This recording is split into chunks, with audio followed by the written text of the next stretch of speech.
Sup, my fellas. Don't forget to leave feedback, and enjoy the story. The evening light enveloped the school. The surprised girl asked again what she had been told.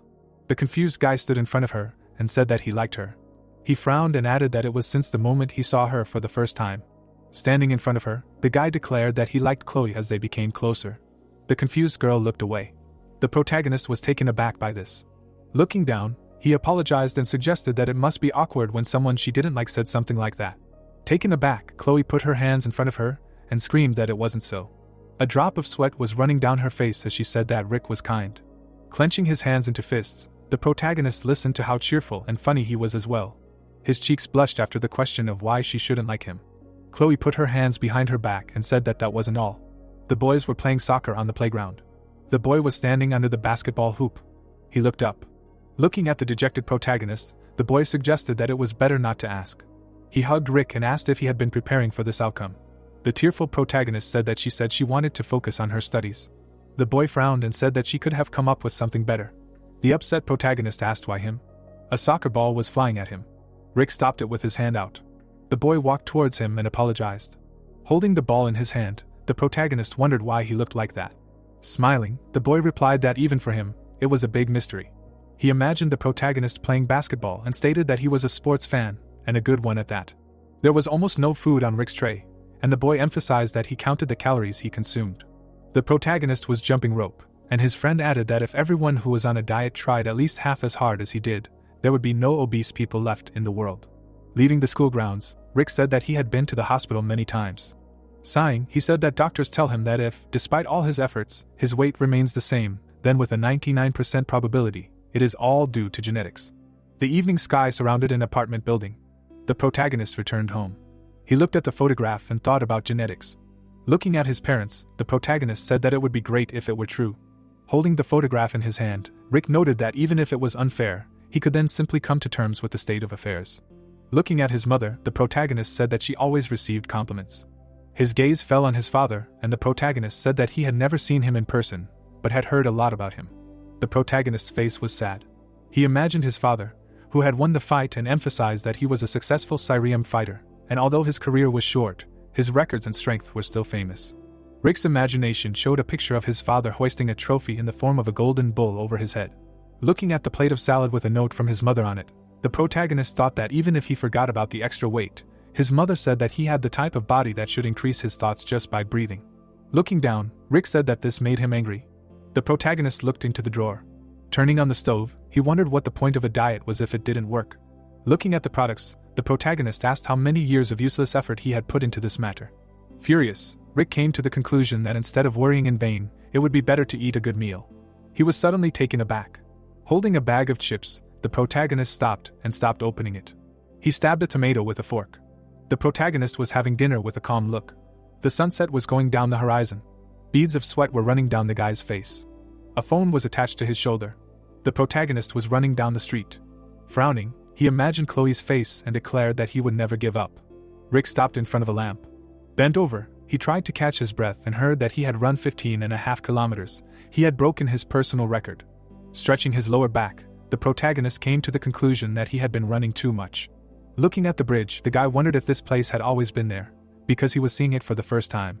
Taking the phone off his shoulder, he came to the conclusion that he needed to look where it was on the map. The entity appeared on the bridge and said that Rick was as nimble as 10,000 pigs. The old man watched him and assumed that the blood could not be hidden. He jumped off the bridge.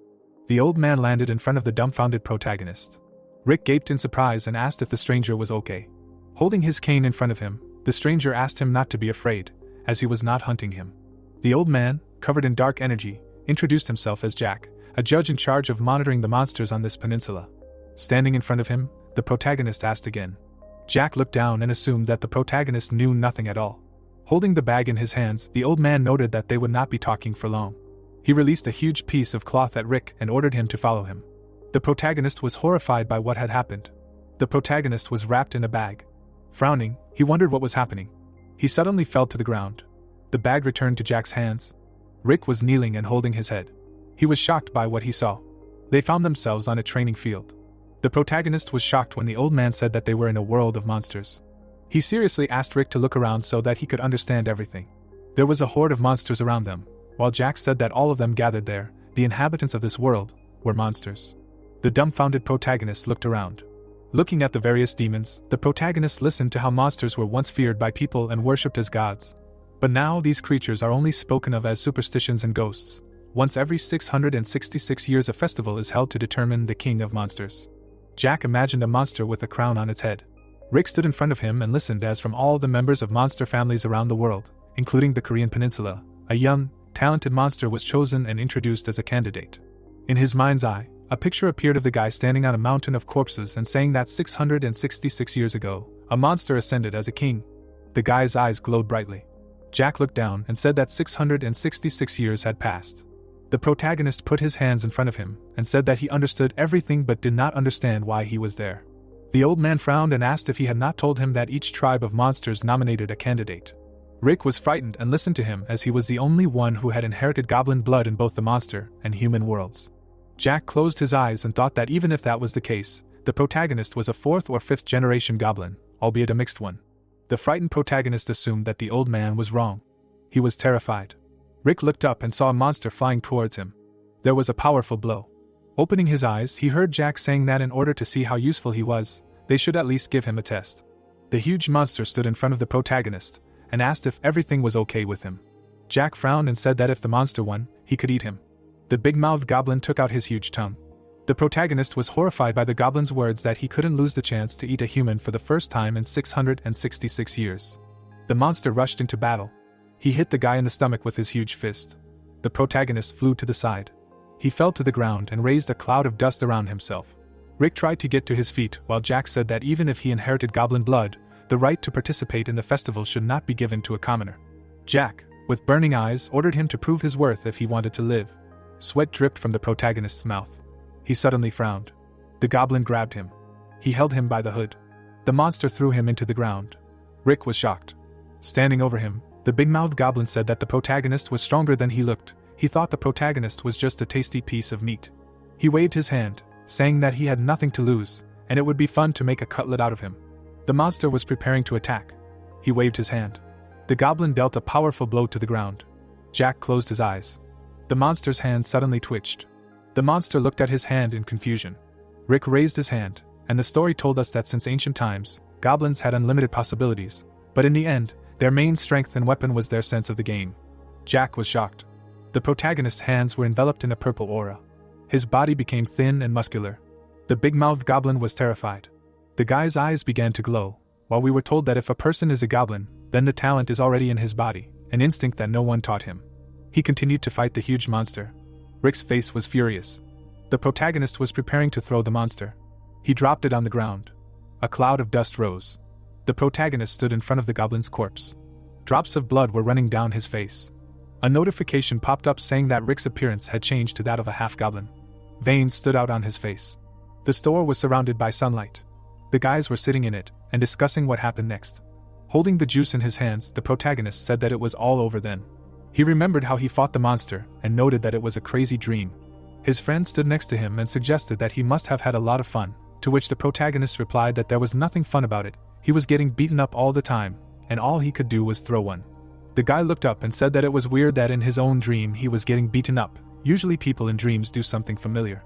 He took a bite of the corn dog and noted that Rick said he never learned how to wrestle. He usually took up boxing to lose weight.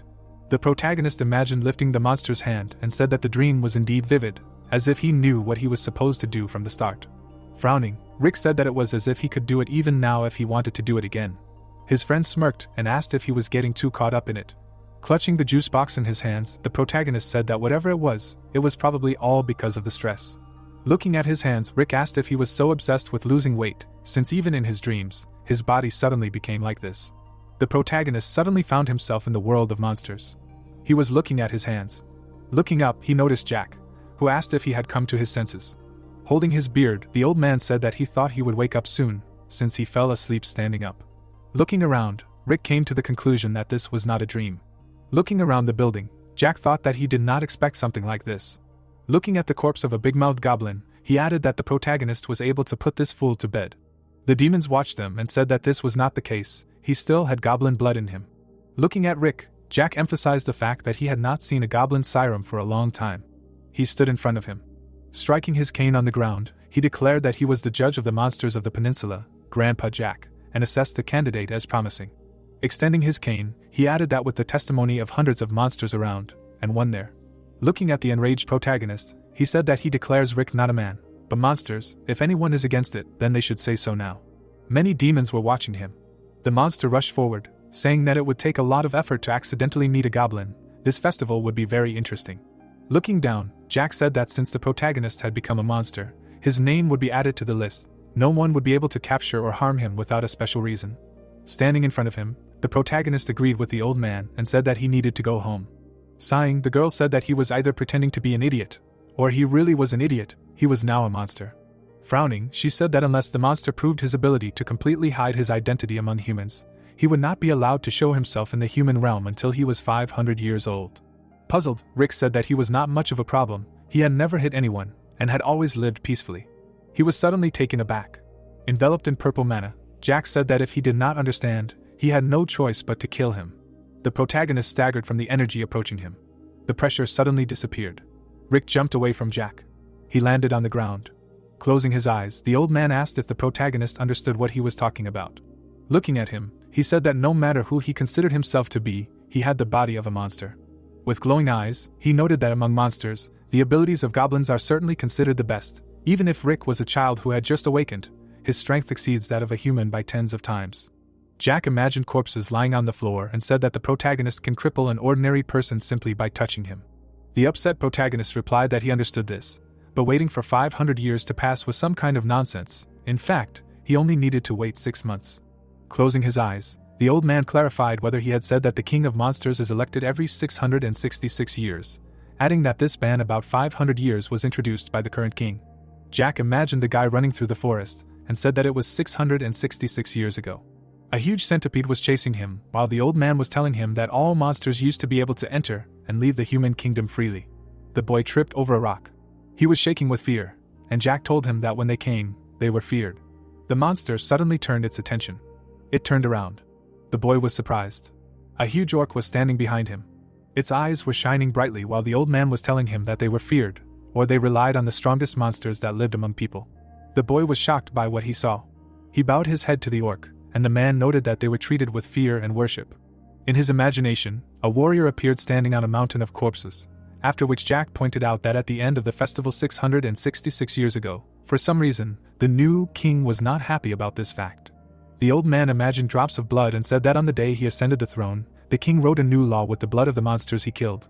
Because of the ban, they cannot harm people or even show themselves to them. Because of this, people have not been afraid of them for a long time. He imagined a world of people and monsters and noted that they do not even suspect that monsters exist. They think that they are just fictional characters from fairy tales.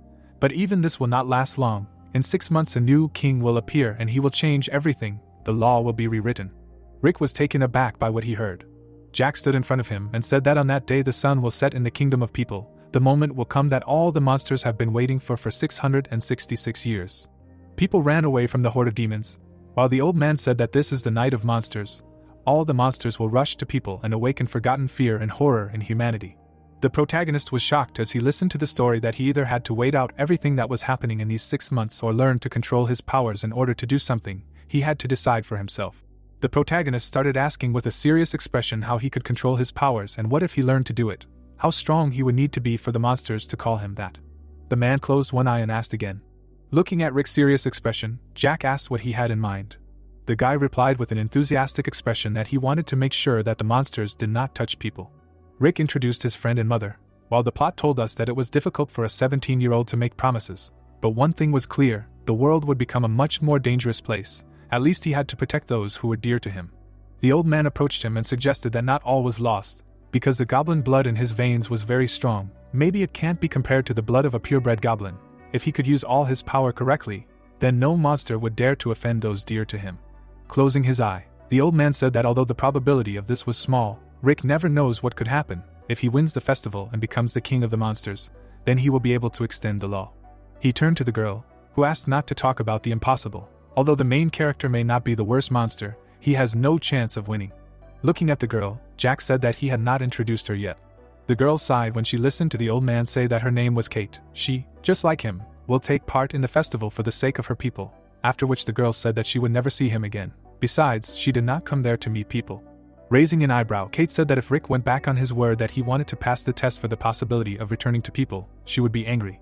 Closing his eyes, the old man said that she was in the same situation as the protagonist. Despite her young age, she wanted to get to people. He kept putting it off. He already had a lot of things to do, but she still wanted to pass this test.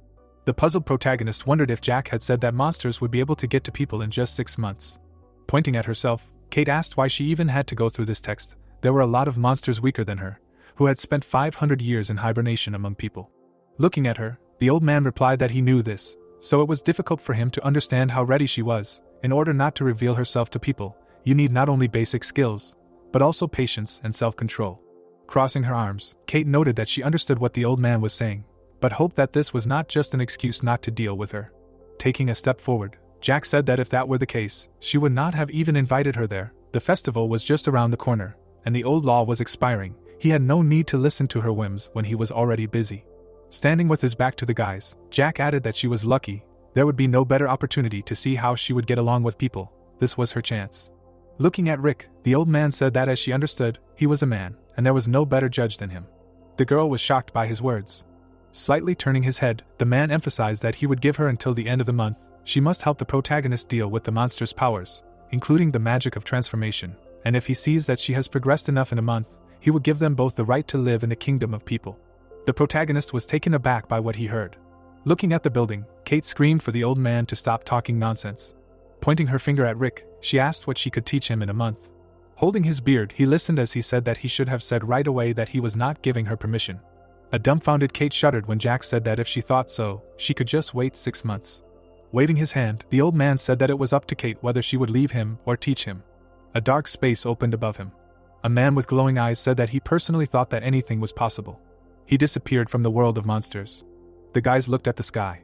The portal closed. Kate stood next to Rick and said that she knew that the question was stupid, but she would ask it anyway, after which she asked if the protagonist knew what the power of monsters was. The puzzled protagonist replied that he did not know. The girl with a calm look said that she had no choice. The guy was horrified. A big-mouthed goblin stood above Kate. He pointed his finger at Kate and said that Rick belonged to him. The protagonist opened his mouth in surprise and heard that the fight was not over yet. The girl turned her attention to him. Looking at the enemy, Kate said that because of people like him, people forgot about monsters. The goblin's hands began to tremble. He swung his hand at the girl. Rick watched the fight in horror while the plot told us that unlike people, where races of little importance, things are far from the same with monsters. They can be completely different in strength and size. The girl's eyes began to glow. We were shown a DNA chain and told that the difference among monsters is determined by the average potential and skills of each species, which is why classes appeared in the world of monsters. A drop of sweat ran down the goblin's face while we were told that now that purebred goblins have disappeared, there are disputes about which class is considered the strongest on the Korean peninsula. But if you put pride aside, many monsters will reluctantly agree on one. The chains shackled the monster. A grin appeared on Kate's face. She waved her hand as the plot told us that the monsters would agree on the fact that nine-tailed foxes were considered the strongest monsters on the Korean peninsula. The protagonist watched the fight as we were told that a series of surreal scenes flashed before his eyes. But he was no longer groaning in pain. Rick was shaking in fear. The protagonist suddenly calmed down and noted that simply standing frozen in surprise was not an option in his case. The situation he was facing required him to accept and adapt. Turning around, the girl said that he had seen it himself. Watching her, the protagonist listened that this was magic, the ability to absorb and use energy and power. Confused, Rick listened that there were 2 types of magic, unique and acquired. She was sure that he already knew what unique magic was. She imagined a powerful blow and added that an example is the Goblin Sirium. It is a special ability for the goblin race that his blood remembers. To use it, you do not need to learn anything special. Once you get the hang of it, it becomes as easy as breathing. But in the case of acquired magic, it is not like that. In Kate's imagination, a monster wrapped in energy appeared while she said that any monster can use it if they master it. It requires training and practice. Pointing behind, the girl asked if he saw this guy, adding that he did not take the time to train, relying on his natural size and strength. And now he was humiliated by a simple binding spell. He is a clear example of creatures that are far below her level. The big-mouthed goblin was unable to move. Turning around, Kate said that whatever the case, since it came to this, she will teach him and they will clear everything up right away. Kate narrowed her eyes and said that she didn't like difficulties. If the result was unsatisfactory, she wouldn't hold back her anger. So if he wasn't ready, she advised him to give up. For someone who was human a couple of minutes ago, this would be very difficult. If Rick disappointed her, he could die. The upset protagonist lowered his head. Frowning, he replied that even so, if she taught him, he would do everything he could or die trying. Kate listened thoughtfully as he said that he needed to learn at all costs. Now he couldn't afford to worry about the future. Smiling, the girl said that it was good, most likely he wouldn't cope, but it was better than not trying at all, after which she suggested that he eat first. Surprised, Rick asked again. Holding a clod of energy in her hand, Kate said that, as she said, magic absorbs the energy and power of all the inhabitants of the monster world, but now much would not be available to him. She was examining the mana. Looking at the forest area, the girl explained that he usually gained energy by breathing air and consuming food in the monster world, but he had just arrived in their world. Kate imagined the protagonist eating and said that he would not be able to gain anything with a normal human world diet, so all he had now was his innate strength. She suggested with satisfaction that Rick was hungry. After all this effort, he would probably want to eat. Holding his head, the protagonist replied that he was not that hungry. He was suddenly taken aback. Glowing veins appeared on his arms. The protagonist looked at his hands. Watching him, Kate noted that she said that he did not have much strength. She imagined the protagonist lifting the goblin's hand and saying that there was only a drop left, that Brawl had used it all up. In his mind's eye, he saw the protagonist throwing the monster to the ground. Standing next to him, the girl said that the solution to this problem is simple. She asked with a satisfied look if Rick could see that guy. Looking at the goblin, Kate said that there are rules among monsters. She said with a smirk on her face that if the judge declares the winner of the duel, then the rights to death and life of the loser are in the hands of the winner. With glowing eyes, she ordered to eat the loser in order to seize his power, because this is the most effective and simple way. The dumbfounded goblin listened as Kate said that with such a size, Rick will quickly eat his fill, hunger will immediately go away. Enveloped in pink energy, the protagonist went into battle, and the plot told us that at that moment he went forward instinctively. While the main character was moving towards the goblin, we were told that for the first time in his life, he felt a demonic hunger, which was only fueled by the whisper of the nine-tailed fox. Kate watched him. A red light emanated from Rick's eyes. He approached the goblin, and the plot stated that all that was on his mind was the power of a predator over its prey, but there was something Kate had not thought of. The protagonist's hand shook. He turned around, looking furious. The girl was confused by this, and we were told that the girl did not think about the fact that the greedy nature of the goblin always aims to catch the largest and tastiest prey. Rick lunged at her. Frowning, Kate asked to look at him. She folded her fingers and cast the spell, Chain. A powerful stream of pink energy was directed at him. The chains bound the protagonist's hands, while the girl said that no matter how hungry he was, he should not be so impudent. Holding her head, Kate wondered if such an unfinished monster like him seriously thought that he could eat her. The protagonist turned his attention to the chains. The girl said with a satisfied look that he needed to be taught good manners. Rick suddenly broke the chains. Kate was taken aback, noting that he had broken at least one, just with the strength of his hand. Swinging his fist, the protagonist dealt a powerful blow to the ground. His body was enveloped in dark energy. Touching his nail, the girl asked if the protagonist wanted to show that he was a goblin, even if he was half. She tore off her nail and added that she admitted it. Rick ran towards her. The girl drew a circle in the air and began to use the summoning, the blessed great demon king. She said with a serious look about one fist. A huge red fist hit the protagonist. The dumbfounded protagonist covered himself with his hands from the attack. He was suddenly taken aback. A powerful blow hit him. A huge beam threw Rick back. Only a bright light was visible in front of him. Covering himself from the blow, the protagonist began to scream in pain. A powerful blow was heard. The area was destroyed by the attack. Standing in the middle of the battlefield, Kate said that even if he was dead, there was nothing to be done. He himself asked for death when he attacked her. Through the cloud of dust, Rick's outline was visible. She was suddenly taken aback. A horn grew on the protagonist's head, and the girl thought that the fact that the guy had awakened, even among the powerful goblins, only a few were gifted with unique magic, as rare as it was powerful. A picture of a horde of monsters appeared in her imagination. Rick touched the horn on his head. He tore it off, and Kate came to the conclusion that he had the makings of becoming a symbol of the goblin race. The torn-off horn began to transform. Grinning, the girl said that for an unfinished goblin, the protagonist was quite good. A dark goblin club appeared in Rick's hand with the help of unique magic. Kate, who was an outstanding monster, appeared. She stood next to the wolf, because she was a genius who received 9 tails before reaching the age of 100 and a talent that had been passed down in the family of demonic foxes on the Korean peninsula for 1,000 years. There was a drop on her face, because she clearly felt. The guy had a goblin club in his hands and the girl understood that the thing was dangerous, although she saw it for the first time. Frowning, they thought about her that if we talk only about the amount of monster strength, she would not lose. Black stripes appeared behind him and the pressure increased. His foot hit the ground and also trembled. His pupils turned red, and his gaze was murderous. The guy's face was not visible, but he held a club in his hand, because he used transformation. Kate's wings appeared and they wanted to attack her with a thunder strike. She put her hand to her face, her gaze focused on the battle. After that, there was a blow, dust rose from the ground. Small stones lay on the ground. She opened her mouth and agreed with something. A fist appeared near her, and Kate felt the goblin club. He had a weapon in his hand and his eye glowed red. She crossed her arms and said that she needed to show her abilities. The fist was squeezing the black lines. After that, the boy straightened his arm and flew. There was a gold ring on the fist. He was also holding the black lines. Kate smiled and said one word.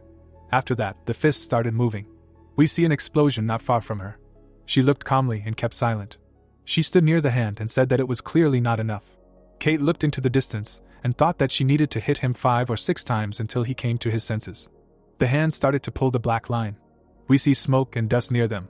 Her eyes widened and her eyebrows furrowed. Not far from the smoke, we see a purple dot. The boy was pulling the line and there were muscles on his arms. The girl looks at her and thinks that how can he fight the Demon King? The hand was squeezing the line tighter and tighter. Rick began to pull the line towards himself by force. The line slipped away from his hand. We see the guy's leg, because it is a weapon that freely changes shape according to the will and desire of the owner. Holding the club, we understand why, after all, in the past, when the goblins lived and flourished. His eyes were red, his gaze was stern.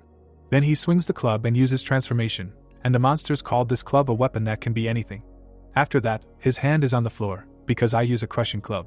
Her hands glowed a little and she understands that the methods of attack have changed so that she cannot contact. Moving her finger, she created another hand, because the ratio of its magical price and combat power is simply ridiculous. He still holds the club, because instead of giving him space to use brute force. The hand clenched, the ring was in place.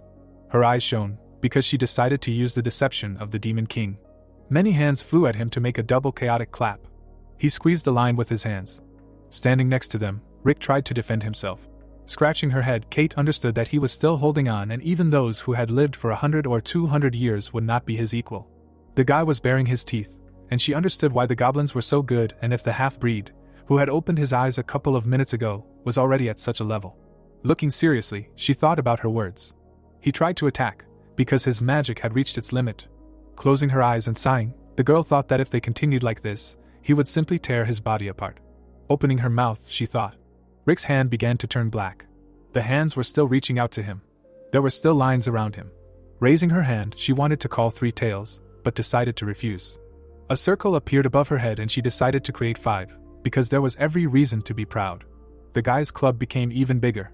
Smiling, Kate understood that it did not matter that this was his first time. An enemy with such power could be considered a worthy opponent. A red man appeared, because this is a deception of the great Demon King. The girl put her hand on her hip. Rick jumped with the weapon, stretched out one leg. The red man was legless, he had a circle below him. We see that the ground was pierced by the weapon. He raised his spear and used 6 cuts of 5 connections. This was the first blow. A white circle appeared near Rick. He opened his mouth, his eyes were black.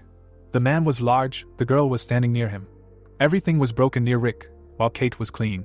Opening his mouth, he heard a voice that she was late. Lying on the floor, she asked him for forgiveness, because he was going to die soon and the collapse caused by magical exhaustion had already begun. Folding her hands, she asks if Rick understands that this is on his conscience, and if he is such a fool that he did not know his place, and could not even stop when his body began to fail. We see a bright sky and she understands that her grandfather will scold her severely. Kate opened her mouth and thought about something. Tears came out of his eyes and he thought about his mother. She turned her head and just watched. Straightening her hand, she exhaled. Lifting Rick, his body began to glow. Then she straightened 2 fingers. Kate puts her hand on his hair. After that, she kisses him. Saliva begins to flow from his mouth. She opens her mouth and spits out his liquid. He falls to the ground and is told about 5 tails. His eyes are closed, because in the magic of the fox pearl, which he recently received. Raising her hand, Kate says that if he does not live up to expectations, he will get it from her seriously. His eyes suddenly opened. Rick gets up from his bed. The guy turns his head, his eyes are scared. The door was slightly open, where the light was coming from. The girl was carrying him a mug. Her gaze was stern. The guy smiles at her and is silent. There was purple tea on the board. Looking down, Rick apologizes, because he remembers everything he did. Remembering himself with a club, he says that he was fully aware of everything. Sitting on the floor, he says that Kate was just trying to help, but because of him, she was in danger. Opening her mouth, she asks him for a drink. Raising his head, the guy decides to ask again. Pointing to the mug, Kate asks to drink before it gets cold. Taking the cup in his hands, he thanks for the drink. The protagonist begins to drink the liquid. His body begins to tremble, he holds his mouth, and they tell him that if he spits it out, they will kill him. Folding her arms, Kate does not dare to tell him the composition of the tea, because this information will not help him finish drinking. Closing her eyes, they tell him that they will not pity him. Opening her mouth, Kate says that he forgets the most important thing. We see blood on the floor, and she says that the big-mouthed goblin left while they were fighting. He was missing an arm and probably hid somewhere, curled up in a ball for the next 100 years. Wiping her mouth, she tells him that it was a snack, perfect for a half-breed, and apparently he missed the prey that was already in his mouth. With his mouth open, he wonders if there was another way. Smiling, Kate says that if he is not willing to hurt others to become stronger, he will not become human. Only drops are left in the mug, and he has not yet realized that he will have to kill or eat monsters. Looking down, Rick says that for him they are all dangerous monsters that threaten people, and if he does wrong, then in a few months the people he cares about will simply suffer. Opening his mouth, he says that he will do everything he can. Looking at her, the protagonist says that he is not going to eat them, he asks just in case there were other options. We see a door, because the most effective way to increase your monster strength is to eat other monsters. We see two goblins, because usually this is only possible in the case of a duel, which both would agree to. Raising a finger, she says that the weak will be caught and eaten, they are not tenants. We see a monster who stuck out his tongue, because besides, he will not have easy prey anymore. Someone was standing next to him, and if he is a half-breed, then many monsters saw that he was a goblin who knows some Siriem, and rumors about him spread throughout the area. Raising a hand, he is told that anyone he can easily defeat will not fight him. We see three monsters, who are different. Rick looks away, because others may come for him. A monster with 6 eyes stands next to him, because he won't be able to cope with something like that. Getting up from her knees, Kate says that if he loses the pheasant, he should at least cook himself a chicken. Smiling, she says that she has a gift for him. We see the roof of the house. Rick, his mouth open, asks about the gift. Next to Kate was a monster in chains. There was sweat on his face from surprise. Saliva was flowing from his mouth, because he had lost his right to be called a monster. Smiling, the girl says that many of them lose their minds and completely surrender to instincts. She raised her leg, because when monsters are not so lucky, they do something irreparable. Calmly looking at him, they tell him that they call them animals, not monsters, and deprive monsters of their rights. Standing on the roof, Kate asks why he is staring like that. A monster is standing behind him, because it is an animal that has lost its mind. After that, he hits the ground. The protagonist jumps away from him. Exhaling, he begins to think.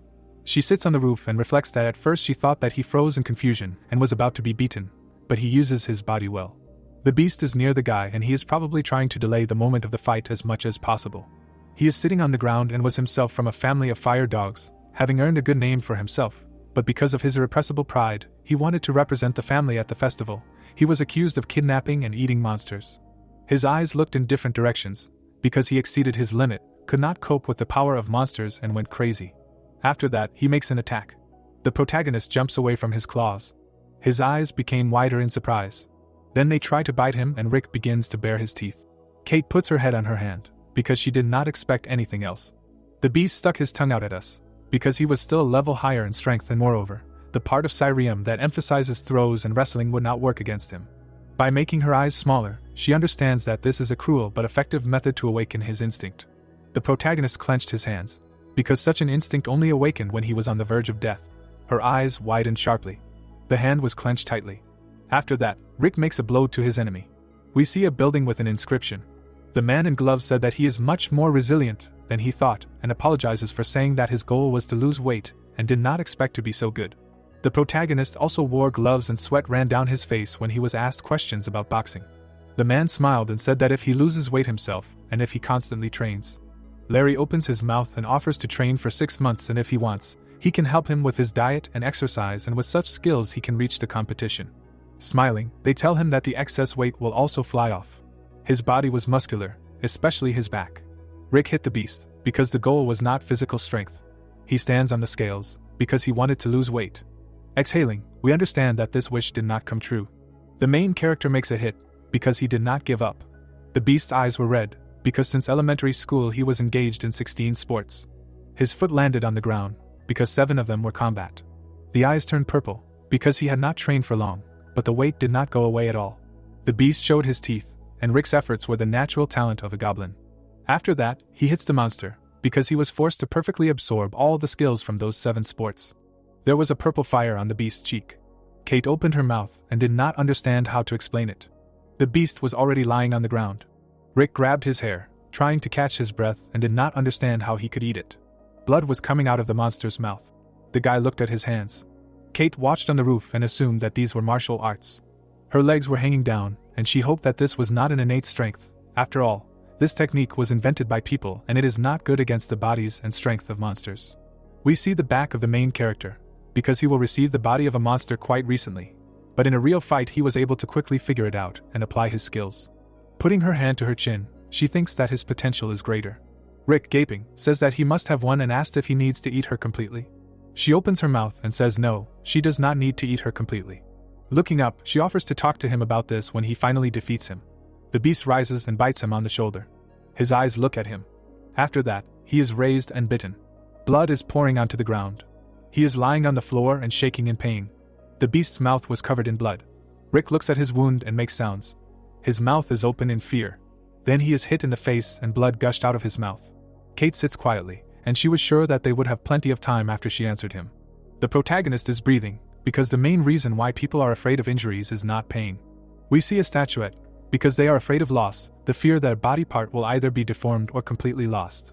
Rick bares his teeth, because this is one of the innate fears that are inherent in living beings. The beast's mouth was still covered in blood, and this is enough for a 17-year-old boy to have a panic attack.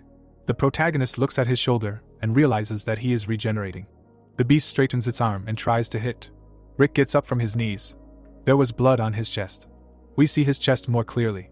After that, the scratches begin to disappear. The beast tries to strike again, because monsters and people had so many differences that it is useless to even count. The protagonist clenches his hands, because if you point out the main ones, they will be endurance and body recovery. His tongue was visible from his mouth, because there was also a difference in thinking that followed from this. Rick's fist begins to glow, because if you are not dead or mortally wounded, then injuries mean nothing, and when you accept this, the limitations of the subconscious aimed at protecting the body disappear. We see that the beast began to attack. His eyes were released, his mouth was open. The protagonist makes a big attack on him. His hand became electrified, and his body itself was shaking. The beast lay on the ground. Because the blows became much stronger compared to what it was before, the recoil from a simple punch can be compared to a car flying into him at full speed. Looking into the distance, the protagonist understands that he is not the only one here who can recover, and if you think about what happened, then it will not surprise me anymore. Kate comes up and puts her hands on her hips, because the blows were well placed and the beast will not die, but will not be able to get up quickly and recover. Looking at the guy, she asks about the feeling when you do not lose your mind and consciously use magic for the first time in your life. Pointing at himself, he says that he did not do anything special. Kate says that magic is not such a grandiose thing. Remembering regeneration, he says that his body quickly recovered because he used magic. We also remember the last attack, because it was the result of magic added to his physical strength. Looking at his hand, Rick says that there was something like static electricity. His hand was young, and if he is not lying, then it was most likely magic. Due to the fact that he has little experience, he cannot feel it accurately. Raising her hand, Kate says that she made him fight just for the experience. Because the fight was bloody and he tried to win, he subconsciously used magic. The beast rose and knelt down, and Kate was surprised and thought that he would mark time for 10 days until he began to figure out what was what. Touching his hair, she compliments him that he is quite talented. The monster approached them, and it was time to finish with him. Her eyes were red and she asks if he had killed before. Rick answers negatively with his mouth open. Coming up to him, the girl says that it would be better for both of them if she finished him off with one blow, and if she just wounded him, he would still kick. We see his abs on his body, and it was necessary to kill above the navel. For most humanoid monsters it was a weak spot. Exhaling, the main character understands that everything is hard the first time. We see his legs. He stands near the beast, because when you want to gain weight, even if it removes and devours everyone in its path. Clenching his fists, they tell him that few will hesitate. We remember how he walked home with a friend. And also his mother in the photo. The main character begins to bare his teeth. He hits the beast and blood comes out of it. Opening his mouth, Kate asks what he grabbed and let him open it. There was a pearl on his hand, because this is the inner cinnabar, where magic is stored. Rick raises his head and closes his eyes. Then he looks down. Looking at his body, he understands what he swallowed, but nothing happened. A raven sat on his shoulder. The guy got scared and the raven flew away. We see blood on the ground. Someone flew to them. Kate folds her hands and asks what she forgot here. Chewing something in her mouth, she asks a question, do friends need a reason to meet? The guy looks surprised, because the girl came for some reason. Louise smiles and introduces herself to him, as she was Kate's friend. Standing next to the girl, He was also happy to meet her. Opening her mouth, she says that she works part-time for Grandpa Jack. Turning her head, Louise says that she came instead of Grandpa to give out the reward. Closing her eyes, Kate says that she doesn't need it and that it's better to give it to the guy since he knocked them out single-handedly. Approaching him, she couldn't believe that he was a human just recently. Smiling, the girl says that he can't go to the festival, since he's doomed as soon as he steps foot there. Her face was blushing, but she thought he had potential. Looking down, they decide to give him a choice. Smiling, Louise suggests that there's a chance to go home right now or a chance to become a stronger monster. It was already evening and we were near the building. The guy was walking down the street and telling his friend that he doesn't show up at school and that his phone is off, and he took the number, thinking it was him. The friend opens his mouth and says what he would like to say, but it would be a lie. Throwing his clothes, he wanted to ask for something. Holding the phone, he asked to say what the matter was. His gaze was directed at the phone. The phone fell out of the guy's hands, because they were shouting at it. The main character said that he had unforeseen circumstances and his mother would go crazy if she found out that he simply disappeared without a trace for a month. Morning came and we see the village and learn that his family had a training center for traditional martial arts in Enong. He was asked to say that he went there to lose weight. Opening his mouth, Rick says that this sounds like nonsense and understands that he is uncomfortable. Putting his hand to his nose, Michael says that he wants to ask for something. Frowning, he says that if he is acting like this because he thinks that no one will believe him, then let him speak and not be afraid. Suddenly he will become useful. Rick looks straight at the phone, sweat running down his face. Louise put her hand to her lips. She closes her eyes and whispers that she can lie, but it is against the rules to reveal their existence, and even she will be punished for it along with him. Putting his hand in his pants, he says that if something happens and he can help, then he should call. Then he ends the conversation by poking the button. Michael looks at the phone and understands that his friend lied. A girl was sitting next to him, and Rick felt better. We see a red fog near the house. Louise smiled and said that she was not going to lie to him. Kate looked the other way and listened, because the guy could be sent to the human world right now. With his mouth slightly open, they asked him what he would choose. With his eyes open, Louise was told that he would leave here in a month, after he passed the test. His upper part was exposed, and he understood that if he did not study properly, something worse would happen than not being able to return home. We remember how he was bitten by a beast. The monster also had bloody teeth. Rick squeezes his hand and says that he needs strength to deal with such situations. He opens his mouth to say something, but is interrupted. Louise's eyes start to sparkle, because it sounds cool. Kate starts to turn her head and says that her friend is teasing the guy with a choice that doesn't exist, and that she just has to give him a reward. Looking at her, she says that it's her bad habit to lead others by the nose and judge. Putting her hand to her lips, Louise says that they call it a test to understand the personality and mood of a creature. People get to know each other by asking such questions. Approaching the guy, she asks if he has read the book she gave him last time. Kate comes up to her and says that she was so simple and childish that she couldn't even get through a couple of pages. And Louise tells her that she did it personally for her, and if she wants to become a human, she needs to learn at least the basics. Closing her eyes, she decides to take the guy somewhere. Rick points to himself and is silent. Louise's black wings appear again. The guy looks at her feathers. After that, she completely transforms into a demonic raven.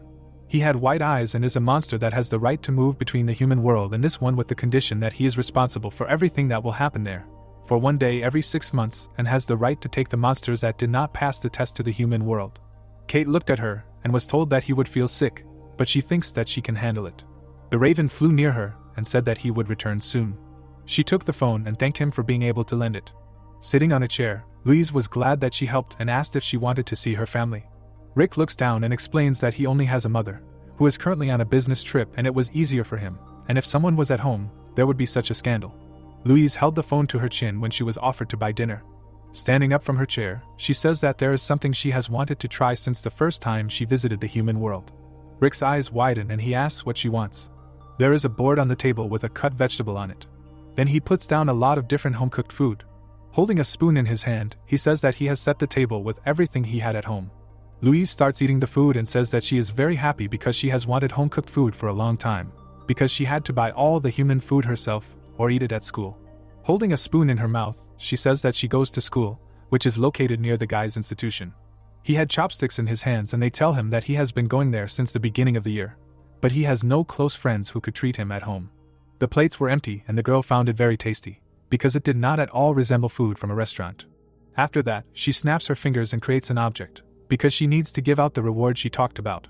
In her hand is a scroll of the monster's inventory, although the name was deceptive, but it is something like a bag and a phone. Opening the scroll, Louise says that she can easily summon it, and it can show you whatever you want, you just need to swipe your finger, like on a phone. The guy's eyes were wide and he listened to her perfectly. The girl takes out a suitcase. Because he could store things here and take them whenever he wants, he can also carry everything with him and not think about the size. Giving it to him, she says that there will also be other uses, and once he starts using it, he will quickly figure it out. In the suitcase itself were coins, a scroll and a leather item. Raising her finger, she says that in the middle is the inventory that she will use. A pile of coins on the left are goblin face coins. Taking one coin in his hands, he is told that this is a currency that is highly valued in the world of monsters and the 40 coins he earned is a large amount, and should be used wisely.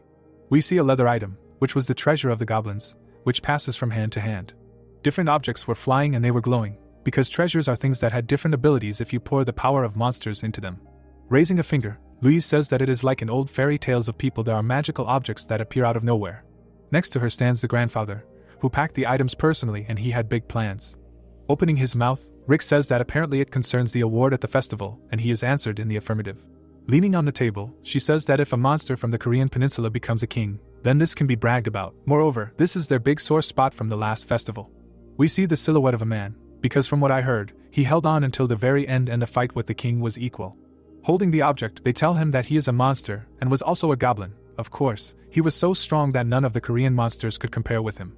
Looking at the leather item, he had no idea that he was a monster, and frankly, some part of him still does not believe what is happening. Opening his mouth, Riku is told that he adapted and got used to what was happening pretty quickly. The guy's gaze was stern, because when she saw him, he made an impression. Holding a mug with the contents, the girl says that people were threatened by the king, and he was afraid of it. We see the silhouette of a monster with a crown, and he was asked the question, why not become a king and extend the law for another 600 years? The guy's eyes widened sharply. Smiling, she says that she can ask her questions and will try to answer. Pointing at something, the main character spoke about the inventory near her. She paid attention to it, because it had just started blinking. There was an inscription on it, and it was an urgent call. It was heard by all the monsters in the area when something important happens. Putting the mug on the table, Louise says that if the call is transmitted to the human world, it means that the monster broke the rules and hurt a person. Closing her eyes, she says that this has not happened for several decades. After that, her eyes widened. Her scream was heard throughout the house. She grabbed her head, and the guy just stared at one point. It was night. In some houses there was light. He snapped his fingers. A black scroll appeared in front of him. Touching it, Rick understands that he just needs to insert his hand. Putting on the item, he thinks that maybe it's just armor and he'll need to ask how to use it. His eyes caught something. It was 10 o'clock at night. Louise was holding the phone and knew that 6 hours had passed, and she needed to be back before 10. Opening his mouth, Rick says that he'll be right back and let him wait. Smiling, the girl says that she can talk to her informally. We see a closed door. He stood near the door and thought, is everything okay? Looking in the other direction, he thought that if he knew that this would happen, he would at least have taken her number. Then he sees a photo in the closet. Looking there, Rick realizes that if goblin blood flows through his veins, it's probably from his father. Jack had one eye open and he knew that the guy was from the 4th or 5th generation, although there was some human blood. The photo shows his father holding a statuette, and maybe he didn't know that he was a goblin. Squeezing his hand, the guy thinks. There were flowers in a pot near the balcony. We moved to the street where there was a scream. The guy was being held by the neck, tears were streaming from his eyes. The monster had a purple smile. His fangs were big. After that, he opened his mouth. Suddenly, something pierced him. The girl straightened 2 fingers and said that she had caught him many times already, but there was no end in sight. The feather was in the wall, because at this rate she would have no feathers left. The monster turned his head, because he was asked what he was worried about. Opening his mouth, Louise asks if he feels pain. The monster left the guy. The girl started running. Her face was serious. We see the street itself. Black stripes remained on the ground. The guy is sitting near the wall and crying, and also shaking with fear, although he is told not to worry. Louise holds the head of a dead man and says that his friend will be fine, because the wound is not deep and applied ointment to stop the bleeding, and the ambulance is already on the way. The guy looks up and is silent. The monster was on the roof of one of the houses, watching the guys. After that, Louise turned her head sharply. The monster itself started running towards her. She looked at it. A guy in black sneakers comes up to her and asks her to keep her head up. If rumors spread that she was beaten, then her whole family will be shamed. Smiling, the girl says that her reputation is not very good anyway, and she knew that he would be on her side. Liam comes up to her, and is told that he is older than her and close. Raising 2 fingers, he says that he can call her whatever he wants. The guy was in tears and is told to think of this day as an unlucky one. A car just appeared in the alley and hit him and his friend. Opening his mouth, he says that the driver disappeared from the scene until the ambulance arrives. Louise was sitting next to the guy and says that she heard that it is very difficult to study such magic separately, and tried to learn it herself, but she was scolded and decided to give up. Liam puts his hand to his neck and asks how many she caught. The girl looks at him and says that including those she helped with, there are 24 in total and there was not a single normal monster among them. We see black stripes, because they were all on leashes. Someone was controlling the evil spirits. With her mouth open, she says that she saw them kill 7 and wound about 50. With her eyes closed, the guy said that they knew how serious a crime it was to wound a person and they enjoyed slaughtering them. The girl had a drop on her face and did not understand why they killed. We see a monster holding a person, because since ancient times goblins have eaten people, but not because they were starving or sadistic. Blood was dripping onto his hat, and they ate human blood and flesh. He bites his hand, because people themselves are incredibly useful food for them. With her mouth open, Louise could not believe it and had never heard of such a thing. Her eyes widened, because it was easy to become strong by eating human flesh, and if everyone knew about it, it was not a fact that the world would be peaceful. Grandfather stands and watches the girl holding the piece of paper, because she passed the qualification test. The silhouette of a man walked along the pedestrian, because only strange people like them can do this. Because the human world is a boring place, there is no point in going there until the law changes, and that is how their generation saw people. Looking down, he says that the festival is approaching now and everyone is trying to become at least a little stronger, and there are monsters who know about the secret of human flesh and are willing to take the risk. The girl remembers the beast, because in recent days many have gone crazy in pursuit of strength. Turning his head, Liam says that stupidity is not an excuse, but a state of mind, and if he were in their place, he would not have made a mess.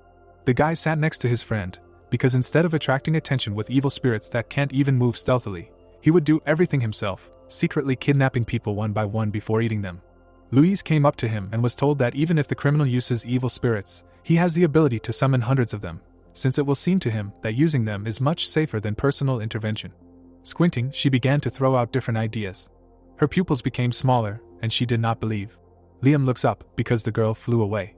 The guy holds onto the railing. Turning his head, he realizes that a second ago there were wings here. Someone was standing behind him. They began to approach him.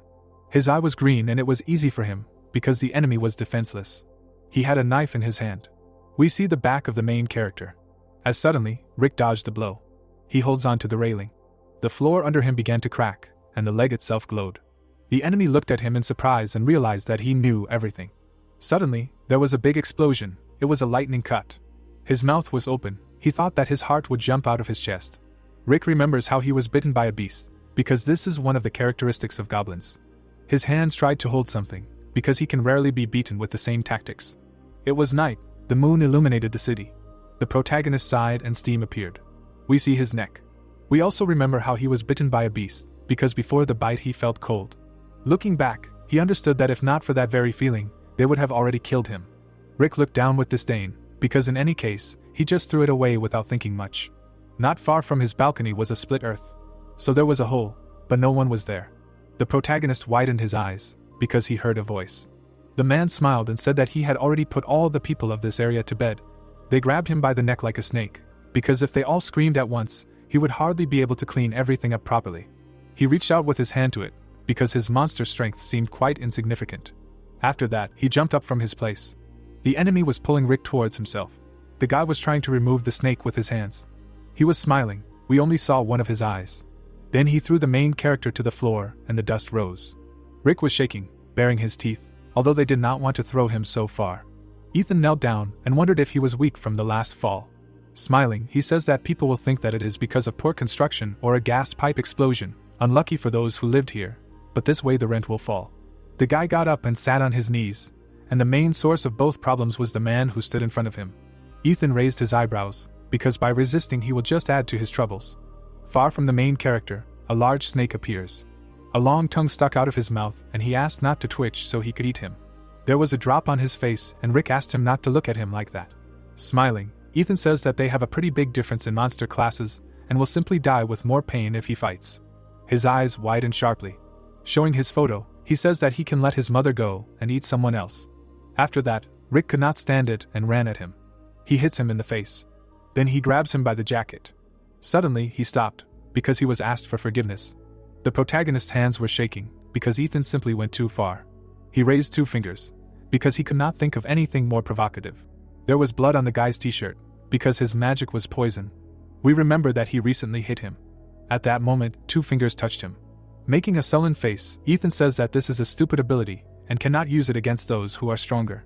The protagonist falls to his knees and there were lines on his body, and the man says that those with a good pedigree can pin others with just one look. We see his eyes and he says that it is unfair in life. When the rules are already set, the weak can only be victims. His hands are shaking and he is told that if he knew how to use the thing on his hand, then everything could be different. On the ground lay a photo of them with his mother. The snake came to him and decides to remember him, because let him keep this in his head. Rick bares his teeth and thinks that he cannot move. The snake opened its mouth, where there was drool. The guy opened his mouth and was silent. His hand suddenly clenched. The snake saw a purple light. A large purple attack occurred. The protagonist squeezed his hand, veins were visible on his face. There was a hole in the ceiling where the moon was visible. The snake stood up, because it almost died. After that, he was hit with its tail. The protagonist falls to the ground. His body was shaking and Ethan says that although the poison was already circulating through him, he was able to do this. The snake's tongue was sticking out. There was a knife in his body. Looking down, Ethan did not understand what it was. Michael came in a mask, who says that he rules over the 9 heavens in the Ministry of Thunder. The knives began to electrify and glow.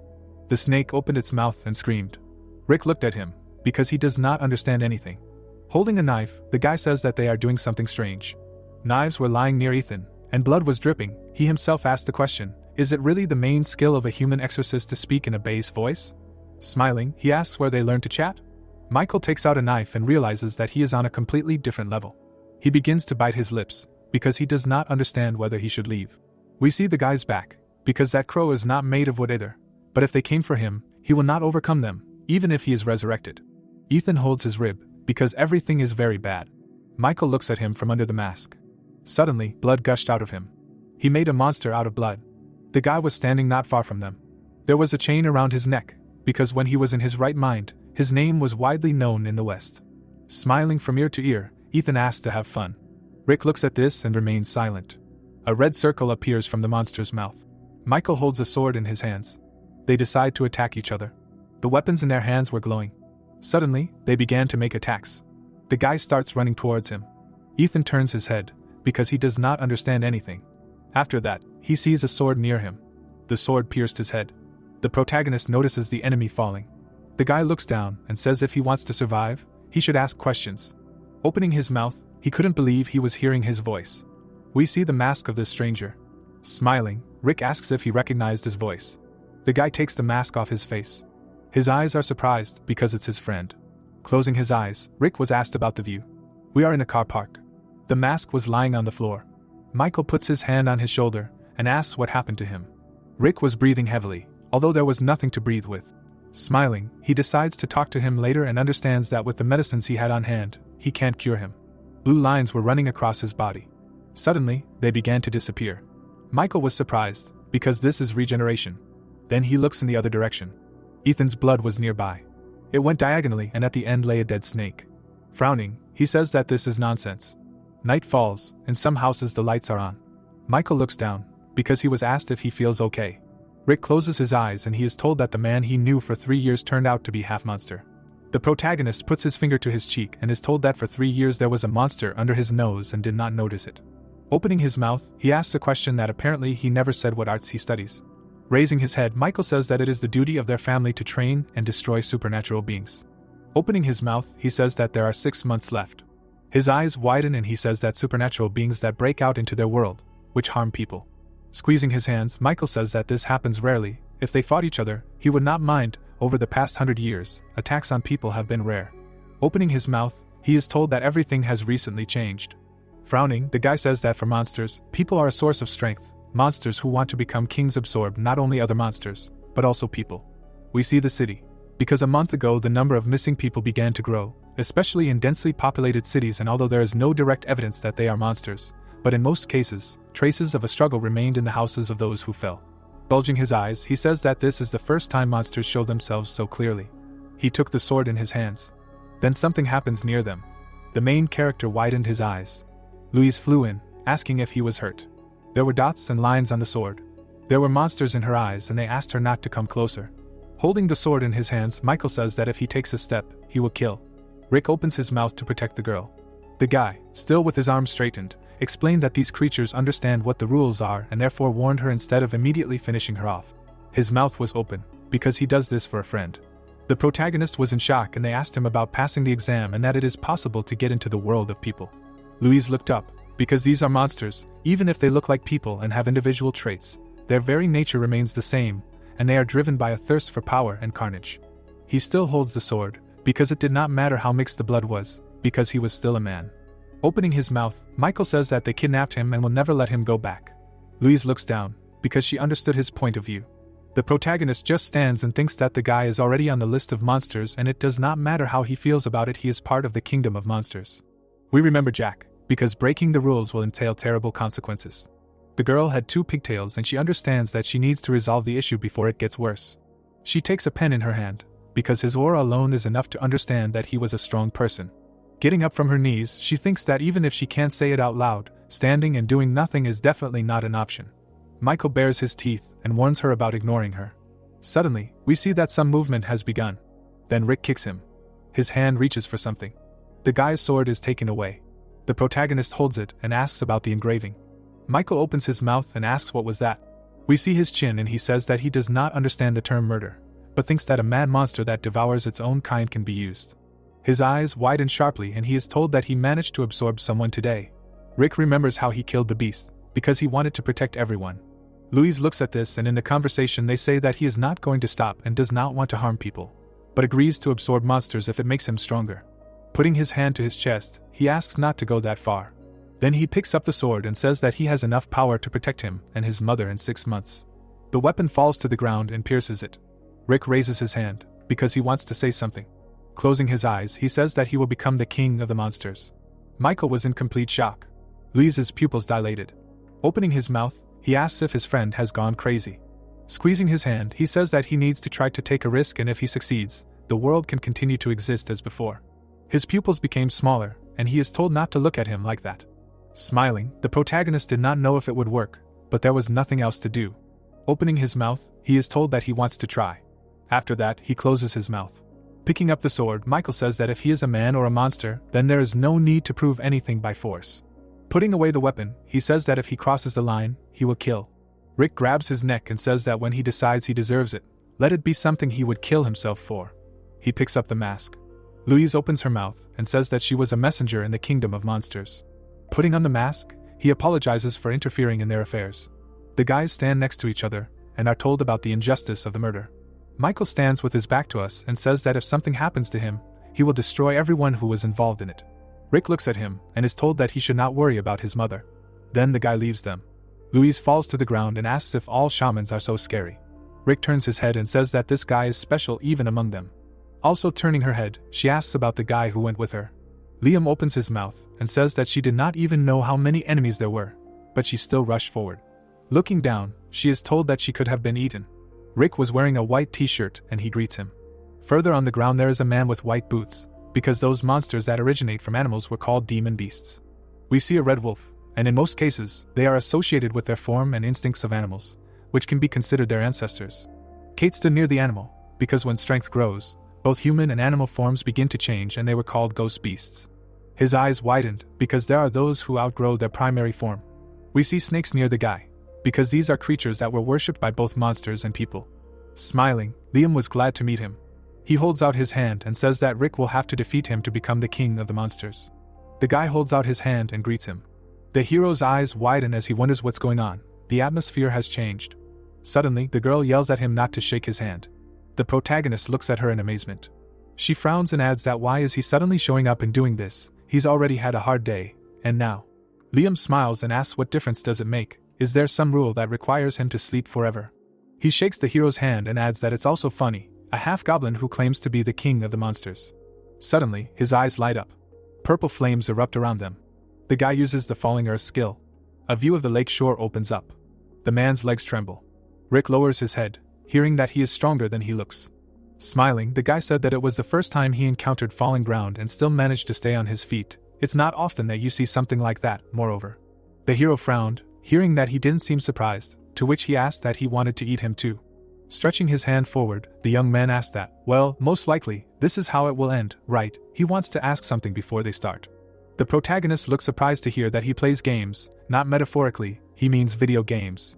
Gritting his teeth, he said that he was into them in middle school, but not so much in high school, to which Liam replied what genre he liked. Frowning, Rick said that if he had to choose, probably action RPG, he's not a fan of online games. In them it seems that spending money is more important than playing.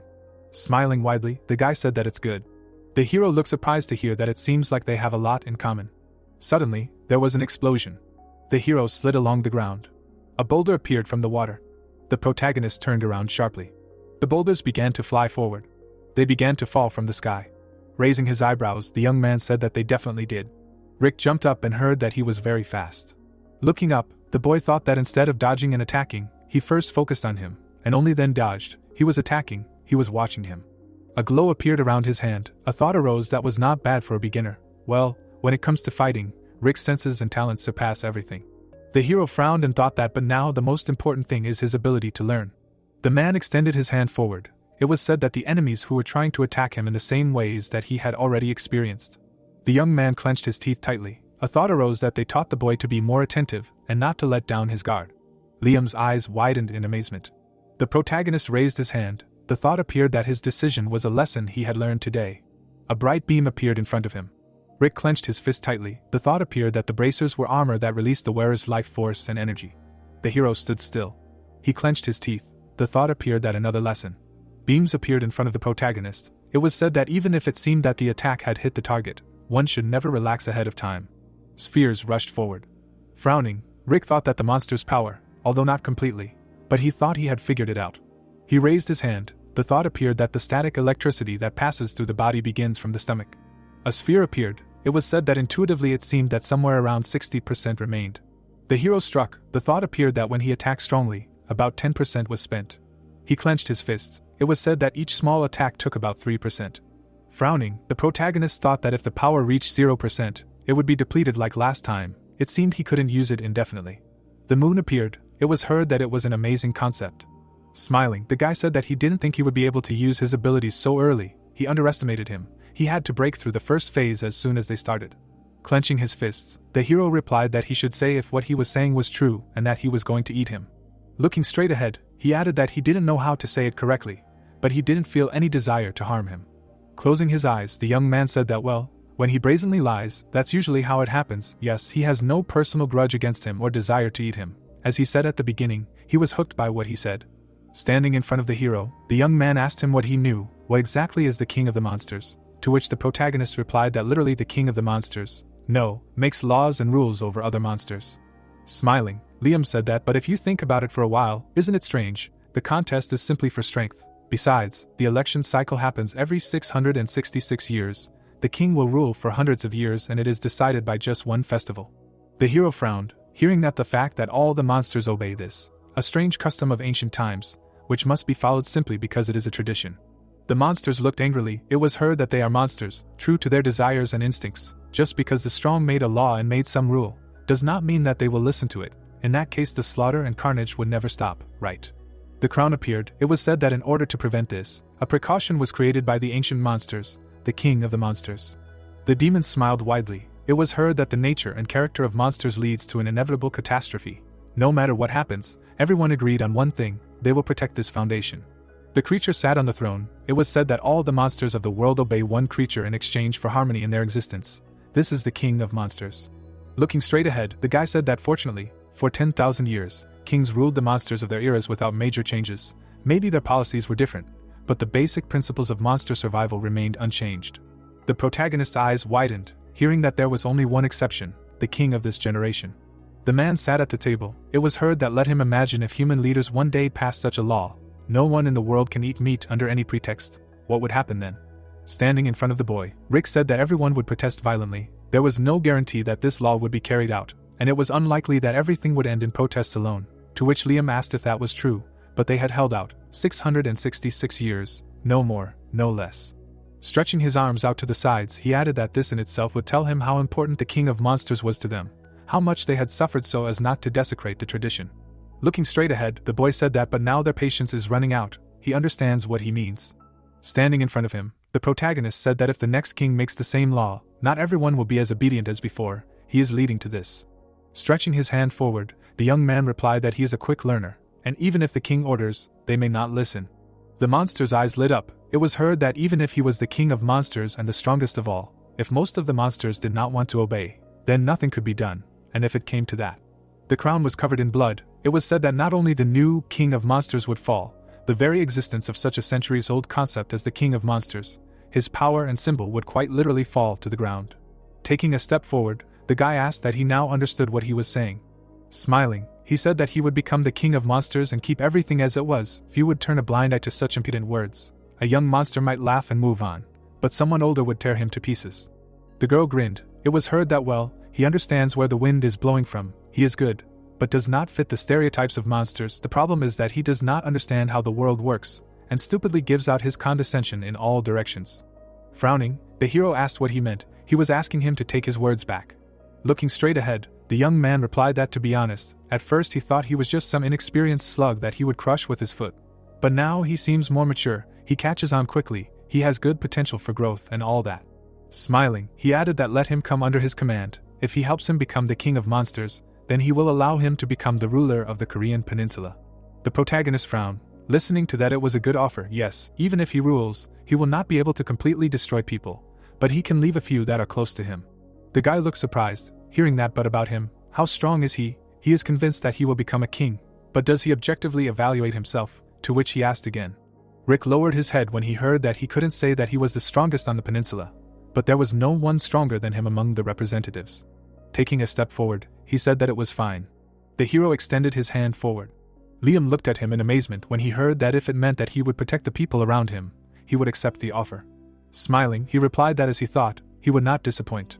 The protagonist lowered his head when he heard that he had made the right choice, to which he replied that he would not feel guilty. They shook hands. The youth's eyes widened when he heard that he was the one who broke the trust between them. Looking at him, the hero said that faking a handshake, lying, and attacking first were all his tricks. The protagonist struck. It was said that it was completely different from what he had shown before. It was a different kind of goblin fighting.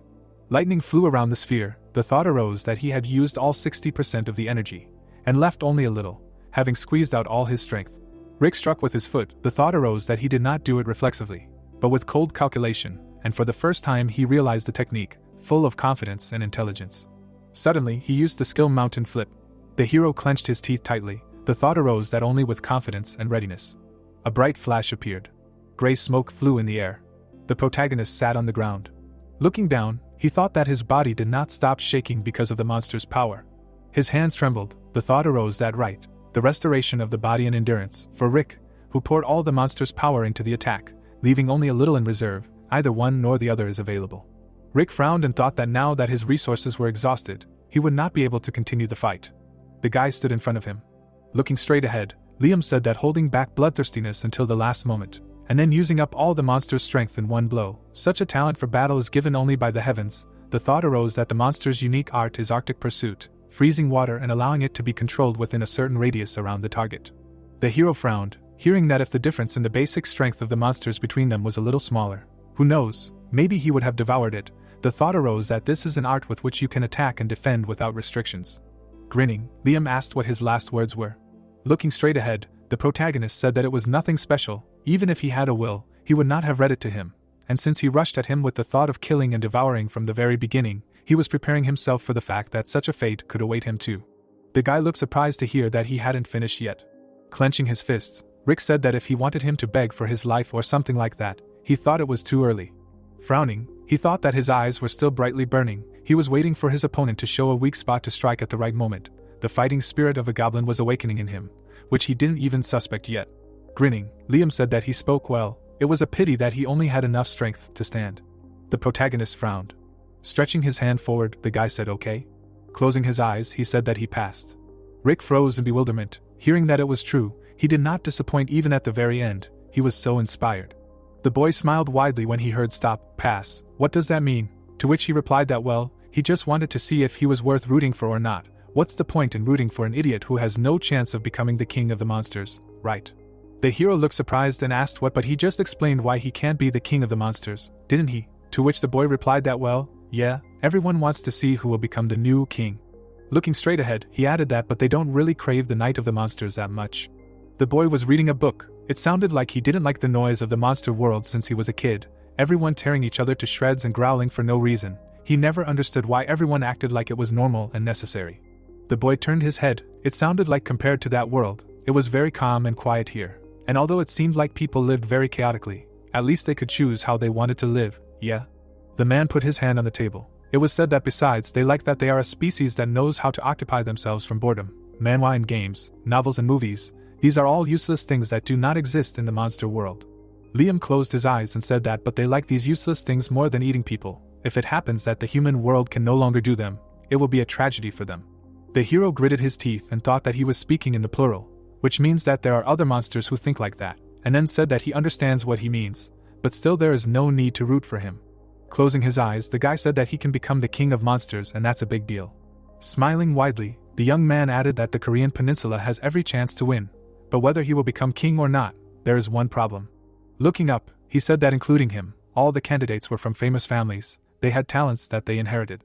The monster's eyes lit up. It was heard that like the optimal methods for using the monster's unique techniques that were passed down from their ancestors, even if there were monsters' unique techniques of similar strength, the one with a usage manual that had been tested by thousands of years of practice would be stronger by definition. People handed over money. It was said that people have an expression, born with a golden spoon in their mouth, right? It's the same here. Frowning, the hero asked what he wanted to say, that a family is like a conglomerate that is passed down from generation to generation, right? And a family, it's a lot of pressure. The boy smiled widely and said that pressure, what a cute expression, he would say that he was being pressed into the ground until he died. As soon as a child showed a grain of talent, the whole family would cling to him and scream at him to become the next king of the monsters. Standing in front of the hero, Liam said that no matter whether he wanted to or not, as soon as he became the representative of the family, he was forced to work for someone else's interests and desires, if he was against it. Raising his hand, he added that then he was sent to the very bottom or killed, so that others would learn a lesson. Lowering his head, the protagonist thought that he was not a man, but when his whole family turned their back on him and became his enemy, it was cruel. The man extended his hand forward. Winking, Liam said that he was different. Rick looked surprised to hear that his talent was inherited from a famous bloodline, but he was not tied to a family or clan, and he had his own will and motive to become the king of the monsters. Approaching him, the boy said that he could do it. No, he must. The starry sky appeared, and it was heard that he should wait.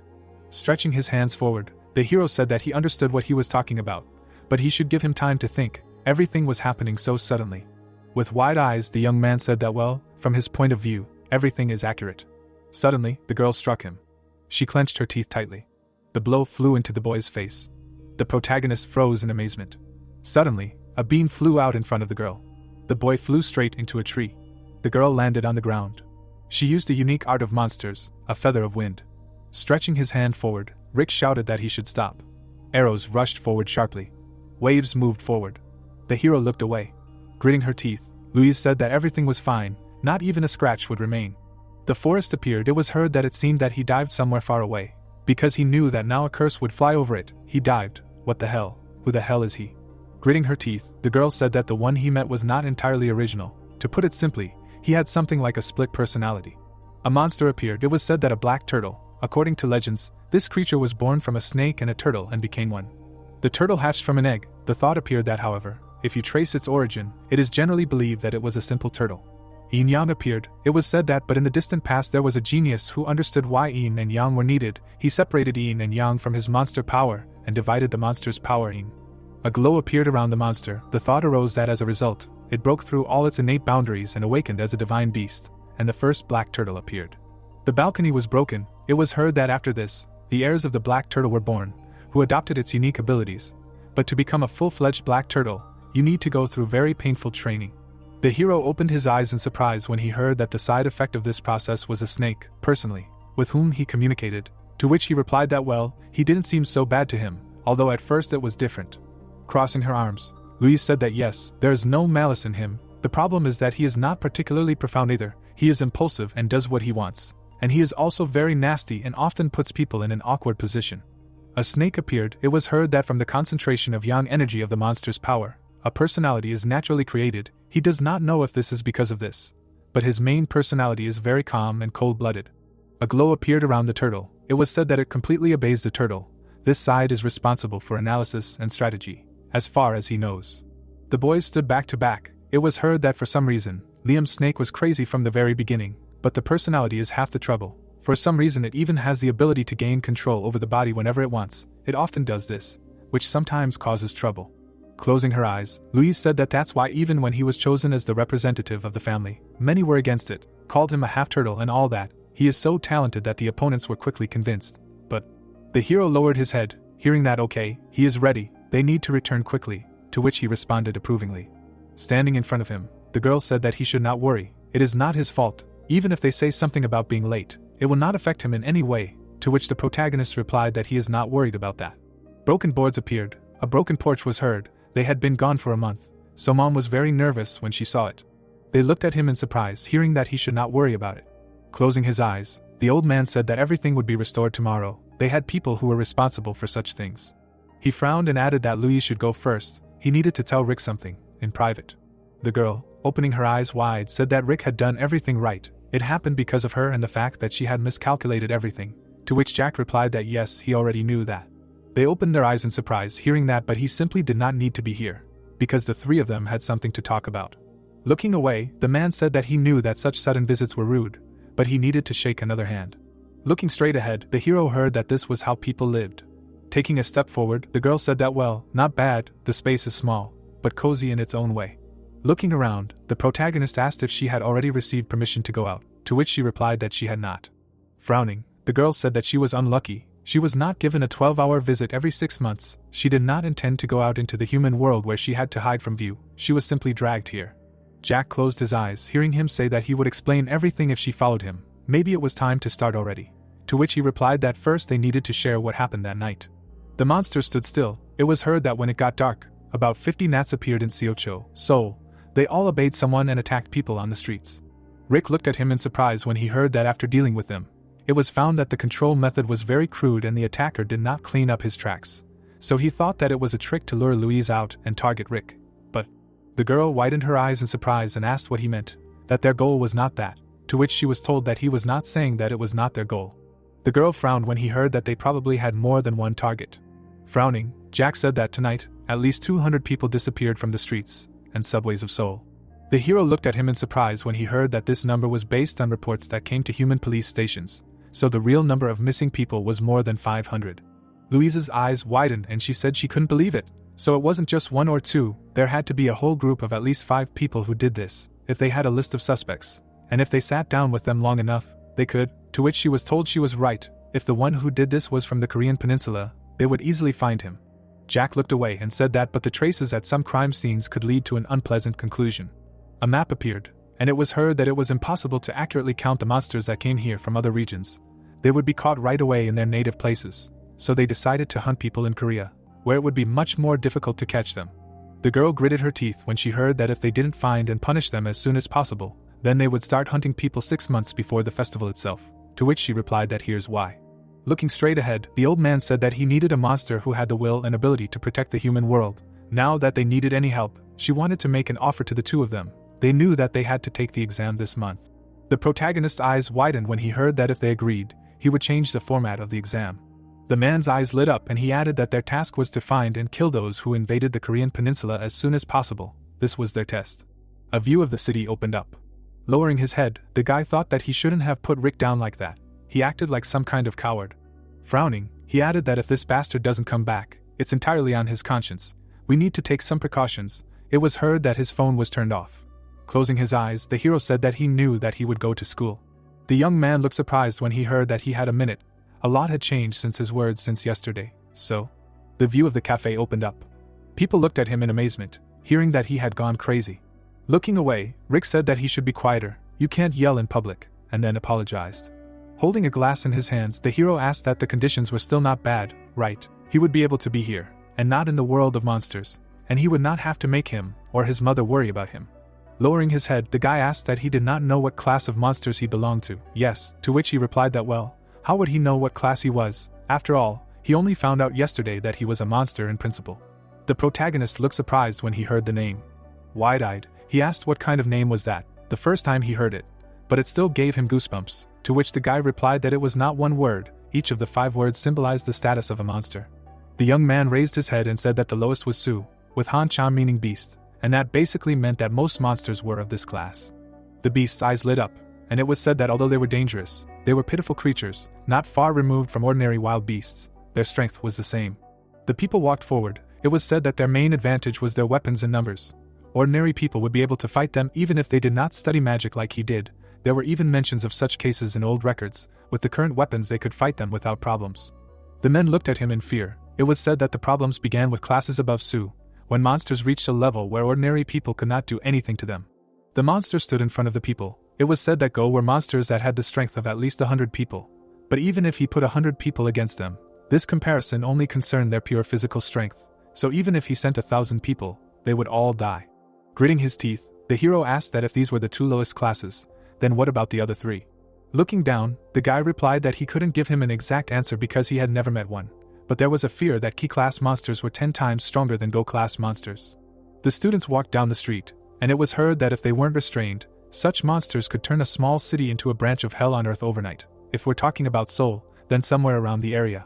Looking to the side, the young man said that in the case of Shin and Ryan, he should just know that it's better not to mess with them, although most likely he wouldn't mess with them, because such powerful creatures wouldn't bother breaking the law. The hero looked surprised when he heard that he shouldn't even think about breaking into this hunt. He should try to escape quietly. And if that doesn't work, he should call him or hide at his house.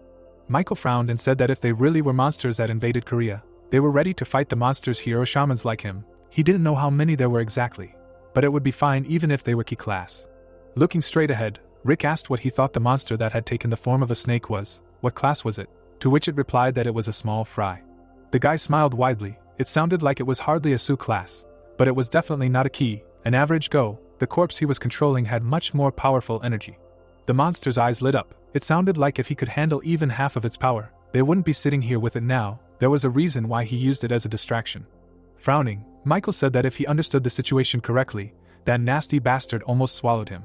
The protagonist's eyes widened in amazement, hearing that its current monster status was lower than his. It was at best an average, if not lower Go. Stretching his hand forward, the young man said that whether he was a goblin or just praising himself, the truth is this, so he should not get into situations that he cannot handle. Let him soberly assess his situation. Looking straight ahead, Michael thought that although he was not speaking strictly enough, he needed to hammer this in properly so that nothing would come into his head, and then said that he could not hear him. Let him speak louder.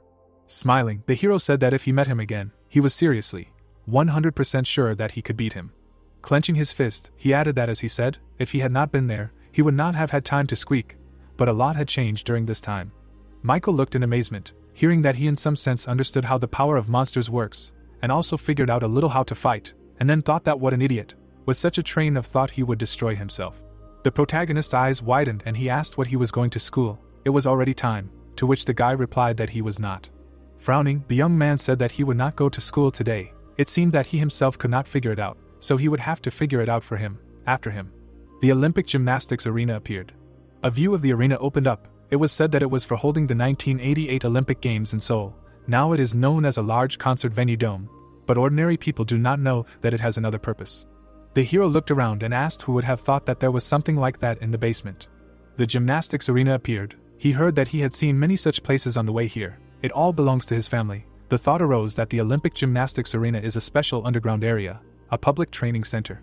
The guy closed his eyes and said that no, of course, this place was created by the government, because there are other shamans with masters, not just his family. To which he was asked that the government, so they know about the monsters and the festival, yes. Looking down, Michael added that since ancient times, those in power kept powerful shamans with them. No.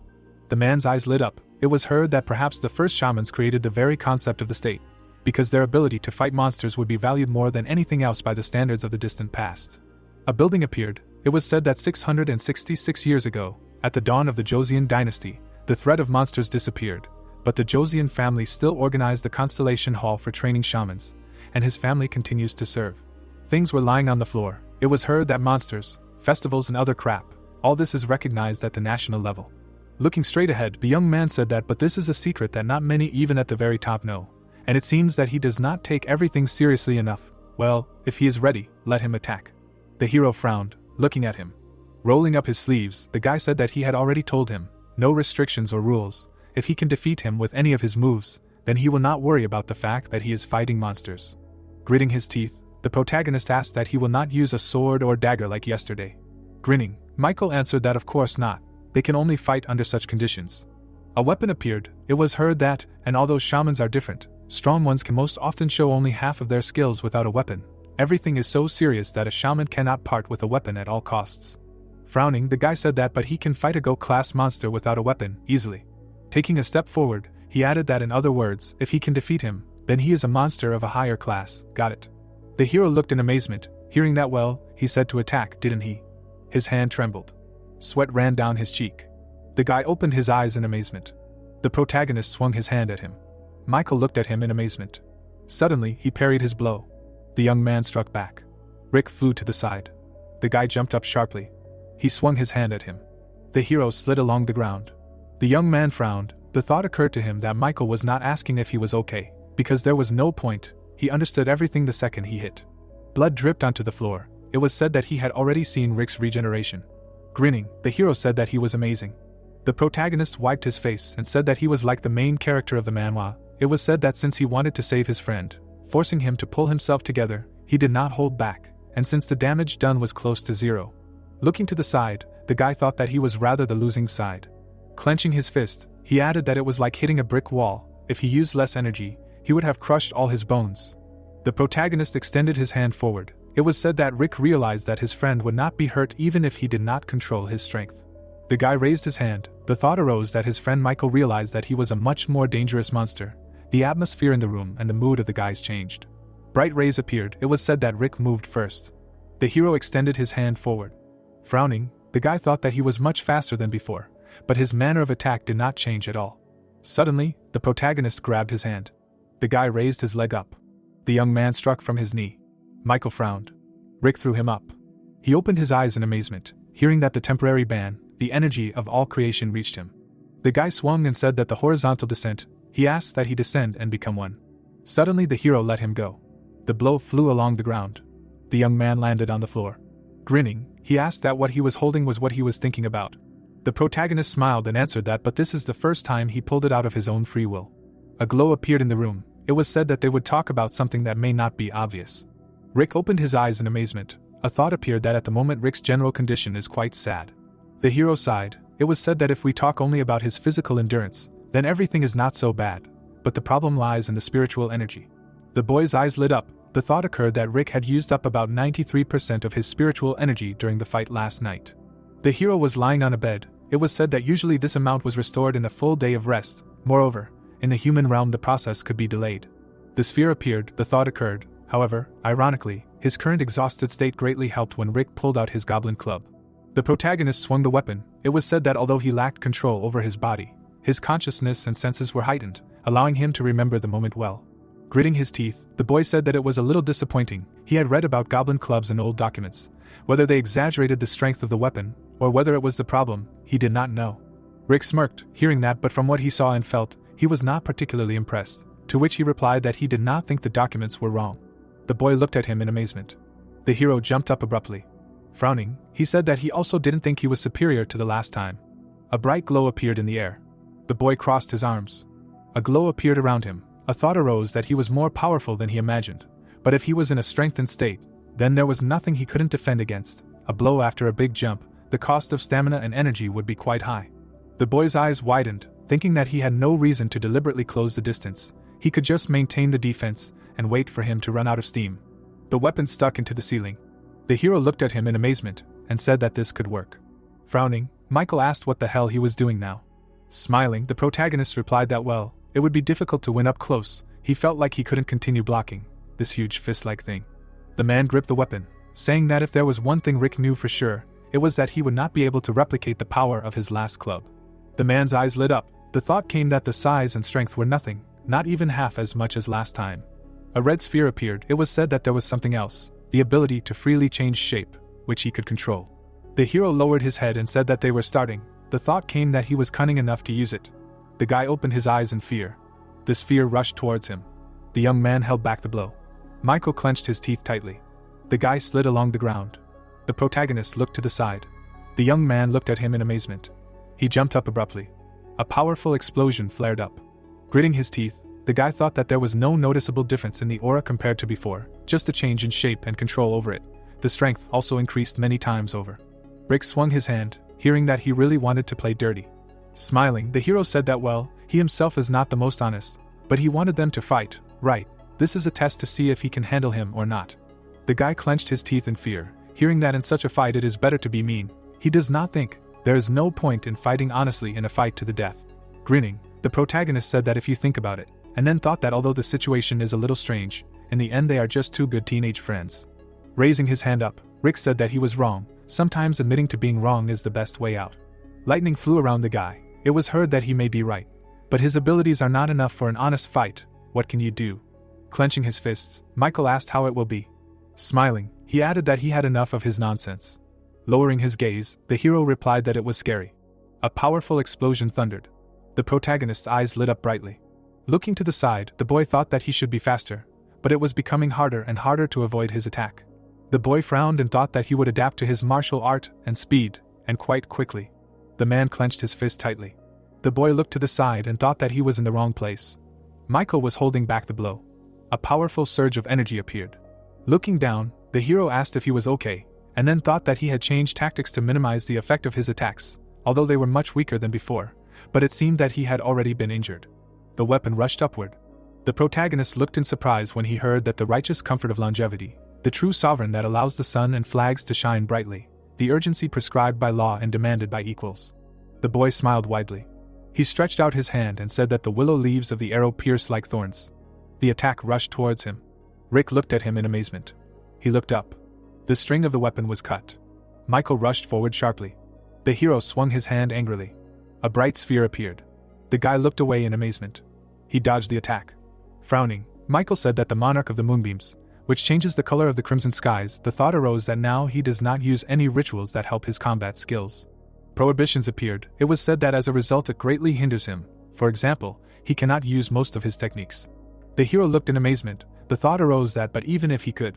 The guy rushed towards him. It was said that it would be difficult for him to control his power. It was heard that the urgency prescribed by law and required by equals. The young man swung the weapon. The thought arose that by adding his own energy, he creates a weapon of divine power. The protagonist clenched his teeth tightly. The bright glow collided. It was said that even if it was done hastily, the power it took to defeat it was amazing. Rick's eyes widened in amazement. The boy frowned. A thought arose that the moment before the end, the reason Michael hesitated, was because he had a friend in front of him. The boy pressed his lips together. A thought arose that but the reason he brought it to the end was because he had a friend in front of him. The hero clenched his fist tightly. He swung it towards the boy. The boy widened his eyes in amazement. The boy suddenly froze. The blow flew into his face. Standing in front of him, the protagonist asked again. Wide-eyed, he added that why he spared him in the end, even if he had finished him off, he would have quickly recovered, to which the boy replied that it was not that. Lying on the floor, Michael said that he used all his power of the art of exorcism. Rick looked at his hand in amazement. It seemed that if he was an enemy, he wouldn't have been able to withstand even the chi level, no matter how strong he was, just like his goblin club had shattered. The hero froze in surprise, hearing that the technique simply recognized creatures like him as non-yokai. Gritting his teeth, the guy said that he was a damn bastard. A view of the city opened up. The young man looked down. Gritting his teeth, he said that he should say something already. It was terribly annoying when he was so nervous next to him. The protagonist, wide-eyed, asked what his nose was. It hurt a lot. What if there was a scar? To which the guy replied that there wouldn't be. Touching his nose, Michael said that maybe his body wasn't as strong as the monster's, but he had worked hard on it too. Broken bones and torn skin would heal in a day, and he had held back his strength right before the blow, right? A blow came to his face. It was heard that the second he realized that his attack hadn't worked, he weakened the blow. If he hadn't done that, his nose would have been gone. Sighing, the guy said that yes, he had potential. If he wanted to run around the city and catch monsters, then fine, let him do as he pleases. Looking straight at him, he added that but he still didn't understand something. He was only acting like this because he made a promise. The hero looked away, hearing that here, let him take it. Holding the beads in his hands, the guy asked that they looked like pumpkins. Yes, to which he replied that yes, because they were pumpkins. Michael lowered his head and said that it was a consumable, something like a disposable bomb. To activate it, he should hold it in his hand and say it quickly and confidently. Dust lay on the ground. It was heard that or if he was in a hurry, he should just throw it on the ground. With his strength, he thought it would be enough to support it in his hands, then the magic inside the pumpkin would activate. The hero lowered his head, hearing that he should use it when he was in danger and not break several together, even if he wanted to use a couple at once, to which he asked if he could take as many as 3. Michael looked in surprise, hearing that they stored his energy. No, and a lot. He didn't think such things were easy to make.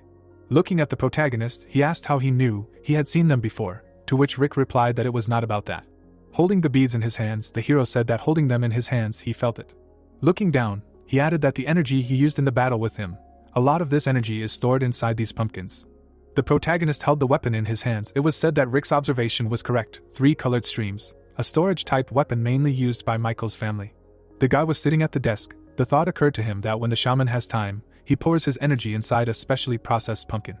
A glow appeared near his hands. It was said that in order for the carrier to be able to use magic in a critical situation, which would otherwise be difficult to concentrate, he does not have to be the creator of this thing. Anyone who has a pumpkin can use the weapon to use magic. The young man looked in amazement, and thought that the purpose of processing pumpkins is to seal the energy, but to look inside, and even find out how much energy is there and what type it is, and then said that let him show him his hand for a second. Stretching his hand forward, the hero asked what his hand was there something there? The thought occurred that although they say that you can tell a lot about a person's fate just by looking at the length and shape of their palms, this is mostly untrue. Gritting his teeth, Michael said that the thought occurred that but some things can still be understood. Opening his eyes wide, the guy thought what for? He doesn't just have a predisposition, this is the embodiment of talent. It was said that the level of a spiritual person, a master or guru, like a shaman. The young man looked in amazement and thought that although he is not absolutely sure about his hand, it is one thing to see 3 colored streams. But the way he looked during the fight, this is quite enough for a conclusion, to which the protagonist asked what it is. Gritting his teeth, Rick thought that if he weren't a monster, he would have already told his father. No, he could do it himself without needing anyone's permission. His talent was at the level that even if he was accepted as a student from the street, no one would object. Putting his hand to his face, the boy thought that it was not too late. Although they could not hide the fact that he was a monster, without a doubt he was also a half-human with his own will and not. The people's eyes lit up. The thought appeared that these stubborn idiots would never agree to this. Moreover, they could get it all wrong. The man stretched his arms out to the sides. The thought appeared that a goblin with the talent of a shaman. Honestly, if he were not Rick, he would not look at him so kindly. Closing his eyes, Michael thought that if he had found out just 3 days earlier, and then said that his life was so complicated. A view of the city opened up. It was heard that he could see it just by looking at his palm. Maybe yes, maybe no, whatever. When does he think about coming to school again? Looking down, the hero asked that first he needs to find a new uniform. He doesn't have any clothes except this tracksuit. Taking a step forward, the young man said that he imagined. It was as if even his feet had shrunk a size. It was impressive. Michael grinned and added that the reaction of everyone at school would be worth it if he didn't tell anyone that he was Rick. I wonder how many people would recognize him. Turning his head, the protagonist asked if he was having fun. His head hurt just thinking about it, to which the young man replied that it couldn't be, it was so late. Holding the phone in his hands, the guy said that it was understandable why he was hungry.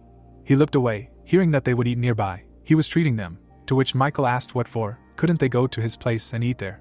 Rick smiled widely, hearing that he remembered the kimchi fried rice he made last time. It was delicious when he added pork to it, to which he replied that there were problems with that. A room appeared. It was heard that there was a guest there now, and most likely, he was sleeping now. Michael looked in surprise, hearing that he also needed to go somewhere after they ate. Gritting his teeth, he turned. Looking at the hero, the guy said that there was no need to squeeze out of himself what he did not want to say. He said that he should do what he wanted with the monsters. He would not pay attention. Walking forward, the young man said that it seemed that he had things to do, so he would just go. Next time he would treat him. Looking to the side, he added that he should not be sad, as if he had committed a crime or something. Whoever he met, let him straighten his shoulders and go to this meeting confidently, because he was more than strong enough to do so. The protagonist walked through the city. Looking around, he thought that a rather old area. The building seemed abandoned. He was definitely in the right place. The entrance to the building appeared. Looking straight ahead, the hero thought that the house of the rising dark moon. What did this mean? The man stood in front of him. With wide eyes, the protagonist thought that this was a monster, and a very strong one. The man passed by him. Rick turned his head, hearing that there was a new guest. The girl grinned and said that she was glad to see him. Her name was Helen. She was the head of the house of the rising dark moon. Gritting his teeth, the hero greeted and introduced himself, and then said that he was told about this place yesterday, given the address, and told that he should go here first. Stretching her hand to the side, the girl replied that she had already heard about it from the elder, asking to come in. Frowning, the protagonist thought that it was not so much dark inside, but rather a black fog enveloping everything around. He took a step forward. Rick opened his eyes wide. A view of the buildings opened up. People were pouring tea. Sitting at the table, Helen said that he should help himself, to which the hero replied that he thanked her for the hospitality. Looking to the side, he asked that they were not in Seoul. Not only were there no houses on the horizon, but the air and wind seemed so fresh. The girl grinned and said that it was true. The house of the rising dark moon was separate from the human world. It had been kept away from civilization and progress for hundreds of years, so it was full of fresh air and energy. The hero's eyes widened when he heard that if he asked what all this was for, they were a store that offered various goods that helped the inhabitants of the monster world adapt to the human world. Looking away, he wondered if he would get help if he went there during the day, he said then, but if they called themselves a store for monsters. The protagonist snapped his finger. Smiling, he said that they gave him this. They said that it was currency from the monster world, but could he use it here? To which the girl replied that these were monster coins. Of course they could help with everything, both with buying and with exchanging. The coins appeared. It was heard that they were exchanging. There are those who work in the human world. Such monsters often exchange coins for human money. Helen smiled broadly and said that at the current rate of this nation, 1 coin was equal to 3 million won. She closed her eyes and added that of course, including the commission. The hero's eyes widened in surprise. It was said that in his entire life he had never had more than 720,000 won. Raising her hand, Helen asked that he wanted to look at the goods. Looking to the side, she said that he should show the guest their demonic spirit pill, to which the guy responded approvingly. Pills appeared in a box. The protagonist looked in surprise, hearing that in front of him was a demonic spirit pill, the most popular item in their store. It accelerates the recovery of monster strength. A building appeared. It was heard that as they knew, in the human world there is almost no natural strength of monsters, and even in the monster world, recovery takes some time. Helen grinned and said that this is why one pill is made from many elements of the monster realm. With the secret technique of their house of the rising dark moon, even in an environment where monsters are naturally weak, you can restore strength immediately after drinking. Turning his head to the sides, the protagonist said that he was buying, he needed it, so the colors of the containers they were stored in, there was a difference in effect. The pills were shown. It was heard that yes, the color of the container is responsible for the class of the demonic pill. The prices are in monster coins, nuan, for silver 10 won, for gold 3 won, and for black 1 won. Rick frowned when he heard that the higher the class, the faster the recovery speed. If he was in a hurry, he advised the black one. The girl smiled, hearing that then for now 1 black one, you can eat it right now, to which she replied that of course, if you use it immediately, the effect will appear closer to night. Looking straight, Helen thought that in fact there will be no difference. Monsters often argue about strength, but 2 main criteria can be distinguished: the size and speed of absorption of Niden. The sphere grew. It was said that the size of Niden is also called the total amount of monster strength. It increases with age and from the number of creatures eaten. The man held the pill in his hands. The thought arose that but with the speed of absorption, everything is far from simple. The environment, or food that monsters absorb are taken into account to restore their strength. It is very difficult to increase the speed by third-party methods, so it usually depends on talent, or the influence of the bloodline.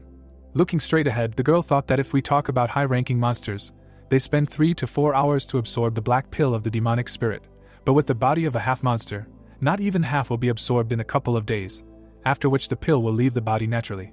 The hero looked at her in amazement. A thought arose that but she was not lying. If he absorbed at least part of it, then by night his Niden will be restored. The protagonist swallowed the pill. It was said that according to the assessment, the black pill is too strong a medicine for him. With 1 pill he can restore Niden 3, 4 or 5 times. Suddenly, a glow appeared in front of the girl. A bright beam hit the building. The dishes were lying on the floor. A thought arose that but this means that its effect is limited by the size of his Niden. Lying on the floor, the girl thought that it cannot be. He just swallowed the pill. Only a few seconds have passed. The man stood in the fog. It was said that in such a time the entire volume of his monster power. The hero sighed and said that of course. The thought arose that it was the 3rd day of Rick's life as a monster.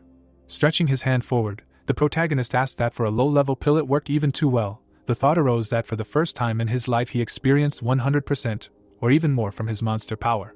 A view of the house of the rising dark moon opened up. Holding a decanter in his hands, the guy asked what he thought. Dylan closed his eyes and said that this is a specially prepared liqueur of 6 flowers in honor of the visit of the young master. The liqueur is made from 6 flowers that grow on the Sansa River, so it turns out more aromatic.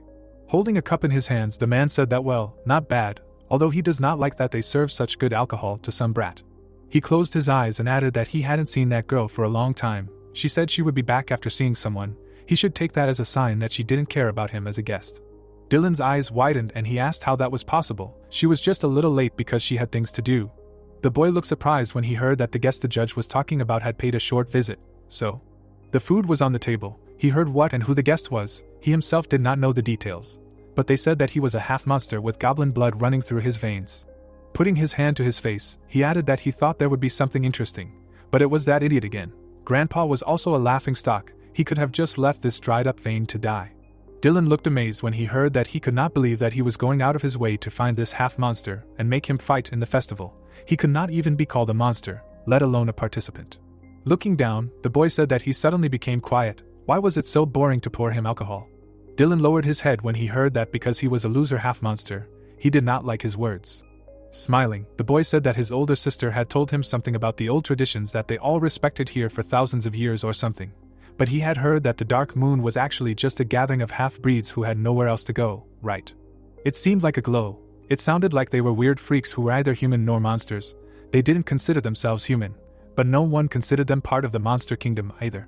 The boy clenched his fist when he heard that this place was the result of the half-breed's suffering. It existed so that they wouldn't feel useless, no matter what the outcome. He couldn't help but admit that it was pretty clever. Smiling widely, he added that even if that was true, there would never come a day when they would be called real monsters. Dylan lowered his head when he heard that he was right. Holding the decanter in his hands, he asked that how could people like them know the future. His cup was empty. Fill it up again. Holding the cup in his hands, the boy asked that once a merchant, always a merchant, even if that was the case, mocking him was still boring. The boy widened his eyes when he heard that. So when can he go out? To which he replied that all the procedures and preparations will be finished today. The view of the building opened up. It was heard that they exchanged all the monster coins that he gave them, and prepared all the documents and housing that they will need in the human world, as he asked, the best quality, and as few people as possible. The boy smirked when he heard that he was working much faster than he thought, to which he replied that he risked his life for the people. Of course he is trying his best. Closing his eyes, the boy said that he did not do this for him, he did it out of disgust. Strangers appeared who allowed themselves too much. As the owner, he cannot just leave things to chance, right? Holding the cup in his hands, he thought that moreover, if he invested in the reputation of his species, even his father would not be able to deny him the right to participate in the festival. The people's eyes lit up. The thought arose that he was not so far behind his brother and sister when it came to innate talent, but because he was born 100 years later than them, they were treated very differently. Raising the cup, Trevor thought that first he needed to get himself accepted as a candidate, and then catch up and overtake his brother and sister in the next 6 months, and then asked where the girl was. Dylan looked at him in amazement, and said that he was going to go and ask her to come here immediately, to which he was told that it was not necessary. He had more important things to do than find him a drinking buddy. Trevor grinned and said that while he was in the human world, he wanted the girl to serve him, let her not think too much. He did not think to get dirty with a half-breed, even if she was pretty. The guy's gaze froze when he heard that he had not come to the human world just to chat. In addition to hunting strangers, there was something else he would like to do, to which he replied that they did not have one. Putting his hand to his face, the young man asked what he knew. But wasn't he a merchant? Shouldn't he shut up and serve a respected and generous client in the highest class? The client is always right. No. He pursed his lips when he heard that he should go and tell this girl about it. A glow appeared in the middle of the building. The guys opened their eyes in amazement. The glow suddenly disappeared. Trevor looked at the window and asked what the... A small river appeared. It was said that like water, she flows in all things. Water flowed down. The thought arose that for living beings such water is a puddle that accumulates over time. A glow appeared around the people. It was said that although the composition of this water and its use differ for each living being, it is not worth even talking about the fact that the main laws for all species, monsters or people, are the same. The man held a spoon in his hands. The thought arose that even if he took a larger plate, he would not fill it with more than it can hold. This is an obvious principle that should not be described so pompously. Taking a step forward, the hero asked if she was okay. It seemed that something strange had happened because of him. Helen looked in amazement. Having heard all the same, she was much better than she said. He was talking about a pill. Smiling, the protagonist asked what a pleasant feeling was, how to describe it. A feeling as if he could do anything in the world. The thought arose that this was an obvious principle that did not apply to him. The girl looked surprised, hearing what kind of fuss.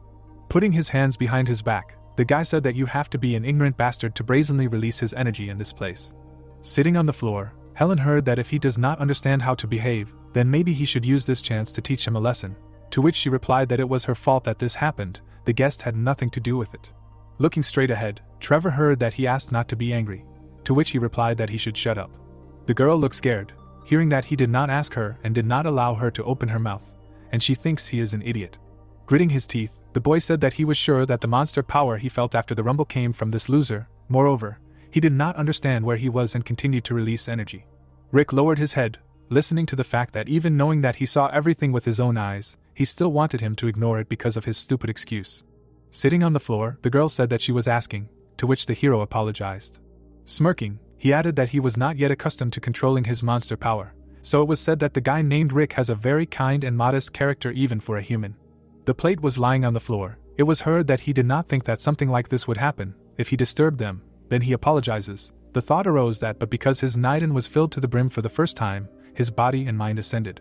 Smiling broadly, the hero said that even if so, it seemed to him that he was speaking too rudely to someone he was seeing for the first time, and the thought arose that for a moment, the guy's character became more like that of a monster than a human. Gritting his teeth, Trevor asked him what he was thinking about in general. Closing his eyes, the protagonist said that he was truly sorry that it happened, but a loser and all that, you shouldn't speak so rudely. The guy abruptly waved his hand. Rick flew to the side. The hero fell to the ground. The girl looked at him in amazement, hearing that he should look here. Stretching his hand to the side, the young man said that he hadn't hammered it into her head yet, but it would be better for her not to even think about crossing the line. This was not a fight, but education. A glow appeared around the protagonist. It was heard that the process of teaching the mud-blooded rabble proper manners. Trevor raised his finger up. Rick looked straight ahead. The beam rushed towards his face. Looking at the boy, Helen shouted that she was asking him to calm down. No matter the reason, violence was forbidden here. She opened her eyes wide and added that even if he had a noble family, if the Great Hall found out about what happened, they would not turn a blind eye to it. The girl lowered her head. Gritting his teeth, the boy said that he should not even think about crossing the line. Taking a step forward, he added that he had been keeping an eye on her, thinking that she was the smartest of the dogs here. But in the end she showed that she was a half-breed like the rest. The girl gritted her teeth and wondered what that was. She did not feel the power of a monster, nothing at all. Something that she could not see with her eyes suddenly appeared out of nowhere. The boy frowned and thought that this was a divine beast, a unique ability, and then said that he should listen while he could and came here, falling to his knees. The hero clenched his fist when he heard that he would teach him manners that his grandpa hadn't taught him, to which he asked that he was still talking nonsense. Yes. Walking forward, the protagonist added that he should have asked politely if he wanted to solve everything with words, talk about manners, after hitting him with all his might. Smiling, he asked that this in itself was not very polite. He didn't think they would continue what they started. Stretching his hand forward, Trevor replied that it was good if he wanted to die so badly. Then, he opened his eyes in amazement. Rick suddenly threw a punch with his fist. People looked at him in surprise, hearing that it was water, what he threw at him. Grinning, the hero said that he didn't know the basics and all that well, but it was all about monster art. It seemed like he was throwing small droplets at him at a very high speed. The protagonist flew to the side. It was heard that at first it seemed like he hit him with tea that was spilled on the floor. Although it was not much, it felt like a car crashed into him, but it smelled a little like tea. A blow flew at the hero. It was said that it seemed like he was ready for him to hit him again. Droplets the size of a fingernail suddenly appeared out of nowhere. Leaves appeared. It was heard that it seemed like he was using moisture from the air or dew on the grass. And the way he hit him just now, it seemed like the greater the distance, the stronger the blow. Looking straight ahead, the hero said that he was not proud of it, but last night he had a similar experience, you see. The guy asked in amazement, hearing that if you compare, then of course he is an underachiever. Smiling widely, the protagonist said that he should apologize if he offended. Pink rays appeared in the air. Gritting his teeth, Trevor said that this half-breed dares. Rick rushed towards him. His eyes lit up. Stretching his hand forward, the guy thought that he was attacking with his right hand. This ability to control the power of monsters is simply insignificant in itself. The direction of the attack can be seen with the help of the power of monsters. This means that he is not aware that he needs to train to hide it. Now he will learn the price of ignorance. The hero dodged the blow and said that as he thought, it looked really obvious.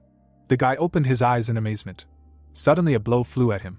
Helen looked in surprise. It was heard that he read his movements. The protagonist smirked and said he had hit him. The girl widened her eyes and said she couldn't believe it. It was said she was shocked for a number of reasons. The protagonist swung his fist. It was thought that this was his first encounter, his first fight with magic, but the way he casually parried the attacks. The hero's eyes lit up. It was thought that he also realized that the enemy could read his energy, and in an instant he strengthened it, hiding the direction of the attack. Rick dodged the blow. It was thought that after which he immediately redirected it in another direction. The blow flew at the guy. It was said that he had definitely hit his opponent straight. The hero stood still. It was thought that of course, this is possible for strong types of monsters. It is something like a basic skill. The girl, looking straight ahead, thought that the descendant of goblins appeared only 3 days ago, but she heard that before he was an ordinary person. Lightning flew around the protagonist. A thought arose, what about him? What could have happened for a 3-day-old monster to become so strong? Gritting his teeth, Rick asked, that's all, okay, it doesn't matter. The guy was lying on the floor. It was heard that if he was done, then let him apologize and leave here. Stretching his hand forward, the hero said that well, maybe he made a lot of noise here, but this one is completely out of line. What did he do to the man who tried to stop the fight? Trevor gritted his teeth, hearing that no matter how you look at it, It was all his fault, 100%. Let him kneel and ask for forgiveness. Looking to the side, the protagonist said, "That's how it is." The dishes were lying on the floor. Rick looked to the side in amazement. The guy rushed towards him. The hero dodged his blow. He swung his leg. The young man flew to the side. The guy landed on the ground. Blood dripped onto the floor. The thought arose that the clan's unique magic was pure autumn water, control over nearby water. Trevor smiled broadly. The thought arose that, as Rick had noted a little earlier, the principle of this magic was similar to northern martial arts, but what separated them was a narrower application. The hero opened his eyes in amazement. It was said that with its help one could increase water pressure to the maximum. He looked at the shard. The thought arose that water could also be used as a weapon, sharp as metal. It worked even with a grain of water. Veins appeared. It was said that in the enemy's body magic could be used as a poison that would destroy internal organs, including blood vessels and nerves. The guys looked at each other. It was heard that there was something interesting in the regeneration of monsters. Grinning, the guy said that losing an arm or a leg was a trifle if there was enough strength, but when it came to poisons and infections, recovery took longer than one might think. The protagonist lowered his head. It was heard that he probably would not understand, and as a person he had not been through such a thing. Buildings appeared. It was said that, well, it must be admitted, he surprised him even being a half-baked enemy.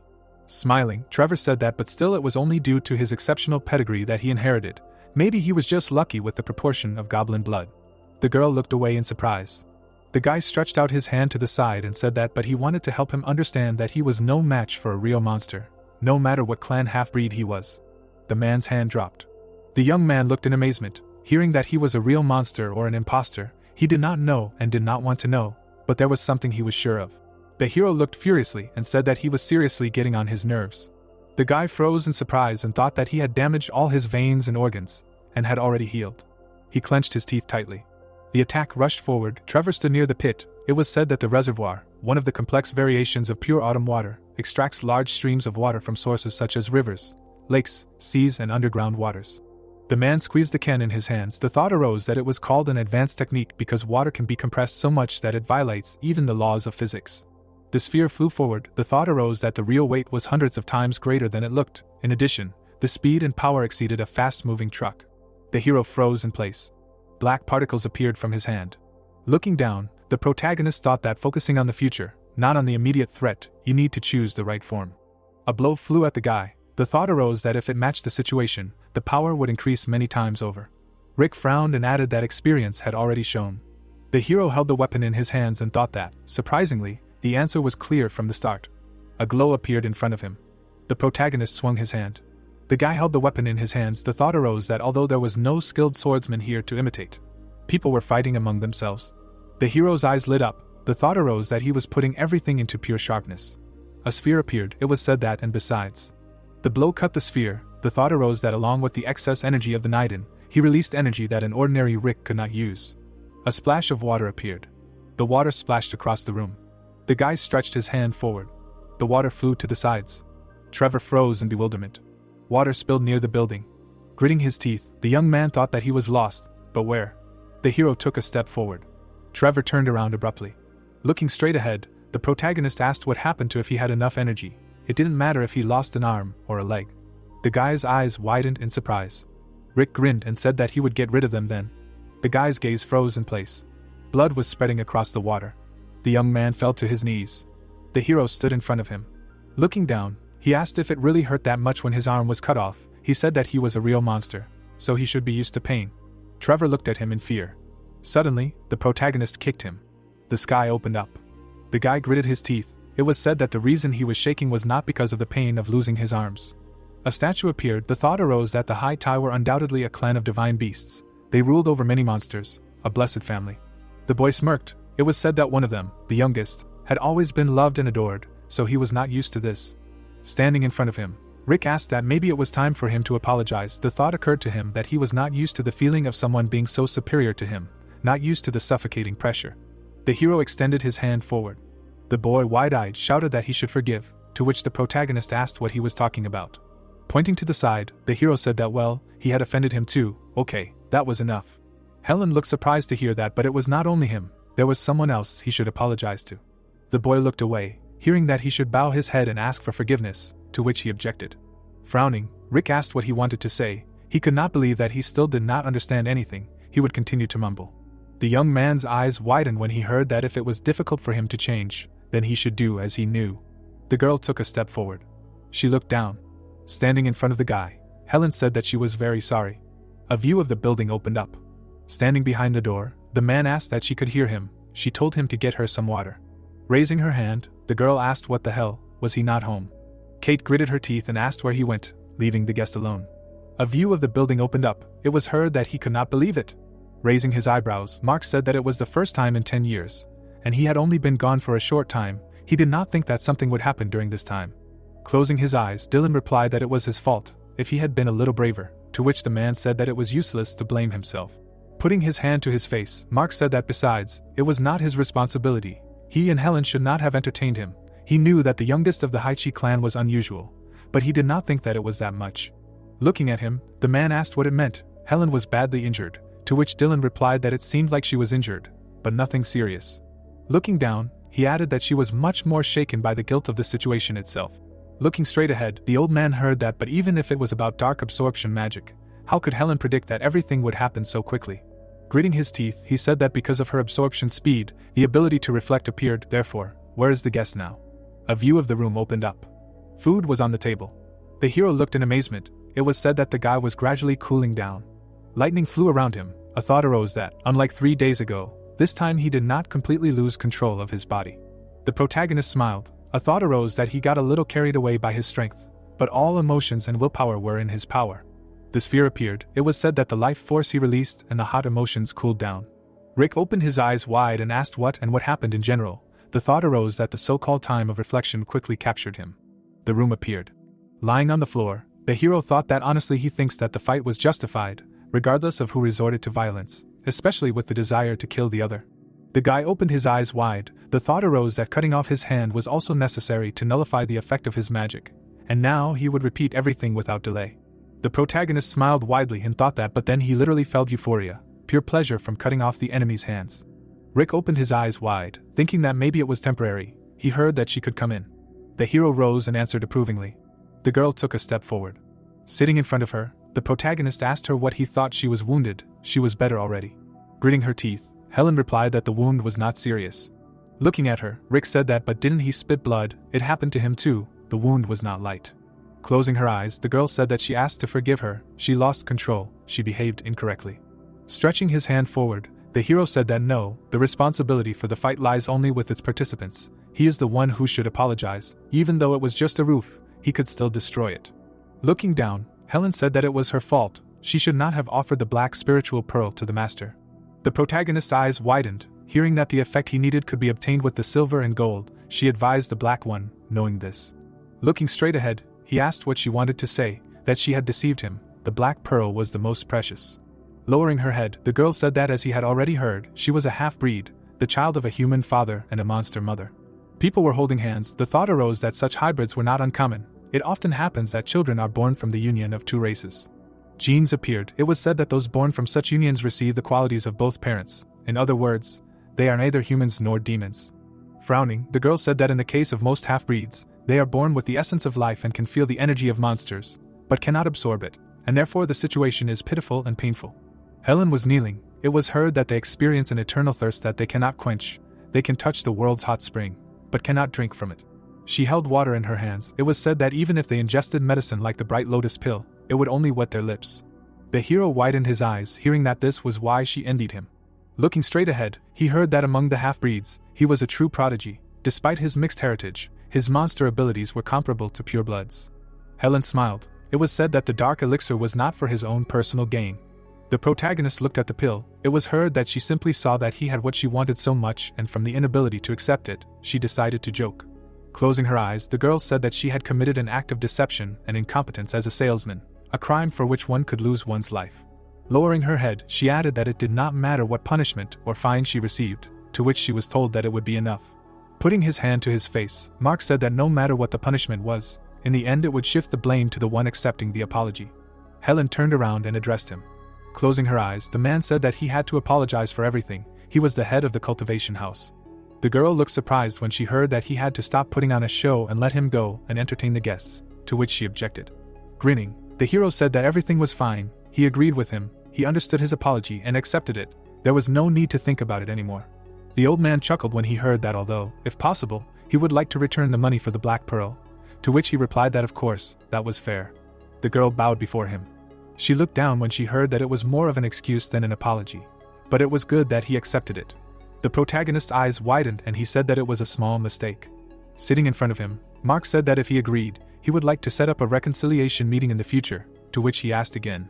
Looking straight ahead, the man added that he had fought a man named Trevor. He was the youngest son of the High Tai tribe, the Divine Beasts. Rick looked surprised and thought that this was not how he had imagined them. It was heard that of course the tribe could not disgrace the dignity of the Divine Beasts, since he understood the circumstances. The guy clenched his teeth. It was said that he did not think that all this would become a serious problem, but of course, some misunderstandings that did not play into his hands could happen. Food was on the table. It was heard that but before everything got worse they needed to arrange a meeting and hear both sides' opinions on what had happened. Raising his eyebrows, the man said that because of their recklessness, both sides were put in an unpleasant position, so let him not be too harsh, to which the hero replied that he understood what he meant. Everything was fine. The protagonist looked down and added that he didn't have to go there, and didn't have to take responsibility for resolving the conflict either. Mark looked at him in surprise and objected, to which Rick said that if they came to him, he would tell them what happened in his own words. A blow flew at the girl. It was heard that he had escalated the situation from simple apologies to violence and insults. Trevor gritted his teeth. It was said that that's why he did what he had to. Frowning, the hero said that it would be clear to everyone who was right and who was wrong. Helen and the master should apologize for not apologizing and for bringing everything to a fight. He would rather just fight. It was easier for him. Putting his hand to his face, Mark replied that it was better not to underestimate the tribe. Even Lord Trevor's younger brothers were on a completely different level than the stupid monster he fought. Looking down, the protagonist replied that of course it was expected. He probably hadn't seen many monsters, but he had already fought two that were stronger than him. Mark looked surprised to hear that, but there was nothing to be done. After all, to become the Demon King, he had to defeat them all. Looking straight ahead, he replied that he didn't hear that often, and he seemed serious. Closing his eyes, the man said that if he said that anywhere else, to which the hero asked that someone might die, he knew, he was ready for it. The old man frowned, hearing that this Trevor had gotten excited out of nowhere. If he had mentioned that he wanted to become the king of monsters, a real disaster would have happened, to which he thought that and this guy. Looking up, the protagonist said that the very thought that people like him would be walking around the world in 6 months was scary to even think about. The man lowered his head and replied that he wanted to stop it too, that it was a very bold statement, and he had heard many of them, to which Rick said that he could laugh as much as he wanted, but that was what he really thought. Looking straight ahead, Mark said that he hadn't thought of laughing. On the contrary, he was very interested in him now. The thought came that he thought that this was just a poor guy who was unlucky. It seems he jumped to conclusions. Clenching his fist, the man thought that since the era of the previous owner, this was the first time his premonition played out like this. No doubt, this was the jackpot. The hero looked surprised and said what it was. The pendant was lying on the table. It was heard that this was a gift that they give to guests as an apology. But if he presented it like this, he might not take it, so should he rephrase himself a little. Looking straight ahead, the old man said that it was too early to talk about it, but he wanted to invest in his future. A view of the building opened up. Looking at the phone, the hero thought that what a busy day. It was almost lunchtime. He looked away, hearing where he had been, why he had only just arrived, to which he replied that he should forgive him. He did not think he would be so late. The girl frowned and said that was enough. Kate raised her eyebrows and said that he had not been gone for that long, and she had received some information. Standing in front of her, the protagonist asked again, and then said hello. The bird suddenly hit him. Looking at him, Kate asked that he was an idiot. Why did he think it was Louise? The bird flew out of the window. It was heard that he should be careful with it.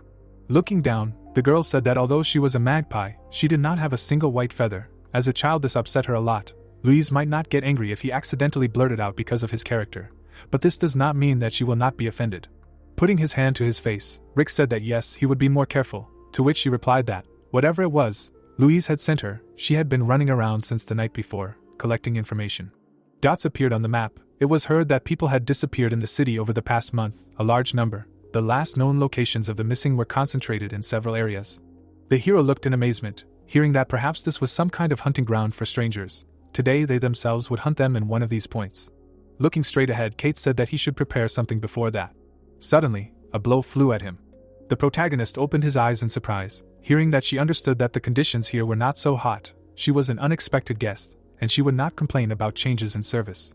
Looking at him, the girl asked what, but as for everything else, did he really want her to walk around in his sweat-soaked clothes? She thought he would bring her something decent since he was gone for so long, to which Rick replied that but this is his most expensive tracksuit.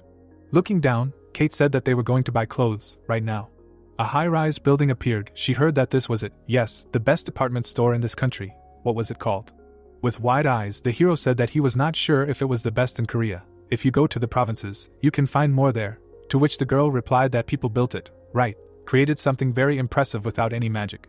The hero's gaze froze. The thought appeared that the young boy was in the store. No, this was the first time he bought clothes. A clothing store appeared. It was heard that it was not that he was not interested. He was at that age when appearance is very important, and he had saved up enough money, but as always there was a problem. The hero stood still. Looking at him, the guy asked that at least one set of clothes can be bought, right? To which the protagonist replied that as soon as he loses weight. Clenching his fist, Rick thought that yes, this is the moment he dreamed of for years. Today he will enjoy it to the fullest.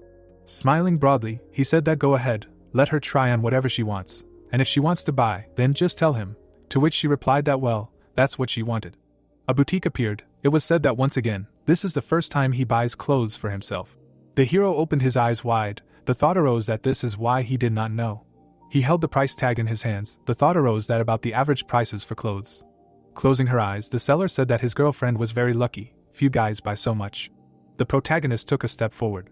He lowered his head, thinking that there seemed to be an extra zero here, and the girl exclaimed. Kate looked in the mirror. It seemed that it suited her.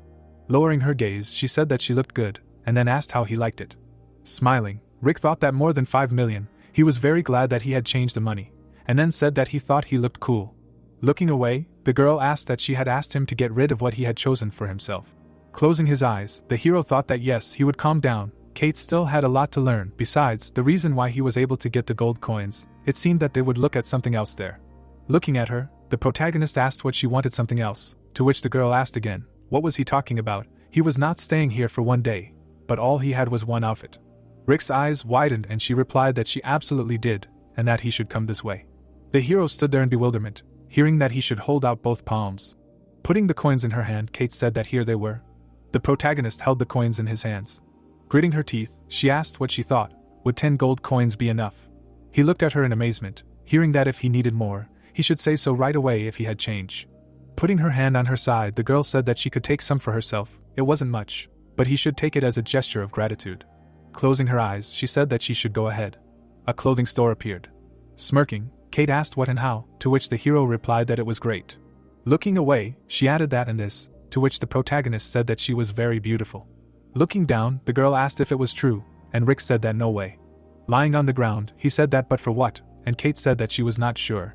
Holding the bags in his hands, the hero said that he was a little surprised, and she asked again. Looking at her, the protagonist asked that this was her first time in the human world, but she chose clothes as if she already had a formed taste, and she knew more than he did. Looking straight, the girl answered that it was all because of Louise. The girl smirked. It was her that she thought that she was interested in this, and continued to drag her all sorts of gifts, very annoying. Looking at her, Rick thought that but she still read it, and Kate said that to be honest, the reason why she came to the human world. They bumped shoulders. The hero looked away. Gritting her teeth, the girl said that she was careful, they would go faster. Gritting her teeth, Kate said that she thought it was him, but it seemed that humans in general had degenerated, to which he asked what she was talking about. Frowning, she added that that guy pushed you by mistake, right? One word, one look and the problem seemed to be solved. The hero's eyes lit up. It was heard that he was the same. If he behaved like that, he should have made him pay, not kill him, but cripple him so that he would not dare to even look at him anymore. With wide eyes, the protagonist asked what she thought, that it was necessary to go so far, to which Kate answered that it was. Looking straight ahead, the girl said that this was the problem of the human world. She did not know all the details, but if a monster behaved so insignificantly, he would be called a weakling, no matter how strong he really was. Rick froze in surprise, hearing that if they look at him like that, it means he is no longer dangerous. Even if he is a serious opponent, he can be beaten without consequences. He is just a big victim for the one who can defeat him. Crossing her arms, Kate said that he probably bowed high tie. Although he could win, maybe he did win, but let him go too easily, to which the hero asked how she knew. Gritting her teeth, the girl said that how she knew. As soon as he entered the house, she felt the smell of a wet dog. There is another stench, but this is definitely special and rare. The protagonist opened his eyes wide, hearing that if he could win, it means he was the youngest of the three, a chatterbox without dignity, ugly and all that, to which he asked that she knew him.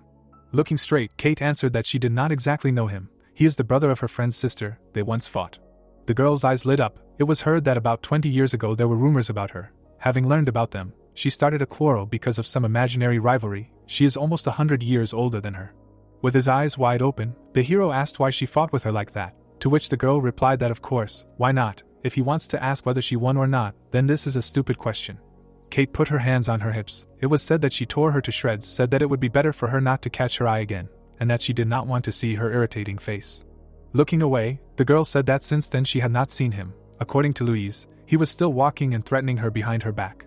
Putting her hand forward, she added that in any case, the point is that when he wins, he should win confidently.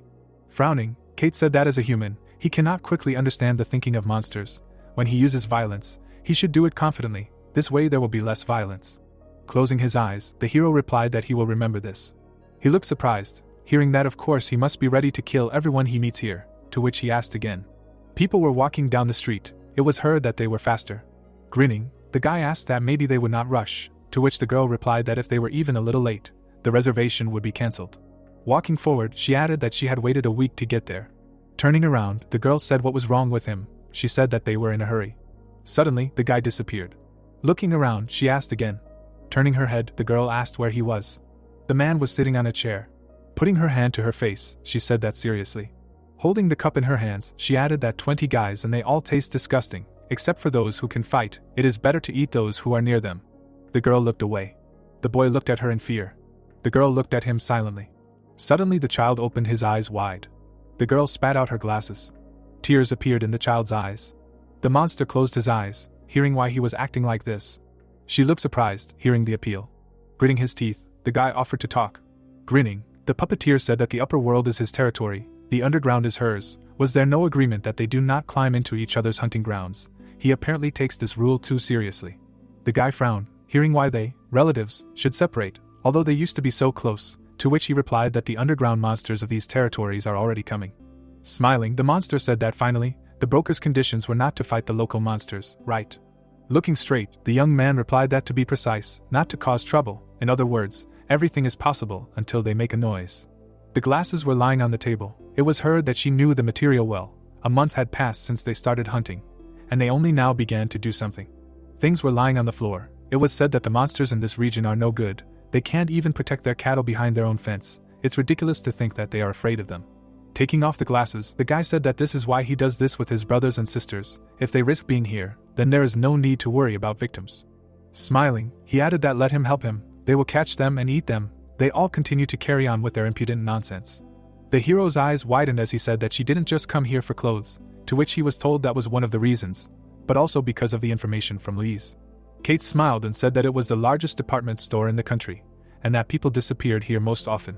The protagonist froze when he heard that she had deliberately scattered seeds during their shopping, so they wouldn't run away, and that in crowded places it was better to watch and grab than to run.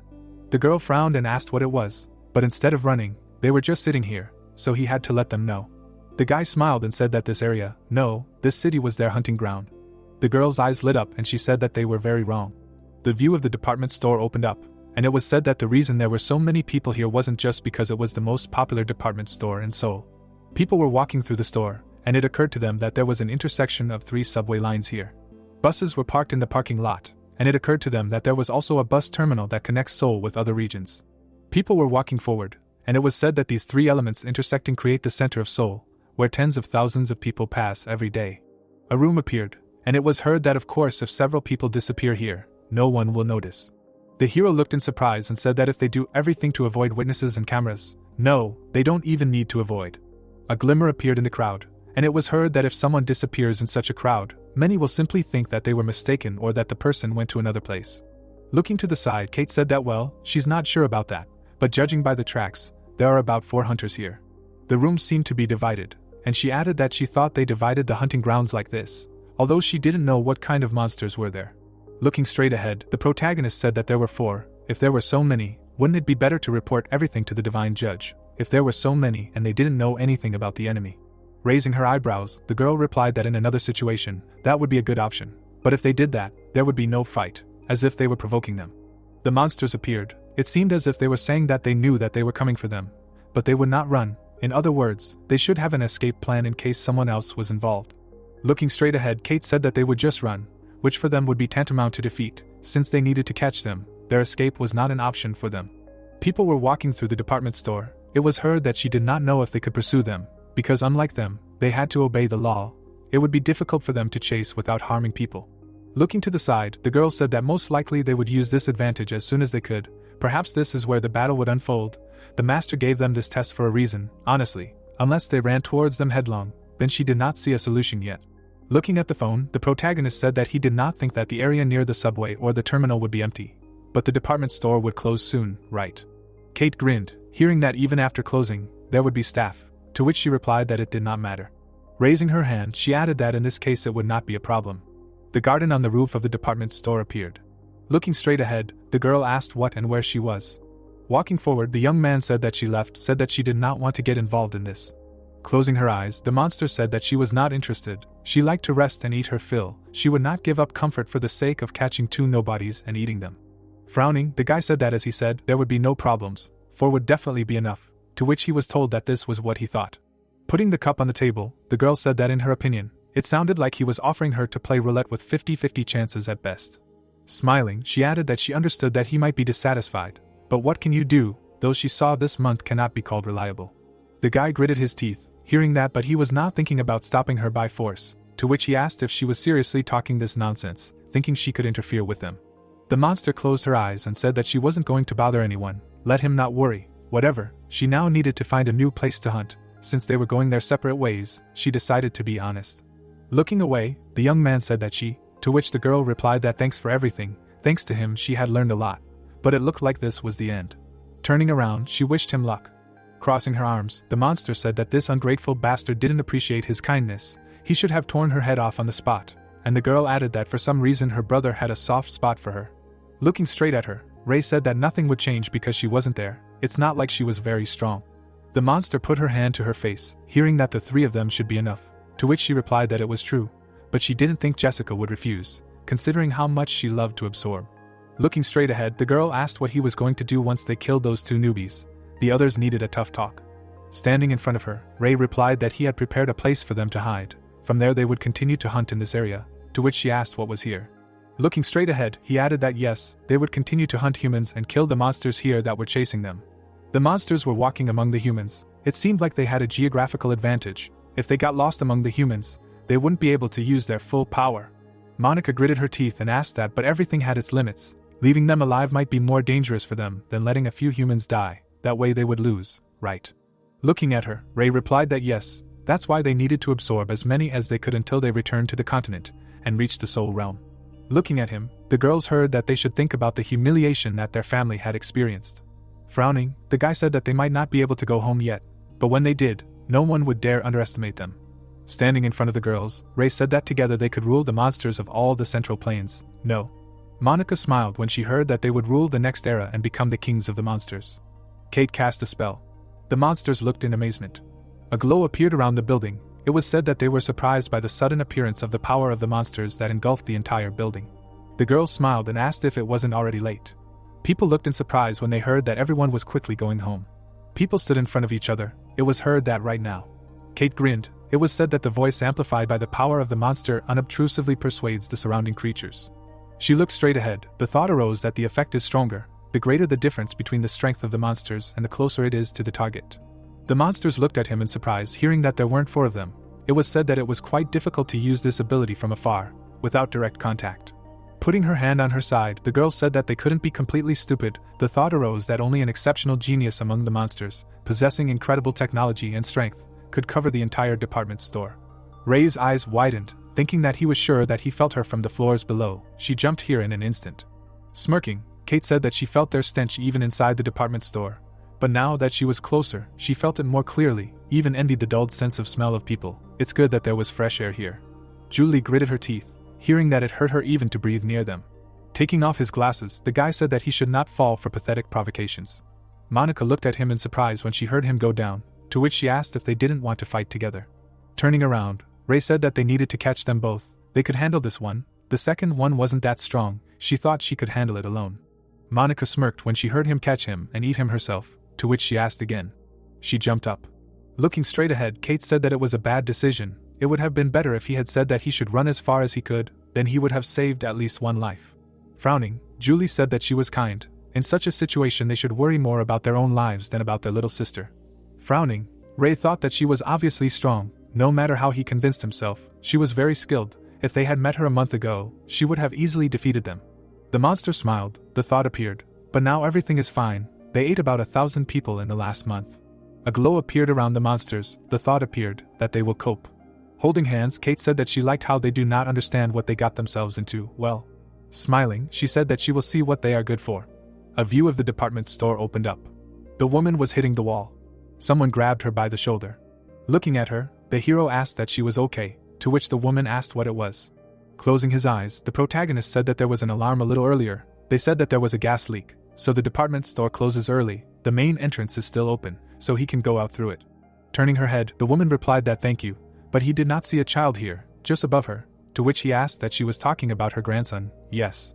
The guy raised his head up. He heard that he saw him on the lower floor. He went to look for her because he was worried about her.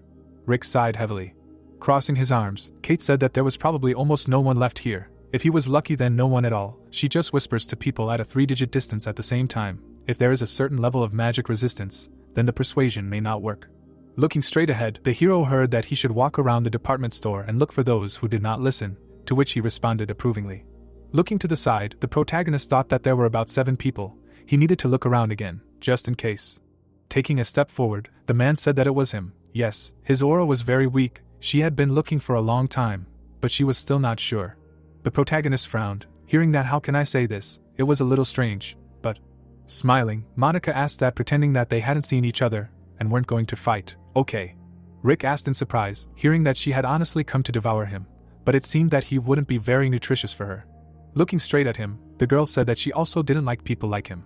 The hero gritted his teeth, hearing that monsters didn't have to eat each other, right? Unlike her elders, she didn't want to become the king of monsters. In any case, this world would be theirs in 6 months. That would be enough to eat their fill and never go hungry again. Looking at him, the girl asked that he would also calmly eat everyone in 6 months. Why don't they become friends, instead of being narrow-minded bores? No one understands that they feed here. The protagonist looked surprised, hearing that. Well, so what, she really likes him. The girl looked away, hearing that she came from below. Smiling, she asked that he sent that old woman. The corpses were lying on the ground. It was heard that she saw them when she was going up, so she ate both the one standing there and the one going down. Covering her eyes, Monica said that now that they had met, she understood what was necessary. Suddenly Rick struck her. The girl's head turned from the impact of a powerful blow. Rick diligently put force into the blow. She flew away from the hero, exploding to the side. The guy looked at the purple glow behind the escalator. He looked ahead in fear, and the plot told that Rick thought that he had already understood everything. But in fact it was not quite so. It was said that monsters devour people. On the floor by the escalator lay bodies and blood. Fierce mutants along with people are shown in the frame. It is said that the last 3 days were solid darkness, and he personally understood what monsters are and how dangerous they are. The hero looked down, feeling fear and thinking about what he finally realized only at that moment. His hand shook without ceasing when he thought about how he only knew the danger that one monster posed to another, and for ordinary people, monsters were a disaster. The girl stood holding her face, covered in blood, and wondered if he seemed too rude, and that he could just say. She licked her lips and said that if you close your eyes to it, then this is a turn. The girl honestly thought that he was very weak. The guy stood in front of her, burning with energy, and listened to him say that he was apparently delicious. The hero opened his mouth and said that this was a relief. The opponent opened her eyes wide, looking at him. Rick was running closer to her as fast as he could. She looked back and thought about what was on the left. The guy delivered a crushing kick. He looked at her angrily and said that instead of enjoying doing it, he would rather think that he wanted to eat, and it would not be so disgusting. The hero struck her in the body. He tripped the girl. The escalator led to a shopping area with women's clothing. An energy surge fell into this room. The guy looked at the hole in the floor. He jumped down, where they were already waiting for him. The girl's arms and legs were twisted in different directions, and she said that he made a laughing stock of her. The girl said that she had seen many types of monster strength, but not this. She looked carefully ahead. Rick confidently walked towards her, holding something magical in his hand. The monster opened one remaining eye wide and said that it was incredibly cool, and she had never seen anything like it. The girl asked about his unique magic. Rick swung at her and confirmed. The hero released a stream of magic from his hands, which flew forward. The flow transformed into a ring and quickly caught up with his adversary. The picture was distorted. The guy was stunned that everything turned out like this. The girl grabbed his magic with her hand and asked about the fact that the sight is not the most pleasant, is it? Her hand changed beyond recognition while she held the energy. Rick looked at her in surprise and thought about what kind of power it was. Magic was slipping out of his hands. He was shocked when he watched this, thinking that it was not just power, it's instant recovery and movement to block the club. The fact that he did not notice any of it, the hero wondered if she really looked like that. The guy looked at her in shock. Rick blocked, putting out his hands, a beam of power from the adversary. The young man swung his hand. The girl attacked, with a giant hand of her opponent. The monster struck him, energy scattered around. She looked, her eyes wide open. The guy held her hand on his shoulder, peering. He grabbed her by the shoulder and delivered a precise blow from his knee. The hero pushed off the floor with his feet. He grabbed her hand, energy blazing. Rick launched her to the side, where the fall caused an explosion. The boy looked at her, folded his hands and listened as she said that if he knew what she really looked like, he would have run away without even starting a fight. The monster with claws instead of arms and legs looked at him and said that this was her unique magic, or rather her original form, and that her arms and legs looked like this. But her face and torso were just disgusting. The hero looked at her carefully and answered that the problem was not how it looked, saying that he knew. The girl smiled and asked again that it smelled like a decomposing corpse, adding that until recently she did not realize that it smelled like that. She said that since ancient times they were called Jakija, and unlike other monsters, they were a species born to devour people. There was a body lying on the ground, bleeding from a fight, and she said that if they did not eat human flesh, they would not be able to absorb life force naturally, right? Behind the corpse of the fighter, there was a creature holding something in its claws, and the monster was telling how even by nature, a species like them mostly survived by devouring the bodies of dead people on the battlefield, but since then, they were mistreated, and she heard that they were almost on the verge of extinction because of that law. On the table were plates of food with a cross over them, and she was saying that humans were tasty and nutritious, and for other monsters, but they were deprived of access to the main food. The monster's hand was lying on the floor, and the girl was talking about how because of this, most of their species were starved from death, and a few of them tried to plunge into the human world in order to fill their bellies. The guy listened attentively, about how other monsters killed them, and her parents were one of them. She looked down and said that she didn't really remember her parents, so she wasn't that sad, but it broke her heart to see her older brother and sister. The girl stood in front of Rick and said that anyway, the three of them, without parents, lived in the shadow of the human world. The three creatures with glowing eyes walked along the ground, and she said that they couldn't even properly support their human shell, so they lived in the sewers, covered in human shit, not knowing how terrible they looked. The girl smiled and asked to see. She spread her arms out to the sides and said that now he was so cute and beautiful, and instead of the stinking sewers, she could walk under a clean, fresh sky, bathing in sunlight. The heroes stood in front of each other and the girl pulled her claws back, saying that more importantly, feeding on people was a small mistake. They had been doing it for tens of thousands of years, except for the last 666, and will continue to do so in 6 months. Rick's eyes widened in surprise as he listened to her say that she wouldn't give up this wonderful life for a second because of some weird law, saying that she had already lost so much. The monster looked at him and asked if he could just pretend, because she had finally met someone she liked and didn't want to kill because of the law. The hero interrupted her and said that he was just trying to clarify things. He held out his fist and explained that he wasn't a monster and hoped that this law would last forever. The characters looked at each other and Rick said that instead of spouting nonsense without meaning or empathy, he asked why she didn't just attack. She looked down and said that she understood. The girl said that it was sad. The monster swung her hand at the hero. The guy parried the blow, blocking it. He stared at her and thought about how she was faster and stronger than before, and if this wasn't her full strength, then a head-on fight was hopeless. The plot said that Rick had all the qualities of a monster, but it was obvious that he was special. The hero looked at the graph, divided into 3 days ago, and now, it was said that with his pedigree, talents and combat experience that pounced on him at once in such a short time, his mental fortitude, skills and ability to control the energy of monsters affected his new strength. The enemy pounced throwing a claw at him. The plot said that in a specific situation, his speed of learning was several times greater than Rick's at once. The guy dodged the blow. It was reported that the difference in strength between their species is very noticeable, however. There was an explosion on a high floor of the building. The hero stood by the broken wall and listened to the monster apologize for not yet getting used to all these new powers and speed that she had recently. The story was about how there was a factor that erased any difference in strength: human flesh. The girl leaned on her claws and said that she had almost gotten used to it, and was sure that she could deal with him without any problems. It was said that for monsters, this was not just a nutritious diet. The unknown person injected something into his hand, and it was said that simply by consuming human flesh, they get the same effect as an elixir, but with many pleasant bonuses and without side effects. A comparison graph of the characters was shown, and it was said that over the past month, the constant consumption of flesh made Waron's growth so significant that she herself did not realize it. The hero snapped his fingers after hearing about the proposal to use that spell again. The girl looked at him and said that among all the attacks he used, this was the strongest, and considering the advantage of distance, this one probably has the best chance of defeating her. Rick clenched his fist and said that he was not sure about that. He made an attack, sending several magic beams in her direction. The monster rushed towards him thinking that the speed and power of the spell would not be much different from simple attacks with bare hands, and it was unlikely that the spell would be as effective as she wanted. Her blow hit the hero's closed hands. She brought down a lot of force on him and thought that all she had left was to kill and devour him. Rick fell, bleeding. He got up, barely breathing, and the girl said that she would be pleased if she at least knew his name. She attacked again, saying that it was nice to meet him. The guy in blood breathed. Looking down, it was said that depending on the fighting style, there was a good chance of winning, but even so. The girl looked at him in surprise. It was said that he did not take out the club, and this was a game with his life as a bet. The hero stopped her blow, noting that this is how it is done, and it is called Goblin SSRYM. It was said that in this game, too, he won. A few hours ago. The car drove up to the building and a question was heard about whether he fought the black turtle. Rick put his hand on his face and said that he was not sure that fought was the right word. He put all his strength, but there was no particular effect. The hero said that although he tried, he seemed to be constantly relaxed. Kate looked ahead and answered that this is understandable, and in the end, such an approach is wrong from the start.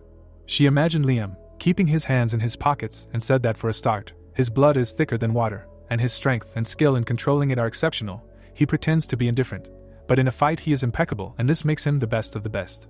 Kate turned away out the window, crossed her arms, and said that even if you look at monsters that are 300, 500 years old, there are few on the Korean peninsula that can compare to him in strength. The hero looked at the girl in surprise and asked that she was 500 years old, which meant that it also applied to her, didn't it?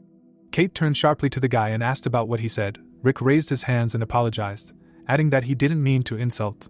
The girl smiled and claimed that she would certainly win, no matter what age, she was the strongest. The hero listened in amazement about what he did when he fought him. She assumed that it probably wasn't as pleasant as when he fought against her. Rick said that he tried to use the tools he received from Louise and Cyrium at full power to defeat him. The driver listened attentively, and thought about what kind of strange conversations young people have these days. Rick lowered his head and said that he didn't see any shock or anything like that, like peas against a wall. The girl asked if he moved. The guy looked at her and asked again. Kate explained that when he noticed his technique, since he was not a physically directed fighter, he either stood still, or he played on surprise. The hero said that was true, and while they were shaking hands the girl interrupted, saying that the reason he couldn't hurt him was something other than the difference in their skill levels. Kate looked at him, smiling, answered that it was simple, and no matter how powerful the magic, it does not make everyone equally invulnerable. She went on to say that Cyrium is primarily a contest of strength, isn't it? Night sky. Someone's feet in sandals appeared. Kate put her hands on her waist and said that she thought she understood roughly what was going on, and it was good that it didn't make her angry. The man in the blood asked what she was talking about. The girl smiled and said that her assumptions were correct. She knew that everything would be like this, so she left something just in case. But she was still a little worried, and the guys turned out to be unusually strong, and she was worried that they could die.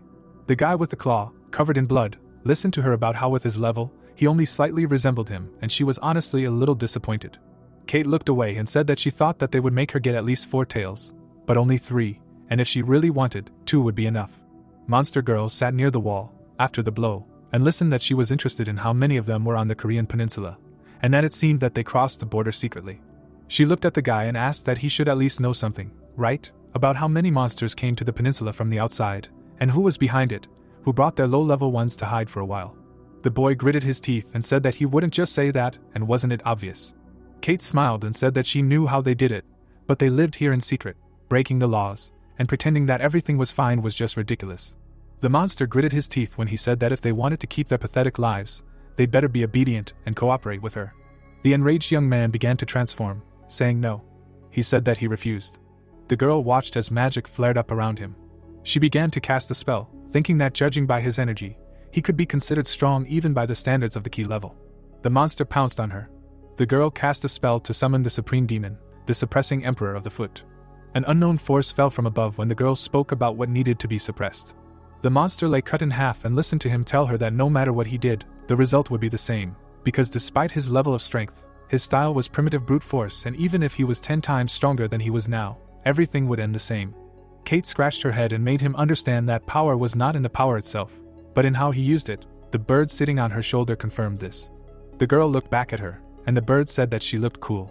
The feather fell to the floor, and Kate asked how long she had been sitting there. Louise looked at her, and said that she had just arrived and her reaction was so boring. Rick was not like that. The girl looked at her calmly and replied that she had only reacted the first few times, and if she behaved like this every time they met, then something was clearly wrong with her. Kate looked at Louise carefully and asked what was wrong with her. She seemed to be unwell. The friend sat with her head down and said that a lot had happened, that she hadn't slept since the night before and had been running around the entire monster kingdom and the human kingdom. Louise looked at the girl and asked her to save her. She grabbed Kate's hand and said that she had been collecting information, passing on messages, cleaning up the mess, and even entertaining the guests herself, and there was still a mountain of work to do. The girl looked away and asked again. Louise looked up at Kate and asked her to help charm a couple of people. The girl agreed, but asked what she meant by entertaining the guests. The friend jumped up and started saying that the thing was. She went up to the girl and asked if something was going on down there, and if there were any more monsters there. Kate smiled and said that it was probably Rick. Louise was surprised to hear that he was probably fighting. The girl asked if she had brought Rick here, reminding them that these were dangerous monsters and that they could be much stronger than the hero. The girl closed her eyes and replied that they were quite strong, agreeing, adding that if he was unlucky, he would die. Louise was upset, listening to her about how she needed to look for some small fry for him simply because it could be dangerous here, and asked about how his skills themselves should improve in the next 6 months. Kate smiled and noted that if his bloodline was normal, then at his current level he would be considered quite worthy. But alas, this guy is a goblin, and even if we discard his desire to become the Demon King, his very nature implies that he will fight without stopping. Louise was saddened to hear that if he does not fight in all battles for them, then he just wants to block his path. Kate smiled and said that there is nothing to worry about. She put her hands on her waist and said that blood is thicker than water, in the end, and you should not be afraid and just wait for everything to end. The guy parried the monster's blow. She was shocked and thought about how it happened. The hero, crossing his arms, received a blow from the girl. He flew back, slowing down with his hand. The monster looked surprised and thought about how the attacks hit as they should, and this was more than 10 times. The girl remembered how he stopped her blow, grabbing her palm, thought about how everything changed at that moment, but what and how. The monster looked at the hero, who was getting up, wondered if he was still standing. Rick looked determinedly ahead. They were talking about the goblin Cyrium.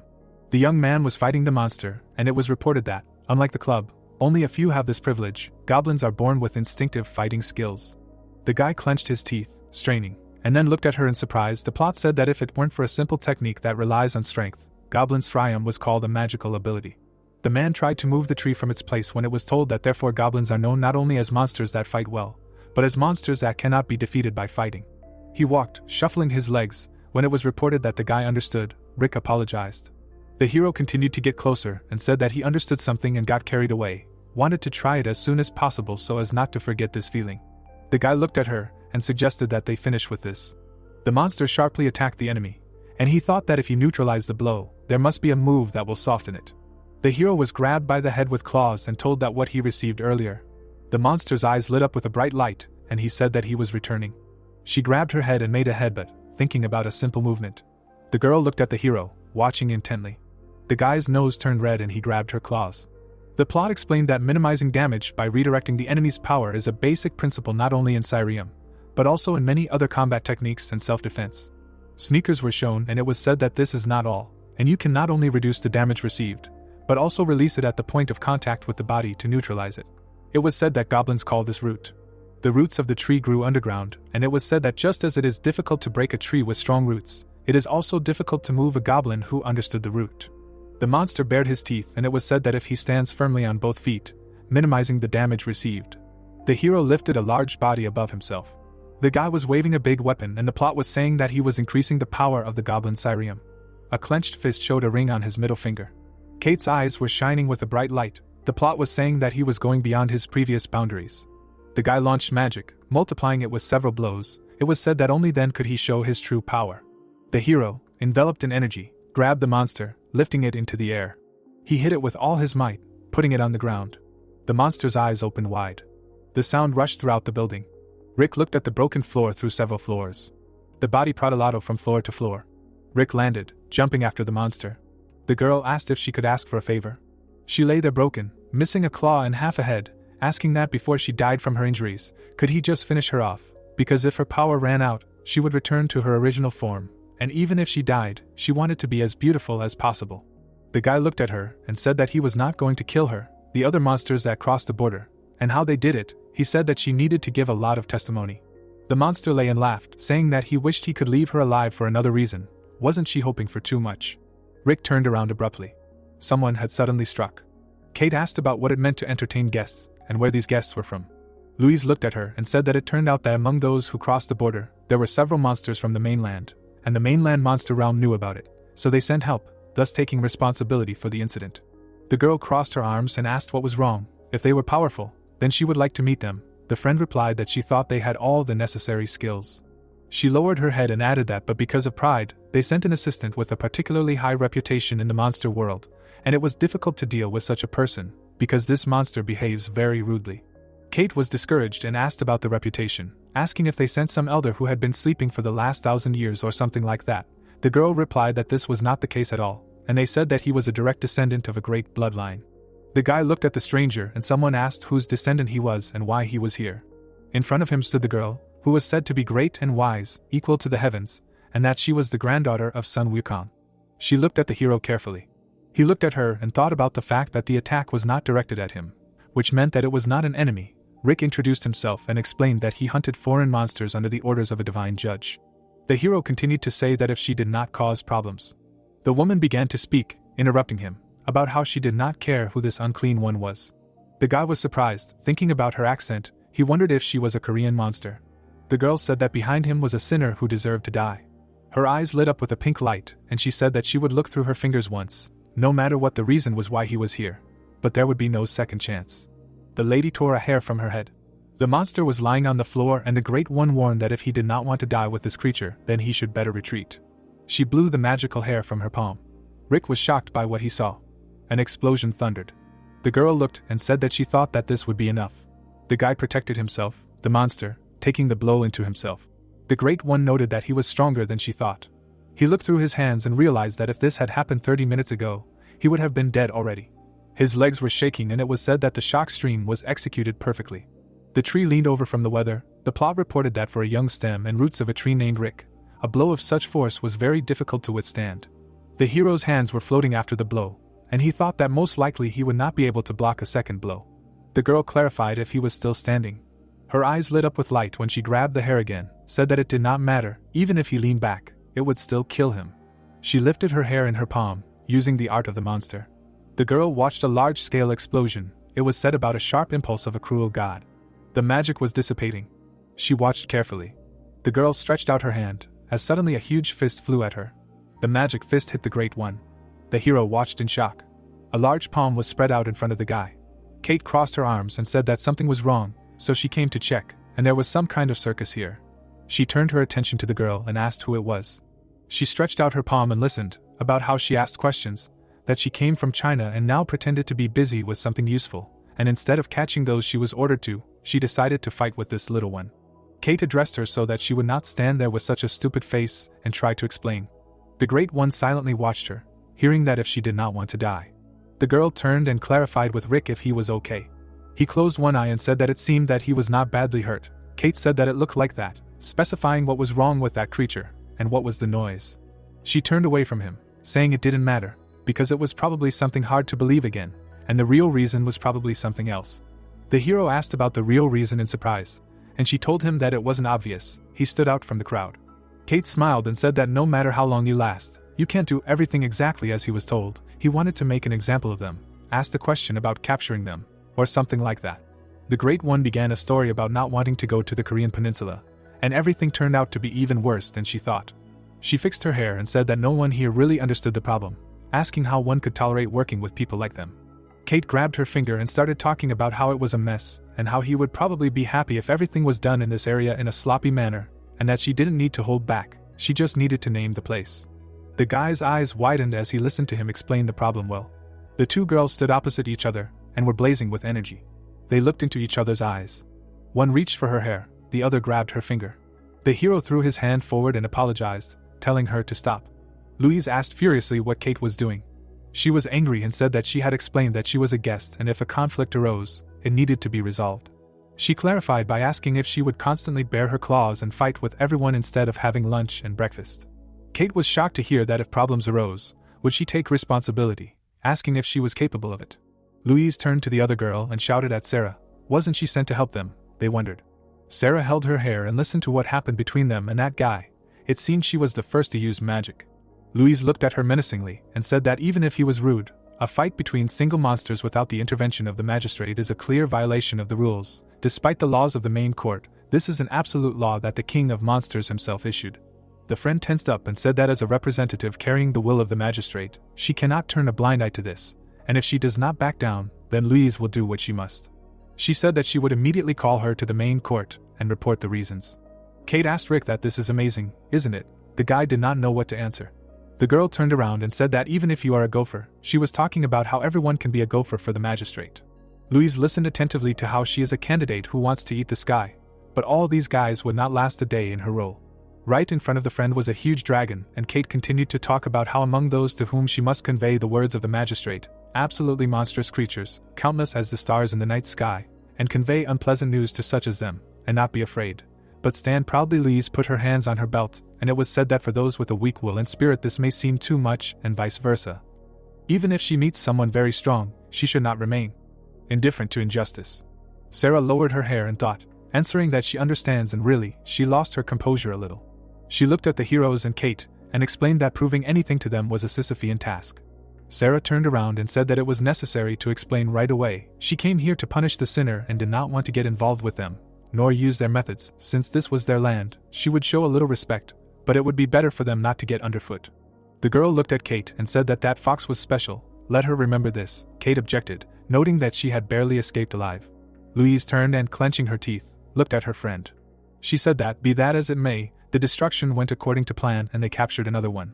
Louise spread her arms out to the sides and noted that Rick did a good job, and a lot of people disappeared here. But thanks to him, from tomorrow it will be peaceful here. The hero looked at them in surprise and asked if there were many such places in Seoul, and if so, they should at least close them off to people. In response, he was assured not to worry because he was not the only one hunting that night.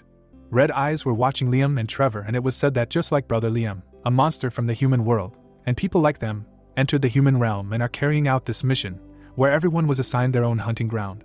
Louise smiled and said that although it was not easy, she hoped that today she would be able to catch most of the strangers.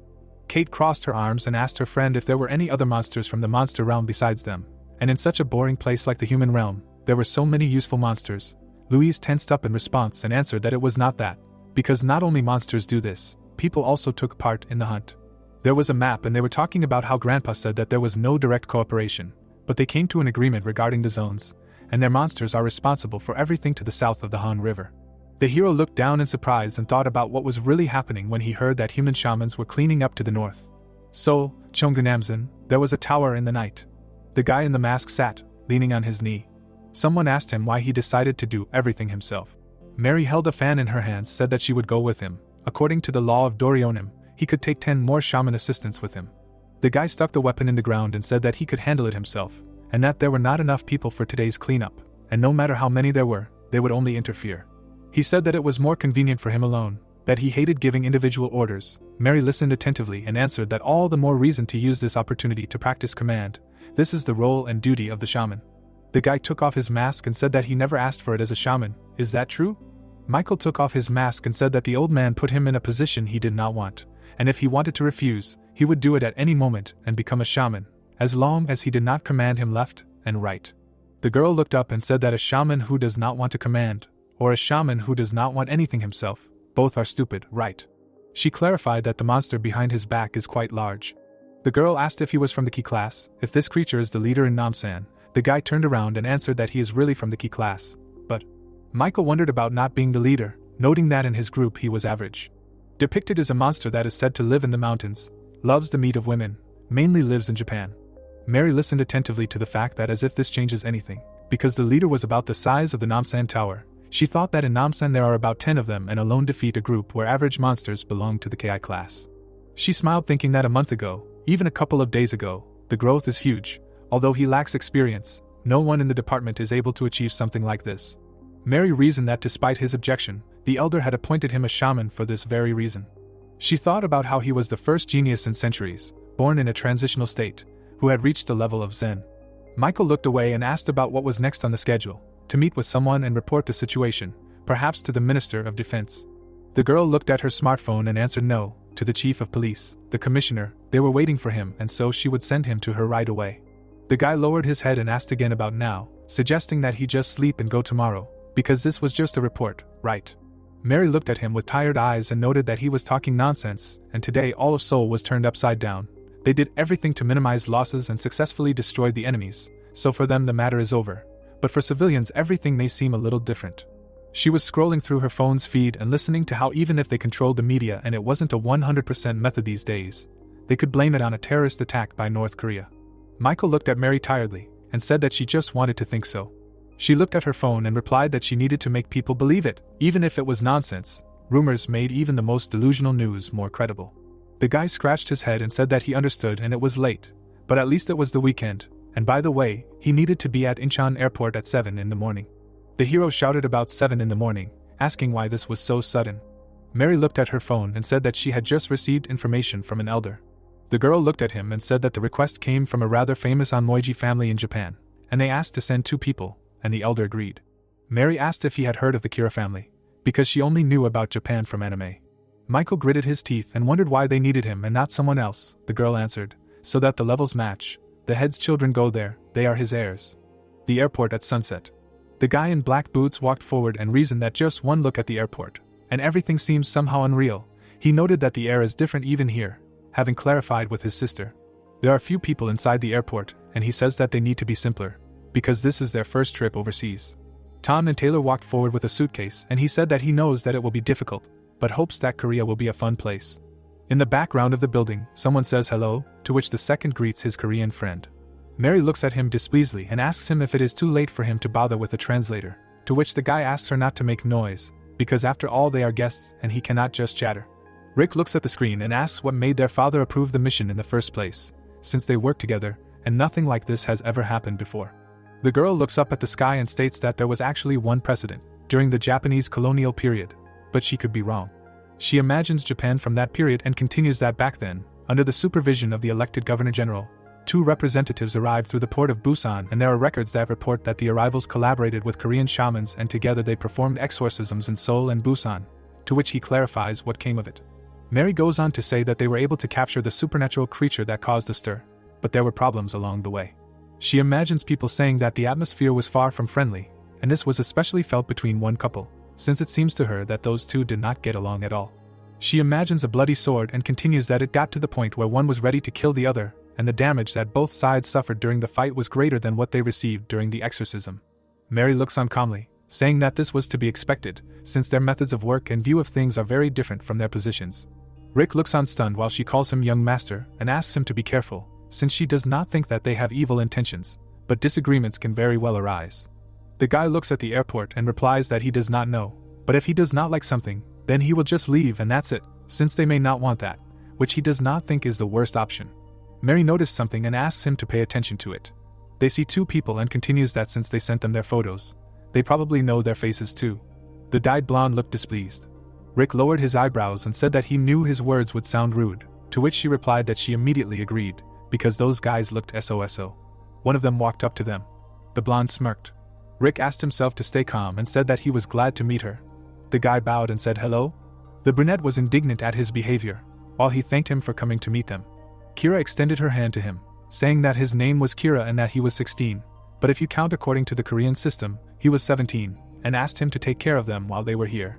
Mary was stunned to hear Rick remark on his good Korean, and he replied that he had been studying the language since middle school.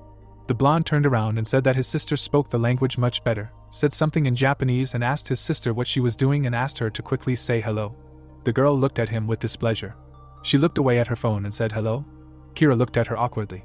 The blonde guy raises his eyebrows and apologizes for his sister, and that his sister is not very good at social interactions. Her name is Taylor, and she is 2 years older than him. Rick smiles and says that everything is fine and there is nothing to worry about, while he himself thinks that this is true, because it is better not to judge by the cover.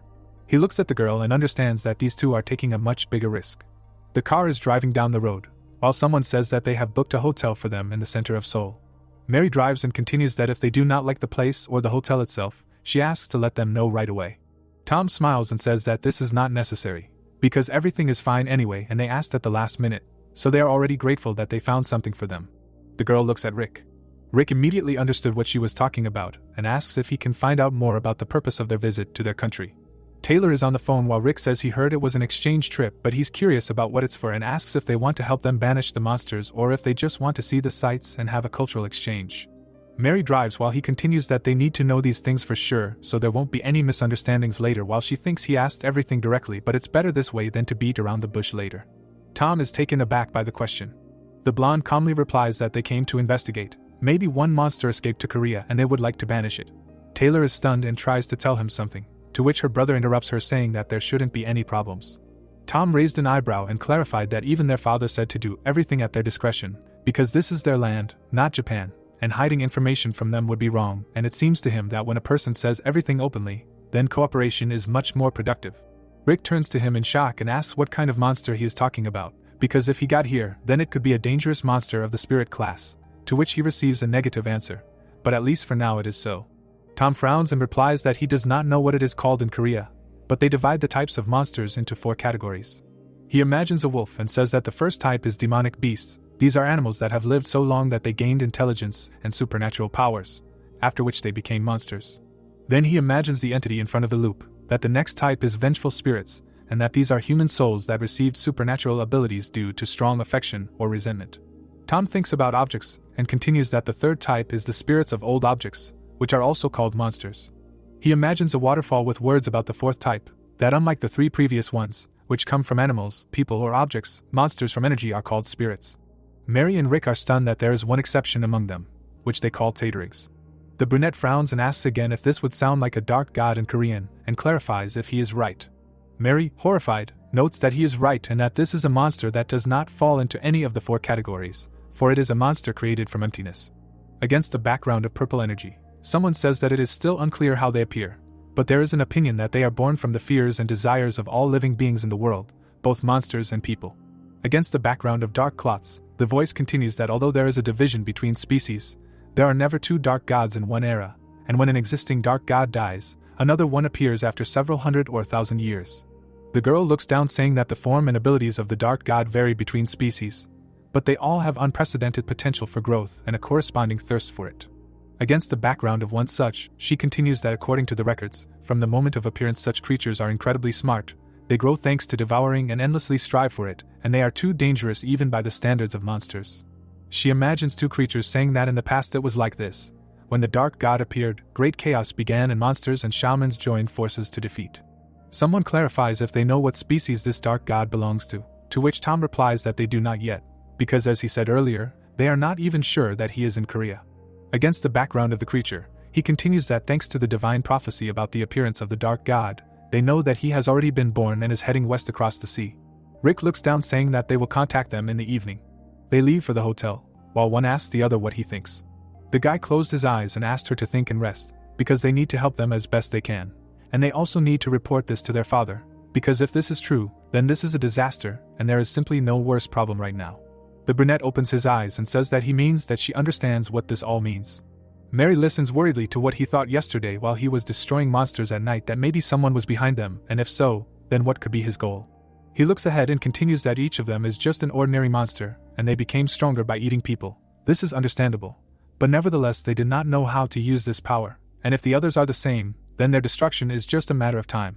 The guy frowns and says that meaningless sacrifices if you do not ask yourself about the reasons, and asks what would have happened if they initially had a different goal. People walk down the street, while he suggests that this could be to fill the streets with low-ranking monsters so that they underestimate the situation, and it is quite possible that this is their goal. The girl looks down thoughtfully and agrees with him, for she thought that the big purge last night would end everything. But if there is a dark god among the uncaught monsters, then what? The guy opens his mouth and says that the dark gods may be involved in this matter. The girl is perplexed by his words, while he continues that there are not only their monsters here. He imagines a map with words about China and Japan, for perhaps there are fewer of them, but there were also from other places. If the dark god did come from Japan, then there is no guarantee that such will not come from other places. The guy looks at the girl slyly, while she says that this is too much, for dark gods are rare, and he thinks that they are overly worried about this. They look at passers-by and Rick continues that they still cannot relax if the dark gods from other regions have become stronger over the past month. The girl with the piercing looks away while he continues that they will be completely different from the monsters that they encountered last night. It is quite possible that they are already at the level of spiritual beings. The girl walks down the street while the guy reasons that probably someone like the masters of Yin and Yang came here to capture these gods. Some girl watches while the guy hopes that this is just his worries. The plot takes us to a mountain in Seoul. The brunette looks around and understands that the place is suitable, because it seems like there are generally few people on this mountain. The girl smiles and says that even if someone notices them in the amount of several people, it does not matter. This is not a department store with a lot of onlookers who are not allowed to see them. The guy smiles while she says that if the number of people here is controlled, then everything is fine, to which he agrees. Kate looks at him. He is stunned to hear that she clarifies whether he was unable to sleep yesterday because of the 2 people who died in the store. She remembers what happened and says that she doesn't think it's his fault, because if anyone is to blame in this situation, it's her. Because the spell wasn't strong enough and she understands that it all sounds like one big excuse.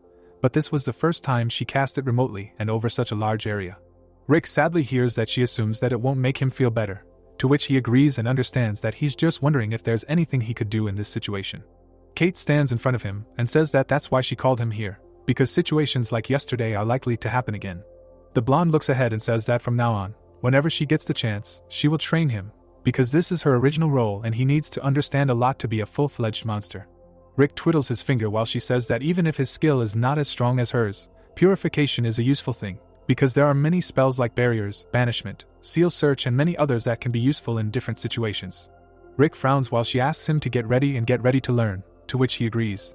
The girl takes a step forward and wants to tell him one more thing first. She looks him straight in the face. The guy backs away and asks her to wait. He grabs onto her while she asks him to be careful. The brunette tries not to fall and hears the parting words that even if he is a goblin, he should not get distracted. Kate holds him and notes that he has taken an excellent pose. The blonde looks at him playfully and asks him to relax and let go of his power and not to twitch. She says with a smile that it will all be over soon. The guy stands in front of her and notices that the aroma of an unknown flower and the subtle scent of peach have crept up on him unnoticed. He stares confused and continues that it all confuses him, specifically this feeling that he has never experienced before, when his heart beats as if after an intense run. The blonde is getting ready to do something. Rick closed his eyes. He opened one and the voiceover says that after that something happened. The guy looks at the landscape and he recognized it. He looks around in shock until someone asks him not to worry, because what he sees is not real. She smiles and continues that this place is the depths of his mind, because this is the most inaccessible place of consciousness, and what he sees and hears and feels, everything here is based on his memories. Rick opens his mouth and realizes that this is a relief that everything is not real and asks what does this mean that this is a fantasy that does not really exist, and asks what about her. Kate lowers her eyebrows saying that he is wrong, because now he is talking to the real version, because she has a special trick for her. The girl imagines a 6-tailed fox and thinks that one of their unique spells is Violet Whisper, and through the senses it introduces false stimuli into the brain.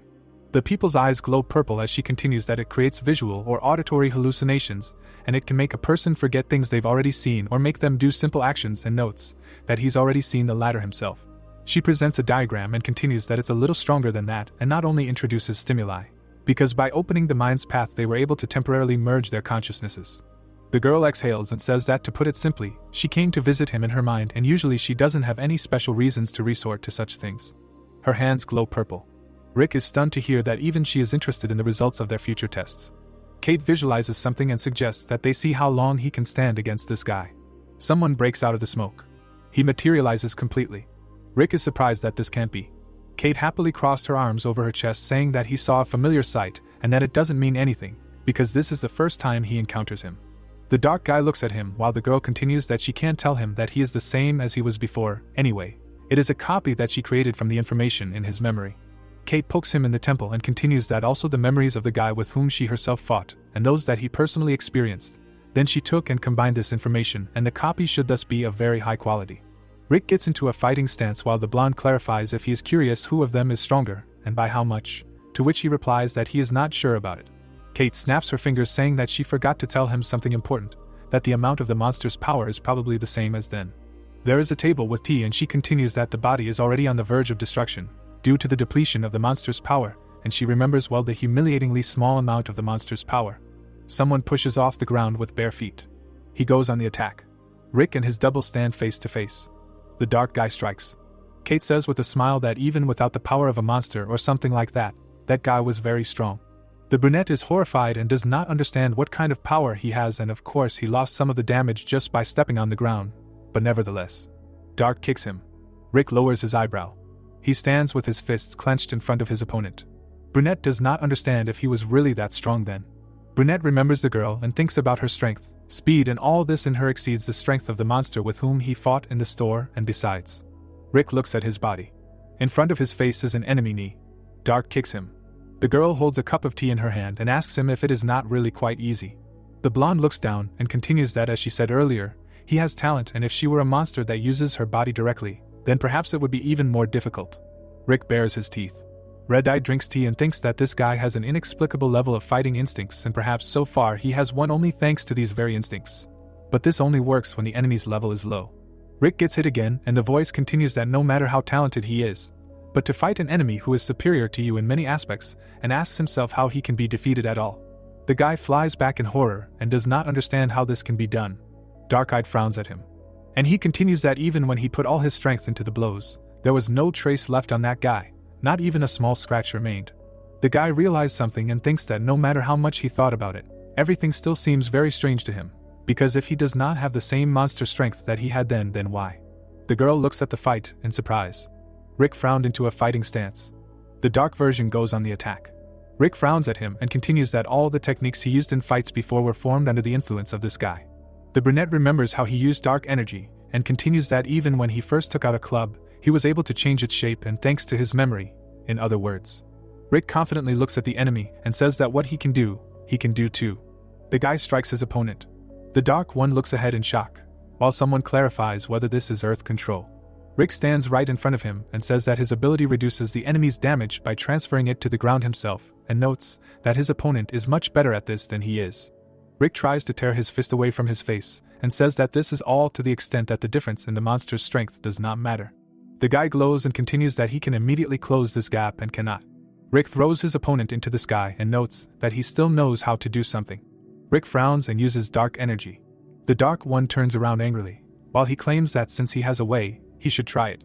Rick stands with an energy club and offers him to see if he can use earth control if he cannot touch it. The guy hits his opponent with his power. Kate reads a book. She happily hears her name from the side. Rick smiles and says that he did it, despite the fact that his opponent was very strong, but since it was himself, he was able to determine his weakness quite easily. The girl happily slams the book shut and agrees with him that he tried hard.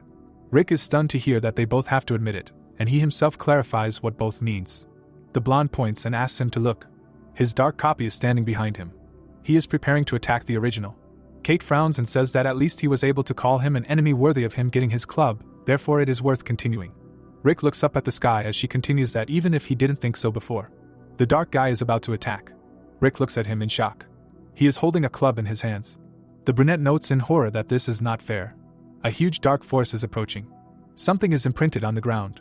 Rick lies in his own hole in the ground, frowning. The guy feels relieved. The girl smiles and praises him, because she initially thought that he would be beaten much harder, but he showed himself quite well. The blonde looks at him and continues that winning was not even an option for him, and the duel was originally planned to be unfair for him, because this creature would have taken 5 tails from the very beginning. Rick raises his eyebrows and says that the more tails Kate uses, the stronger the enemy, and asks her how many tails it would have taken for him. The girl looks thoughtfully at the sky and notes that it is difficult to say, because 2 may not be enough, and with 3 it will be difficult. But if it were necessary to finish everything quickly, then she would use all 4, and mentions that, to be honest, the new tail increases her strength by 1.5 times. Rick looks forward and understands that the difference between 3 and 5 tails is 1.5 squared, which is more than twice as much, to which she continues that she is still able to deal with most monsters with 1 tail. The girl frowns at him and says that he is like a cunning mouse looking at him from the shadows. The brunette puts her hand on her chest and asks for forgiveness, and says that she did not approach earlier because she was afraid that she would interfere with them.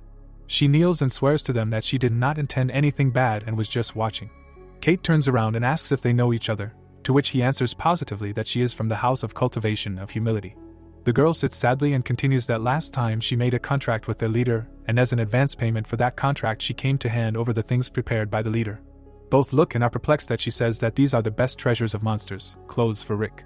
The plot moves to the day before, when someone clarifies whether it would sound too abstract if they called it an investment.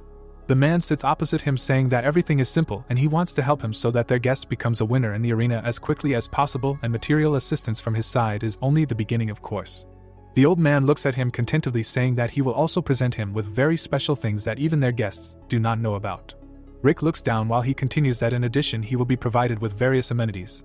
As an example, he gives help with any information that reaches them, to which he replies that everything sounds quite good. The brunette looks at him and clarifies that isn't an investment when there is an expectation that he will receive more than he invested. The old man rubs his beard and listens to him talk about how if he becomes the king of the monsters, what he will demand from him may be very significant, to which he replies that the guy opposite him is quite smart. The guy listens in fear as he says that in that case they should just tell him straight out what they want from him. The bearded man smiles and replies that he doesn't want anything in return from him yet. There's an amulet on the table and he continues that of course, as he said, it can't be called an investment, but at the moment, he has nothing else to tell him. The brunette looks at him as he says that he's suggesting that they be honest, that he's not the only candidate they're investing in and that it's not just the two sides investing in the candidates. He imagines a creature in a crown and continues that it all goes without saying, because the king of the monsters is a creature that will rule the kingdom of monsters for the next 666 years and will do so in sickness and in health, and that relationships with him will affect not only each person individually, but also the fates of entire groups. The old man sits opposite him, saying that the candidate who isn't strong enough to dream of becoming king at least wants to be his loyal follower. The old man shows him the diagram and says that even if this is said a bit of a stretch, they try to choose the most promising candidates, and they plant seeds for their future this way. Rick rubs his neck and replies that of course now that he has heard everything it has become much clearer to him, but decides to clarify if there are no monsters who will be unhappy with this approach. The old man closes his eyes, and he continues that no one has ever asked such a question, why they are not helped or why they help someone else, to which he replies that of course there are such.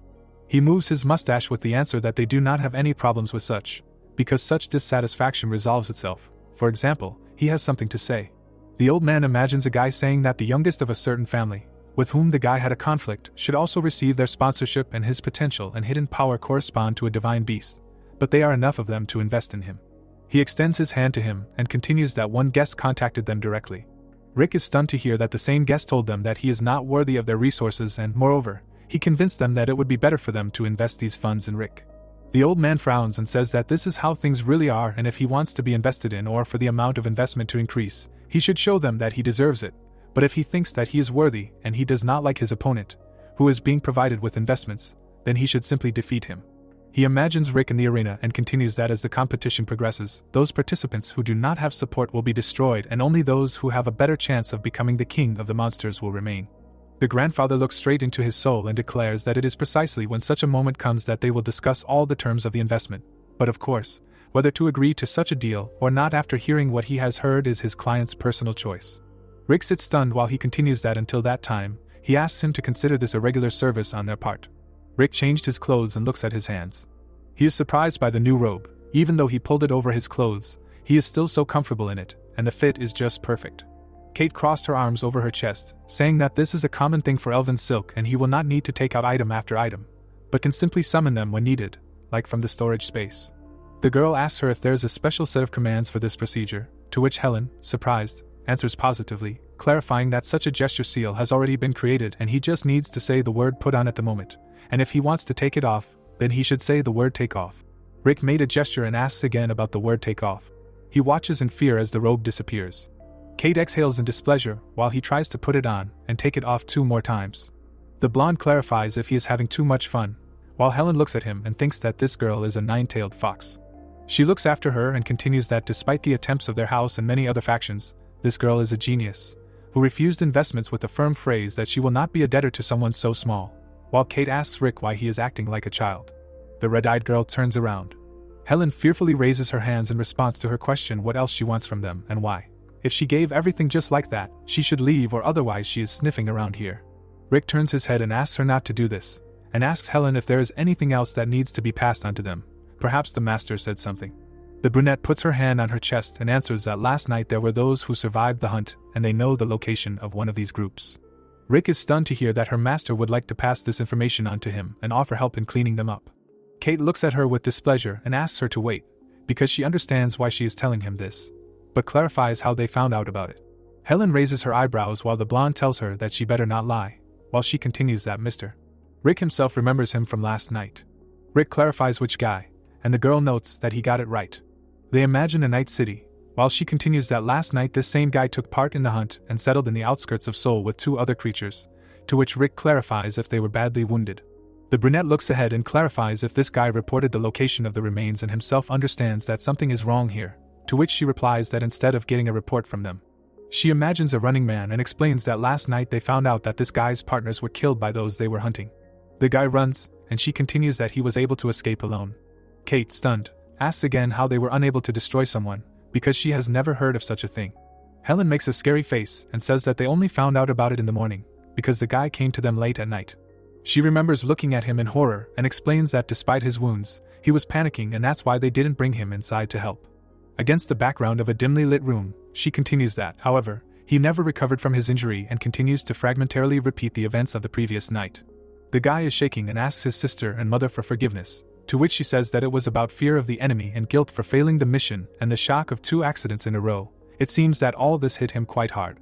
The blonde exhales and replies that this guy will not have a happy future, and he did not even lose the fight, but shamefully ran away alone, and thus his entire clan was humiliated, and if she were in his place, she would have stayed right there. Rick opens his eyes and asks if this is all they know, because he thinks that the judge would be better off knowing about it. The guy looks at Kate, who says that the judge most likely either already knows everything or will find out very soon, and clarifies if she is right about no one doing anything special in this case. The girl looks at the bird and continues that last night was much more eventful than expected and they were not able to finish the hunt in one area, and she suggests that the further plan will be to unite with other regions to resolve this issue later. Rick frowns at the bird, while she continues that they should first check something, because she feels like Louise is suffering from the consequences and is a little inexperienced in using the acquired skills. Kate raises an eyebrow and says that if he cares, then he should check on her, to which he asks if that is even possible. The girl strokes the bird's head, to which he says that the master would most likely tell him not to tell Louise or her father, but that is just his assumption. Helen looks sadly while Kate notes that they don't need permission now and asks if he knows where the monster is, because if he catches the monster and reports it, there won't be any problems. Rick looks at her while she continues that what's more important is whether he himself is worried about it or not, because if he catches at least one, then at least several people will be saved, and asks if she's right. Red Ice stands straight and notes that if she were him, she would go there and therefore she has no right to stop him. She releases the bird and says that if he wants to hear her advice, then as soon as he sees his enemy, he should determine its type as soon as possible.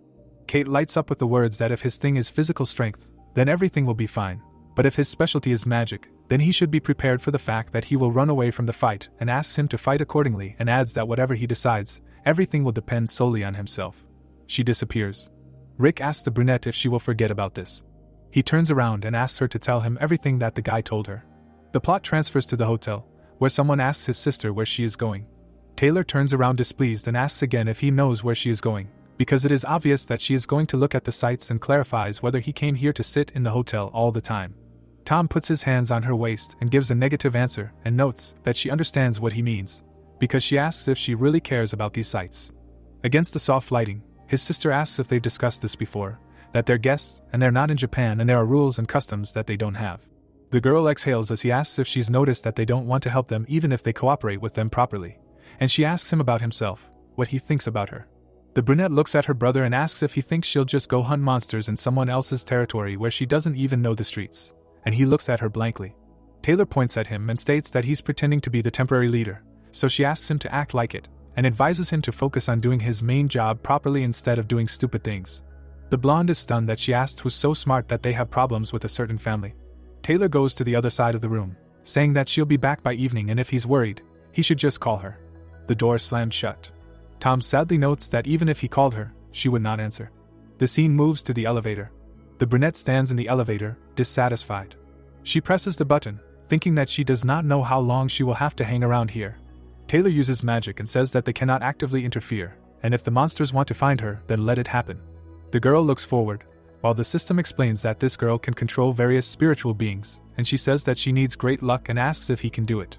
The creature smiles and says that it is possible, and it took into account how much she has already collected by this time, while the system notifies that this is the ability of the 7 lucky children, which increases the luck of the day for its shaman, maintaining the energy level and normal luck. The girl sees the bundle and continues that there are 7 types of luck: wealth, health, love, business, study, family, and society.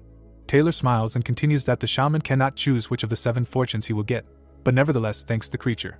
People walk down the street, while the voiceover talks about the 7 lucky children, because this ability automatically gives the luck that in their opinion is most suitable for the shaman at the moment. The brunette smiles slyly, thinking that she is very sorry to use such a lucky lot, but this way she will be able to grab the monster without problems and sort everything out. She got the kind of luck for love. The girl is taken aback. She asks in horror what it is, because the prediction says that today is a wonderful day when she will meet her betrothed, and this process can be extreme, and adds that the color of luck is black. The girl screams at the top of her voice, asking what kind of nonsense is this. Taylor asks if she really needs this in such a situation, and continues that even if something goes wrong, she needs a normal one, and notes that the gentleman made a mistake and clarifies whether he has the correct address. They got into a taxi, and she replied that he was probably right, and that she would just walk since it seemed close. Taylor turned around. The guy exhaled. He looked at his phone and said that if he had known that everything would turn out this way, he would have taken the bus. Seoul's Han River Park.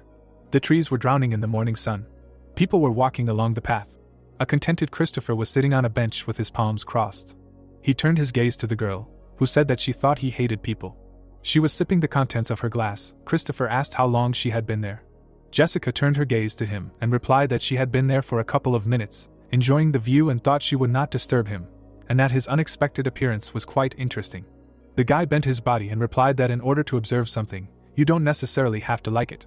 The ants were running after each other. Christopher began to reason that most people don't like insects, but from the outside it is quite interesting to watch them. He looked off into the distance and continued to think that it was the same with him. He was sometimes interested in watching them scurry about. His interlocutor leaned her face on her hand and added that even though he found them unpleasant, he replied that she was still young.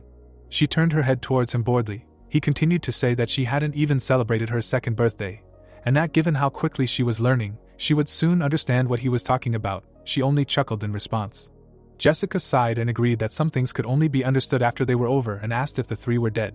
Christopher looked up at the sky and replied that Ray and Byron were definitely dead, due to the fact that their enemy was surprisingly strong, and Weiran might still be alive, but she could be considered dead. Jack stood in front of the tied Weiran, his face hidden in the darkness. The guy continued that since she was captured, they would do everything to extract information about them from her, but she would not be able to say anything. His interlocutor, maintaining a cold expression on her lips, said that last night she regretted what happened. She stood next to Ray, turning away. Jessica says that until she refused Ray, everything was going well, but when she left the store, the more time passed, the more it dawned on her. She looked longingly at her neighbor on the bench, and continued to say how she looked at these three and what she did, quite stupidly, spent a year with them and only now understood.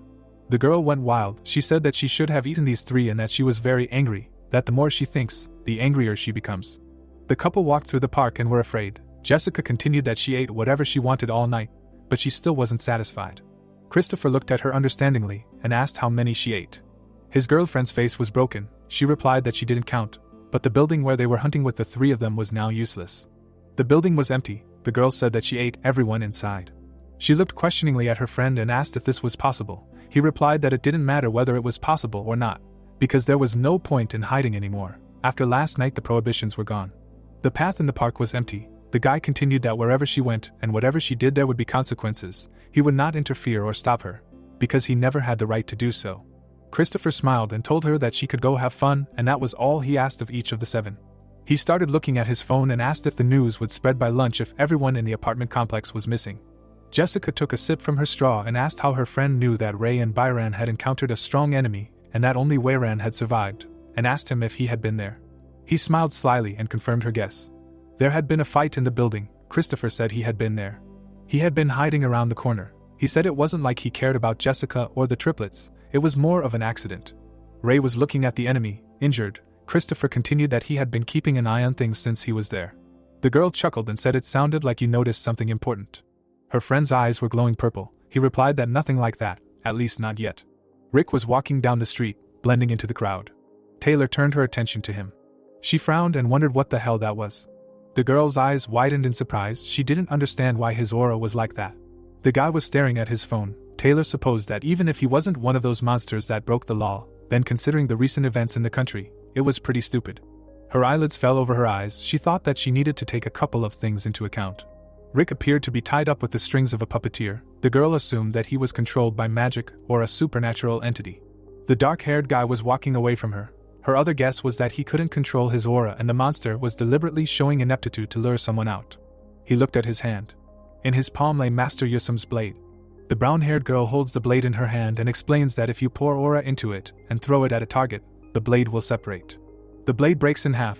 The girl continues to explain that it will separate in a way that will allow the one holding the handle to track the one it hits from a distance. Rick looks at the blade with half of the blade, and wonders what the broken part of this blade is in the monster that Yusum was chasing, and also if there is a limitation such as the time that the blade can remain inside. The girl slightly lowered her hands, and explained that the effect works at a distance of about 1,000 kilometers, or until the target takes out the blade, but there is a special condition for this.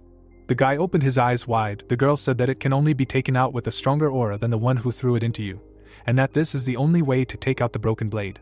The protagonist reached the outskirts of the city, thinking that when the blade was removed, the missing part would grow from the handle. The blade in his hand shimmered with purple light. The protagonist continued the thought that if the enemy was able to overcome Yusum and not only him, but also 2 monsters, then despite the fact that he had the strength to win, he did not take out the blade, since the sword was still broken. A building in the distance was burning with purple flames. Voices were heard in one of the buildings. One of them was calling Tyler. Kanye pointed his finger at his interlocutor. He was interested in what was there, and a bandaged mummy in a hood answered that Tyler had blood in his hand. He smiled calmly, while the mummy expressed concerns about whether it was possible to just leave something like this. But in response, Tyler asked if this was the thing they were talking about. He raised his hand closer to himself and said that everything was fine, the wound was small and that he would not pull out the blade so that new ones would come to him. Elliot entered the room and said that this was exactly what he wanted to say. His eyes looked around. He asked if Tyler really wanted to attract those who were hunting him, and what was the point. Because if the chase continued, they would be able to feed on people like before. The red-haired guy looked at this guy kindly, and replied that he just wanted to talk about this. The faces of his interlocutors suddenly became surprised after they heard that from now on Tyler would not eat people. Elliot gesticulated discontentedly, saying that he did not understand how it was possible not to eat people, to which he received the answer that of course, people are tasty and the more you eat, the tastier they become, but there is one but. The red-haired guy looked away and explained that for some reason, no matter how much he ate, he couldn't satisfy his hunger, and that he had thought about this for a long time, but he couldn't find an obvious answer. But last night everything became clear to him. 2 grinning silhouettes and a dark-haired girl appeared. Tyler explained that they were strong and if they had faced him as before, he wouldn't have been able to withstand them. The red-haired guy stands with his hands covered in blood up to his elbows. He continued to tell that the latter had fought well in the end. But be that as it may, only after defeating them did he feel full for the first time.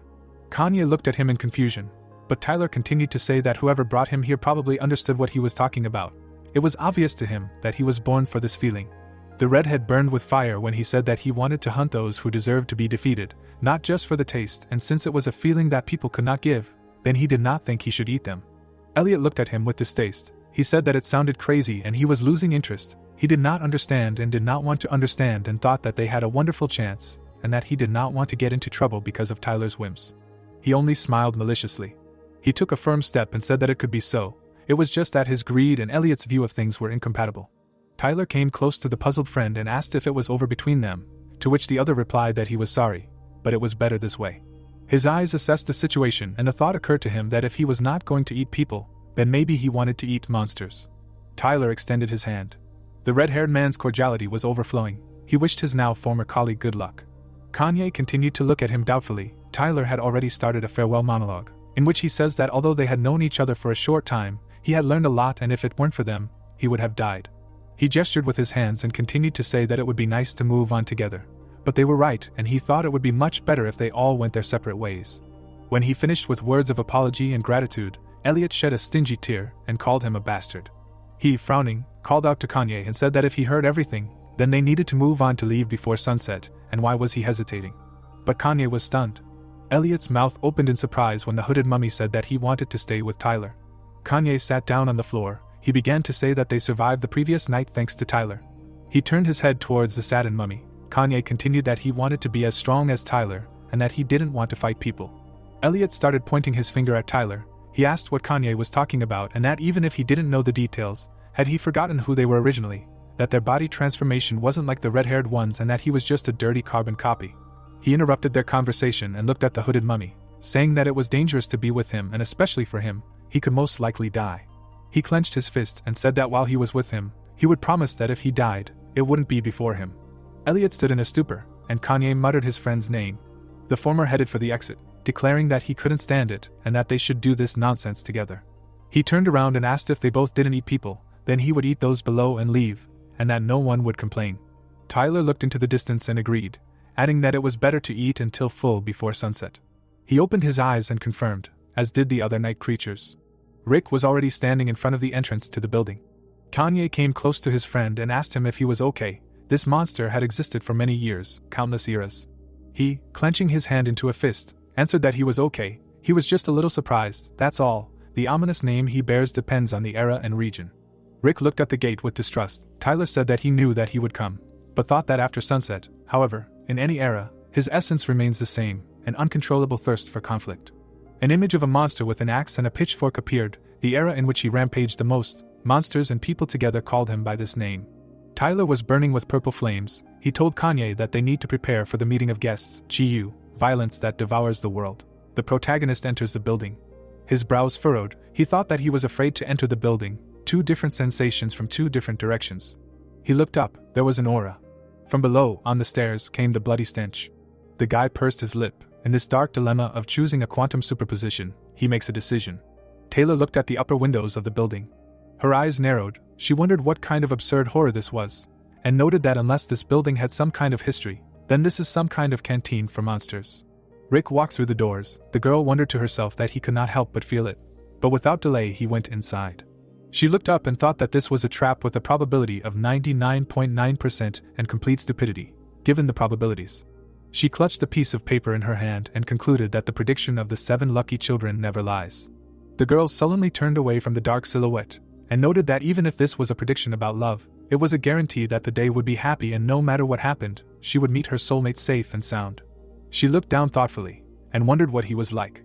Taylor exhaled heavily, and noted that she did not notice any special features, not ugly, but not handsome either. The building stood alone under the night sky. The girl finished that no matter what, she felt the energy from above. The beast surrounded her. She ordered him to go forward. Taylor rushed to the window. She landed inside. Her face frowned. She said that she was too cautious. Kanye trembled. The girl gave an assessment that he did not look like a dangerous monster. The mummy looked ahead with despair. He said that he could do anything. Taylor smiled and said that they just needed to catch everyone who came across. Rick went down. He looked ahead warily. Someone was sitting in the darkness. Elliot turned around and asked what. Rick darkened. He thought it was a person or a monster, and turned to the sitting one. The guy slightly turned his head and asked how many Elliot managed to eat, but considering the question stupid, asked how many were here. While he was wiping his lips, Rick assumed that there could not be only one, and that the rest probably went upstairs. Elliot called him a joker and replied that there was no point in asking. He leaned his head on his hand and thought that this was an opportunity to quickly kill the stranger and get out. He said that because of the one who entered, he could not even calmly eat the stash. Rick's lips trembled slightly when Elliot said that he would have to answer for this, but he agreed. The man-eater opened his eyes wide. The protagonist swung at him and told him to make him if he could. The blow landed in the solar plexus. The capillaries in Elliot's eyes burst. He thought about the speed of the opponent. The antagonist grabbed him by the scruff of the neck, swung his body, and threw the opponent to the other end of the room. Elliot clenched his teeth in pain. His opponent said that he would ask again. Rick was burning with purple fire. He asked questions, for example, how many of them were here and what was the strength and abilities of each, after which he ordered to answer quickly. Elliot's hand began to transform. He answered that the protagonist was a funny little bastard. Rick looked at him. Elliot made a cut and called him a piece of shit. He looked at the opponent happily and said that it was necessary to finish him off when he was close, and noted that the guy tries to look cool, but makes it worse for himself. Elliot looked down and said that they all boldly come here, not understanding why he was nicknamed that way. He looked at the blade and thought that everything went more smoothly than he thought, and noted that if he could hit the enemy from a distance, then his targeted attack would not fail. Numerous blows glowed in the dark. All of them landed on Rick's body. Elliot clenched his teeth with diligence. Pieces of Rick's clothes flew off. Another blow landed on his head. His ear flew off. The attacker turned pale in shock. His hands dropped. He asked Rick what the hell and said that he should have fallen, to which he heard that he was weak. Elliot desperately opened his mouth. The protagonist said that he understood why he ate people to become stronger, and added that he understood the desperate desire to become at least a little stronger. There was a lot of blood on the floor. The guy continued that killing and eating so many people for such an insignificant height, and even after that not getting drunk is strange. Rick swung and said that killing people for such a trifle is beyond his understanding. A fist flew towards Elliot's face. He cut it off. Blood flowed from the wound. Rick still struck. Rick turned around. His opponent said that he was funny, and that they eat people for obvious reasons, because they can. He lay there and asked what was wrong with the strong eating the weak. Rick was exactly the same. He bit his lip, and when he said that he was waving his power around, as if trying to make a statement, he agreed. He struck his opponent again. The protagonist took out a purple sphere from him. He looked at it. He immediately had to turn around. There was a body on the floor. The guy squeezed the sphere with his fingers. Lightning was visible from the windows of the upper floors. Kanye's body was shaking. Taylor crossed her arms over her chest. She said that no matter how much she thought about it, it was not so, and asked if he was really alone here and if he did not have a boss or other allies. The mummy looked at her and said she didn't know and asked her to stop threatening and focus. The girl frowned and said that she was doing just that. A bolt of lightning struck the mummy. Taylor looked at him sternly and thought that even if he didn't try, he was average. But even so, it was clear that he couldn't fight. It wasn't just about strength, and wondered if he had separated or been kicked out of the group. Kanye was lying on the floor. She thought that killing someone like that would be a hassle and that maybe she should just grab him. Tyler smiled and told the mummy that it wouldn't work, adding that he wasn't in the right frame of mind and if he continued like this, he wouldn't be considered a worthy enemy. Taylor's pupils contracted. Due to the unique nature of the Japanese archipelago, psychic abilities are used much more often in this region than in others. The girl stood next to her beast. She is an exorcist who has exorcised over 100 spirits in 5 years since she was 14 in Korean reckoning. Taylor turned around. Such an experience took her by surprise. The newly arrived Tyler continued that in a fight, seizing the moment is everything. Despite the girl's experience, among all the spirits she had exorcised, none could compare to the creature in front of her. He confidently approached her and said that even if the enemy was stronger, it was very important to let him know that it would not be easy with you.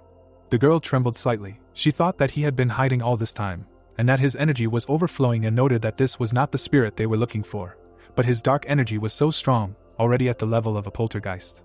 Purple flames spread from his silhouette. He apologized and said that he did not mean to deceive.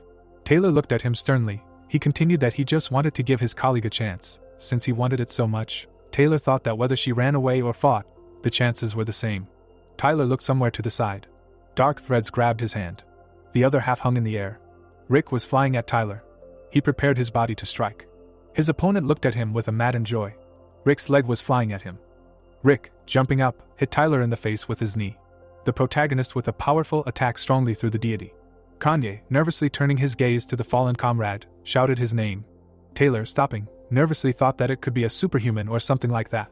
The guy covered in purple aura turned around, told the black-haired girl to go back, and then added that she had nothing to do here.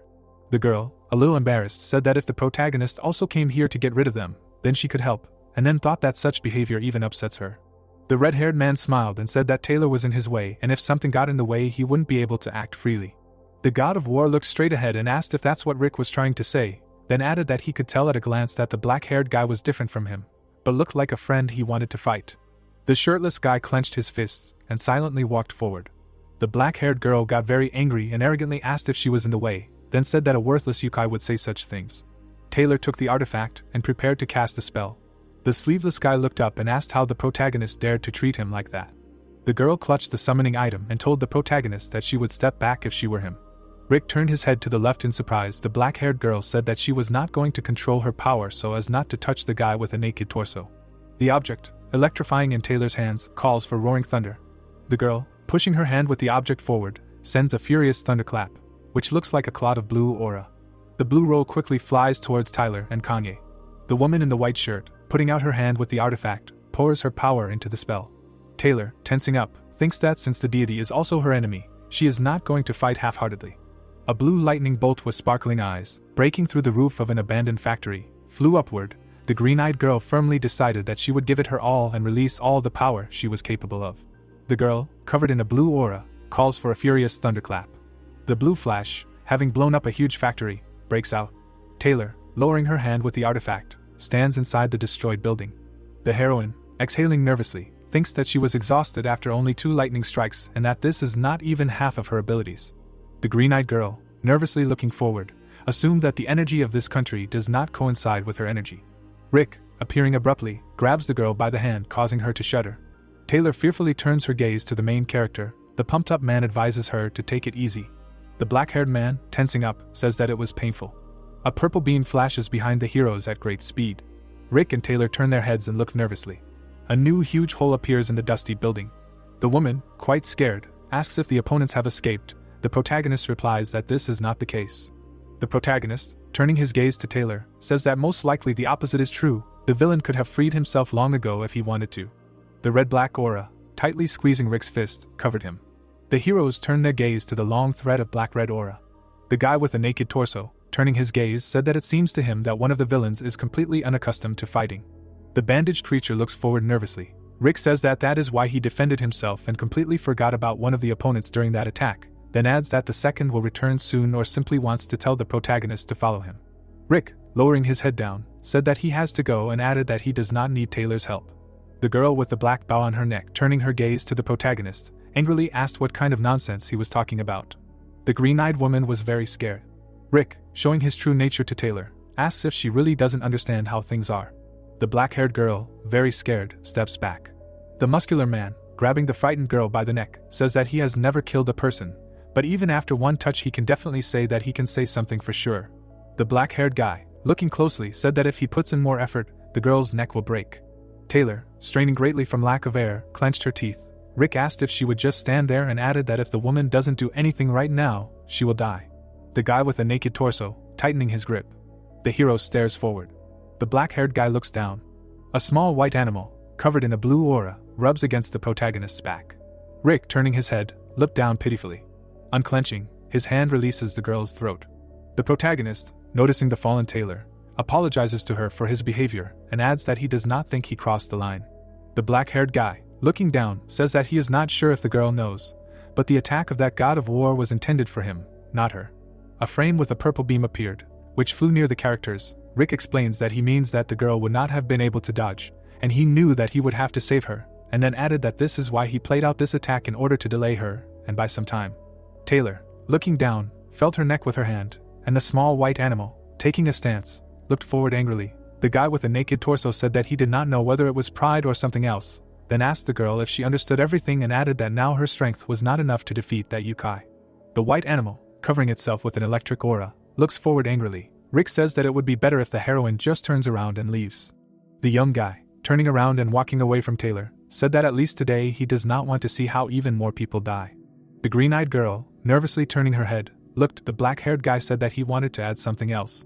A bloody hand lies on the blood-soaked floor. The protagonist said that in the basement of this building there are remains of people, added that this is an extremely unpleasant sight, and asked Taylor to take care of them. The athletic guy turns around and says that he is asking the girl for a favor, adding that people's bodies should not be left like this, and that they should be buried properly. Sunlight floods private houses. The protagonist follows a thread of black and red aura as he moves along narrow streets. The protagonist stops, and Tyler says that he is glad that the hero has come. The red-haired guy puts his hands on his hips and says that they could have fought there, but by leaving there, he was able to keep the promise he made to his comrades. The deity extends his hand and says that the protagonist most likely already realized this on the way here, adding that he should not worry about random people getting involved in all of this. Breaking through the clouds, the sun illuminates the outlined steel doors. Tyler explains that this area is going to be torn down or something like that, so not many people live here, and then adds that because of them, certain rumors appeared, so even those who were left recently left. The red-eyed guy, scratching his temple, says that sometimes some people came here and filmed something, and later adds that it was easier to hunt thanks to them. Rick, taking a cloud of black and red aura in his hands, prepared to attack. The guy in the black sleeveless shirt, gesturing with his hands, asks him to forgive him for explaining himself for so long, but also asks him to understand. The god of war, smiling excitedly, says that he is very excited. In the center of the old buildings, the protagonist and Tyler rush towards each other. Rick and the villain attack each other, throwing their magic out. The red-haired guy nervously looked down at the leg rushing towards his face. The black-haired guy, having made a block with his hand, hits the deity in the face with all his might. Rick, squeezing the black and red aura in his hands, is preparing to attack. The protagonist, having taken a stance, throws his magic at the god of war. The red aura, accelerating, flies into the building. Tyler, having crossed his arms in front of his face, breaks through the wall with himself. The villain raised his eyebrows. The protagonist, having made a club out of his magic, jumps on the defending guy. The man in the sleeveless shirt, smiling madly, hits Rick in the stomach. At first glance the battle seems extremely tense. The black-haired guy, gritting his teeth, swung, but in fact, Rick and Tyler are on the same level. Black and red magic flies out and crashes into the stone walls of buildings, but as the characters compete in strength, the difference in technique becomes more and more obvious. The red-eyed guy, with a crazy smile, sends his fist forward, a monster that is well aware of its nature. Looking at Rick's face, the guy in the black sleeveless shirt hits him in the stomach, and thinks that the goblin's strength is truly stunning and that this is a perfect match. The black-haired guy, opening his mouth, spat out blood and thought that he was just lucky.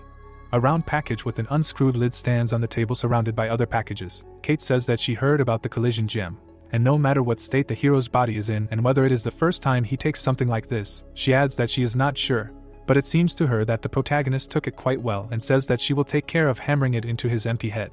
Kate says that the stone should not be eaten a second time. The protagonist, looking at her nervously, is perplexed and says that by eating it, he was able to defeat Heochi. Kate, holding the preservation stone in his hands, says that Rick was just lucky and adds that an excessive increase in energy is as dangerous as exhaustion. The black-haired guy, turning his head from the huge monster, looked into the distance. The white-haired woman said that the protagonist could not cope with the energy that was overwhelming him and lost his mind due to a sharp increase in energy.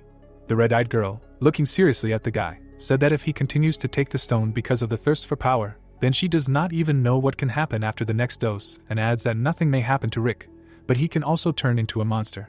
The young guy, holding his side, recoiled from the god of war. Tyler exclaims that he seriously thinks that the protagonist is really something. The red-haired man raised his fist in front of him and said that even with the 3 he fought last night he couldn't exchange blows like that, and added that this was the first time in his life he was putting in so much effort. Rick took the preservation stone and ate it silently. The deity raised his eyebrows and asked what the elegant thing was on the protagonist. Rick couldn't answer that question. The young man, having transformed, was covered in a purple aura. If there was someone who knew about the existence of goblins, then perhaps he could give an answer to this question: the goblin cap, which is the third ability of the goblin race. A small house with a thatched roof is illuminated by the sun. The man said that he swears that he saw a goblin with his own eyes. The guy in black clothes, putting his hand on the table, says that the man with the white bandage took up his old tricks again and added that he even looked at the cat. He says that it is a tiger. The black-haired man exclaims that this time it was true and that everything was like this. Starting to gesture with his hands, the young man said that on the day when he crossed the mountain range, a snake-like creature appeared, claiming that it was some kind of supernatural creature, and added that then a goblin appeared and saved him. The man with the tied hair, taking the bowl of food in his hand, said that it turns out that after the young guy was saved by someone, he introduced himself as a goblin, and then asked what the savior looked like. The guy with the white bandage on his head, raising his head, said that the goblin was huge, almost 2 times taller than him, and the shoulders of the savior were several times wider than his shoulders. The muscular man, straightening his shoulders, stands against the background of the full moon. The black-haired guy said that otherwise the goblin was no different from a human, except for a slightly darker skin tone, and then added that there was nothing unusual about his face. The eyes, nose and mouth were in place. The man in black clothes, bringing the bowl to his mouth, said that it could have been a human and added that he thought that a goblin should have horns on his forehead. The black-haired guy, moving his hands in front of him, said that his savior did not have any horns and added that he had never heard of goblins having them, and the man with the beard, taking a sip from his bowl, asked the guy if he knew that a blacksmith lived in the neighboring village and added that the blacksmith, unlike the man with the white bandage, was not a coward, so he believed his words more. The man with the mustache, putting his empty bowl down on the table, said that he did not claim that the blacksmith was lying. The 2 guys looked questioningly at the man with his hair tied up. He said that he also saw a goblin, and that the goblin did not have horns either. The man in white was asked if he had really seen a goblin, to which he, raising the salmon to his mouth, said that it had happened. The boy peered out from behind a tree. The man said that he was still a boy then, but he managed to see 2 goblins fighting. The men, standing in the darkness, silently looked at each other. The black-haired man said that, apart from their height and dark skin, the goblins looked exactly like people and added that no matter what happened, they just silently looked at each other. The man with the beard, turning his head, asked if the goblins definitely did not have horns and then asked to tell what happened next. The black-haired man, chewing his food, said that nothing like that happened and then the goblins simply disappeared. The boy, putting his index fingers to his head, said that it was dark, so he could not clearly see whether it was a cap or a helmet, and then added that one of them had something sharp sticking out of his head, like a horn. The man said that in any case, as soon as he noticed this, he stopped seeing goblins, and the young boy, looking to the left, asked if this did not mean that the goblins had disappeared, but that they simply could not be seen. The black-haired man said that most likely the goblins were invisible to the naked eye, and added that as soon as the goblins disappeared, the ground under his feet began to split, trees were torn out by the roots, and the whole mountain shook. A boy in black clothes, waving his arms wildly, ran out of the forest. The man said that he thought the goblins were fighting each other, while remaining invisible. The man with a mustache, filling his bowl, said that he could not say for sure what he saw, and then added that in the end, creatures like goblins are not subject to human understanding, so there is no point in arguing, because for such creatures it does not matter at all. The guy with the tied hair, sipping from the bowl, suggested just drinking another cup or 2. Legends, myths and folk tales about yokai were most often based on real life. Tyler, spreading his arms, looked ahead. This interpretation is based on human speculation, so the truth may be completely different. The mask with the horn emits a purple aura. Goblin horns, which may or may not exist according to folklore, are not an integral part of their bodies. Rick, in a half-face mask, clenched his fists, covered in a purple aura. The ghostly battle mask, better known as the Goblin Mask, is a protective element created from goblin energy. The protagonist, preparing to dash, changes his stance. He, having made a dash, disappeared. The statement that the goblin in the mask is not visible is only part of the truth. The red-eyed guy, raising his eyebrows, looks ahead attentively. They do not disappear, putting it on. Rick, approaching the god of war, prepared to attack him. It's just that the goblin's movements become so fast that most supernatural beings do not see them, let alone people. The protagonist and Tyler, hitting each other, formed a huge purple explosion of energy. Tyler looked ahead. The fingers on his hand curved unnaturally. The protagonist, angrily looking at his opponent, hit him. The red-haired man threw his head back. The villain, taking a stance, was able to keep his balance. Tyler, grinning, made a sharp dash towards the young guy in the mask. The man in the black sleeveless shirt, raising his head, looked ahead. Rick lowered his head down. The black-haired guy hit the deity in the stomach with all his might. The protagonist grabbed the red-eyed man by the shoulder. A guy in black clothes, lifting the enemy above himself, is preparing to slam him into the floor. The man's eyes lit up. A scene of 3-story brick houses appears. Appearing, the purple glow shakes the houses.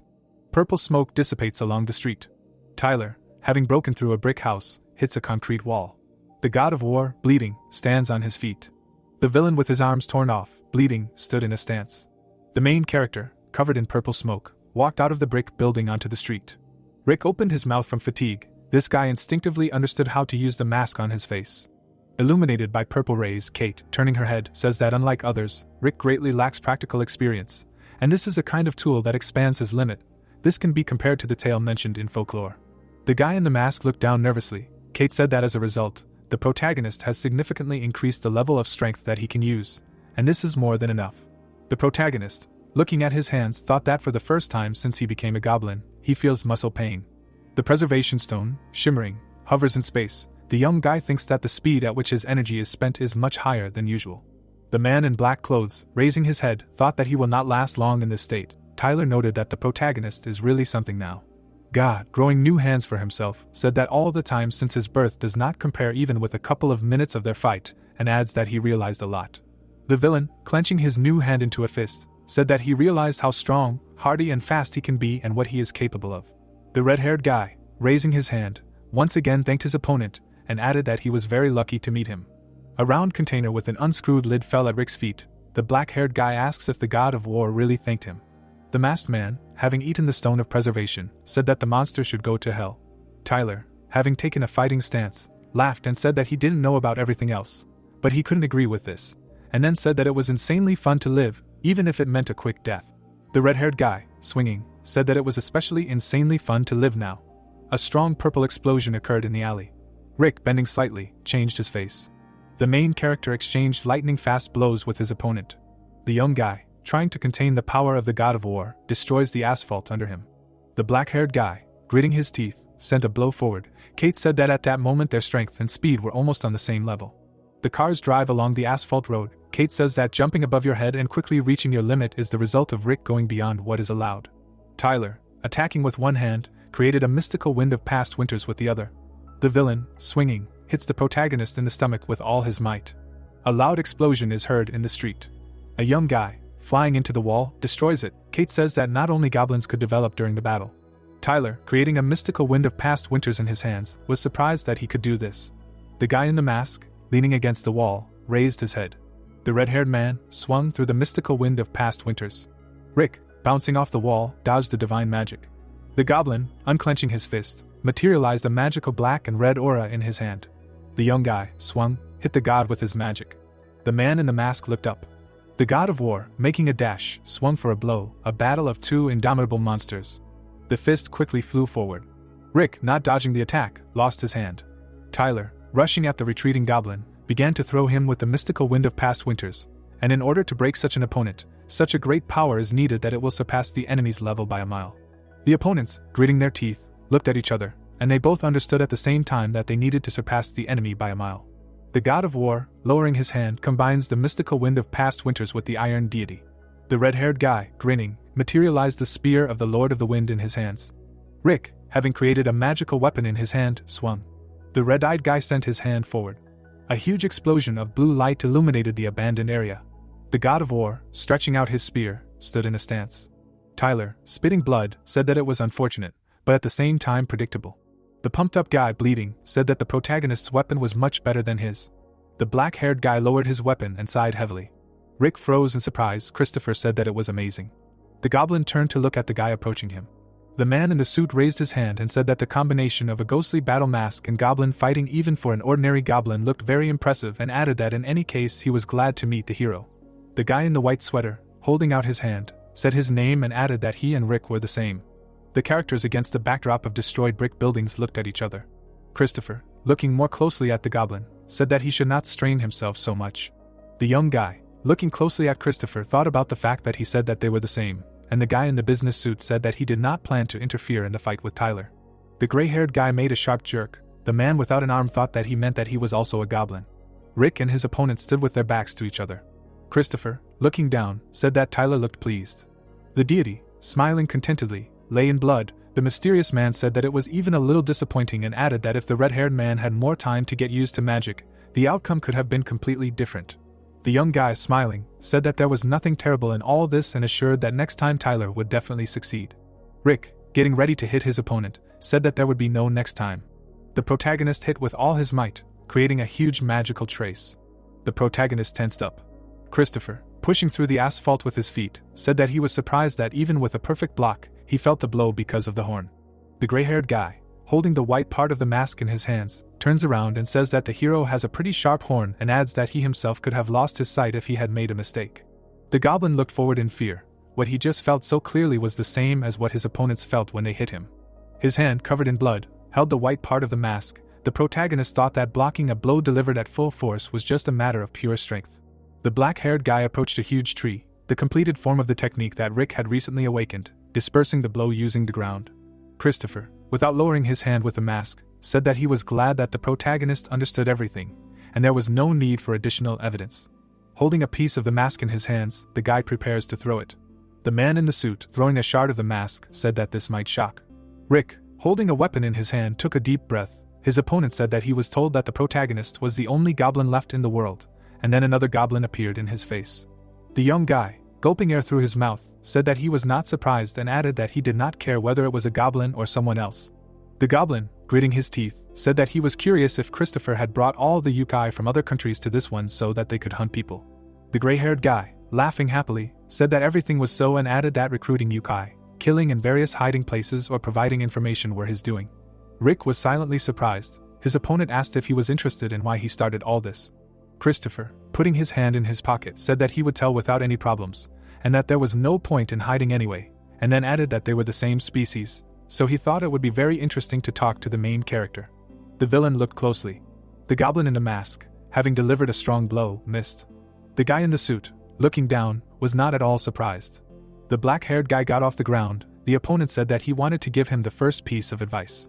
Christopher hit Rick in the stomach. The young guy started bleeding from his mouth. The villain said that when facing an opponent much stronger, you need to make sure that at least one foot touches the ground. The gray-haired guy, getting ready to hit the protagonist, said that even though there are few goblins, the horn is absurdly cheating magic, unless you are dealing with poison or curse magic, and then added that as long as the goblin stands firmly on his feet, he is completely unaffected by most attacks. Christopher, taking a step forward, replied that in this case, the goblin is not afraid even of blows from the other side. The antagonist, coming closer, hit the hero with all his might. Rick flew off, destroying concrete walls. The villain, holding his fist in front of him, said that the fact that the protagonist can withstand a blow at full power, even without using supernatural powers, is still amazing. Rick, trying to get up, thought that it was amazing that he had mastered almost all the basic abilities of goblins without any training. Smiling, the guy in the black jacket asked if Rick liked dogs.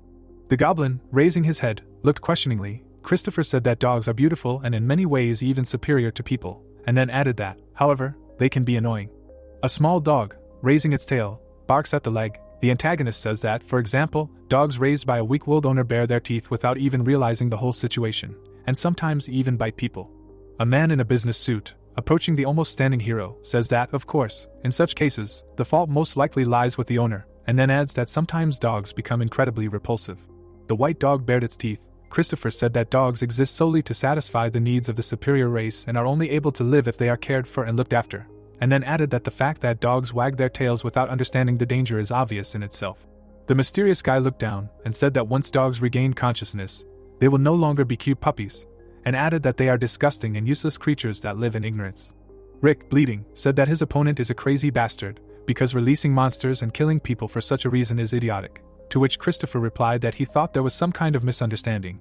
The opponent, smiling, confirmed that he does not like people, and then added that he despises not only those who do not understand anything. Christopher, sitting down next to the black-haired guy, began to tell him a very old story, when the king of the yokai did not yet exist, and there were no laws among the yokai.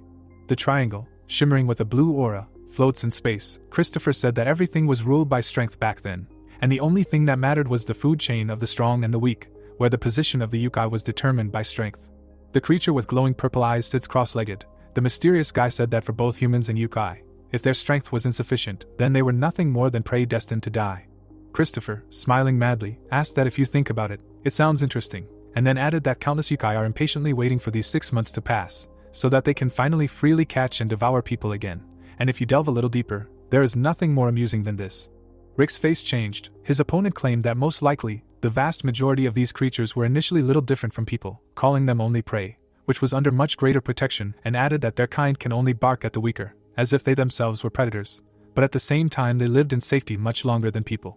The man in the white shirt angrily pointed his finger at the young guy. Christopher said that creatures of the same species with them, which are even unpleasant to look at, think that people are exactly the same, and asked Rick if it was true that he had seen a lot of such parasites in his life, who get much more than they are worth. The black-haired guy, smiling, took the bags of food in his hands. The villain said that under the protection of laws, common sense, and various organizations, they commit acts for which they are not able to take responsibility without any shame. The bald man, smiling, pointed his finger. The antagonist said that all this is as if their inalienable right. The black-haired guy got angry. The man in the business suit said that they live in the hope that they will be protected. Crouching down, Christopher asked the protagonist to imagine a world where such unfounded protection does not exist at all, and asked if it does not sound wonderful. The young guy, baring his teeth, beats the man in the white shirt. The antagonist said that there is no right or law that would allow such parasites to exist, and added that the only criterion is strength. The young man, smiling widely, opened the glass door. The mysterious guy said that those who cannot answer for their actions simply die or suffer. Rick, raising his head, noted that all this is far from wonderful and sounds like a sick fantasy of an 8th grader, to which Christopher replied that it could be so. The villain, standing up, said that he didn't expect the protagonist to understand everything just because he said so, and added that in any case, such a reaction is quite normal, and despite the fact that they belong to the same species, their ages, experiences, and values are different. The guy in the business suit, looking at Rick, said that for this reason he decided to make their values and experiences similar. The gray-haired guy, having become cheerful, said that since the protagonist defeated Tyler, he had developed an interest that went beyond the usual kinship and offered to join him. Christopher, looking dreamily, said that he would tell the hero what kind of creatures goblins are, what they are capable of, and what debt the world in which the protagonist lives owes to goblins. Rick, looking up, asked what would happen if he asked his opponent to stop talking all this nonsense. The man, looking down, said that everything was fine, and added that this was not a case where the hero had the right to choose. Christopher, hiding his hands in his pockets, said that Rick should not worry. The antagonist, wiping the smile from his face, said that although it was a little disappointing, the hero should have realized by now that resistance was useless. Taylor, holding the artifact in her hand, flew out of the rubble, and Christopher, surprised, raised his eyebrows. The mysterious guy, turning his head, looked back. The black-haired girl, pointing the artifact forward, called on the power of Nocto's mind. The villain, trying to get out of the lightning trap, looked up. He pulled his hands out of his pockets, covered himself in lightning. This attack is not aimed at causing damage, but at tying up the enemy. Rick, with glowing purple eyes, rushed. The goblin, jumping up, hit his opponent with all his might with his knee in the chin. The hero materialized a magical weapon in his hand. The villain threw his head back and flew away from the protagonist. The black-haired guy looked up and prepared to attack. Regeneration slowed down due to the fact that the entire nervous system was focused exclusively on one thing. The young guy took the weapon in his hands and formed his own goblin club. The masked man jumped up and prepared to hit his opponent, an incredible and boundless transformation. The sun's rays broke through the clouds. Tyler, bleeding, looked ahead with a smile. About what exactly provoked such a change and the principle responsible for the increase in strength is practically unknown, but one thing can be said for sure, about the emotions experienced at that moment. Taylor landed on the concrete floor. In the past, the term that was used to denote the Goblin Club essentially meant a weapon that can become anything. The girl in the white shirt raised her head and looked forward, or more precisely, the Goblin Club can be described as a weapon that takes the shape desired by the owner. The guy in the gray sweater, swinging, is preparing to strike. The guy with a naked torso, jumping up, wants to hit the god of war. The man in black clothes, looking up, grabbed the magic weapon with both hands. Using this ability, Rick could use a variety of weapons for certain situations. The goblin, taking a stance, prepared to attack then and now. What the hero does is not just a tool that will come in handy at this moment, but also a furious desire to achieve the goal. The young guy's eyes were covered with a purple aura. Rick, frightened, looked down. A yokai that devours people. Near the escalator lie torn human bodies, and people who were eaten. The black-haired guy looked down at the man-eating yokai. The creature looked away and stopped. It was impossible to prevent this disaster. Christopher spread his arms and flew down. Rick thought that he couldn't miss the target that was now in front of his eyes, and he wouldn't miss this time. The guy in the mask took hold of the blade and said that he would kill his opponent this time and that he couldn't even doubt it. For the first time he was putting all his determination and emotions that came from his heart into the club. Christopher looked down and laughed. A black and red aura enveloped the goblin club that the protagonist was holding. Having imbued the goblin club with his will, the hero struck. The abandoned area was illuminated by a black and red aura that hit the villain straight on. Rick demonstrated a power of a decent spiritual level. Taylor looked up with her mouth open. The masked guy raised his blade and was completely covered in a red aura. Rick clutched his sword in his hand. Taylor, seeing him in such a state, was stunned and wondered if that yokai was really that strong. The girl saw tongues of flame in his eyes and thought that she had never seen such power before. The main character abruptly headed towards Taylor. Looking her straight in the eyes, he ordered her to bend down. The heroine felt someone's presence behind her. Rick made an arcing motion with his burning sword. The guy looked at his dodging opponent. Christopher, shaking the dust off his white turtleneck, said that on this occasion he could only say that, just like before, he never ceases to amaze him. The protagonist, looking at the enemy, thought that despite the fact that he already knew that he was weaker than the enemy, he could not even imagine how much stronger he really was, at that moment, as the antagonist told him that it was not even an instinct that was revealed in a crisis situation, but a conscious desire to reveal his true nature and that at one time he was not capable of this at such an age. Christopher grinned and asked how he felt when he finally took control of the thirst for murder. Black clouds were gathering, covering the blue sky, and the antagonist added that the most surprising thing was that during the first manifestation of his essence, Rick did not kill anyone. And he also remembered the saying that the first manifestation of the true nature should always achieve the goal of awakening.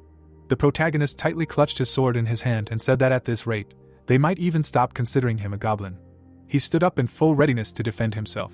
The protagonist held back a pillar of dark magic with his sword. The villain only grinned and said that it wouldn't work. The protagonist's sword broke into 2 pieces. From the force of the blow, he himself flew far back. Slowly walking forward, Christopher told Rick that the essence of the club is that the form it takes depends on the desire of the owner. The protagonist was floating in purple tongues of magical flame, and the antagonist added that now his club is a tool created to kill him, and in other words, its only purpose is to kill. A piece of the broken sword lay on the ground. Christopher said that trying to defend himself with this weapon would not be much different from simply taking a blow to the naked body. Rick lowered his hands, and the enemy mockingly told him that if he had prepared for the blow from the very beginning, and not tried to fight back, he would have been even better off. Approaching Taylor from behind, the antagonist asked her what country she was from. The girl turned around in horror and heard him add that he even had one guess as to why she was there. The protagonist glared at the enemy and said that he should have found out about this place before interfering. Christopher calmly looked at the protagonist and told him that he really wanted to wring her neck right now, but he could let her go. Rick was holding a black pill in his hand, and the antagonist added that he wanted him to throw it away and then he would let Taylor go. Christopher grabbed the girl by the throat and suggested that this was a pill from the House of Humility, and that it was a good remedy for some reason. It had an extremely positive effect on the protagonist. He looked at the protagonist and added that as a rule, drugs have both positive and negative sides, and that this was the second time for Rick. The purple magic ball cracked. The antagonist explained that the sudden surge of energy overloaded the protagonist's energy center. It became 3 times more than usual, and that he could not even imagine what would happen in the worst case. Rick looked at his opponent in confusion, who said that even if nothing happened, he still couldn't do anything about it. The villain, hanging the girl in the air, mockingly told the protagonist to just sit quietly aside for now, because he didn't want to cause him even more harm. Rick pressed his bloody lips together. Taylor told him not to listen to the antagonist. Helplessly resisting, the girl whispered that she was always prepared to die during an exorcism, because that was her job. Christopher looked at the girl and told her that she was upsetting him a lot. The heroine panicked and grabbed the villain's hand. The antagonist suddenly saw something cut off his hand. The protagonist looked at what was happening in confusion. The freed Taylor looked at the villain's severed hand, from which splashes of blood were gushing. Christopher tried in vain to see who had rushed past. Standing rooted to the spot, he saw a black-haired guy in a business suit preparing to strike. Confidently looking into the eyes of the antagonist, the dark-haired guy in square glasses raised his fist. He suddenly delivered a crushing blow right to Christopher's face. Rick suddenly felt someone's hand on his shoulder.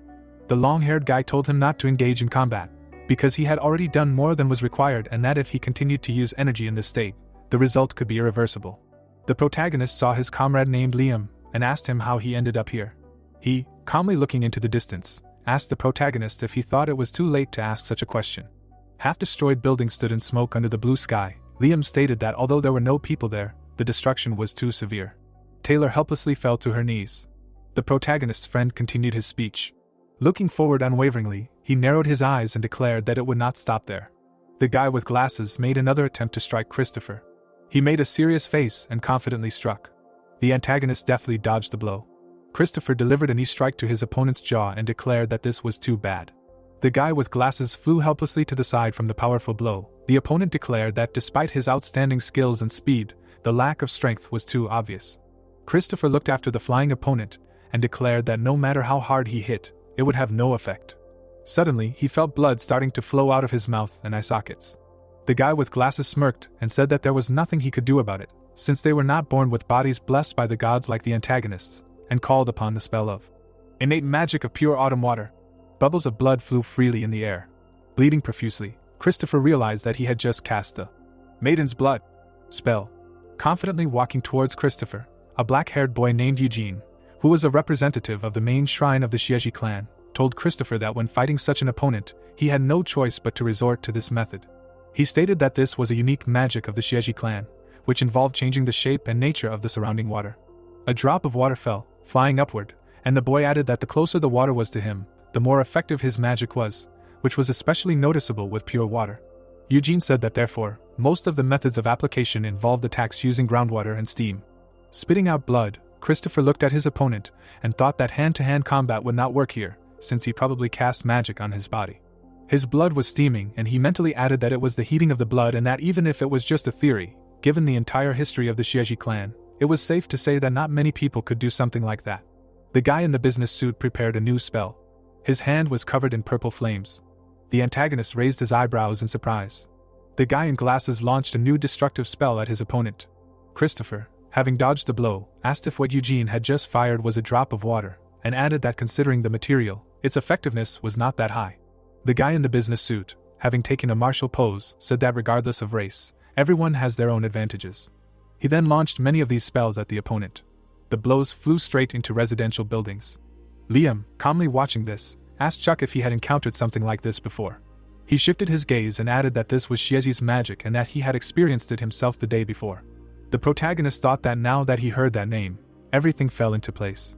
He shifted his gaze and realized that the effectiveness of his magic was on a completely different level, like heaven and earth.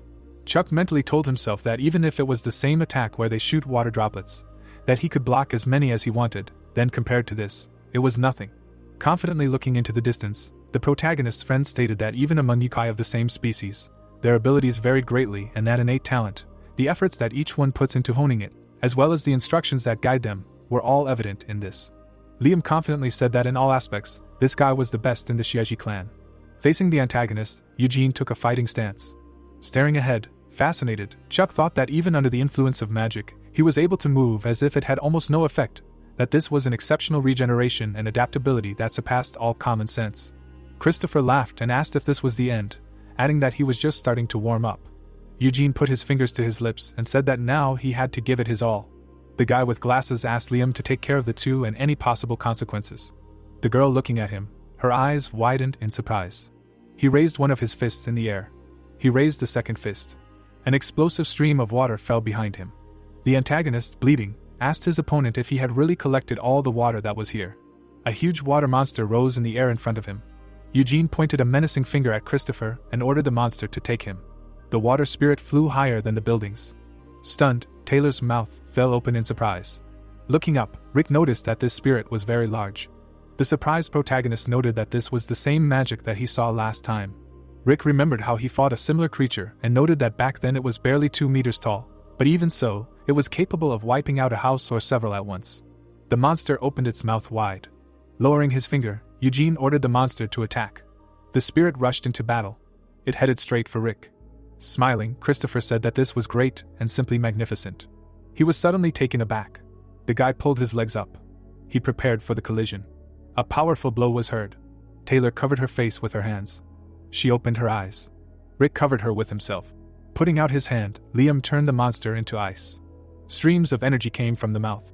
A blue sphere of ice hung over them. A huge crater formed in the city. Rick imagined various monsters and thought that Shieji and the black turtle were supernatural creatures whose essences were hidden in water, but their synergy when they were together did not bring anything good. The guy imagined a drop of water falling into a pond and added that these were two spells, each of which manipulated water in completely different ways. Liam narrowed his eyes and thought that this was not the best time for such a combination. The synergy effect was not very successful. Eugene stood in front of the crater as the boy reasoned that this was a formidable opponent, that he could show all his power in broad daylight. If it were possible, then the best outcome would be cooperation. He could not imagine that out of all the people nearby, they were the only ones. Extending his hand, Liam asked if Eugene was okay. Placing his hand on his chest, Eugene said that he was fine, he just needed to catch his breath a little, releasing all his power after so long. Lowering his head, he said that he did not know for sure if it had produced a significant result or not. Clouds of dust rose from a huge hole. Rick was shaking in fear. Jumping out of the destroyed area of the earth, Eugene stated that either he overestimated the skill of his opponent, or he did not intend to continue the fight. Closing his eyes, the guy added that the latter was most likely, he did not even cause any critical damage to him. He thinks that he knew that he would face Liam. Liam kept his hands in his pockets and said that even after the blow that did not cause significant damage, it was hard to say if they would have messed with him. Eugene put his fist on his chest. Blood was running down the protagonist's face. Eugene released a stream of energy from his hand. The blow hit Rick. The protagonist flew to the side. Liam turned around with a serious look while Taylor loudly asked what this even meant. She asked with an angry look if they were on the same side. Adjusting his glasses, the guy asked her not to worry about it. He only did what he had to. Looking at the protagonist, Eugene said that he would be fine now. There were no more factors that posed a threat to her. Taylor was furious. The guy with a smug look said that from now on, they would handle this matter. People should not interfere. The clouds over the city began to thicken. The dark sky surrounded the building. Tyler sat with his eyes closed. Jessica stood in front of him and told him that this one was a dark god, like her. Maybe it felt different because it was a different species. It was slightly different from what she expected. Jessica said that it tasted better this way, opening her mouth. Christopher stood behind her and asked her to wait. Even if they didn't know what would happen in the future, they should take a more friendly approach now. He smiled and said that it was not bad that he and Tyler could absorb each other. But if that happened, he hoped that they would both grow up and do it right. Jessica asked him with a displeased look why Christopher was still alive, to which she answered that he was not so easy to kill. He looked away and added that at one point he even thought it was possible. He remembered how Eugene had lowered his finger and said that the kid knew all about his strengths and weaknesses.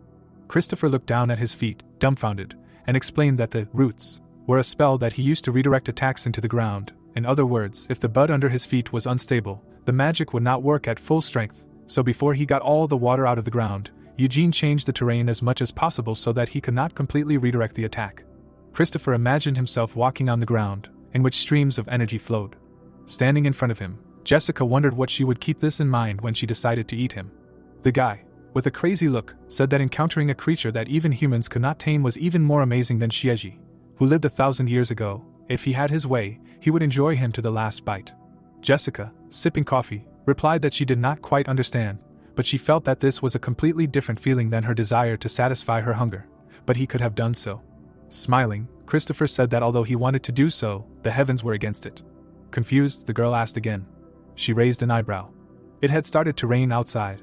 Raising his hand above his head, the boy said that the forecast did not say rain today. From the looks of it, it was going to be a real downpour.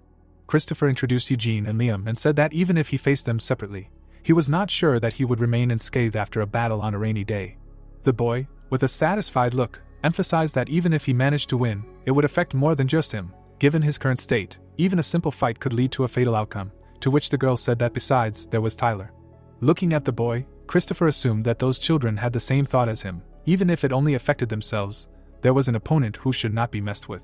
He noted with a satisfied look that it was one thing not to take Rick with him. It was sad, but he could not do anything about it, and yet they still had time. The protagonist woke up. He wondered with a surprised face where he was.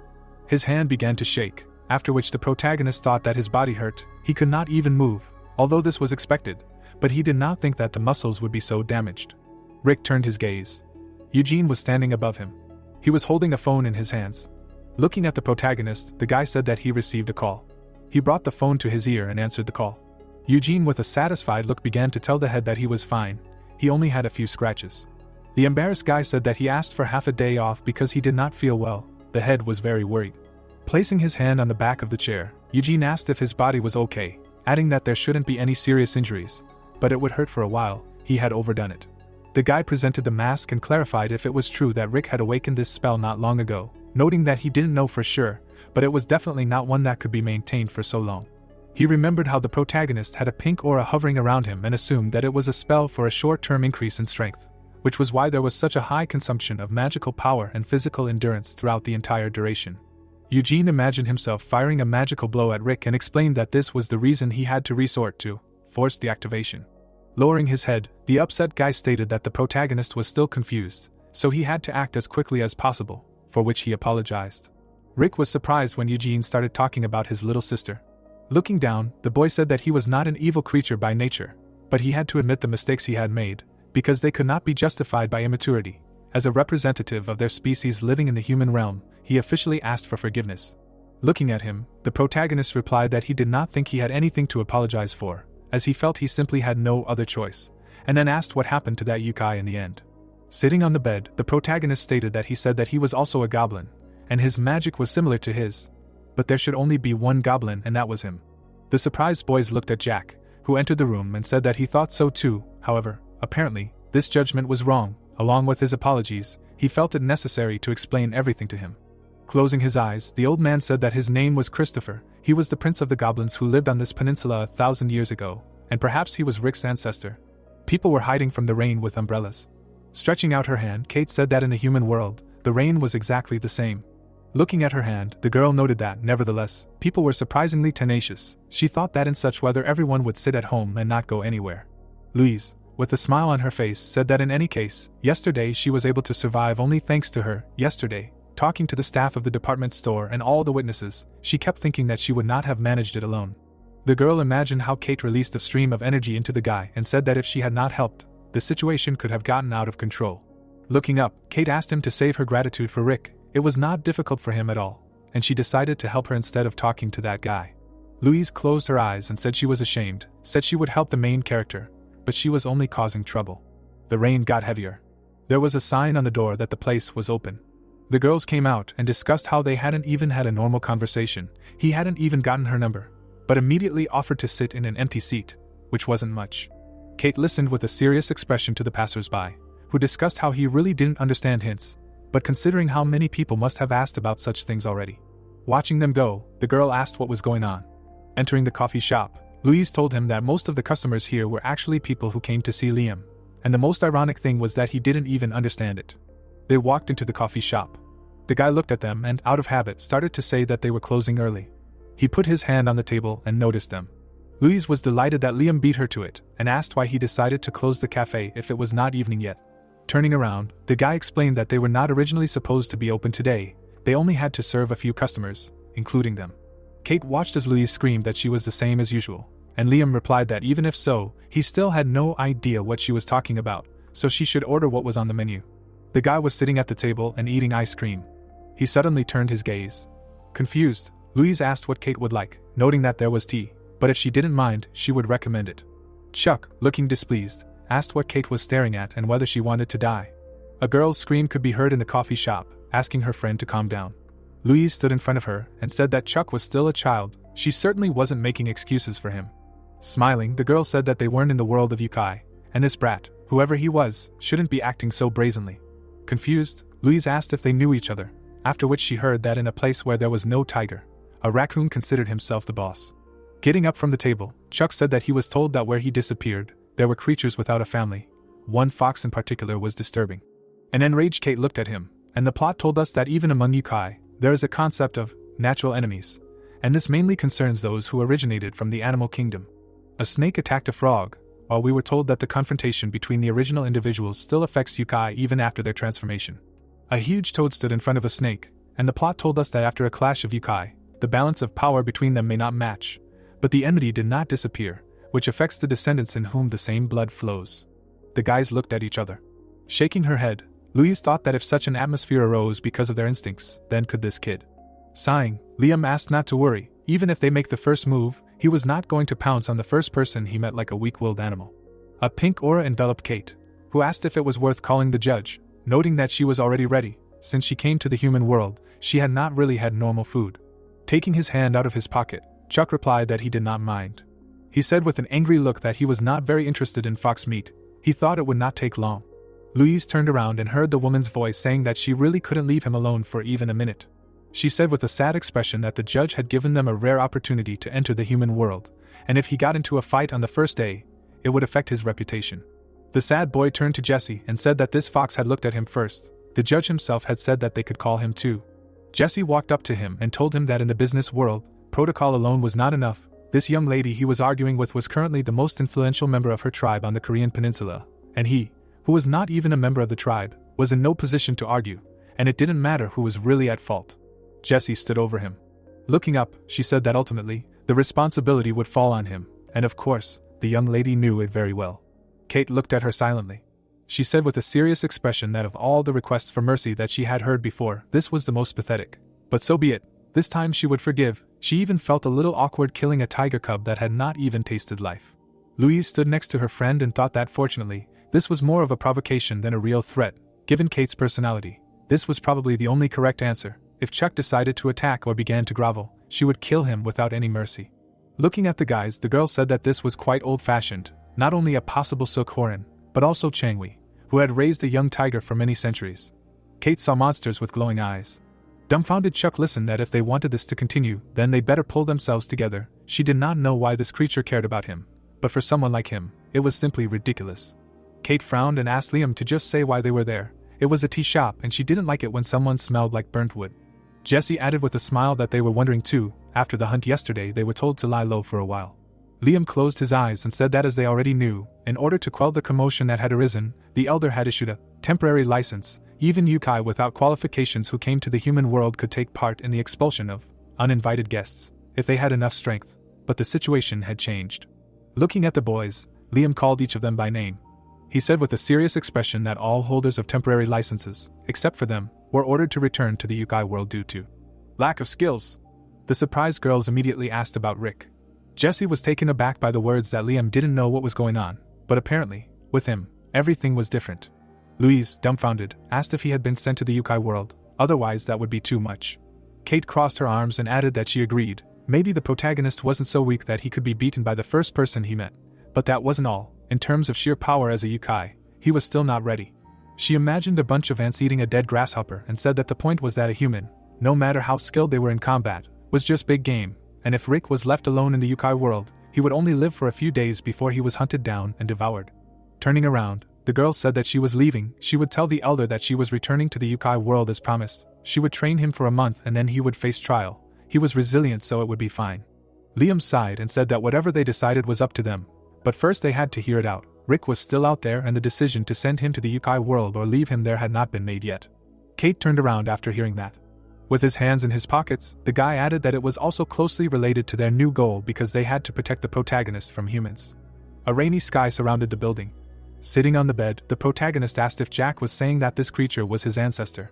Rick, dumbfounded, thought that Christopher looked almost the same as him at first glance, and then asked how old this yokai really was. The old man lowered his head and said that if this goblin was really Christopher, who he thought he was, then he was about 1500 years old. Rick, dumbfounded, said that when he first saw him, he said that was his name. He didn't understand how Christopher had lived so long.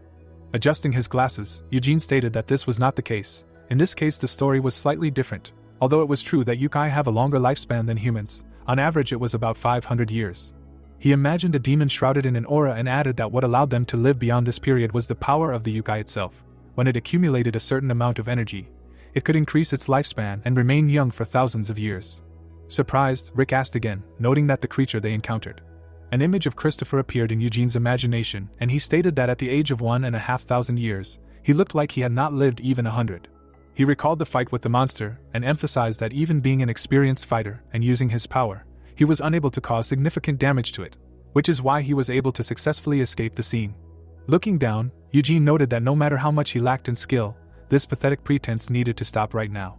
Looking at them, Jack said that he never thought that there was a yokai that could match his skill. He thought that among the local youth, Kate and Liam were the best they had. Even if he claimed to be a goblin, Christopher would never be able to meet him with such a decrepit and old body.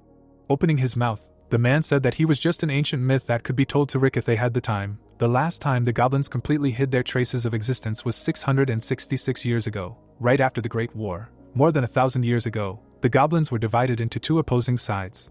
He imagined the two monsters looking at each other, and continued to say that the Goblin King of that time and his faction were defeated. They had to hide from the whole world, but the victors also suffered serious losses. The goblin's arm was cut off as Jack explained that there were fewer and fewer of them. Until 666 years ago, there was only one left. Rick introduced the boy and explained that Bill was the last goblin and lived to the second half of his allotted lifespan. But even he had died from wounds sustained during the Great War, and since then the goblins were thought to be extinct. Holding his cane in front of him, the old man stated that this was why he had initially thought that the protagonist was considered his secret descendant, because when Bill had breathed his last, it would have been over 100 years since his transformation into a goblin, even if he had remained the only one. Despite the fact that there was no direct evidence to identify his ancestor, the protagonist listened attentively, that given the short lifespan of the Banyo, it was somewhat consistent with him being Bill's descendant, left behind 666 years ago. Christopher appeared in Rick's imagination. He said with a serious expression that one of the infamous family members who died 1,000 years ago was Christopher, and the fact that he had returned now while maintaining his appearance and strength meant that if Christopher and the other goblins were alive then, they could be his ancestors, to which he replied that this was true. Looking at the rainy city, Jack said that if the goblin Rick encountered was indeed Christopher, then it didn't matter how he hadn't aged at all. What was more important was that a goblin with such strength had been hiding all this time for a reason. Frowning, Jack said that it didn't matter whose blood flowed through his veins, then asked why they only found out about him and his family's lineage now, and asked him to answer his questions only honestly from now on, and then clarified if his mother was really an ordinary person. The door to the apartment opened. The protagonist's mother walked in and called him. Sunlight enveloped the school. The protagonist turned away from his mother, who was saying that she was truly sorry, it was all his fault. Unfortunately, he had nothing more to add. The teacher put her hands in front of her and said that it wasn't that serious. It didn't look like Rick was bullying them, and it was those 5th graders who had provoked it in the first place. She imagined the boys taking the soccer ball and said that apparently he was trying to take the soccer ball that his classmate had brought to school from those 5th graders, and they had taken it away. The protagonist saw all this and decided to intervene, telling them to give the ball back. The protagonist pointed his finger at the bullies and started yelling at them. Smiling, the girl said that fortunately those kids weren't hurt in any way, except for a couple of bruises from a light push, and since it was the senior kids who bullied the 3rd grader in this incident, even their parents couldn't say anything, she would let them know if there was another problem. The protagonist's mother bowed and thanked her. They left the school. Looking at her son, she assumed that Rick was very angry with his mother. Looking down, the protagonist said that he was not angry. In any case, it was all his fault. His mother, looking pleased, said that she did not think that he did anything wrong. Hurting others was wrong, but she knew that sometimes there was simply no other choice. Agatha squatted in front of him. She said that she sincerely hoped that her son would never find himself in such a situation. The surprised protagonist thought about it. Looking back, he understands that even then he had a vague premonition. What his mother told him then was not at all an educational talk about the harm of violence, which is what parents usually teach. Extending her little finger, Agatha clarified whether he promised his mother. Nodding his head, Rick answered her question in the affirmative. Their little fingers crossed as the protagonist reasoned that it was more like a request of sorts, wondering why his mother would ask him to do that. Agatha hugged him. The confused protagonist noted that although he didn't know the reason, he understood that it was very important to her. A dark aura enveloped his mother, while Rick thought that after that incident, he never resorted to violence until he became a monster. Getting out of bed, the protagonist told that his father was a professional athlete. He met his mother at 24, they got married, and then almost immediately he was born, and from what he heard, he died of an incurable disease shortly after his birth. Buttoning his shirt, he added that judging by how successful his father was in sports, he thinks that he inherited the goblin blood from him, and his mother works as an appraiser of ancient art objects, ceramics, paintings, and much more. Agatha looked at the vase while Rick explained that sometimes she was even offered to act as a mediator in transactions. She was an ordinary person who had absolutely nothing to do with this world. Stretching out his hand, the protagonist said that otherwise he would have found out about being a monster much earlier, and not just a few days ago, to which he received the answer that she could have deliberately not told him about it. Surprised, Rick listened as Jack knew that for him it might sound quite strange, especially considering the suddenness of what was happening, but if you compare the current him with who he was just a few days ago, his life has completely changed, like day and night. The old man remembered their first meeting and stated that even when they first met, he was much closer to a human than a monster. Then he only told the only goblin about the need to participate in the festival. He had absolutely no expectations for his development. Holding his head, the protagonist asked if he was not such a useless scum as he imagined him to be. Eugene watched them and listened to Jack say that everything was as Rick said. The speed of his development, which he had observed in recent days, was simply phenomenal, because even taking into account the talent of goblins that specialize in fighting, his growth was clearly beyond the limits. The old man said with a serious look that this is why he began to suspect his mother, whether he really was an ordinary half-monster, or whether he was originally a tool that was created so that Christopher would have the opportunity to participate in the tournament. The enraged protagonist cried out that this was complete nonsense. Jack stood in front of him and said that even if Christopher was still related to him, at least he knew that he was innocent. Eugene approached the protagonist and said that the problem was that they were the only ones who thought so. Holding the phone in front of him, the guy added that people who knew about the existence of monsters, the shaman people, saw him as a threat, a person related to Christopher. Only today there were several cases of mass disappearances across the country. The protagonist was surprised by these words. Eugene introduced the tall buildings and said that around noon, the police confirmed that most of the residents of the high-rise apartment complexes in Central Seoul were missing, and last night there were reports that some residents did not return home, which they reported to the police. Eugene handed him the phone and said that 2 similar incidents had occurred in another area of Seoul, as well as in Incheon and Busan, and since this incident was covered in the news, public opinion was currently one step away from panic. Looking down, Eugene said that regarding the kidnappings last night, this is something they had been preparing for 2 weeks together with the shamans, coordinating and providing work in areas where the other side was involved, as well as collaborating with members of the other organization, and the shamans asked the country's leaders to facilitate the execution of their operation. He introduced the politicians and said that if they would just agree to turn a blind eye to one night of unrest and cooperate with them in future operations, they would do their best to destroy most of the monsters in the city. As Rick studied the news articles, the guy noted that it hadn't been a day since some problems had arisen. The dumbfounded protagonist listened to him say that it wasn't just the night before, but that interest in the mass disappearances had been growing like wildfire for the past month. Jack touched his beard and said that they had some difficulties because of it, but from the point of view of the shaman people, they had to constantly spend energy to compensate for their incompetence. The old man imagined a surge of dark energy over the city and said that what he did today, although they were lucky that no one was hurt, there were quite a few witnesses to this incident. Jack thoughtfully reported that the shamans were asking for a new person, using this as an excuse. Most likely they wanted to punish the monster that went berserk in the middle of the day. Looking down, the protagonist replied that it was his own fault that he had gone alone without receiving permission. Looking at him, the old man said that although it was true, this matter only concerned monsters, despite the fact that he had acted contrary to the judge's order. His opponent was a monster that had killed countless people, thereby breaking the law, and he had not killed anyone with his own strength, and his monster form had not been revealed to human society. He presented the judge's hammer and added that even if he had to bear some punishment, he, as a monster judge, would assign it himself. It would not even be a punishment, more like a reprimand, although they were trying to forcibly hand him over, but he could not worry about that. Rick sighed in disappointment. Lowering his head, the protagonist heard that he and his mother would be under his personal protection. The dumbfounded protagonist asked again. He was filled with anger when he heard that apparently the shamans knew about Christopher's existence, and they suspected that they could be somehow connected to him. If she was the one who raised him, then the shamans had already passed the sentence on her. Jack and Eugene exchanged glances. Rick started running towards the window.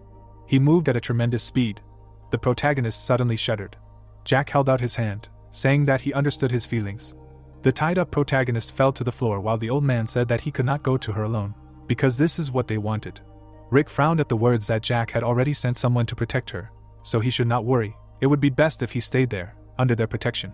The guy held out his hand and said that he should listen to the judge's words. Given his physical condition, if he encountered the shamans, it would be impossible to predict how it would end.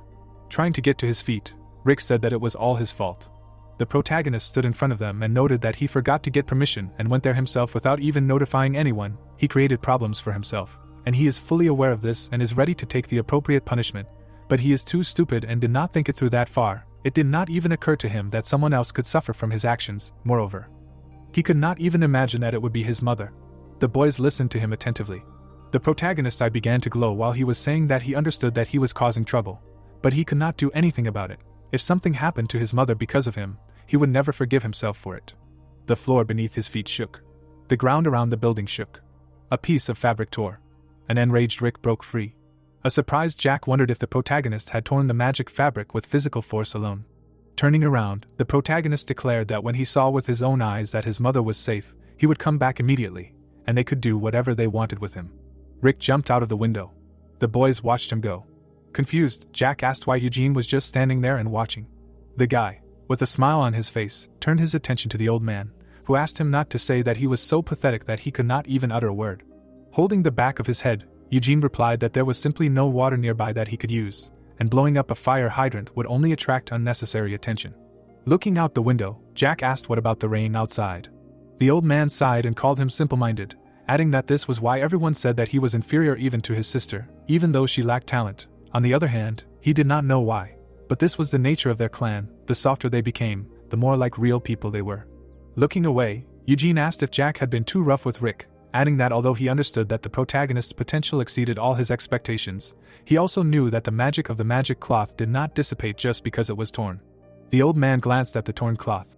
As Rick jumped between buildings, Eugene stated that no matter what the protagonist did, their relationship with the shamans would not change in any way. Moreover, the reason he ended up in this situation was largely his fault, because he did not understand the whole situation properly. But above all, he was not so callous as to turn a blind eye to the child's desire to protect his mother. The furious protagonist ran down the street. It was evening. Looking at her phone, Agatha said that Rick wasn't even responding to messages. She suddenly looked up. Looking around the apartment, Agatha asked who was there. Kate stood behind her and ordered her not to move and stay put. The woman's eyes began to glow. The girl heard a knock on the door, after which she stated that Lise was right, she underestimated people too much.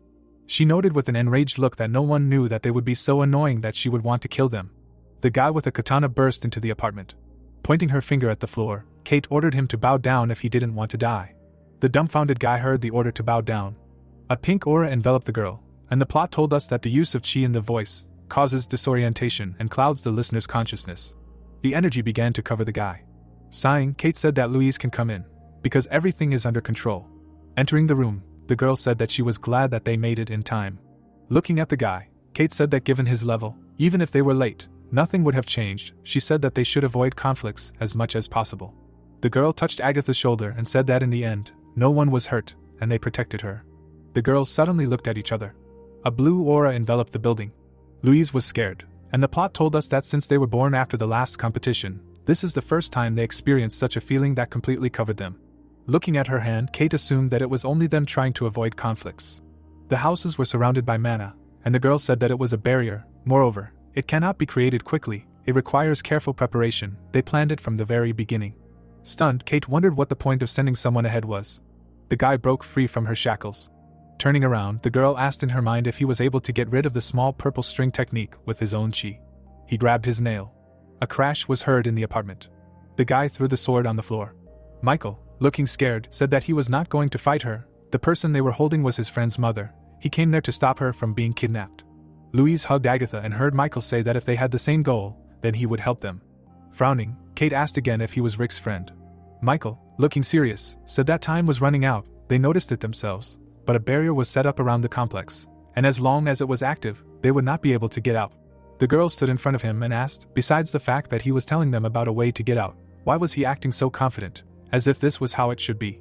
Michael was dumbfounded as the girl realized that he was the protagonist's friend, but he had been a shaman before. Still holding onto his nail, Kate asked if the guy really wanted to turn away from shamans just for the sake of friendship, adding that he was not stupid enough to think so. Louise was puzzled and thought that this might sound rather rude, but there was some truth in her words. Lowering his hand, the guy said that he understood everything. The veins on his hand stood out. Watching him from under her brows, Kate noted that she knew that everything would happen like this. Michael began to strike his body with his thumb. The surprised girls looked at each other. Trying to catch his breath, the guy said that by turning on the blood flowing through the meridians, he temporarily stopped the flow of chi, which is used in martial arts. Wiping the sweat from his face, he said that now he was no different from an ordinary person, and if he activated his chi again, he would not be able to resist his magic. Looking at him, Kate said that he should understand what this meant. She might not stop with a simple reading of his thoughts. For example, she would make her toy, which she would control until his death. Stunned, Michael said that he could say that it did not matter, but still, at least it could help his aunt escape. If it was possible, then he did not care. Kate calmly asked why he had to go so far, and what kind of relationship he had with Rick. Looking down, the guy replied that he was his friend, that's all. The girl sighed and noted that he was either too naive, or Rick influenced him too much, or maybe both. Louise went to him to help. Turning away, Kate noted that they would listen to him. Now they would see how good the shaman's abilities were. People were walking along a pedestrian crossing. Raising his head, the protagonist thought that the pain that was radiating throughout his body with every step was fading into the background due to anxiety. While the protagonist was examining the building, the plot told us that Rick stopped, however, because of a sharply howling intuition that even temporarily suppressed concern for his mother. Raising his head, he thought that at first glance there was nothing unusual there, but he definitely felt something if he took a couple more steps. The guy stood in front of him and said that Rick was much smaller than he thought, and somehow it was hard to believe that goblin blood flowed in him. Smiling, the stranger emphasized that judging by the fact that he stopped at the very edge, he still had a strong sense of danger. In any case, she was glad to meet him. His name was Nate. Frowning, the protagonist listened to Nate, as a third-rank officer of the Sungu department, practiced hand-to-hand combat and reading sacred scriptures for 15 years. The protagonist introduced his comrade and thought that he heard that this department is directly related to Michael's family. It turns out that Nate is his relative. The guy said with a satisfied look that since they had already met, they could get down to business. The protagonist should just give up and not make a fuss unless necessary. Rick listened with a serious expression as Nate asked if he understood the situation he was in. The area was already surrounded by a barrier, and his colleagues had already found his mother. The guy held out his hand and said that he didn't even know if he was familiar with the concept of filial duty, but if he tried to escape, then only she would suffer from it, and since shamans from all over the country had come there to capture him, then his capture was only a matter of time. Squinting, the protagonist assumed that a fight was inevitable. The girl pounced on him from behind. Rick turned around with lightning speed. He managed to block the attack. There was a mask on the girl's face. The protagonist was furious. The girl threw him aside. The protagonist was preparing to dash. He suddenly opened his mouth in surprise. There was a blue space in front of him. Nate stood to the side and said that it was like setting a trap. As soon as the prey took a step forward, it could not escape. The problem was only in forcing it to take that step. Looking at Rick, Nate clarified whether it was true that he understood that he would not run away. Flexing his hand, the guy noted that he could still make a choice, one of two: calmly surrender or run away until he was on the verge of death, which, in his opinion, would look extremely pathetic. Rick got into a fighting stance. His face was surprised, and the plot told us that the next moment a slight shiver ran through his nerves, strained to the limit. The protagonist heard Kate point her finger at the floor and order him to bow down, and we were told that it was just a word that was spoken more than 100 meters away, that it was impossible to even hear the voice itself. But this formidable chi that was contained in it was so familiar to him that he immediately ran. The protagonist suddenly jumped up. He had been running at a tremendous speed and thought that it was definitely Kate, other Yukai. At least she was inside the barrier now. He was not completely sure, but judging by where he felt this chi from, she was now in his house. Squinting, the protagonist came to the conclusion that if this was so, then he should not run towards them at full speed, but just the opposite. Imagining Nate's face, the protagonist began to reason that even though he said, surrounded, and found, but his mother was definitely not caught yet, he did not know the whole situation, but Kate must be with her now. Rick imagined himself next to his mother, and emphasized the fact that even if they suspected her, first of all they wanted to catch him. A picture appeared in his imagination, how he moved between the houses, and added that if he could create chaos as far away from the house as possible, then this alone would give Kate time to escape. The protagonist shifted his gaze. He managed to dodge Nate's attack. Smiling, the guy noted that he had a good reaction. Dust rose around his feet. Nate began to strike him with many blows. Rick thought with a serious expression that he was fast and strong. This guy was superior to Michael in all aspects. Maybe he would treat him with leniency then, but it seemed to him that there was something else besides that. Putting his hands in front of him, the protagonist blocked a powerful attack. The protagonist held his hands in front of his face. While the girl was walking towards Nate, the guy said that this was unexpected. It seemed to him that Rick still knew something. Looking at the girl, the protagonist noted that this was not a one-on-one battle from the very beginning, although he was seeing them for the first time, but, according to the feeling, they clearly had more energy, and it was getting stronger, thanks to their synergy. Standing in a fighting stance, Rick stated that he knew it might sound strange considering the situation, but he didn't want to fight there. They were in the middle of a street in a residential area. No one knew how many people could get hurt because of them. Raising his hands, Nate asked if the protagonist really thought they erected this barrier just to catch him. Normal people wouldn't even see what was happening on this side of the barrier, and if they were able to enter, they would be stunned. They were all sleeping peacefully, and would only wake up a certain amount of time after the barrier was removed. Rick was shocked by what he heard. The guy rushed into battle and noted that he had offered him to surrender peacefully. He launched a powerful attack at the protagonist. Grabbing the guy, the protagonist stated that there was no need to cause a riot. Nate was taken aback by this. The protagonist, covered in mana, used Goblin Sirium. He threw the guy aside. The girl watched the fight in silence. Rick, his eyes shining, said that he had deliberately not weakened the blows so that they would understand who of them should be afraid. He did not want to kill people anymore. Nate was shaking with fear and listened to the protagonist know very well that the battle would not end so easily, even if he decided so he had to warn. He said with a serious look that he would hold back with all his might, but he could still lose control in the heat of battle. Nate gritted his teeth. He rushed into battle. The guy swung his leg with great force. Rick stood still on the ground. His face was calm. Nate tried to hit him many times. Frowning, he thought that this could not be. It was not only that he had a good physique, it felt like he was hitting a giant wall. The protagonist dealt him a crushing blow to the face. The guy flew to the side. Energy emanated from his fist. Looking at the girl, the protagonist noted that he thought she would help him by attacking from the other side, but she did not move an inch. Standing in front of her, Rick stated that the danger came from him. He did not want to fight unnecessarily, but if he had to, he would do so without hesitation. The girl began to prepare for an attack. Standing up, Nate stated that he said he would deal with him himself. She was just a pathetic concubine. The girl listened with a serious expression that she needed to cover his back. The enraged guy loudly asked if her pathetic brain was able to remember at least this, or she simply decided to ignore him to piss him off even more, because she should listen to him and do what he tells her. Watching them, Rick suddenly jumped up. He ran at the girl. Examining her, the protagonist noted that she was the one who remained unharmed and had a much more powerful aura. The protagonist raised his fist, emphasizing that he didn't know what she was going to do, but he needed to get rid of her as quickly as possible without getting hurt. Holding the seals in her hand, the girl cast 3 spells. A blue aura enveloped her body. The chains bound the protagonist. Rick was surprised by this. A powerful blow was heard. The fist approached the opponent's face. The protagonist struck her. He listened with a puzzled look that she used 3 high-ranking amulets at once, but 100 ghosts and the embodiment of evil did not even work. Out of all this, only Restless Beast worked. A powerful energy restrained the guy's fist while she said that the monster could not oppose anything to the exorcism. A horn grew on his head. Swinging his hand, the protagonist threw it aside. Holding the sword in his hand, Rick thought that he was not sure if he hit. It felt like he hit nothing, and it was not that he hit her and she flew away, but it was not so. She somehow managed to dodge. Watching her, the protagonist emphasized the fact that if what covered her body was some kind of protection from blows, then it must have some kind of limitation. Folding her hands, the girl began to say a prayer. Holding the club in his hand, the protagonist wondered if this spell had a limited duration, or if it was all about the number of blocked blows. Blue flames appeared. Rick found himself in darkness.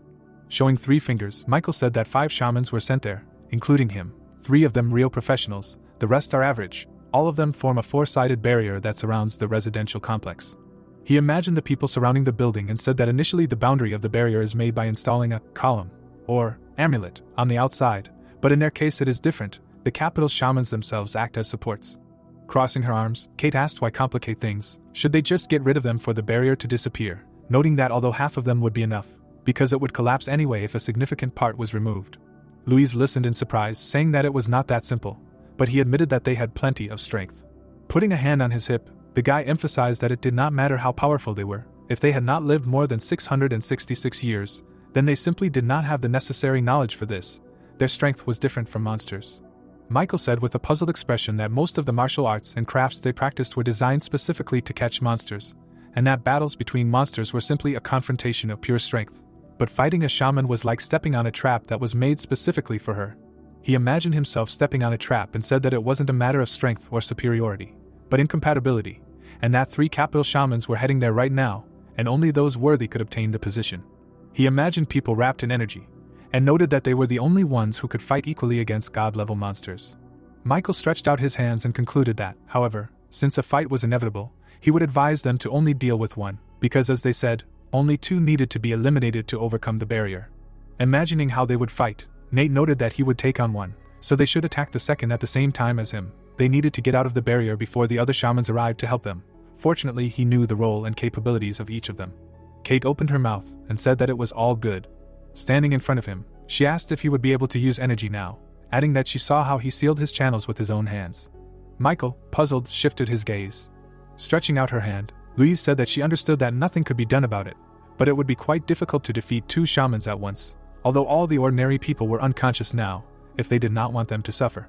Sighing, the girl replied that she did not care about it, because they were not the only ones who should worry about it. Michael lowered his head while Kate said that first of all, the people themselves were trying to protect civilians, because they too would not be able to fight at full strength because of this. Holding his face, the guy said that it was not like that. They were much more obsessed with Rick than they thought. He did not think they cared at all that innocent people could get hurt. Louise, dumbfounded, asked what he meant. What was the point of doing all this just to catch the main character? Turning around, Michael said that it was not because of him, but because of the pride and strength that they would gain in 6 months. For the last 666 years, not only they had been waiting for the night of the monsters, but the shamans too. The puzzled girl clarified if it was true that the last few hundred years were the best time for humanity, because they were able to protect themselves from monsters. The guy imagined a steam locomotive and told that thanks to life without monsters, human civilization has developed much more than in the last several thousand years combined. This is literally the peak of humanity. Looking down, Michael added that to be precise, this is the peak of the development of most of humanity. He imagined a city at night and emphasized the fact that after the nights became safe, ordinary people took advantage of this peaceful time to develop themselves, in the conditions of the development of culture and technology, in the era of prosperity and peace that they erected. He introduced the shaman and said that they lived hidden, in the shadows. They were reduced from the level of guardians who protected the peace of people to an ordinary superstition. Standing in front of the girls, Michael added that an inferiority complex, righteousness, psychological compensation, all this is inherent in most modern martial artists. Smiling, the guy suggested that in 6 months, when the sun sets, when people begin to scream in fear, the hour of reckoning will come. People reached out to the shaman and Michael noted that then they will again rule the world, ceasing to be a miserable superstition. Looking at the girls, the guy said that therefore what happened today does not matter at all. He told the board that everything will be fine, but he was wrong and lost face. In his mind's eye, a picture appeared of Christopher standing with his back to Rick and noted that therefore, now he is only trying to catch the main culprit, and sooner or later, he will pay for everything. Kate, pursing her eyebrows, came to the conclusion that it turns out that they do not care at all that ordinary people can suffer. A surge of energy began to come from the building. Turning around, the girl asked what it was. Stunned, Michael wondered if the White House was involved too. Dust rose from the girl, while the plot began to tell us that there are 2 main types of abilities that martial artists use on the Korean peninsula. We were shown books and told that the first is reading, memorizing sacred scriptures containing divine power that is released when the words are spoken. Michael remembered fighting while he reasoned that as a result, you can instantly use energy enhancement and various techniques designed for specific situations. Most martial artists hone this ability. The man was enveloped in blue energy, after which the story told us that it is believed that among martial arts, the sensitivity of white blood is distinguished by the fact that those who were born with it used white blood as a channel, and their body as a vessel. Nate rose to his feet. A spirit of blue mana appeared above the guy, after which we were told that for beings from another world, a god can be let into your own body, a stunning force that the protagonist encounters for the first time in his life, but something inside him reacted to this energy. Surprised, Rick held the club in front of him. Blue mana emanated from his fingers. While the protagonist examined the spirit, we were told that confronting entities that go beyond the usual reality, especially if this is the first meeting with such a creature. Rick's face was scared, and we were told that whether he was a monster or a man, it would still be an incredible shock, so there was nothing surprising in the panic. The spirit was watching him. A dark aura from the club began to reach his hand. The protagonist swung the club, and the plot reported that, nevertheless, he did not run away, but decided to go on the offensive. Rick's blow did not cause him any damage. He was taken aback by this, and wondered if the spirit was immaterial. A bright aura surrounded Nate. Daggers appeared in his hands. The veins on his body bulged strongly. Swinging the blades, the guy sent streams of energy at the protagonist. The protagonist watched the movement of the attack. He stepped back. Watching Nate, he was taken aback. A network of blows appeared around Rick. The protagonist tried to reflect each attack. Cuts began to appear on his body. Watching them, the girl wondered how so. She stood aside and reasoned that given the protagonist's speed and agility, he could easily dodge all the sword strikes. But he voluntarily went on the defensive and simply reflected the attacks, as if deliberately showing his weakness. She was suddenly surprised. Enraged, Rick continued to block the blows. He was stunned. Nate disappeared from sight. The protagonist tried to hold back the enemy. The ground beneath them collapsed. Blue energy began to cut the goblin's club. Nate's eyes glowed brightly. Rick's weapon was broken. The enemy swung his daggers. He cut off both of the guy's hands. The shaman's face was enraged. Nate began to beat the protagonist. He stood in front of the wounded protagonist. Looking at the girl, the general in Nate's body asked if this was Nate's body, to which he received a positive answer. With his back to her, the spirit stated that he was extremely curious as to why they were fighting this man. Looking at the severed arm, the girl explained that Rick was half monster, with demonic blood running through his veins, and his hands were stained with the blood of countless people. Folding her hands, the girl noted that they dared to summon him without following proper protocol.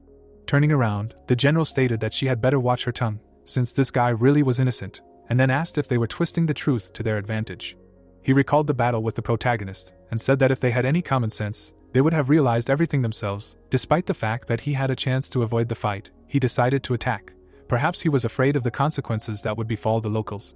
While examining the building, the general noted that even when his own life was at stake, he was still focused on the safety of others.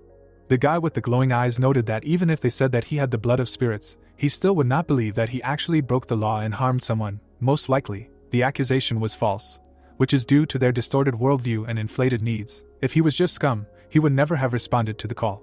Lowering her head, the girl asked for forgiveness. Rick opened his mouth and tried to say something.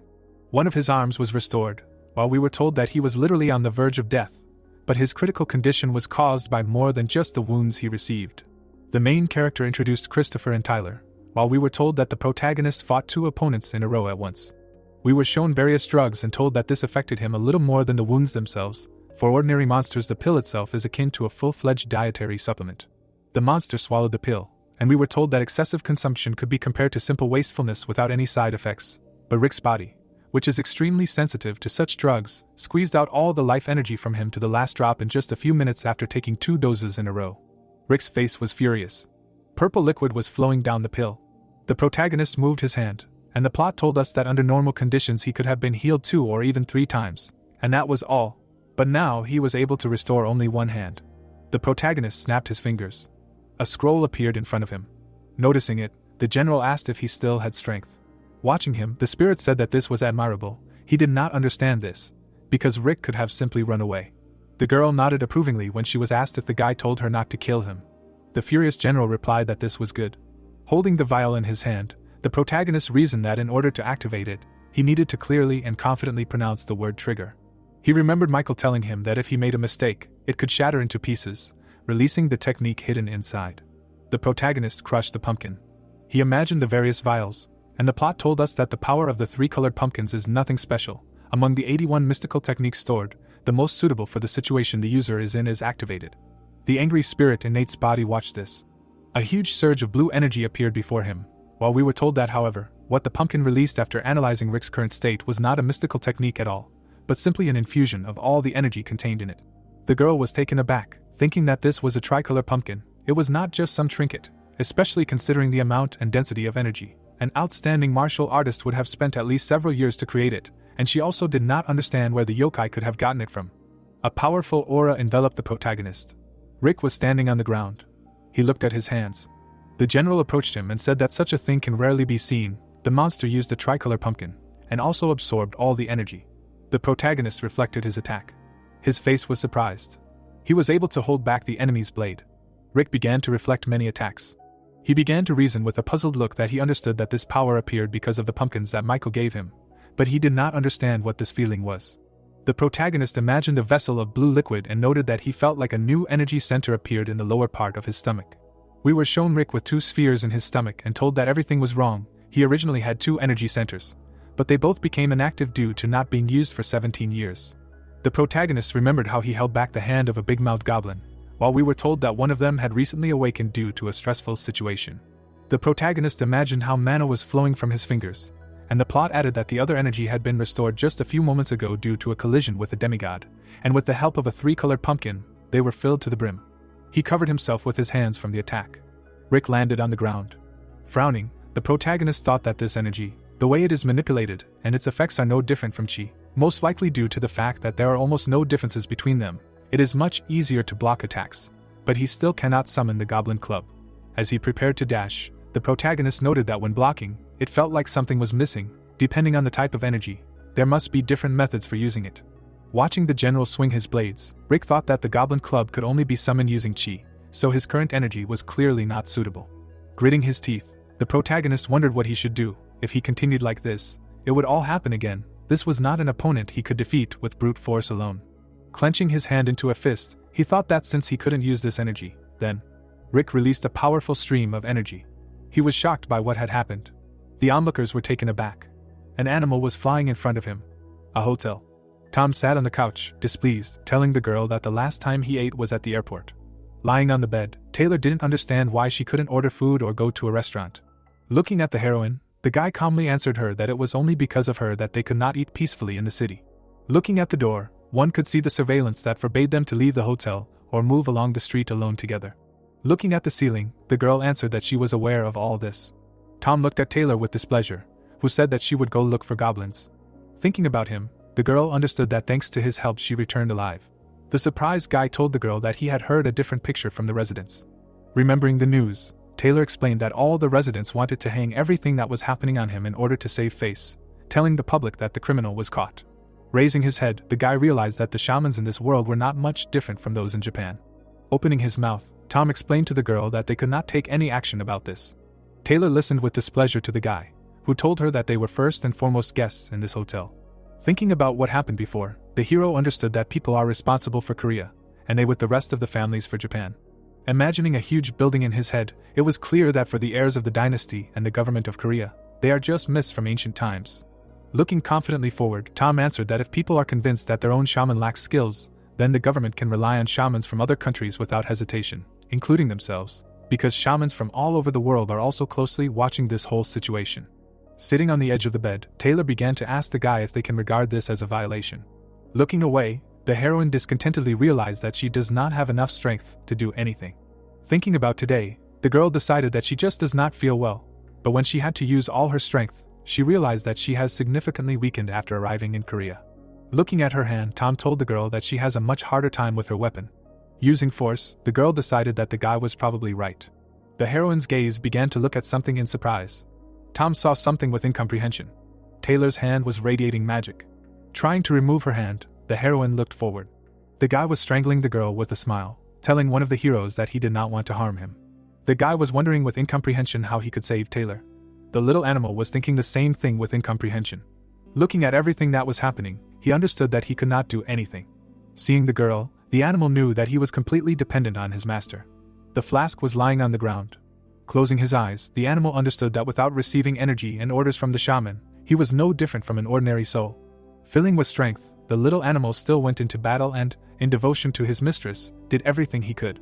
The hero looked at the little animal with incomprehension. The animal looked at the guy in fear. The little animal quickly darted forward to the side. The girl fell on the ground. The guy confidently rushed forward. Starting to fight, it was clear that when his summoner was safe, he immediately returned to her. Looking at the hero, the animal was numb with horror. The animal looked forward in fear. The guy with the monsters behind him pointed his hand forward, telling them to attack. The monster quickly headed to the side. Looking at the girl, the little animal quickly rushed to the rescue. A huge stream of power was directed straight at the heroine. Taylor clenched her teeth and covered her face with her hands. The little animal continued to rush forward quickly. The guy stood next to Taylor with anger. The animal hit the guy's back. His hands were moistening the sponge with water. Looking in different directions, the animal began to understand that it was stuck here. The little animal looked at the guy with incomprehension, standing on his hand. The hero's body was filled with power with the help of the animal. The guy looked away with incomprehension. All the magic of the little animal continued to fill. The hands tried to catch the agile animal. A few seconds later, an animal lay in the guy's palms, which did not even understand what had happened. Looking forward, the hero understood that if they did not unite, they would die. The hero rushed at the guy. The guy's hand was extended with a fist forward. The gaze began to look to the side. The hand held the weapon tightly. One of the guys confidently turned around. The two heroes continued to fight each other. The sword touched the force. The hands held the blade tightly. Looking confidently forward, the guy said that this club may be different from his, but with its help you can block attacks.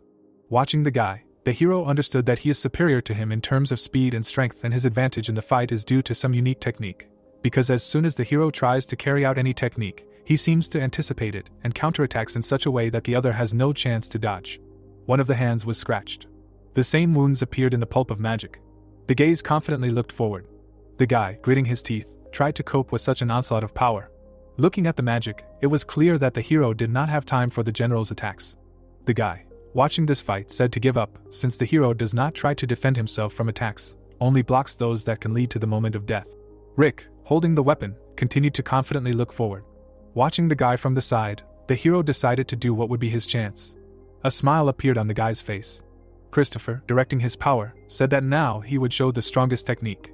The hero's eyes looked forward in surprise. Something began to appear on the territory. The stripes thickened. A few seconds later, there was nothing in place of the lasers. There was a strong flash. It was a dance of blades. Swords destroyed everything. Flying in different directions, the weapons crushed everything in their path. Christopher confidently walked forward. Rick, looking at this, understood that no matter what tactics he had against such technology, he was helpless. Gritting his teeth, the guy cried out in displeasure that this was the end. His hands touched the force. Christopher looked away. Thinking about the guy, it was clear that no matter how strong the opponents were, they could all be immobilized. Christopher looked away with displeasure. Thinking about his body, it was clear that despite his strength, the hero was still limited by the limits that his vessel could withstand. Rick put his hand forward and understood that he had to hold on as best he could. All his hands were cut by swords. The hero continued to confidently hit Christopher. Looking forward, the main character calmly replied that it was his chance, and he had to show himself. City. Christopher was lying on the ground, saying that the boy could not have had such a chance. The hero looked at the boy with displeasure, answering that it was not his body. Christopher smiled and laughed at the boy. Rick, looking at the hero with incomprehension, heard him say that the loser had no right to reason. Magic began to gather around the hero, and Christopher himself asked to dance with him again if they met. A stream of magic began to rage in front of the boy. Rick turned his head in confusion. The heroine in the mask calmly replied that they would lose, since she did not have fighting skills. Looking confidently forward, Rick understood that she was lying. Thinking about her attack, the boy understood that she attacked him once, but that was enough for him. Rick looked ahead with confusion. His gaze looked away. Holding his legs, the guy tried to stand. The heroine looked around with confusion, shaking her head. One of the guys scolded Rick with displeasure for using force in broad daylight. Putting his palms forward, the hero desperately replied that his friend was not very bright. The guy still looked at Rick with resentment, saying that this could not be fixed with ordinary apologies. Christopher was lying on the ground. The hero looked forward with interest. In the middle stood a girl who said nothing. Holding his sword tightly, the hero looked at the girl, answering that Rick was his best friend and that he learned for the first time that he was a goblin. The heroine, calmly standing with the guys, answered that he was already closely associated with the criminal. Opening his mouth, the guy calmly answered that he was not such a shameless person. Rick, standing in a stupor, heard how they told him that his actions were unacceptable. Looking confidently at Rick, the best friend answered that from this day on he renounces the clan. The girl looked at the hero in surprise and shouted that it was impossible. The guy, smiling and looking forward, calmly answered that it could not be a problem, because now everyone would know that the place of the heir was free. His hands held the sword tightly. The girl, looking at the guy, began to explain that she did not want to kill him or somehow cripple him. Standing confidently in a stance, Rick calmly answered that he wanted to complete his mission to the end, then he needed to do everything in his power to finish him off. The girl held the mask with her hands. Looking down, the girl asked Rick how she could refuse him. The main character looked at her eyes in surprise. The girl, lowering her head, prayed. One of the candles went out. Holding the mask in her hands, the girl said that she did everything as they asked, and now the hero will disappear if another one of the 5 stops supporting the barrier. The best friend calmly told the heroine that she acted wisely. The heroine lowered her head, listening to the guy, and answered that she understood everything. The guys walked forward. Rick looked away.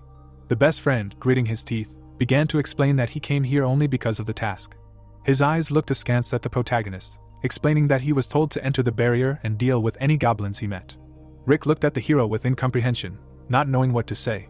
Confidently looking forward, the hero answered that this situation was very difficult. Turning his head, the hero answered that the barrier was held by 3 shamans, and each of them was stronger than the 2 he fought. Raising his head, the protagonist realized that that girl would have accepted the fight too. Thinking about the heroine with Christopher, it was clear that everyone was sent by the guards. The guy scolded the heroine. The girl in the mask looked at him. Releasing his hand forward, the hero calmly answered that he was glad that he came.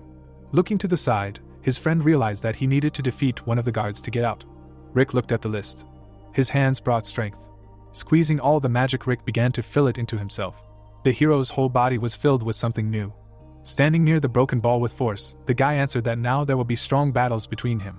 Thinking about his mother, the hero answered that another guard was taking her away, so his mission was to join them. Opening his mouth, the guy said that he needed to find one of the guards. The hero looked away in surprise. Opening his mouth, the guy could do nothing. A friend with a body filled with force looked at her, asking if he had ever lied to him. Lowering his head, the hero said that he had never lied to him. The gaze looked away in surprise. His hands held the sword tightly. The guy quickly ran forward. Swinging the sword, the hero began to grit his teeth. Rick's face looked away in surprise. The guy walked forward. Bare feet stood on the ground. The goblin in the mask looked at the guy thoughtfully, answered that he did not mind watching this fight. Rick asked his friend if he would think with his own head. The goblin calmly told the guy that he had all the necessary qualities and, moreover, he was not at all like the other members. The main character looked at the guys in surprise, who were telling him to turn the sword on him. Beginning to stretch out his hand, the hero calmly answered the guy that he did not want to fight. Opening his mouth, the hero answered in surprise that he did not know that his uncle thought of him like that. The goblin continued to stand with his hand outstretched. Standing in a stance, the hero answered with a smile that he wanted to leave home, since he was tired of sitting in a cage. The goblin, throwing the sword over himself, calmly answered that he understood him. Opening his mouth, the hero said that his mother would be on the roof. Rick, looking ahead in surprise, heard how he was told that as soon as the barrier fell, he would have to fly away. The hero, standing to the side, shouted to run. His mouth clenched. Opening it, Rick calmly said that he understood everything. A few seconds later, the main character jumped up, leaving only dust with him. The hero looked at the goblin with a smile, answering that he did not know what to answer to whether they were friends. The goblin in the mask looked at the guy and answered that if he risked his life for his friend, then this world had gone mad. The hand began to remove the sword. It was known that the clan had 7 strongest students, and each of them was strong enough to give battle. Thinking about all this, it was known that they were worth an entire army. Depending on their inclinations and the techniques they were studying, they were all intended for the titles of various deities. Putting forward the sword, the guy calmly understood that he would have to fight one of the few true masters. The hero looked forward. The goblin looking at the guy promised him to die painlessly. The hero confidently looked forward. A few minutes earlier, the force passed through the houses. Kate looked away in confusion, not understanding what it was. Ray looked away with displeasure and immediately understood that it was the aura that summoned the deity. One of the heroes looked at the phone in surprise. The girl was thinking about what was there. Louise, holding the phone in fear, the heroine answered that she had been sent a message that someone was coming to them. Ray, with confusion, could not understand why he ran forward without a second thought. His gaze looked away in surprise. Someone was standing near the guys. With a smile, the goblin calmly answered that he had met 2 creatures at once in one place. Standing to the side, no one could understand why the young gentleman was talking to him so casually. Louise was protecting her guys. Kate turned her head and decided that the goblin decided to intimidate them. The girl looked at the heroes with a smile, not understanding anything. Ray, gritting his teeth, calmly answered that the guard should protect the edges of the barrier, but even now he is not able to use his energy. Looking ahead in fear, the guy realized that they had a little more time to recover. Holding 3 vials, the hero decided that just one would be enough to completely heal. Thoughtfully looking ahead, Ray decided that he needed to meet him somehow. The looked ahead in surprise. The hand began to throw something into the air. The goblin threw his power forward at the guys. Blood flowed along the floor. The girl silently watched the heroes, answering that she did not want to hit anyone. Kate, holding the sword in her hands, protected the guys. Hands despite the blood held the sword. The heroine, taking off her mask, asked the guy about his going over to the side of all the creatures. The hand touched the other. The looked away in surprise. Louise, confidently looking ahead, answered the guy that he needed to leave immediately. Ray looked ahead, thinking how to take him hostage. Kate, continuing to protect the guys, shouted at them to go look for the hero. Ray looked away. The girl, radiating magic, told the guy that this goblin would not take much of his time. Apartment.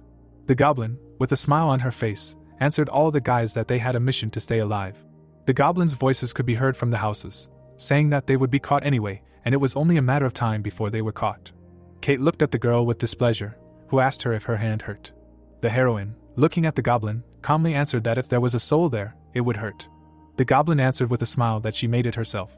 The knife contains a human soul, disassembled by grievances and strong negative emotions. Unlike the appearance of ordinary evil spirits, the creation of the cursed knife was a carefully verified process. After catching a person, it was clear that the soul was going to be used for a knife. It was subjected to numerous tortures, both physical and psychological. Lying on the ground, they used a blade on the hero to finish him off. Such a sword becomes the most powerful magical weapon, the power of which is given by the soul of the deceased. The goblin asked Kate with a smile if she had tried hard enough. The girl looked ahead with confusion. Surrounded by blades, the goblin replied that she would need to use the help of her friends. Ray quickly ran forward, deciding that he had waited long enough. Louise held the girl's hand. With a smile on her face, the heroine replied that there was no point in chatting anymore. Hands clicked. Blades were directed forward. Power went into one of the windows. The house stood quietly. A few seconds later, the entire apartment exploded in a flash. Kate was leaving the window. The girl's head was raised. The goblin was still sitting in the sky surrounded by blades. Starting to laugh, the girl began to shout that she was better than people thought. The blades confidently ran forward after Kate. Confidently looking ahead, the girl began to call on the great demon king. A huge god appeared next to the heroine. The goblin looked at it all in surprise.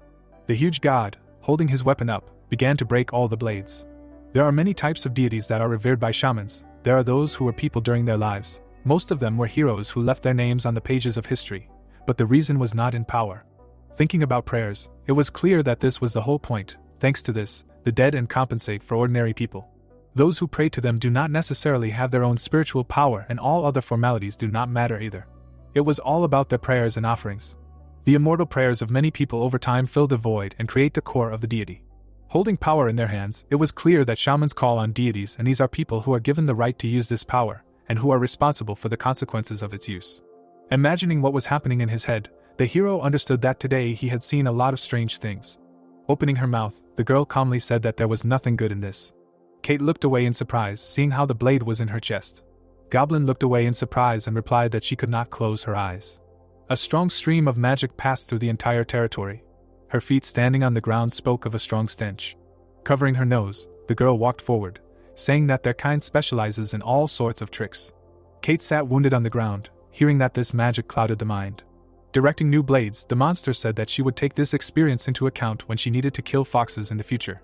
The heroine, standing next to Kate, directed her magic at her. Opening her mouth, Kate said not to strain herself. Eyes looked away in fear. A huge number of blades were directed at the girl. Goblin looked ahead in surprise and saw how something incomprehensible blocked the knives. The clan has only 2 techniques. The weapons changed their direction. Watching the knives, it was clear that the girl had completely different techniques. Confidently looking forward, Kate said that no one can use the technique. The goblin was surprised to think about how the girl was able to intercept control of the knives. Controlling the heroine's knives, Kate said that she had already analyzed the technique of the cursed knives, and then a spell was simply created. The goblin could not believe it with anger. Showing her flow of magic and power, the girl calmly asked the monster what surprised her so much. With the help of magic alone, you can pass through the filter. This power can be transformed into different fuel forces. Each force has its own area of application. Shamans cannot use energy for their spells. The goblin could not believe it, because she understood that he needed to create a similar spell with the same function from scratch. Kate confidently looked forward, understanding that these techniques are limited to a certain number of commands and, in addition, can really command. The goblin, pursing her lips, said that she was very interested in something. Looking to the side, Kate asked the others how widespread this technique was. Smiling, the goblin began to say that this magic, the purpose of which is to harm one's own kind, should definitely be taboo. Standing opposite each other, Kate began to assert that consciousness is forbidden for them not because it harms, but because it is a simple and very effective way to build up strength. The heroine looked away with displeasure. The girl laughingly replied that they are all creatures too, who refuse to simply accept the state of affairs. Physical abilities and intelligence are one and the same species, which is built into a hierarchy. People can deny such a state of affairs, even if it costs them their lives, and they will desperately bark at those who are higher than them in status. Looking at the heroine, the goblin replied that all these morals are pretense and are only needed to tame and calm such creatures. Hands clenched into fists. Lowering her eyes, the girl answered that she knew one person who held a different point of view. Thinking about the guy, it was clear that he was sad and suffered because of the death of his relatives, and not just pretending. Suddenly, with quick movements, the goblin flew to the side. The girl's legs stood on the tree. Kate's gaze looked to the side. Filling with power, the goblin said that her friend was still a fool. The flow of power rushed forward. With a smile on her face, the goblin understood that she could not be reached with such power. Her hands held weapons. Kate looked at the power. With a smile on her face, the goblin offered the girl to intercept the power. Her hands began to create blackness. Calmly looking forward, Kate was not at all surprised by the goblin. Slowly getting up, the girl was already ready to direct her power. The goblin raised her hands with magic. Her gaze looked to the side with incomprehension. Creating bloody power from her finger, Kate calmly said that she had no one now. The goblin looked away in fear. Someone was starting to come out of the sky at the call. A huge hand was descending. Shaking forward, Kate knew she should be pleased with this result. Eyes looked away in fear. Hand continued to slowly rush to the goblin. Kate answered, laughing that this was quite enough for her. Hand created its own gestures. The monster's huge paw repeated after Kate. One of the guys closed his eyes in fear. An explosion appeared in the sky across the territory. City. There was a piece of iron on the ground. The palm was raised up. Kate looked at the ground. One of the men answered with incomprehension that he had never heard of anything like this. The heroine, sitting next to the hero, confidently heard how he spoke about the levels of achievement. With a smile, the girl constantly asked the man why she was in such ridiculous situations. Lowering his eyes, the man calmly answered that this was such a will and even this spell affected him. Standing opposite, the hero calmly answered the girl that such a restriction would also affect him, but thanks to her ingenuity, the girl would find a way out of the situation. Kate looked at the man in surprise. Opening her mouth, the girl said that she had succeeded in everything she wanted. Thinking about those battles, Kate said that she had succeeded in summoning with only 5 tails. Thinking about the goblin, the girl understood that the soul she wanted to summon was completely different from what she had in the other knives. Seeing Kate's strength, she knew that if she had helped release it, she would have had to spend much more strength to suppress it. The second candle stopped burning. The gaze looked at her askance. Looking away, the girl understood that the barrier would not disappear instantly after losing its supports. The girl stood alone with herself. Her hand touched her face. Suddenly, something was thrown into the floor. The gaze looked away in surprise. The mouth was slightly open. Turning her head, Kate heard gratitude from the guy who said that he was now free. The black shadow calmly replied that now they could play until the end of time. City. Roof. With a smile, the girl saw that the barrier was weakening, which meant that they had succeeded. The head was turned to the side. Looking at the man, the girl understood that she could try to break this barrier. Coming forward, the heroine decided to just wait until it dissipated on its own. The head turned to the side. There was a guy on the roof. Looking at the guy, the girl calmly answered that his mother was now in a trance, so that she would not be scared. Sighing, the guy thanked the girl. The heroine smiled and answered the hero that they did the least they could. Looking to the side, the main character realized that on the way here it became easier for him to breathe. Looking at the city, the guy understood that now he and the girl would be able to fly away with their mother. Opening his mouth, the hero said to take only mom. The heroine ran to the guy and did not understand what he was talking about. Looking at her carefully, the hero answered that the shamans here behaved very strangely, and now they could easily deal with everyone by simply joining forces. The heroine, looking at all this, heard the guy answer that the shamans were walking one after another, as if waiting for the right moment. Thinking about the options, the hero answered that the first one was that they had some kind of limitation that did not allow the shamans to maintain the barrier and be close to each other. The second one was when the shamans were not on good terms with each other. Opening his mouth, the hero calmly answered that their barrier would be destroyed. Thinking about the goblins, the hero decided to focus his attention on those who would try to escape after the fall. Lost in thought, the girl agreed with the guy. Looking to the side, the guy realized that they definitely needed to join forces to deal with the last shaman. Standing completely in magic, the hero answered that this would be the right thing to do and there was no need to worry. The guy standing behind him answered with a smile that the hero's judgment and determination were worthy of admiration. The heroine looked away in surprise. The main character with his little animal turned to the side in fear. Waving his hand, the comrade hero answered with a smile that they met again. The young man waved his hand, greeting the hero. Rick's eyes lit up when he heard that they met again. He kicked the guy in the head. The young man stood there as if nothing had happened and told the reason for his arrival. He glanced to the side. A magic arrow was flying towards him. The story was about a unique technique called wind plumage, which twists air currents around Solmi's feathers. The soldier was aiming his rifle, and it was said that this makes her ordinary feather as durable as anti-tank rifle shells.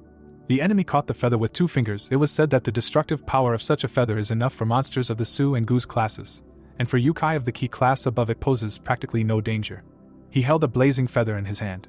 Someone launched it, guiding it with their fingers. It was said that this technique has another feature. Windmills were shown, and the story explained that masters of this technique can accumulate wind energy in feathers. Louise launched this feather at him, using dispersion. It was said that after which the energy is released. The young man simply caught what was flying at him.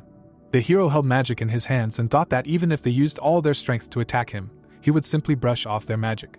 Something appeared in his hand and he thought about what he would do in that case. The rival looked at him in surprise. Rick swung the energy spear and thought about how he should focus not on the force of the blow, but on its sharpness. Louise rushed to the side. She grabbed the girl by the arms, carrying her away. The hero clenched his teeth and attacked. The energy beam flew over the houses. Rick watched attentively and listened that this was the right decision, that this was how you should fight your roots. The enemy smiled and talked about curse poisons, about piercing attacks. The rival easily grabbed Rick's hand and said that all of them were effective, provided that it hit the enemy. The young man twisted the guy's hand. Louise nervously hugged the faceless girl. The hero was lying on the ground and listening to her tell him that he was nevertheless skilled at controlling righteous energy, and that it was not that difficult to obtain this energy, but controlling it was something else entirely. The enemy held his fist up and said that lineage was also important in this matter.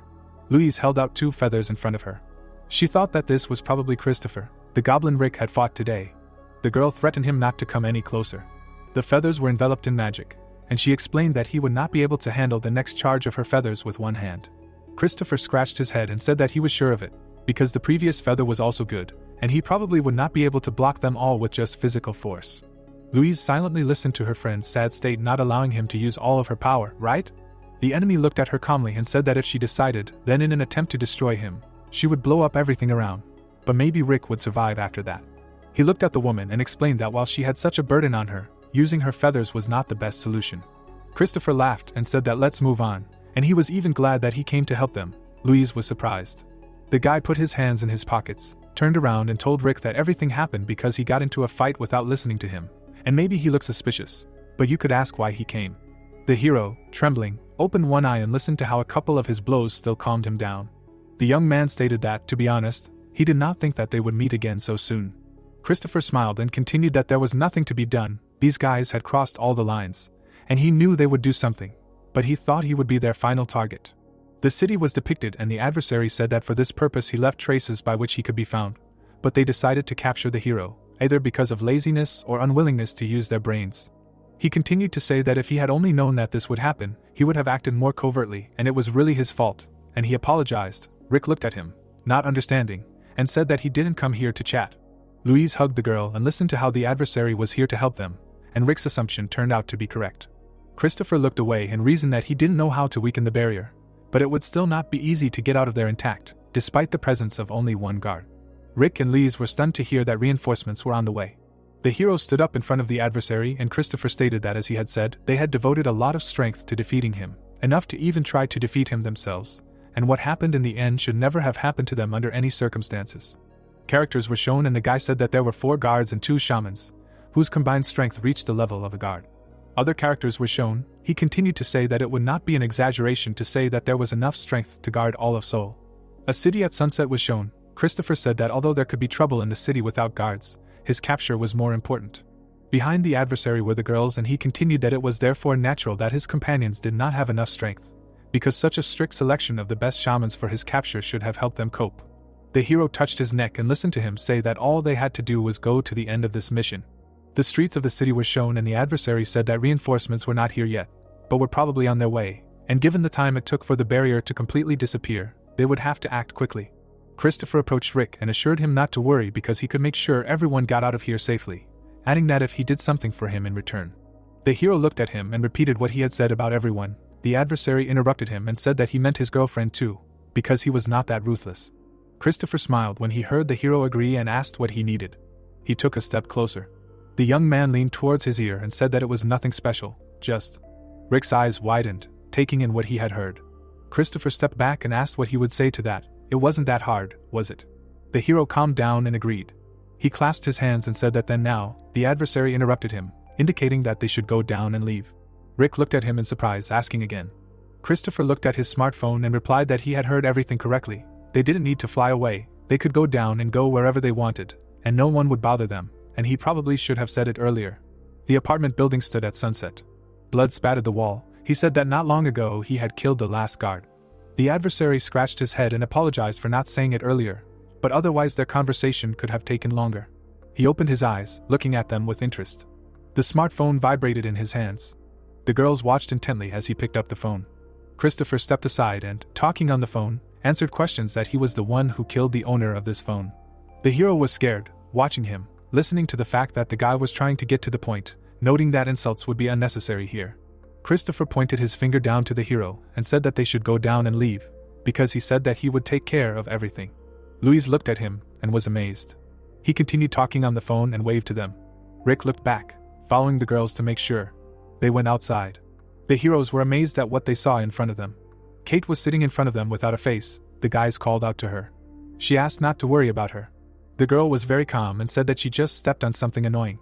A closed barrier was shown and someone was asking if anything could be done. The masked man was talking on the phone saying that he understood and would clean everything up before leaving. He was looking at the screen and saying that this was nonsense, that they should all be led there first and then ordered to retreat, thinking that it was even good for them. The guy dropped to one knee and listened to him saying that he didn't know much, but apparently his friend was not in any danger. The man looked down and said that the real criminal had appeared, that he had come and surrendered himself. The young man watched and listened in surprise that the criminal had killed Pakin, so he asked him to stop staring and sent him to his friend. The man lifted the blade from his shoulder. The guy looked intently, and he said that they needed to sum up the battle. The man abruptly cut off his own hand.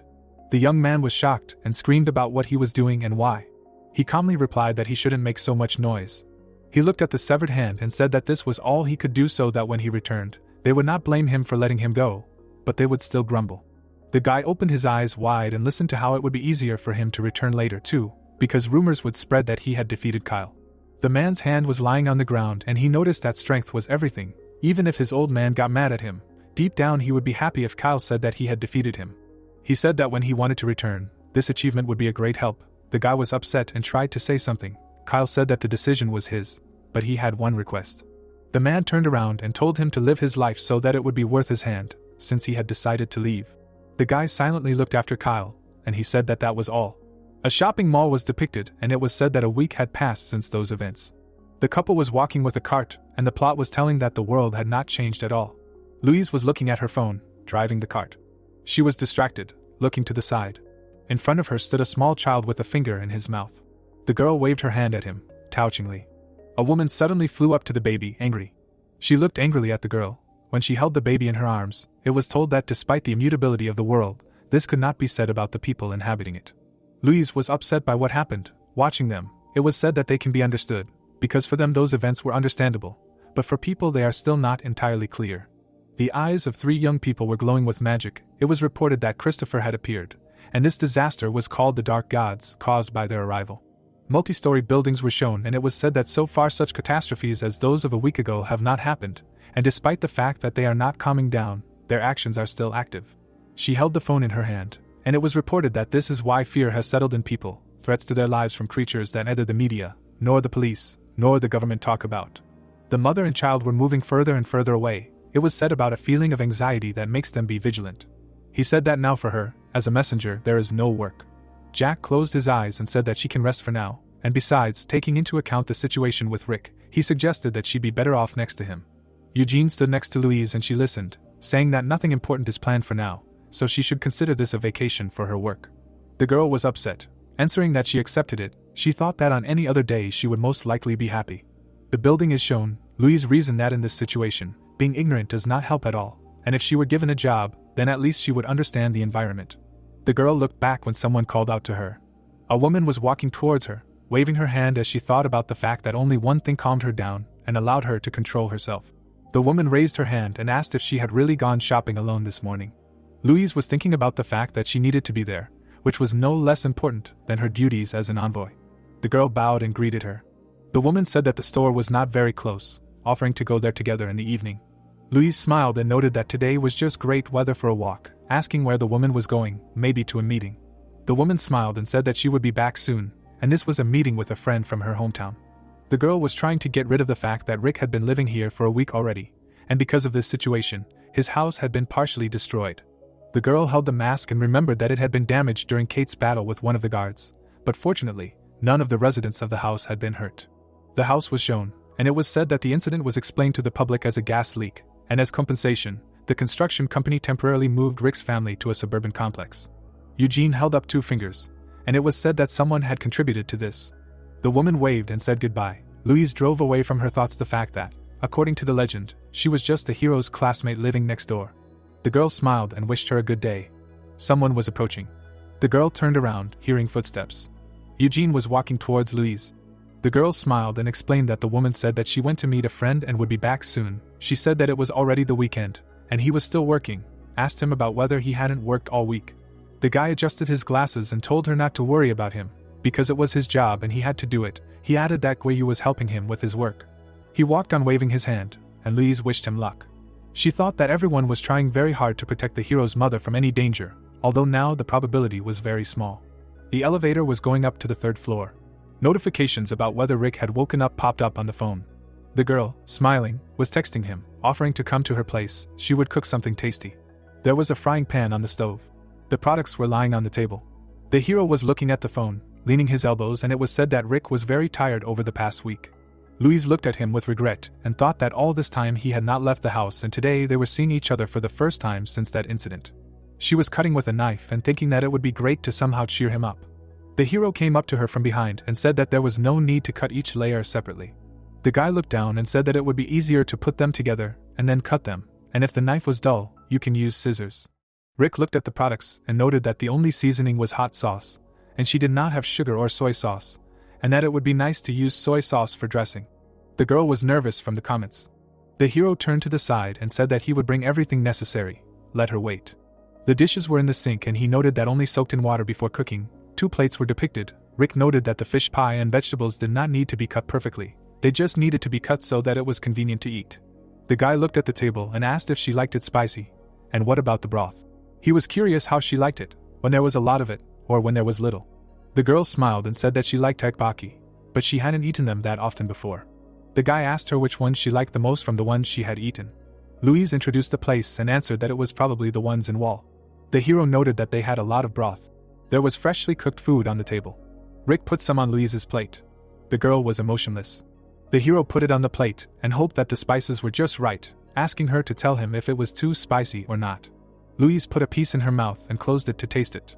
She noted that it was very tasty, and these tteokbokki were tastier than in the store. The hero smiled and noted that this was because they had just been cooked. The mother held the child's hand when he was cutting with a knife. Louise said that she knew before. But he really cooks well. The hero answered that not really, he just likes to cook, because his mother taught him how to do it as a child. The boy smiled. She thanked him.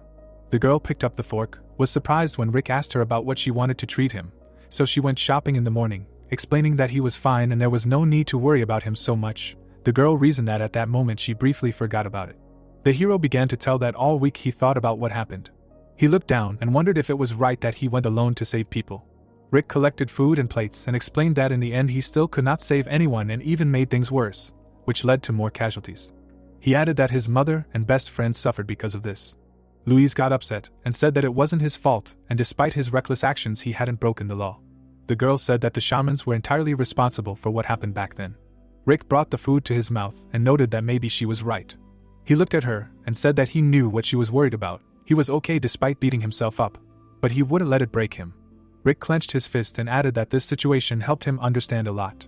The guy's eyes widened and he talked about the kind of followers his rash decisions were leading to and how hard it was to take responsibility for his actions. They were sitting at the table eating dinner when the hero remarked that he wouldn't have felt this way if he had only put himself in danger. But now that he thought about it he realized that he was being selfish. He said that he couldn't guarantee his own safety. Louise said that Kate should have returned by now and that she would try to learn everything she could from her. The hero asked in surprise. The girl asked curiously if she had returned yet, saying that she thought she was still in the yokai world. Rick said that her room was right above them. He remembered lying in bed and hearing footsteps in the morning, which was why he woke up. The girl licked her fork and thought that the soundproofing was poor here, and that something was wrong. She remembered Kate sitting on the ground and reasoned that after that battle, she returned to their world to rest. Someone entered the elevator, chose a floor. Louise thought about the fact that Kate did not tell her about her return, and did not contact her at all. The girl called out to her friend at the door. She put her head down and asked if Kate was home, claiming that if she returned, then she should have stopped by and said hello. The friend was lying on the floor. She was unconscious when Louise called out to her.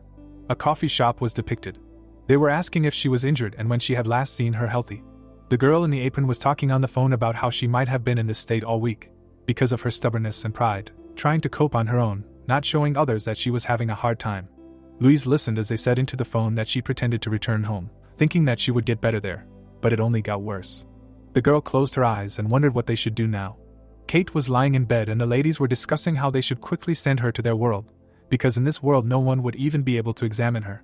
The girl closed her eyes and said that even if she could be healed, she would no longer be a representative of the clan. It was said that transparent foxes, among other yokai, her clan is distinguished by its view of the world. There were depicted shadows of monsters with eyes and it was narrated that in it blood relatives are squabbling with each other, and deceptions and conspiracies are usual for them. Someone even dies in such a fight, and the weak themselves are to blame for their helplessness. The looks of monsters were hovering around Kate, and Louise reasoned as she heard that many dream of taking her place, but she is significantly superior to competitors. A Chinese settlement was depicted and it was said that now, if they find out about her condition, rumors will spread instantly, and then her relatives can do something. The hero sat upset next to Kate. People were sitting in a cafe and the girl in an apron said that there is only one way, but there is no guarantee that it will work. Louise asked what needs to be done for this. The guy was sitting by Kate's bed and it was said that if she is in such a state, and there are no visible wounds, then the reason is not in the wound or illness, it is divine punishment. Louise looked away, holding the phone, asked if she was being tormented by an ordinary evil spirit. Maybe she thought so at first, so it only got worse. The girl in the apron put an earphone in her ear and said that if the reason was in the evil spirit, there was no need to go to the yokai world. She knew an expert who lived nearby. Louise understood who she was talking about. The girl said that they lived near them. She held the phone in her hand and said that she had already called them, let him meet her. Someone's shadow fell on the doorbell. Someone smiled and said that it was interesting. Jessie and Chuck were standing at the door when she reached for the doorbell and asked why such a noble fox needed a ghost like her. Kate was lying on the bed and sweat was pouring off her. Jessie smiled, looking at her. After that, she put 2 fingers on her wrist. Opening her mouth, she said the words. The boys looked uncertain and were told that there was only one thing they could say now. The girl turned her head and said that if she didn't do what needed to be done, she would last 3 days at most. Louise's eyes widened after these words and she was told that the one who had the donkey used on her was like she was in a pouring rain. Rick stood with his mouth open and was told that the treatment was simple but depended on the situation and the enemy. The washed clothes were on the clothesline and the most effective way was to disperse the clouds that caused the rain. If you do this, the sky will become clear again and the body will dry on its own. There was rain near the porch and if it turns into a storm, you need to find a place to hide and wait it out. This is not the best option, but this way you won't get soaked to the skin. Taking his hand, Jessie said that in her case she can't imagine how she got such a nightmare. Holding the object in her hands, she didn't know whose handiwork it was, but creating something like that should be punishable by death. Her eyes turned red, because despite the fact that she was used to working with spirits, such a creature was scary even to hold in her hands. Closing her eyes, she understood that she could not help. Louise put her hands to her chest and they tell her that she is not obliged to save her at all. We see her eyes and she says that they will not be able to cope with this spirit. Kate was still lying in bed, because a simple attempt to remove it from her is very dangerous. The wind was breaking the tree and they are told that trying to extract it against its will, they will make it worse not only for her, the anger of this spirit will affect everyone around. With her mouth open, she says that even if she estimates approximately, it will be able to cover more than 1,000 people, and she was able to hold out for quite a long time thanks to her power. Louise looks down, she is shaking, because the girl had to return to her world. Opening his mouth, Chuck says that they need to stop. The girl turned her attention to him, and he says that he is not an expert in spirits, but he must know some way to expel him. Leaning against the door, he says that this method will be dangerous and stupid, but he can use it so that it does not harm them. He had blue eyes and Chuck says that his conscience will not allow them to destroy them. Louise opens her mouth and agrees. Jessie looks calmly, and does not understand anything. Chuck, folding his arms, says that this fox will never become an equal rival and then they should at least take pity on her. The girl puts her hands to her lips, and the guy did not want to look at how they all stand, unable to help her. They begin to hug him, because he has grown up. Rick looks down, and just says nothing. Chuck was serious, and they thank him for agreeing to help. After that, he opens his mouth, but remains silent. Closing it, he sighs. The guy's eyes widen sharply. It was day, we see the city. The main character holds his phone and thinks about something. Jessie shows 2 fingers because the one who will perform the ritual, as well as the vessel for sealing the spirit, the exorcist must be smart, and the vessel must be of the highest quality. Louise's eyes widen and she asks if it is possible to destroy the spirit later, and not just seal it, to which they answer that it is impossible. We see the eyes from where the blood comes, because the power that the spirit has depends on the negative emotions embedded in it. The blood drips into the bowl, because when it dies, it gains power depending on its hatred, as well as affection for the living. Jessie looks away and says that therefore the power is not infinite. Putting her hand on her chest, she says that when it is used up, some spirits disappear on their own. There is also an exception, like herself, who become vengeful spirits in a new body. Louise sits on a chair and listens. They are told that there are spirits that are cursed by others. These are entities that are controlled by magic. The hatred in them does not allow them to disappear, but at the same time they cannot become vengeful spirits. Chuck is standing near the window, because that is why such a spirit can control others during exorcism. Because they cannot move into a new body and disappear, they take control of bodies and simply use them as vessels. We see a dagger, because for this reason, in order to calm them down, their vessels are made into weapons. They are not made of flesh, but allow the spirits to roam. Opening his mouth, Jessie says that the stronger the spirit, the stronger and better its vessels should be. Louise puts her hand to her chin, and she is told that the strongest cursed spirits need high-quality weapons. The protagonist clenches his hands, because you should not think about the fact that exorcism was created by people. She puts her hand to her chest and says that they can't forget about their superior skill in exorcism, and they need someone who is a master of rituals. We see a brown door. Rick looks up and thinks that Kate's life is in danger, and he can't just sit back and come here was a good idea. A bag is thrown near him. She starts to bare her teeth and shake. The protagonist looks at her. Mary clenches her fists and asks how dare he. His mouth opens, he realizes that he has seen this before, because she was Michael's cousin. Then he is kicked in the face. Her gaze was full of anger. Mary kneels next to him. With her mouth open, she knows that he was not weak at all and that he is only half human. The protagonist wipes his face and is asked how dare he come here? Looking down, he is told that he caused Michael trouble. With her mouth open, she is asked what trouble. The guy leaves the house and scratches his head and also says that if you listen to her, he almost killed him. Rick turns his head and is told that he was asleep and did not hear the bell. Pointing to the house, he asks to come in and judging by his face, he again wants to drag him into something. Then they put a bottle of water on the table. Cups were also lying on it. Opening his mouth, the guy says that they have a lot of things, they could have tea. Mary puts her hands on her ribs and says that she is not a good judge of people. The protagonist looks down and listens to them swear. Michael opens the water and says that she needs to be more positive, and if you look at it that way, he has become free, independent and confident. After that, he pours the liquid. Looking down, he says that he left the house and renounced the clan. Rick's eyes widen and he is told that he is not guilty, but apparently there is no way to convince him otherwise. Looking down, Michael says that he no longer works for the government, and his actions depended only on his decisions, and not on what kind of relationship they have. We see the room, because he must serve people, protect all people, including him and his mother, do all the countries it was a duty. Putting the glass on the table, he is told that he no longer works and is just a poor teenager who ran away from home. Taking the mug in his hands, Michael says that he is an exorcist. The guy is sitting at the table and his friend says that he was in the top 3. Drinking water, the guy says that everyone who needs this ability for personal purposes must pay, even though he was his friend. Opening his mouth, Rick says that he will pay him. Turning his head, he asks his sister if she heard. Looking at her, Michael says that this guy is far from just a friend, but his first client. Mary frowned and she was told to treat him with respect. Exhaling, she closes her eyes.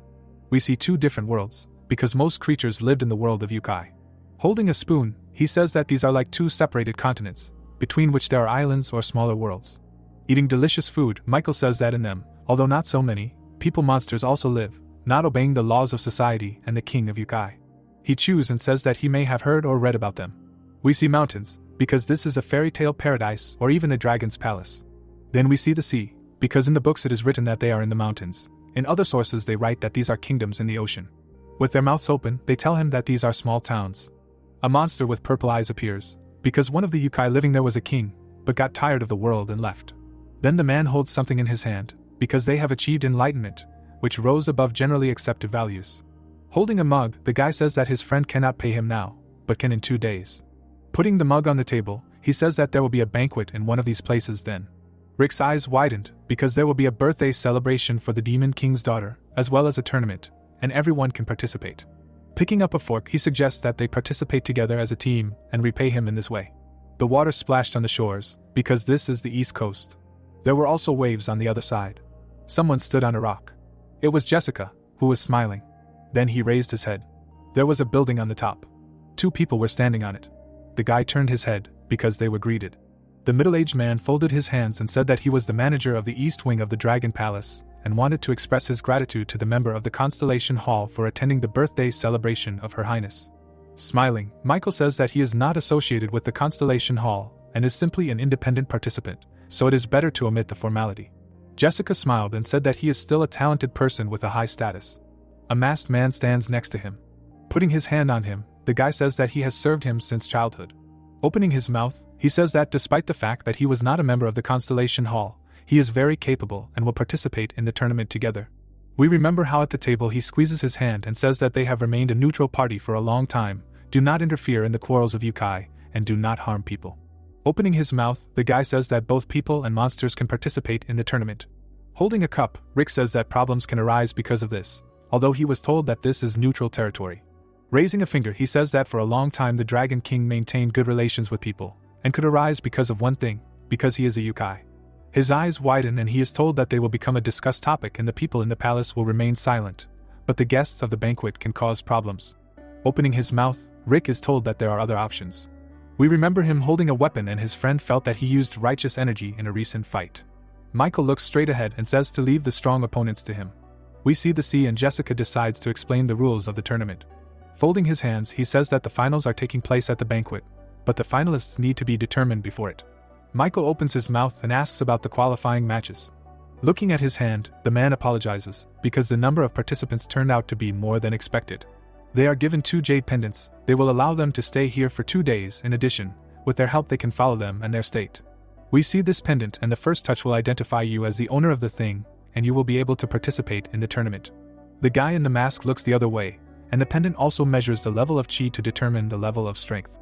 Michael took the keychain and whispers not to worry, because the mask will completely hide the chi. Putting his hand behind his back, they thank them for accepting to participate. A whirlpool is created in the water, because they are being taken to the place of the qualifying matches. We see a room in the water. 3 shadows have landed there. The guys stand up. Michael looks into the distance and is silent. We see 3 more shadows near them. Opening his mouth, the guy says that apparently these are opponents. There were 2 people in red shirts. Carl with a hat on his head explains that the pairs of participants will fight with other pairs until someone loses twice. Turning their heads towards him, they tell him that there are no other conditions. Raising 2 fingers, the guy says that after 2 battles the fight ends, then you will have to wait for further instructions. The number of final points will be equal to the number of 1 fights. Frowning, Michael is told that after all the pairs fight each other, the one with the most points wins. We see a man running, because today is an endless marathon and if you relax, you will lose. The man remembers the guys, because despite the fact that it is not beneficial for them, they greet all the guests personally, and this is done so that those who arrive cannot find out the exact number of participants in the tournament. Putting his hands on his back, Michael thinks that this does not look like a simple qualifier anymore. Then he looks at his comrade. Opening his mouth, he understands that he was never told what he would do. Turning her head, Rika says that she can handle it without his strength. Closing his eyes, he says that he will win no matter what it costs him. Jessica stands behind them and says that their enemies are monsters and are representatives of their clan at the festival. 2 guys with red eyes have reached the level of ki. Grinning his teeth, Michael says that if he feels it, he will not be able to cope with them and it is better to retreat. Rick walked further, and they are told that these are real hard workers. One of them was a member of the Songsu clan. Folding her arms, she looks at the man who did not know more information. Opening his mouth, Charlie says that it was curious how strong the Guardians are and perhaps greatly overestimated. We see 2 guys, because judging by their aura, Rick has a maximum of Gyu, and the other has Ki. Carl opens his mouth and explains that the participants agreed to the risk of accidents. Smiling, he says that this is the banquet of the Dragon Palace. After that, he goes and says that he will deal with them himself. Turning his head, Charlie says that these are not for the participants to accumulate strength, but to deal with the opponents, and become as strong and prepared as possible for the final. Narrowing his eyes, she is asked not to worry. Smiling, he says that he will share the meal with her. After that, 2 people are standing next to each other. One of them holds out his palm. The protagonist in the mask just looks and is asked to attack. Waving his hand, the guy says that his appearance is already proof of great courage and therefore will allow him to attack first. Michael opens his mouth and thinks that the enemy is arrogant and wants to kill the opponent before he surrenders himself. The protagonist jumped up. After that, he starts running. They both opened their mouths and their teeth were visible. They are next to each other. Rick squeezes his hand. Then he is hit on the head. Michael's eyes widen sharply. The enemy had 2 fingers raised, because he used a poisonous blow from the Earth Dragon. He straightened his hand, because the outcome of the fight had long been decided for 2 reasons. We remember the snake guy, because the main character fought an opponent who uses poison and his experience with information about the opponent helped predict the first attack. Rick squeezes his hand, because he mastered many martial arts even before he found out that he is a half-breed monster with the energy of yokai and shamans. We see the guy's red eyes, because for many this may be unexpected. Then we see the island itself. The main character kicks him, because this is a martial art from a distant continent. Baring his teeth, Charlie's nose started bleeding, because there is no force in his movements that violates the laws of nature. After that, he raises his hand. The enemy flies away from his blows. The man hits a punching bag, because numerous techniques created by people are just body movements that help the weak become strong. He begins to bare his teeth. After that, Charlie appears near the enemy. The guy makes a sharp blow. Jenny frowns, because she does not understand how he was able to deliver 3 blows with a dance. Clenching his fist, Michael realizes that he was able to take the initiative into his own hands from the very beginning of the fight, but this opponent is stronger than him. We see the energy of the guys, because 3 of Rick's blows are just scratches for the enemy. The main character raises his leg. Crossing his arms, he thinks that only 1 counterattack is enough for him. New blood was coming out of his mouth. Rick creates a sword in his hand. We see that he is holding it, because he needs to finish. After that, he makes a blow to it. 2 guys were standing in the middle of the stage itself. He crossed his arms. Rick holds his sword. His weapon was shining in his hands. How suddenly, it stopped shining. The main character lowers his hands. Charlie bares his teeth and shakes, because he does not understand how this happened. We see the silhouettes of people, because despite the fact that different types of yokai are different from each other, most can easily regenerate, even if they lose several limbs or if their body is cut into pieces. The guy raises 2 fingers, and monsters have a part of the body that cannot be stopped. He was bleeding and it was the core. He had a ball in his hand, because the core is a second heart. Charlie opened his mouth, and if the core can be restored, it can only return to the state it was in at birth. We see rectangles, because then the Yukai will have to start all over again, despite the fact that before this he did not have the energy accumulated over his entire life. The guy held out his hand and asked to give it. The main character simply began to leave. The girl turned to Carl and asked to take his brother's core, because it was against the rules of the tournament. Her eyes widened and they asked her why she was screaming. Raising a bloody finger, he offers to kill himself and thus return his brother's core. Jenny in a mask was in complete shock, because he offered to eat it. Opening his mouth, he wonders what kind of creature this is. Michael stands on the stage and everyone thinks how good he will be in the fight. Smiling, he says that now it is clear why they are partners. We remember how Rick hit him, because he had the experience and intuition to fill the gaps in energy. Then the enemy is hit in the face. Also the situation when he made attacks with the sword, because he saved his energy until the end of the fight, in order to deliver a full blow at the end. If he had used such a technique at the beginning of the fight, his opponent would have been more vigilant. His hands were behind his back, and if you look at his aura, you can understand that he is just learning to control energy. Closing his eyes, he says that Rick is really capable, but he is too tough for such opponents. This fight does not reveal his full potential. Then we see the mask, because it hid the monster's energy and blocked the release. We also watch a man meditating, because in addition, if a person has a talent for managing righteous energy, then he needs to train it. Rick put on a mask and then his pedigree will not matter. Charlie hits him in the stomach. Michael holds the sword, because the end of the fight is predictable. Then he kills the enemy, because everything did not go according to plan. The guy approaches his friend who asked him not to worry about losing. He puts his hand on his shoulder because he still had a lot to learn. Pointing to himself, he asks to leave this to him, and then he will teach him all the techniques and tricks. Tears are running down her face. They shake hands. The guy grabs his head because this is exactly how he imagined it. Rick's eyes were wide and the reason he wanted to participate was not for the reward. The guy holds a fork because he wanted to participate to learn something new. We see two balls because no matter which side he takes, he will succeed. He put the fork in his mouth because he thought he could develop the energy of a shaman in it. We see two sprouts because at the moment the difference in his mastery of both energies is not very big. Then one grew because if there is a chance to develop his shaman skills, then shamanism can suppress the influence of the energy of the yokai. He holds a fork in his hand because the ultimate goal of becoming the king of monsters is to protect people. Rick holds a cup and was soft-hearted and constantly tormented by experiences, because he wanted to save everyone. We see the city, because one person cannot solve the problems that await their world in 6 months, when it becomes a battlefield. The guy was covered in blood, because his decision to change everything and become an enemy for all yokai. He is on top, because he can become a respected shaman and live a happy life. His brows were furrowed, because even if his path is difficult, he has no other choice. He squeezes his hand, because the tournament will help develop his shaman skills. Jenny turned her head and says that this is their defeat. Carl opens his mouth and says that the guys won. Charlie is lying on the floor and is not breathing. Jenny rushed past the main character. Michael exhaled and listened as she asked her brother to recover. Blood was coming out of his mouth. He was shaking all over. His nerves were visible from the mask. Rick turned his head and was asked to remember today. Looking at him, she says that they will go against the clan and they will pay for what they did and next time everything will be different. Then someone comes and says let them do it. Her eyes widen sharply and they tell her that they are waiting for a meeting. We see a monster, because he wanted to become stronger. Looking at him, she begins to shake. Carl opens his mouth and thinks that for a second he seemed to have become another being and another entity, comparable to the highest ranks of their palace. Sitting next to his brother, they did not know if an ordinary person could do this. Smiling, Jessica says that his partner has already announced the winners. His mouth dropped open in fear, because he was asked why he was standing there. Raising both hands, he decides to deal with the next in line. The shaking began when the girl put her hand to her brother's chest. Turning his head, Michael is told that the next fight will not start immediately. Smiling, he says that the fights will start at the same time, and some are still fighting and the next one will be in 15 minutes. Opening his mouth, he is asked about a room for rest and recovery. Tilting her head, Jessica says that there is no such thing. After the fights they will be happy to accept all participants. The protagonist stood not far from them and asked what they have with them. His eyes widened sharply. He points to his watch, because they have it. They were made of gold and were a token of the House of the Rising Dark Moon, given only to the most valuable customers. The old man looks down and says that it is not only a sign of status, but also a way to summon a merchant of their house, to be used anywhere and anytime. Rick shows them and his ally is surprised, because their elders tried so hard to get it. With wide eyes, they ask him what he means. The guy in the mask says that he gave them to him himself. Turning away, Michael realizes that he forgot. Jessica smiles and says that there could be problems in the palace.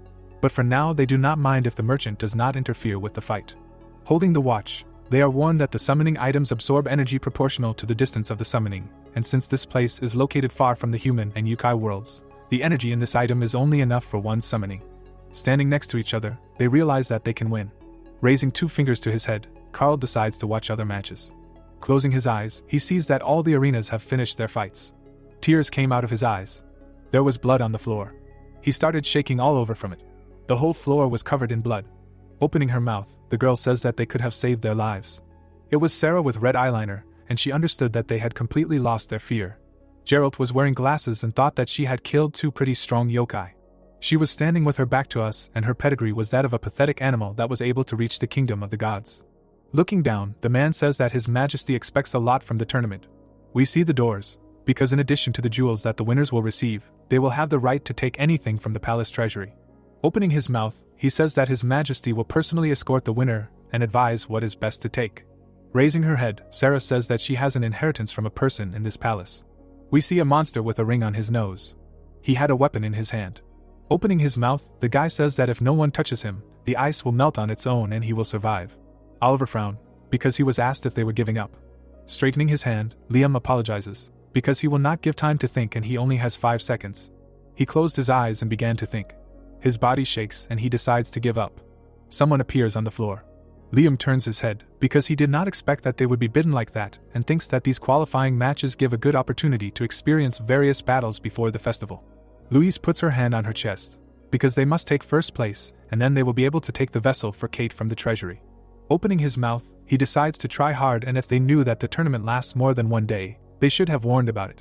The door says closed. Folding her hands, the girl asks him to stop dreaming, because his coffee is no different from usual and people come there only because of his face. Turning her head away, she asks to know something. The man with blue skin was asked for a list of participants in the tournament. The girl blushed and tried to press on pity. Terry was embarrassed, because he could not resist the charming milady. We see Rick and he was not on the list. Opening his mouth, Liam says that there is little chance that he is here, and if she is so worried about him, she could have asked. Putting her hand on her chest, Louise asks not to talk nonsense. We see her chin and he was right, because the guy would hardly participate, because he went to look for an exorcist. We see Michael, who spits. There was an aura around Rick. Jessica stood near the man and was surprised. The main character walked into the distance. He had 4 eyes. He was given a hand, or rather a wrist. Widening his eyes, he realizes that he still has energy.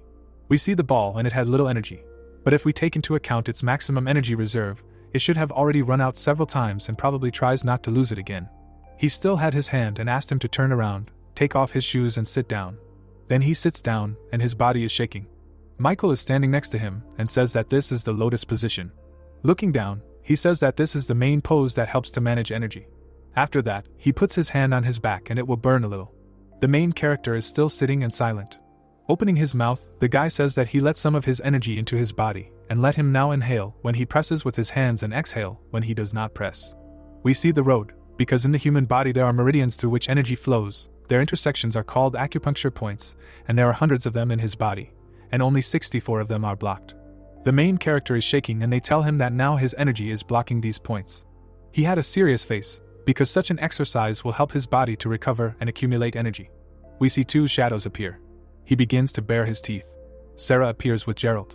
Jessica opens her mouth and says that this opponent is brave and decided to participate in the duel alone. Looking into the distance, he is told that she is from Mount Huaga in the center of the continent. Opening her mouth, Sarah is told that in front of her is the heir of the clan, a member of the organization of the Hall of Constellations. Exhaling, she says that many have a good pedigree, but no skills. Rick is still shaking and thinking, because she was the one who grappled with Kate.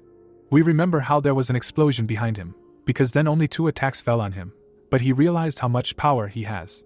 We see 4 people and they could use familiar attacks. His legs were also shaking and he could not move. Michael began to move away, because he immobilized him, but advised him to breathe correctly. Turning his head, he says that he has already won 5 fights, and now it is his turn. Then they stand opposite each other. Opening her mouth, she asks to get down to business. He frowned and is asked to surrender. Putting her hand on her hip, she says that she will regret it if she does not surrender. He had a sword in his hand, because after 5 fights she was too unharmed and such a rank helped her go far. Her face was calm, because her participation is upsetting. Opening his mouth, he says that yokai have a longer lifespan, and therefore they mature later than people. Then she puts her hands to her hair. He lowers his hand. The girl's eyes glowed and uses divine wind taming. The guy pulls out a sword and uses the floating thunder sword. After that, an object falls from him. A large explosion occurs near them. Sarah had her arms straightened. Her eyes widened sharply. The guy flew up to her and cut her. One of his eyes was glowing. Then they widened. Michael is holding a sword in his hands. Her hair was cut. He looks at it. A girl comes to him and waves her hand. His eyes widened again. There was a purple aura around her hand. The girl runs at him and attacks. Rick was still sitting in the lotus position and understood that the enemy was fast and moved gracefully. Michael bares his teeth and had many chances to counterattack. We see her hand, because the monsters are tenacious, but they could be cut. We also see the guy's hand.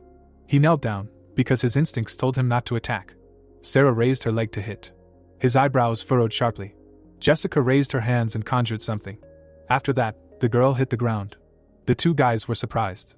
We see that the water began to rise. There was an explosion on the stage, and it began to fall into the water. The guy bares his teeth, because the arena has no dough and just floats on the water. He remembers how Rick hit his opponent, because the arena is designed to absorb the energy of the blow, directing it into the water. The stage was still falling and it seemed that the impact was stronger than those the platform was designed for, which was strange because its weight should be tens of tons. His eyes widened sharply.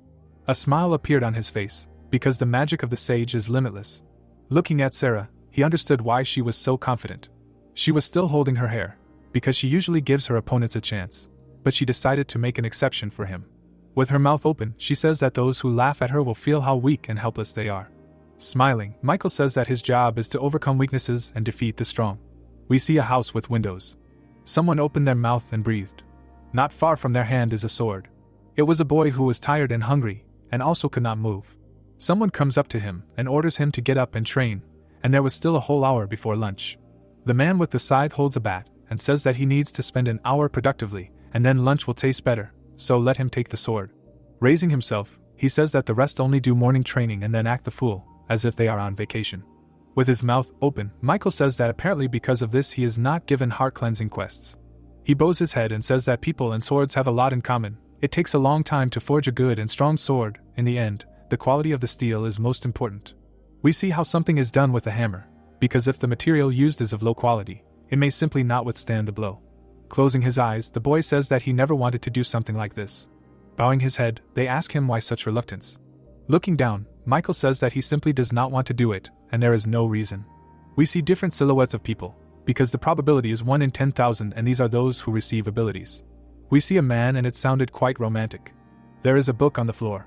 The guy is holding a stick in his hand because if you think about where half of the blood went, it is easy to understand that it is all because of character. But you need to think about where the other half went. The guy's legs were shaking, because he was being hit on them. The man was still holding the stick near his mouth, and he asks to dispose of the ridiculous garbage. The girl opens her mouth and asks for forgiveness, because she stopped hitting him. After that, she hits him with a stick again, and he is left with bloody marks. Michael is still standing and is told that it is his duty and responsibility to rule the worthless, and that he bears this burden and responsibility. He looks down, because all this time he has been listening to nonsense. The book is still lying on the floor and they become part of history, feeding on the weaklings who find themselves at their feet. For years later, we are near the buildings. The boy is sitting behind the book. It was written in Korean. He looked into the distance, because he was asked to move. Two guys approached him. Coming closer, he asked not to talk to him so arrogantly and the guy asked to leave here. His eyes widened sharply and he thought. An aura appeared around him and he asked to leave after school and they can call whoever they want. They began to bare their teeth, because in such cases, true education shown in works of art did not help. The sun was shining on the desk and in reality, opportunists were perceptive. Michael is standing behind the guys, because they may seem simple-minded and aggressive, but in fact such people are cautious and cunning. The guy was sitting at the desk and playing. He paid attention because he was called. Giving him a hand, he asked to look at his phone. It was already evening. He frowned, because he was not told to take those items. The boy's phone was taken away, because he wanted to put it up for auction and buy character for himself with money. Albert opens his mouth and says that he plays all the time and will throw it away right now. Harry was in complete shock and asked him not to do this. He touched the phone. The guy frowned. After that, he hits his classmate. All the guys turned around and heard, because he just wanted to play together, but behaves like an arrogant fool because of such a trifle. He held his face and asked for forgiveness, and they give him the phone. Looking away, Albert says that by avoiding stronger predators, they use the weak. Michael looks down, because having learned to think about it, he cleared his mind. We remember the guy yelling at him, and his family and other warriors look like, despite their power, they could be normal people, not cowardly villains running away. We see someone's legs, because in reality it doesn't happen like that. There are no real stories about heroes. He put his finger to his face and asked for forgiveness. The boys turned to him, because he was asking for forgiveness for interrupting them, and they went to elementary school together, even though they were in different classes. He closes his eyes and introduces himself to them. Albert opens his mouth and they tell him that they will now be classmates, and it would be nice if they got along. The main character holds onto the straps of his backpack and they ask him what the problem is, when suddenly, the guy hits him in the stomach. His eyes widen sharply. We see the board where the sheets of paper were. Michael holds a book and watches. Albert lies on the floor and shakes. Rick is grabbed by his clothes when he asks if everything is okay. The guy's face frowned and he was silent. The protagonist turned his head and wanted to say something. Smiling, he asked him to let go. After that, he took his hand. His pupils became smaller from surprise. The guy's hand is shaking, and he asked to have a peaceful chat.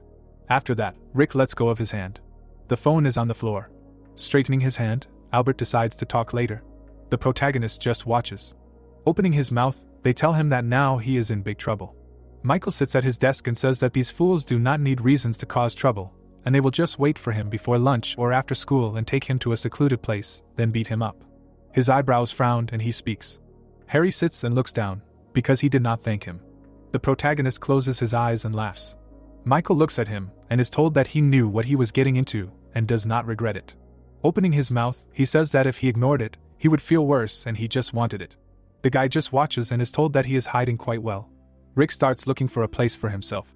Pointing to the desk, he says that he can sit next to him. His eyes widen and Michael asks to sit down, and if he argues, they will not take him for smart. Opening his mouth, he says that he cannot command him, but if he sticks with him, then there will be no problems. Smiling, he says his name. We see the arena, which was in the water. Two guys were in a ball, because this place has been used for generations by the generals of the main palace for training. Jessica had a calm face, because this is not all the power, but a light blow. There was an aura near his hand, as well as her hair. Sarah raised her hand, because such power was powerful for a young man who was barely 20 years old. Michael looks at him, and if you look back, what made him leave home was night. We see Rick, who smiles, because the one who was once considered the most ordinary person and needed protection, so he decided to become the king of the yokai. A huge explosion happens and his opinion on it hasn't changed. It's an incredibly meaningless and unsubstantiated statement. Michael makes a big attack and handles it. Sarah opens her mouth in shock. Jessica raises her hands and doesn't understand anything. His face was smiling because he was just an exception. The protagonist stands next to him and says that they went to school together, and it was a crazy time. Michael hits the guy because back then, seniors would come to them and say they could beat them. After that, he closes his eyes because he had pride and used basic skills to drive those guys away. After that, he turned away when he was called amazing. We see the two of them together because Riku was said to have hit them. He took a deep breath. There was an aura around him. Jessica opened her mouth because she didn't understand what was happening. We see the hit because the previous hit was more powerful than expected, and even the generals of the palace, with the exception of the great general, would consider dodging the best strategy. Sarah is standing and they were going to attack her. She had red shoes. His mouth opened in surprise. After that, she stomps her foot again. The arena starts to shake in the water. Michael looks down and thinks how much more powerful it could be. After that, someone jumps from the arena. Only one person was standing on the stage. The guy is not far away and wants to make a strike. Sarah raises her hand and holds her hair using triple divine wind. Purple objects appear near her. The guy is holding 4 small swords. Jessica had a dissatisfied face, because all 3 streams are much more powerful than the original attack, and with such magical techniques, even 10 people would not be able to block a single strike. 3 objects were approaching him. He lowered his swords from his hands. After that, he cuts one of the objects. Opening his mouth, he realizes that it does not even seem like a full power strike. Sarah watched calmly, because it was amazing. Michael turned his head. There were 2 more objects flying towards him. He was holding a sword in his hand. One of them had an aura. He hit the objects and flew away. Sarah is still in the arena. The guy was flying towards her. The girl raised her hand. He looked back where the attack was flying towards him. Remembering how he cut them, he understands that this is direct control, not automatic tracking. After that, he stands on the object. Another one was flying from behind. Suddenly, an explosion occurs. Something happens near Sarah. Opening her mouth, she says that when the enemy cut the first wind, she thought that 3 wind streams would be too many. Michael's hand was covered in blood, and the ending was surprising and not like what she expected. Jessica still looks and understands that this is bad and should be. He used almost all his energy to survive this attack and it could cause fatal injuries, and not just immobilize his left hand. The main character is standing near her, and if he survives, then after this fight both will be incapacitated. Sarah straightens her hand and says that the last one is the third stream, which will completely destroy him. There was a purple object above his head. Looking seriously, she thinks that he has enough time to dodge. This object was flying towards him. His shoulder was covered in blood. He holds a sword in his hand. After that, he cuts this attack. Sarah opens her mouth in surprise. Her attack was powerful. Michael bares his teeth at this. His legs did not hold the man. The water was still there. Frowning, he realizes that it was not the power of the sword that cut it. The guy holds the sword and trembles, because half of his body is incapacitated, and there is almost no energy left. We remember how the attack flew towards him. Looking seriously, she thinks that this is not only a matter of his strength, or energy, and perhaps another condition. The guy smiles and says that he would like to give up, but he cannot. Michael sits and plays poker, because it is a bluff and he is on the verge of defeat. We see the chips, because his reserve energy, which can be considered a bet, was depleted by just one blow of the divine wind. Looking into the distance, he thinks that there were cards in his hands. He looks at his small sword. Sarah looked the other way, because there were also weapons equivalent to small high-explosive bombs and tools that can be used as a support. She also sits at the table with the map, because none of this is enough to resist the monster standing in front of him in this completely inadequate situation. The guy starts running towards her. The girl holds her hair. Then she opens it from her hair. Raising her hands, she thinks that he will prefer close combat. Michael is still running towards her. Her eyes were glowing purple. A blow happened near the guy. He also makes a blow to her. Opening his mouth, he decides to catch his breath. We see the girl's hair. Then we remember how Sarah made a kick. Michael is standing not far from her. The girl looked at him seriously, because in order to defeat the one using the pressure of the Time Mountains, you need to cut or split the mountain. She ran towards him, because earlier the guy managed to avoid attacks, only because he saw through them. She looks into the distance, because now she seemed to be scratched, and not hit with a sword. We remember how they made blows and perhaps he tried to pierce her in the same way as he split the divine wind. Sarah stamped her foot because the pressure of the Time Mountains is a mark of distinction and blessing of her bloodline. Until now there was no opponent who could approach her. He opened his mouth. Michael holds his pants and says that it is not a fact that humans can defeat yokai. The masked man holds a weapon and is told that some can defeat several spirits. But he does not mean only them, but also the monsters born in their habitat. Opening his mouth, he says that the only drawback can be neglecting training, but those who aim for the king of monsters should not ignore it. We see books, because recently he read several. Michael raised his hand and says that it is impossible to destroy all monsters or defeat the strongest of them, but to at least survive in a world where they roam freely, they must cope with someone of the 8th rank, or so. The masked man agreed with him, because no matter how much a person trains, he will not be able to penetrate steel. We see a black silhouette of a man, because when those born with unusual abilities appear, it is impossible to resist them and can cope with several lower spirits. But a clash with the true yokai will end in defeat. Opening his mouth, Michael is told that this just needs to be understood.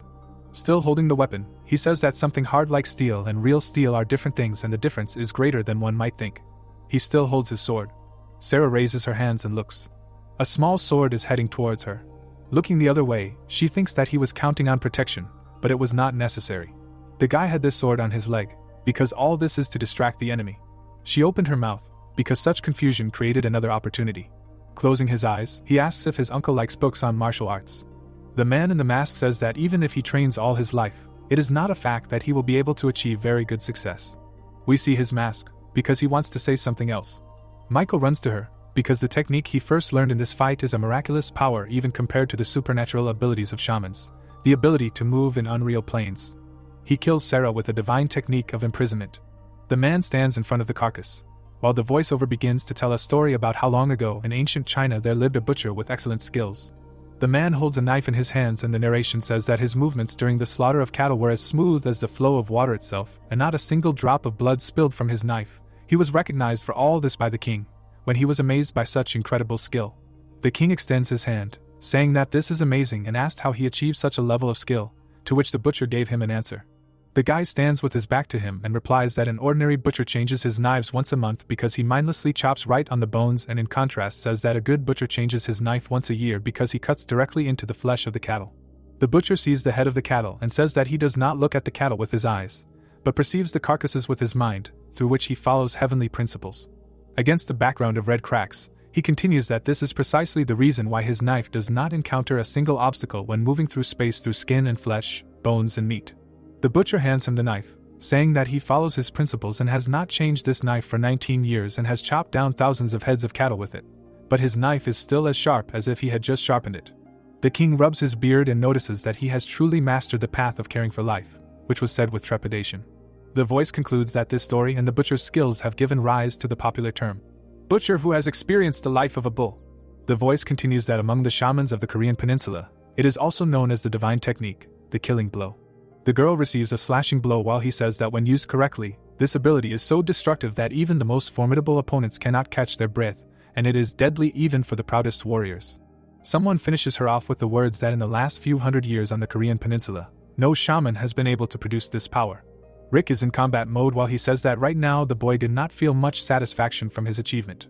His sword falls from his hand while the voice says that he definitely did. Something fell into the water while he narrates that the boy did not feel anything at all. Someone stands on the edge. The man with the beard says that he is very sorry. The boy floated to the surface while he continued that he had such outstanding skills and it would not be a tragedy for his opponent to lose just once. The grandfather lifts his body out of the water. Geralt exhales, saying that fortunately he was able to hold out until the very end. He looks at the boy and continues that it was pride or self-confidence, but he hopes that next time this guy will be able to better assess his opponents. The creature with carved ears notes that he is not so stupid, because it is not because he misjudged his opponent, because on the contrary, he accurately assessed her, which is why he made his move. The man in green hears the question of what he was talking about, to which he replies that it is all contradictory, because the mysterious swordsmanship that he demonstrated was simply incredibly unpredictable. He recalls how he fought, saying that despite how easily he destroyed attacks, it seemed to him that no one could stop him, but when he faced other attacks of the same strength, and he had enough opportunities to dodge or counterattack, he did not. Geralt replies in confusion that he presumably did this due to severe exhaustion, or an inability to attack without interruption for a short period of time, to which he notes that he was thinking the same thing. The grandfather continues that he nevertheless observed the defense before the final fight and understood everything. He recalls his movements, saying that despite his attempts to strike, he was unable to break through to the wounded opponent, and although he knew that it was useless and risky due to his limitations, in a way he wanted to use what he did not possess. The old man looks at the body and concludes that in other words, this can be marked as his attempt to complete a new technique directly during the battle and asks again what this is supposed to mean. The man in green also stares at the guy and exclaims that there is meaning in what he said, since it would be easier to accept all this if it was just arrogance or stupidity, to which the second clarifies whether he wants to tell him that he consciously risked his own life to perform, knowing that he could not defeat his opponent, or not. The green one turns and continues that this is all just his speculation, and he again assumes that his opponent thought the same way, which is why such a reaction appeared. They see a silhouette in the darkness. Sarah stands with her back turned while the voice says that she is still standing because her regeneration abilities are amazing.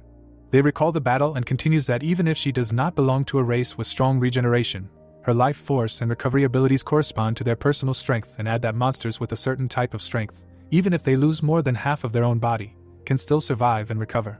The sword sinks in the water under the words that Mike's sword accurately cut the girl in half. The girl bleeds out while he reasons that if you look at it from the other side, it was just one spectacular hit. At the moment when the divine sword passed through her, Sarah's body had already begun to regenerate. The girl is stunned under the words that despite this, the girl's mind froze for a moment. Sarah opened her mouth, and he continues that such an exceptional recovery, which happened for the first time in her life, is to blame for everything. They imagine mountains and talk about their pressure, that it is literally an ability that rises like a mountain and does not give in to any external threats. The girl hurt her knee and he says that Sarah has had this ability since her birth, and unlike creatures of flesh and blood who learn this through trial and error, she simply had no experience of injuries and trauma. Sarah is standing on heels and he adds that for people like her, the feeling of a sword splitting her body in two was too sharp. The girl touches her earring. Geralt is perplexed, saying that he thinks that even in such a state it is still possible to fight and asks if the other participant intends to continue the fight, to which the second responds that no one is clear yet. Geralt asks again what is unclear to him, and what he means at all, because why not just ask him? To which the second notes that the first is right, but now it will be quite problematic to ask him this question. The masked man meditates while he continues, which he didn't notice right away, but now it seems to him that the guy lost consciousness during the first exchange of blows, but it doesn't matter what they say, because he will only remain silent in response, trying to concentrate on his breathing. Geralt looks at the interlocutor, and says that he has heard stories of people immersing themselves so deeply in breathing exercises that they lost track of time during the process due to their consciousness being blocked on its own, and it is amazing that such immersion is even possible right in the middle of such chaos. The green grandfather listens that if he does not come out of this state, then they will be able to come to the conclusion that neither of them can continue the fight, and this outcome will be better for each of them. Sarah looks at them and interrupts, saying that there is no need for this, because she believes that it was her defeat, and she agrees with it. Gerald looks at the girl and replies that if the parties involved in the battle admit this, then there is no problem, to which she interrupts again and says that this is enough. She frowns and continues that if there are no problems then that is quite enough, one admission of defeat is quite enough. Sarah looks at the body of her opponent. The guy is unconscious. She tells him that she is grateful for the valuable experience he gave her. She recalls the battle with the words that if he had mastered this art of fencing from the very beginning, then during the fight she would have already several times. Jessica obediently listens as she says that it is all thanks to him. She felt her defeat and fully understood how reckless she was and what exactly she needs to improve and asks him to promise her. The girl angrily asks that they meet again and promises herself that she will completely stun him and will not show today's recklessness.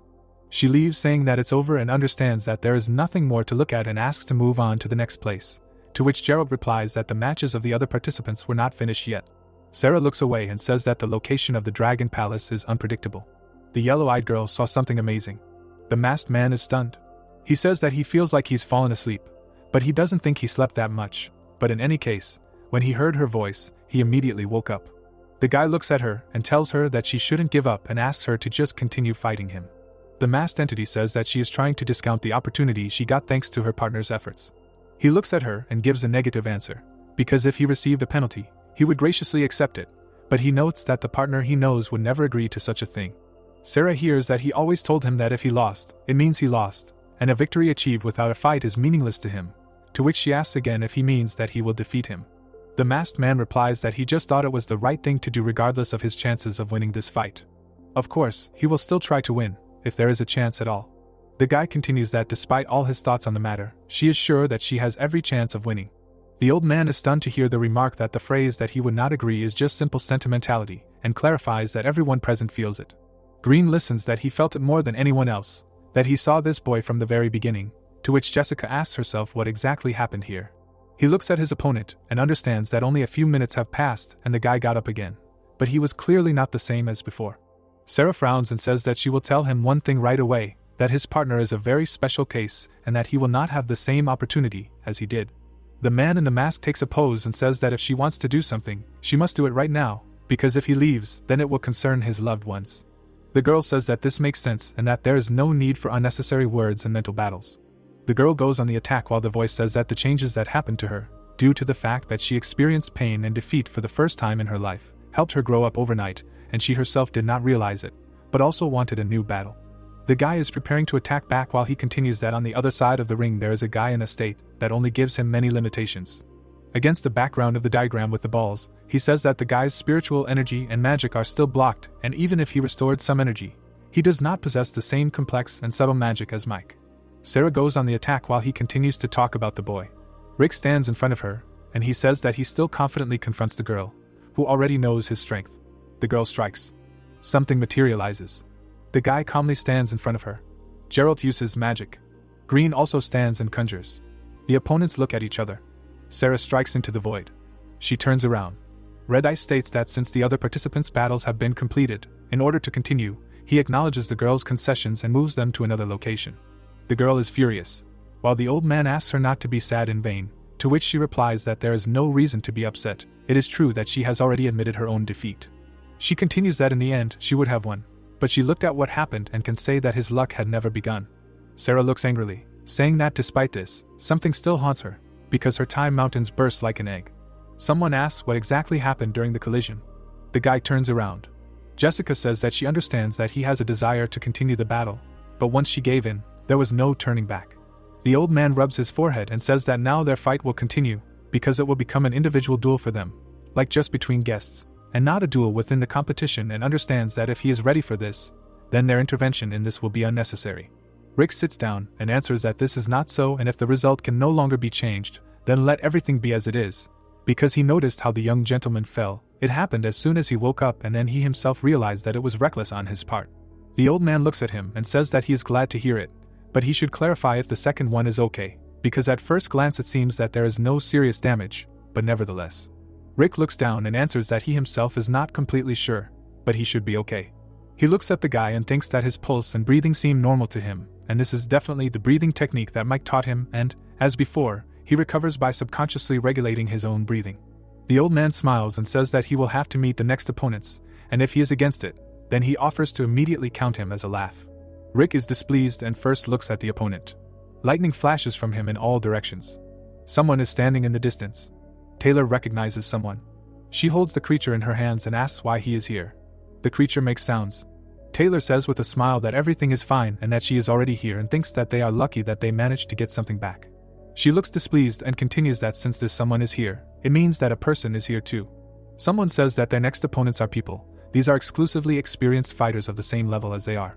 The boy with dreadlocks continues that one of them is the main warrior of the Constellation Hall in the past, and the other is his servant.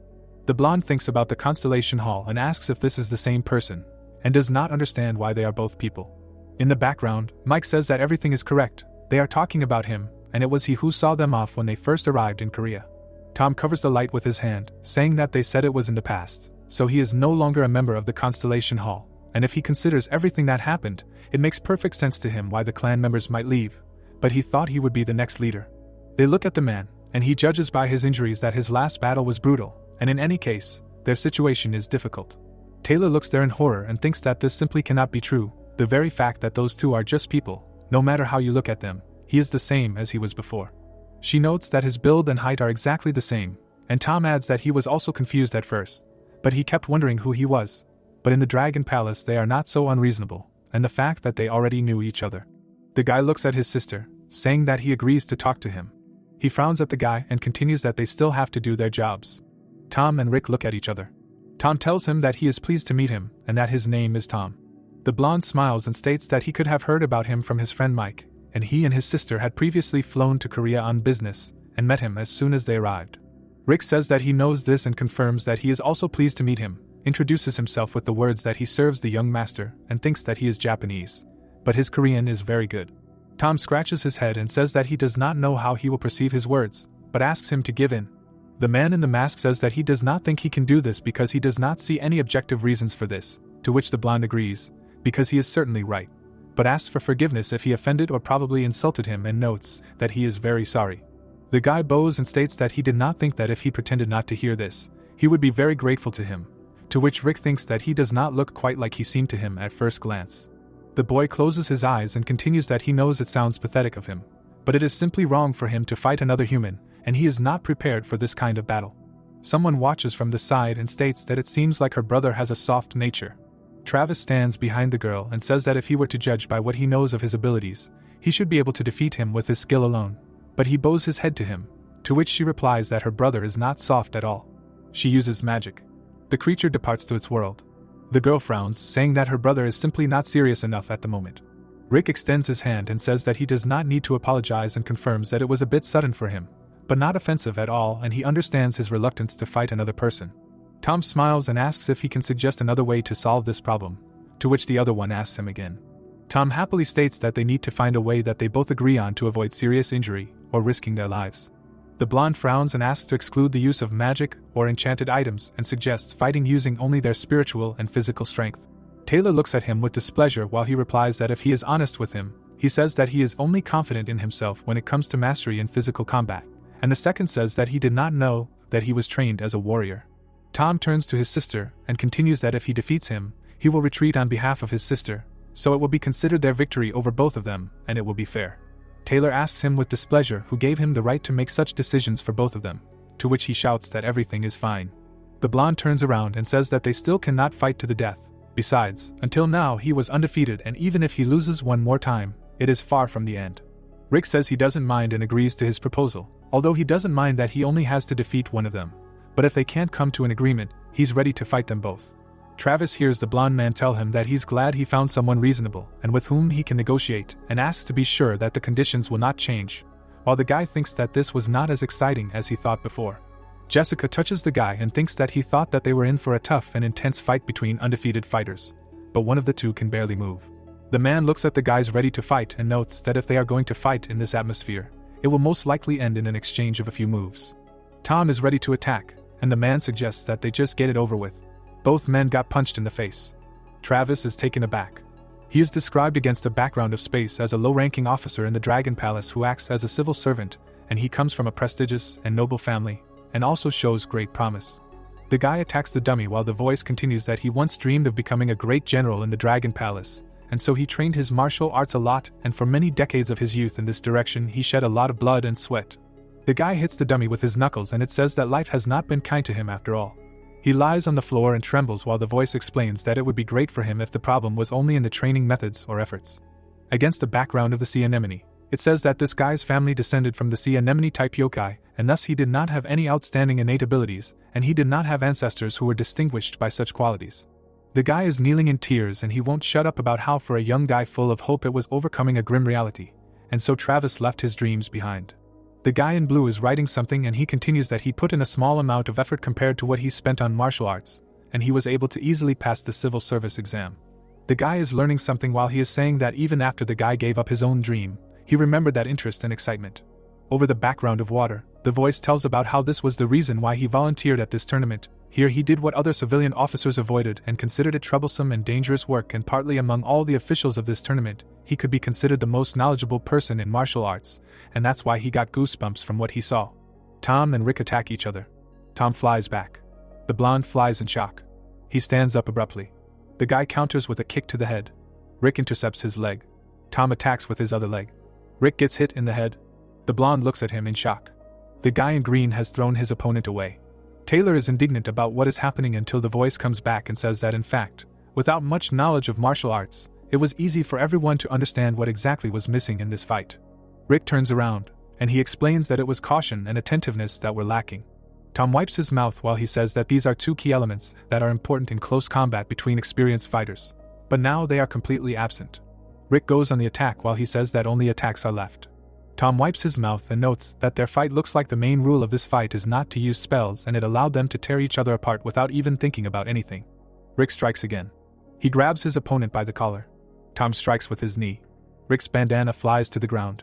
The man clenches his fist and goes on the attack. Tom gets hit in the side. Also a couple of blows to the stomach and a blow to the head. The guy's mask cracked. The blonde with his head thrown back falls back. He hits his forehead on the opponent's mask.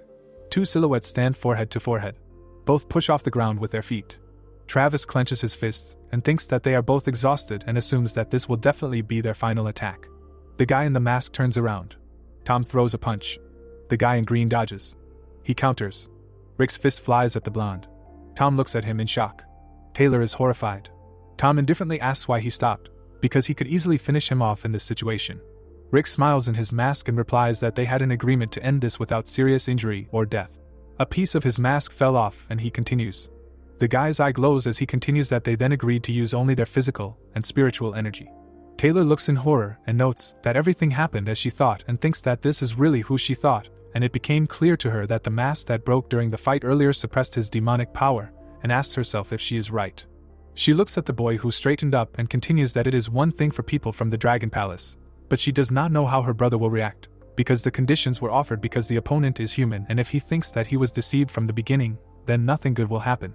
The girl holds out her hand, realizing that in this case, her brother can become incredibly dangerous. Tom looks at his opponent and notes that he is a half-breed yokai, who has mixed blood and has been suppressing his power under a mask all this time. Taylor frowns as he continues that he does not even know. His bloody smile notes that he is right. He looks at his opponent and says that he is incredibly amazing. His sister stares in confusion as he continues that he has never been particularly strong in close combat, even when he fought against other yokai, and cannot believe that he was fighting now while suppressed. Taylor is taken aback, until the voice comments that this can probably be called combat communication.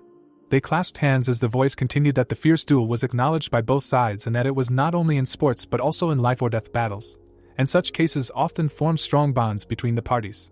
Tom and Rick shook hands. Mike exhaled and wondered out loud. He asked them what kind of crap was that. His friend looked at the broken mask and noted that he had broken it after all. Mike looked at the floor with displeasure, saying that he was not that attached to it, but that it was an heirloom that had been passed down in his family for hundreds of years. The guy exhaled as his friend begged for forgiveness, and his friend replied that it was okay because in his family it was more of a symbol than a useful object, and after he left the Constellation Hall, it ceased to carry any meaning at all. Mike frowned and thought that the fact that it broke during hand-to-hand combat with a human was also quite surprising. He looks away and continues that although he lost in the end, He was able to continue the fight physically for several minutes, which means that his body is much stronger than other people. The guy looks away while he says that it is such a relief for him that it seems that he did not receive serious injuries.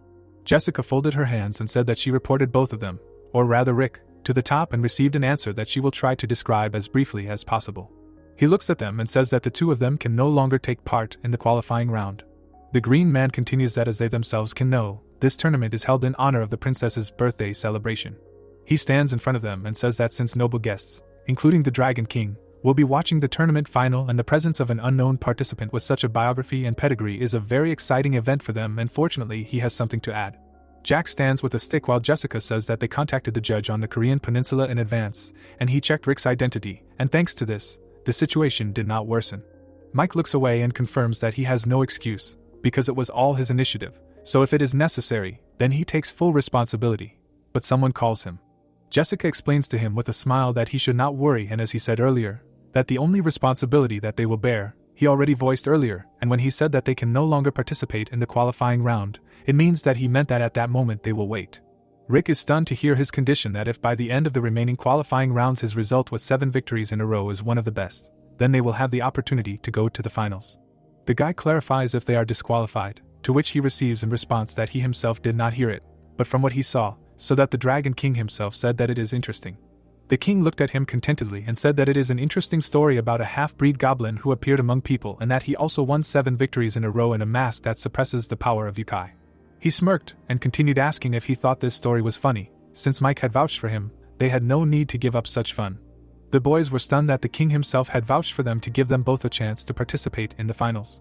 Rick turned his head shouting that it was an incredible relief, since they had 7 wins and their chances of making it to the finals were pretty high. Mike was surprised to think that they had gotten away with something like this, and they were also given another chance, and noted that that was not all. Against the backdrop of the scrolls, he continued his reasoning, since if the number of participants in this tournament was too large, he could safely say that 7 wins would be more than enough to get to the finals. And in the last match it was almost obvious that he would have finished the preliminary selection with 6 wins and a few injuries. Mike looks at the ground and thinks that even if the finalists are given a discount based on their number of wins, for them it is a purely formal punishment without any losses. The brunette frowns and understands that this is not just a favor on their part, but a kind of real care, and it is as if they directly said that they are waiting for them in the final. The guy continues that if he is honest with himself, he wants to leave the game right now, but the problem is that refusing such a favor can lead to an unpredictable reaction from the Dragon Palace. He looks at Rick and thinks that at the moment when the mask broke, his friend's participation in the tournament almost completely lost its meaning, and even more. He looks at his friend and notices that in this way he changed. Rick smiles, while he asks himself if the mask could have affected him like that. Or maybe it was all about the breathing technique that he was taught then, and if this change was caused by the breathing technique, then this is more than a good result for him. Mike responds. The brunette looks pleased and says that he will go chat with the guys, because they said that they still have time before the end of the other matches. He calls out to the blonde, to which he smiles at him. Rick asks if he is okay, because he was bleeding heavily, to which he replies that he is fine now, and being tough is his only strong point. Taylor rolls her eyes and does not understand why they can chat so carefree after a fight. Tom loudly declares that his sister really wanted to meet him, to which the sister herself is indignant. Rick is stunned to hear that she has been talking about him all week, while she herself discontentedly shouts at him to wait and clarifies when she told him that she wanted this meeting, because she was just curious about who he was. The girl tilts her head, while her brother clarifies what she is talking about, because didn't she plan to bring back Reiju? The blonde looks at her contentedly and suggests putting this matter off for later, because this guy saved her life, because she said that she would have died if he had not intervened. Tom puts his hand on Rick's shoulder. His brother says that he will go talk to Mike for a while and asks him to be sure to tell her everything she wanted. Rick turns around to look at him. Taylor is embarrassed and angry that only a week has passed since their last meeting with this guy. Rick asks with a smile if her neck is okay, because he knows that the situation was extreme then, but it seems to him that he behaved too rudely then. The girl exhales and answers that everything is fine and the injury was not too serious then, and even if he had injured her then, it would not have been a big problem, because she was surprised by her brother's sudden statement, but he really saved her life that time. Rick smiles while she thanks him, because she says this only now, although she should have told him this a week ago. The girl is embarrassed to hear that he did what he had to do. Taylor looks at him and wonders what it is, because they safely returned Reiju and she learned what kind of person he is, while he says that he wonders if she is safe or not. While she continues that she has a debt for saving her life, she does not understand if she can repay her somehow. She imagines how she cooks ramen and wonders what this feeling is, because it seems like something is missing.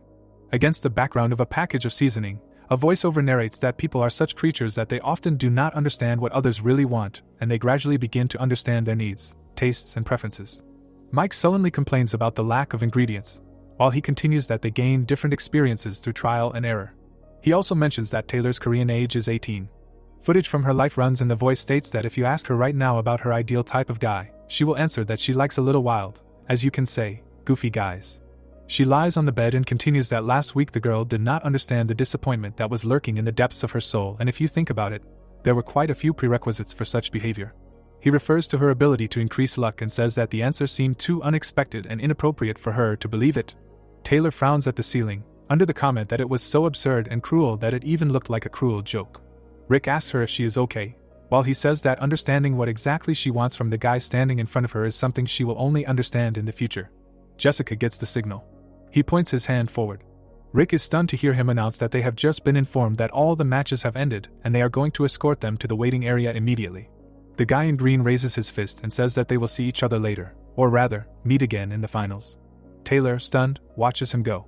She is confused and thinks that she does not understand what it means that he wants to meet her again, while the voice notes that it did not mean anything to her. Tom is out of breath and says that it is a little problematic. The girl is stunned to hear that her brother did not expect such a reaction from Mike, while she clarifies what he said to him. The blonde looks away with displeasure and notes that he definitely said something wrong. Tom looks down and says that a week has passed and he thought that since he is the heir, he would know. His sister listens attentively that he still did not know this and found out about it only after the guy himself told him, and hopes that it did not shock him too much. The plot moves to another room. Rick is standing in the room. He quite clarifies where the lady is and whether they really should just wait here. Mike looks at the floor with displeasure.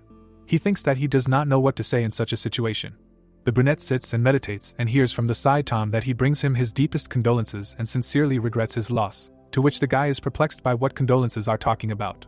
Tom is stunned by the question of what he is talking about, to which he himself clarifies that it is about the disaster that happened a week earlier. Mike in horror asks about the disaster, because he was there a week ago, and clarifies what happened to the Hall of Constellations. His brother does not understand if this is possible. Mike jumps up and asks him to tell him everything in more detail, what exactly he meant by talking about the disaster. Tom stares at him. He looks down and says that if he is honest with him, then they found out about it in the most unusual way.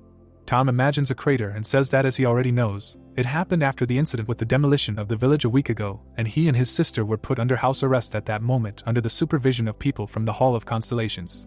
The blonde looks at him and continues that he may think it's bold, but he and his sister were sent to Korea to carry out a mission to find and subdue the spirits of darkness. He continues sullenly that that's why they needed to gather information by any means possible when night fell. Then one of their observers urgently needed to leave, and they took advantage of this opportunity. He remembers how Taylor bewitched the man, saying that they hypnotized the remaining guard to extract as much information from him as possible, which is known to the Constellation Hall. The guy sits stunned while he continues that they found out that they were watching the Goblin, who was the main culprit of the day's incident. Mike asks again about the Goblin, to which he receives in response that it was not his friend, but Christopher, who is just restoring the spirits of darkness. He remembers calling on the phone and says he doesn't know all the details, but he thinks that this Goblin named Christopher was the first to contact the Constellation Hall. That night, he continues the story, saying that he said he was waiting on the outskirts of Seoul and revealed his location, and so almost the entire Constellation Hall staff was mobilized to capture him. Mike, horrified, clarifies what happened next and what happened in the end. Tom looks at him and says that he heard that most of the clan members who went hunting never returned. He imagines Christopher surrounded by corpses, and the blonde adds that there were about 300 people from Seoul and the provinces, and they said that about 90% of the Constellation Hall forces died in the battle with the Goblin named Christopher. Against the background of the Goblin, he continues that among all these people there were 4 grandmasters, and his father was among them. Mike stands in horror. Tom awkwardly says that if there is anything he can help him with, he can ask him. The guy has disappeared. Tom realized what he has done. Rick tries to call out to his friend and asks if he is acting like this because of his injury and asks him to wait, while he looks for a doctor, to which he receives a negative answer and that everything is fine and asks him to leave him alone for a while. The Goblin is upset and does not understand what they talked about with Tom. He looks towards the doors and notices that there is someone strange behind them. Jessica asks him to wait. She holds her finger to her mouth, saying that she was wondering why they suddenly called her during the tournament, but it turns out that it was a trick to lure her out, and she does not have time to explain everything for a long time, so she just asks to remember what she tells them. Rick is stunned to hear that the person standing behind the door should not be here. No matter what he says or does, he should not interfere with this. And she is truly sorry and apologizes for the warning. Jessica continues that this person is the youngest princess from the Dragon Palace. Rick asks again if she is a princess. The guy is perplexed why she is here. There is a silhouette behind the door while she explains that Her Highness is very interested in the upcoming martial arts competition. Granny looks at him and says that maybe it is all his fault, because the goblin who hid his identity aroused her curiosity. Rick listens to her saying that she would like to be with them, but she has a royal order and therefore she cannot be present. The brunette replies that he understands everything and adds that he is a little embarrassed, but will certainly be polite and try to ensure that nothing bad happens. He turns around. The guy looks at his friend and asks her if she could move Mike to a quieter place if possible, and he suggests that he will even need medical attention, to which she replies that she will get to that too. The princess makes a demonstrative cough. She knocks on the door. The guy turns around. He feels a strong dragon energy from behind the door. Rick looks at this in horror. He finds himself in the room again. Rick looks forward. The girl is perplexed by the fact that he is the only one here. The princess says with a smile that she would like to see them both, but it is a failure and nothing can be done about it. But in any case she would like to meet him. Mirabelle happily greets the goblin and introduces herself as the princess of the Dragon Palace and the future queen of the yokai. Rick is stunned and says that it is nice to meet you too and introduces himself, while the voiceover notes that she had no reason to say the phrase queen of the yokai, but even the guy doubted it, and the reason for this doubt is simple. The girl asks his name again, saying that it is good and she likes it, while the voice continues that the aura that she exudes was even more frightening than her words. The guy listens that this is strange, because it may be all because of the human blood that flows in his veins, but he does not look so stupid, to which he does not understand what she means. Mirabelle looks at him and says that the king said so, that before she was born, goblins were the strongest species, but they are all too stupid and eventually disappeared due to internecine wars. She smiles and continues that if she can forget about their stupidity, she asks if he is really as strong as they say about goblins. The girl goes to him. Mirabelle stares and continues that if what the king told her is true, then she needs to defeat her to become the queen of the yokai. Rick frowns and remembers that Jessica told him not to interfere. She meant it, and answers that of course he also wants to become their king, but he does not think that now is the most suitable time and place to fight. The girl stands behind him, saying that she does not think so. Mirabelle sat down at the table. The guy is perplexed while she says that of course if it depended on her, she would try right now, but even she cannot do that, because she made a promise to the king. The girl happily declares that even if he really is strong and wins the martial arts tournament, then in the end he will fight her. She thinks about the king and continues that their king had 6 children, including her. Against the background of silhouettes, the girl says that her 2 older brothers died before she was born. Then she introduces her 2 older sisters and states that they got married when she was still very young. Rick sits down while she continues that since she was a child, the king constantly told her that he wanted her to inherit his throne along with his future son-in-law, and the guy thought not from her words, she has another brother. Mirabelle says that in fact she does not want this, because why should she become the queen of the dragons if she was born at a time when she could become the queen of the yokai? Rick asks that if she becomes the queen of the yokai, then what does she want to do when she takes the throne and how would she rule? The girl asks with a smile if he is really such an idiot, because naturally she allows her subordinates to decide everything on their own, as the king told her, to which the guy notes that with the Dragon Palace everything will be very bad with such a queen.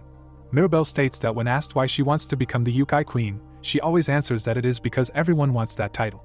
She clenches her fist and says that all the yokai who participate in the ritual are powerful. The brunette is perplexed to hear that many creatures, she takes the Dragon King as an example, that they are strong enough to be called kings in their own clan or region, and each of them has their own goal and they fight each other with all their might. Mirabelle looks ahead and states that it is amazing for her to destroy someone else's dream and strength and eventually receive the title, and that this is how an entity that can be called a true king should behave, and not someone who inherits the title only because of blood. And it seems to her that her father has a different opinion, because he decided to forbid her from participating in dirty battles. The girl looks at the guy and explains that this is why she decided to bet on the king, and tomorrow on her birthday she will declare that she wants to represent the Dragon Palace in the tournament, to which he replies that if this is a bet, then he does not understand anything. Mirabelle replies that everything is simple, because if she fights the champion of the upcoming martial arts tournament and wins, then she will thus undergo the ritual of becoming the queen of the yokai, and if she cannot, she imagines herself in a suit and continues that otherwise she will leave to marry one of the winners, because this is the desire of her king, and he will become the rightful heir, so she assumes that in fact she will not leave. Rick, perplexed, asks about marriage, because he first heard about such a thing, to which she gives a positive answer, because the king will directly state that he is looking for a son-in-law for his daughter and all sorts of people will show up there, and there will be a commotion. With the sea in the background, she continues that he said that even if they only notify the winner after they win, no one would refuse the chance to get half of the Eastern Ocean. Rick notes that the tournament is not limited to men and clarifies what will happen if she has to marry a woman. Mirabelle thinks briefly and notes that it does not matter to her and assumes that everything will be fine, provided that they are good enough to defeat her, and continues that the Goblin is really very stupid since he does not understand that she can just get herself a concubine and the whole problem is solved, while the voiceover explains that the guy still does not understand anything. The girl continues that in any case, she thinks that tomorrow will be her best birthday ever, and she has never fought anyone outside the Dragon Palace before. She imagines a battle plan, saying that if it were up to her, she would fight every participant, but she would have to agree to fight only the strongest, and that's because once she goes through the ritual, she will start fighting on a regular basis. She looks at the table and continues that she would still like to meet her future nemesis at least once, even if she couldn't fight him, and asks why he dreams of becoming the king of the yokai. Rick is taken aback, because she wants to know why he wants to become king. The guy clasps his hands and begins to answer. He says that he wants to preserve the world as it has been for the past 600 years, by separating the yokai and humans, so that humans will be saved from being devoured. Mirabelle turns her head and asks him what he means, because although she knows very little about the outside world, but nevertheless, such a thing is simply impossible, because the king is supposed to respect and serve his subjects, and if he tries to do this, none of them will follow him. To which Rick replies that he understands this. The guy clenches his fist and continues that if he speaks honestly, he himself does not know. He imagines Mike and continues that even his friend is much smarter than him, and he is the one he trusts more than anyone else, and he would rather call this a delusion than a dream. Rick looks seriously and says that even if this is a delusion, he will do everything to have at least a tiny chance to make this come true, and he is not going to give victory to anyone, even if it is a princess. Mirabelle smiles. She crosses her arms over her chest and asks again if this is true, if this is his dream. The girl looks at the table and notes that she is really excited, to which the guy did not understand anything. She continues that she shouldn't do that, but there really is nothing she can do, because he said so directly. Mirabelle says that she can't accept that. The wall stands still. There is a strong blow to the wall. Rick flies out of the waiting room. He stops. The brunette looks ahead in confusion. The guy sees Mirabelle's silhouette. She knocked over the table and says that her father will be very angry. She threw off her paraphernalia and continues that it is probably a shame for him, but he may not make it to the finals or may die or become incapacitated on the way to the finals. Mirabelle exudes an evil aura, saying that this is the reason why she wants to settle everything right now, and she says that she does not know who the strongest yokai among the participants is, but he definitely has a dream that she needs to crush. In the background of the corridor, she continues that in case he cannot concentrate, she informs him that the palace is empty and no one can stop them. The girl comes at him with her fists, and says that she knows it won't help, but if she gets hurt or dies, it won't be because of him. The voiceover states that the disaster has reached its climax. Rick prepares to attack, while he continues that Rick has realized that she is not an opponent who can be talked out of anything, and on the other hand he felt relieved for at least one reason. He looks at the attacking girl and the voice notes that his opponent is too strong not to get hurt and not to die. Rick is standing right in front of her. He bent down. The girl hits him. He stands up. Mirabelle looks forward. She feels like she hit a tree. Someone grabs her head. Rick asks her for forgiveness. He hits the princess in the head with his knee. Mirabelle flies back. Rick uses his magic. The guy hits his opponent many times. The voice explains that yokai are creatures that are not easy to kill or destroy. Rick viciously attacks while the voice continues that the guy knew this from previous experience and therefore focused all his energy solely on subduing his opponent, and thinks that no matter how good her regeneration is, but her brain, which is shaking from the blow, cannot affect it. Rick imagines what a concussion is and continues that if the brain is constantly shaken and made to vibrate, then it is possible to cause damage that lasts longer than it will take to regenerate. Mirabelle looks ahead while the voice explains that of course this was not enough to defeat her. Rick goes on the attack, while the voice continues that the concussion was only a preparation for a more decisive blow. Rick frowns at her. Mirabelle sees the energy that wraps around her neck. The guy prepares to attack. A breeze rushes through the room. The voice realizes that Rick didn't know that the ability called Goblin Bat, which he spent the last week developing, was once a common goblin technique called the Ghostbusters way. He holds the girl in a net. Mirabelle is tied up while Rick says that he didn't think it would work so neatly. The guy notes that this is complete submission. Against the background of the palace, someone explains that the palace of the Eastern Sea is the palace of the Blue Sea. Someone is standing. Someone is walking. The man asks who it is. The king notes that in front of him is their loyal general and asks why he came at such a late hour and without the king's order. He looks angrily with the words that the one who hates political games and avoids not only the royal court, where all the officials gather, but also the palace grounds themselves, and notes that he knows that this is presumptuous. But Sebastian looks at him drunkenly, saying that if he understands the presumption of the whole situation, he asks him to shut his mouth and talk next time, because now is his time for himself. Dave is perplexed as he continues that unlike him, a general who can gracefully ignore unpleasant questions, he is just a pathetic monarch who has to deal with this every day. He looks at the bottle, saying that he is so sad that he needs to drink alone once a week, just to survive. The king imagines his activities, saying that he still occasionally has to keep an eye on what is happening on the ground, and this is precisely what is his only consolation in life. The king drinks, saying that he so abruptly interrupted his precious pastime not only stifles the relationship of the overlord to the vassal, but also seems an act of disrespect for an old acquaintance. The general is angry while he asks him to leave him today, because he will listen to him after the banquet in honor of the princess's birthday, so they will follow tradition. The general grins. Dave crosses his arms, saying that he cannot do this. The king pours himself another drink, while he says that His Majesty already knows why he is here and that after the banquet in honor of the princess's birth it will lose all meaning, to which he clarifies if he is not ignoring the king's orders. He smiles and asks if there is a guard anywhere, because he is a loyal general, to which he asks if he is really going to do this. The general spreads his arms, saying that everyone in the palace knows the reason for holding this martial arts tournament and any decision related to the princess. Specifically, Mirabelle's marriage should not be arranged so hastily, because moreover, all the candidates came from Earth, to which the king notes that she is his niece. The king drunkenly thinks and says that he supposes that he can't contain his anger, and he should have addressed him from the beginning instead of saying that it was all so presumptuous and all that, since even the birds of the valley would have laughed at him, and that's it. The general looks at him and hears that he supposes that he feels awkward after hiding his face for so long, to which he himself replies that he can't agree with that anyway, since if it's just for the festival then wouldn't it have been enough to just let her participate, and that's it. The king doesn't listen to him when he says that she's still underestimated and she has potential, even if it won't be easy to win once she gets enough experience, to which he replies that it would be nice if it ended like that, but that won't happen and that's why he's against it. The king exhales, saying that the chances of her winning are slim to none and that becoming the Yukai queen is no problem for her, and the problem is that she is tied to the land and wants to stay there.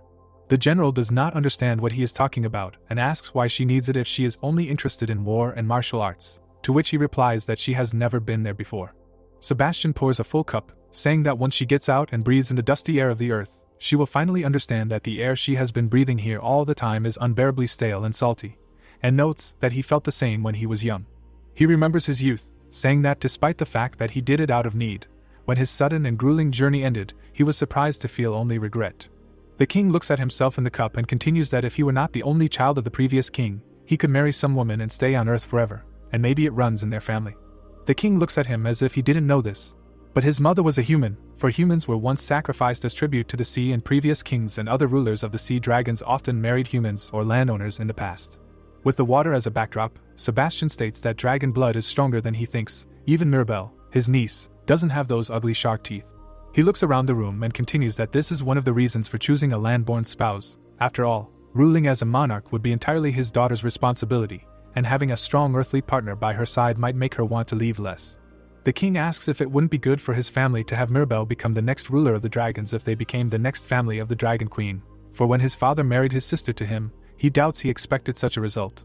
The general remarks that he is still unsure of the succession for this child, and he doubts that their family is strong enough to support Mirabelle, and their lineage has always been home to simple martial arts officers. He looks up and continues that perhaps it would be better to consider the first prince instead, for if he does succeed to the throne. He is horrified. The king calls his name. The shark is shocked. The king screams, saying that he will tolerate this once.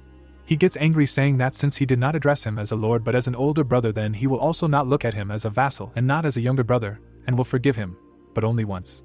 The general trembles and hears that if he mentions it again he will not forgive him even if he is his own brother, to which he agrees. The king frowns and says that he thinks that even if he says so, it seems to him that everyone believes that he will succeed. He imagines the chains, saying that he has already made up his mind that this will never happen because he is unfit.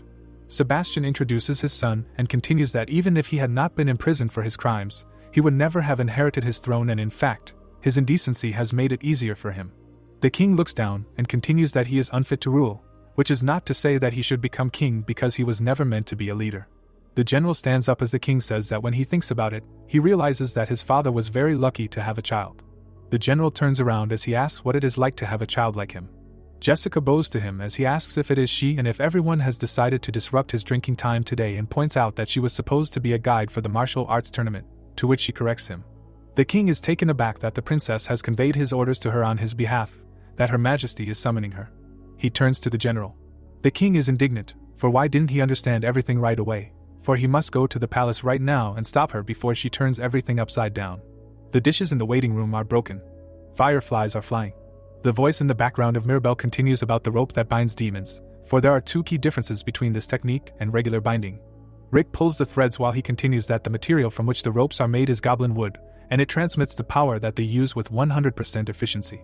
Rick pulls the ropes while he continues that what he transmits through it is nothing less than the monstrous power of the goblin himself. Rick stands half naked as the voice narrates that this can work with many other aspects as well, but Rick's physical prowess is exceptional, especially his brute strength, which can be considered one of the most powerful among the top-tier yokai in the entire Korean peninsula. Against the backdrop of Rick's power chart, he continues that the talent he inherited as a goblin is more intuitive and distinct than anything else, to the point that even higher-ranking species cannot compare to it. Rick turns around and thinks that if it could all end here, it would be perfect, but in the end, it all depends on the other side.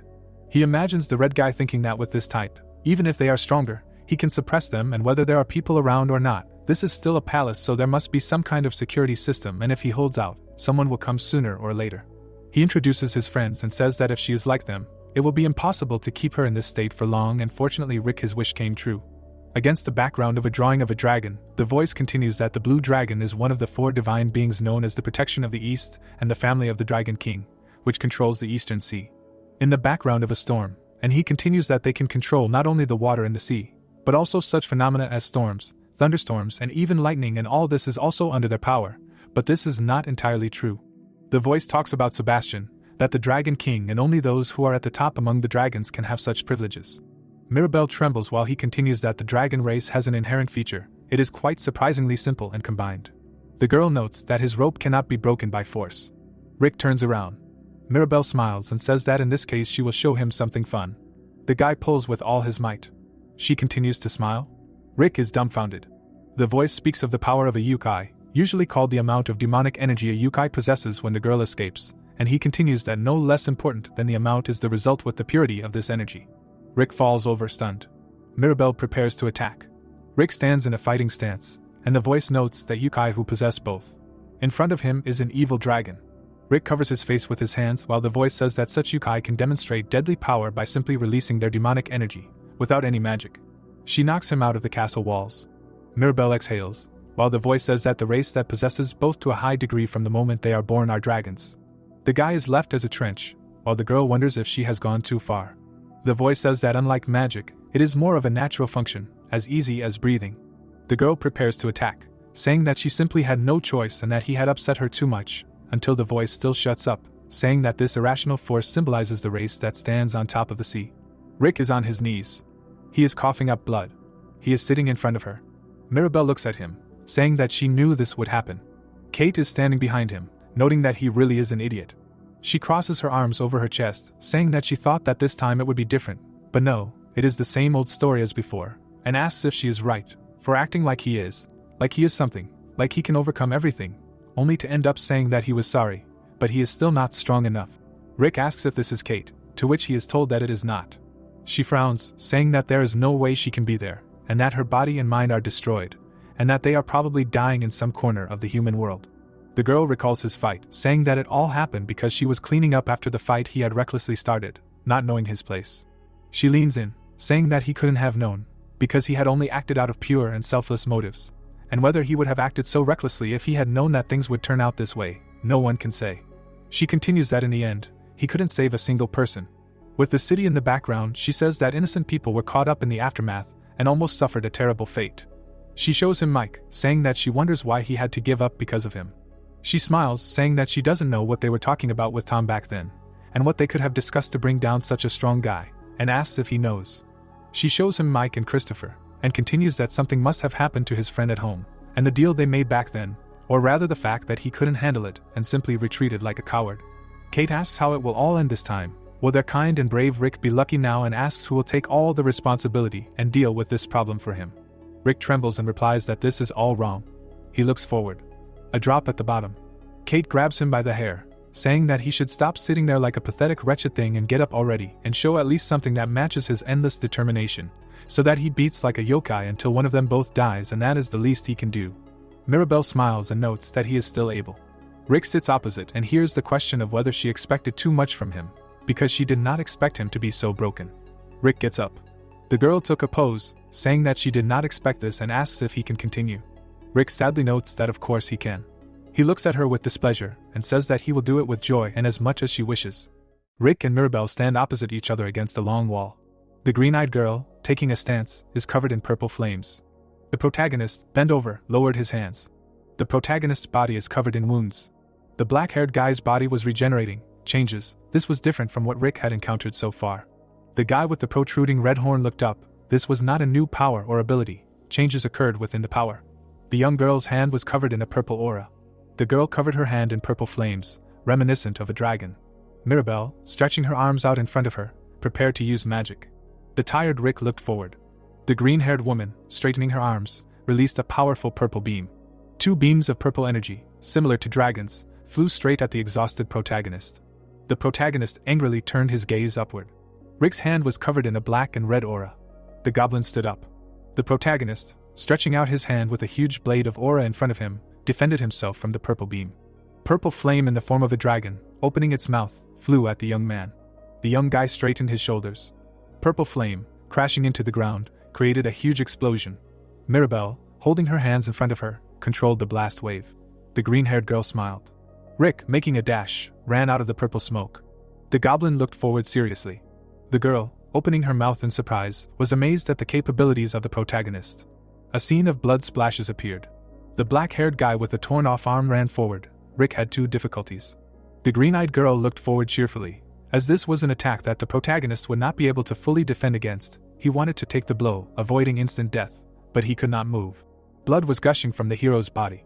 The arm grew out of the protagonist's body, and his healing did not allow him to lose completely.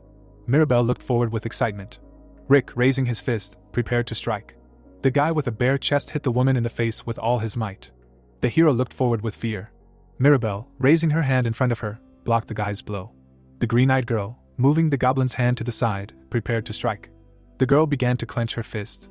Rick hit his enemy again. The young guy grabbed Mirabelle by the wrist.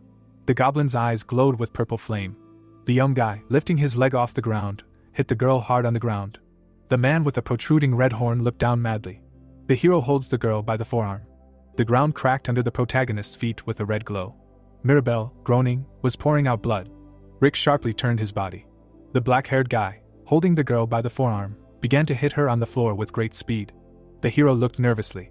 The protagonist's hand is holding the girl's bloody hand. The young guy, clenching his fist, noticed that he was holding a severed hand. The bloody girl, smiling, said that the experiment with the goblin bat was funny, but she could not lose. Rick looked back. Mirabelle, making a dash, was ready to hit the hero. The young guy fearfully turned his attention to the purple ball. The young girl, having created a purple sphere, stretched out her hand with it in front of her, concentrating the super-dense energy of the yokai. You need to form as small a point as possible, turning it into a bead. The magic ball, splitting, emits a purple glow. Release this artificial compression as quickly as possible. Mirabelle said cheerfully, bam. A huge purple explosion illuminated the area.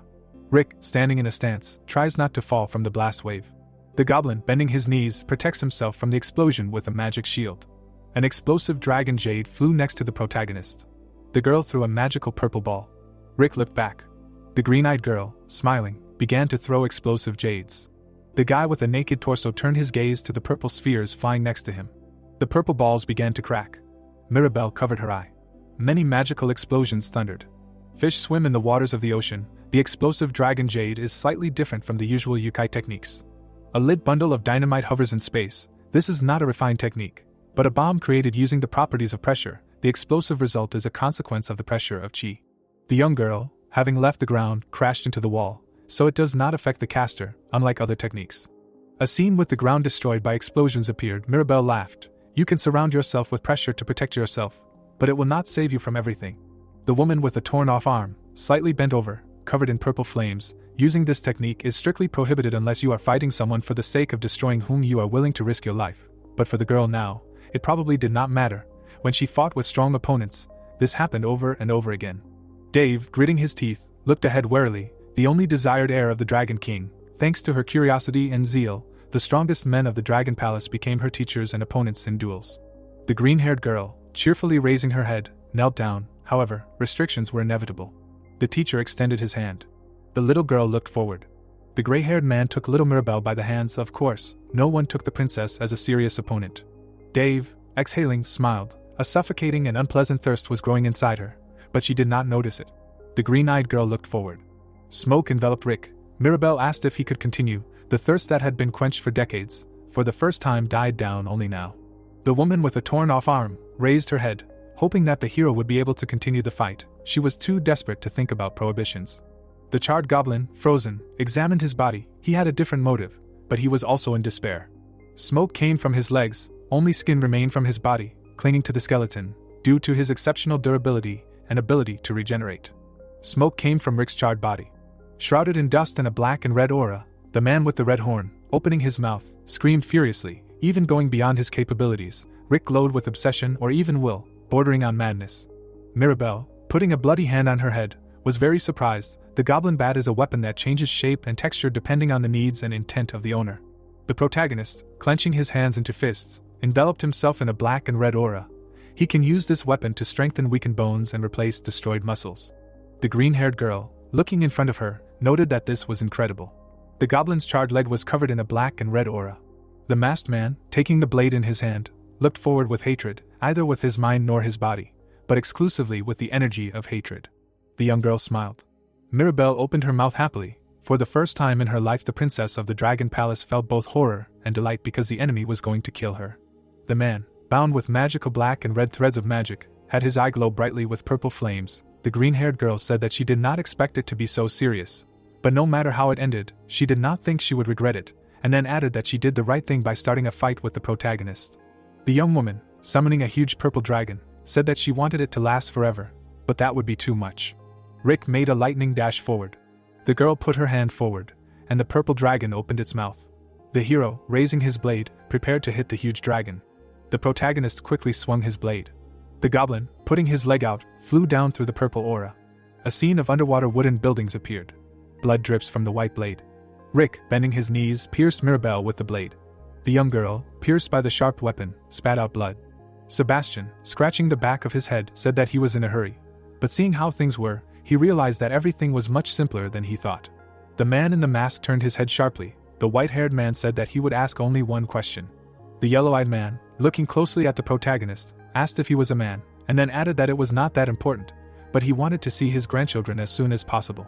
Blood dripped down the blade of the sword. Mirabelle bowed her head over the blade pierced her chest. Sebastian told the protagonist that he heard that he was half human, half goblin, but did not know what gender he was. He looked at Rick languidly and added that his build suggested he was a man, and if it turned out he was a woman, it would be very awkward, because even that statement sounded rude. The protagonist clutched his weapon tightly in his burned hand. He pulled his bloody blade out of the girl's chest. The hero turned around abruptly and looked straight at his opponent. The long-haired man languidly lowered his eyes. The bloody green-haired girl was sitting on the floor. Rick's sword flew straight towards Sebastian, who said that he thought Mirabelle had been rude to the protagonist from the start, and thanked him for playing with her. The king of the Dragon Palace deftly dodged the sword strike and called Rick darling. Rick raised his sword above his head, but in his current state, he could not control the situation. Sebastian innocently raised his hands and said that there was a misunderstanding between them, that he would not do anything to the protagonist, because he came here only to stop the fight. The protagonist's eyes emitted tongues of purple flame. His instincts and intuition clearly saw that a new, stronger opponent had appeared. The king of the Dragon Palace smirked and stated that he knew very well that what happened was not his fault. The huge monster with purple eyes ordered Rick to calm down and lower his sword. The protagonist perceived the Dragon King as one of those annoying monsters that repeatedly stood in his way. The wounded protagonist rushed forward at his opponent. Sebastian, raising his hands up, was surprised. The protagonist, wrapped in red lightning, dealt a crushing blow. The long-haired man ducked and asked the protagonist if he really seemed so dangerous to him. The king of the Dragon Palace turned his head and heard someone's voice calling him. Not far away stood a man in a traditional red kimono named Dave. He angrily grabbed his clothes with his hand. The man in red tore off his kimono with only one hand. Sebastian looked at him over his shoulder and cursed in displeasure. The man who had torn off his kimono rushed forward and Rick, how dare some dog not know his place? The protagonist swung his sword at his opponent. Stones were scattered on the ground. Someone's blood began to flow abundantly onto the smoothly laid tiles. Sebastian deftly held back Rick's sword blow with only his hand. The man who was left without a red kimono clenched his teeth in anger. Lying on the ground, Dave looked at the king of the Dragon Palace in bewilderment. He said that they would not make a fuss, and if he had nothing better to do, he should have come here faster than him. Confidently holding a huge sword in his hand, he said that now Dave was only getting in his way and seemed like an incompetent fool who could not cope with Rick alone. The badly burned protagonist did not let go of his sword.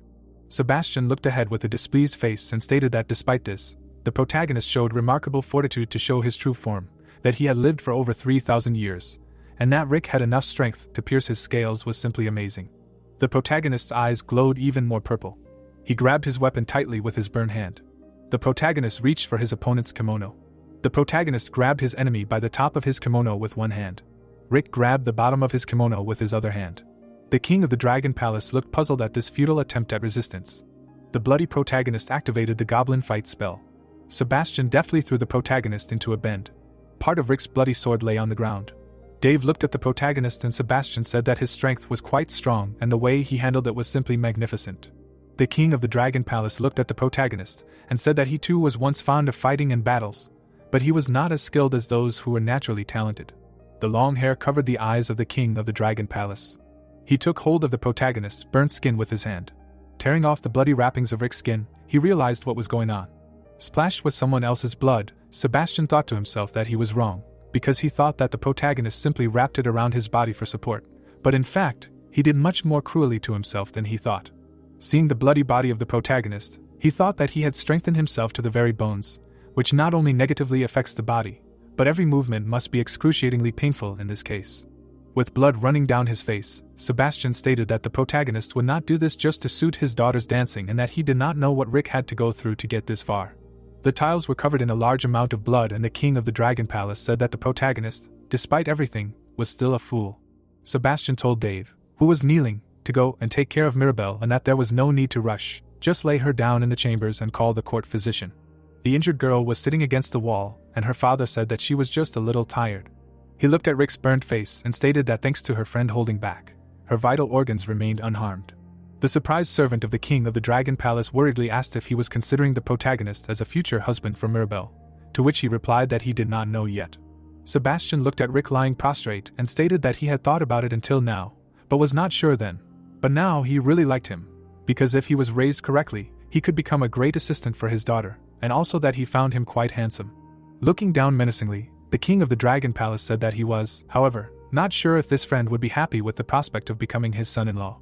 Lamps were burning peacefully in the chambers of the Dragon Palace. The Dragon Palace of the Eastern Sea is a palace infirmary. A dark-haired guy named Ray was drinking tea from a saucer. He quietly placed the saucer on the table. The young man exhaled steam from the hot drink from his mouth. Slightly tired, he slowly lay down on the pillow. Looking at the ceiling, he thought that if he said that he was sad about his father's death, it would be an obvious lie and frankly, it did not seem like the truth at all.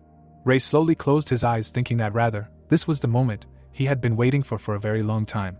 The dark-haired man in the kimono menacingly emitted flames from his eyes and the hero added that no matter how evil a person he was, that they even said that he had two sides. However, this did not apply to his father, because he failed as a parent, and as a husband, and even as the leader of the Constellation Hall, and only after inheriting his position, he barely had the strength to maintain it. A quiet Chinese town slept under the night sky. A boy named Ray lay on the grass worriedly. Suddenly, he heard his uncle's voice nearby, who told him that he was caught and beaten for taking his book again, and added that he warned him that he could take his books, but only not to get caught. Ray said that he was caught precisely because he said that it was his book and he was in a bad mood right now, so if he came to grumble, he should go to bed, to which the man in the red mask said that the boy took someone else's book and shamelessly burned it. The man showed his friend a container of ice cream and said that he was going to go and eat it alone. Surprised, Ray stood up abruptly and asked where he got it, and if he had any more ice cream, to which the man replied that he had recently been to Seoul and that he had run very fast so that it would not melt. The wind was quickly blowing leaves from the trees and the man in the red mask, named Alan, asked Ray how his calves were doing. He stated that he heard him crying loudly when he was being beaten, to which the boy replied that he was surprised that the sound was heard even from outside. The boy calmly bit into his ice cream and told the man not to worry, because he had turned up the volume on purpose, adding that he had been punished so many times that getting hit in the calves was very merciful. Ray looked down at the ground and said that he still had to react somehow. He sadly told his friend that if he remained silent, his sister would eventually be punished too, because he knew it. Alan said that even if that was the case, he was still his father, to which Ray replied that it didn't matter and asked him if a victim of domestic violence had the right to talk about the aggressor like that. Looking at his interlocutor, the boy said that he was quite magnanimous, considering everything he had done to him, because judging by what he had heard from the ants, this time it was worse. He told his interlocutor that his father had no special talents, and added that when his grandfather passed away, he quickly took over as head and drank all the ancient elixirs in the house. But even after that, he was hardly competent enough to perform the duties of the head of the family. The butterfly landed on the bush, and the hero added that the ants were very sorry when they talked about Alan, because they had gathered to show their talents once in 1,000 years and save the world, and that they said that if Uncle had received at least half, he would not have been a shaman, but would have become a deity.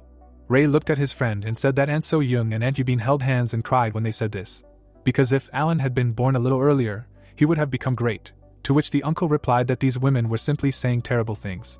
The boy looked at his uncle, and he asked him if he really took something like this seriously, because it would never happen, and the ants were just indulging in fantasies, and added that he would not be much different from Ray's father. Uncle Alan lowered his hand and said that if the boy was going to regret something, it definitely should not be about him. Ray looked at his uncle and asked him why he had stopped talking, adding that his uncle knew 2 ways to make someone angry. The first was to stop talking in the middle of a sentence, and the second. His uncle took a bite of his ice cream and said that the second way was to say that there was no point in talking about it, thinking that if he regretted anything, it was only about his young master. The boy stood up and his uncle said that he had gotten dirty with something. Alan put his mask back on and said that he shouldn't hate his father so much, adding that if you look closely, he was a very pathetic person. His uncle took the bag in his hands and said that his father didn't want to become stronger for safety or well-being, but only because of his whim, because he needed to achieve a certain power. The fish splashed in the blue aquarium, and his uncle added that when Ray's father became stronger, he realized that he was not really as great as he thought, and that he must have suffered the most. The boy spread his arms and said that it was called running the washing machine, because if everything was washed clean, there would be nothing bad left in this world, to which Alan agreed. The man in the red mask looked at Ray and said that when he became someone great in the future, if his father came to his senses and asked him for forgiveness, he hoped that he would remember what he had told him today, because when that happened, the boy would be the only person who could forgive him. The young man looked confidently at his uncle and said that he believed that day would definitely come. He stuck out his tongue and said that he did not expect any apologies from him, because even if they were heard, they would be insincere, and added that if he ever inherited the Hall of the Constellations, he would throw him out. When Ray woke up, he thought that his decision would not change now or in the future, and considering what he did to his mother, he would never forgive him, because he could well imagine what happened that night a week before the tragedy, even without seeing it. The man was standing in the middle of bloody bodies, and Ray thought that he must have managed and dragged innocent people into this trap, not being able to overcome all this alone and being completely baselessly arrogant. He covered his face with his hand and realized that although the likelihood that he would forgive his father was practically zero, the fact that it was now completely impossible made him infinitely disappointed. Suddenly, he heard someone's voice and raised his hand.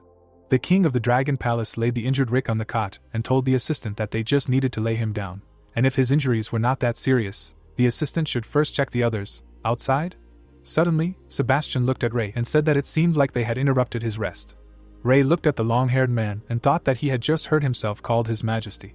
The king of the Dragon Palace turned around and apologized for the inconvenience. The young man looked down and thought that if this was really the Dragon King, he seemed too careless. Ray looked at Rick and thought that if this was someone from the Dragon Palace or a participant in the tournament, he was in a very bad condition, and even if he was a yokai, he would hardly be able to regenerate in this state.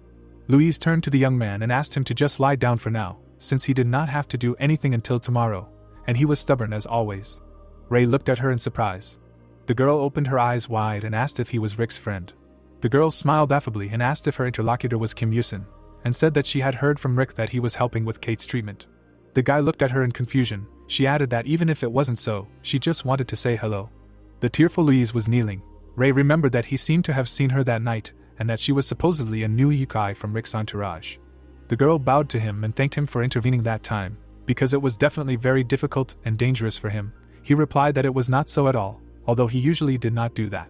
She opened her mouth in bewilderment. The guy explained that Rick had begged him for help like that, and he was in his debt. He thoughtfully looked down and thought that Rick had asked to keep his visit here a secret, although in such a situation, it seemed impossible not to get caught, and silently agreed that he was in his debt. There was a charred body on the bed. Louise explained that the person lying on it was Ray's companion. He denied everything and said that he was here alone, and the burnt man was just brought in recently. The girl worriedly clenched her palms and said that she understood and doubtfully added that this was a relief for her. Her eyes sparkled. She asked if her interlocutor came for the treasures of the Dragon Palace and whether he successfully passed the preliminary selection. Ria laughed and said that he won several victories. But he would only be able to find out if he passed the preliminary selection when everything was over, and thought that there was no point in dragging out this conversation, because now his body could recover on its own. Louise turned her head and screamed, while the second participant in the dialogue was thinking that it was really difficult and that he should talk to Rick, and if possible, retreat. The girl worriedly looked at the man who entered and asked if he was okay and what the doctor said. Liam looked down and replied that there shouldn't be any problems, because he knows his body well and knows that it will recover no later than tonight. Louise looked at Liam with concern and noted that it was strange, since a yokai with his level of spiritual power should not take so long to regenerate one wrist. The bandages on his hand were stained with blood. The guy joked that tenacity was not the strongest feature of their clan. He turned his attention to Ray and asked the girl who was behind her. He stood up. Louise introduced him as Rick's friend named Ray, and that he was helping to resolve the issue with Kate. The girl pointed her palm at the person who entered and introduced him as Liam, and that he represented the Hyunwoo clan at the tournament, and was also an acquaintance of Rick's. The guy thought that he was not asking exactly about this. The charred man's face was haggard. Liam assumed that the man lying on the bed was Rick, and despite Louise claiming that they were friends, she would not be so reserved in a situation like this. He looked away and assumed that the girl definitely did not know about it yet. The guy asked to bring him a glass of water. Louise agreed and turned around to clarify if he preferred cold water. He answered positively. Liam lowered his head and turned to Ray. He focused his gaze on his interlocutor, who said that since the chatterbox had stepped away for a minute, he wanted to ask one simple question. The long-haired guy sat down and asked if Ray had also encountered dark spirits and gotten injured. His mouth fell open in surprise and asked what happened during their battle. The guy replied that he had not told his team yet. Liam looked down and continued that the yokai that took his hand and perhaps his companion could be dark spirits. He placed his bandaged hand on his hip and continued that Louise's concerns were valid and that even if his regeneration wasn't his specialty, his wrist shouldn't take that long to heal. But of course, a slow recovery in itself wasn't proof. The guy stood in the middle of the hall and said that he felt something unusual when he encountered him.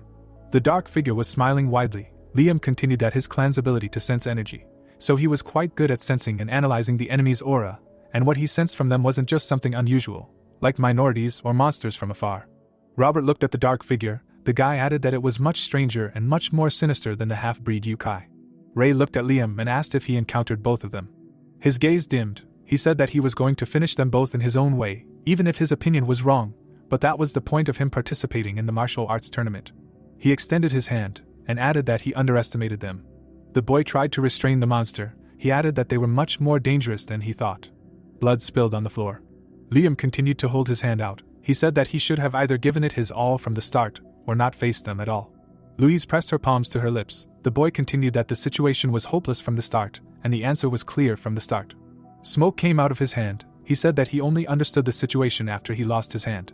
The monster's eyes were glowing. The narrator added that by taking his hand, they became stronger, although his spiritual essence remained intact. Just absorbing his blood and flesh took away some of his power, an abnormal ability that ignores the laws of nature. Ray stood up and wondered if these were truly dark spirits. Shouldn't they warn the others as soon as possible? Because even from the point of view of the yokai, dark spirits are subject to destruction. A parchment appeared in front of Liam's outstretched finger. He replied that they should. But this was a delicate situation. If this were the human realm, we could report this to the judge via a communication channel. But in the Dragon Palace this would not work, and added that Ray knew about it. The parchment opened. It said that outgoing messages were prohibited. Liam explained that the Dragon Palace was a strictly guarded alternate world. Entry to it and communication here are strictly regulated. He bared his teeth, and added that the main problem was completely different. The guide looked at Liam. He told that before the martial arts tournament, when the guide checked their identities. His eyes widened and continued that he heard two names. They were the names of people he knew, but they were considered dead. The two men looked into each other's eyes. The one on the left continued to say that a week ago, during a night hunt for monsters that invaded the Korean peninsula, many did not return and were reported missing. So using the names and clans of these people, they disguised themselves. Ray put his fingers to his chin. He thought about the fact that this was impossible. Liam raised his whole hand and suggested that if they entered the Dragon Palace under false names, it would be stupid to pretend to be someone from the Korean peninsula. Because even though the Dragon Palace has no connection with the outside world, they probably know members of prestigious clans. Sweat appeared on his interlocutor's forehead. He realized that this was why even Rick, despite the risk of raising suspicion, did not take the name of someone from the constellations. The identity of a random person cannot be Rick's identity. Ray continued that even a simple letter to confirm the identity from the Dragon Palace would show that Rick's identity is a fraud. Ray introduced him to the man from the Dragon Palace. He explained that since he had declared Rick as his personal servant, the Dragon Palace took him at his word. However, if he were not the guardian of the Constellation Hall, Such a trick would not have worked, but was it possible to enter with a fake identity without any tricks? Ray rubbed his chin and explained that either the Dragon Palace was extremely incompetent, or that they had an accomplice in the Dragon Palace who turned a blind eye to the fake identity. Liam waved his hand and replied that yes, it was disturbing, but at the moment it was the most plausible explanation, but he did not know why. The three dark silhouettes stood, turning away from each other. The guy continued that he did not know why there were those in the Dragon Palace who cooperated with dark spirits, and it was certainly not for a higher purpose, and that is why he did not tell his group, and for now he refused to participate in the tournament. Ray looked down and thought that even if someone had great power to act here, they would need the help of the officials of the Dragon Palace. The fish swam one after another under the thickness of the water. The guy continued to reason that if this was a conspiracy, they would not be allowed to leave peacefully even if they retreated. Liam turned around at the voice that apologized for the delay, while his interlocutor thought that if he had only known that everything would be so difficult, he would not have stuck his nose in here. Louise was holding a tray with a teapot in her hand. She explained that since this was the infirmary, they did not have any cold water at all, so she went outside, and oddly enough, the Dragon Palace also had a well. The long-haired guy looked at her. She said that she would pour it now, and that the water here was very cool and tasty. He replied that she did a good job, but that he did not need it and let her take better care of the other guy. Louise had already picked up the kettle and said that, of course, they were both not in the best condition, but you can't talk like that to people you barely know, and it would be a different matter if it was Rick. Ray looked away worriedly and said that he didn't mind, and suddenly the voice of the charred man was heard. Louise and Rick froze in surprise. The burnt body was shaking, asking where it was and if his friend was getting better. The girl trembled with fear. Ray screamed, "What does it mean better, and that he is a sick bastard," and asked what happened to him. Louise dropped the bowl of water, but Liam managed to catch it. He took a sip from the bowl. After the last sip, he exhaled and agreed that the water was really good. It was immediately reported that, at 1958 Korean time, the preliminary selection of the martial arts tournament ended. Louise and Ray bowed their heads over the burnt body. After the end, based on the performance of each group, only 8 groups were selected to participate in the finals. Liam looked at them. He and Louise, Ray and Rick reached the finals. Tom exhaled heavily. He said that he was exhausted. All participants who made it to the finals are considered VIP guests of the Dragon Palace, and will be able to rest at the festival tomorrow. Sarah crossed her arms over her chest. Many of them felt that the results and level of the tournament exceeded all their expectations, but none of them could foresee the crisis that was about to fall on them and the Dragon Palace. The Chinese-style palace was drowning under water. The water sparkled in the sun. A girl's hand emerged from it. Her lips expressed satisfaction. She said that the water was warm and seemed to continue to warm up. Jessica looked at her palm. She said that she thought that soaking in hot water would make her feel better, but it seemed that her presence only cooled her down. The other girl's lips expressed pleasure. She said that it made sense, since Jessica ate hayama. Eileen flicked the ash from her cigarette, and said that most monsters would have a hard time digesting even a wrist, and that it would get cold tonight. The girl in the pool looked at her companion and said that she felt a little sorry for her, because Jessica made it impossible to relax in the hot water, but she replied that everything was fine. Eileen laughed and said that she liked to wash in cold water, and urged them not to worry about her, and just stay warm until they warmed up. Jessica leaned her hands on the edge of the pool and said that even though they had only known each other for a few days and only started talking today, Eileen seemed very different from the others. She looked at her with amusement and told her that everyone under Christopher's care was insane in one way or another, including her. Tyler stood behind Jessica and asked if she wanted to fight him. She only told her that everyone had their own interests, so it was difficult to communicate with them. Some pursued her even if she ignored them. She raised her eyebrows and said that it would be great if she could eat them, but Christopher's only rule was not to fight each other. Saliva flowed from her mouth. She continued that this was the most unpleasant rule. Dark spirits are born from the desires of all living beings in the world.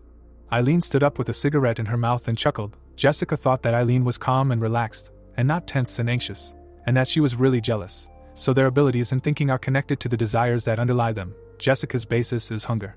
A huge monster with an open mouth stood behind her. Eileen noted out loud that her colleague looked tired. In the distant past they said that this force was able to absorb everything in the world, even the sun. People and monsters called it greed differently. The short-haired blonde held a cigarette in her teeth, and asked Jessica if she was hungry, although she had eaten 20 today thanks to her generosity. The girl's face darkened. She replied that she thought that this was enough for her for today, but it seems not. Liam stood with an outstretched hand. Jessica said that she kept thinking about this guy and that his hand was tastier than all the others put together. She held Liam's bitten-off hand, and added that she should have been tougher and bitten off more. Her eyes were bloodshot. She said she couldn't wait until tomorrow. If she did that she might accidentally eat Eileen. She told her she would step away for a minute. Jessica stuck her hand in her mouth. Eileen watched her bite it off. Then she smiled and wished her bon appetit. Blood flowed into the pool. Jessica woke up in a bed with reptile ears. She looked up and called Eileen.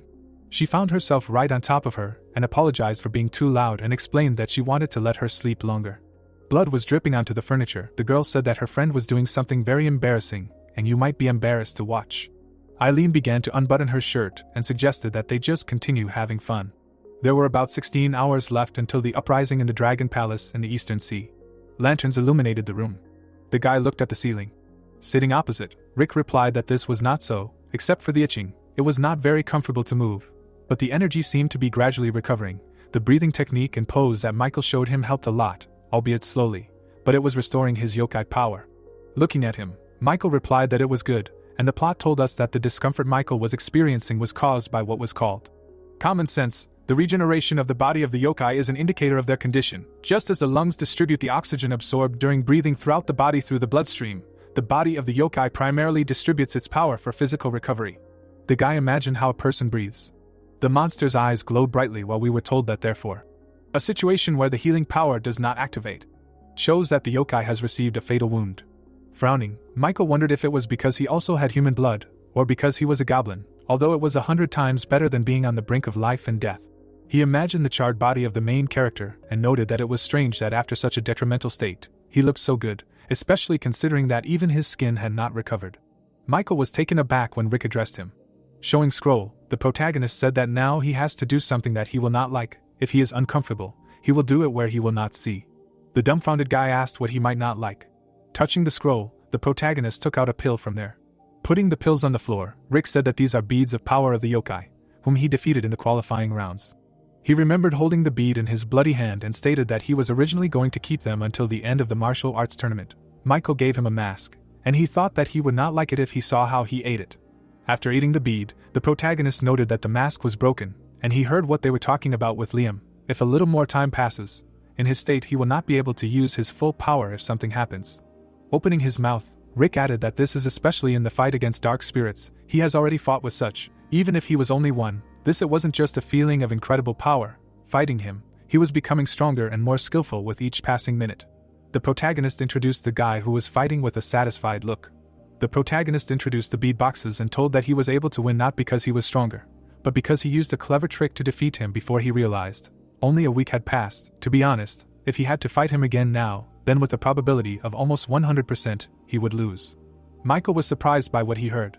Rick introduced two monsters and said that he did not know the abilities and powers of those two who came to the Dragon Palace, but it was safe to assume that they were as strong as the dark spirit he fought. Spreading his arms, the guy asked if this meant that he should not face such dangerous types, noting that it was better to use this opportunity to safely leave the Dragon Palace. Looking at his comrade, the protagonist noted that he could retreat for a while and prepare for the next one time, after which he added that when it comes to dark spirits, it won't help. They don't know how many dark spirits there are and when the next time will be. But he is sure that if they are late, there is a chance that no one will be able to cope with it. Taking the bead, Rick said that on the other hand, this could be a good opportunity. If the Dragon Palace is closed, no one will stop him from protecting them. In his imagination, a picture appeared of Christopher holding the blade with his bare hand. Bringing the medicine to his mouth, the protagonist said that this is a chance to eliminate this couple. Looking down, Michael thought that he said everything correctly, but he does not understand why now. Squeezing his hand, the guy wondered why this is happening exactly when he could change Rick. The protagonist sat silently opposite him. Lowering his head, he asked Michael for forgiveness in his thoughts, noting that he understood what he was counting on when he gave him the mask and brought him there, and maybe what he was trying to do for him worked. The protagonist remembered the battle with the general, and the plot told us that this is righteous energy. It would be hard to say that Rick did not feel the desire to use pure righteous power, instead of the power of the yokai. Today this attraction has grown into hope and anticipation. The protagonist put on the mask, and we were told that although he did not use the power of the yokai, he fought alone and was able to defeat 7. Perhaps Michael's desire to obtain the status of a guardian turned out to be more achievable than expected. Rick swallowed the bead. The girl stood in front of Rick, and we were told that Michael for the first time in his life forcibly restrained the energy. Immediately after that the protagonist fell into a state where something was sprouting inside him without his knowledge, what he lacked. This is only a small moment. The girl's eyes were shining brightly. She was flying at Rick, and the plot said that if he took another step at that moment, the sprout that had broken through would have instantly blossomed. The protagonist disappeared from under her blow, and we were told that this has not happened, and as a result of the ensuing brutal battle, the moment the mask Michael put on cracked, the suppressed evil inside the boy awakened. The boy kneed him in the face. cracks appeared on his mask. A demon was flying above Rick. The two beasts looked at each other, and the plot added that the power of the yokai and the righteous energy. Although these two energies coexist inside the half-breed yokai, they never get along. The reason for the original effect of the righteous energy was the tricolor pumpkin given to us by Michael. The protagonist looked at his hands. He imagined two vessels of energy, while we were told that due to the repeated use of the demonic elixir, the beads of yokai power were terribly damaged. Michael examined the mask, after which we were told that today's incident was also caused by the fact that the mask and the energy cultivation technique that Michael taught him suppressed the power of the yokai. Eating the beads, Rick thought, not exactly knowing what happened inside him, but he roughly understands. He told Louise and the others that everything was fine, but the effects of the injuries from overuse of the demon pills had not yet completely worn off. The vessel with pink mana was cracked. The protagonist imagined himself holding the Goblin Club and emphasized the fact that he could use the power of the yokai, but unlike the norm, it would be awkward and unnatural. The puzzled protagonist noted that, moreover, when he used the power of the yokai, a cutting pain appeared in his lower abdomen, and until this morning, his condition did not change much. Rick clutched his stomach and added that in an instant, when his mask broke during the battle with Tom, the pain and discomfort from the beads and the yokai power completely disappeared. The protagonist stopped his fist in front of the guy's face. A glow emanated from his eyes. Sitting in the lotus position, the protagonist thought that of course his body healed itself, but this did not seem like normal regeneration. Sighing, Rick emphasized that this was a kind of counteraction, activate the power of the yokai to counter the righteous energy. It was more like activating the righteous energy to counter the power of the yokai, like a competition between living beings. He imagined the dark mana surrounding his body and added that the reason he was able to squeeze out his strength while fighting the princess of the Dragon Palace, despite his assumptions, was probably because he used much more of the power of the yokai than usual. Looking at the different mana in his hands, Rick noted that it made it much more difficult to control the righteous energy. Looking at the righteous energy, the protagonist thought that he could clearly feel it in his body, but it was uncomfortable to use, as if something was almost in his hands, but it was not so easy to get it out. He imagined chains appearing on the blue vessel and came to the conclusion that this was the result of the increased yokai energy suppressing the righteous energy. He touched his face, and the plot told us that in the end, this is an obvious advantage for Rika. We were shown the beast and told that compared to the abilities of yokai, righteous energy has limitations in how it can be used. Even if righteous energy was sealed as a price to increase yokai energy, it is not something to be regretted. The protagonist imagined himself standing at a fork in the road and was told that the slight anxiety of choosing a path of no return was a minor issue. Michael looked up as Rick addressed him. Holding a box in his hands, he asked to take this. The guy was surprised by this. Looking at the seal on the box, Michael listened to it say that it was a VIP pass for the Yanghua Dan. With it he could call a merchant from the Yanghua Dan to buy goods. The protagonist imagined the arena and noted that he had mentioned using this in the qualification arena. But if it worked there, it should work here too. Looking around, the guy asked what was in the box, to which he received the answer that there were yokai moments. This is their currency. He had a few left from last time.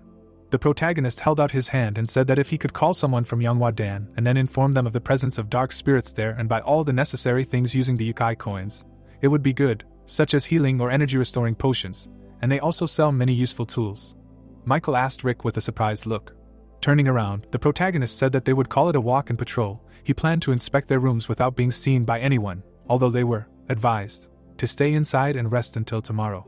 The protagonist introduced his acquaintances and said that there were many participants united by one goal. It was not only Mr. Liam and Lise. He did not know about Sarah, but he was sure that Tom and Taylor would help them. Michael was puzzled and said that if Rick encountered dark spirits, the protagonist imagined entering an abandoned warehouse and telling everyone that everything was fine. If his senses and memory were correct, he too had felt some sinister dark spirits, as Mr. Liam had said. Lowering his head, the protagonist noted that he would make his way quietly and without any problems. Michael looked at him. Rick began to leave the room. He slammed the door behind him. The guy looked at the box. He was lying on the bed. Looking at the ceiling, Michael sighed. Holding his head, he noted that he couldn't keep track of everything that was happening. He imagined a game of shogi and wondered what he was supposed to do. Looking at the medallion, the guy thought that they seemed to have reached a dead end without even realizing it, and all he could do for him was just keep an eye on him. Michael sighed again. He stood up. The guy pulled out the medallion. Blue energy enveloped him when he used the summoning. A cloud of blue energy appeared in front of him. The outline of a man was visible in it. Michael covered one eye because of the bright light. The canopies began to move because of the gusts of wind. A guy was standing in front of him. Looking at him, he noted that he was told that the yokai talisman was taken by a half-goblin. But Michael looks like a human no matter how you look at it. The guy's face was puzzled, and we were told that he was momentarily speechless because he was shocked. The guy looked at him and asked him to stop being stupid and answer faster, and the story told us that it was not only because the one who appeared was strong, Michael was an experienced and talented warrior. We were shown Sarah, shrouded in an aura, and were told that even when faced with a yokai with such strength, he could stand with a strong spirit. But with this creature it was different. The guy grabbed his sword and declared that he was an honorable merchant, so he was obliged to severely punish thieves. Michael fell to his knees. The merchant was surprised when the boy told him that this yokai talisman belonged to his friend Rick. He borrowed it for a while. There was no proof right now, but when the protagonist returned, he would prove it. Bowing his head, Michael said that even if the merchant did not believe him, he could not do anything about it, then introduced himself, noting that he was a former warrior of the Constellation Hall and the child of a man who became a human god of his generation. He greeted the elder who reached the realm of immortals and overcame the shackles and karma of the human world. Crossing his arms, the merchant asked again whose son Michael was. Looking at Michael, he said that he came there to play a game of Go with the Grand Master after so long, and he was busy checking one half-goblin. The boy was taken aback when he asked him to stand up. Standing in front of him, the merchant said that he tried to suppress his energy with a mask, but he saw through it. He has good instincts, as expected from the son of a god. Michael was surprised by the question of who the merchant was in his opinion. Pointing his finger at himself, the guy said that there were not many immortals on the Korean peninsula. Among them there was one who had become a great and famous figure. Michael's face was dumbfounded. While the plot told us that in this absurd situation, perhaps even risking his life, Michael strained his brain to the limit to finally think of the greatest genius in the history of Korean warriors. Beads of sweat were running down his face. The merchant cried out in delight that he was a miracle born during the Joseon era, the greatest genius born on the Korean peninsula in the 5,000 years since the time of Tengen. It was he, Chris. We were shown a mountain landscape and told that the limitation of lifespan, laid down by the laws of heaven and nature, is a kind of test imposed on the creature called man. The heron sat on a tree branch while the plot explained that different species may have different lifespans, but it is natural for all living things to live within the margin of error of their predetermined lifespan. But what is unfair is the amount of power needed to exceed that limit. The red liquid flowed as we were told that among plants and animals, excluding humans, this power is called spiritual energy. The animals were enveloped in pink mana, and the plot told us that it is very rare for a creature to be born that exceeds the limitations of its species. This creature gradually absorbs the energy of nature, assimilating it throughout its life. The liquid poured into a glass, and we were told that when the amount of energy becomes higher than a certain threshold, awakening, yokification, occurs. The monsters transformed, and we were told that this gives not only intelligence, wisdom and great power, but also a lifespan increased tenfold. But in the case of humans, everything is different. Unlike the Yorick, the accumulation of righteous energy is extremely slow and ineffective. The blue liquid fell into the bowl under the drip, and we were told that even if we accumulated the maximum amount, awakening would hardly occur. The man meditated, and the plot told us that no matter how well their body and mind are trained, even showing extraordinary strength and practicing various forms of sorcery, in the end they only achieve a crumb. At best, their lifespan is only 150 years, and even this number is gradually decreasing. The flower withered. The man held a game stone in his hand. The old man sat at the go board, while we were told that even with great power of Tao or Dharma, they cannot come close to half the lifespan of a low-level yokai. The heron took off, and we were asked how the birds without feathers that cannot fly differ from the birds that, even with wings, cannot bear the weight they should. The old man continued playing. He reached for another stone. He placed it on the board, while we were told that despite everything, there was an extremely small chance that it would happen. When talent, experience, will and effort all magically align like the gears of a machine, the impossible becomes possible. The stranger grabbed his beard. The light fell on one of the figures. The old man's hands began to emanate mana. His hands were visibly rejuvenated, and the plot reported that all the cells in their body stopped aging, and they regained their vitality. His hair began to return to its original color, after which the plot noted that the rejuvenation of the flesh was only a tiny part of the whole change. A bright light began to spread from the vessel, while we were told that the energy center of one who has reached the realm of immortals erases the boundaries between the inner and the outer, allowing him to use the energy of heaven and earth as his own powers. The man disappeared from there while we were told that they literally become one with nature. They leave their mortal life and become something that can be considered part of the world with its own consciousness, which is why, when they awaken as immortals, paradoxically, they become residents of the Sanj, and their activities in the world of people are limited. A heron flew over the ground. Chris pointed at himself. Puzzled, Michael thought that an immortal had appeared out of nowhere. He had never heard of anyone actually seeing one, although he thought Chris knew his father. Frowning, he came to the conclusion that in any case, even if it was so surprising, at least other immortals were not a threat. Looking at the merchant, Michael wondered why him of all people.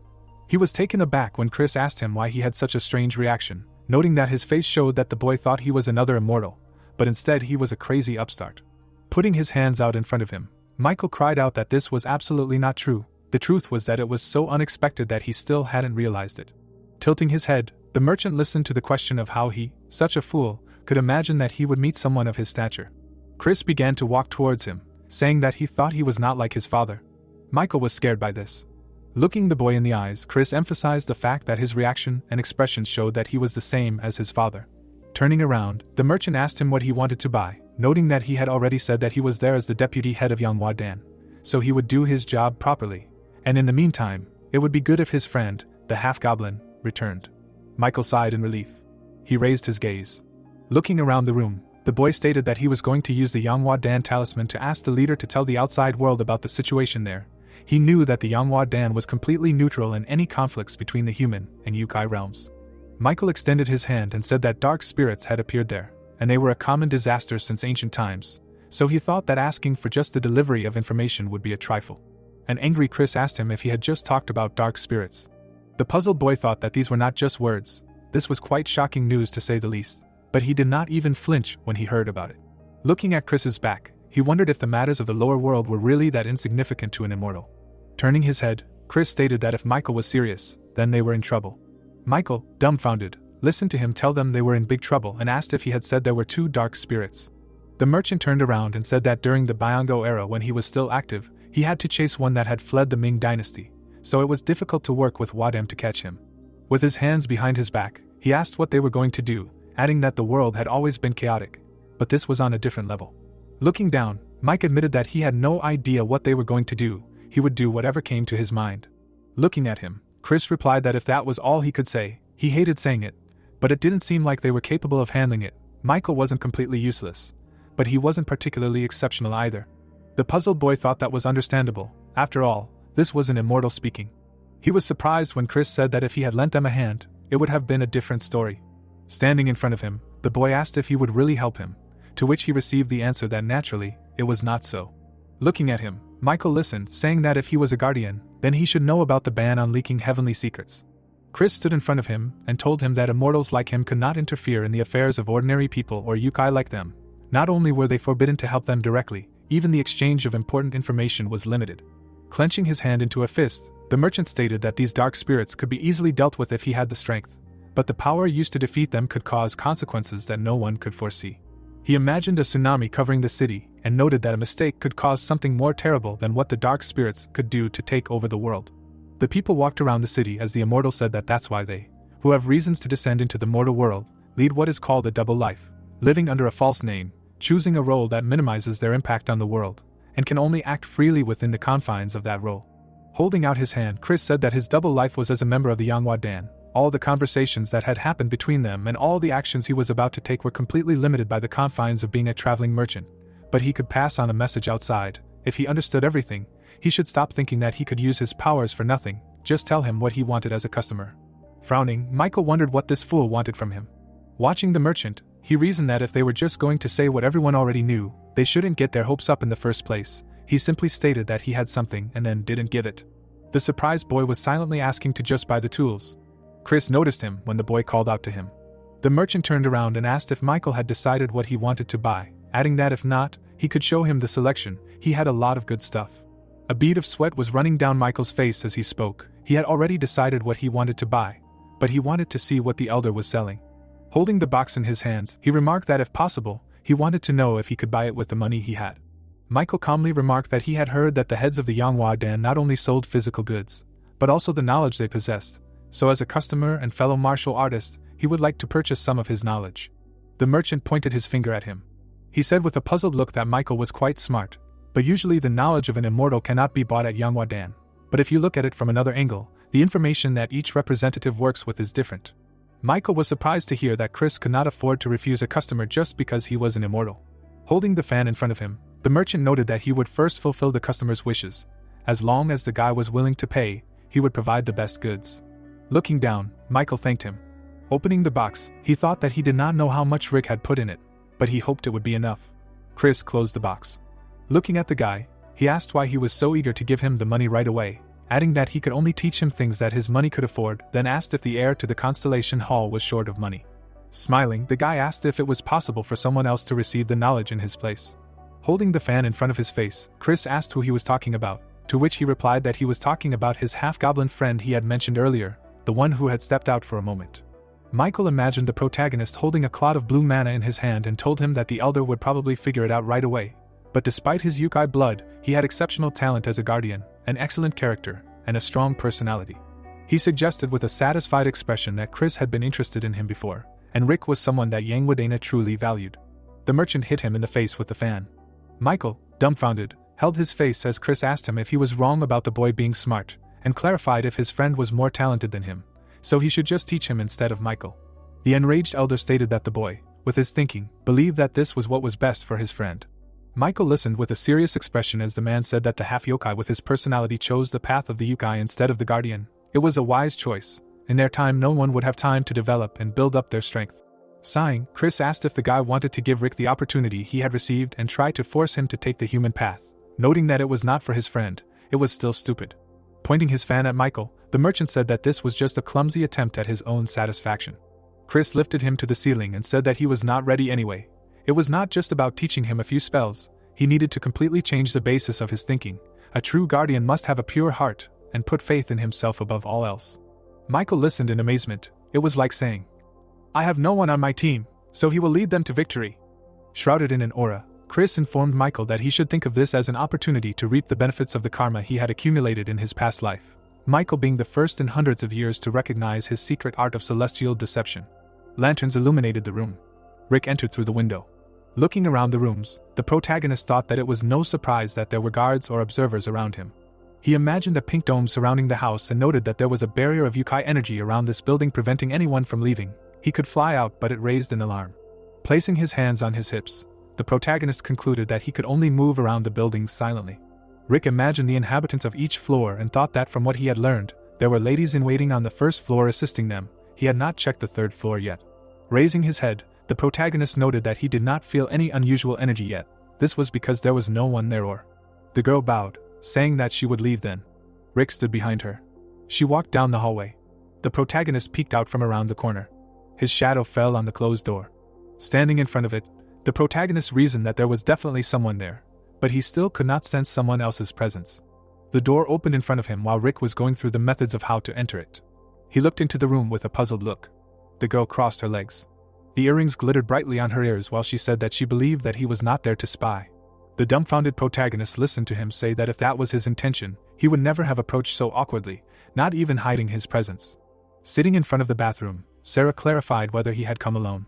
The guy raised his hands and apologized, saying that he didn't know she was resting. He assumed, of course, that she could rest, but the girl interrupted him, telling him not to apologize.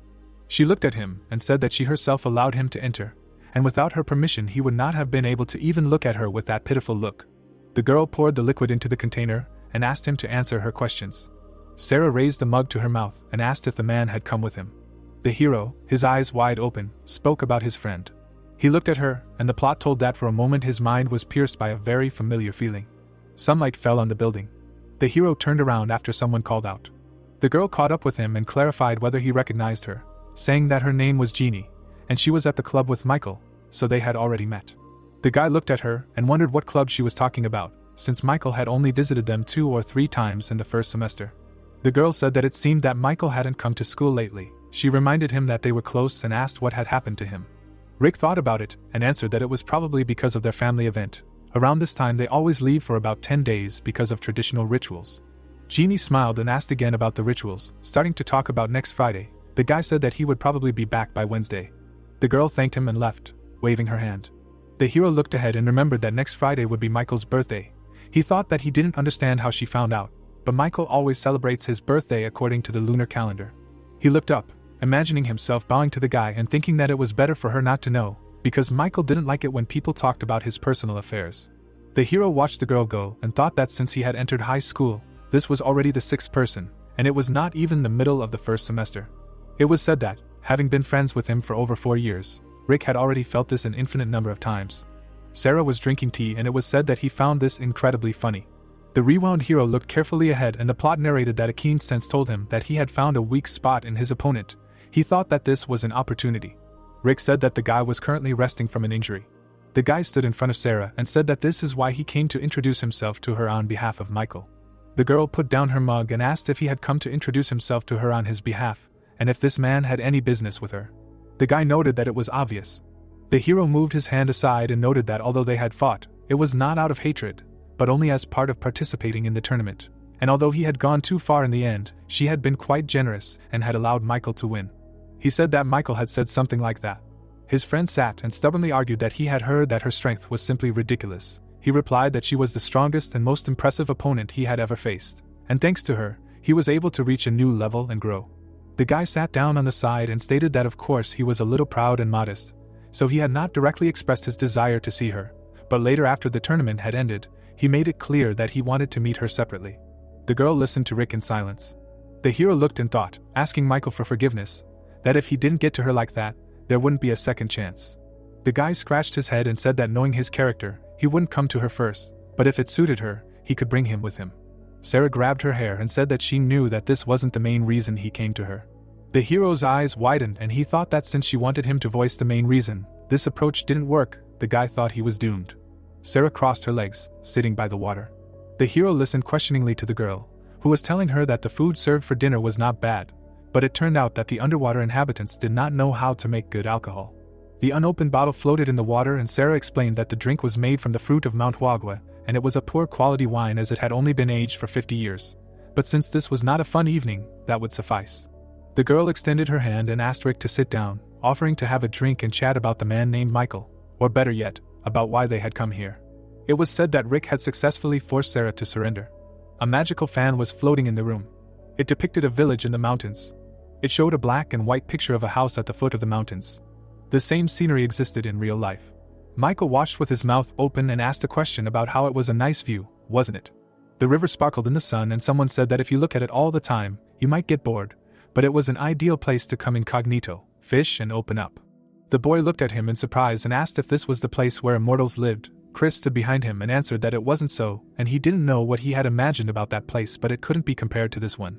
The man moved his hand aside and explained that this was just a space he had created himself, and it might seem a bit damp compared to reality, but it was good for doing various things when he felt like it. Michael looked ahead and thought about how the man had created this place. The boy watched the water and thought about the fragrant wind, the taste of the air and the smell of the water. It was a strong natural energy. He thought that this was on a completely different level than some artificial illusion or virtual space created by spells, and this was the real world. The young man thought that he had only heard about immortals, but he didn't think that they could create something so incredible. He turned around when he heard that he now had to choose one option. Chris said that the knowledge he was going to sell had already been chosen, and now the only thing that mattered was how he would understand it and master it within himself. Michael was interested and agreed. The man explained that there was no chance that he would teach him incorrectly, and if the results disappointed them, it would be entirely his responsibility. Chris raised his finger up and said that even so, one night might not be enough. Clouds were spreading over the mountains. Day had suddenly turned into night. Michael looked at the moon in surprise, and the man told him not to be surprised, reminding him that he could control different things at his own discretion. Chris pointed his finger up and said that he could control the flow of time here and make it go faster or slower compared to the real world. Now he had just changed day to night, and if time were to speed up or slow down now, the guy would not notice, at least until he left this place. Michael listened open-mouthed as he talked about how even if time passed faster here than it did in reality, it would just be a blink of an eye to him. If 1 minute here was equal to an hour there, he had about 12 minutes. The man was talking about how he was thinking about making time go slower. Chris was pointing at the kid and talking about how then 1 hour outside would be about a month here, and he would have about a year here by tomorrow morning. He was talking about how of course he would lose the same amount of his life in exchange. Michael listened with interest, and said that it was perfectly fine, and if he did it for him he would gladly agree. Chris stopped him with a pointed finger, asking him to listen to him before agreeing, because the life he would lose was not just the year he would spend here. The man held up 2 fingers and explained that living through the slow flow of time would overload the normal human body, and for every month he spent here, his life would be shortened by about a year, so if he stayed here for a year, he would lose about 12 years of his life. Michael watched closely as he said that although this month equaling 1 year was only his preliminary estimate, warned that he could lose even more, and it was unlikely that this value would decrease. But he would definitely not age, he just would not live to see it. The guy tensed, listening to the fact that losing a year for each of the 12 months, even Chris considered this price too high. The man asked a question about how much he could grow in just 1 year in the end. He said that he could slow down time a little less, and then the cost would be The guy opened his mouth and interrupted him that this was more than enough.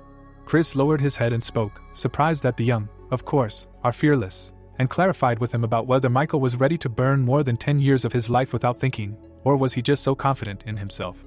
The boy loosened his bandaged arm and explained that it wasn't that, and to be honest, he was scared to give up so many years of his life when he wasn't even sure it was worth it.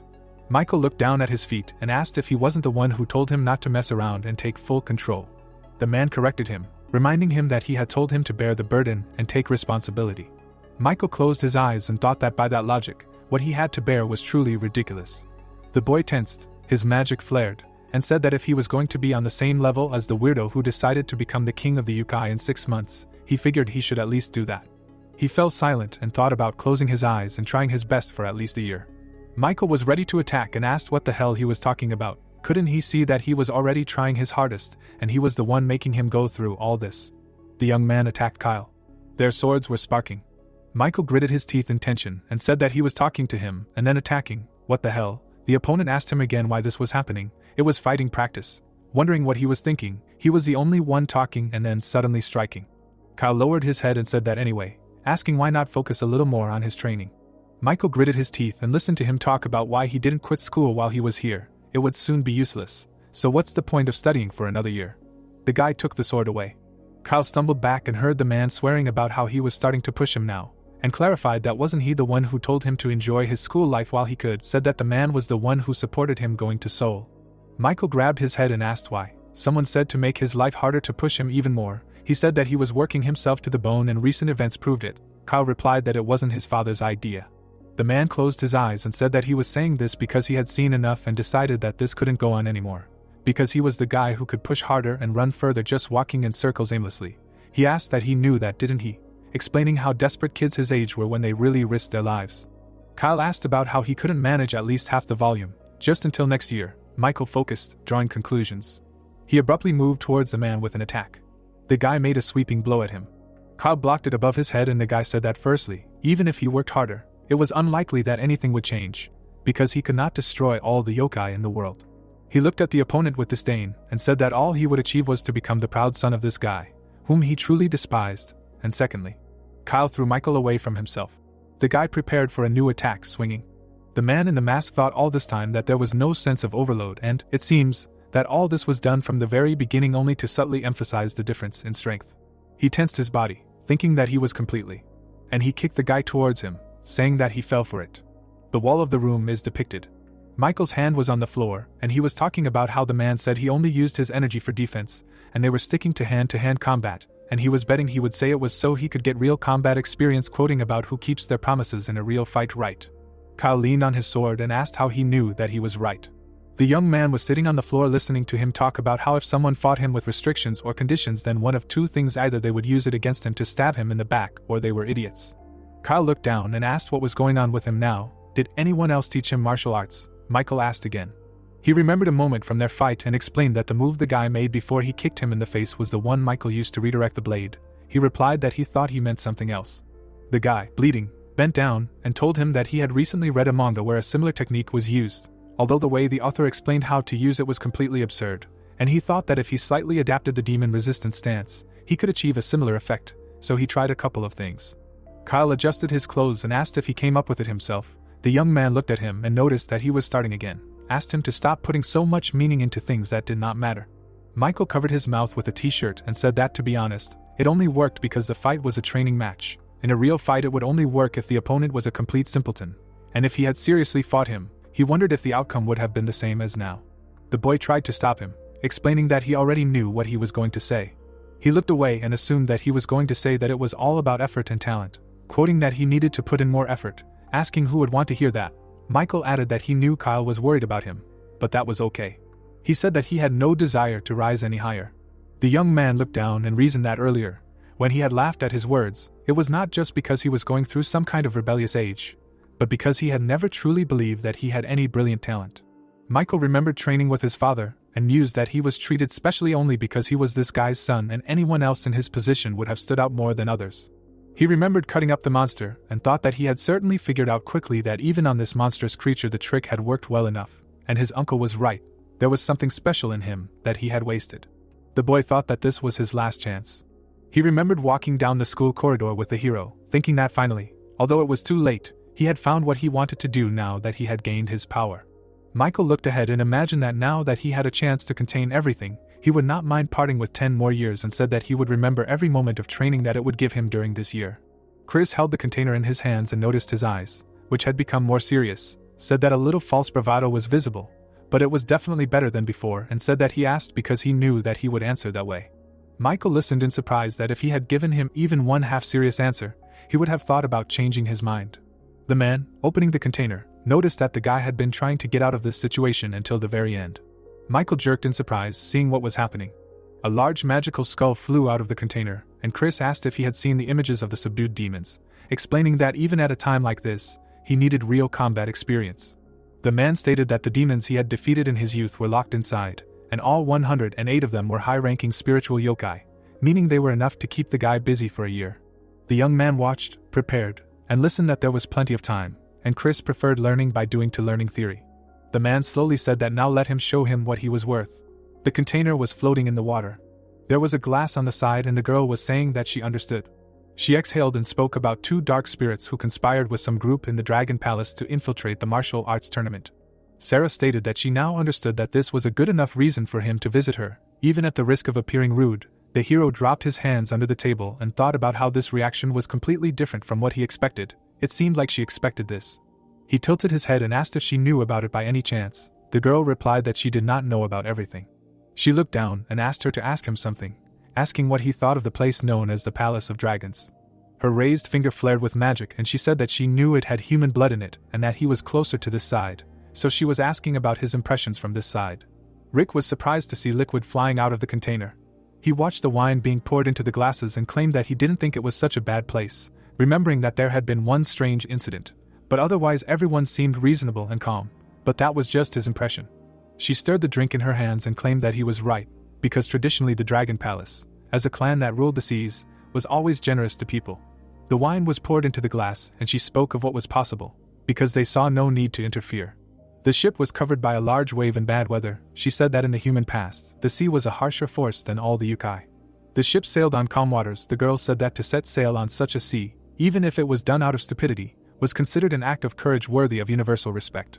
Underwater, the huge monster noticed the ship. Sarah continued the story, that with rare exceptions, the Sea Clan never contacted humanity. They simply trusted everything to the whims of the sea, their home, and watched.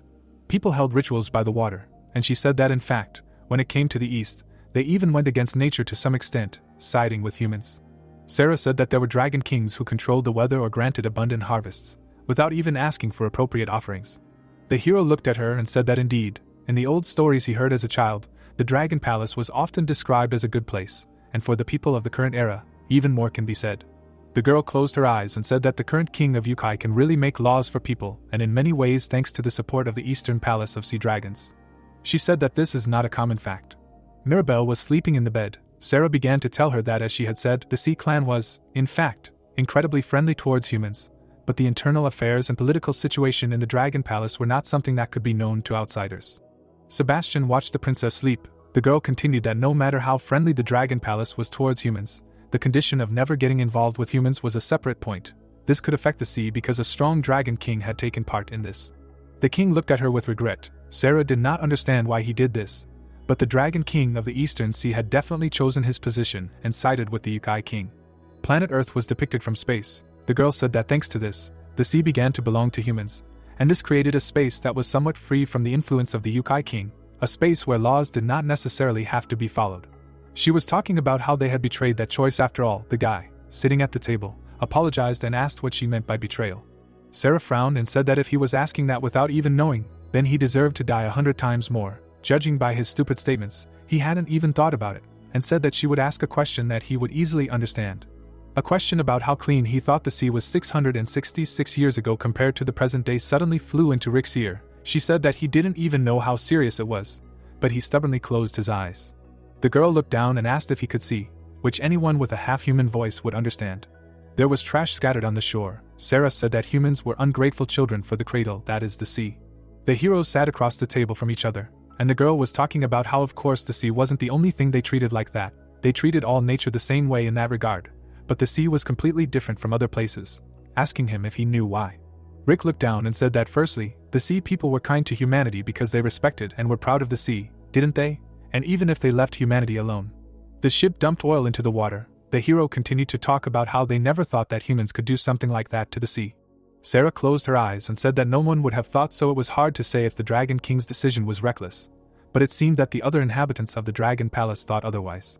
There were many eyes behind Dave. The girl was talking about how most of the powerful ministers of the East Sea Dragon Palace were dissatisfied with the Dragon King, except for those who had dedicated their lives to him, and in the end, they had been tolerating and abiding by the laws that they could abandon at any time for 666 years. She was saying that despite this, there was no rebellion because the hierarchy of power was clear. Sebastian was sitting on the throne. Sarah was talking about how the current East Sea Dragon King was one of the strongest in the history of Dragon Kings, and no matter how much the dissatisfied united, they could not handle him. The girl looked down and said that that was why their discussion of the rebellion had reached the point of summoning a disaster known as dark spirits, but she thought for a moment. Sarah asked what he was doing. The guy opened his eyes wide and apologized, asking what she meant. She pointed and said she was talking about the drink in front of him, assuming he had never touched the cup. The girl was enveloped in magic and said he had strong nerves to refuse a drink that she personally poured in front of her. Rick raised his hands and exclaimed that everything was wrong. She transformed into a large monster and loomed over him when he said that he was simply only 17 years old and therefore was not allowed to try alcohol and did not know how to drink.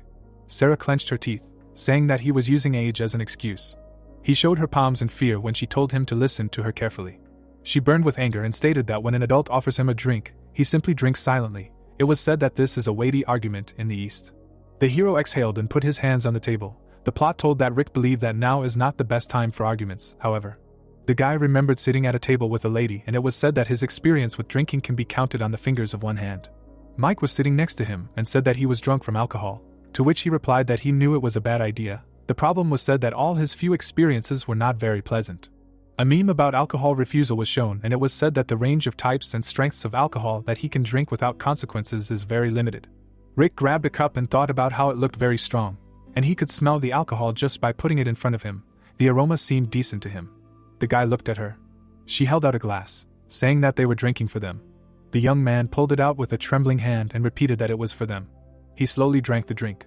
The hero clenched his fist lying on the table. The plot said that at that moment, Sarah drank while watching him. It was reported that something had happened to Rick's body, and not just because of the drink that the girl had given him. He held a pill in his hand, after which he ate it. It was reported that he had previously taken 7 yokai power beads. The balls were in his stomach. It was reported that with all the nutrients, the digestion process of another yokai's power beads was extremely slow, and even now, the 7 Shi-class beads had not yet been digested. The container was floating on the water. The plot was that if you add heavenly peach wine, juicy peaches were shown. It was said that among the countless elixirs that grow on Mount Wagwa, this wine made from peaches is considered one of the best. The third bowl fell on the table. The plot narrated that although it is considered a low-grade wine, water spilled over the side. Sarah sat at the table, her feet in the water. It was said that it was enough to be the perfect catalyst and the best digestive aid the boy needed. A silhouette of someone underwater. Rick was in the water. The water was spilling over the edge. The boy lay motionless in the water. The bandages on his body began to slide off with the help of magic. They flew out of the water, unraveling. Rick grabbed the chair. The girl crossed her arms and stated that as she thought, he looked like he had absorbed many things that he couldn't even digest. The hero looked at his body, glowing with magic. Sarah said that she realized this at the first glance. The spiritual energy that she felt from him was quite strong, but on the outside, he looked so bad that it was painful to look at. She frowned and mused that she didn't expect him to react so quickly, saying that she guessed it was because of the spiritual energy beads of the enemies he had defeated. The hero looked surprised when Sarah asked if he had eaten anything else, and he replied that no, he hadn't, but the girl looked at him and mused that even without knowing it, she thought that he was an honored guest. But did the royal doctors from the Dragon Palace use such a valuable medicine on him, or? Sebastian walked away from the sleeping Mirabelle. Sarah wondered if someone else had given him their blessing. A trickle of blood was running down the king's hand. The girl looked at the hero and thought that whoever he was, he seemed to be very lucky. The guy jumped up from the table and, apologizing, said that he drank a drink, asking if it had any special effect. He said that he had taken various drugs before, but this was a completely different matter, wondered why he seemed to feel healthier. He remembered how he opened a can of something and said that he used to feel this way after an energy drink or coffee, but now he felt like he had eaten his fill and slept well. The hero looked at his palm, filled with energy, thanked it, and added that he believed that with this he would be able to give it his all at the tournament without any problems. Sarah drank the wine and claimed that he was overestimating it, and as she had said, it was just a drink that would be worth drinking if he really drank the heavenly peach wine from Manhwa. He would not repay it with a drop of ordinary gratitude. The guy listened carefully to her, saying that of course, even this drink was a rare delicacy that most people would never taste in their lives, and he should prepare as best he could for the bloodbath that awaited him tomorrow, because even if he gave everything, it was quite possible that nothing would change. She lowered her eyes and spoke, adding. Sarah remembered how he defended himself from her blow, saying that this was her way of making up for the mistake she made when they met a week ago. The hero smiled, clutching the back of his head, explaining that at that moment, if he thought about it, he too had in vain gotten involved in a battle that had just ended, adding that he believed they were even. The girl put down her cup and said that in any case she was glad to see that he had recovered faster than expected, which meant that they had more time than she thought. The hero looked up and said that he did not feel sleepy, but it seemed that he could not do anything else, so he would try to rest. Sarah replied that he should not make her laugh. She looked menacingly and said that he would stay with her until the next morning. The moon cast its reflection on the calm sea. On the horizon, the sun was rising over the water. The hero exhaled, rubbing his face. He lowered his hands and thought that this was even harder than he thought, and of course, 100 or 1,000 times better than just sitting and doing nothing, but it exhausted him more mentally than physically. Someone called Michael from outside the door. The hero smiled, asking if he was up, and asked to pay attention to him, because he would not have to cut his hair for a while. The heroes were surprised to see each other. Michael was sitting on the bed and asking what kind of guy he was and why he had an army haircut. Rick was looking at him with wide eyes, and the plot was that he tried to figure out the situation using all possible variables. He stood up when he realized. The hero was yelling at the kid about what he did to his friend, claiming that he had disguised himself poorly and revealed himself. An enraged Mike asked if he was serious now or not. He pointed at himself and swore that it was him, asking if he needed proof, said that his name was Rick, his birthday was November 21st, he lived with his mother, his favorite food was japshi, right? The hero stood in a stance, continuing to listen to him talk about how the names of the girls he liked in high school were listed in order. Mike called his rank an RR master, and noted that he always brags about it, but in reality he is a coward who only plays with cheap overpowered characters that appear with each patch. The guy looked at him with a serious face and asked if he was right, and if he wanted him to dump facts from his personal life on him for hours. The hero looked and muttered something under his breath. He stood in front of him, prepared to attack, and talked about how it is unfair to call someone a winner because of game mechanics when he understands games better. He said this every time, but never proved otherwise. The hero claimed that he only reached gold once, and said that he can't go higher, since he is a one-trick pony. It kind of sucks. Rick continued to say that he was still so glad it was him, saying that he didn't know what happened, but from the outside his hair looked cool and it seemed like he had grown a little. Michael hit his chest and asked if the changes were just cosmetic, saying that he should just wait and show him his improved efficiency. Rick smiled and remarked that it wasn't like he looked bad or anything, but he should put his hair up because there was someone here with a similar hairstyle but he looked better. Michael thought about what he had forgotten. This guy always knew how to get on people's nerves. It had been a whole year already. The heroes looked towards the door when they heard someone say that they were both awake. Jessica stood in front of them, hoping that the two of them had a good night. She added that the banquet was about to start, and she was there to lead them both to the banquet hall where the main celebration would take place. She stated that if they were feeling unwell or wanted to refuse, the heroes interrupted her with a reply, no. They looked at her, and said at the same time that there was no problem. The roof was illuminated by the sun's rays in Yangweidang. There were people gathered in front of the house. Helen looked down as she spoke about the goods that had arrived this time, and how they knew that they were not only rare but also very numerous. It was then explained that she was the manager. Numerous boxes were shown as the girl added that they also had elixirs that would be used in the upcoming banquet for the immortals, and that it was very important to properly store all the items depending on their type. The servants leaned forward as they agreed with the manager, who said that mistakes were unacceptable, so everyone must be careful and carefully monitor the goods entrusted to them. Someone stepped forward as she asked her not to push things. Sweat appeared on Helen's face when someone asked about what to do if some food went bad and whether it was even possible to call oneself immortal if one could die from eating something spoiled. Chris waved his hand when he was called an elder, then he said that they had not seen each other for a long time. The man was in front of the manager, who said that she heard from the boss that he had arrived last night and that she wanted to congratulate him. Then he assumed that she could not find him because he had disappeared somewhere, and then explained that he had been at a reception with a person from a noble family last night. The brunette's pupils narrowed when he added that he had actually gone to see the famous half-goblin, but the boy had not shown up even though he had waited for him all night. The mask of the elder was shown, who said that he had nevertheless managed to adapt to it, sucked up every last drop and ate it all. Chris stood in front of the girl when he said that it was like in games, that is, to raise something from the lowest levels is the most interesting, and that watching how easily statistics improve is incredibly exciting. Then he was asked again. Helen looked confused when she was asked where Mark was, explaining that they were supposed to have lunch together, but he was not in the room. Then she answered that the head manager was with a visitor in the guest house. The brunette looked at the leaving man, who asked about whether it was rude, after which he said that it would not do. Then she turned to the elder, telling that even the chief could not resist, and went to the guests. Chris had his back turned as he replied that he knew and that it was obvious, and that someone would just barge in without an appointment, and expect to be treated like an honored guest, summing up that there was no way such a person had good intentions, and that they were most likely just there to steal something from them. Helen looked ahead worriedly as the man added that he was the manager there after all, and that if any trash showed up it would be his fault. The entrance to the building was shown. Sunlight was streaming through the doors. A hand touched the doorknob. Chris opened the door, asking where the smell was coming from. Mark was sitting at the desk when he was addressed and asked if he was there. The elder walked behind him as he said that if he was going to bring something smelly into the room he should at least air it out, and that he could feel his nose wrinkle as he approached. The masked man held his arms out to the sides. There was blue sky above the forest as he exclaimed that it was a nice view and then asked if he thought it was important to air the room out. Chris was shown in profile as he added that especially when the smell was that bad. The boy with the red headband was sitting on the floor when the elder said that it was Jasper, and that if he was going to come, he should have warned him, because he could have lit some good incense for him beforehand. Mark looked sad when Chris asked him what had brought him there anyway, and if he was right about not liking the kids here, reminding him that he always said that he found it funny to see them trying to act like they were human. The boy with the blue earrings opened his mouth when he told the elder to sit down, who added that at the same time he was happy to accept their tribute, quietly content with the respect, and that it was funny too. The man in the mask sat by the window when he told him that since he was part of Yangweidang, he needed to hear it. Then he said that he didn't want to, and that it wasn't that he didn't want to listen to him, he just didn't like sitting at the same table with him. Jasper's eyes were closed when Chris asked if he would go deaf if they didn't sit face to face. Then he was told that he could do as he saw fit, and that the recent incident had caused the Constellation Hall to suffer near catastrophic losses.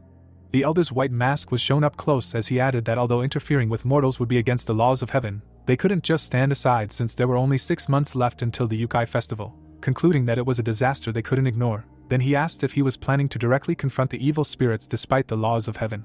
The blue-eyed youth looked away as he replied that it was impossible, but even if they couldn't intervene directly, it was their duty as immortals to take appropriate measures.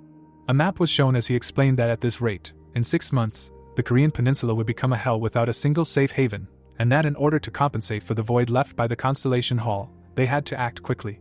The elder was sitting on the windowsill when he said that, as he had said before, it was good that he was so persistent, and then asked how he was going to do it, and was told that they would resurrect the flower boys. Chris, wearing a mask, was looking forward when he asked him again, and the boy explained that he, the immortals of the Korean peninsula, would select children with suitable potential and take them into training. Dark silhouettes were shown as he added that the children who had inherited their will and techniques would then take on the responsibility of protecting the future of the Korean peninsula, and not as a council of confidants that had become ineffective over the centuries, like the Constellation Hall, but as true warriors who had existed on this land long before them. Mark looked away worriedly as Jasper summarized that this was why he had come today, to provide selection for the foundation of a new division of flower boys, and that they needed Yangweidang to supply elixirs and weapons that would help raise children who would carry their will. Helen was shown looking down as the boy added that of course they would reimburse all expenses in full, and that half yokai would no longer be humiliated under the name of flower boys. Sweat appeared on the servants' faces as he said that if any of them were talented enough, they could become a full-fledged flower boy, their disciple, and he was interrupted to ask if he was joking right now.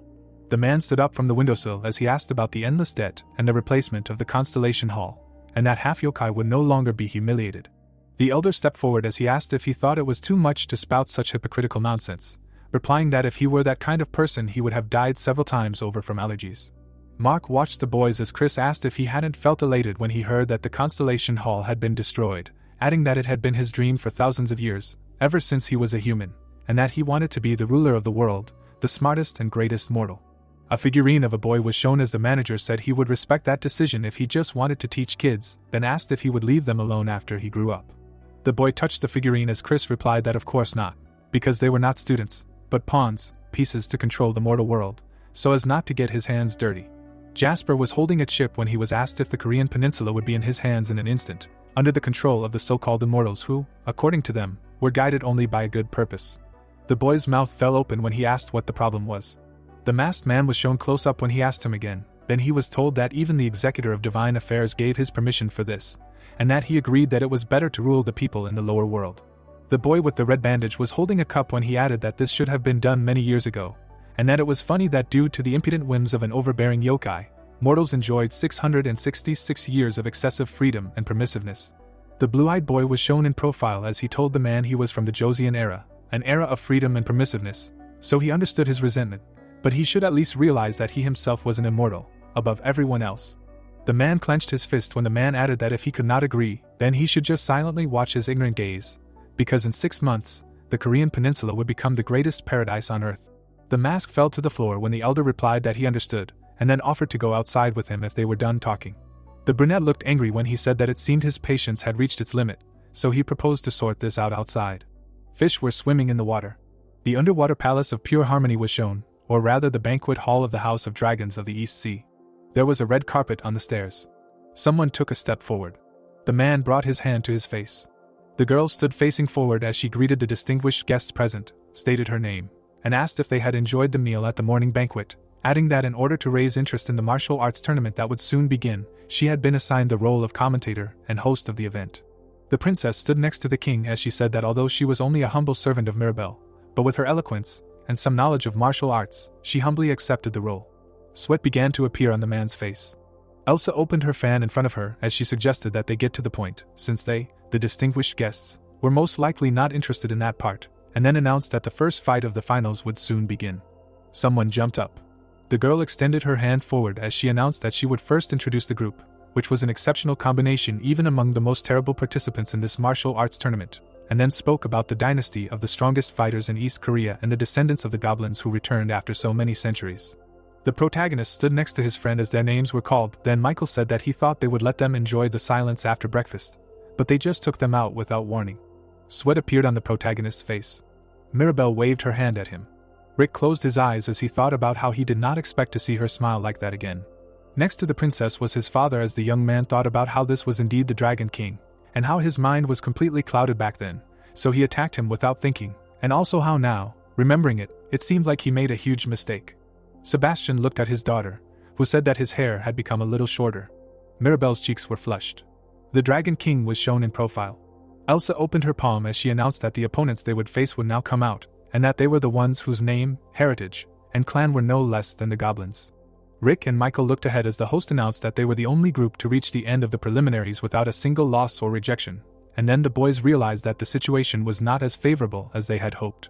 The long-haired boy's mouth fell open as he said that despite this, since they were in the finals, he thought that they would gather all the participants in one place so that they could at least get acquainted, and that they could even meet these dark spirits, and that they would at least have prepared some kind of strategy with their allies. The protagonist looked confused as he replied that he just hoped that their fight would go well, and then the host spoke about the two strongest challengers from the northern region. The two blindfolded ones appeared as the unbeatable duo, brother and sister Bruce and Lau were announced. Rick and Michael stared ahead as it was said that there was no need for them to exchange opinions, as they both realized at the same time that they were not dark spirits, but were strong. Bruce held a blade in front of him. The edge of his blade flashed. The man bared his sharp teeth. He bit off a piece of the blade. The boys looked shocked. The girl opened her mouth and asked her brother if he really brought food there, saying that she thought he had overeaten during breakfast. Bruce turned his head to the side as he replied that he couldn't help it, and that the portions were small so he compensated with quantity. The man lowered his hand as he added that although they were given normal materials, things like weapons and iron only taste good after frequent use. He had the hilt of the blade in his mouth as he said that no matter how good a new tool was, if it had never been used by its owner, it was nothing. Michael stood up straight, looking forward. Bruce's mouth dropped open as he asked his sister if he could fight the tall guy, to which she replied that he could, and that he wouldn't listen to her even if she said no. The opponents were facing each other. Elsa held the magic ball as she announced that the ground rules for the finals were the same as the preliminary rounds, and that the one who could no longer fight or showed a desire to give up would lose. However, unlike the preliminary rounds, 4 members of each group would fight in the finals at the same time. She had the sphere in her palm when the host said that of course the fight would only end if both team members were no longer able to fight, and that in the case of admitting defeat, if even one team member said so, it would be an admission of defeat, and going beyond the arena beyond the boundary would also be considered a defeat. The protagonist tilted his head to the side as he thought about the arena. The magic ball was enveloped in energy. Mana was emanating from the sphere as Elsa announced that the first fight of the finals was starting now. The underwater palace was shown from above. All 4 of them jumped out of their seats. Rick stood next to his comrade as he said that he was curious about what they meant by the boundaries, and that now he understood what they were talking about, adding that the arena was certainly huge, several times larger than the one used in the preliminaries. Michael looked ahead seriously when he asked what their plan was, saying that he probably also felt that the two were on a completely different level compared to the yokai they easily crushed in the preliminaries, and that they were both at least on the spirit level. Red shoes were shown when the boy added that this woman was especially dangerous. Lila was enveloped in a bright aura when he said that if they had encountered them yesterday, they would have most likely lost even if they faced her together. Michael looked away when he added that he could easily handle her alone. There were streams of dark energy in front of the boys. The brunette opened his mouth in surprise when he was told that this was not a one-on-one fight, and that it was a team game. Rick looked ahead from under his brows when he said that he would go first, and that his friend should follow him. Streams of black energy rushed upward. The protagonist clenched his teeth. He had a weapon in his hand. Dark silhouettes were visible ahead. A bolt of energy shot forward. The arena was protected by a barrier. Elsa floated in the air as she exclaimed that this was a very bold attack. Sweat appeared on the girl's face as she asked if this was the legendary Goblin clan, saying that this destructive power was truly worth its reputation, and that the fact that he used it without preparation showed how confident he was in his spiritual power. Sebastian looked thoughtful as he decided that this was not the case. The man looked down, thinking that it seemed like he was being cautious about his spiritual power, that he was using the Goblin clan's basic form instead of his true form, and that it was not really his job to comment. His fist clenched the stream of energy as the king thought about the free transformation of shape and texture and how it could be the most annoying aspect for the opponent, but the real difference lay elsewhere. The scale was shown as Sebastian pondered what volume and mass were relative to that size, and how even with the spirit power of a monster level or lower, one could create physical strength that was difficult for opponents of the same level to handle. The boy stood with his knees bent as the king thought about how this was why even the old goblins, despite their shortcomings, could hold their ground, and how simply mastering the clan's basic skills could make it impossible for those below the owner's spirit level to win. The blond man looked down intently, thinking that this wasn't even to mention the goblin who had mastered his crown in true form, and how as long as his stamina wasn't exhausted, he could attack without hesitation. The protagonist's eyes shone as Sebastian thought that of course, even so, it would be meaningless in itself. The pitfalls were shown. There was a battle going on in the arena. There was a huge explosion. Rick frowned deeply. A stream of purple energy rushed forward. The protagonist arched his back, avoiding the blow. The tip of the spear was shown as the opponent said that he had good reflexes. Bruce's mouth was slightly open as he added that the level of attacks would be enough to defeat the weaklings he faced in the preliminary rounds. The man hovered in the air in front of the boy as he summed up that of course, these were only preliminary fights. Dark mana emanated from the protagonist's hand. The opponent extended his hand forward. Rick ducked, dodging the attack. Bruce landed in front of him. His face was shown close up as he thought about immediately using the weapon to remove the disguise and dodge. He remembered how the boy dodged the blow as he thought about how the first attack was carefully planned to make him think that a defense or counterattack was possible. The brunette's body was pierced by the weapon as Bruce explained that if he tried to defend himself or counterattack, he would have fallen right into the second attack. The man with the spear was shown in profile as he said that it was interesting, but a little disappointing, and that if he had used the blade, it would have been much tastier. The protagonist looked ahead with concern. Several streams of mana were directed forward. The protagonist dodged two of them. Rick looked away with a frown. The sphere of the staff was shown. The girl swung the weapon in front of her. Someone braced their feet on the floor. Lila's mouth opened in surprise. Blood spurted from the brunette's nose. He extended his hand to the side, hitting. The guy clenched his fist. The staff was in front of the girl's face. The protagonist was wounded in the shoulder. The brunette stood sideways. An explosion occurred in front of her. Sweat appeared on her brother's face. Lila's mouth opened in surprise. The protagonist appeared in front of her. He struck her many times. The girl gritted her teeth, wondering who he even was, thinking about how his attack itself wasn't that significant, and how even if they were non-magic strikes, no matter how many he landed, it wouldn't kill her, summing up that it was hard to understand his seemingly unreasonable stamina. She swung her staff in front of her, thinking that the first strike was fine, but she was going to finish him off with the second. A small explosion occurred in front of Layla, thinking about how she clearly felt the strike on her fingertips. The brunette's eye lit up, wondering why he could still move like nothing had happened. The boys' duel was shown, as it was announced that the intense one-on-one fight between the participants was continuing. Elsa looked forward in excitement as she exclaimed that this was indeed a fierce battle worthy of the prestige and level of the main event, and then wondered why Michael was not participating yet. The blindfolded guy was shown as the host added that Bruce also seemed to be keeping his distance rather than interfering in the battle. The man in the red robe looked down as he thought about how it seemed like the outcome was almost a foregone conclusion. Dave's face was shown up close as he realized that no matter if it was a goblin, a human, or a starfish, both sides had the same approach to this battle, or rather, they wanted to win with minimal losses. He introduced the tournament layout as he explained that there were 8 groups participating, and all the finals involving the strongest contenders were held on the same day, so one win meant nothing.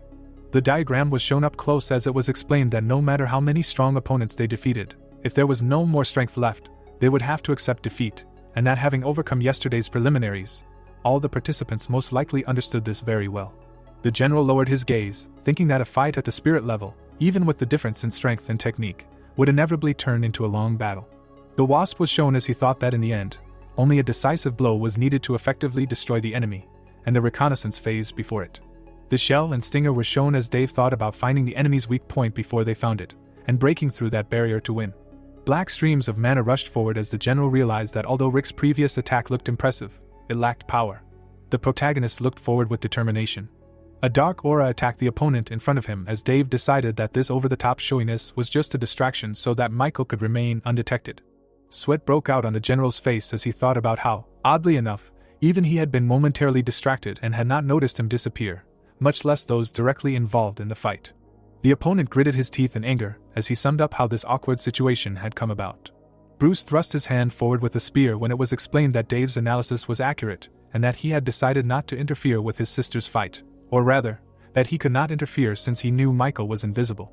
There was no one in the stands when it was explained that the boy hiding somewhere in the arena would attack at any opportunity. Rick and his companion were shown, when it was explained that they had already deduced that the opponents had divided the roles according to their strengths, and that the protagonist's role was clearly to distract them. Bruce held a weapon in front of him, when it was explained that by distracting himself with the search for the hidden Michael, he was trying to control his sister's fight without revealing his weaknesses. Lila attacked the protagonist, when it was explained that their plan was to quickly end the battle with him and create a 2-on-1 situation with the hiding boy. The dark-haired goblin dodged the mana stream. Sweat appeared on his face. The girl clenched her teeth, angry. She hung in the air above her opponent. Rick covered his head with his hands. He was dealt a powerful blow. The shockwave spread in all directions. The staff touched the floor. Lila's mouth was slightly open, breathing heavily. She stood in front of the protagonist, who said that it was a shame, and that it seemed like she was not giving it her all. The protagonist stood with his hands cut off when he added that if they were a little braver, everything would have been over long ago. Then it was told that brute force alone was not enough to kill a goblin like him. Rick attacked the girl when he said that it was easier for him. His fist touched the staff. The dark-haired guy looked forward when he said that a strong and fast regenerating body was a great advantage, but from their side it looked like a complete disadvantage. The duel between them continued. Sweat ran down the man's hand when he realized that his sister could not dominate one-on-one, despite his support. Bruce stood sideways when he thought about the fact that of course he heard about goblins being strong and attacking in bizarre ways, but nowhere was it mentioned that they were as resilient as a turtle in a shell. Lila's brother gritted his teeth, angry when he realized that this man was definitely nearby. Michael's hair was shown as Bruce pondered the almost imperceptible presence and the faint intent to kill and how he was clearly deliberately missing the moment. The man held the spear with both hands as he questioned whether this was really the right decision, when in his mind it was only a human-level threat, and whether that level of vigilance was needed if they were just rogues with no real power. The protagonist stabbed the brunette as her brother pondered how most of their combined power was concentrated in this goblin, and how if the solution was to team up and finish him off as quickly as possible, then they had made the gravest mistake.